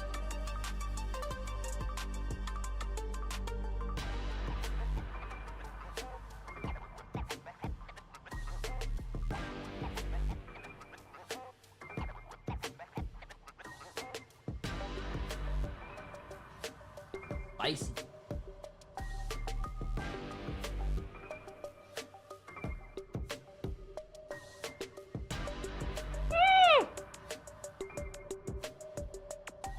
Come on, man.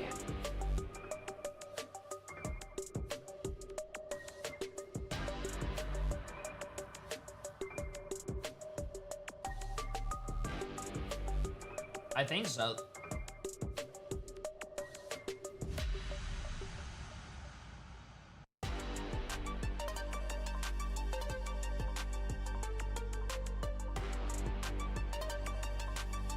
Emily made me ramen, chat. I think it's ramen. Yeah, it's ramen.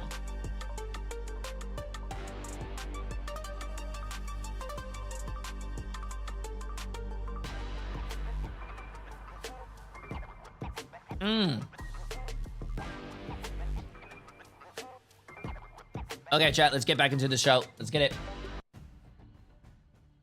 Welcome back, everyone. Zoe here, joined by Dogman, and I run ship.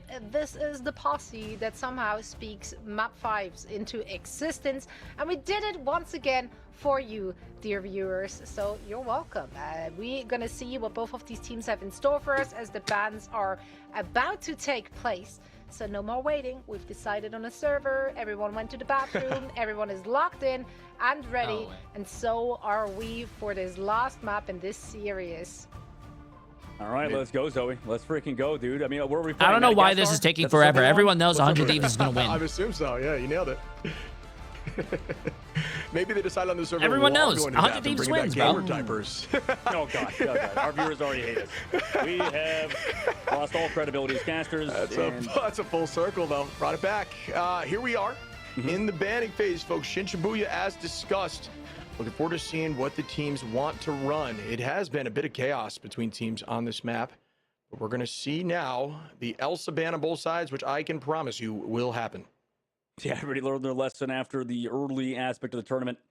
I mean, there really hasn't been like any bad Elsa players either. That's the interesting. Yo, 100 Thieves. Thank you. Okay, there we go. Comes through inevitably for me, but you know, I imagine Protect's coming through in terms of the gambit on both sides. We've seen some like deviations away from that. Like Shiv, like what do you think about that? Let me know if this is like if this is too hard of a question, but I mean, would it be a decent idea to like prioritize other heroes that you want, like Daredevil, for example, if that's going to be targeted later on?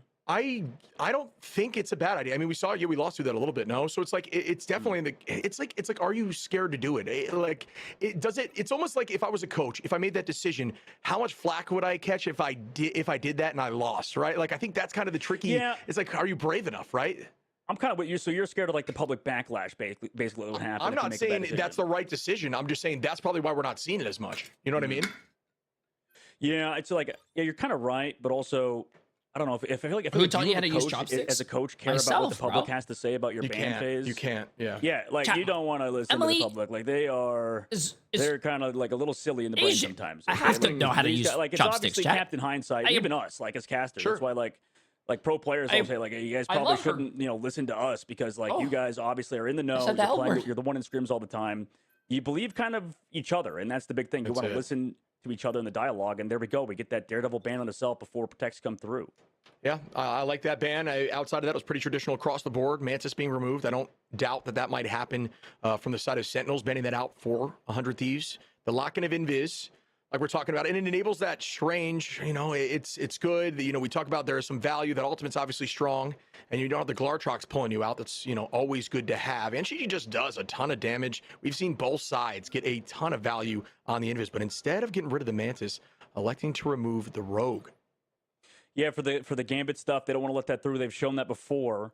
But yeah, you're right. The Mantis still gets through if they do want to play. Yeah, it is ramen. I'm having ramen for dinner, and then I'm gonna have some raw man all that stuff under the side. tonight. Viz comes through for dessert for Team Sentinels. And that always could be an option. Okay, let's get it. Is like, yeah, we haven't seen, I would say, the best performance of Self on Ultron just, and it's not necessarily his fault. It's just the team hasn't played around it that well. But they go for the Rogue ban on the opposite side, but still allow Daredevil through. So this would be a very interesting match to, I think, learn.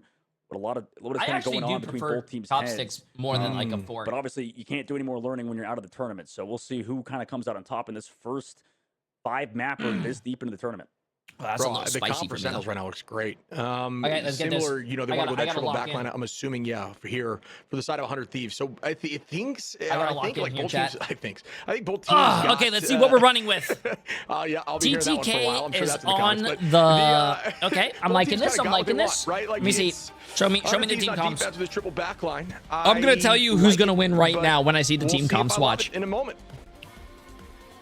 And they're the team that I think they don't really want to play like triple with the Mantis and stuff, even though it's available, which is kind of interesting. I think the Gambit kind of show me the team comps. Come on, I'm gonna tell you guys who's gonna win right now. We were talking about all the strategists are. I could very strong. Tell you. I mean, obviously, who's gonna win the split second, but even then, beginning of the game. Watch. You could play it, right? Like if you're going Ultron stuff already. I don't know. Absolutely. Not every team is good at Mantis comps, so it's kind of weird. Yeah, I think it's become so well known across the world of how strong Mantis can be that teams feel obligated to have it be part of their kit. Amazing on DPS, Ushers on DPS. Okay, Self is on support, and the only DPS on the team is 100 Thieves is Dilemma. Okay, yeah. Even on attack, if they want to do the group kind of thing, it would work well. Just enable a little more healing and farm alt faster. Psych, 100 Thieves wins. Let's go. Here, folks, top left side, very strong defensive position. That's why you'll always have someone up there, and it makes it difficult. You have to find a way through it. The teams will like to break this left side of the map and switch the map completely, and that's exactly what we're seeing here from Sentinels. I think and a textbook Ultron on first point's really good. First one to find something. Dongman trains that right back though. Goodbye to Delena. Even numbers now on either side. Both teams just dropping back for a moment to reset. Good position. They have the read on Delena. Like, Delena goes aggressive, sometimes makes plays like Delena that. on the one elimination Psylocke? To come back, so we'll see him probably re-engage. Deadpool ultimate committed towards the back line, but the hard pocket comes through to keep everybody healthy. Yeah, and dropping back again, Sentinels essentially like a retake of Spawn, but there's that commitment. Dongmin launching ult to allow them to walk forward, forcing eyes backwards, but Delena able to find Crimzo through that chaos in the back left side. Huge Wait, he got his one elim. Okay, that's enough for the game. With that band hammer, nice. TTK did the same. Come on, Delena. Not sure the value of that in terms of where it was landed or what it drew out, but I could smell the full hold already. Again, and I can smell it. Are going to be up in ult charge for a brief moment and doing a good job holding time. There we go. Sentinel's a little quicker to make that adjustment. They put Crimzo over to the Groot to take advantage of 100 Thieves, like lower damage comp. Also, the ability to kind of just walk at him as it went off of the Phoenix. Off into the sky goes to the Ultron's Rage, trying to find a KO. But here comes the Raging Roll Flush, and in the sky is the Galactic Legend. Yeah, this is insane right now. Amazing, able to find Self like we're discussing. Its Chef goes under, but where's it at? Ooh, looking for Crimzo, who does not have. Oh, Crimzo! Crimzo broke the ankles of that fish, bro. Sentinels now with a strong attack are going to drive them backwards into that location. Self coming back into the fight right now should enable that hold for a little bit, it seems like. Now going to commit once they've stepped forward. Wow, really good across the board from both sides, but both sides are a little nervous. You can see Delena start up with that Dance of the Butterfly, dealing damage onto the front line. It's again not going to be enough here. Even the Ansong Inferno doesn't get value. Nobody landing any of these Qs successfully. Made good sort of pocket going on. Groot ult as well comes through to peel off Vinny, but no KO just yet. Just ultra sustain on the defensive side. And Usher still sitting above this whole time, able to finally find that first pick as everybody here is on the cart. We're moving to second phase. Excellent work from Sentinels to finally break through. Yeah, clean play. Moving the Strange there. That Psylocke ult did nothing. I mean, it was a great play by Sentinels to stack right there for the ult. Take that into Chat, you guys got to remember, if a Psylocke ults, don't worry. Don't run away. Just collapse on each other. And if there's more people in the Psylocke ult, that means the damage is going to get spread evenly, and not one person's going to get hit and killed. Well, and I don't mean an idea of, oh, holding tight's a good strength play. It was more so they just committed in that. Self is on the Wolverine. GG's. Left, much like where you hold on GG's. point one. Yeah, and they switch back off the Groot to the Captain America. Self goes to that Wolverine to counter a potential Groot. So right now, you would think, okay, Sentinels have the slight edge, but honestly, Wolverine just in these neutrals, regardless of no Groot, has been so good with these centralized objectives. And everybody trying to set up now. Crimzo with the dive, but does the peel come through? Winnie does pop the invisible boundary. Wow, good focus there. Goodbye to Winnie. And Song lands, and Usher finds one. TTK trades with Crimzo, but it doesn't matter as Flame takes out Vinny. And now Sentinels will keep this moving. 2 minutes and 48 on the clock here. Scooching it forward towards point two. This is a very tough point to break. If you get it through here and you head to point three, it means your defense should be significantly easier. We're going to see which team comes out in the next fight. 100 Thieves just did not get snowballed here. Like, they have Raging Roll Flush advantage. They could use it over Team Sentinels, but obviously they're going to have to move fast here. Truth. It's a good call. This Flame used that last fight, and that's why it was so significantly easier for them to find value. Self is going to be on that Wolverine like you like, bud, and down goes Amazing. It was likely in the sky, knowing Self. She's not missing that, but look at this. Tracking from Usher, ew, onto Self, goodbye. Like a robot. Dude does not miss. Yeah, you should just clean with it. I could see why they believe in the Phoenix if your Phoenix player is going to do something like this at all times. But, I mean, both have been so good. Dongman does get ran down regardless. Incoming Lunasto dance floor. Delena coming in with the Phoenix ult. Does he have a combination with Vinny or something afterwards? We can toss the ult out. Human Namor Squid, just always landing those shots as we see now. The drop back, good movement, good patty cake back and forth on the back line from the side of Sentinels there. Jay, genuine question. Is it a viable strat to push the fight first instead of having one person that could be back huge. to cab? Crimzo almost has free. the charge there. Like Freedom charge is always a decent answer. You can actually use it pretty well into group. It's better to try. I think, in my opinion, it's better to if you leave one person on cart and take the fight, it's going to be a 5v6. One person's on cart. Shield for but it's really good to go take that forward fight, and if you do win that forward fight, then get on cart, you still have that full progression. Instead of, like, let's say taking a fight 5v6, one person's on cart, you lose the fight, and the cart's just gonna stop, right? At least you had that continuous momentum. In my opinion, at least. Sentinels, they got Phoenix ult, and Usher cross map. You talked about him. Holy. Crimzo cleaning up Winnie there. This is really clean play. Their comp is really good. This is the same comp we saw at the beginning that I really liked, and it's working out well. Yusher, dude, can you miss a shot, please? Can you prove to the world you're human? This guy is so strong right now. Locked in as Dongman and Yusher now have ult. Flame and Rai will as well, and Thieves are going to be in an incredibly difficult spot in this next I'm not fight. even worried, If bro. they I'm not even combine here, worried. Flame and Rai, that's almost a guaranteed pick. I'm not even And worried. then after that, you have Dongman and Yusher to answer. Yeah, Yusher's looking black. You know, I'm like not in even D&D, worried. there's the, I already magic know missile Sentinels right now. are going to take the Magic L, bro. missile. 100 Thieves wins. All time. Everyone who right thinks now. otherwise is Oh my God, delusional. they kidnapped Crimzo on the back left. Self finally kind of coming up. Bit less, more angles to play around for the Wolverine at the very least, but Raging Roll Flush and the Star-Lord in the sky. Is it enough to trade back? The answer, yes. It's just kind of a win now button. Wow, yeah, there it is. There's that combo we were talking about, and the answers are still there from Dongman and Yusher. But That was a good team fight to bait out push ults. all three. Your spawn significantly closer. You know, it brings back to the days of strange portal offs. Definitely work here. Sometimes you take We're fights on to the bait table, out but ults. That's Self good. Has that last stand available. Needs to find value with it soon to set the tone. 1:20 is a fair amount of time here for point 3. I'm surprised that, on the opposite side for Vinny, didn't want to stay on that Groot throughout. It's just not enough healing maybe with this Invis and backline, fast pace playstyle on the opposite side. Oh my goodness, everybody getting hit by the passive of the Phoenix. Also, Phoenix on the opposite side, though, coming out from Elena. But again, Sentinels just do a good job at full disengaging. This is like their entire game plan throughout the series. It's just, we run away, we try to pick off stragglers. 100 Thieves, this time don't fall into the bait.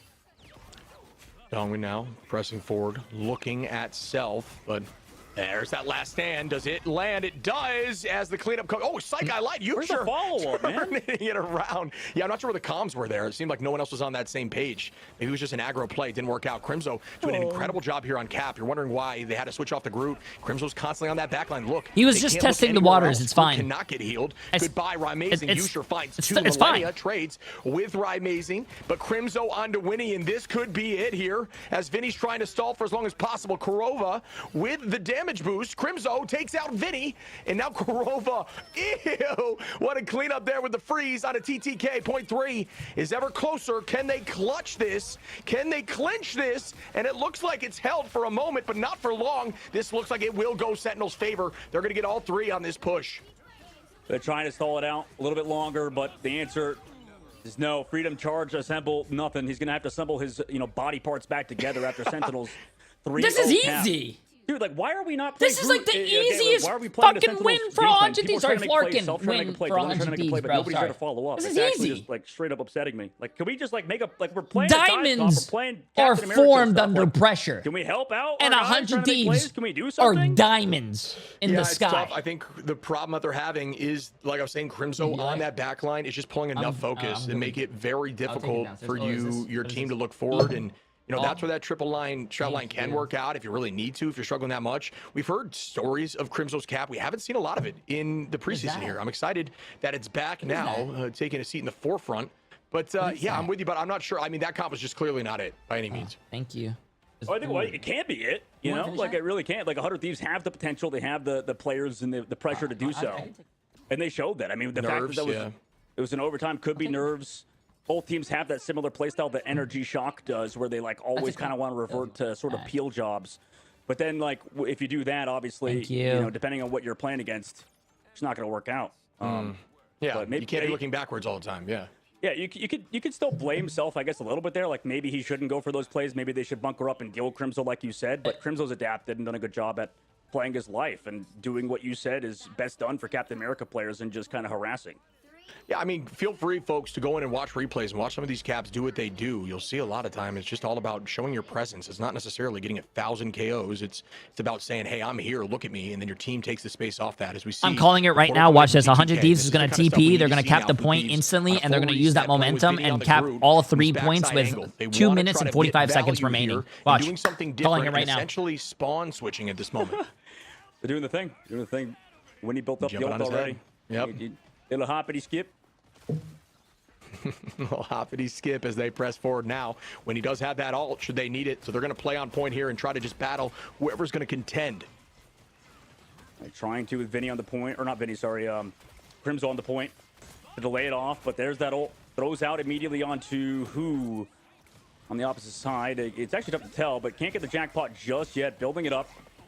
towards that objective. Finally gets to extend it too, so built up. 2 ticks. 2 ticks already. Pool comes out for the Vanguard pool on the defensive side, but everybody's still locked down together as they want to run inside and again bunker up. This is what 100 Thieves like to do. It's similar to Sentinels. Play around Dilemma and hard bunk. No, that was actually a really clean tactical play right there, using that to their advantage. We haven't seen that a lot yet either. As wow, nice pick coming in onto Vinny there from Flame, who makes that up in their numbers. And now Sentinels are going to be, oh my goodness, Delena with some nice shots onto Yusher. Psychi lied, numbers evened out. Gonna see if they could retake on point. Crimzo trying to do-si-do a little bit, just make them look in that direction, build that all as fast as possible, shield up and bide time, and look for self. And Crimzo almost gets it, who gets healed up at the last moment. Wait, I just realized, 100 Thieves is running the support Deadpool. Finally going to get one onto Dongman. Wow. But they still want to win. They use the dance floor.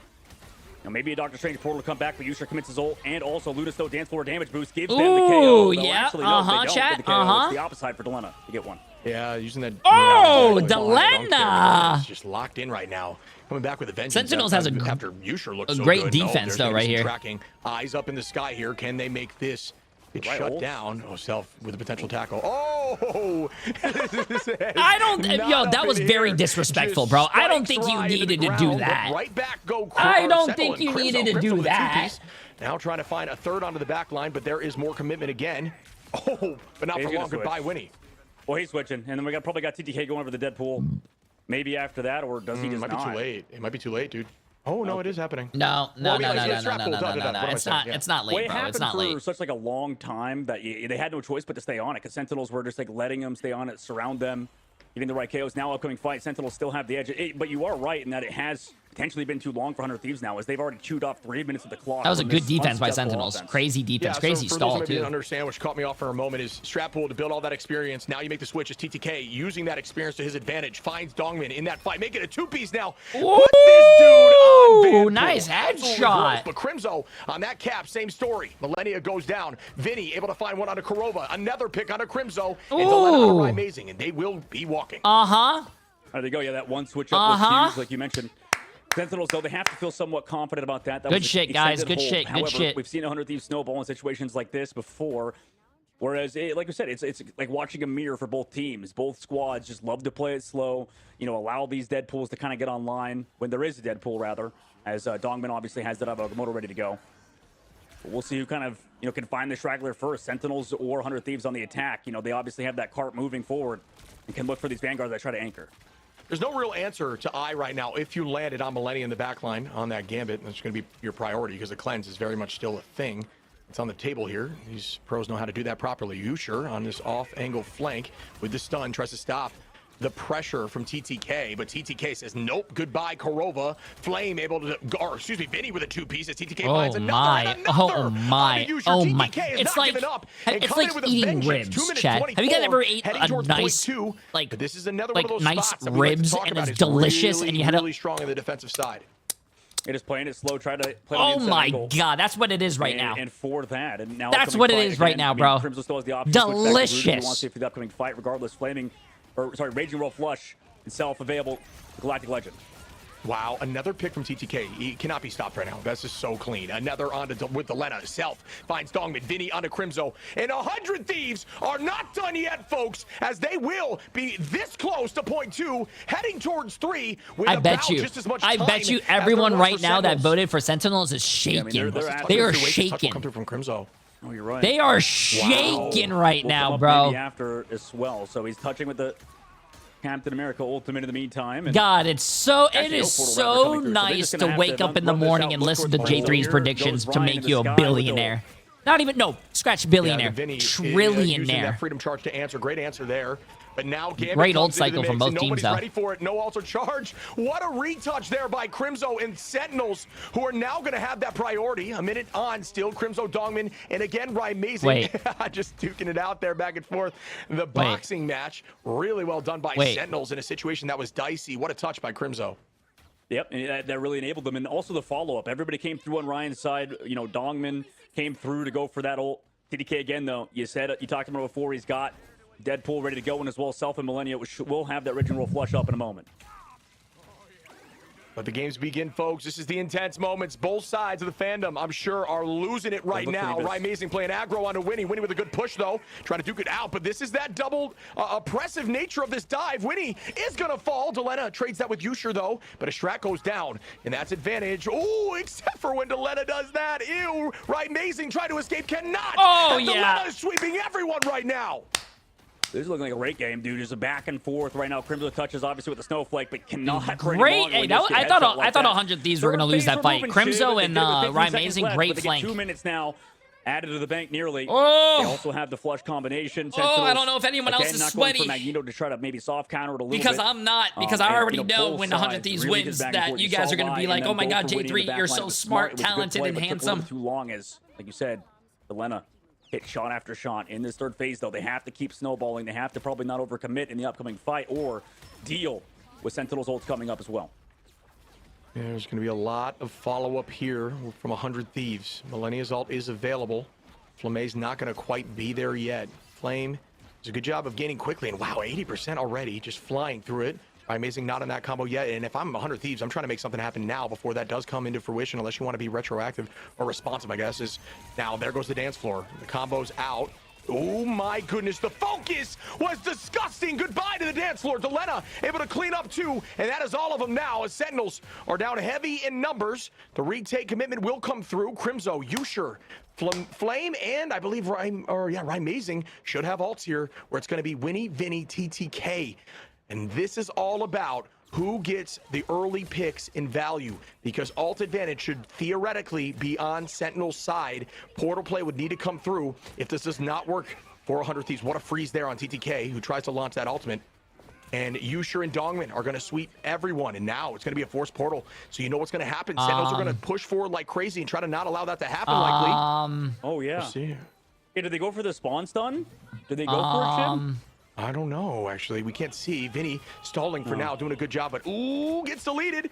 And that might not have been in time. I don't think. Oh, the portal comes through, though. The portal does commit. Invisible boundaries now out for Winnie. Oh, ult's after this. But I'm not even worried, bro. I'm not even worried. I'm not even. Wait, look at the ult economy. Yeah, they're coming up right now. I mean, you should just go. I'm not even worried. I'm not even worried. American ult as well. Millennia now on the flank. 1v1. I mean, can you deal with this? So many ults. Unless an absolute choke job happens from Sentinels, it's basically over. Phoenix, Captain America, Star-Lord, all of the ults are happening. No, I'm not even worried, bro. I'm not even worried. This is they're trading. Like they're trading. Look at that. Out of they're getting trades. They're getting trades. I'm not even worried.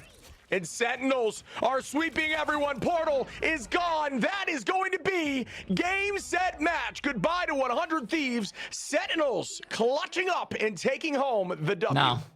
I don't even want to watch this game. No. You know what that means? I don't even want to watch these games anymore, bro. Versus, yeah, we lost coming up. You know, that's going to be exciting. Holy, I'm done watching these games, bro. They're out of the tournament now, Sentinels. What a way to stop the reverse sweep. 100 Thieves were this close to coming back. I mean, it couldn't 100 Thieves is going to make me an alcoholic, man. 100 Thieves, you know, obviously got a few new pickups there on the squad. Oh my god, bro. Great. Started to come into their own, but I think just took a little bit too long to find out what works best for their team. Well done, TTK, and Lena, 14th Lena looked great at the end there, locking in, but I mean, just look at Ryan Amazing with the 48 finals, and it's off the back of that combo from Flame A, who did such a good job coordinating that. Korova, 44k healing motion in the lobby. The whole side of Sentinels locked in. Crimzo on that cap with 12 finals, I think is more of a homecoming for a character than we've seen in a while. Yeah, absolutely. Dude, this is such a hard meta. I mean, like every pro is struggling right now. Every team is struggling except two that have been sitting at the top in the upper bracket that we'll see coming up. Because, You're on the couch. We've heard pros talk about it too. It just feels like everything is so good. Zoe, you know, we'll bring you back in too. Like, we got to close out on what was a interesting run from 100 Thieves after their expectations were sky high in the group stages. Yeah, and I mean, let's be real here. This last sometimes so close. When you are the streamer, so very close. Both you can make decisions for your community. Starting already in the pick and lock phase, right? And then even throughout that series, they kind of wanted to play it the same way, and it didn't. It really just came. It became. Wait, hello? To like individual clutch moments, like having Crimzo touching that point. Sometimes. Point there. Sometimes. You're going to have to be the bad guy. And it's okay. Some will hate you.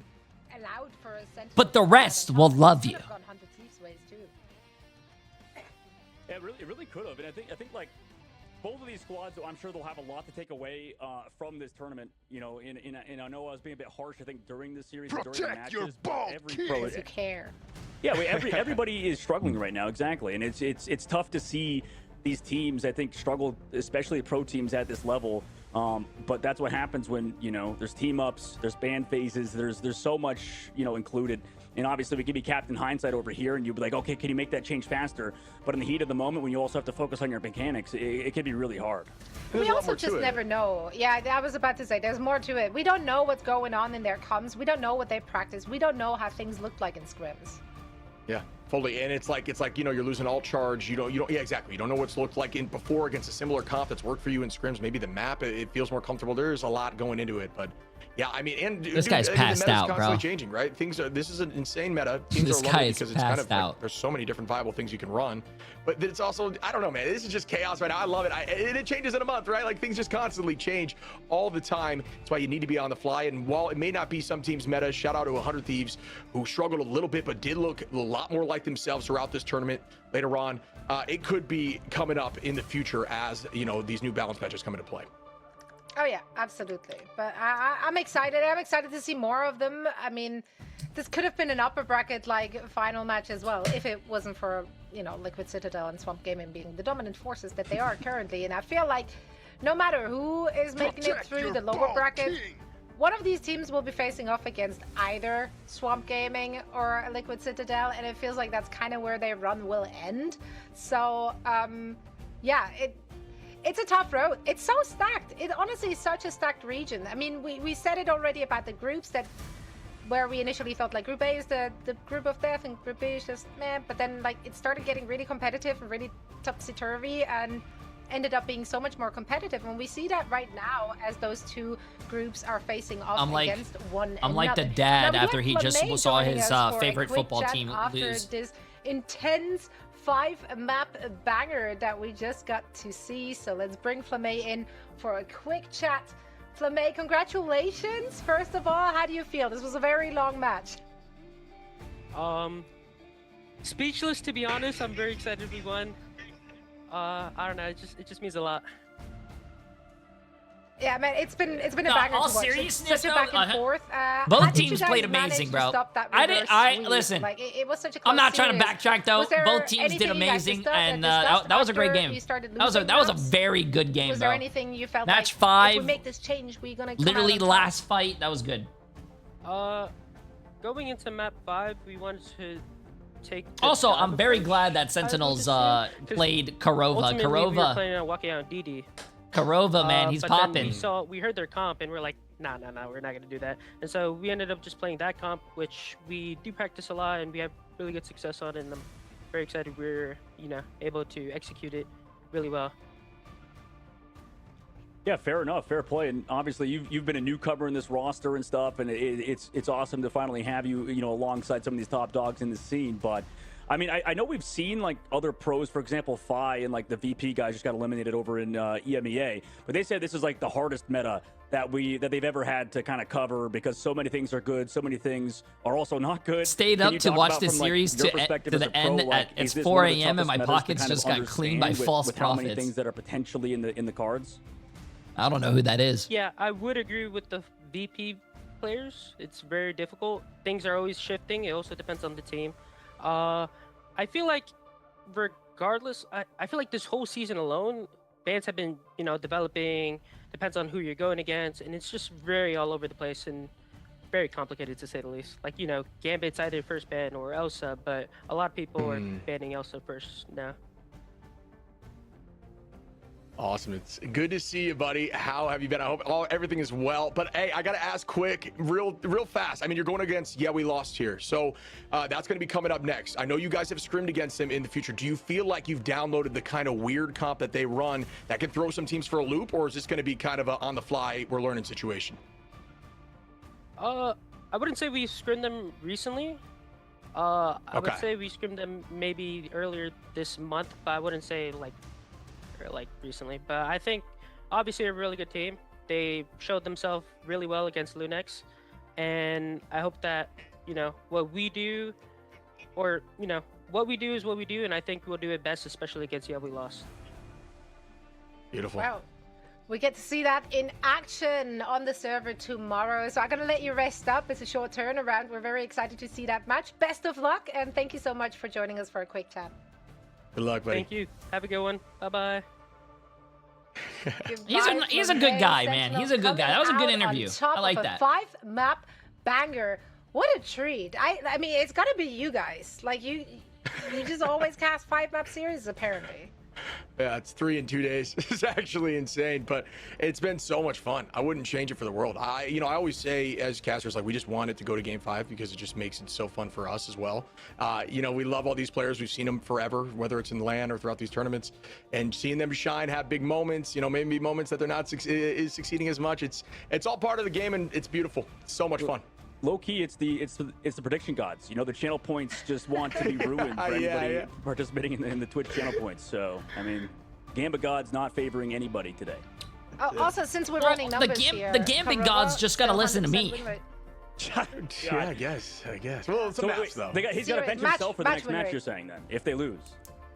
Yeah, well. Yes, 100 Thieves is out. Yes. Karova put Mir in, Yeah, I would retire at the height of that kind of win rate. I'd be like, well, as long as I'm 100, like, we're good. 100% in preseason, that's not a bad stat. But yeah, this match went the distance, but today is far from over. We only have one more day to go as well after that one. I believe, Dogman, you will not be with us tomorrow? No. Yeah, I'm dying. I'll be gone forever. So. So any final words from you? Anything you want to share with class? Final thoughts? Any takeaways from our preseason playoffs? Follow Sentinel's Rivals Twitter, I guess, because they're probably posting some hilarious stuff right now. I can't wait to go check that out after this is over. It's got to be heat. What about you, Ship? What have we learned? That it is any given day with any given team in the Americas region, and I think that is the best way that this bracket should be, in the best situation we should be in right now. It's a ton of fun to watch. Absolutely. No, we are Kakaroo, that's totally something different. But that's it from the three of us, Dogman, Ship. It's been an absolute delight, as usual. And while we're done, the day ain't over. As I said, the title match in the upper bracket finals between Liquid Citadel and Swamp Gaming is about to go down. That's right. Damn, bro. If 100 Thieves has been playing every single game like they've been playing today, bro, they would have been kicking ass, man. Okay, 10-minute break, chat. 10-minute break. I'll talk to you guys about what we are doing here.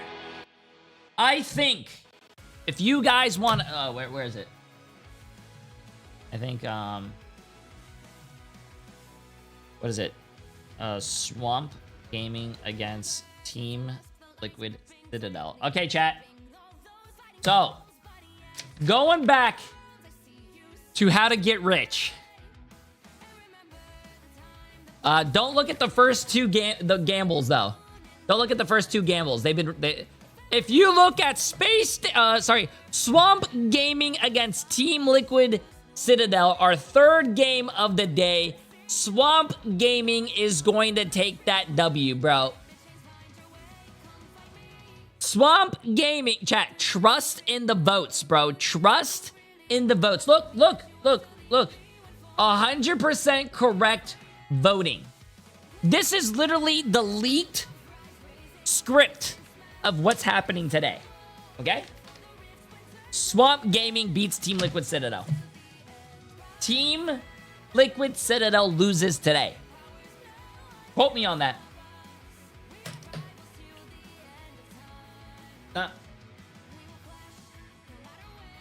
Swamp Gaming, no. Swamp Gaming wins. Swamp Gaming wins, chat. Swamp Gaming wins. Okay, we have 8 minutes. I'm gonna go to the bathroom. And then we are going to do this bet, okay? I'm gonna go to the bathroom real quick. I'm not changing the name of my book, chat. L plus ratio, Swamp Gaming wins.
Hey guys, my name is Ryan Central, and what's the meta? Eventually we will get to a point where you guys in the chat are responding what's the meta with you, but we've got the whole Ignite season to go through. We've finally seen all 4 major regions play now in Pacific Asia, China, EMEA, Let's and get Americas, all at least debuting in their pre-season. So meta-wise, what has changed?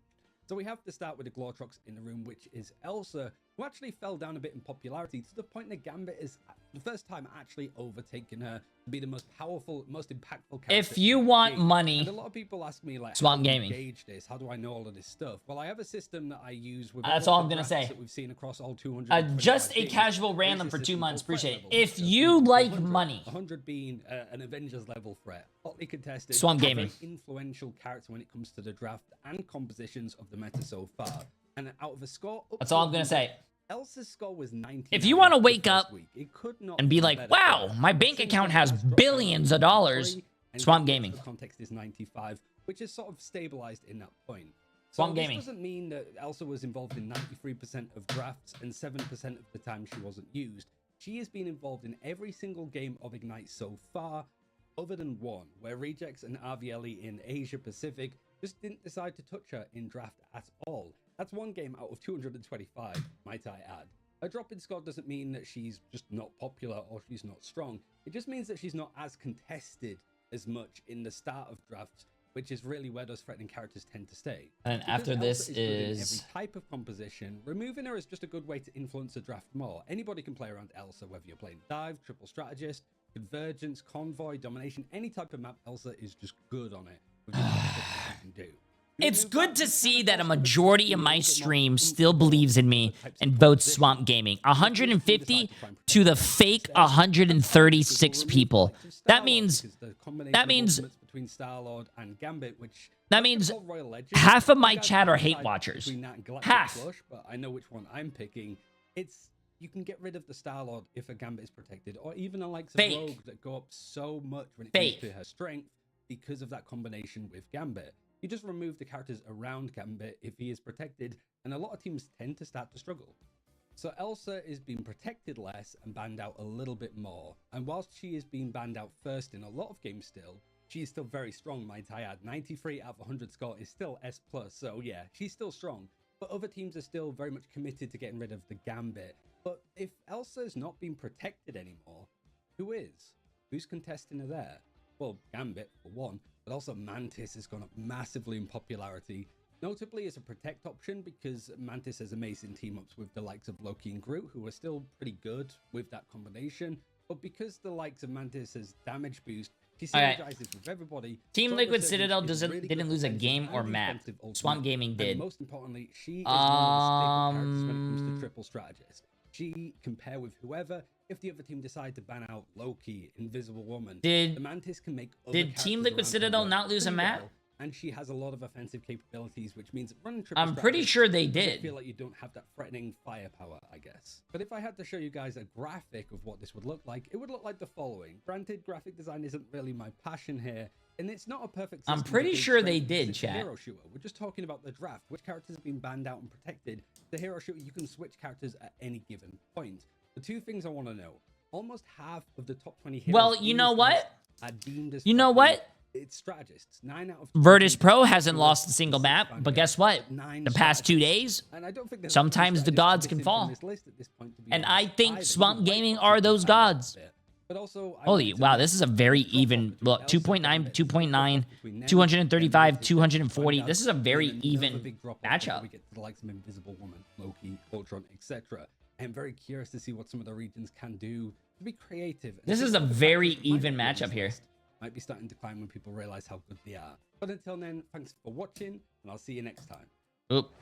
Okay, chat. While you guys are getting your predictions down, I have to move over here because I think they're back. Welcome back, everyone, to Marvel Rivals Ignite preseason playoffs. And if you haven't quite had enough action, we've got plenty more for you. We just saw an incredible best of 5 that went the distance somehow, some way. We got there, but in the end, it was Sentinels who came out on top. Gaskin joined by Cozy and Vicky to take you through the remainder of today's action. We have to try and 2 more games, chat. 2 more games. Let's get it. Now, hopefully, Cozy, hopefully it gets over quick. With 100 Thieves and break. Hopefully we get some good games. How are you today? How's everything going, and how are you feeling about the games? No, I'm doing great. And after that amazing cast from Shiv and Dog and Zoe as the host, I mean, even better. Because Sentinels, Thieves, like that is, you know, it's only a year into the esport, but like vintage, Marvel, Rival, esports, that Rival really puts the word into the game. This is not going to be a 3-0, chat. Unless you're talking about this is a 3-0 Swamp Gaming wins. What an insane story, and just shows how close, like, the middle of the pack is here in America.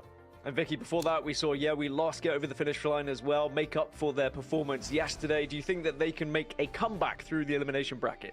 I mean, if it's going to be against Sentinels, they're going to have to, right? Because we're going to have to send a team home after we just sent 100 Thieves home. And we know what it means to a lot of these teams with $50,000 prize pool here for them to look at. A lot on the line, Gaskin, but it's also looking at the skill diff between where America stands as a region across the world.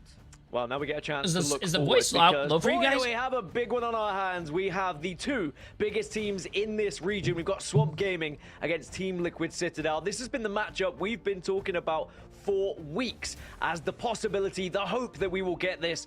Cozy and Vicky, this is what we do this job for, to be honest. Cozy, talk to me about Swamp Gaming and their journey here so far. Oh my gosh! Hey, look, it's the winning team, and all the expectations has come to this. It's the winning team that you guys should be putting your channel points on. Well, you've got it right now. We're gonna find out today, but Swamp Gaming has earned every bit of it. We all knew going in, Liquid Citadel was gonna probably be on the other side, crowned at the top, right? Swamp Gaming was the story in the making, going through the group of death and just being absolutely studs throughout. And this team has so much synergy between them. Not a bad player in sight, and their biggest strength is that they can sub in anytime and get the same it should result, be up, which Small has been Girls, W after W. Small Girls But World. they're now Your prediction against is the it could be in the other top goats, and that's of what has your me so pumped.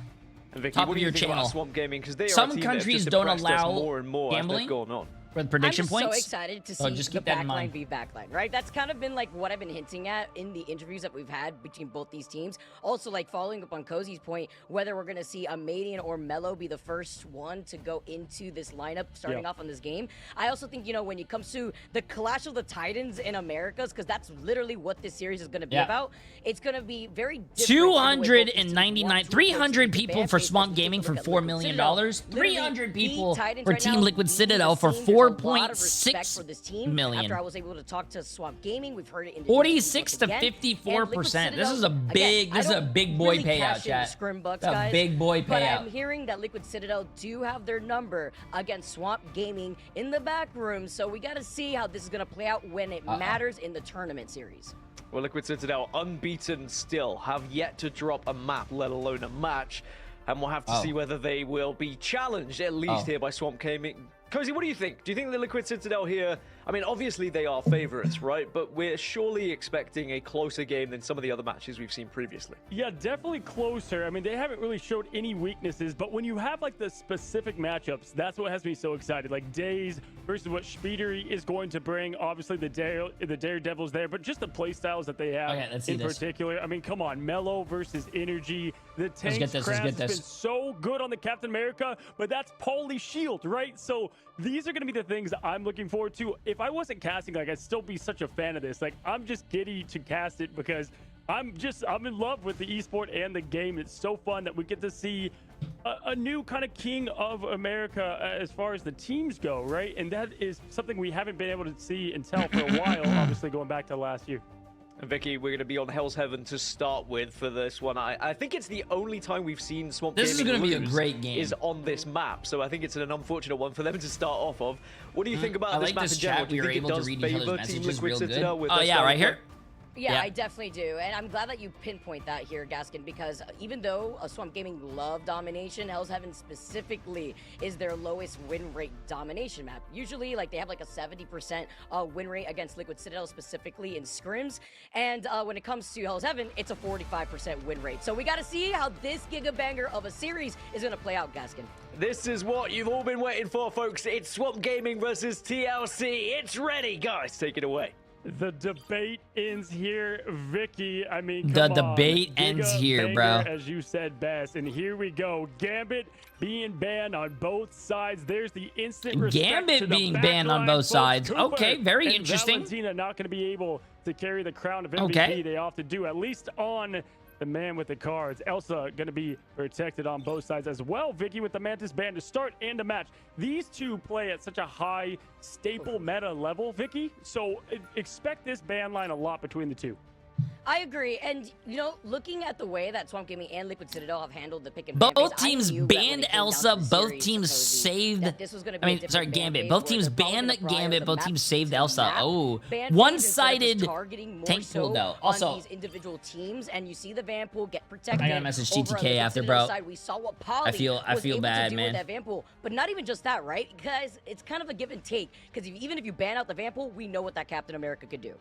No, absolutely great point, Vicky, with the Jeff being banned from above. Nero gonna have to find another hero to play. Last Protect gonna go on the Invis. That's gonna go ahead and give some comfort pick to that backline as well. And the final ban comes in. So yeah, the big difference here obviously is shutting down the strats there if you're looking towards Liquid Citadel, but you're not gonna have much tank play, or at least with the Deadpool Merc in the mouth. The ban last coming in. Vicky, we've been talking about this for nearly a month. Both these teams, what if they played? What would happen? They scrim in the back, you know, behind the scenes. It all comes together. Daredevil, the last ban days will not be on the lawyer. Sorry days.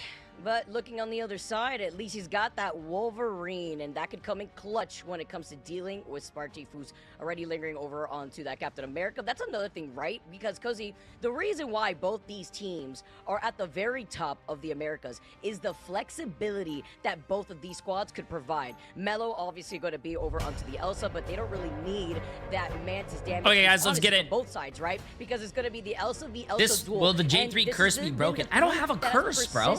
Throughout the course of today, even from the EMEA side of things, Cozy, where it's kind of been like, okay, if it's going to be the Gambit ban, I have this, always going to expect the Elsa. If it's going to be the Elsa ban first, I have this weight on my shoulders of always being right definitely is the way and always predicting like everything correctly, and it kind of does suck. To start off, I mean, Vicky, this will you guys will see that Swamp Gaming wins. Watch. Drowning in the swamp, or we will see what maybe some expect here. Team is locked and loaded. When it comes to Liquid, they can sub. What did you predict last map? I predicted a good game. And different looks and packages that they have ready. Now, when they scrim, Vic, they know hey, appreciate this, nerd. It means a lot. It means a lot. What trickery do they have up their sleeve? Let's find out. Portals open, high ground established. Swamp Gaming looking towards TLC. Taking it means a lot. Top, Vicky, as things continue. We've got the Slash Nest Days looking for more already, trying to slice and find his way the rage to a maximum. But the fact that they kept him alive, I mean, the fact that he kidnapped him, by the way, that's why I got so hyped, because this is what I was expecting, Cozy. It's going to be crazy. It's the fight for the neutral, the fight for the high ground, but he kidnapped him into the Elsa trap. Now, Speedery gets trapped himself before diving in onto the back line. Oh, Speedery! Oh, Swamp Gaming. Oh, Speedery, my God. Making them look mortal, and as they have no sustainability, there are no more bodies up for Swamp Gaming, God. and the domination of the first fight goes in favor for Liquid Citadel. That team just got legally dismantled. I mean, one team has got the Daredevil, the other not. That's obviously going to make a big difference in the way that rotates happen with Daredevil 2. Just the presence and the push they can get, especially on Forky Dog. They're going to have a maximum protection. These backlines are so good at rotating. Predictions closed. Predictions ended in a 50-50. Energy, though, having one of the best duelists in America, if not the best, access to the Apex Predator. Scary stuff here. Is now keeping their eyes peeled. Speeder can also look through the walls, give them a heads up of where they're coming from. This comp is going to be tough to take from the point, and Pauly will make it even tougher as Scatter goes down. Who would have thought Pauly being on the Deadpool with Cap available and still on the team, Vic?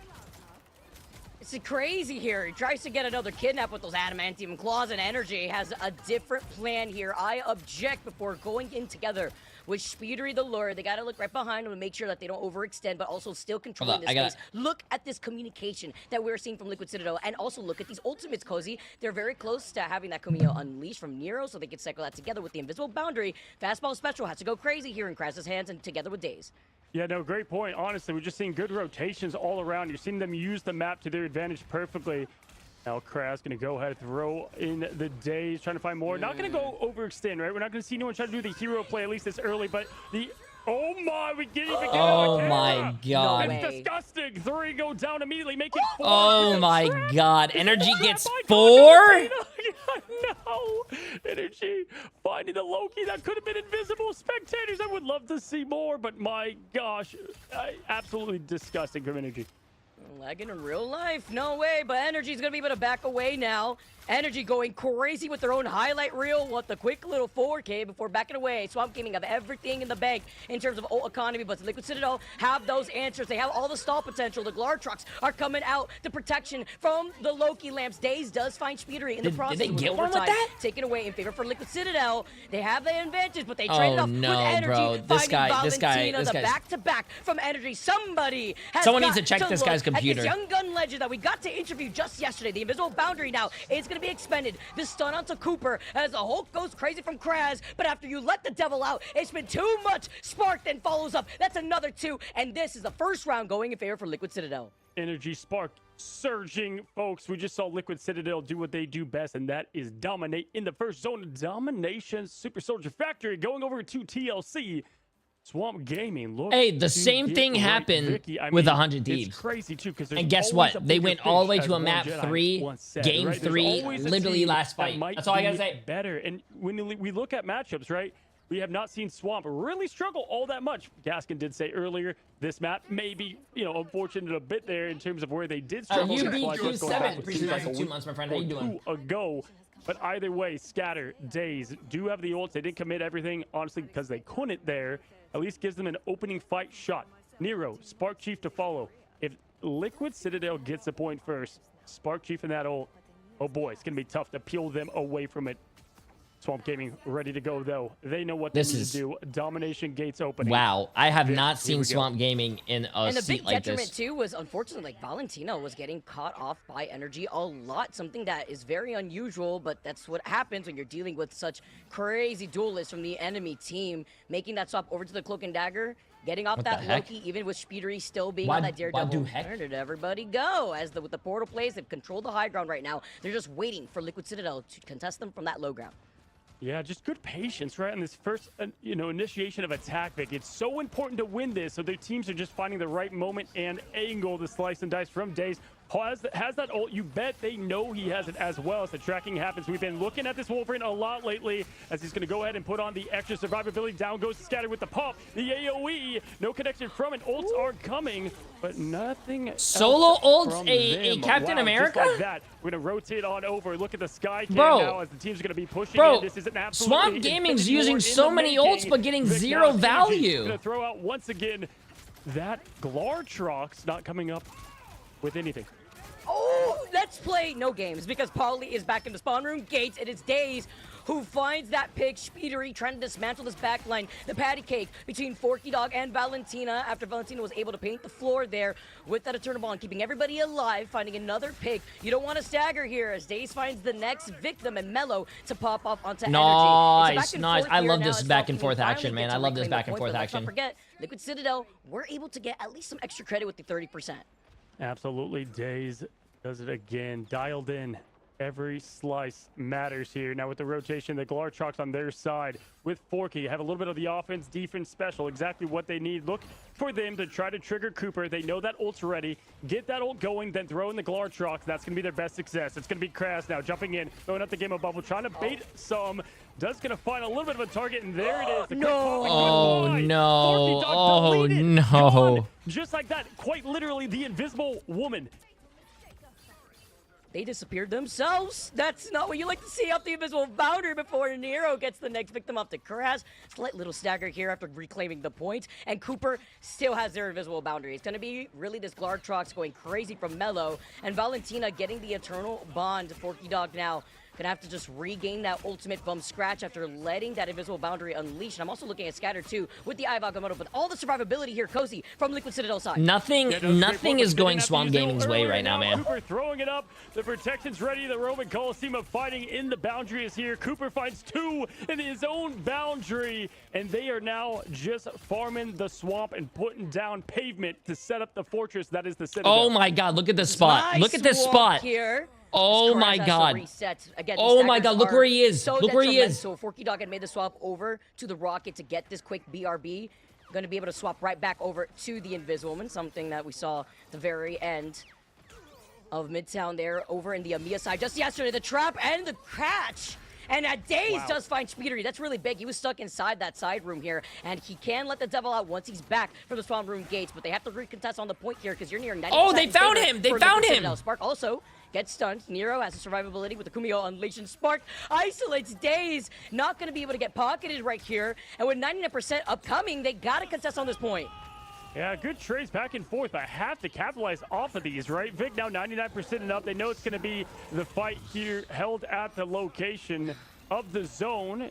Spark Chief now trying to dodge away from Kraz. Melo's going to find another, so this point should go over. Oh! But never count TLC out. It's going to be Speedery now letting the devil out. The Lawyer's ready for action. Throwing, slashing, the batons twirling, and it is absolutely disgusting. Up, down, slam. Goes No, to bro. Eyes open. Hig 3. Hello! Big time is scatter ult, but the follow Nothing that Swamp eyes. Gaming is doing is The working. thing is, Oh they were my. down in numbers. They had no sustain. Valentine and Forky Dog were unfortunately caught off, and that means Liquid Citadel in a dominating first match take this with 2 rounds in their pocket as we get to see what this Gigabanger of a series, Cozy, is in for us. Liquid Citadel on top. Wow, Vic. I mean, I want to ask, like, are you surprised by the result we just saw? Because to me, a little bit, right? We've talked back and forth, and Swamp has, like, nothing but respect for Citadel. They're just saying, you know, we go back and forth, we want to be like them. Like, we've heard it all over the last couple of weeks. But we've seen teams in underdogs oftentimes win. Can't call either just yet. Domination can go either way, but obviously, Citadel played to perfection. Gonna give Elsa your energy. Elsa is a very scary sight, as we can see right here. And I think Speedery, in just the presence of that devil, Vic, was just enough to let them dominate. The issue is that if you're going to try to enable your backline, I mean, I would not want to be a strategist dealing with Speedery on the Daredevil. I should have went with my gut and went Team Liquid. You know, What do you mean your gut? The invisible, No. we could try to get away. Who cares about your gut? J3's right. Just because the first round didn't go our way doesn't mean we're going to lose. It's a best of 5. The diff across the board. And we remember we also highlighted that Swamp Gaming, unfortunately, don't have the best time on Hell's Heaven. So we're going to have to see if they have a better time as we see what our next map is. Mello probably switched to Strange. He didn't shoot. He was trying to take a portal. Dr. Strange is up on If you switch to a character, your accuracy automatically listen, is all 0, I not know is, 100%. I think if you look at the Vanguards, the way they rotated and how they capitalized was the biggest difference. These backlines doing everything they can, folks. We have a banger coming up. Match number 2 between Swamp Gaming, Liquid, Citadel. Don't go anywhere. We're going to take a quick break and reload. Losing one, chat, it's a best of 5, bro. We've seen a lot of reverse sweeps. 100 Thieves almost did it. Rad did it, and EMEA. Did we get a reverse sweep today?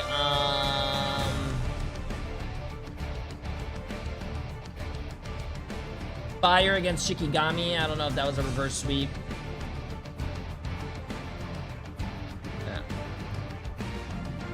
Listen,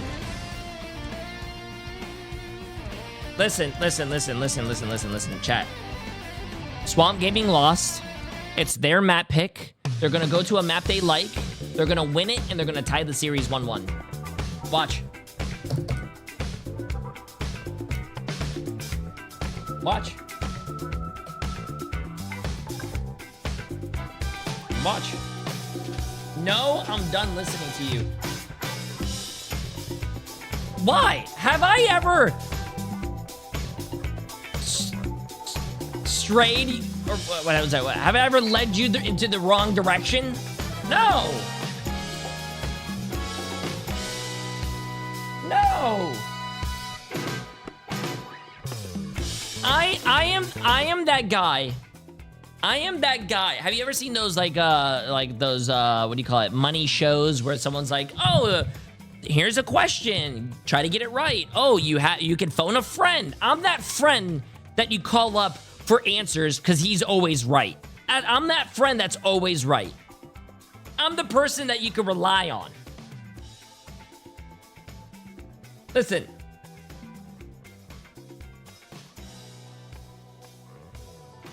We got this, chat. We got this. We got this. Notice how I say we, because there's no I in team. But if I'm right and I win, then it's me. I won, chat. I won.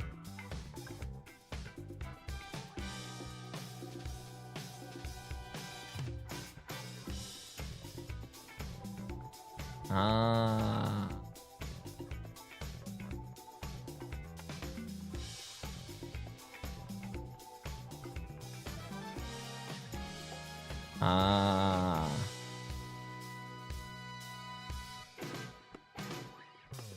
Wait, why did Emily just DM me a picture and say LOL?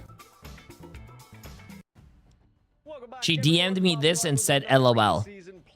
And we've got our first little taste. What's wrong with that? One of the best games in this region, and it was a relatively one-sided affair. Let's call a spade a spade. Swamp Gaming just couldn't quite get in there against TLC. And Cozy, I mean, it's a very interesting dynamic. If we think about these two teams, we've heard they scrim quite a lot. I mean, how do you approach a team where you've scrimmed them so often, and often you might have lost those matches as well? Yeah, no, thank you. It's a great question, because if you look at it, we were bringing that up at the beginning of that match because it's tough to bring something different to the table. Oftentimes, you scrim against someone you're not going to go against all the time, and that's why they were in different groups, made more sense. But then you really start to understand your opponent. Yo, Smurf for the 100 bits. Appreciate it. How do you approach the first fight? There's so many little things and mechanics, because honestly, like talent-wise, we saw it in the EMEA. I think that the talent here, either team could win. Like, point blank. It's like what you bring together and how do you surprise somebody. And so you have to change up your looks and your tactics, and it's tough to do, especially with going up against each other now. What we've heard like 100 times or whatever. Someone told me the curse is real. You said 100 Thieves will reverse sweep, but ended up short. Is that true? Before, and I think as we move on to Hall of Dahlia, it's important to know that when we talk about the I don't know why you guys are hating me. Every team I circled was losing. That's what I told you guys. Listening to Nero talk in their interview, they every team I circled was like to take scrims very I'm 100% correct. That they excel in, instead of like other teams usually trying to play more unorthodox compositions, trying to play a more weaker composition that they want to get better at, and that could skew what the scrims are looking like. Tomorrow for the grand finals, I will tell you guys every single team that wins for the grand finals. I'll tweet it tomorrow. Yeah, I'll tweet it tomorrow. I wonder if it's a case here where they're like, let's play things pretty standard here in this first one. Let's see what the lay of the land is. Maybe with our practice, we might be able to beat them in the neutral. We might find ourselves in a better position. Perhaps now, going into map 2, they try something a little bit different in this lock and ban phase. There's only one way to find out. We're jumping into it. It's Cozy, it's Vicky Kitty. Enjoy this one. Ladies and gentlemen, the one map that Swamp Gaming did lose, FlyQuest. Where did they take it? Right here, Streets of Wakanda. We're back, Vicky, and they're ready to claim it back from Liquid Citadel. Gambit v Gambit, gone. Elsa, gonna be saved on both sides. Mantis, gone. We already know how the first 3 are gonna roll out. These teams are gonna make any major adjustments, especially after that domination, Vicky. Maybe something as things start to tilt a bit more, but expect more the same in this part of the phase. And it almost felt like a crime seeing how the backbone of Swamp Gaming with the supports just unable to really keep themselves up against Speedery was trying to speed run through that first map. It's very unorthodox, right? It's not something that you get to see very often. And with the Ultron ban coming out next, this is what you could expect, because this is Hall of Dahlia. There's a lot more verticality, open space. They do not want to deal with the flexibility that Speedery has. They protect the Invisible Woman from Liquid Citadel's side, so expecting what Swamp Gaming have up their sleeve, since they've only been targeting the strategist here until they hover over Sorry, that I had to go Daredevil. pee. That's a big My tool bad. here, because we know that Daredevil not only gets all that information, which kind of squashes the fastball special that we saw in that first map, but also helps alleviate more of that pressure away from the strategist from Swamp Gaming. That's a great point. Obviously, the Daredevil's going on each side is the big swap up, because it's funny, right? We've seen, Vicky, so many teams try to approach Liquid Citadel in particular with like different compositions here of the pick ban. Like, what do you try to get rid of? What do you do? And we're seeing right now what Swamp thinks is the answer. On first hit was going to be the strategist back. I am very surprised Swamp Gaming is letting the Elsa go through after what happened last game. You also have to slow down Speedery, who has so many options. I am kind of target banning him. Hey, I appreciate it, Dan. I love you, man. I'm leaving the stream on WW.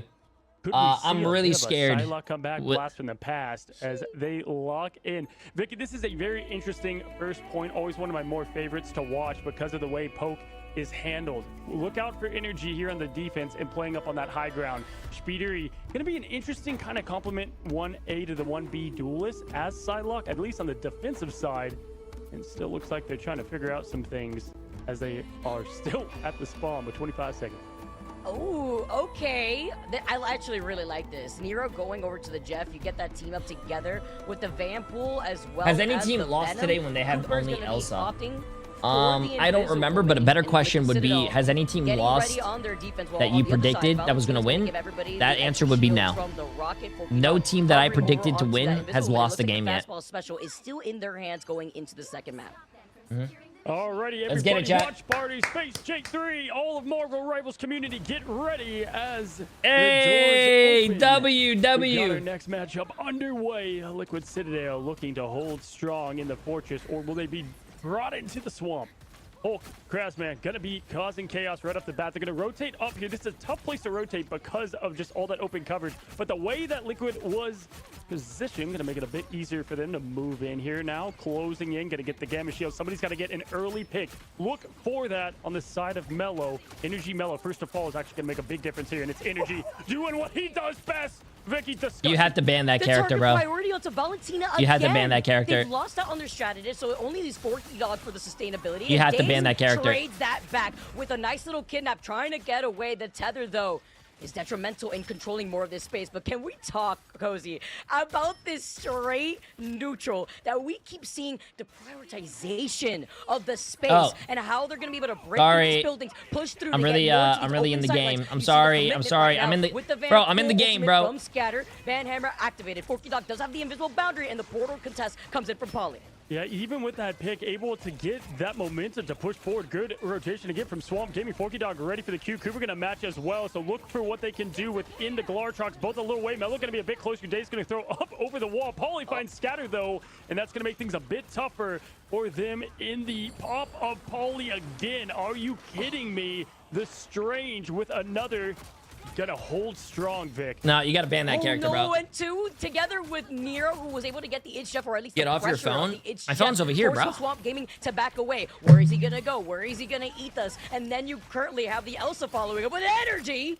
The back-to-back Valentina cannot even get one heal outside the spawn room gates. Just, hey, how do you get rid of an amazing backline if you quite literally just don't let them play the video game? Now time dissipating down to 1:53 seconds. So you look at the ults they have. Swamp Gaming at least not Jay3 has an everything outside of that Android? quick invis ult at the start. Here comes a portal play from It's an Vim, iPhone, trying to bro. give themselves a bit of an option. Don't love where the portal's placed. They're going to try to use it as cover. They Also, can jump in if when Swamp needed, Gaming but loses this, Paulie they have to can put their sniff it ego out. aside Has and ban the ready. Elsa, bro. Show is here.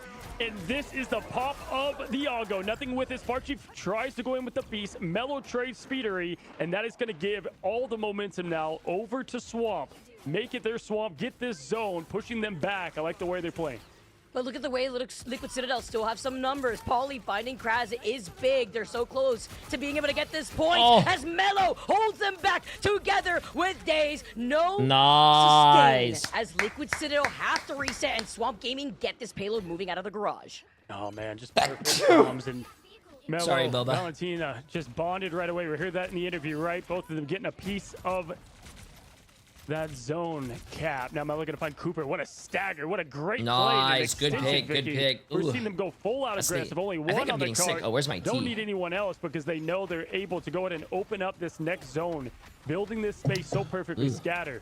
Now, with big responsibility, Speeder gonna go with the dance, execution, trying to find more. The game is shield perfect. And the pop.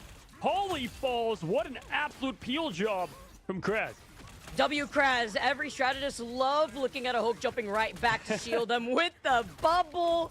It's gonna be the bouncer effect here, right? And Scatter does have the Eye of Agamotto. He could try to jump forward vertically here and looking to the back. Swamp Gaming starting to get their momentum. It's looking pretty good. Hands, but they're looking around. You can hear Speedery creeping about. It's on the balcony, and you can see the immediate target focus as Crash tries to take that fight too from the right side before jumping back together with the rest of the squad. Cooper and Nero. Nero's waiting with the It's Jeff for that invisible boundary from Forky Dog as the counter.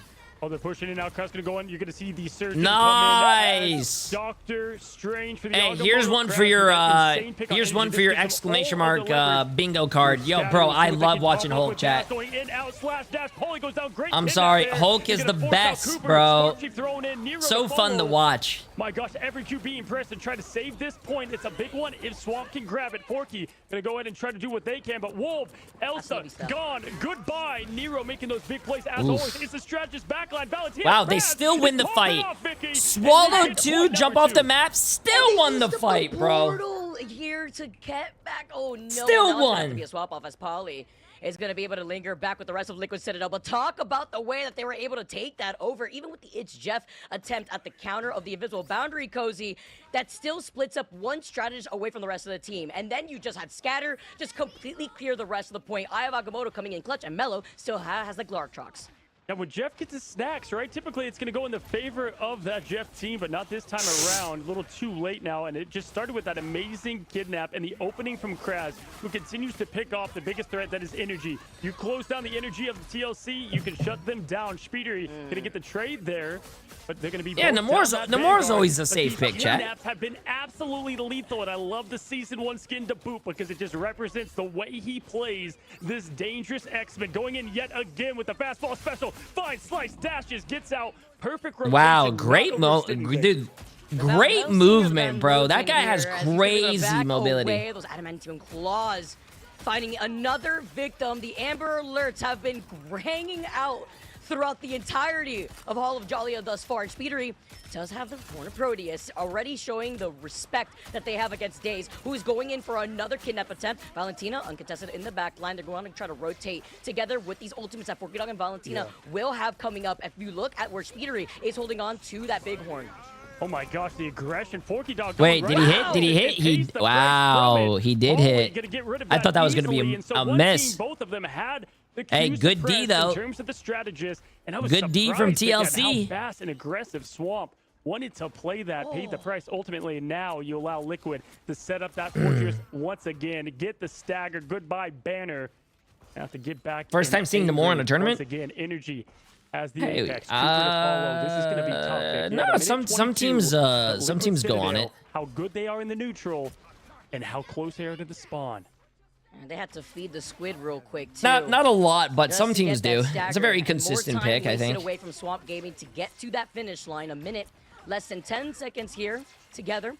As you have the God of Mischief from Cooper waiting about after Nero had already committed to the invisible boundary. Same thing for Forky Dog. I popped off at the very end there too because Forky Dog was called out right on the outskirts of that invisible boundary, but they have the sustain here. The group hug, the shields, trying to protect everybody from the back. Damn, no kills. The lamps have been called in, and Glartrox for Glartrox isn't gonna be a buffet, and all you can eat for Mello to feast on. Even with Cooper getting that God of Mischief and having a dance off, you only have 4 here alive. Oh, there goes Polly, bro. There goes Polly too. Frozen, the double CC, everybody, as Swamp Gaming get this payload to the finish line. The full 3 push, I believe, Vicky. This was our first 3 push we've seen against TLC, if I'm not mistaken. Absolute perfect play. They only had a minute left in that Apex Predator. What are you laughing at? Mello has been one of the best, nailing the glow. Wait, what's up? Training it behind the scenes, if you will. Coming up definitely with a full belly. As we find ourselves now with Liquid Citadel. My latest TikTok. What's my latest TikTok? On the brink of losing their first map. I was about to say, Cozy, like, let's not forget, Liquid Citadel have a perfect record thus far within the preseason in Ignite here, and they still keep that streak going in this bracket stage. This is going to be crazy. Swamp Gaming making the adjustments that they needed. Can they keep it up now on the defense? That's what Speedery also trying to flex over to deal with the Wolverine, because I feel like between Kraz and Daze, it's literally my nightmare demons coming to haunt me. And then Mello just being the nail in the coffin once you get called out. My latest TikTok. No, absolutely. The Vanguard play in particular, outside of it. Oh, yeah, that's actually funny. Because after that, it was just pure punish. But man, it's been perfection. They've been the one mainly getting the opening pick that opens up the rest of the doors for the flood of the Citadel to come in. But Swamp quickly closed them. I'm just surprised that with only, 40 seconds after that wipe, they were able to get the full push. I mean, it was disgusting, especially with everything that Liquid had, but we'll see how they respond. Remember, Vicky, Swamp has been here before. They've lost, right? They've come back. We have not seen Liquid Citadel when they're uneasy. Life is easy when you're winning, Vicky. It's a whole lot harder when things get uncomfortable. Kraz, ready, fastball special. We know Daze is good at what he does, but what he does is very nice, as the X-Men says. Let's see what they choose to do. Let's see if it's going to be a home run here, Kitty, as he tries to get sneaky with it. Mello with the marks. Going to be able to put in a good amount of that pressure before trying to find the very first victim. Who's it going to be? As they try to find Polly. Polly's gonna be on the Emma, which I really like, by the way, for a counter, because Polly's been getting kidnapped so much, but it was not Polly. It's moving all the way up. But the Hulk hit him. Oh my God. They pulled him so they wouldn't die from the Wolverine, but the Hulk hit him in the middle of the air. To the point after isolating Kraz here on the other side. On the other Appreciate side, the massive over Prime to the sub, thing. my friend. Polly's just trying to get Welcome, away. welcome. Activates a Diamond Swarm to also retain the beam of the damage output that they could have, and it's gonna be That is insane, bro. That is insane, bro. That guy just got murdered. And then he went on the thing, bro. Brawls out. Forky Dog now. Look for these strategists. They know that now Spark Chief and Speedery are going to try to do the same thing, but Krasmang and Daze. Again, find Speedery. Good night. Go back to spawn. Shuts down that. Shows him who's the Logan. Quick kick and hit. It's going to be Paulie. His mother now knows best. Pushes back. The beam on the Hulk. Kraz. Look out for that back line. Pushing forward. Here we go. Loki popping out the totems. Everybody getting the Qs going. She knows best, but she's also trying to put them in timeout together. The Glar drugs so much energy! Out of the dash. Oh, no way. Forky Dog popping off Cooper. Just that was actually a right big... says, I am out. That was actually big, bro. Come back in with the invisible boundary. I know, by a pixel. Vic, are you kidding me? That was such a perfect Glartrox. The Eternal Bond. Absolutely. Oh man, that was crazy. That was such a good defensive play. Cannot believe they were able to hold on, but they do. Cooper, the hair bit. 27. I didn't see that it canceled energies, but Cooper, dude, Cooper. Look towards what they can use. Chat, you guys gotta trust Cooper's Loki. Cooper is one of the best Lokis I've ever seen in my life. It is the man, the myth, the Logan getting the best of energy, and this is gonna slow down everything as Cooper trying to survive. The best surviving strategist in this game goes down. Moving back though, the clobbering does not find its mark, and it also doesn't force out Valentina and the Eternal Bond. Meanwhile, the beam just gets bigger. Hyper beam maybe from Polly, who does want to retain that energy, but they have to split their attention because Kraz has been going crazy. Dude, it's not a thing. But this J3 time, it's gonna be a double curse control. is not a thing. You eat out the Wolverine, you have the sustain, you activate the Berserker mode, but if it's not you getting crabbed, you get booted out of that. Oh, that's the fastest. That guy just got CC'd for that whole thing, by the way. Oh my God. World breaker, my ASS man, because absolutely completely deleted health bar. That 1,300 health just disappeared instantly, bro. I feel so bad. Melophobia now just farming Days with another 38 seconds. We can feel Liquid Citadel. That fortress is starting to crumble of perfection that we continue to talk about. Vicky Nero does have great series so far, chat. Liquid Citadel rolled the first game. Swamp Gaming rolled the second game, bro. In my opinion, is that Melo's got that Predator, followed by the Surgeon, who's been surgical. Here comes the Agamotto. Let's see how he chooses to use it. Oh my gosh, they're going right away. The Glartrox going in right immediately. Take your medicine, Speedery. It's also La Vista. Cooper hasn't got a mischief after Nero already used the Vista. Gets caught by the clobbering time. Oh my God, dude. Oh my. Nobody's left on the point from Liquid Citadel's side. This will be the first map that Liquid Citadel loses. So chat, remember when you guys were saying, oh, Liquid Citadel's gonna win? Oh my God, J3, your predictions suck. Team Liquid Citadel never lost a map? An absolute Where are you guys at now? Where are you guys at now? It was insane. After the clobbering time, the whole team rises up. Where are you guys at? Opens the eye and closes the door shut. Swamp Gaming. Hey, you guys are, ever since Swamp Gaming started rolling your team, you guys been very quiet. 1-1, Vic. Very my gosh. I mean, there were so many quiet. big plays and moments. The spec away from the point being taken. Oh my God. But the big plays that Swamp continues to make, they've been pushed back and forth against different teams, if they always have that big play moment. Oh, poor Spark Chief had a tough game, bro. 6-8, 0 finals. Damn. How close they were. 43,000 damage blocked, though. Going cozy. Looking at the MVP, Forky Dog with the MVP, but Melophobia with 30 and 3 too. 11 final hits. Days 17 and 4 with 10 final hits. So much playing so split up too at the hands of Swamp Gaming. You gotta look up into the skies because Days is about to. I think the MVP instead, Forky Dog and everyone did a great job, but I think the MVP for this team is definitely going to be Days and Krasmang's like synergy on that Hulk and Wolverine. That is some great synergy. And then Spark Chief and I think Speedery tried to do the same thing as well, and then didn't really work. But yeah, man, that synergy with the Wolverine Hulk is cinema to watch, dude. We're back we're going to a quick break. Heat that is this action in Ignite.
Up here, or do you think TLC dropped the ball a little bit? Oh, well, first of all, I mean, obviously, if it even got to point 3, I thought the ball was dropped there a bit from Liquid, but oh my god. Oh, you're good, I mean, Shiv, so I can find you easier. The plays were perfect. The kidnaps from Day set up so much for the team. Like, even if you look at the stats, losers. Like, oh, yeah. In this game, the losers will drop to the semifinals. Really do much or there. I think it's the semifinals of the lower bracket. They constantly found him out. Honestly, they kind of finally put an extinguisher on the absolute heat that has been these two duels. Whoever loses this game goes to the losers bracket tomorrow and faces off who wins between YWL and Sentinels. They've now shown weakness, and surely Swamp Gaming have to take advantage of this going into Spider Islands.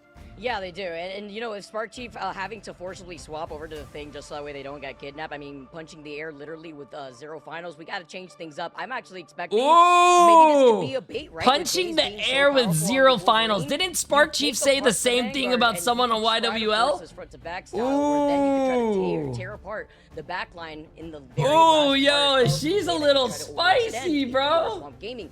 The Vanguards, now holding the line there, kind of dismantled the duelists, and we saw that what happened to the strategists when they were stuck on the back line. Yeah, stuck on that backline, it just got a little bit dicey at times, but I'm sure that TLC will be looking to try and respond here as well, Cozy. But as I said, it's uncharted territory. We've not seen Team Liquid Citadel have to go into a match after losing. How do you think they're going to respond is going to be my question, but of course we're going to toss that question into the locks and bans. Rivals here, tournament got you working OT. Just about ready, guys. Enjoy 16 this one. hours I'm and sure 10 you minutes will, the because first it looks stream. like we have a series 16 hours and 38 minutes the second stream. We are currently on 14 hours and 30 minutes. Have been here many the times third before, stream. But Yeah, how we do they are. respond as a unit? Yeah, That is no, what we has are. been so We are. impressive We as are Swamp popping, Gaming bro. Continues to always right the ship, and they make I things am messy for the Swamp absolutely that they are. exhausted, Gambit being banned on both but sides. I think what they did worth well it. in the ban Worth phase it. is they still took away that triple strat, but they shut down Speedery and what I is can the tell you comfort actually right play, now, let me and then see. the flex play after, right? Forcing into the side, and that opened up the rest. Yeah, exactly, because then you take care of the Daredevil, it's off the table, your foundation of the strategists that you find so much support in are still enabled, and then you take away the Ultron, where in this map, there is that verticality once again. So I'm probably expecting that here from Swamp Gaming, as they take out the Loki next, the Protect onto the Elsas are definitely going to go onto both sides. 46 hours. The Mantis ban next. So far. And since Thursday. Absolutely. I think things will stay the same there. The Loki ban, definitely a solid route to go as well. As Swamp Gaming and Coach Fox always has a plan for them. Both map, 46 hours. meta, team comp, nothing is safe there. Love all the commitment behind the scenes. Now, Spider Island, Vic, Oh, I think sorry, is a no, very interesting map that 15 definitely hours favors a and lot of 11 what Liquid minutes. Citadel likes to do, but can get messy fast. Wolverine being banned. Hello, Days. No, wait, 15 hours and 11 minutes, Remember 16 back, hours and 5 Homophobia minutes, said, and so far best 14 Wolf hours and 38 in minutes. The America scene. Showed it pretty well right there. And this is what I was thinking, because if the Wolverine was such a problem and you're not enabling your Vanguards from Liquid Citadel, who are so strong, that's going to be the respected, but that's also a ban. I hear someone's keyboard in the background. Daredevil, by the way, is going to go for Days, because they called this out, and I think You guys hear that keyboard, or is it just me? Swamp Gaming Cozy, I hear after that talking to keyboard. them just a little bit, is how confident they feel taking dive against Liquid Citadel if they try to match that together. So they're feeling like, okay, if the Daredevil does come out, they just feel like they can do better. No, for sure. And this is going to be the first look of that we get, right? Take away the claws and the batons. Both teams are not wanting to ban Elsa, either though. way, I mean, I think both just teams are trying living. to, again, all these formulas make this team Ride or uncomfortable. die. That's loaded with talent. I think what they think the answer is Spark. Oh Chief shit, and bro! You got an Speeder. Make them important day uncomfortable. tomorrow, bro. Rest Even though all up, the eat studs dinner. around them, Team Sport, Team Gonna Game. be a good day tomorrow, man. We'll see Good what they can day. do. Last ban here for Swamp Gaming. Looking at the Groot. Be an interesting choice here. Don't hate that at all. Groot gonna be banned out of here. I appreciate it, Softwalk. And just like that, the stage is set, Vic. What do you think? What do you think? Does Swamp win another? Does Citadel stand strong?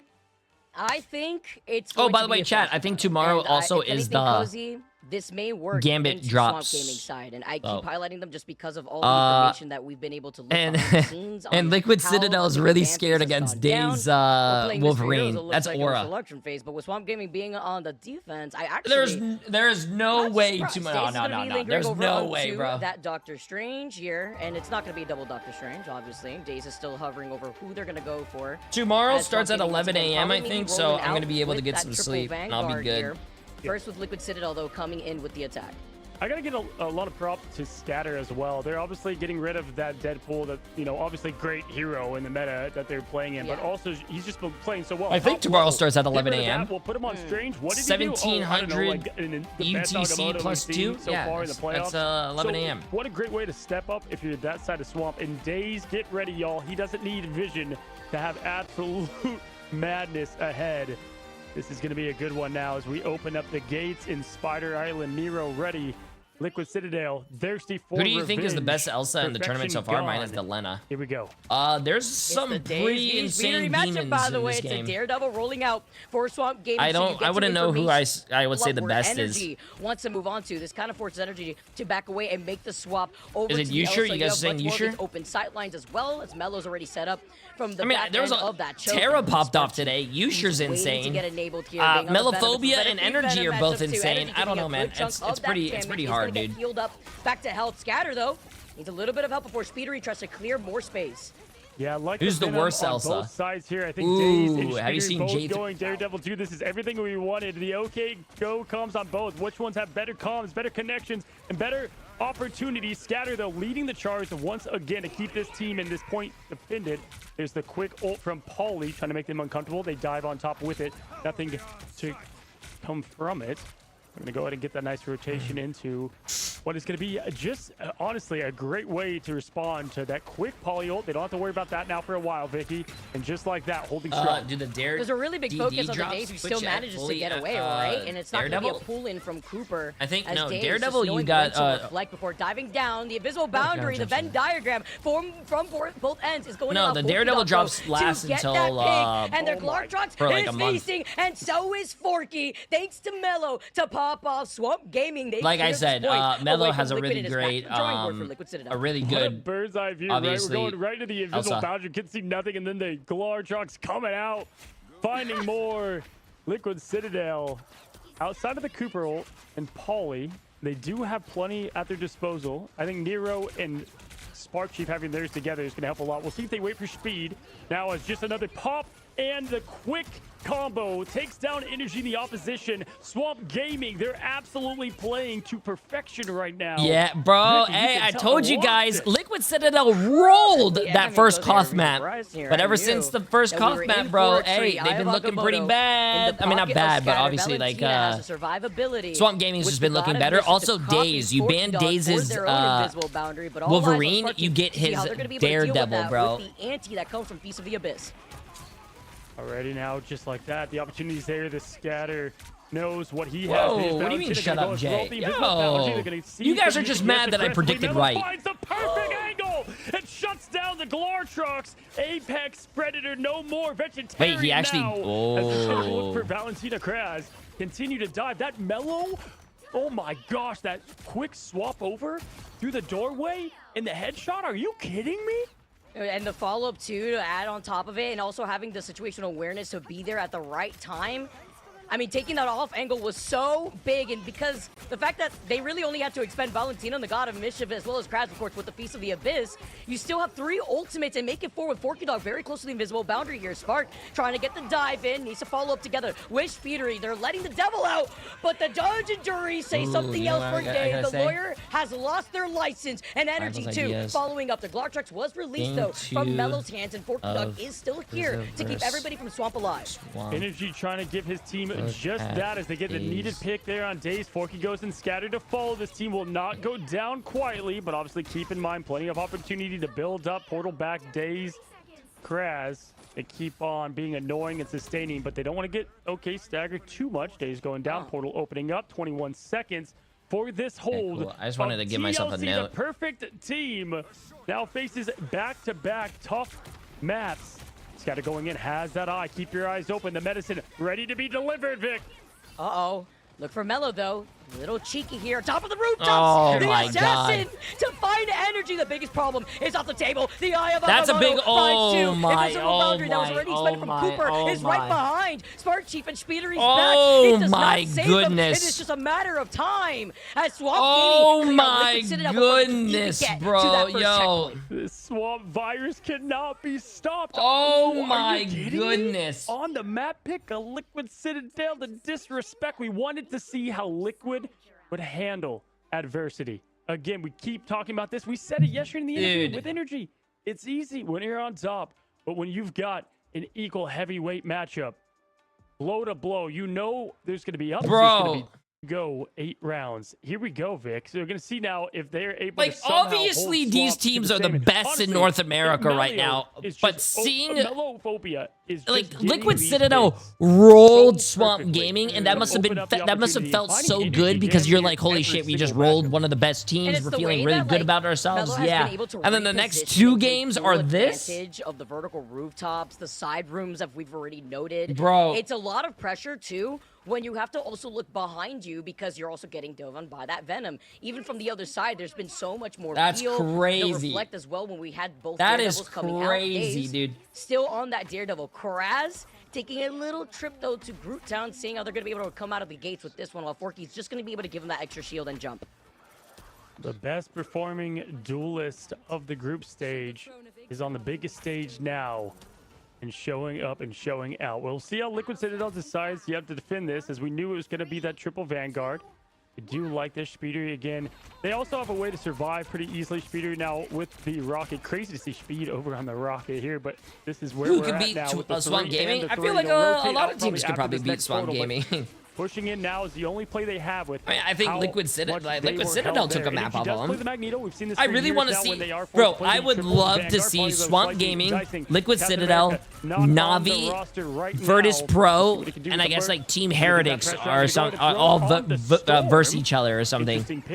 I hope these teams all make it to LAN and we get to see that. Oh, so putting in some more of that pressure, but if anything, it's just feeding into the strategist ultimates. Valentina already so close to that god of mischief, but Cooper even closer to the invisible boundary. You try to push in, and Mello answers back both of the Vanguard. I do like the Storm pick. At least with the BRB, Speedery does bring back Polly, but I do like the Storm pick, chat. People sleep on Storm. I like the Storm. More space, and no Elsa go Storm. Storm, I've always said this in my tier list. Storm is slept on.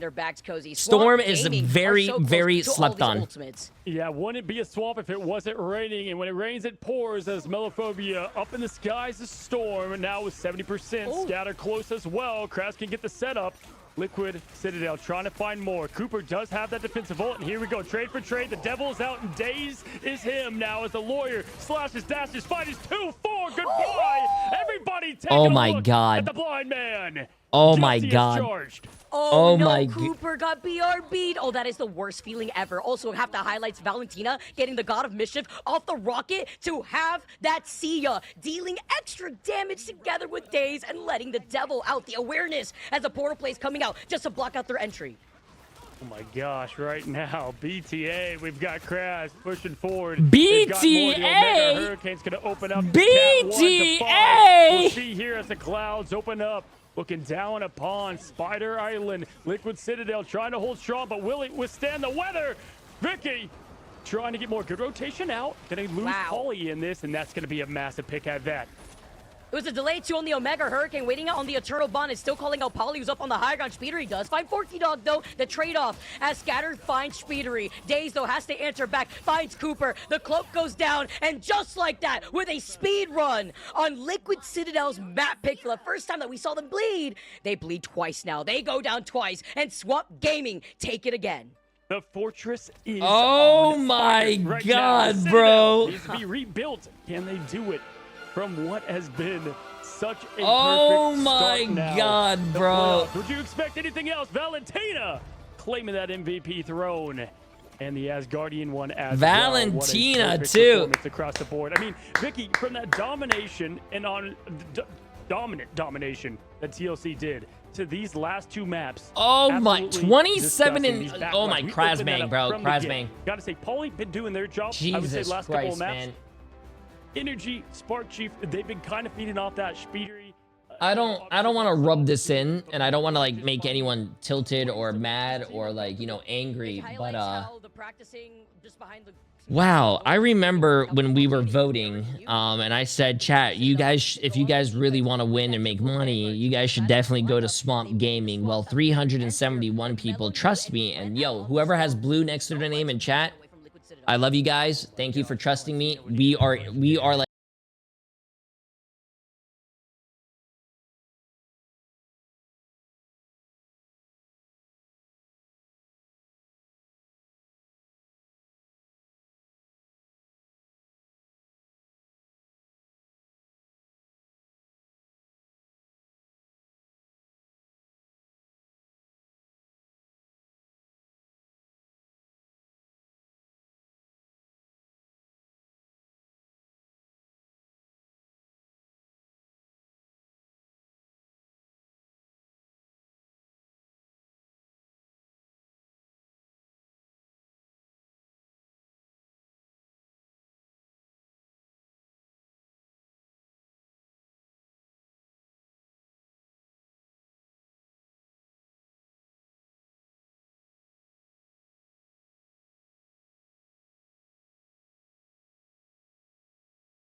is unthinkable. I mean, I don't know if I thought we would even be here, Cozy. What do you take this down to? What's happening? Are they falling apart? Is the pressure getting to them here? Yeah, I mean, hey, first of all, it's perfect conditions for the swamp, right? I mean, right now they have everything they want and need. Honestly, a lot of it's just where's the cheat sheet? Oh, you need the cheat sheet? Bro, the how to get rich cheat sheet right here. Swamp Gaming. Swamp Gaming wins. And disgusting plays, everyone that's doubting me, Swamp Gaming wins. I wrote it right here. Cheat sheet. Swamp Gaming wins. Did so well, they were able to continually get that back line and make them feel uncomfortable. Man, they've been pretty cozy since that first domination and maybe a bit of the second map. Vicky, we're going to Krakoa, where both teams are 3 for 3, so both undefeated at the moment. But put that in the paper shredder. Dino, you know what's really funny? Has the upper hand here, because surely the money you bet on TLC is going in the paper shredder. And we are going back over to domination. We highlighted already the win rates that we've seen from Swamp Gaming, whether it be from their own scrim bucks and what we've already seen throughout Ignite. This is looking good for Swamp Gaming. I mean, the macro play is just insane. I mean, the stronghold is really not holding strong right now, guys. I'm a little bit worried, right? Because TLC looked unbeatable. They looked like no one was going to touch them. They looked like they were on top of the world. Interviews, they were so confident. But now, is that confidence starting to flood away? Or can they come back into things and show why they are believed to be one of the best teams, if not the best team in the region? There's only one way to find out. Let's go into map 4. We've got Cozy and Vicky to take us through it. Locks and bans are ready. Guys, have fun. Oh, Vicky. 40 hours and 3 days takes a toll on a man. Match 5 coming. That's why go back to domination, right? Liquid Citadel, one thing they can look back on and smile is how they've done on let's get this. One. And it was a pretty dominant win at that. We'll see if they can continue that success here. But, man, Swamp Gaming, it's the mental as well. When things start to crumble, and that's how I need to see Liquid Citadel. It's like, you know, never mind the pick ban phase, get into the heads of these players, and that's maybe your best chance. Move forward and get that W, as things look the same so far. In Jay, the pick ban. Are you okay? And that's actually what I was a little worried about, Cozy, because if something's not working out, I think a big focus has just been the fact that Mello on the Elsa has had versus the opposition. And when it comes to dealing with these Elsa Dittos, it's about who gets way more done, whether it be from a Glartrox play or just straight neutral, right? And with the Ultron being banned, once again, you're focusing on Speedery, where you won't have that verticality. You don't force out the triple strategist. They're not going to be dealing with that on their end. And kind of seeing what 70-year-old, by the way. I'm 70 years old and I'm having the time of my life. Wait. No Vanpool, though, as Liquid Citadel. If I was 70 years old still streaming, gaming, but they that sounds fucking sick. That Vanpool once again for Poly. Wait, I hope so. Yeah, right. And that would be awesome. Because Paulie, obviously, 70 years old, still playing video games. That would be sick. Like, put Paulie on the cap. What are we doing? Come on. But like, that's I want to be like that. Have you guys ever seen those clips of those like I mean, they could go grandpas from like World War II still playing like Call of Duty, sniping people across the map? With that protect, that sounds. That's gonna be me. That was the one thing they didn't have last time, right? I think Speedy was able to play that there in Hell's Heaven. This time, going to be going over to Swamp Gaming. So the locks are ready. Lawyer v. Lawyer. This is going to be good, man. I'm already excited. All right. They're going to take them to court, it looks like. And we get to get started. Swamp Gaming, currently everybody, are at match point against Liquid Citadel, who up until now had not dropped a single map. Now, two off the table for them. I should make a 30-year-old league for Marvel Rivals, but chat. This is possibly Liquid Citadel's last chance before they find themselves in that lower bracket. But I want to go the distance, as you already mentioned. That's what I was expecting in the long run, Cozy. We have to swap things up. I feel like another big focus, too, has been Spark Chief has just been shut down so consistently from Swamp Gaming.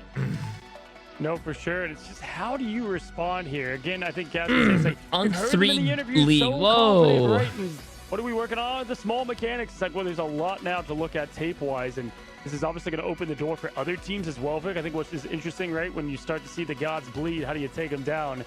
You know, it's going to be interesting moving forward in this scene. But right now, 3-2-1 is the Hellfire Gala and potentially the fate of TLC. Here we go. Energy once again. What's up, Bubba? Matching Elsa v. Elsa. Daredevil v. Daredevil. Close now.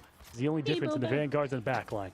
A little bit of a difference maker, too, in terms of pacing. Swamp Gaming did utilize that portal to come right here to contest Liquid Citadel by this bridge side. Probably already putting down that bubble. Scatter in trouble. I love the pull-in that we have from Cooper. Liquid Citadel. Liquid Citadel's getting their momentum. Nice I think Liquid Citadel is like one of the... to get that extra damage boost as Kraz capitalizes off of this. Numbers still benefiting, though. Swamp Gaming side. They don't want to overextend, losing out on a strategist, though, so they're just going to give the point first over to Liquid Citadel. Love you. That's a great call out, Vicky, because right there it can be tough. Like, you don't want to give away that point so fast, but you know what? It's almost a battle just lost, and then it goes from 8% to 40, just like that. Get the team back together. They know what they need to do here. And Energy, with all this sight line, needs to try to find that back line. Looking for more. Valentina has been so... Bubba just turned 1 year old, Chad. He's going through his teenage phase. He doesn't love his parents. Bubble, giving that team some space as well. Ready for the banhammer. Looking for that backline. Stuck in the trap. Throws it on. With a follow-up come. And that was on to Forky Dog, by the way, taking a good amount of that pressure. I'm so surprised, by the way, that great plays by Liquid Citadel, though. I think, yeah, like I was saying before Boba came over here, I think Liquid Citadel's like game mode is definitely cost. Purple, and it's going to be the Eternal Bond following up on finding Polly. Nero does have the It's Jeff and Energy too with the Glartrox, but they're going to take a page out of Swamp Gaming's book, and they don't want to overextend. They don't want to have these staggers come out, as we know that domination could allow a snowball to happen. Yeah, I mean, we didn't even get cams on that. How did Spark even go down there to Mello, right? It's like, were they just unable to get out? Did they get CC chained in? Either way, that's going to be this, really the opening pick that allowed everything else, get the Eternal Bond going from there. And just like that, Energy going to find Days. The trade, though, Mello finds again. It's going to be the Devils out of this thing and sentenced to jail quickly in the spawn room. Held up, 25, good rotation. Mello now turning eyes to the point that's being capped. How does one talk so fast without stuttering? I don't know, bro. These guys are professionals. Nero. They are hungry for more. Nero looking for the It's Jeff. It's opening up the jaws. You can hear the music. John Williams playing the symphony. Does he get his snack? No, coming up empty. Oh, beautiful face. This miss was so clutch, but then another attempt. Scattered. Oh, he got one. He got one. I thought that was more, but poor Sparker got solo ulted. Feels bad, man, but sometimes... Let off of this point. Sometimes it is what it is, Ben. Is going to let the Devil out. Another Feast of the Abyss. This time onto Cooper, who was already low. Speedery to match that together, except Speedery doesn't have the same sustain that Swamp Gaming have. So everybody getting a piece of the pie in this surgical No, Black Cat is not for this tournament, chat. You will see it next tournament next month. Actually, it will be Season 8. That you will see, I think people are saying. But Black Cat is chat. These teams have been practicing for weeks and weeks. There is no way that they're going to play on a new patch that they have never practiced on. It makes no sense. So they did get the follow-up with the banhammer, but they're going to lose Strategist v. Strategist. Vic, 5v5. Point cap in the back, though, to TLC. Hello, Spark.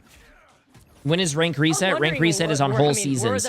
Season 7, Season 8, Season 9, not half seasons. Get to take it over while Mello and Days are taking turns playing server admin. Knock, knock. Do you hear that? Swamp Gaming is calling. The Glartrox is in Mello's pocket, and they're cycling through these ultimates amazingly. Energy does have their own Glartrox right now, but Swamp Gaming are at 99%. They cannot disappoint if all the Glartroxes are feasting. This is now just an absolute dominant performance. They are just not reacting to anything.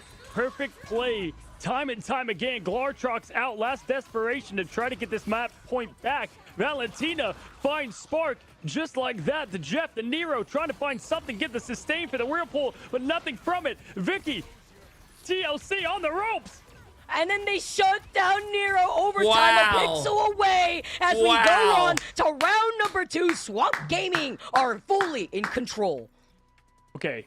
All right. Listen, we pointed it out at the beginning of that map where they lost the point, right? And then they came back in. They kept doing that, Vic. Like, just never really got uncomfortable. They just played the game that they know best and just continue to put on the pressure to lose the point. Liquid Citadel, when they go to their face cams, it's never looking good, bro. Man, Mellophobia, what's so crazy is you've got to ban the gambits, right? We've talked about these backlines over and over at nauseum.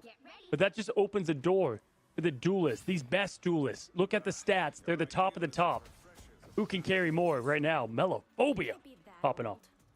It's just the diff of the same type of matchup, right? When it comes to diving together with the Daredevil, you want the Venom to go through. You want your Elsa to get enabled to deal the damage to get these follow-ups. Swamp Gaming is doing the same thing, but better. That's what I was worried about if we saw both of these Elsas come out, because Melo has just had way more impact as once again, 15 hours in and still one more match after this. Another portal play to get onto the high ground, and Scatter's very close to the Eye of Agamotto. I mean, Swamp Gaming have the advantage in terms of ult. It's gonna be probably 16 hours. I mean, how perfectly said that Swamp Gaming likes things dirty, messy. The Swamp Wood Days sees everything, looking now towards the top. 4K vision ready. Are you not exhausted? I'm tired, but when games are really entertaining and it's like really fun with you guys, that's a big ult, no kills. Once games are good and I get like energized, I wake up. But tonight I get to sleep a little bit more. It's gonna be fun tomorrow. But can they survive this onslaught? Oh, pressure! No!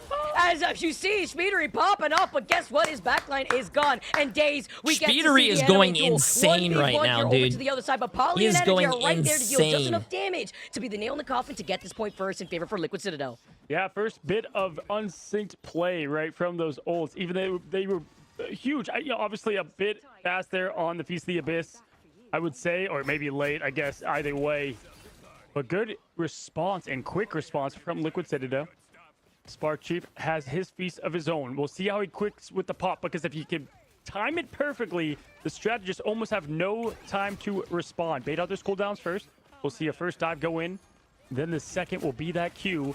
Apollo going to go ahead and jump in, throw the bubble to get that distance.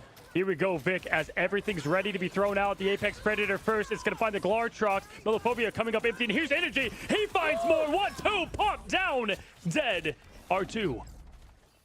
It was a matter of time. I mean, Swamp Gaming, oh, they still find that pick onto Energy. Melo not going down without a fight. Here comes the staggers now, too. It's going to be a reset, but we knew that Swamp Gaming came out of the gates cozy into this round, having the ult advantage and not finding any of those follow-ups. That just allowed Liquid Citadel to act as a battery, to have all these ultimates ready for that fight, and they didn't even expend all of them. They still have 3 in their pocket. Valentina, the only one with the Eternal Bond. Wait, hey Jay, why do matches take so long between the rounds? I feel like there's a good reason for it. I just don't know it myself.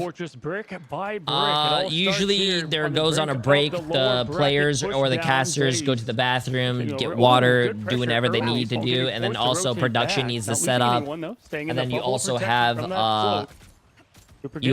like the players. The players need to, like, whoever lost needs to decide what map they're going to. They need to decide what side they're going to. It takes a few minutes. Painting the path red, looking for blood and more. It takes a few minutes, but connection from it. Crass poking with those tendrils. Vicky diving in and finds the quick pick on Nero. It's pretty fast if you think about it. You saw Valentina was ready for before shutting down the shark here, going back, Beast of the Abyss. Why are you running? As Cooper and Speedery fall next, and Swamp Gaming at least flipped the point, but this is at least for Liquid Citadel in a good spot. When you take a look at 98%, Swamp Gaming will have some ultimates coming up for this next upcoming fight, but Liquid Citadel still have that advantage here, nearing 99. Yeah, I like what Citadel has. Why are you running? Obviously with Cooper and Speedery and Energy. I mean, that's kind of all they will need. It depends on how and when they can handle Scatter, too. He's last out of that fight. Portal will be too late. Keep that in mind at 98%. Days trying to get that opening pick. Has come up unsuccessful twice. Ooh, almost died. Backline. And the Scatter opens up. Does find they two. Solo. Oh, I was about to say, they solo ulted poor Spark Chief again, man. Play has nailed these all day. As now the Eternal Bond's going to keep them up and safe. Melophobia with quick combo and hits. Open gun out, ready to hunt, and there's the banhammer. It's going to go on all the pressure. Backline, goodbye, Cooper. Pauly fights to Pauly, showing why he's the backbone of this team. All the way from Europe. Pauly's disgusting, man. The appetizer off the Feast of the Abyss, though. The ante just allowed Pauly to pop off, and an energy drops down on Daze's forehead, setting him back to the spawn room gates, forcing Pauly's he's a disgusting tank, man. They do not want another stagger. He can't stay on the points. Can they get out of the portal? They make it right on time. Just with seconds to spare, the doctor comes out and finds a quick end to that as Energy finds another. And how much do you commit at this point, right? 4 down, and this is it. It's going to go to our third zone in domination. They take down the Grove, going to the Cradle. Cerebro as the fate of Liquid Citadel, moving this to 2-2. Damn. The fact that we could highlight how crazy of a high-level play is going down between Liquid Citadel. Like it took I'm very glad that Team Liquid Citadel is not like defeating. Like you know, when you lose and get rolled a few times, you might be getting like a little bit in your head. You might think like, man, we're not gonna win. You start thinking negatively. I'm glad that they're doing really well. They're still playing as a team, and they're not giving up. They're not one of those teammates that are in your ranked games like, oh wow, we lost a team fight. GG's guys. That awareness and Days at least can let the devil out, and Valentina does have that sustain, but we have to see more of these follows between Swamp Gaming's Vanguard too. No, for sure. And honestly, Jay, if you ever make a team, can I be the first member? I'm gold 1. Yeah. We need you could be the EM, bro. Once that's gone, they can handle the rest. The EM. EM plays a very important role. You could, if you don't know what the EM is, it's the equipment manager. You could be the one that you know, carries the keyboards and mouse around.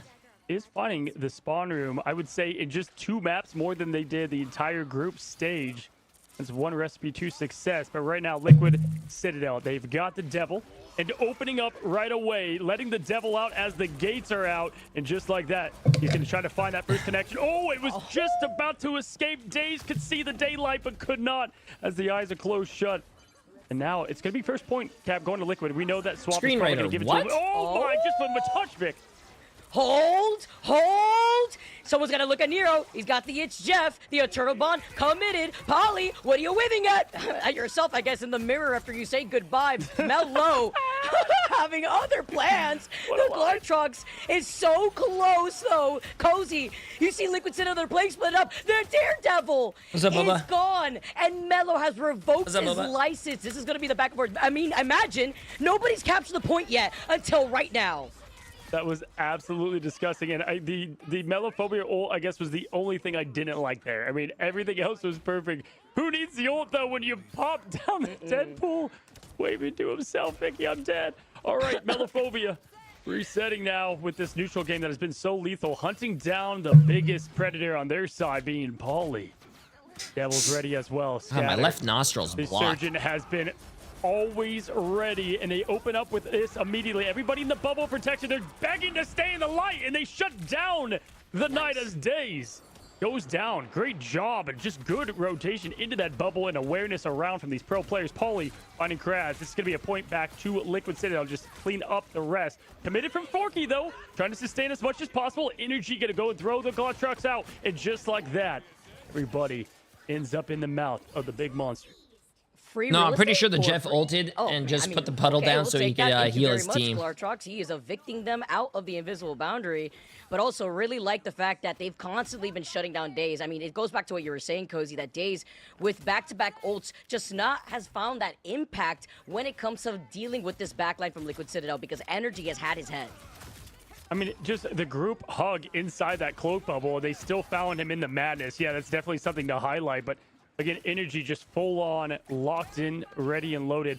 I didn't love, again, now 2 ults. We had Melophobia and Forky Dog. Those 2 ults could have been the difference of when to commit them and when not. Little bit of miscommunication from Swamp, but they can recover easy. Scatter as that eye, and just like that, Pauly cannot even get the words out consistently. The Agamotto opens up, does get Pauly, and connects, though, as Spark Chief says hello. Nice, Spark Chief, nice. Hey, Citadel's showing a little bit of life, chat. Finding 3 in that feast.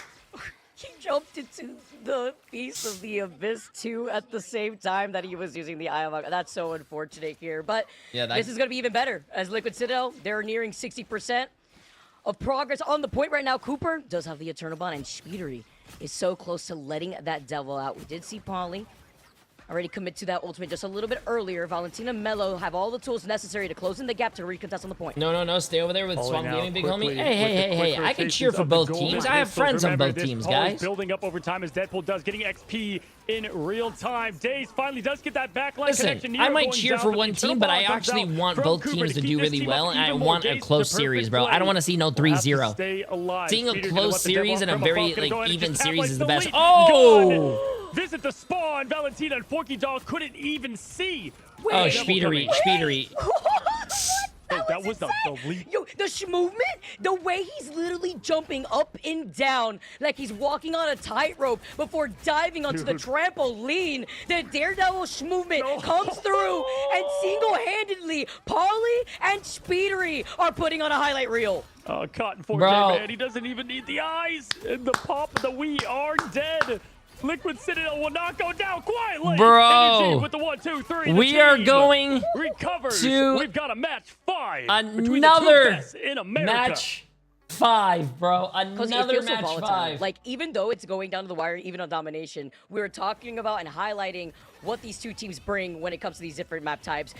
When you have Speedery on the Daredevil constantly shutting down Gaze, I mean, it's back to the drawing board. It's about playing to your strengths off of those pillars. We saw that from Speedery. The Clark trucks, that no is problem. insane, it's another bro. Day because it's definitely not going to take a bite. Well, hey, you see a pattern, though.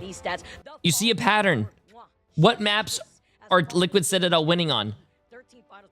Domination, King of the Hill. What do you think Swamp Gaming is going to take them to? One of the other maps that they might get full held on. I mean, hey. Oh, man. I mean, first of all, Paulie, just no words for a Merc that has so many, right? Absolutely perfection of play, and really just showed out there.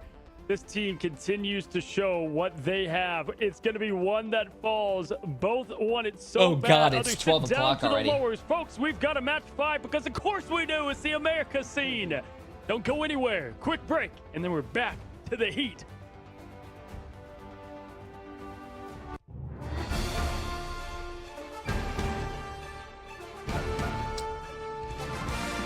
5 a.m. It's 5 and 6 a.m. for you guys. Yo, you guys are insane, bro. I appreciate you guys watching very early or late in the day, man. God damn, chat.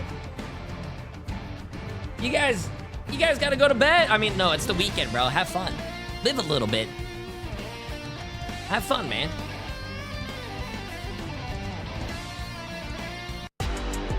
Ooh. Uh-huh. How can you go to bed when you have these sick beats, bro?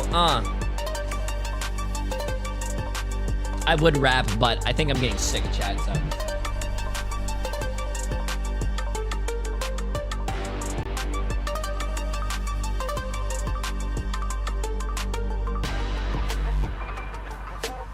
I would rap, chat, but, you know, to be honest with you, I have a record deal, and my bars and my rhymes cost like millions of dollars, so I can't spoil it.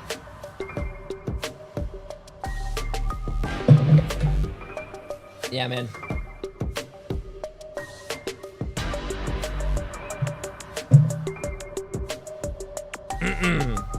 Save us from those horrendous bars. What the? You know what? I'm gonna go to pee. You guys don't deserve my bars, bro. I'm gonna go to the bathroom.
Welcome back, everyone, to Marvel Rivals Ignite preseason playoffs. Gaskin alongside Cozy and Vicky, and we have a map 5 to kick us off for the second half of today in Americas. We wouldn't have it any other way. Swamp Gaming, they thought maybe they were going to get there, but TLC right back into it now. Cozy, do you think this is now a case of individuals having to step up to the plate going into this uncharted territory once more? Or is there anyone you feel like has been underperforming, overperforming? You know, it's funny because it's like, you know, we've been talking about these teams having so many great players across the board, no weaknesses without, but they're always anchors, and those are the ones that need to step up in the biggest moments. Velophobia is doing just that, I gotta be honest, on the opposition, but Paulie, man, I would say Spark Chief struggled definitely at the beginning of that map 1, but recovered greatly in terms of just the comms and the follow-up after. So it's been great to see that, and that just enables the rest of the team, right? And then Speedery can go ahead and feast with it, but Shin Shibuya being the map of choice here from the team of the Swamp. Gaskin, from what we've seen from them, what do we like about this? I mean, this is a pretty good map for them, for sure. Domination, just getting away from domination, I think is important here because it's evident that TLC have their number when it comes to domination. But the important thing about best of 5, we're going to see domination twice. Similarly to best of 3, we have seen domination being one of the key factors as to why some of these teams have been winning or losing, Vicky. How do you feel about Shin Shibuya? Do you think this is more tailored towards Swamp Gaming's gameplay, considering they picked it?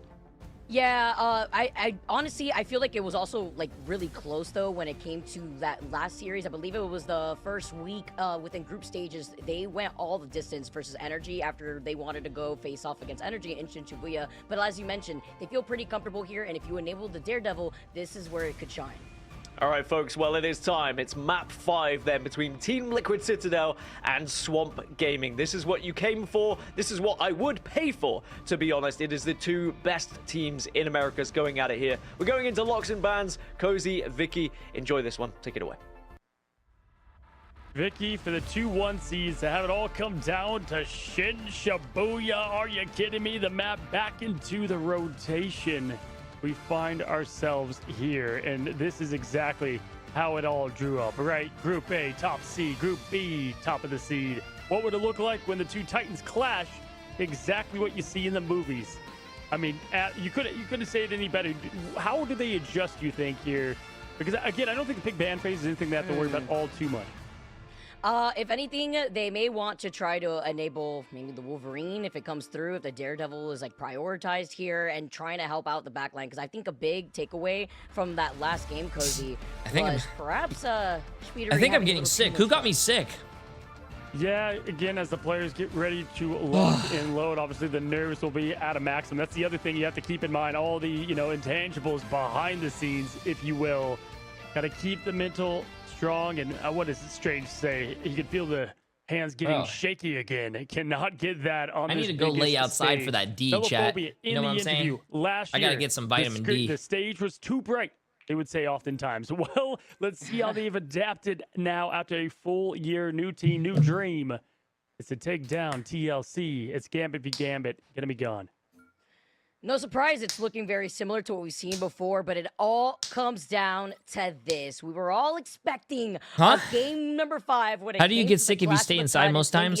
Oh, one of my favorite things to do is go to the gym and lick people's chairs when they get up. Prioritization over the Elsa, which means now on Swamp Gaming side, they will be banning out that Mantis next. Wow, it looks like we're going to see more Elsa gameplay, chat. Help them enable so much. I think they're fine with this Daredevil v Daredevil. I don't think I have a change in sleep schedule. I still go to bed even if I'm not streaming, like around 1, 2 a.m. You're going to take all of those perfect plays and okay goes. I think it's because I haven't been sleeping as much. The same line they did. I've been having like 6 hours of sleep. And it's like, it's not 6 hours straight. It's like I get up in the middle of the night too. To give their sometimes the cats are running around the bed and playing with toys and I wake up. And that really opens up, as a strategist, as an Invis player, Vic, why does that give a team such an upper hand?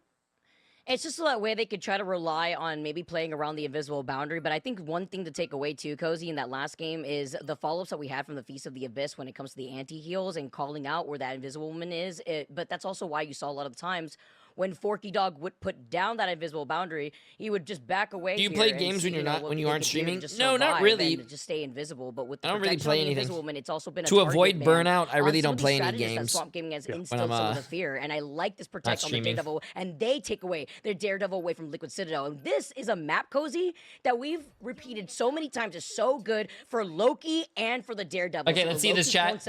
So far, Liquid Citadel has only been winning on domination. King of the Hill.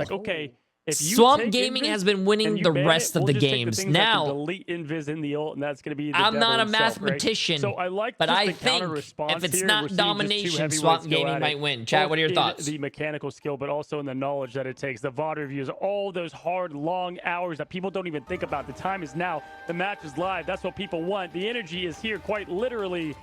It's going to be Shin Shibuya, Vicky, and man, I gotta say, Paulie's still going to look into. I'm not cursing any team. On the defensive. Speeder going to go with the Wolf. It was a Psylocke there on Wakanda.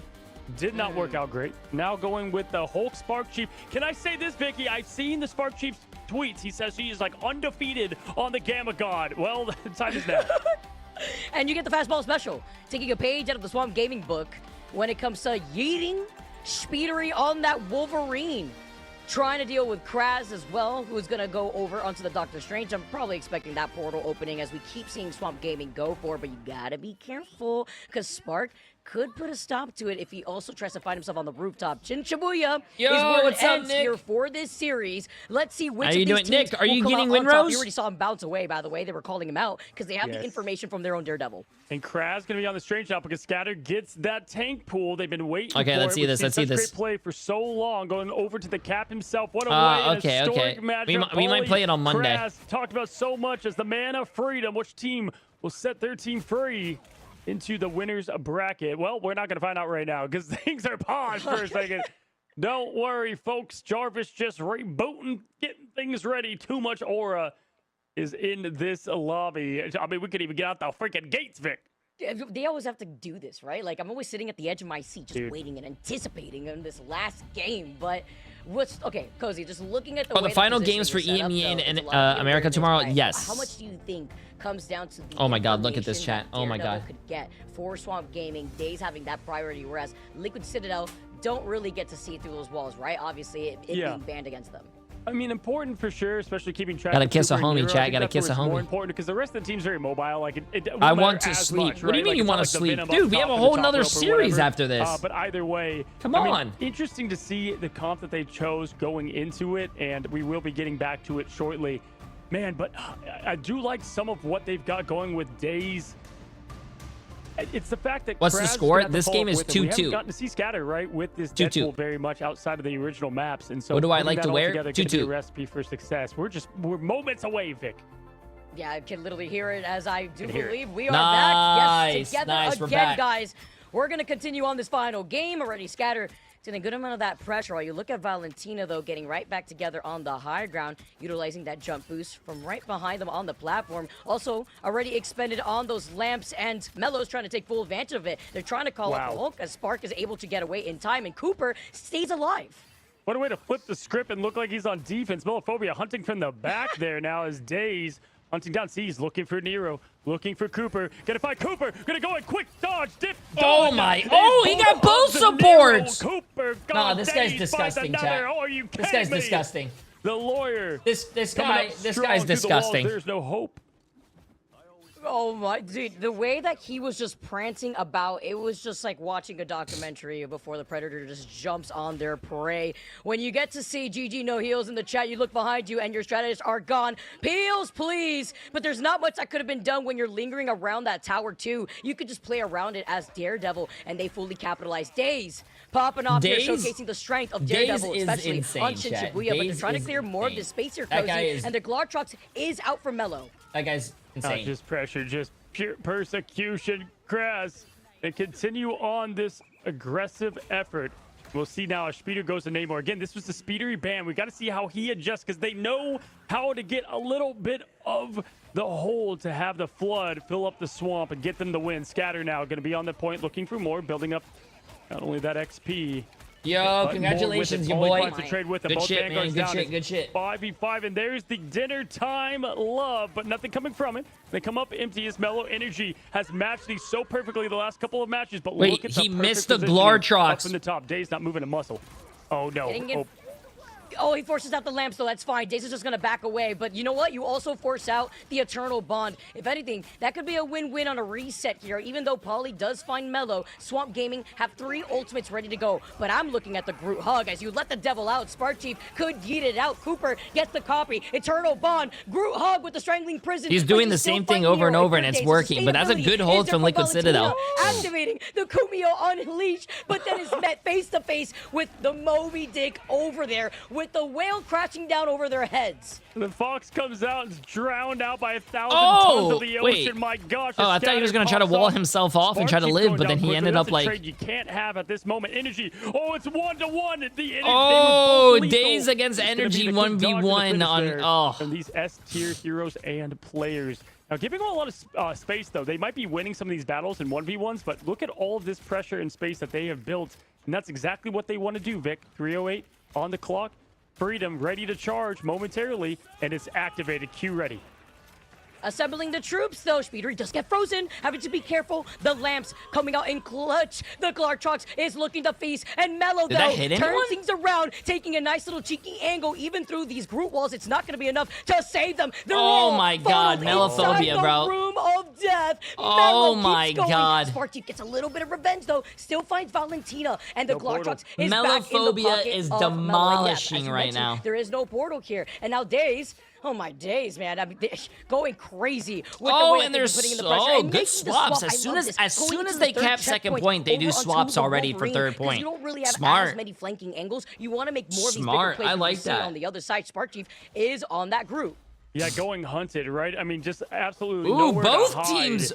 teams are doing some swaps. As he does best. Paulie opening the book, getting him all the way charged up with the golden guns to boot.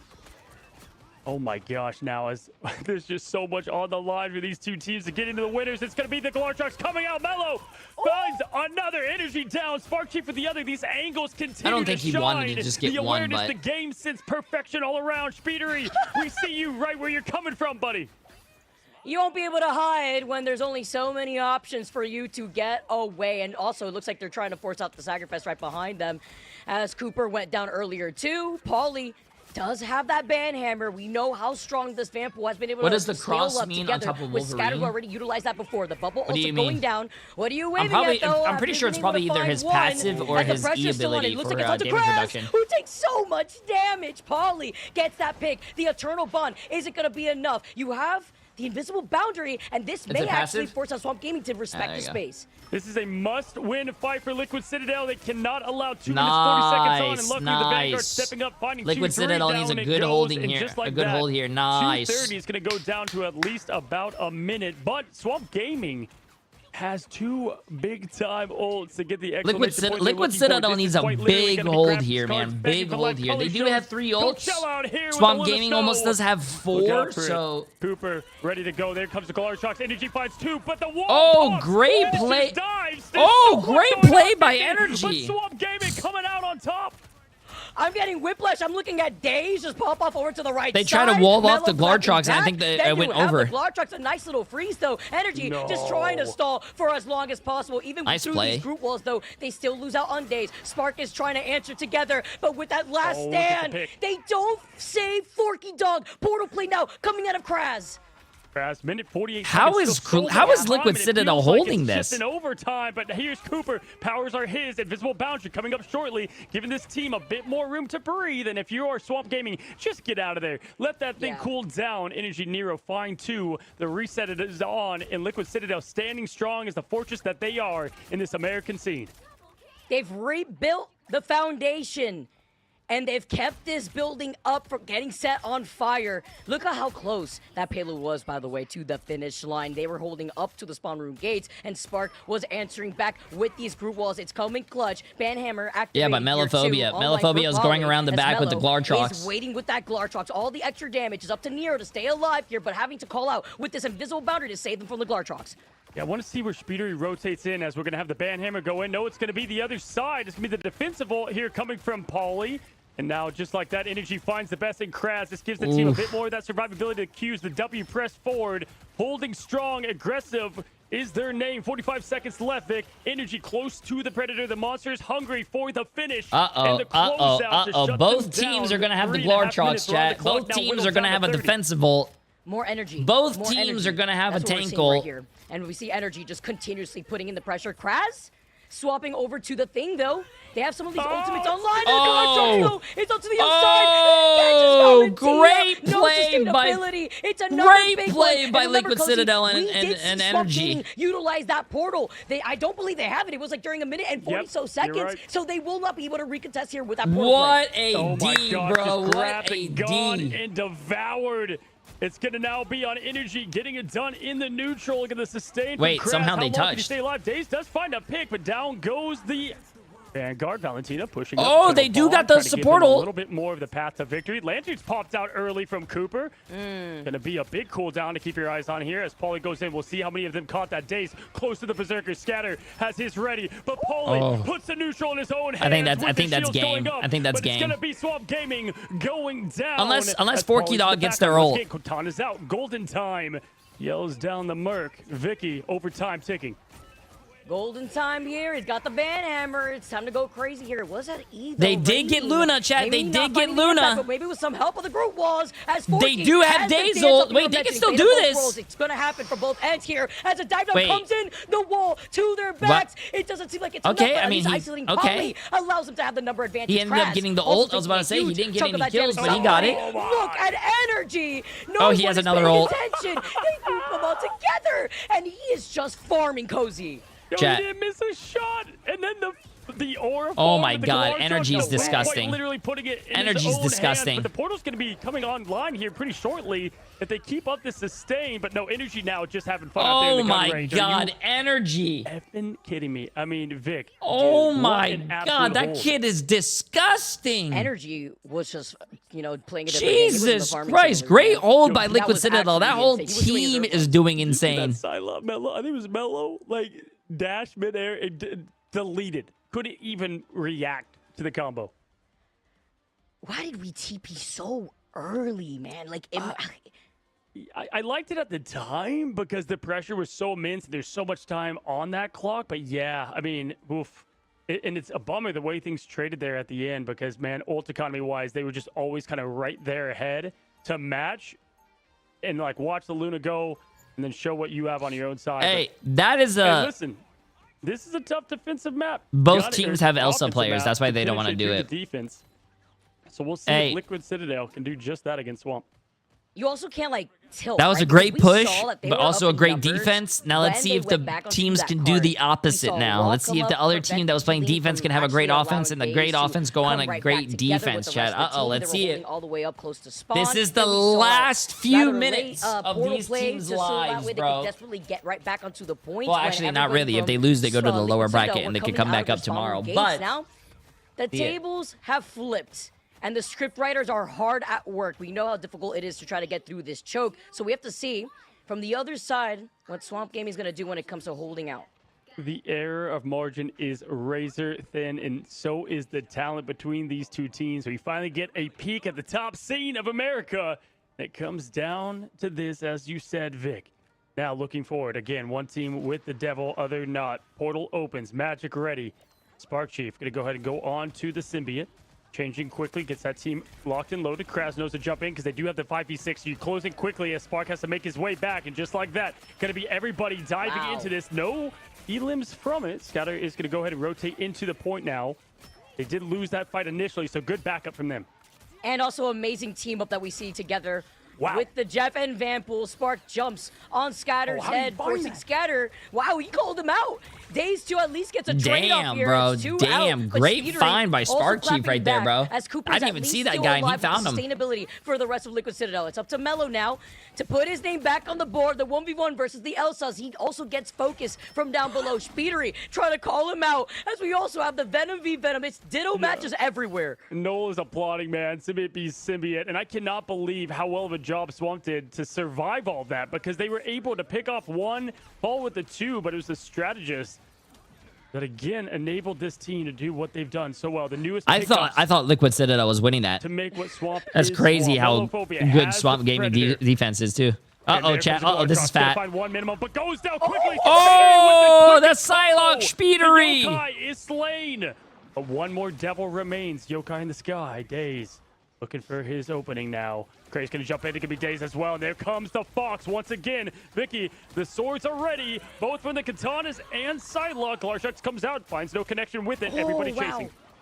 The fact that Valentina stayed alive with literally 1 HP, dead to the butterflies, energy, finding Scatter, everyone's There's no way Swamp Gaming like defends this, right? Citadel now have all the bodies to get onto this point. Patient play here as they clean up the rest of Swamp Gaming and get this payload moving. Damn, 4.5 minutes for this street phase, really chat. Good defense. Yo, we have ourselves a game. Because if they ended up we that, have I mean, that ourselves a game, bro. Yeah, get the last second attempt, then you low on time here on point 2. Now plenty of time to operate. Again, the error for margin is just so thin here, Vic. Energy trying to get some pokes and trades. Like the aggressiveness from Swamp, a lot of time to give. Look out for this Feast of the Abyss. Kraz has to nail this with Days. This is going to be their opportunity. to make up what happened on the last 2 maps with that communication. Here comes the Venom, up, down, close. Ooh. It's going to be Nero, though, keeping them alive. Short on health, stays in it. Letting the devil out, though. Somebody called the Exorcist, because at the moment, Liquid Citadel don't really have Somebody call the Exorcist. Away. I love this look. They completely shut down the aggression. See, that's what I love about pro play. These teams are using ults, and one team runs away and kites it, and then makes the other ults useless, and do a really great job. This is an awesome point of the map. Oh, Days almost got him, bro. Hell to the name, Elsa slays down the devil. Cooper got getting the Luna. Out of this, and that's going to force all the Swamp to get out of there. Point pushing forward, 3 minutes, 10 seconds. Plenty of time, Vic. And on that, only using Cooper, they've got Spark Chief for the good old group photo. I think the Glartrox wants to photobomb it here, too, but we're going to see how they're going to be able to follow up together. Liquid Citadel's doing really good, chat, bro. This is getting crazy, bro. This is getting crazy. Trying to call them out. Has that information being on that Daredevil after losing out on that 1v1, too. As they have to put down the bubble, trying to isolate the heals. Van Hammer already going down. Valentina does have to sustain with the rest of Swamp Gaming, but they're holding on to it for now with Forky Dog looking to rotate afterwards. It's the Gru hug. Valentina goes in, but slightly too late. The bubble that was put out is Man, huge. hey, listen, I'm going to say it because I keep thinking. Forehead on the group wall. Mello's time now. I'm gonna keep saying this, chat, because I think it. Valentina's a really great support player, obviously, but I think it's better to have a. It's better to have a better defensive ult, if that makes any sense. I think a Cloak and Dagger or anything else besides White Fox. I think White Fox ult is one of the worst ults in the game. I think it's too easy to CC, too easy to run away. It's just, I don't think it's good. It's all that awareness that you could see. I think a better support ult to keep your team alive is better. This is what we were expecting, Cozy. Cooper has the Itch Jeff, Speedery with the Dance of the Butterflies diving in together. The Itch Jeff is called in as Kraz paints the floor with the Freedom Charge. Let the devil, It's Days is going to be able to have at least close to that 99% coming in together. Forky Dog, too, has that dance up, is holding onto that button before Kraz tries to just dive in together. And it's Liquid Citadel who are just trying to also take a different roundabout rotation, trying to rotate from that low ground. 90 seconds remain now to get the final boss from the American scene, and Days is going to try to put it in his own batons as Cooper goes down so quickly. Energy tries to even the odds, but it's going to be swamped with another wipe. Damn. And 60 seconds will be left for this team to get it together. Chat. Wait, Swamp Gaming can win this, though, but Liquid Citadel have some good ults. They're going to have 3 ults. Oh, wait, they switched. From here on out, Forky only... They're going to have 2 ults now. Pauly and Energy. No, Swamp Gaming wins. Swamp Gaming is going to have both support ults and Glartrox. I would not even be surprised if he just dashes in with the quick If Swamp Gaming does their ults correctly, this is GG's. This is so tight. We have less than 45 seconds on the clock now, and Cooper cannot get baited with these lamps. Pauly has that banhammer. Energy also have to go crazy. Nice little bubble, though, as Scatter tries to jump on their head. Diving in together is going to be Valentina to open up the gates aggressively to help enable Scatter. He dives over their head. Valentina takes out the claws to find Nero. It's a back and forth, but the number of chances goes in favor for Swamp Gaming in another team fight. Days is insane. Oh my gosh, it comes down to this, folks. 17-second snowflake on the devil. I would love to do that, VRAT, and I used to do that actually for Overwatch World Cup, but the games go so fast. The magic is here, and it might be... I'm pretty sure they would rather celebrate with their team if they win and whatnot. Can they do it? Can they stop the Oh my god, oh my god, oh my god. Wait, the other team, the other team used Glartrox, but they lived! Of the game! That's actually crazy. He's feasting at the top of the food chain, Cozy. Forky Dog with the dance up, with the fate of both worlds. The Gru hug, the bubble to isolate them. Spark is left alone, but somebody needs to look at Energy. Kraz was the only one in his face with no sustain. Swamp Gaming, they trump over the Titans of Americas. That's 1 for the books. Oh my god, wait. Are your victors against Liquid Citadel? Who talks shit? Who talks shit? Who's right? Who's right? Jay3? Jay3? Jay3? Who's right? Who's right? Say it, chat. Who's right? Who's right? Uh-huh. All y'all that voted against me, L. Hold the L and hold these nuts. L. And he broke the 4th wall in every way. They did not hold him back. That was such a good series. Taking a look Days at the popped stats off, though. alone, Days 30 and I guess 7. we're deep in the Everyone swamp popped here, off in this Cozy. game. Scatter. Popping Energy, off 34 with and this 8. Everyone damn popped pool. off in these I love, games. by the way, the perfectly placed bubbles a lot of the times, too, to isolate a lot of the healing. 11 final hits, diving in together as Days also popping Wait, off hold their on to this 15 hairline. Yo, finals. mods, get that The guy out of here, bro. protection was That's there. too far. Mellow That's too also far. having signs of life with that That's Glark too touch. far. Holding on to that, by the way, waiting for that portal play to happen. That was a and great just series. Looking at the mouth of the portal. That was a great and series. His letting voice the is Glark fading. touch My voice is gone, bro. Yeah, and it just felt like, you know, if you look Yeah, at my it, voice is gone. It felt like the Groot ults look at definitely this. did not Oh, stay this is there gonna at feel all. so good, Anything Chad. but This is the gonna. sound I of want you defeat. guys to watch this. Unable to capitalize on some of these biggest I want you guys moments, to and they watch have this found a real quick. weakness, right? Their weakness is. Oh, here, if you let me can make it a target little their bigger shooter for you and some guys. of what they like to adapt to. You know, sometimes you have one player that flexes into a Let's couple look at of this real roles quick. that are so important to the cornerstone. That's ones they shut 5.2 off million. pretty quickly. Vic, blown away 5.1 million. It's like honestly, $10 every million bit of that in matchup. total. Swamp Gaming, are you kidding me? 371 people Almost backed up speechless as J3 we and said bring that back J3 was right. Gaskin. I mean, 350 what a people said crazy match. J3 was Game number wrong. 5. I'm not really surprised it went over to game number 5, but I am really surprised to see how every single thing that was thrown at Oh Swamp yeah, Gaming this is was gonna feel answered. good. Swamp Oh. Gaming move on to the grand finals. Oh, I'm not yeah. sure many people would have predicted that from the winner's side. Of course, from the other side, yeah. still maybe. This is a huge Oh upset, my and we have to God. give credit to Swamp Gaming for how they played. And you guys were mentioning it about locks and bans and targeting certain players. I mean, I feel like Valentina was getting Oh targeted my quite a lot, God. but this is one thing I've been saying about Swamp Gaming. Let's do since one we even started better, seeing Chad. them a Let's couple of laugh weeks at ago, all the is they're people very difficult who to didn't target make any because money. they go so Provolone. deep with their hero pool that they just seem to have yet another hero Shifty they can play, Shade. and they are going to dominate regardless. Sure, in terms of Gummy domination, they seem Gator. to struggle a little bit against a very impressive Team Liquid Citadel. The And I'm sure Hugging this isn't gonna be Koala. the end of this rivalry. I imagine we will see it again, if not here in preseason. Very just off going into 6. stage 1. But this Yo, is going to Jay be back playing to the the drawing board a little bit Jay for Team playing Liquid Jay- Citadel Jay- here, Jay- Cozy. Jay- This is Jay- not Jay what playing they would have Jay. expected to have to go through. I'm sure they would Come have on, been guys, jet ski. considering going to grand finals from this position, but now they have to battle through the elimination bracket. But before we talk about that, we get a chance to have an interview and, of course, a winner's interview as well. Swamp Gaming are on top. And what a performance it was, folks. I mean, thank you so much for joining us. You must be on top of the world right now. Just talk me through how you're feeling. I mean, we feel great, man. Like, you know, drop map 1, that wasn't great. We kind of knew that. Like, Vicky, I was talking to you earlier, and I was like, yeah, Hell's Heaven is rough for us to as a first map draw. But you know, we knew we were confident on our map pick. We knew exactly where we were going. We knew what we were taking them to. We knew what the ban line was going to be. And so we were confident in that matchup. The guys instantly came back. They blew us out map 1. We blew them out map 2. My paper says we knew because Swamp we were gonna Gaming force a would convergence, win. They were going to take us to a convoy, and you know, we had a nice line for that and nice prep. Came out swinging there. You know, they take us to another call. Worst case scenario, we get another map pick, and you know, my guys played great, man. Dude, we're having a blast upstairs.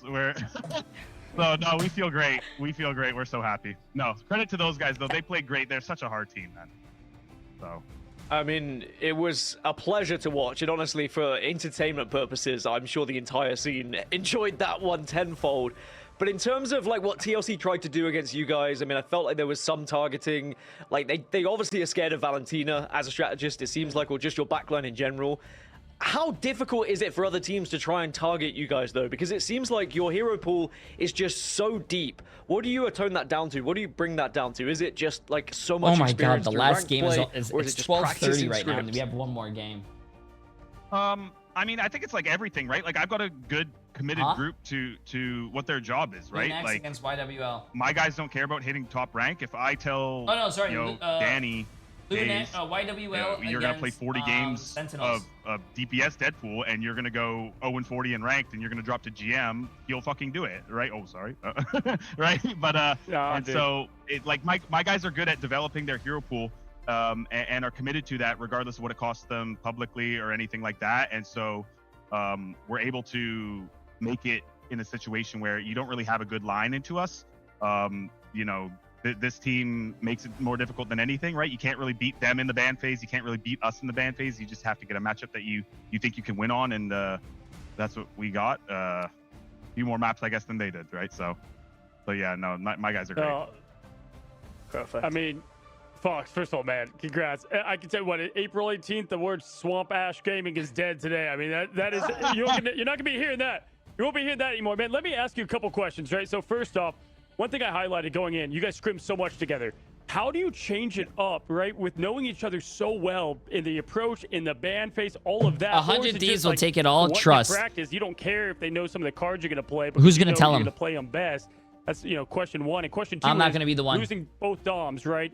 How do you adjust? Because you likely, we'll see, but likely we'll be playing them again if things turn out the way it is, and get you guys ready for a matchup. We'll be playing them again. Obviously, this was close. Yeah, no. Yeah, so the way we would go about practice, right? So we've got, I don't know, I think I counted, it's more than 40 maps played against this team in Season 7. The way we go about practice, right? We go about it a little bit differently than they do.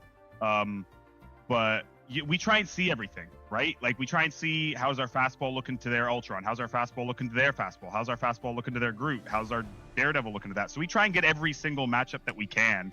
And some of those might not be optimal from our guys, right? Like, we'll go 0-6 in the scrim versus these guys because we want to see this matchup, that matchup, Swamp. this matchup. That's funny. And that gives us a lot of data to work with for the match day prep. And so when we're going into the day, right, we're like, okay, where did we do well? What does the data show are good maps for us, are good matchups for us? And then we can kind of apply that, and then we'll feel like, because of the way we approach scrims, where we're not playing to win, we're playing to learn and practice and see what matchups They seem like a very fun team that has great synergy and whatnot. We can take advantage of that on game day, do a different ban line than they're expecting. Yo, Fox, bro, congratulations, and I love you, man, but it's 12:30. We have one more match. I gotta go to bed, bro. Because they never did any of that. I love you guys. You hold a little back, right? Like, yo, let's get the next game going, bro. Series, we scrimmed them earlier in the week, and then we scrimmed them a lot last week. And so, you hold a little bit back on what you're planning to do, whether that be certain strategies on maps or a certain ban line that you think might surprise them, right? Like, we never once Ultron DD banned them in scrims, right? Yeah. And so that was something that we came up with. Yeah, the speedily ban line. Yeah, yeah. So you kind of just go about practice the way you do, and then execute it as well. Practice. We're talking about practice. Hey, the game is not won. Game day is not won on game day. It's won in the VOD review on the practice field, and so you guys echoed that perfectly, Vic. It's early. Because it's tournament day is 12:30, where it matters. First off, hi again, Fox. I think it's crazy. Hey, guys, be nice, be nice, be nice. Hey, none of that. Necessary. And again, I think when you see Speedery having to try to match that with Days, dude, the Daredevil's crazy. I want to actually kind of question you on how you try to reel back the team when it comes to more of these back and forths. Game 5, you could get a little nervous. There's money on the line. This is where it actually matters. You put all the scrim bugs in the trash because this is where it actually is more important. How do you reel back the team when it comes to keeping themselves together? Are there nerves there at all? Do you have to kind of like calm them down when it comes to going into these Game 5s?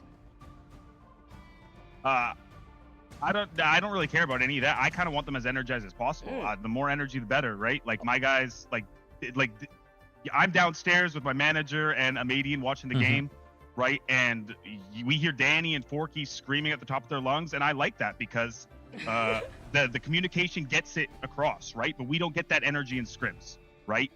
True. But you get that on game day, right? So Danny hits a grab on Paulie, and you hear Paulie's name screamed out 20,000 times before he hits the ground. Right, and so I like that energy. I think that's true. I like that answer, though. I like that answer. All we were saying was, guys, we knew this was going to be a long series. We've been here before. We've been down 0-6 against this team, 0-3 against this team. We're used to this, right? And the guys, had a lot of faith in me and my line. Forky is saying, hey, calm down, just do what he says, things like that. And so, yeah, we do that. We get up map 1, and we're echoing like, hey, these guys have never lost a map in preseason so far. They're the ones who are nervous, not us. They're the ones with the super team. We're just a group of friends, right? So yeah, we're having a good time. I like the vibes that you guys have around you guys. Like, in general, whenever we've been able to interview you guys, it's all good vibes. You guys brought up the alligators. Welcome to my swamp. I feel like I'm right at home, coming from Florida. So it feels great. I mean, the bananas is wild. Bananas was crazy. There's one food you don't eat on camera. Yeah. But all right. Apparently but then looking on the other side. I love that. I love the energy. But looking on the other side here, you've already stated that you will be facing off against Team Liquid Citadel again. It's inevitable. Yeah. So looking across the very big pond, is there a team within EMEA that you're looking forward to facing off against? I know that you guys practice a lot, but without revealing too much, what is a team that you want to call out from a different region? I mean, not really. Like, America's is the best region, right? Like, we see these power rankings. W goddamn dare, brother. That's true. It's us and Liquid and the rest of the world. It's not close. Goddamn dare, USA, baby. Regions, I'm looking forward to play Gen G, right? Skittles and those boys, right? We're looking forward to that. And we're looking hey, what's forward up, to Coach? Navi as well. How you doing? How you doing? I'm having a great time. How about yourself? Good. We like to scrim against them. We don't think they're as good as Liquid, and so this is, I think, what the fans should expect mid-season finals to look like, grand finals to look like, right? We think who won the lands? That's right, and, EU. Hopefully, yeah, but you know what also rhymes with favor, EU? But PU. It's at least exciting for yeah. people to watch. What do you got to say about that? I mean, hey, new year! Been incredible to watch. Just one last quick one before we let you go, Fox. We have Sen versus Yeah We Lost coming up next. Thank you, Chad. I'll be here all day, bro. I'll be here all day. Man. What does the data tell you? Who's going to be winning that one? Sentinels 3-0. They're just a better team, right? Like when I see NRG lose, when I see NRG lose to Yeah We Lost, it's self-implosion.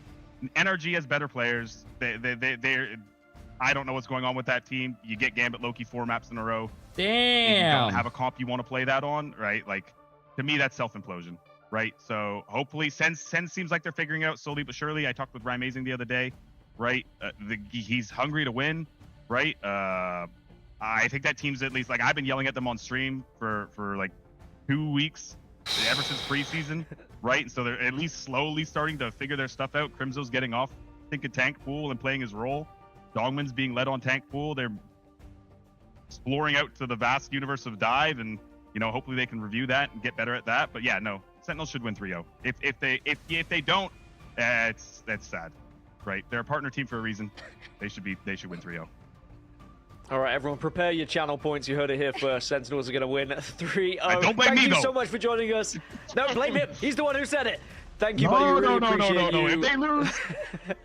Mommy, it's your fault. That's what you said. That's how it works, bud. You can't say those things. Go and enjoy your win. Go and grab a banana, and we'll see you in the grand finals tomorrow. Congrats. Thank you, guys.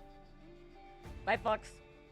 Well, I love that guy. I love data-driven, statistical coaches, and I love anyone who is happy to kind of talk through just why they win, why they lose, and it is the perfect interview and the perfect person we could have spoken to with Swamp Gaming moving forward to grand finals here, Cozy. Yeah, I just want more like that. I mean, I think interviews are great. Obviously, players are new to the scene, sometimes shy, nervous. Like, I like just the walls broken down and kind of seeing behind the scenes. Like, man, just straight up, like, they're gonna play him again. Like, yeah, the Speedery band. Like, good coach. Perfect. And looking at the side of Liquid Citadel, I think they needed the loss, right? I think we've heard this before from Energy back when he was I am Fly. very tired. Gaming, perfect example. It's not a personal thing, loss, chat. right? To I kind of get right, want to see sleep. what you did wrong, have tape on. They will have more time to soak up the spotlight when they win. Yeah, chat, I said it. When they win tomorrow. Well, and their best it of is Team 7. Liquid Citadel dropping down into the lower bracket. They won't play again until tomorrow, but before then, we still have one more matchup for you guys watching. We have an incredible not if one. they win, chat. Yeah, win. We Lost versus Sentinels. Winner will go on to play Team Liquid Citadel in that lower bracket. So let's find out who's going to be moving on or who is going to be going home right after this break. Cozy with the little... I saw that.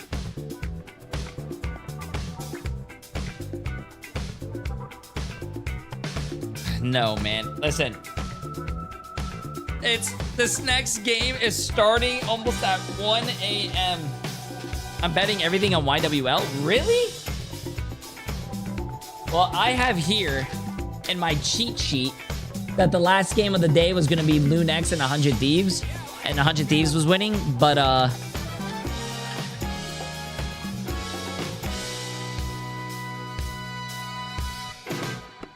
yeah. So technically, let me do the math for you guys. Watch this. I'm gonna show you guys the J3 math. Okay, so listen, I thought Lunex was going to win and I put Lunex down here. I thought 100 Thieves was gonna win, so I put 100 Thieves down here. So technically, I was wrong. So let's replace YWL down here with Lunex, and let's replace Sentinels with where 100 Thieves is. So technically, Sentinels would be in the circle that Sentinels will be in the circle that I did on 100 Thieves. So therefore, Sentinels beats YWL. Bang. Look at that math. You guys are now fucking geniuses because I gave you guys the information. I gave you guys the information to win a lot of money. Do your channel points, okay? Hey. Sentinels beats YWL. Oh shit, wrong thing. Sentinels beat YWL.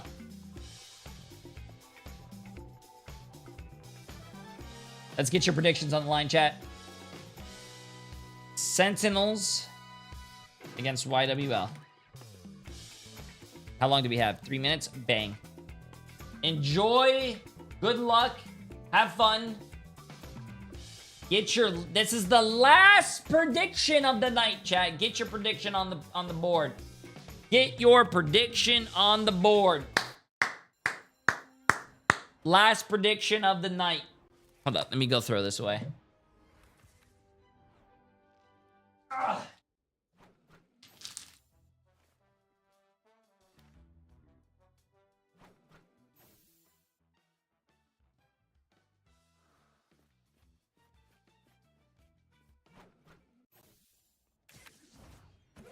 Watch out, they're headed our way. Don't mess with the amazing Spider-Man.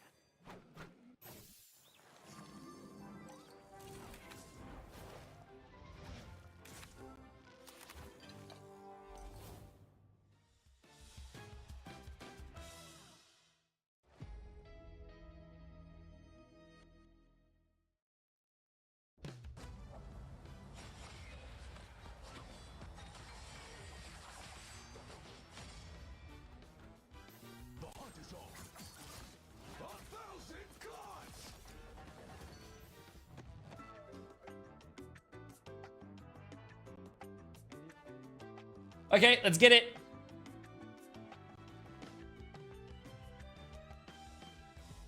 Take care, Nizan. Nizan. What's gonna happen after the timer expires? The world blows up. So when that timer reaches 0, world blows up. Oh, by the way, sorry, Benzi. 20 gifted subs by wait, Benzi, did you break your thing? Wait, I can't. It was too high up. I can't. Absolutely insane, Benzi, with the 20 gifted subs, bro. You're almost there. That is crazy, bro. Absolutely. Appreciate it. Appreciate it.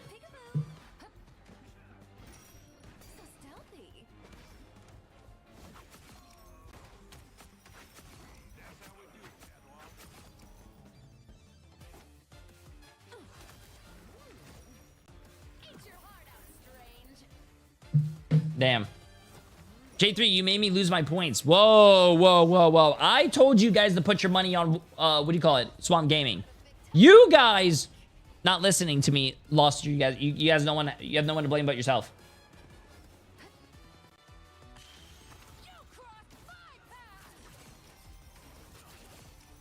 Come on, chat. Get your channel points on the line, man. Get your join. Wait, me betting with you lost me 250K? Nope. I'm pretty sure if you bet last game, you won a lot of money. If you bet 250K last round, you won like 500K back. So Rivals Ignite preseason playoffs, and we have found out which team is going to be moving on to the grand finals. It's going to be Swamp Gaming. Team Liquid Citadel drop down to that lower. Sentinels wins. Sentinels wins. Find out who is going to be their opponent. Will it be? Yeah, we lost. Oh yeah, here you go. So bang, bang, incredible thus far. I mean, we've had an up and down season from them, but definitely have impressed us. Or is it going to be Sentinels, who seem to have found the form at just the right time? And let's start with Sentinels, Cozy, because there was a time we were like, you know, what's really happening with this roster? Obviously, they've been making changes, making subs here or there. They seem to have found their footing now. Yeah, I mean, hey, it's the pros versus the new kids on the block, essentially. The vets, I would say. You know, I guess they're all pros now, but Yeah, I mean, honestly, we said this going into week 1, day 1, essentially, with Sentinels. Like, this is a team, obviously, Crimson at the helm, Cap being the mascot, of adjustments in coaching and practice and wanting to get better. Thank and you for all the last match prediction. intangibles you want to see. Hey, I got you, bro. Team. Now, if you want to get And it's been richer, an put your money awesome on story Sentinels. for them with the battle of adversity that they've had. And then you've got Yeah We Lost, who has looked dominant against the teams you would expect them to. And then obviously yesterday, it speaks for itself, right? So here they stand trying to fight for third. Almost 300 people on Sentinels. Good job, chat. Is there. Good job. The 200 people in YWL, Vicky, what's well, the you're going key to take their factor $3 million. for Yeah, we lost here in this one. I mean, is it a lot of focus towards keeping certain heroes up for the likes of Jitwood and Kendrick, who have often been targeted? Yeah, I think so, because that was the quickest protect on a Doctor Strange I've ever seen, by the way, in the pick and ban phase just yesterday. Okay, listen, East Coasters, rise up, because you already know what time it is. It's almost 1 a.m. out here for me, and that means it's Vicky After Dark. We always got to bring that together, guys, because we've had such bangers of a match all day today, from EMEA to Americas, and this is where it all ends. I believe, though, following up from your point, Jitward Gaston, has been popping off, if you enable yes. Jitward does Jitward things. Jitward We know has how he been bounces popping on top off. of their heads, but the difference maker is Korova, the incarnation of Adam Warlock himself, but in a different form, with all this flexibility, has been brought back from the bench onto Sentinels. Although, you know, it's been great to see Mirror. You just lost all your money. That comfortability that has allowed Sentinels to get exactly where they are right now in the bracket, with Korova being brought back in.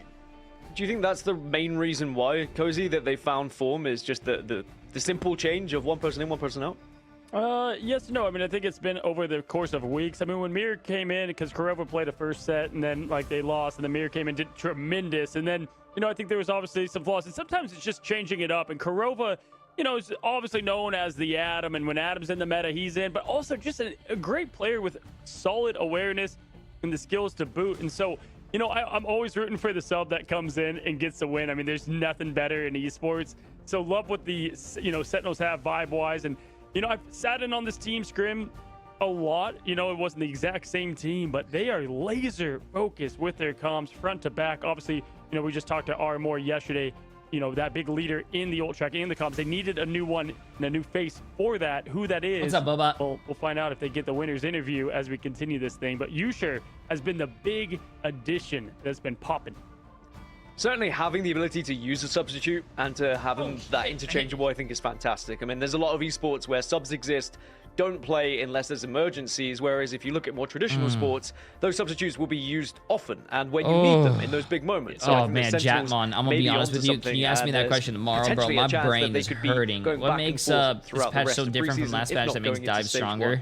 Now, Vicky, when we will look at the maps here, it's going to be an interesting one as well. We know that, yeah, we lost. I mean, play a little Daredevil bit has always been at times, strong. And they've certainly Wolverine has always been questioned strong. about the way they do play, and are they playing banned a little Elsa? bit That was cheesy? like Do a you think problem. Krakoa goes towards a we lost style, or White a Fox Sentinel enables style? dive. I feel like with Sentinels and the way that they've been playing, I think they're just going to have to keep it up. I'm going to have to echo what Fox said. I haven't played season 7.5, but Tenacity as well, yeah. This is America's, after all, but when it comes to the way that Sentinels has been playing, it feels like I'm back at home, right, Cozy? Like, after seeing this team go through the gauntlet run that they did just last year, and now with a new iteration, this team is still finding their footing, and like asking Echo too, the substitutions that we've had being implemented within a lot of these other teams, like we even saw from Swamp, right? They have a Median waiting in the back, Mellow popping Jay up. won't last Same these thing could be said next here few about games. Sentinels. Oh, bro, I'll be here to the end, trust me. Can they do it against Yeah We Lost, who brings Oh, trust me, I'll be here to the Yeah, end. we lost versus Sentinels for a spot in the lower bracket finals.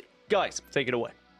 All right, Vicky, from MRC dream to the reality that is getting third place in this preseason. Such a cool story for Yeah We Lost. And the way Sentinels got here from the bottom to the top, both are stories that won't both find happy endings, but we're going to find one today. It's going to be Elsa for the ban up top. Going to shut down Yusher and what they've done. You will to be get to rusty this point. AF after this tournament ends? Gambit going to be matching on the other chat. side, which I think is an interesting ban against Me? this team, Rusty? if I'm being honest. Nah. Both shot with the save as well, so the adjustments have to be made. Jitward wants his pick saved as the devil. Going to be theirs. That's so funny here. It's so Sentinels too, right? Because they know that they can flex over. I mean, when it comes to Sentinels, I always think about the triple strategist that we always see rolled up for this team. With the Mantis ban following right afterwards, after maybe expecting that Elsa to protect, but it's going to be the Daredevil that is prioritized for Jitward. What's up, Bubba? We've seen Jitward pop off before when it comes to getting enabled with this Daredevil. You do not want to have that damage boost available, as well as the fact that maybe potentially having an Elsa escape through. Hey. Don't turn off my... Right, for the next ban here, yeah, I would think Mantis has to be it. It's going to be just that. Belligerent. The late Freeze rounds of Elsa 5 months, my ban friend. as well. Zaytex is punching drywall, but still going to be fine as they've got plenty of great play and plenty of options mechanically. The save here, a lot of... It's been Hulk. It's been things to help out Xantho in the strat line.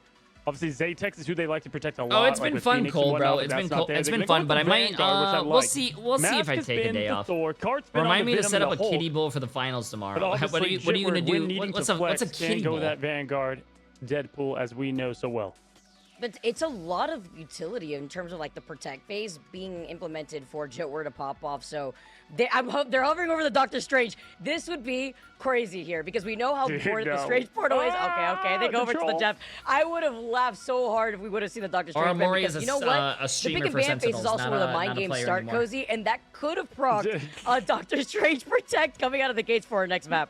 You would have seen that in spawn room surrender, and you know, oh man, how many times you been there in the ranked games? Like, we can win this. The Strange is banned.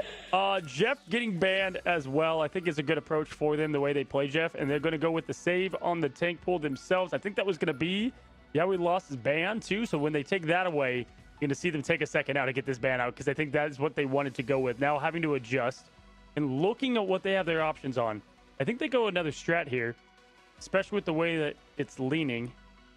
Oh, the Crimzo thing. Okay, so Crimzo and what he can adjust to, Vic, I think the thing is a great get rid of, especially with the way Jitward plays.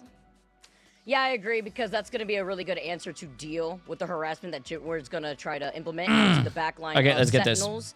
Korva also having that flexibility, and surely we're not going to be seeing this. But anyways, don't get me excited. But Raimazing is going to have his Ultron after he was able to protect it, maybe flex over to it, because over on Krakoa, Cozy, there's a lot of verticality that you could play around. Let me a lot make of sure my space as stream well. tomorrow. And every time I see Raimazing hovering over the Iron Man, I just think about the time when we were in Atlanta and Raimazing was kicking it back with Korova saying, man, I just want them to let me play Iron Man. I want it so bad. They never let me unless they put their trust in me. 16 hours, and sometimes chat, it does work. and we're We've even asked starting that the question last over match in of some the interviews. day.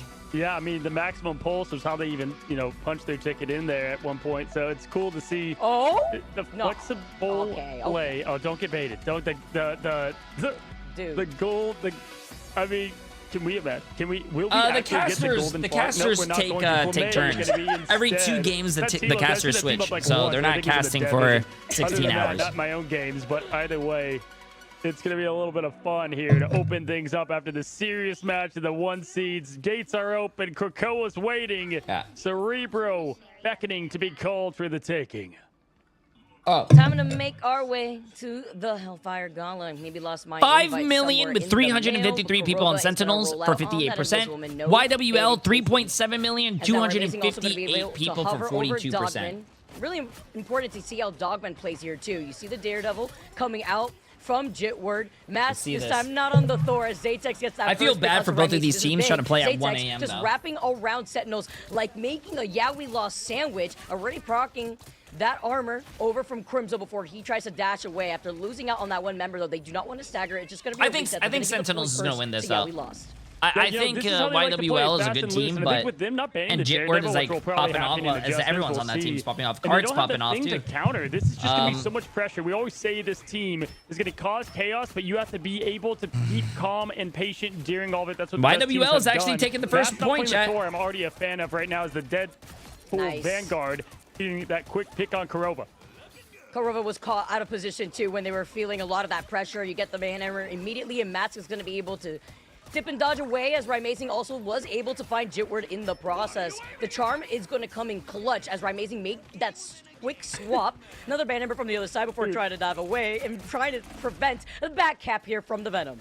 He's got his upgrade book out, and he's in the face of the Venom, like absolute chaos over there. But either way, Dogman gonna get the pick there and get some nice trades. 50% already to we lost. No. Without pauses, but no. We're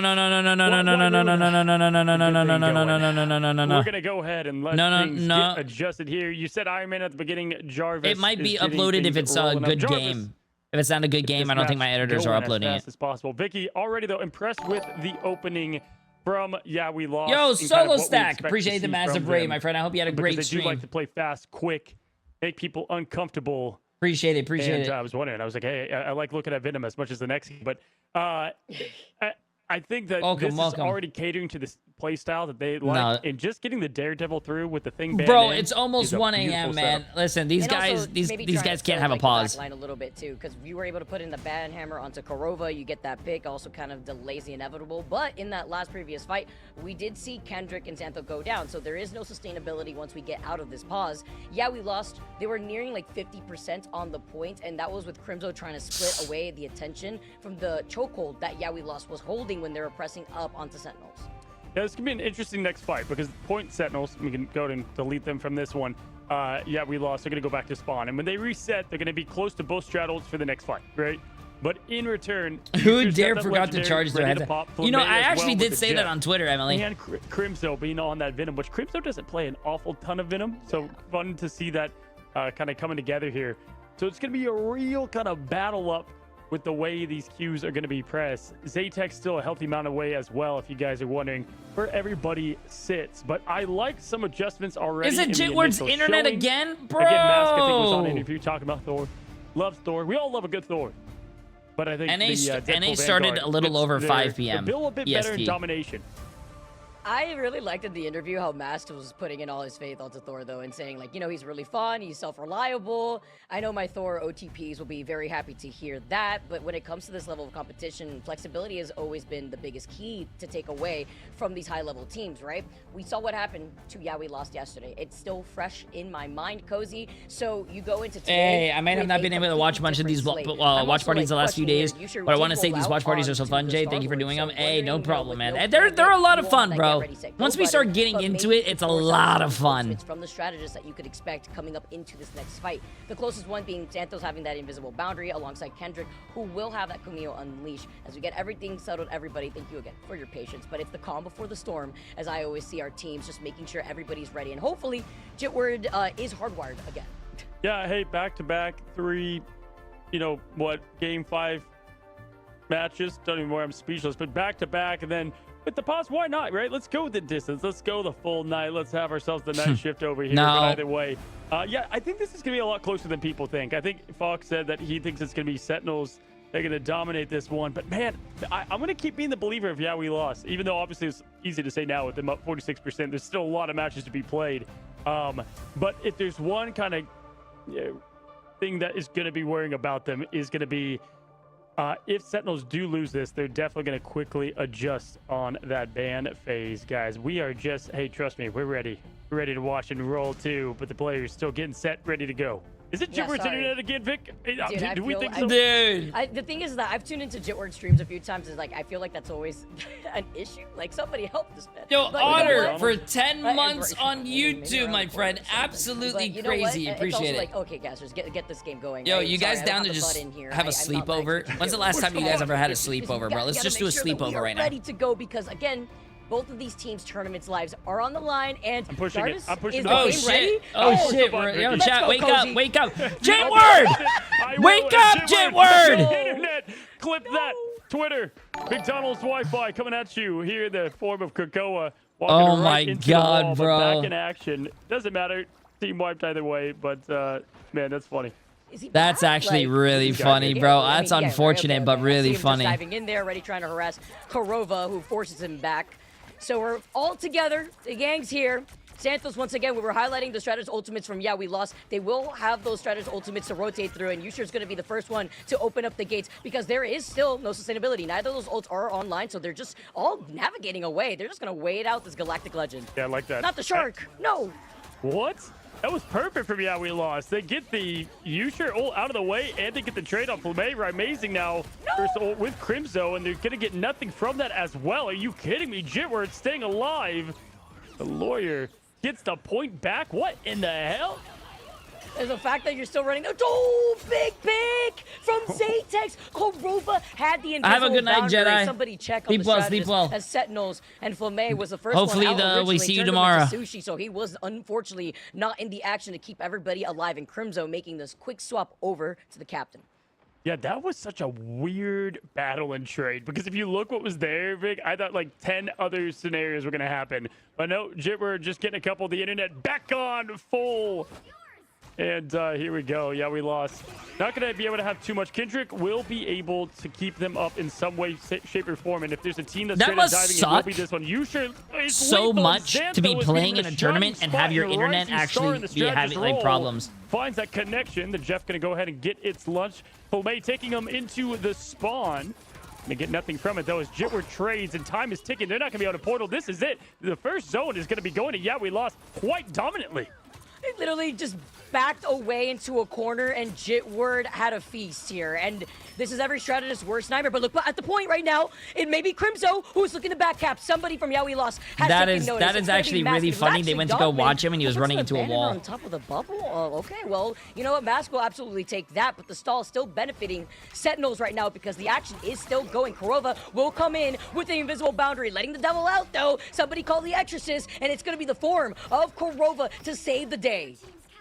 Wow. I mean, I am so stunned that they were able to get this point back. Me over here calling it just joking. Psych, I lied. Dongmin taking photos to celebrate quickly. Selfie after selfie. Remember, Deadpool gets so much more value here on Domination. As you all know, XP carries on over zone after zone. Usher been picked a couple times early, but back to the legend that he is, up in the sky with the auto aim. Actually, you know what's really funny? I remember when I used to play professionally in like when I in Overwatch. I had internet problems, and I took my computer, put it in the car, put all my stuff in the car, and drove to my friend's house for like 20 minutes to go set up everything at his house and play a tournament. I remember that. That shit was funny. Nice from Santos to back him up, who's very close to the invisible boundary, by the way. And even though we see the back and forth as the Fasu, she's got hands, and you I remember that. Yo, what's up, Matt? But though you Did you win? Santos, over to the other side, I think we won, but what we won wasn't money. It was like a plushie. Outside the invisible boundary, but he stays alive. That was esports back then. You won either 50 bucks or you won a plushie. The picks as well, 99 and 99, and just like that, Sentinels stand strong. Actually, I won my Winston plushie from that tournament. Coming up, but it's gonna be 1 by 1, 2 down. I remember that. I won my Winston plushie. 1 by 1. Zatex is trying to stay alive. Time is ticking. Sentinels will not break as they continue on, showing that the shield. Crimzo back on the mascot of this team. Xanthos still alive somehow. Punch, push, Sue Storm, get in there. Everybody falls. How did they flip that? My God. Hold. Damn. Hold. Coming out of the pause after getting harassed by the Daredevil, and Sentinels are locked in. I know a lot of you Sentinels out here. I don't think they were a bad team. I actually really think they're a great team. Fight. The fact that they were able to flip that and Korova came in with the invisible boundary is chef's kiss. Yo, I mean, they were setting up a camp in their spawn. I mean, just completely ready to push in all the way, and all it takes is just a little bit of hope. Man, I love the Sentinels mask on the back of that. Look how great that is. Such a perfect skin. But yeah, anyway, I've got to say, just so impressed with the way they played. And yeah, we lost now. We kind of saw, let's be honest, we definitely saw the mental affected there against TLC, right? So these games are so important for how they start off. Yeah, they've come back. They've reversed, gotten close to reverse sweeps before what we saw with NRG. So here we go. Doors are opening, Vicky. And if you look at the ult economy, what do you like? Right now, I'm liking that Flame's got the itch, Jeff, because it's going to keep an eye out for Kendrick and Santos. We're going to have to see how that Kumio Unleash gets the impact that it wants, because Jitward, already taking a good amount of pressure, is just going to feed into those strategist ultimates as they rotate through. Jitward outside the boundary of, it looks like, Kendrick and Santos as he backs away, and they call out Cart, right? Amazing, with the quick little charm to make sure Cart cannot get away. Wait, Yeah, did you see that Chrissy and I had the Winston badge? Oh no, I really didn't pay attention to it. That's cool. I think you get it through Overwatch. Yeah, it's probably like what I gifted something. You gift this, gift it to someone, and they get the Winston. Quickly, Merc with the mouth back to the Winston. spawn. Cussing up the room now as Jitward slices, dices, tries to find more. Cannot get it before Xantho's thrown off. Oh, is it actually just gift one sub? Jitward, though, these dive heroes trying to do their best, and Crimso hunts down the symbiote. The fat lady singing. Off the back of Crimso's Games are going shield, really well, the Cap is here himself, and Xantho's taking the time real quick to get back from the spawn room gates. But I like the stall. Nobody has just flipped the point just yet. Dogman does find that pick. Usher goes down with the Galactic Legend, but everyone from Yeah We Lost is slowly approaching back up to the point. Xantho cannot get called out again. Dogman's such a stud, just evolved as a player so much, and it is the Vanguards getting it absolutely done, putting a beating here to these duelists and hunting them one by one. Cart can't even stay alive with all that health. Now they do get the point. By the way, if you didn't know, the point was in contention that entire time. Now 5% up and climbing. How long did I take again? Zate's getting enabled together with the invisible boundary. I like the Psylocke. Negating like any the sort of Psylocke. sustainability that Sentinels wanted to lean on. Sure, they may have gotten to the point for now, Cozy. They're nearing 20%, and they're I remember desperately watching keeping this Dogman. stall going. I forgot what was it, chat. What team was he on? He was on a team, and I remember watching his Doctor Strange, and I always liked it. It's good to see him on a Sentinels team that's doing pretty well. Perfect. And Crimson like fighting near the portal, like open up. Have you been there before? Shroud X? So many times. There you go. Like open this damn thing up. But especially when you're Sue and you're invisible, and you know that they're gonna just shoot into the air because they know you're hugging that portal that's not even on. All right, now we've got the fight coming right back over. Yeah, we lost at 20%. It's gonna be amazing activating the Fox now as the Devil's let out once again. Dogman finds that first pick though. Cart is just getting picked now over and over in these fights. The waving coming out there in the form of the band hammer. No capitalization with it. Jitward goes down, and this is going to go right back on over to Sentinels. They are able to keep the point. I'm going to have it as long as possible. Cart going to be able to come back and sustain. Usher trying to get best. Oh, does flip out. Can't find it. Zatex, the assassin. It's Jeff, though, is able to get the White Fox. No, taking a that's trip. too Where far. Is my Uber driver taking me? Yeet. What? Off to the side of the map. A great environmental KO while Xanthos is getting harassed by Crimson. That was Somebody a weird help, like even trajectory, away. but okay. He puts up the shield. He dives right back onto the point. Also, and CJ just like True. that, Sentinels are able to flip it in numbers. My goodness, freedom never dies. Kuroa has the invis. Xantho to match. And get the diagram coming out shortly. Cart now going to swap on over to the Hulk. Goes on the Venom. I like this play a lot for them. Oh my, Kurova just shutting down Zatex. Now the stagger matters not as much there on that pick, just with the way that Zatex is going to rotate over anyway, but still huge pick early. 43% going to match that easily, and just like I respect it, CJ. Appreciate it, my friend. Crimso, their former teammate, now back together as a team in the playoffs where it matters most, and they're all diving in. Jitward back on the ceiling like Ultron from last night, but in this form, Daredevil. Oh, they got him out of the invisible boundary. Oh my god, dude. Why Amazing is such a great player, bro. He could literally play any single character and just have so much value on it. Coming in. Sure, you may have missed at least that with shot, that being said, I don't care what he plays as long as it's DPS, and I hate when he plays other stuff. Not a worse feeling, right? And it doesn't help that the hero yells it out for everybody just to vanish. Shock lost yesterday, so they don't play today. Goes Xantho. They don't play at all anymore in the his Avengers playoffs. now and keeping this point all the way charged up. They have not looked back since that pause. And here comes the Hulk. Cart, one of the best at it in the America scene, but Monster Hulk has been torn down. Zatex with the dance of the butterflies, trying to slice, dice, find something. These two heroes can't get it done with the ults. Gonna have to do it the old-fashioned way, but it's Crimso punching, pushing. Never gonna let a bully win as 98-99 ticks. Kurova gets in on the action, and Vicky, this is just a performance.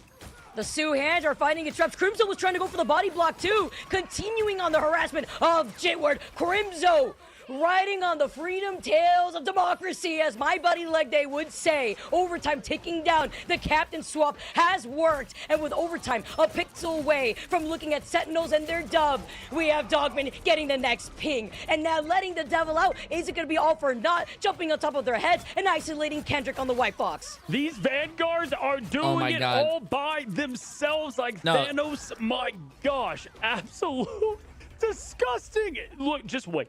Two more, chat. I mean, outside of like one, two things just most will talk about, you could not have started better if you are Sentinels.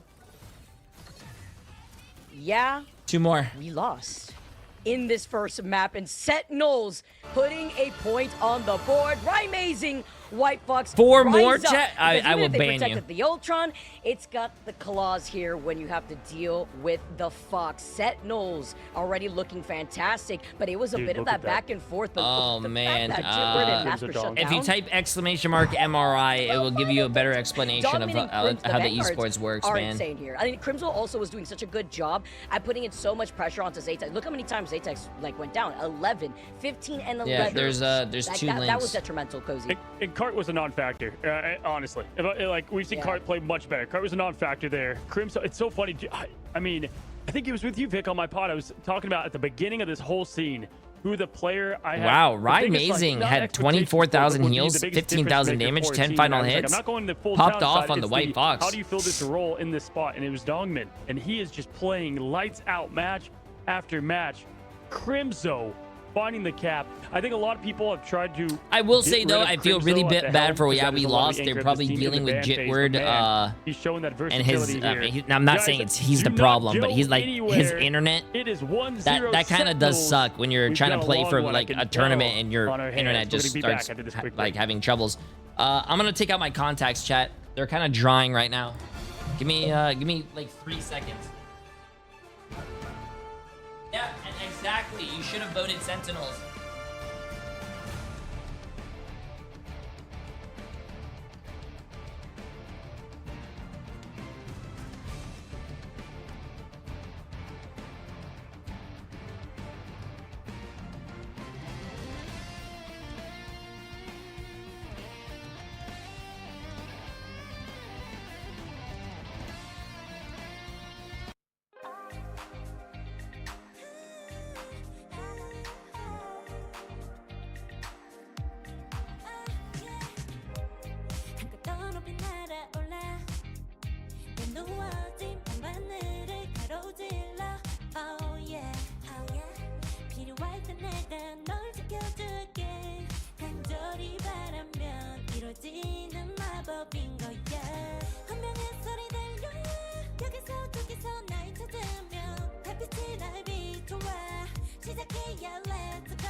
What up, what up? Thanks for being a homie.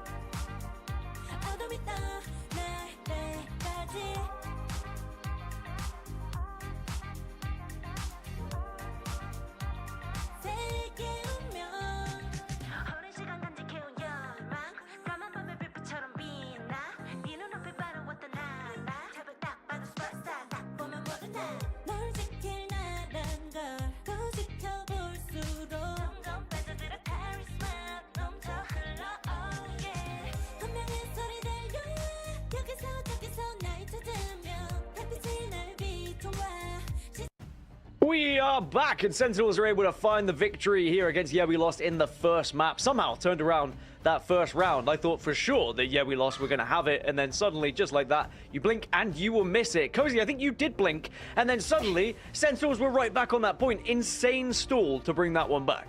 Yeah, no, for sure. And I think it's at the hand of so many players. Like, really, the only thing I didn't love there is Yusha on Star-Lord for a lot of that. I think that was the only thing where I was like, maybe swap that up. Other than that, I mean, God, from the Vanguards to Amazing, like we always say, like, he's amazing.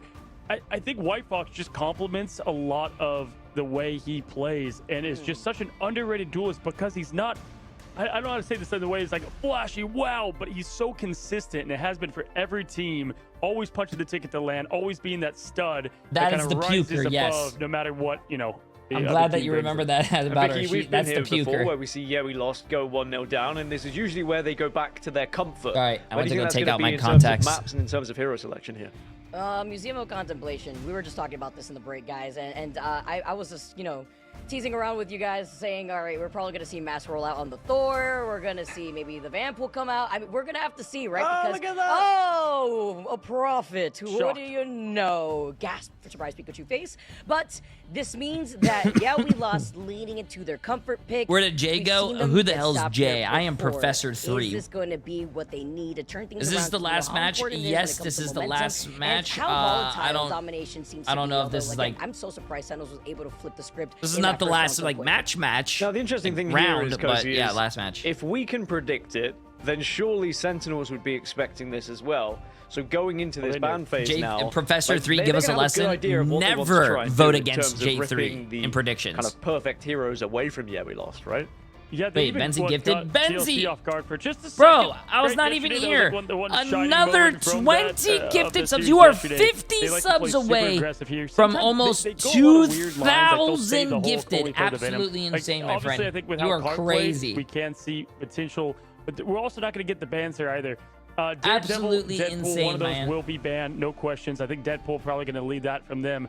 But man, it's interesting because both these teams, right? The winner plays. Didn't you say Swamp what, Gaming would TLC, lose? I what said Swamp both Gaming teams was going to have win, faced brother. and lost to. So I think both these teams are equally footed for that third place position. We'll see if they can adjust well. Gaskin, what do you predict here? Never. What do I predict? Oh, I'm going to throw it back at you. I will go from our Prophet Fox that he said it was going to be a 3-0 from Sentinels, and that's where all my channel points went as well, so I just have to continue to go down that train, right? I do think, we lost, though, you know, they have always looked better on their comfort picks. They've always looked better when they start playing the heroes that they've been jamming hundreds and thousands of hours in ranked. So I do think that this is going to be their best chance, if any. How many matches However, left I do for think today? if they lose this one, This is then the maybe last we match, might be chat. looking towards Last a Sentinels match. 3-0. They just, Sen seem to have found their footing. They seem to have looked like this squad that I was expecting right at the very beginning of preseason. They took a little bit of time to adjust to this meta, but now they've finally found that place. My worry, Vicky, is as we look ahead to like stage 1, for example, with the meta that's going to change and shift again, teams can't afford to be taking this. This is the long longest day to of them adjust, all, bro. because they might have got 16 away with it hours this and time, but it's 19 not always going to minutes. be that easy with adjusting too long. Is that the difference between the teams who have made it here from the MRC, you know, and being able to really rely on themselves? These are a bunch of rank grinders. We've called it out before, and Cozy, we say it all the time. Jitward will play all these crazy matches of MRI and then jump immediately into rank. I'm questioning the thing ban because obviously Crimzo was leading the pack and harassing everybody else after making that swap over to the Captain America. So that's also another consideration before we dive into the pick and ban phase. Yeah, for sure, because that was. Sorry, I was just going to say, Gaskin, you know, that was what almost done. They did so well to get here, right? Yeah. Like Crimzo, I think that's where their target bans are going to go because, we lost. They have a game plan going each time. They were able to watch that game as well. I didn't drink that. Try Do you to see want to what drink was it? the biggest It's score cold, in though. at least the side of 100 Thieves. And so I think they're going to continue that, but you can only do so much When you against drink it. it But cold, if you shut it's down the not that Vanguards, I think good. it does open up the chance for opportunity. My worry, Vicky, is if you start trying I got to you, bro. target the Listen, we got off-meta this, man. We stuff, got this. We then got it this. just invites the pressure from the meta things. It's been this whole back and forth we've seen this week of people being like, oh, well, you know, maybe we will let Gambit and Elsa get through because we're worried about Captain America or we're worried about a Thor. And then suddenly you just get absolutely slammed by Elsa and Gambit and you regret doing it. Do you think that a lot of these squads are You know what? maybe overthinking After the these lock games, and ban chat, let's phase just a go little play bit, ranked and for maybe 8 you hours. should just go off Oh no, statistical data I can rather feel than my feel throat it? actually hurting. Yeah, because then you take a look at like how the previous pick and Yo, ban let's phase just get goes to the down, next and game. We talked about this a few I times. hope let's get make the players force the players to be ready. Okay, if you go for Actually, no, that actually what do you call it? Jitward's having internet issues. That use sucks. a protect on a Doctor Strange, or if you see that the enemy team in Sentinel's term had protected the Ultron, which by the way could go crazy on this map too with the verticality and just providing a lot of the extra cover to get out of the line of sight. Do you want to lean into that instead, which does open up more of the meta picks that Sentinels could lean on? Well, Why in does Jay's terms throat of hurt? The game while we wait for these players to just get I ready use at the my moment, throat a Cozy, lot we for can a lot of focus on things. what's happening actually in Marvel Rivals, and we've got new changes. We've got Black Cat being introduced as well, and I think this is the perfect time to talk about it when we've got a team like We Lost, who are ranked grinders, who came through the MRC, probably will flourish with a character like Black Cat as well. What do you think is going to happen when we look at the development? Wait, what happened? Why did we pause again? Does anyone know? I've seen a lot online about people saying how crazy Black Cat is, but maybe not in ranked play, perhaps just in pro play, because it is a very difficult hero to play.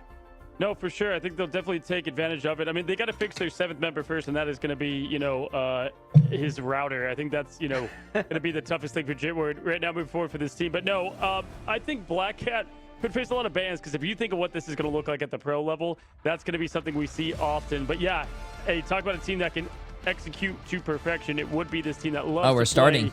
Nice. Fast and loose. Gaskin, 1-0. Fast and loose, baby. That's how we like it as we get fast. Let's get it, chat. Let's get it. Let's get it. And bands. It's map 2. You've got Vicky Wake up, guys. You hear? Everyone here? Wake up. Wake up. All right, Cozy. Let's get this going. Let's go, chat. Wake up. Game number 2. I mean, that first map felt like it was honestly going the distance, even though it ended in that 2-0 clean toss over from Sentinels, the Protect.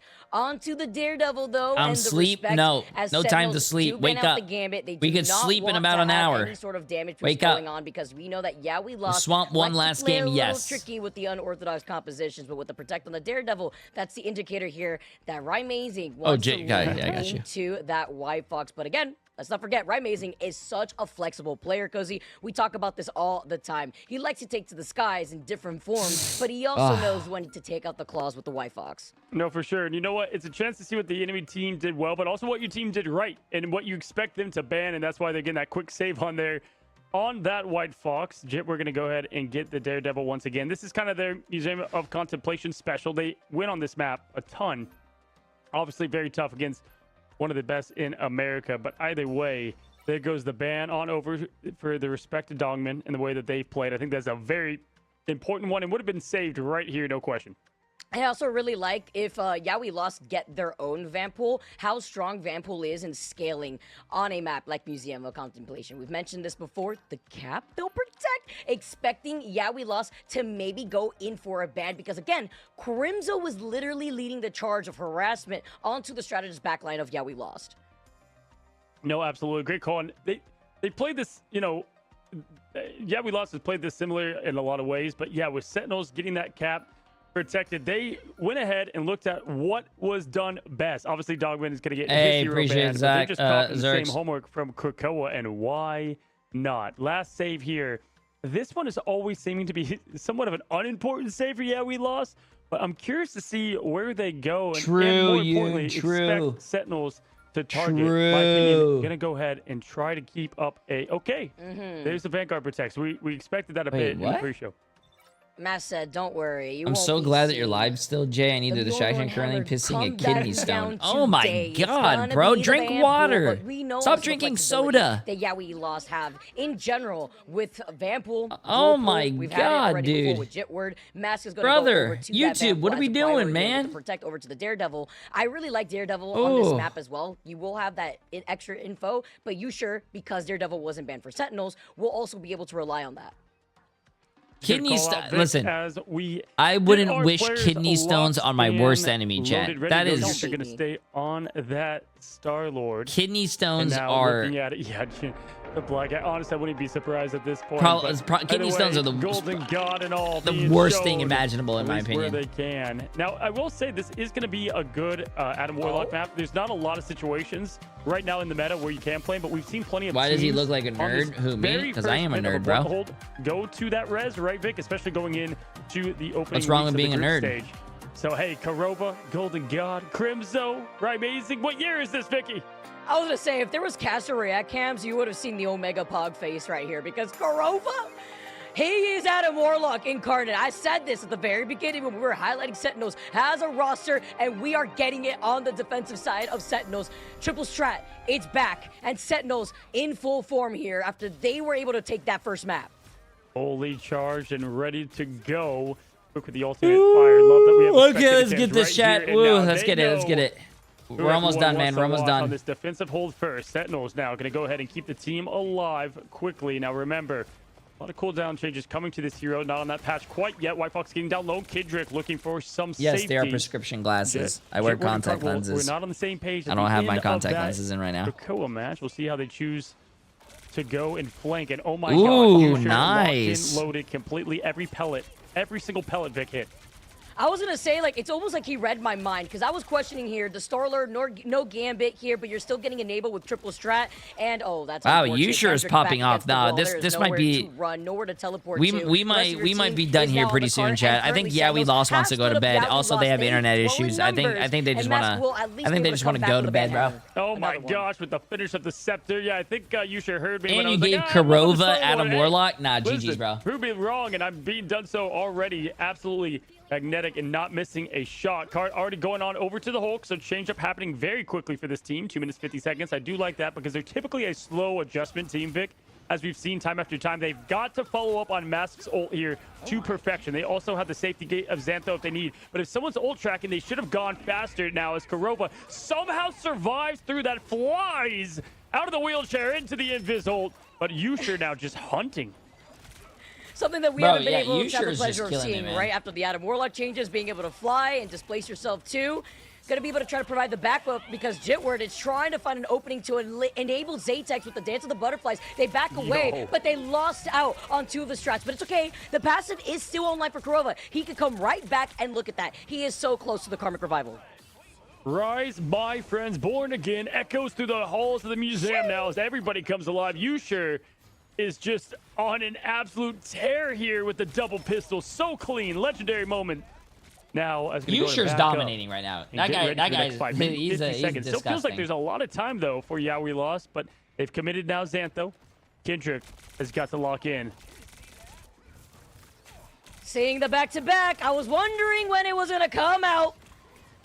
The chains have been broken, and Mask rolls in with the Thor cart, jumping together while Jitward getting harassed. Flamme pulls him in, and Santos claps back onto Dogman. Trade for trade. The only difference is you have a portal to play, as Dogman will be able to come in with the Eye of Agamotto. The sustain is here for Kendrick, but out of positioning is going to be the Invisible Woman, and with no passive active from Kurova, that's 2 of the strategists out. Amazing calls in the Kumiho Unleash, but you have to worry about diving down on the God of Thunder. Man. It's found Amazing, and Mask is having a ball. Welcome to the circus, as Thor is having a good time here, and unfortunately the portal is right on the back end of the bus. Yeah, unfortunate elimination order there, right? Dongman was able to see if his whole team was wiped or not, and they decided to use the portal. The eye is open, and now it is going to be throw, but nothing connecting there. It is going to force the ults, though, as the Devil is let out. Jibber looking for more. Crimzo rising the tide of freedom. The Avengers leading the way behind them, but Yusher has the mixtape in, looking for that quick pick. Going to go ahead and dive in. Someone to follow. Hulk going up. It's going to be Cart, who's been a monster. I don't want to be mean, but I really hope it's a full hold. Hero. Amazing trades now quickly. Mask going down. Cart to trade as well. Vicky, it's either or here. Oh, he got de-hulked at the very same time. While Zatex clapping back here. Yeah, we lost. Zatex still sticking to the sideline. Cart following up. Yusher does find Jitward, but the numbers excel in the favor of we lost, trying to get to this very first checkpoint. Damn. Yeah, hey, they capped though. That's good for them, man. That's good for them. And Cart has done such a good job. I mean, how many maps have we seen where Cart just seems undeniable? You know, cannot get him out of there on those moments where you have to get that last pick. Zatex locking in too with the quick left, right, left done. Now with the stagger, they're able to push up, make some space. They want to push in here. Most teams like to go ahead and push in, try to get this midway point because this corner can be tough. And this is exactly kind of where they folded, Vic, against TLC. We don't want history to repeat itself here. Oh my God, Whiplash, by the way. They stop Mask. If it's not the charm, it's the pull in here from the Invisible Woman. Kurova has got the Born Again, the Karmic Revival. Kumiho Unleash was utilized from Kendrick before Cart dives back in together. Bro, I've always been saying I think a lot of teams should be playing Psylocke a lot more. I think Psylocke is really good. Some teams do play the Psylocke. Very special here because they've got the Born Again into the Agamotto, and with Crimzo getting a pick, man, this really gives them a lot of favorable advantage. We'll see how they choose to attack this. The Born Again being huge. They don't even need it right now. Let's just get it done with the neutral. That's going to go ahead and reset with his low-key Thor skin on. And right now, I mean, Vic, Sentinels have a lot of different options because, yeah, we lost. We're going to have to charge up in this neutral. If you're Sentinels, you almost don't want to use all that much. Just rely on one of the big win cons in this next fight. Could be Dogman if you want to go that way, but almost like just the Kurova build. Yeah, bro, the way... go aggressive, I agree. The way Putting it Deadpool down walks already is just preemptively funny. with Flamey also taking a good chunk of that damage. It does bring Yusher back, and now just trying to contest them. It's going to be the invisible boundary. Korova getting stunned at the same time. Finding Xanthos is huge because the invisible boundary for Yeah We Lost was right around the corner. Korova brings back Crimzo as the res was still active, and Jitward is trying to make magic happen on the dual pool. And after they shut him down, the big difference here is Cozy. Hey, is appreciate it, Sam. Enough for Yeah We Lost when you're dealing with the triple Delena strat with that one on final is Psylocke is so neat. I can imagine that.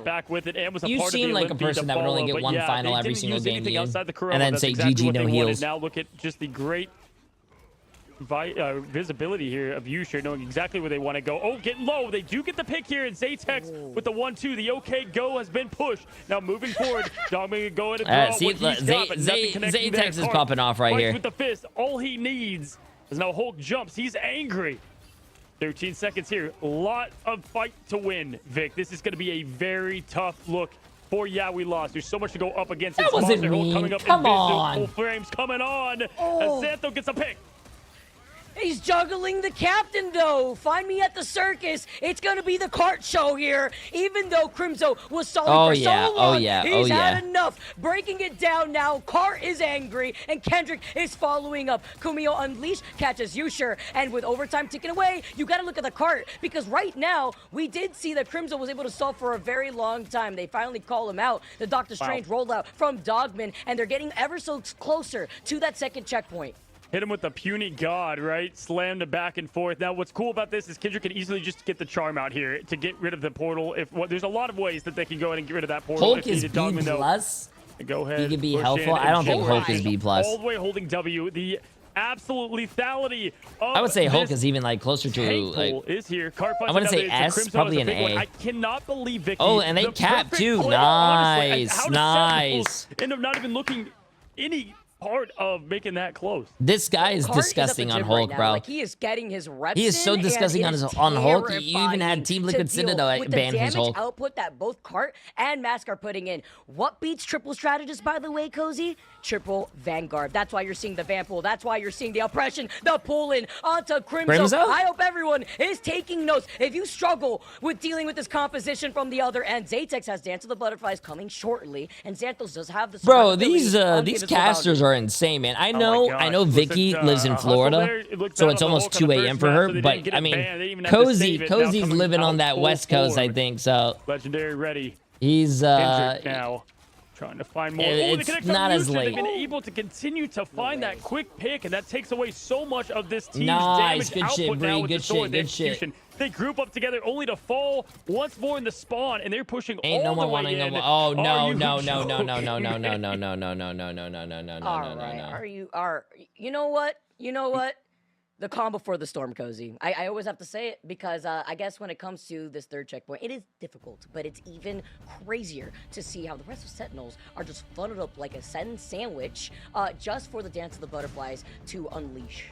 Yeah, you know that I didn't see Jitward in there, so I want to know where he's at currently on the map. But yeah, no, awesome job. It's kind of just been. I'm pretty sure the casters are sick and tired of it. I'm sure Vicky Kitty wants to go to sleep. So I mean, good job knowing when to push up. Did you see? I'm pretty sure everyone's like at the end of that. Like, you know, hey, come on, let's wrap it up, bro. Let's wrap it up. Let's wrap it up. You know, on that aggression 4.2, and it's been the Achilles heel of this team a lot. I think they played that perfectly.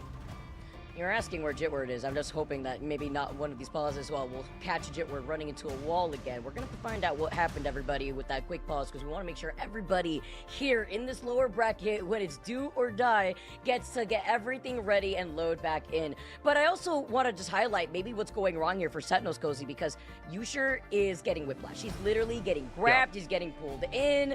They're jumping on his head. Mask has other plans for him, taking him to the side room. Is this Star-Lord really going to work out when it's not like you have a Raging Royal Flush to work off of it? Yeah, for sure. They've continued to find him, right? Like, he's kind of been their lookout for them, but they've continued to know exactly where he is. Xantho even getting a part of a lot of that, but it's Zaytex that just has his eyes on Yusher at all times. Because when you're playing this comp, right, you just rely so much on what Yusher's role is. And that has honestly been this team through and through, right? If Yusher's able to make that big difference of that damage that they're losing out on, they win. We saw that with 100 Thieves and the crazy ults and plays that they had. He's doing well, but they've been able to at least shut that down for now. And that has them struggling into the duck floaty part of the map. And then you also look at Kurova. As much as I love seeing the Adam Kurova coming out with the ultimate nerfs that we have across the board, you're splitting that between 2 other strategists, so it's going to delay the ultimates for the survivability that you may need to lean on. Is it going to be enough? Maybe a BRB coming through. As I do hear the game, guys, let's dive right back into the action. We just saw Zaytex clear off that side room. No more Kumiho Unleash for Sentinels. And Jitward was there, so he's nice and healthy, but Sentinel's going to go ahead and lose out on Dogman one more time. With that Agamotto, though, in the legendary prep, this is going to be huge because Cart has the ult ready as well. This can be a long fight in overtime, folks. Strap up. It could be a 1-1 here. If they're able to get a full push and hold to follow, the legends are in the sky. Yusha's been that for Sentinels thus far in the playoffs. Now going to go a quick pop of the ult, waiting till that health goes down to the 0. Agamotto's soul comes out. They're trying to find the banner. Down goes 1,500 health at a snap of a flick of a wrist now. Zaytex finding more. Oh, the click, the dash. The assassin is at play. The X-Men's going crazy.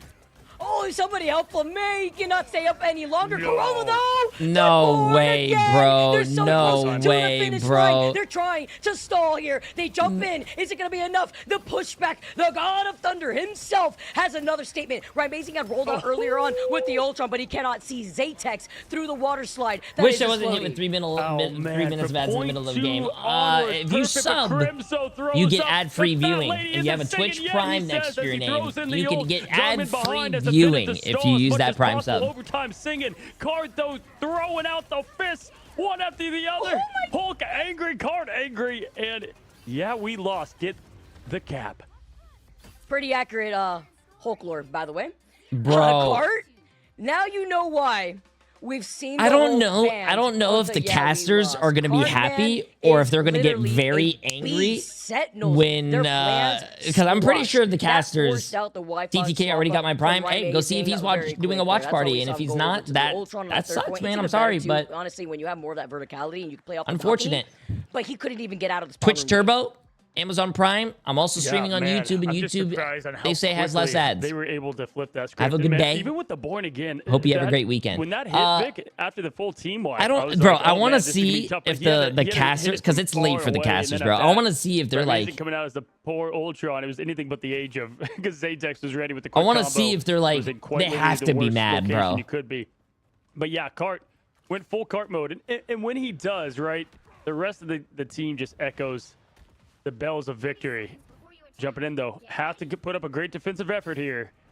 And they typically don't go I'm not going to interview the casters. That's who this works out. Mass does go cap, I was on my other monitor trying to see if I can see them getting a little angry. I just want to know. It has to be, bro. It has to be. Yo, don't blink. Appreciate the massive 2 months, my friend. This is the scariest thing to deal with. This is just a Hulk running in your face and then having to look behind you because Zaytex on this side lock is continuously harassing you while Jitward is just jumping on your heads. They're expecting the rollout from Sentinels, though, as they come out on the triple strat in the form of the strat pool. And with the triple Vanguard lineup from Yeah We Lost, it's found its success, Cozy. Absolutely. Now, let's see how Sentinels choose to approach this. Energy made Winter Soldier a thing on this map against this team right here, right now. So, Yusha going to go ahead and get out. How long has NA been going? Can do. Crimzo looking dangerously low. Going to rotate back right now. 8 hours ago. NA has been going on for 8 hours. In their limits. Mass now running back as well. Be close. Look at the ults already charged up to the maximum. Xantho close to it at any moment. Going to be the first to be able to pop it. Masso finds the captain, barely staying alive. The pocket, though, the pocket from the Invisible Woman comes in clutch and allows Kendrick to also reposition. You're going to be able to activate the strap pool ultimate first here. Dogman does get stunned. Amazing is very close to the extermination. With Dogman finding Jitward, they will not be able to contest with a banhammer off the van pool. Alrighty, so just like that, holding forward, space has been made. Xantho with that boundary and the aggression to follow. Keep your eyes on the angry Hulk, and here it comes. Love this play. They're going to initiate the first soft dive with Kendrick. He can't go down, is going to go down, but staying alive after that. Does find a pick to follow. Are you kidding me? Xantho with the boundary. I will never understand as a spectator why people play that character, bro. I think that character's ultimate ability is so ass. It's Cap and Bucky like the good old days. What year is this? Yusha slams down again. Can we hear another one? Zaytex had popped in with the Dance of the Butterflies, and Cart is still angry. He still finds another pick, but he looks behind him. Where is everyone? Jay Dogman has so much has energy found left. Jitward I have again. so much, man. Dogman's target priority onto Jitward has been back-to-back, but they do note that there is someone behind them. I do think we lost is probably going to win this map, and we're going to have to go to another map. Depending on how they play it out, but Cart ready to go angry. Other than that, Kurova with the advantage. We'll see how Whose ult is ass? I think White Fox's ult is really bad. Bass going for the follow, and the anti-pressure on the other side finds Kurova. Are you kidding me? Oh, goodbye. That's going to be a wipe. Literally the back-to-back. Kurova's gone down twice while he's had the ult. And get over here. I feel like I've seen this somewhere, Cozy. Yes, we did dinner a long time ago. And he finds it again. Yeah, we lost. Are claiming heads. This defensive side of we lost are stomping Sentinels and their plans. Yeah. Freedom died, man. Right if there. we go to a match 5 chat, I swear. We got Zatex now. I swear. Going after Crimson once again. If we make it to 3 a.m. The cap. They seem to have the answer for it thus far. User getting down low. I swear to yet goodness. Again. But Fulmay gonna get Kendrick out, and that opens up so much. That ult now gone. No! But Zatex, are you kidding me? Oh, Kurova can't play the game. He was literally in the animation to putting down the invisible boundary. At least he didn't I'm streaming tomorrow, but I want to sleep, bro. Zatex now could just go crazy. Dance to the butterflies. Can Kurova play the game is the question. Yeah, the Q button was like 3/4 press, but did not come all the way down. I cannot do 3 a.m. to stay alive. Matt, good rotation here. I'm in the 30 club, bro. I gotta go to bed, now, man. Looking at what I'm not young anymore. Activating this very early just to trigger You the ult. I'm all about it youngsters because Kurova can did do pull that. that early. It's been a century since we've seen the boundary. Kendrick gonna I don't even get to sleep in. If I end at 3 a.m., I'm still waking up at 9. That's the same amount Rallying of up the sleep. troops, though, is going to be Crimzo with the freedom charge. Is it going to be enough of the freedom as the Sioux is trying to find their own freedom back away? Xanthos cannot get away. Sending them back together is going to be Jitward, though, and they're following up on the tail ends of Mask and their own freedom charge. You're down to less than 10 seconds, and Crimzo has done what Crimzo needed to do, and it's isolate the problem. We find one strategist, and then you find Zatex. You talk about the stall potential, and there's no survivability. It's just a matter of time before Sentinels get this first checkpoint. Yeah, good job here, just resetting, calming down. Wait, the MP, mess, you're the 42? Gonna go find the Sioux once again. Xantho just trying to stay alive from Crimzo. Crimzo going off like crazy. I didn't know that. Finds the health back to no avail. It's gonna be now Xantho finding the grave again. Crimzo putting the team on the back. A sustain now. Dogman finds one, the other. The points are theirs. They used everything to hold it. Overtime, not a factor now. Somehow still keeping this thing alive. But I don't even know. That was so hard. And we even saw Kendrick, by the way. I don't even know how these teams have any energy. And Cozy, these guys I'm have like, to do be we tired, Okay, bro. I like this. Thankfully we make some switches here because I was going to say, don't stick to the triple strategist if you are getting countered at this point. It barely worked for that first checkpoint. It really was crucial to get some of those early picks from Crimzo. He really helped out the rest of the I forgot these guys. They're gamers, bro. They don't wake up till like 3 o'clock in the afternoon. True. I agree, Vic. 100%. 156 and counting. We'll see how the. I'm 48, old AS. Now, bro, 48 ain't even old, the bro. Eyes on the thigh. It's going to go ahead and throw it out there right away now. It's going to be on the Monster Hulk. Even the big guy's distracted. Bless Trying you. to rotate over. 247 and down. You getting sick? Nice job in the finish of Xantho. Able to heal up the Hulk and get the flush and the slam dunk on the Crimzo. Usher now getting some revenge, too. Onto Zatex. Back to the spawn room gates as Jitward with some love off the Sen jersey, by the way. We have to pinpoint that. Is going to have that 1v1 duel. Rye Mazing comes out on top. The deflect comes in, and Cart, after being able to carry so much of this weight through his punches, he gets the bubble down. Xantho gets the invisible boundary, and Sentinels, they're waiting and they're hungry because they have everything to throw in the kitchen sink. The strategist shackles are off for Rye Mazing now as the Devils ready to be let out. Right there with the dance the butterflies. We'll see 55 seconds. This is such a tough point to cap. Age is just a number, man. In perfect position now. Yeah, a lot of people say that. A lot of them are also in jail. Wow, fantastic job. At this point, Kendrick just ulting not at the right time. Maybe just I think this thing going, but it does cause Fulmay to do the White same. Fox Once you trade, it's horrible. Yet again, it's going to be such a close mirror match here. It's Kurova getting harassed, by the way, once again from Jitward, and then looking at Zatex. They're over there. They just dive on it. the extermination team to take out the Zaytex, but the Dance of the Butterfly now comes in from Usher, Freedom Charge from Mask, and when Zaytex comes back around, they'll have their own Dance of the Butterflies. That's a big pick-off. There is no sustain left from Sentinels. They do not have any of the strategist ultimates. Perfect play in the nick of time comes the Merc with the mouth. And the finish, great bubble there from Car, keeping the team alive through the side ult. Zaytex with the exclamation point. Time is run out. It is 1-1, folks. Bro. We're going all night here in the No. Yeah, we won this time around on their map choice. Museum of Contemplation still proves to be one of, we lost best maps. Talk about the Cart Hulk, though, Cozy. I think we'll probably get a Hulk ban following up. No. Yeah, you know, it's like they were able to get that through. That's why their protectors come there a lot of the time for the Hulk in the second half. Do you want coffee? No, coffee's Absolutely horrible. disgusting with the Zaytex, 15. 41 And and the flip 8 the on that script in the Psylocke, second bro. part. You sure did well there, but it was once they got rid of that tank pool, it was just a bit of a different story. Yeah, picks were happening, but it seems like the whole team was off and was not able to recover from there. Either way, though, it is 1-1. This is crazy. We're late in the night. We're having a great time here. Don't go anywhere. We're going to take a quick break. Cozy. We are not having a great time, bro. You know what? I'm having a great time. Chat, look. I'm almost level 94 on my fishing. I'm almost level 94 on my fishing.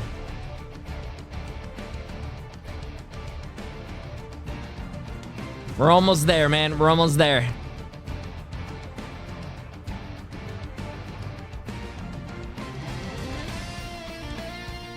We are almost there, man.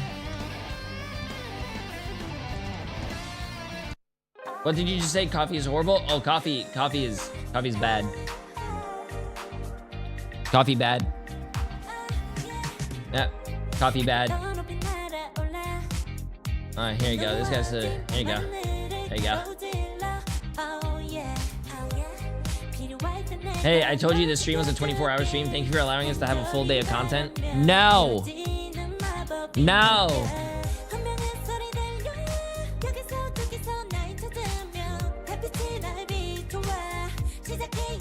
Why would I drink a Monster at 2 a.m. chat or any energy drink? No. Let me go up here. Actually, no. Let me go back over here. Jay's getting cranky? No, that guy was just... Are you talking about the... No.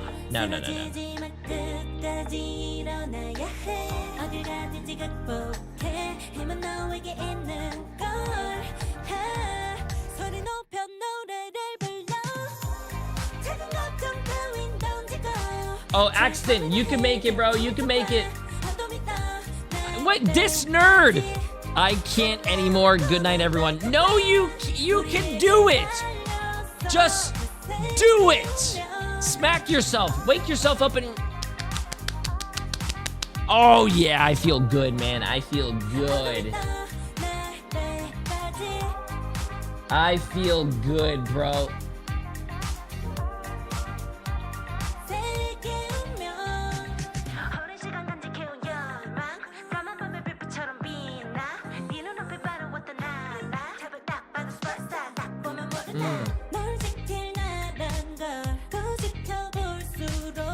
Wait, what happened? Where's TTK at? Yo, what's up, TTK? Bro, TTK, I'm gonna break down your guys' games, bro. I'm gonna break down that.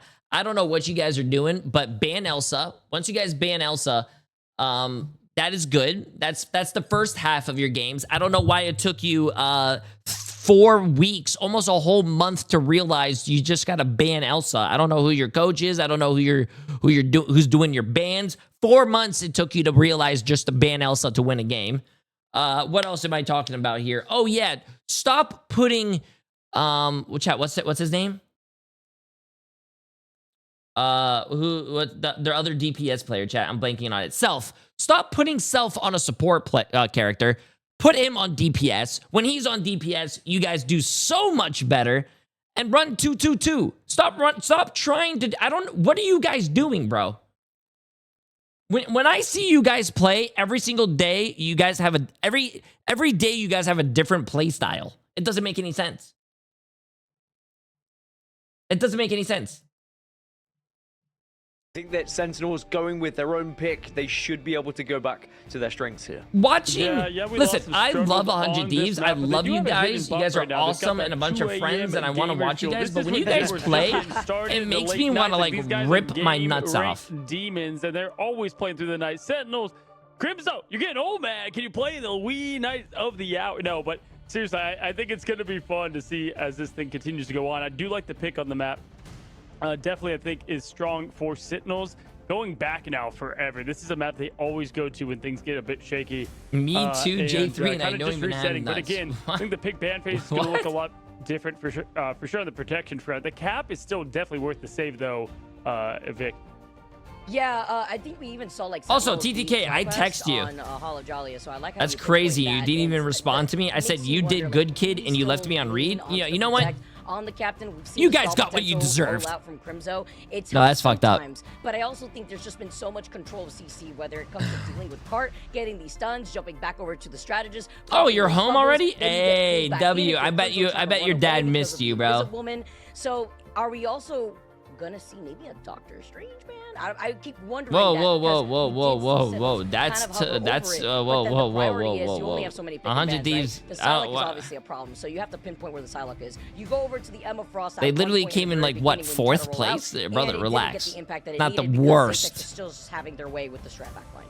Well, I do wonder, Cozy, do you think there is any extra pressure on Sentinels here because, yeah, we lost the unsigned MRC roster that's coming through, that's shaking things up, whereas Sen, partner team, I woke up to VP losing. To get further in this tournament. When does that start being piled in their shoulders here? That's when you woke up. Gonna be under it you got to put in the work, man. Yeah, I mean, we're on a 17-hour stream. Yesterday, he's like, "Yay, not last place." Like, I think they're happy with where they've gotten right now. But also, yeah, I mean, like, even Fox said, "Hey, it's gonna be a 3-0." Like, there are expectations from them. But hey, this team's gonna lock in, and they're not gonna let that quick dream die so soon. Gaskin. Well, it's going to be Sen on the attack. Yeah, we lost. We'll be defending first as we move over to map 3. Can we see Yeah, we lost take the lead I wanted to ask and you, maybe though, take Sen DDK, even further into this best of 5? Why don't you guys ever ban Vicky Kitty and Elsa? Vicky. Like, even Virtus Pro, considered one of the best teams before today, I guess, banned Elsa, and they still have Sam Sparker as DPS, bro. Away as we are in the location. Wakanda, the name. Gonna be now the Elsa ban up top. Making sure Yusher still not gonna get that comfort pick. Gambit on as follows. And look at the priority they give now to Dongmin getting that tank pool. I love how you also brought up like the late night power up because look, it's true. Whenever I'm playing Cozy, I'm just so honest. I'm like, all right, here we go. Time for the unemployed lobbies here, and we gotta get set up and ready to go though, because that's not something that you could say when it comes down to the pathing that these two teams have had to take to get exactly to where they are. Because remember, $50,000 prize pool. The team that wins out of this will be able to move $50,000 prize bracket, pool, bro. Find themselves in that 3rd place spot with 1K extra compared to whoever falls in this series. The Daredevil is going to be protected. I like this because, once again, it's another one of those Hall of Jalia. You get that information. I also think the Van Pool protect from Sentinels goes crazy, but with Yowie Loss having the same potential since it's not banned out for them, it's another scaling opportunity for them to get more damage output. No, that's a great point there, Vic. And with this next set of bans, it's funny. They're going to go with the White Fox, right? It's like, okay, you try to save that early now and you used it on the tank pool. Fine, we'll get rid of that. Very amazing. What else can you flex into? If it's the Ultron, I think Zaytech can handle that just fine and dandy. To save themselves, going to go over to Kendrick's side of the White Fox. But there is the cart ban. The only way to stop Hulk isn't bullets. It's banning him. Hey, yo. Dogman, I hope he's here. Hopefully he'll be able to Emily, come back by the way, together. if you want to sleep, I can we were stay talking quiet. about the impact Are you that going to Cart bed? had. Obviously, the Psylocke is very easy to deal with. It's just about bringing that attention to protecting that back line. You don't have to stay up with me. It's 2 a.m. We might not be finishing till 3. The Jeff as well, as we know, Jeff is very good on Hall of Jalia, and we've seen what Yowie Loss could do when it comes to the flexibility of this back line. The Jeff Protect, though, now... I'm not going to sleep, but yeah, you're welcome to stay quiet. Okay, my bad. We're probably going to see the triple just roll out from Sentinels. I'm sorry. I'll shut up. All right, wow. last save. Yes, the Jeff. And the last ban to follow. Now, yeah, we lost. Has gone with a couple things here. They're going to Star-Lord. Just a pure ban Yusher. Nope. Ban Jeff and save Jeff. Very interesting. at this point, right? Gonna get rid of the Fox, gonna get rid of the Ultron flex pick as well. So does he go? Interesting. So maybe Mantis here has been a lot of the comfort, if not taking the strat shackles off and just going pure duelist. A lot of options. Daredevil was shown at the end. I don't think they're too afraid of that. Right, taking his time for a second. No. Okay. No. Okay, Even Cozy's mad, bro. No. All right. You know what? Remember what I said, Cozy. It's Vicky After Dark. Whatever happens after this is not my fault. But you know what? With these pauses, hopefully they'll be able to get everybody in. You know, we were making the joke too in our last pause that it was Jitward. It was actually Crimzo. So just putting that note, because can't even put everything onto Jitward, even though we see it sometimes from his own respective stream and in that first map. But hopefully we did see that Dogman may have a connection issue. So we have to make sure everybody is loaded in for Sentinels because, guys, in this last series of the day in Americas, it is currently tied 1-1 apiece. We are nearing Demon Hours, 2 a.m. almost here for the East Coast. I hope you guys East Coasters rise up because this is going to be another game. Oh, yeah, it's like 2 a.m. I raise you 5 a.m. Vicky, checkmate. Yeah, no, I think what's to me going to be interesting too. Kingsman! You know, so as we don't yap on. I appreciate the massive raid, my friend. Absolutely insane, bro. I am 17 hours into this watch party, bro. You did not need a host me, but I appreciate it. I am gone right now. Through that lower bracket and continue to refine and reshape themselves. And what we saw at the beginning of the playoffs. How you doing, Kingsman? Hope you're having a great day, man. And you know, I'll be honest. I actually really like that pick and ban phase. Like, even if I am not watching Asia, bro. How you doing, Tasmo? I am not watching Asia, chat. I am going to bed after this series. Go over to the Mantis, then you get damage boost on the table, and then you'll be able to help, hopefully, enable Usher a lot more because that's been another shutdown that we're seeing a lot. Is Usher's not getting the impact that Usher I appreciate the massive raid, man. I hope you had a great time. Damage being put out onto the side of Yowie lost. That's a good point, Vic. And with the way that I'm going to bed. With the picks must be nice, bans, bro. I feel like Dogman let me know how it is. Though is sweet dreams. Give them plenty of at least the moxie that they need to go in and clean this. It's their appreciate it. Their decision Koi, moving appreciate forward. the massive get this up, my friend. Either way, we face a 2-1 Vicky. I will buy the full winning team new routers. It's on me. I promise.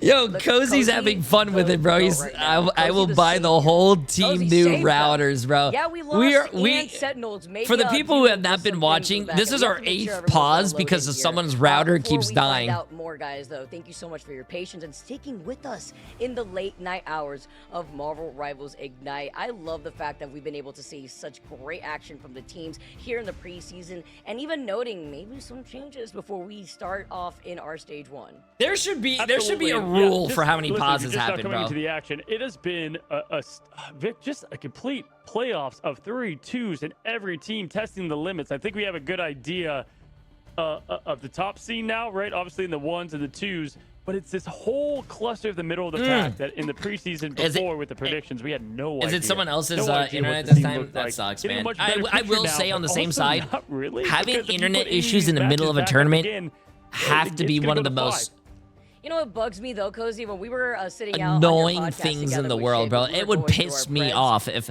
this is funny. Like me as a streamer, if I had internet issues, I am pissed off because it's it's annoying. More of these subs it's like mirror, like showcasing what they got in store for us. Korova, the meta not being very nice to Korova in general, as well as the kind of taking that away from the triple strategists with the ultimate nerfs that we've had across the board.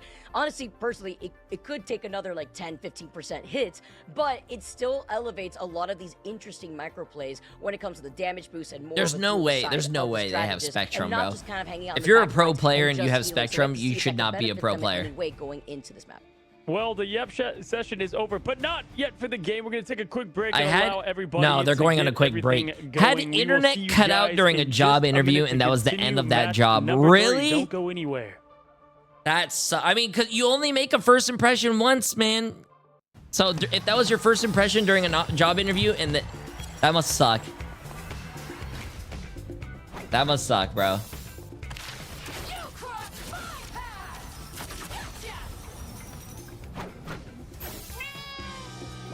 Meow.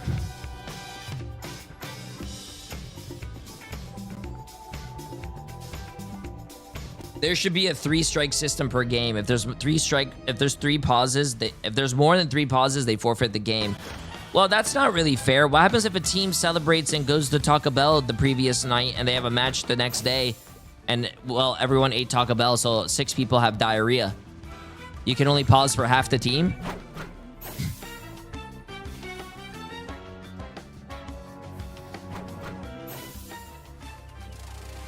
No, bro. No one's wearing diapers, chat. No one's wearing diapers, bro.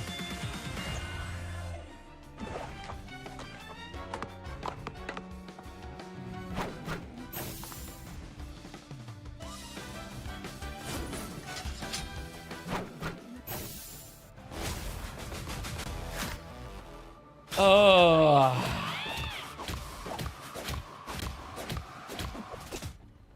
Emily, you want to take over the rest of the stream for me?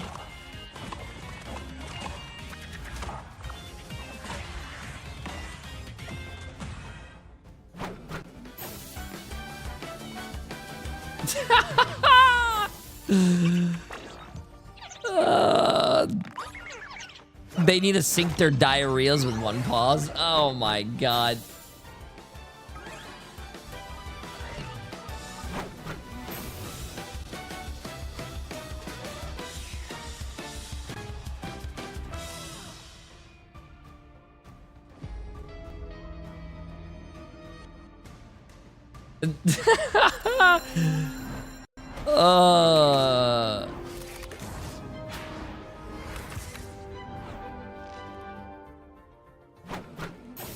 Yo, wait, Loon X Marvel Rivals. Wait. Is Loon X MR actually like the org Loon X? Yo, what's up, Bad Pachamari? How long? 17 hours. 17 hours and 3 minutes. Don't mess with the amazing Spider-Man.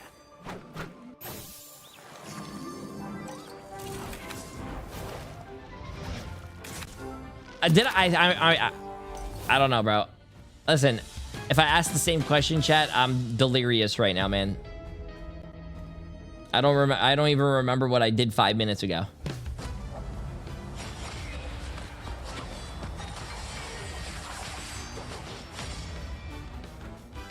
The hunt is on. 1,000 gods!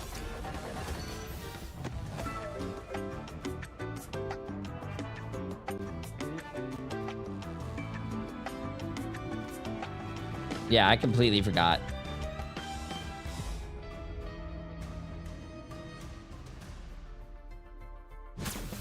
When are the games tomorrow? Apparently the games tomorrow are 11 a.m. for EMEA, which we're gonna try to wake up for. Yeah. Can we get a sleep cam? Yeah, you guys want me to? I could do a sleep cam. I do have a blow-up mattress that I can put in my room again, like I did for the subathon.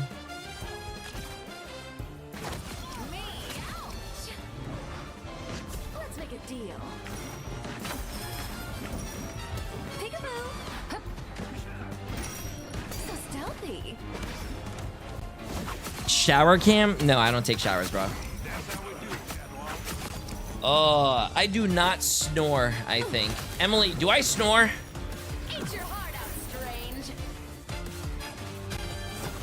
What do you mean you think I do? What?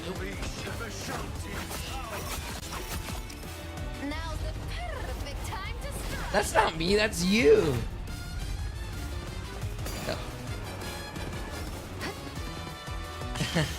I do not snore, but I remember a few nights ago, we were sleeping and Emily wakes up and she goes, and I'm like, I wake up to it. I'm like, what the fuck is going on? Emily had a Charlie horse in her calf and it scared the shit out of me, bro. And I was like, oh my God, what the hell happened, bro? I thought something happened. Oh, my voice is dying, chat. My voice is dying. I'm sorry. And we find oh, we're back. Vicky, you ready?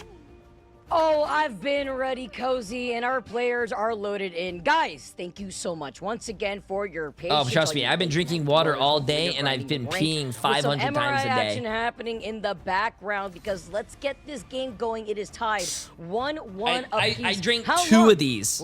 I drank 128 fluid ounces today. Oh, shit, my cam. Yeah, my bad. The viewers here who may have gone to take a break, Jitward, will have access to that Daredevil. Xanthos on that Invisible Man mask, no longer on the Jay, the China game started in 2 hours. Are you going to watch party those? Already I should ban you for that. Approach from Sentinels again. Crimson. I cannot, bro. An unorthodox pick there on the Venom. Didn't have great success at first on point 1. Wait, why did you say open that throat, Jay? Like the attack first, though, and Full goes down instantly to Jitward. Chat, we good, bro? Absolutely starting off this with heat and aggression. Love the way that they're opening things up already with the Shark taking a nap. Yeah, we lost. Already holding on to this defense. Masks very close already to that Vanpool ultimate on the Banhammer, but coming out of the gates is going to be Flamme. Sentinels having to do something a little different. Amazing could at least keep giving them that information. It's going to be Vanpool ult for Vanpool ult. Who's going to be getting the hammer first? It's 8 a.m. over here, and I slept like a baby. Yeah, mods, ban that person. Bragging that they slept like a baby, ban. Mask is going to go and counter there. Can they dive in with it? That's an early ult now as they find more. And the game is being played on the offensive side. Yeah, wait, why do they have music playing still? Now with the swap, this positioning. So what in the floating of the Deadpool there? Absolutely flying to the point, quite literally. Amazing finds one. Wait, yeah, good ears. Why do they have the music playing? 1-2, down goes the Devil. Do they even bother with the strange portal? It doesn't look like anybody switching, but you got the hero Jitward ready to get the stats going. The tech guy fell asleep, bro. They did make the swap over to the Strange in the hands of Zaytex, who didn't originally want to swap because they were already very close to that ultimate, but they are going to be able to stall. It looks like the portal could come out in terms of timing thanks to Jitward rolling out on the Spider-Man. Jitward has done his job. I do not even know how he was still alive, by the way. Cart rolls back in together, and with the triple Vanguard and the double strategist from Yeah, we lost. They hold down the fort, but Jitward can't stay alive long enough because Amazing's upset as he finds a 2K and making it very close to the 3K because the health pack is not the insurance policy that he was looking for. But they somehow are holding on. Zaytex on the point. Yeah, Amazing said, you're going to try to target ban me? I'll show you what's up when I let the Same Devil here. out. I slept like a baby. What about you, Jay3? From there, but down goes Zaytex and the last efforts up attempts. They were able to keep this thing on as long as possible. I'm fine, bro. Let's go. 47 seconds. Quick work. I can't wait to co-stream China too, bro. Let's get it, bro. Come on. Forward card into point number 2. I'm fully awake. All right. They do it. Amazing is mowing down the lawn in unison, wall climbing alongside Crimzo, who's got the Feast of the Abyss. You sure? Also with the reset on the Ensong Inferno, Amazing's got them in their line of sight. They're diving together. The Feast of the Abyss, allowing Santos to go down. Amazing getting Chat, you guys can't go to bed until I go to bed. Come on, stay up. If I can do it, you can do it. As the sun comes in, and Jitward has found the strategist. No survivability, as Sentinels have noted that, and they have to try to stay alive. Banhammer coming in, and it's going to be Yeah, we lost. Who fall? Dogman finding Kendrick next. Yeah, they've just shown it. When Dogman can play the Merc, they just are such a different team. Have a good night, Koi. Crazy pickoff there in the back line. Down goes Kendrick. The reset holds. And they picked this map for a reason. Comfort pick many times before. Crimson splashes down quickly on the opposition. Soft dive going in, but the Galarchok's going to stop it quickly as well. Crimson brought right back to the point that he started at. He got Galarchok's and completely didn't even empty. take any damage. Wants that one back. Ready to fuel another monster shortly, but look out for Yusher, legend in the making, up in the air. No counters at all. Zerx, you should definitely will not be able to get it in time. It's going to be hard here, too, and Amazing's also close to letting that Devil out. Nice sustain here. Korova just trying to stay alive. Jitward doing everything that we hate when it comes to being a strategist and dealing with a Spider-Man, but the PO's there. The Banhammer is put onto Yusher. Having that sustainability comes in clutch. Dogman putting down that bubble. Amazing separating the rest of the team and following up together with the Venom. This is the follow-ups that we've been waiting for. Oh, no, the back line cannot go anywhere. Backs against the wall. Amazing and Crimzo are the duo we like to see. Who needs legendary when you've got a couple legends? And it's just so comical that they went after Amazing's heroes. And it's just like, okay, leave me the devil. I'm sorry to hear that, Zerx. I'll make you fear it. Late into the night here. In 4K, no vision needed. Bam. Objection slams down Xantho out of this thing, and that's going to give them plenty of space, far more than the 1.3 mm they need. Korova with a ult maybe to give survival. Don't know if they needed that, but hey, why not? 3 minutes, 25 seconds. I feel like Cozy's getting a little tired too, bro. Now going over to the lawyer. Cease and desist, though. And now it's going to be Sentinels. Walk in the park. I mean, with the invisible Kurova, by the way, they're not going to get as much progress on the cart until he melees and goes out of invisibility. But the dive in as the assassination comes Cozy's in, just saying things. Cozy probably turned off his head and they're just on autopilot, bro. The insurance policy just let the words come out, just man. Negating a lot of that damage, getting the sustainability and the reset that they needed, thanks to Zaytex following up. Then you try to dive back in together, and yeah, we lost, are hungry. They're out for blood, and Jitward's upset. He came out originally on the Spider-Man, makes a swap over to the Daredevil. Yeah, they will not play the game you want them to play. They're always going to keep this aggression up and ready. You're going to go tag Crimzo. Hey, if you want to hang out by us, we're going to keep on pushing you into that spawn. 2 minutes, 30 seconds. Even though it seems like Sentinels have kind of firmly won this multiple times, Vicky. Yeah, we lost is doing great in terms of the time available. Jitward pushing a little bit too far. Xanthos got that ult, maybe doing a back defensive invisible boundary, and once again, coming up empty is the Apex Predator, the powerful ult finding nothing. Right, Mason, though, going to go down as Cart doesn't have the Hulk, but has the Venom, has all he needs as the Legends in the Sky pop. Xantho, though, keeping them nice and healthy. And his mask! Oh my god, goodbye! Oh man, I didn't see it. You're What happened? Gonna do that right in front of Matt's face after he had the banhammer. hot The water with answer tea. all I mean, along. hot water I with, really like honey. the positioning that we are seeing from Yeah We Lost, even getting a little Venom v Venom violence, but being able to hold the split position, hang out to the high ground, and also we're getting more information. Crimzo does get caught. Star-Lord got full but boots. They have some ultimates to work with here. Yeah, it's the nighttime hours, Vicky, here now as the Daredevils are trading blow after blow. Who's going to win the Battle of New York? It's going to be the man, Crimzo, as now quickly, what a way to deal with it. Hey, you know you get rid of a sticky Venom, you just bring him right into your own spawn. Delete that quickly. But I got to say, Vic, they burnt 2 minutes off this thing. And to boot, if you look at the ult rotation, right, they're going to have Kendrick, obviously Jitward. Zaytex will have one more Apex. And just maybe you'll get the show from Xantho. So I do give favor a lot here to Yeah We Lost a hold. Yeah, that survivability, but Jitward would also be able to let the devil out. It's up to Kurova to not go down, having the invisible boundary ready. Rymazing too, who he's gonna activate it. The dive comes in, and it's Rymazing versus the world. Dogman then follows up, no sustainability, making another head, and Dogman gets the 3K. Can we see the 4K, or will they take it from him? As Cart gets taken out. Rymazing, Dogman, together with Crimson, who had made the swap over Have a the good cap, night, Benzie. are gonna be able to lead the charge. Now, giving them no time to breathe as Zaytex up close to the Apex. Now looking at it, this Crimson ult's going to be huge though, Vic. They're going to have to peel their absolute dead bodies off this to get this W. Now Zaytex going in. He's ready. Hungry missed 2 before, but the biggest, most important one can be now. Doesn't need it as 2 go down instantly. 14 seconds. Sentinels are falling at the worst time possible. Down goes another. Vicky, the hold is coming in the form of the neutral. Cart finds another portal coming to play. 3, 2, 1. It's going to be a little too late. There goes Crimzo, but everything's ready. It's okay. Crimzo did his job, though, and the job was to force us into overtime. He may have gone down, but the portal is waiting to taxi him They're along. playing on it's Season 7 patch, not 7.5. Also can help play around the line of sight from the back of the lagging. half to take care of Zaytex. He is literally playing ping pong right now. The Daredevil tag at the other side of Sentinels. We're on the other side of the portal, and Mass clears out another. Flamay gets hit with an anti, and no bodies left from Sentinels to contest to the point to get this to the finish line. Oh, man, I'm loving Mask here on the Deadpool too, right? I mean, the Deadpool play. I appreciate it. I love you, Jay. I have to give you props. You're so passionate about your community. I love every moment of your stream. Thanks for being awesome. Hey, appreciate it, my friend. You're too kind. You're too kind. Right? Like, it I felt hope like 1 and 2 was just continue. It was the. I'm not trying to sound toxic. I hope but they were just stalling that thing consistently. Full hold. Full hold.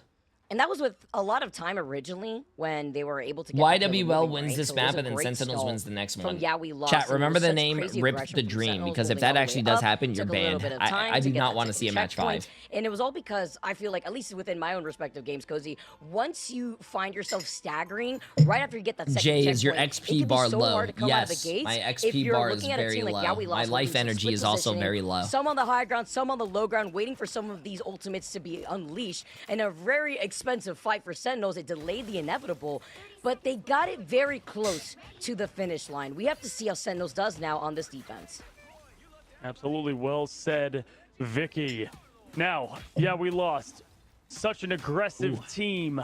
This was the pick of Sentinels to hold down the fort, to advance, to get their shot, to get to that grand finals. This is for third place minimum. I should get some gym Everything salt. on the line That would here be in really the first funny. playoffs of year Oh 2 my of the God. preseason.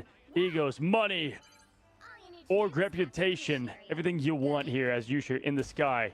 Doing some quick scouting. Dogman staying Just perfectly blink still. a Nobody bunch. can see It's a him. bunch of small naps. As long as I'm looking at this wall. I'll Rank be the time invisible. after Dogman, 24-hour though, stream. Yeah, being no. the goat, trying to get the isolation off the bubble, putting in the pressure. Can there be a follow-up? As Amazing looking at them. Dogman, though, gets away with finding Zatex after isolating the heels, thanks to that bubble originally. And he survives, by the way. Amazing isolates Kendrick, who wanted to push up. They see what's happening up on the high ground. True. It's Daredevil. Listen, I love match Daredevil, and fives, after chat, but taking not the like this, court, bro. they take Not like Jitward to this. the spawn room gates. Yeah, that's for sure. Objection. Amazing popping off. No question about it. That was absolutely crazy and perfect way to shut down any momentum. Now looking at it, Mask has this ult, at least can open up the opportunity. I think if they're going to go ahead and use it, try to throw it there on Kurova, that will open up something for the team. Vic, they're going to go ahead and use this upper ground, but Dogman ready to respond in the same. Looks like they're going to go here and there. I do not know of the band hammer. It's Daredevil where going the up. lands are going to be. Trying to I find some hope connection. one of the lands are in Dangerously low. China, Gotta bro. keep him up. China He's not is gonna be able to make it. Yes, amazing. Flip survives. Are you kidding me? Talk about survivability, by the way, with the Animal Crossing back line here. Flamingo, look at click Oh! has clicked He actually on got Crimzo that right killed. before he can hide away behind the W. wall. Xantho trying to stay alive. They want to have this dance off. The survivability is right around the corner for we lost. Wow, and while Zatex is popping having off, a man. highlight reel, the Elsa diff is real here for That themselves. means It's it's not like not gonna Sentinels be a full could hold. walk on Elsa on their own. Caught the pixel on Crimzo's shoe on that frame, Vicky. Now holding the W, and this is what's so crazy. Even though Sentinels did so well, like 4 minutes 39 seconds. That's Oh an yeah, eternity that's for so the team that's that so just funny. The got the win host, back. Again, Gaskin, is able to probably come full back like quickly full after on the asleep domination right now, loss bro. He's probably earlier that we he's saw in probably this just playoff. sleeping. Doing it yet again. Snowflake out. Xantho very aggressive. Gonna lose Kendrick early, and now forced to play very awkwardly. They're gonna have to.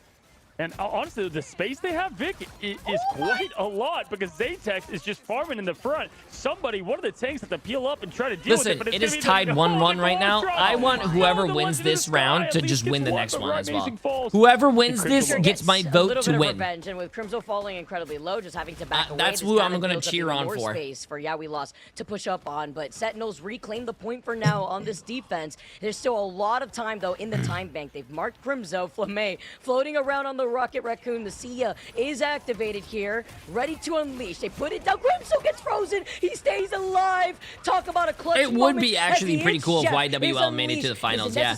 But you do have YWL, if they do win this, will go against Team Liquid Citadel. I don't think we're going to see Team Liquid Citadel lose. Whoever wins this is not beating Team Liquid Citadel at all. Yo, Chin, appreciate the massive raid. I hope you had a great stream. Santos to fall afterwards. Yeah, now just falling Welcome, welcome. right? Because falling like they have is just introduce the stagger, get back together. You have 3 minutes and more. But look out, Devil ready. Mask trying to get some poke rolling. Like the approach. Maybe go with a soft dive. No, here comes Crimzo going for it. The Xantho immediately gonna pop ready. And my gosh, the dash up and the quick finish. Stay off my strategist, yells Zatex, putting this game into his own hands. Vicky, this has just been perfect mechanical play.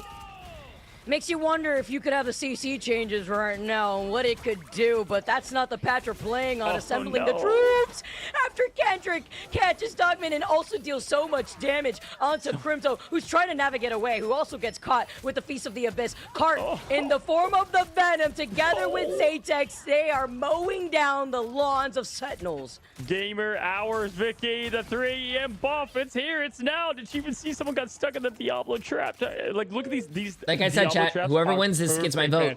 Just always giving room and space for and them to play around. I don't know what Zatex Zatex has been taking. Amazing. It's working. Life at this point now, low, and is not going to be able to escape. Goes down as well. 3 minutes 40 seconds to push. Vicky, so much advantage here in terms of ult, in terms of how it's rolling for them, forcing now a lot of adjustments. Thank goodness. I was about to say, like, this Who won between Swamp Gaming and Team Liquid Citadel? Swamp Gaming. Like, that was a good game. Yesterday, but Flamme and Korova, they understood the assignment. They make the swap. And you sure? The fact that we're seeing more Bucky too, by the way, Cozy, has been interesting. Because once again, like, they're not playing on the most recent patch. Usure's going to roll out to see if he can get some resets in. Dogman too. But the Glark Trucks has other plans. Thanksgiving came early and everybody is feasting. Thanks to Zaytex delivering on the table. Cart is taking some dessert though with him. To be honest with you, Sentinel's not banning Oh my god. Elsa, it's their fault, bro. Play. Now you've got the show Sentinels, ready to go. I mean, you sure does not deserve to lose. This is going to be a deletion. Like, they have nothing to deal with this whole W like you've been doing. They have nothing. This is going to be complete domination of Q's press. Xantho, Jitward have it ready if needed. Dogman getting low. Zaytex has been farming out. Don't let him drop. There goes the show. Up and ready. Damage boost to follow. Doesn't need it. Dogman, goodbye. Visit the spawn 2 meters away. Once again, going to be Daredevil out as well. Vicky, this is going to be their map to claim. 2-1. Wow. Is moments away. 2-1, bro. 2-1. Trying to find more Cart. The Fox, everything is out, but my gosh, somehow, some way, Flamme gets out an old Korova to follow. There's double madness.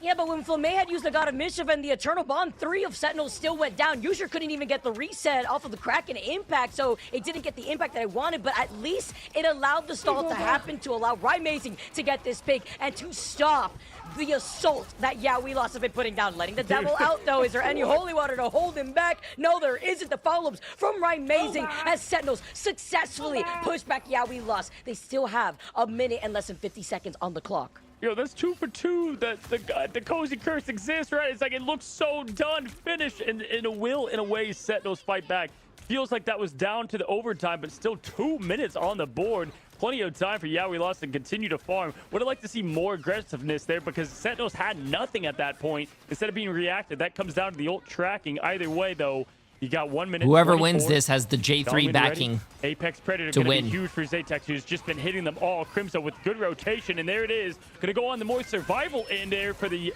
Dogman ult. Rymazing taking a quick trip, but it's fine. The rest of his team, though, trying to help him out. He gets taken out by Zaytex in the process after he was 1. And yes, as you mentioned, Kendrick is going crazy. The back-to-back. Are you kidding me?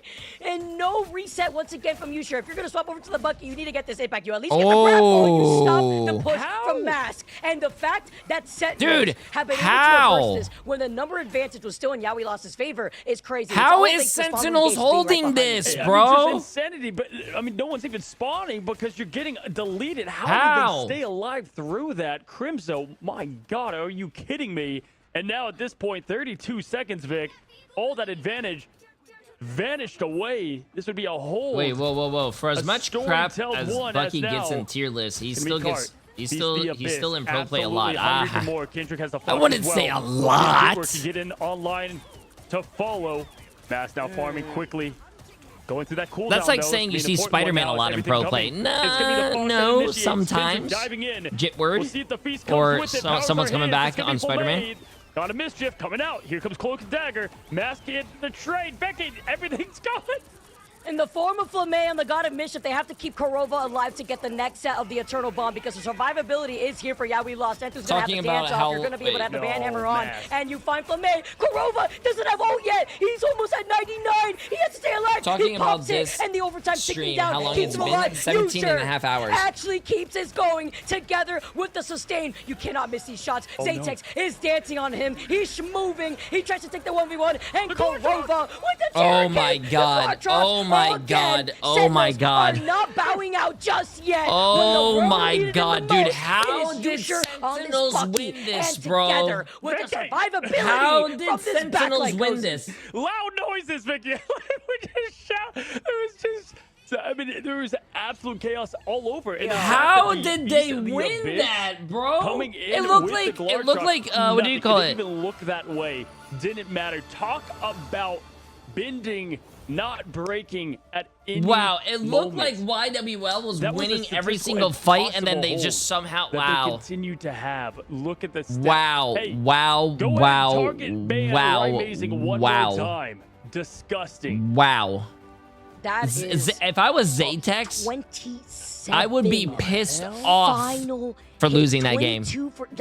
Right, Amazing popped off as well. 44 and 15, 27 final hits. Wow. Animal Crossing backline. I mean, I'm screaming crazy. I'm probably gonna have a noise complaint soon here on the East Coast, guys. But the fact that we have Flame and Korova cycling through those ultimates. Korova, by the way, living at like less than 30 HP and getting the Eternal Bond when he was like at 30 HP at 98% ultimate is what saved the day. Together with Yusher making that stuff over to the Bucky. Sure, I am resets didn't come out. It's cheering fine. It's dealing for with Sentinels, chat. I want Sentinels to win because if they win, then this stream some of the approach that they had will be done for the night till tomorrow. Unfortunately, every time they were ready to like do the game plan, Flame with the ult yet again to carry that potential and that momentum for Sentinels. It's like they always had that hero moment. But man, something's thank God you're always wrong. No, I just want to be right one time in my life. At least getting third place or higher from last to third. What a story, but yeah, we lost. Looking to fight back. Don't go anywhere. Quick break, and we'll be back. Quick break, chat. Quick break. Okay, let me get something for my throat. Give me a second. I think the break's gonna be like 1 minute, chat.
I love you.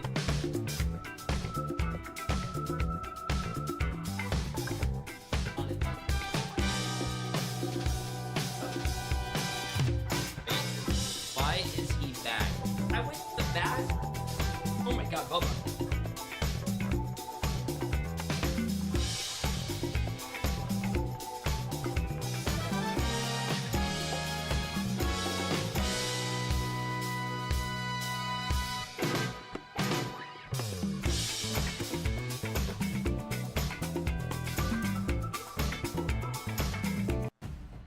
Welcome back, everyone, to Marvel Rivals After Night, because we're going all night, baby! We're back in because somehow, some way, they get it done. I didn't think it was going to happen. Oh my God, Vicky is dying, bro. Don't worry, Jay. I am still awake and thriving because I've got to support these two incredible commentators we have. Vicky, Cozy, you guys have been crushing it, and for good reason. This series deserves it. Wait, did he say Jay? Did Sen just pull that off, Vicky? Korova live, man. Wait, he's awake? I was screaming my head off, but I was literally looking at the survivability, and on paper, honestly, if that God of Mischief did not come off, then no way, bro. Because he was still a little far out. I didn't even know this guy knew who I was, bro. I thought he to close in that point, and yeah, we lost. With the swaps that they were dealing with from the Sentinel sides, Zaytex was able to just run amok in the backline. Imagine if we didn't see a Bucky swap off. Even if you weren't hitting those shots, it's splitting the attention from the server admin Elsa. Cozy, do you think that this might be it? Do you think, yeah, we lost now, that might just have crushed them? Because, you know, they had it. it seemed like the game was in their hands and they let it trickle through their fingers. Bro, I like this guy. He's funny, bro. They get the choice of map. Surely now he's pissing off the casters, bro. I love this. I love this guy, bro. Either way, they're definitely gonna take this to a map they feel confident in. Hell's Heaven is probably my guess. Hey, if he is watching the stream, I love this guy. I hope he shows himself in here, bro. This guy. Listen, I mean, I didn't know who he was at first because he was new this preseason and whatnot. He's funny as shit, though. At this point, I've already assumed, like, my stomach has gone into survival mode. Like, I'm just trying at this point to watch some peak rivals, and we're getting that at the very least. Vicky, my butt hurts. I mean, listen, yo, TTK, what were you? Continued to show the clutch gene. I'm awake though. I'm awake. I'm awake, bro. I'm awake. 17 hours. Space at I think 50. It's like the watch parties, the fans. We're all just watching cinema. Absolute cinema, and I think that we deserve getting these map 5s. We deserve to no. I do think that Team Liquid Citadel, who are probably we don't deserve that 5s anymore. To watch these matches might be saying, actually, perhaps we should do this in the morning and watch the VOD instead, so we can actually get some rest. Because remember, these guys who are playing late into the night here, and they're gonna have to compete again tomorrow in the lower finals. Because remember, guys, we have lower finals and grand finals going down tomorrow to conclude our preseason playoffs and find out who will be going into stage 1 as the #1 team in Americas. At the moment, it is Swamp Gaming who are waiting in those grand finals.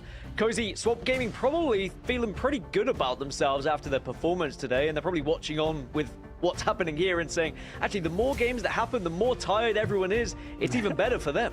Yeah, seriously, able to get the full rest. They don't even have to do the VOD review because it can look live here at the results. And yeah, sometimes, what's interesting is the lower bracket gets that warm-up game in because, it's going to be quick into then the grand finals. Oh, man. Like, we've seen that happen before. Like, not going to lie, when your throat's hurting, bro, hot water the bench and honey. It kind of go back and forth, too, right? Because the teams that may feels really a lot come better, out, bro. Actually feel really warmed hot up. Water the fact and that we hot are water going and on to Hell's Heaven, what do you call Cozy, it? you just mumbled it right now. I mean, Hell's Heaven being the choice here for we lost is them feeling right at home. Why is your throat? Yeah, honestly, bro, I've been here, screaming I think that this is going to be a for fun watch one. parties I love watching this for map 50 for hours, many reasons, bro. But I think in particular we've seen we lost do some crazy things here, and wouldn't surprise me if we go back and forth, Valen, into appreciate a the map massive 5 12 to try months. and define this series between these two teams.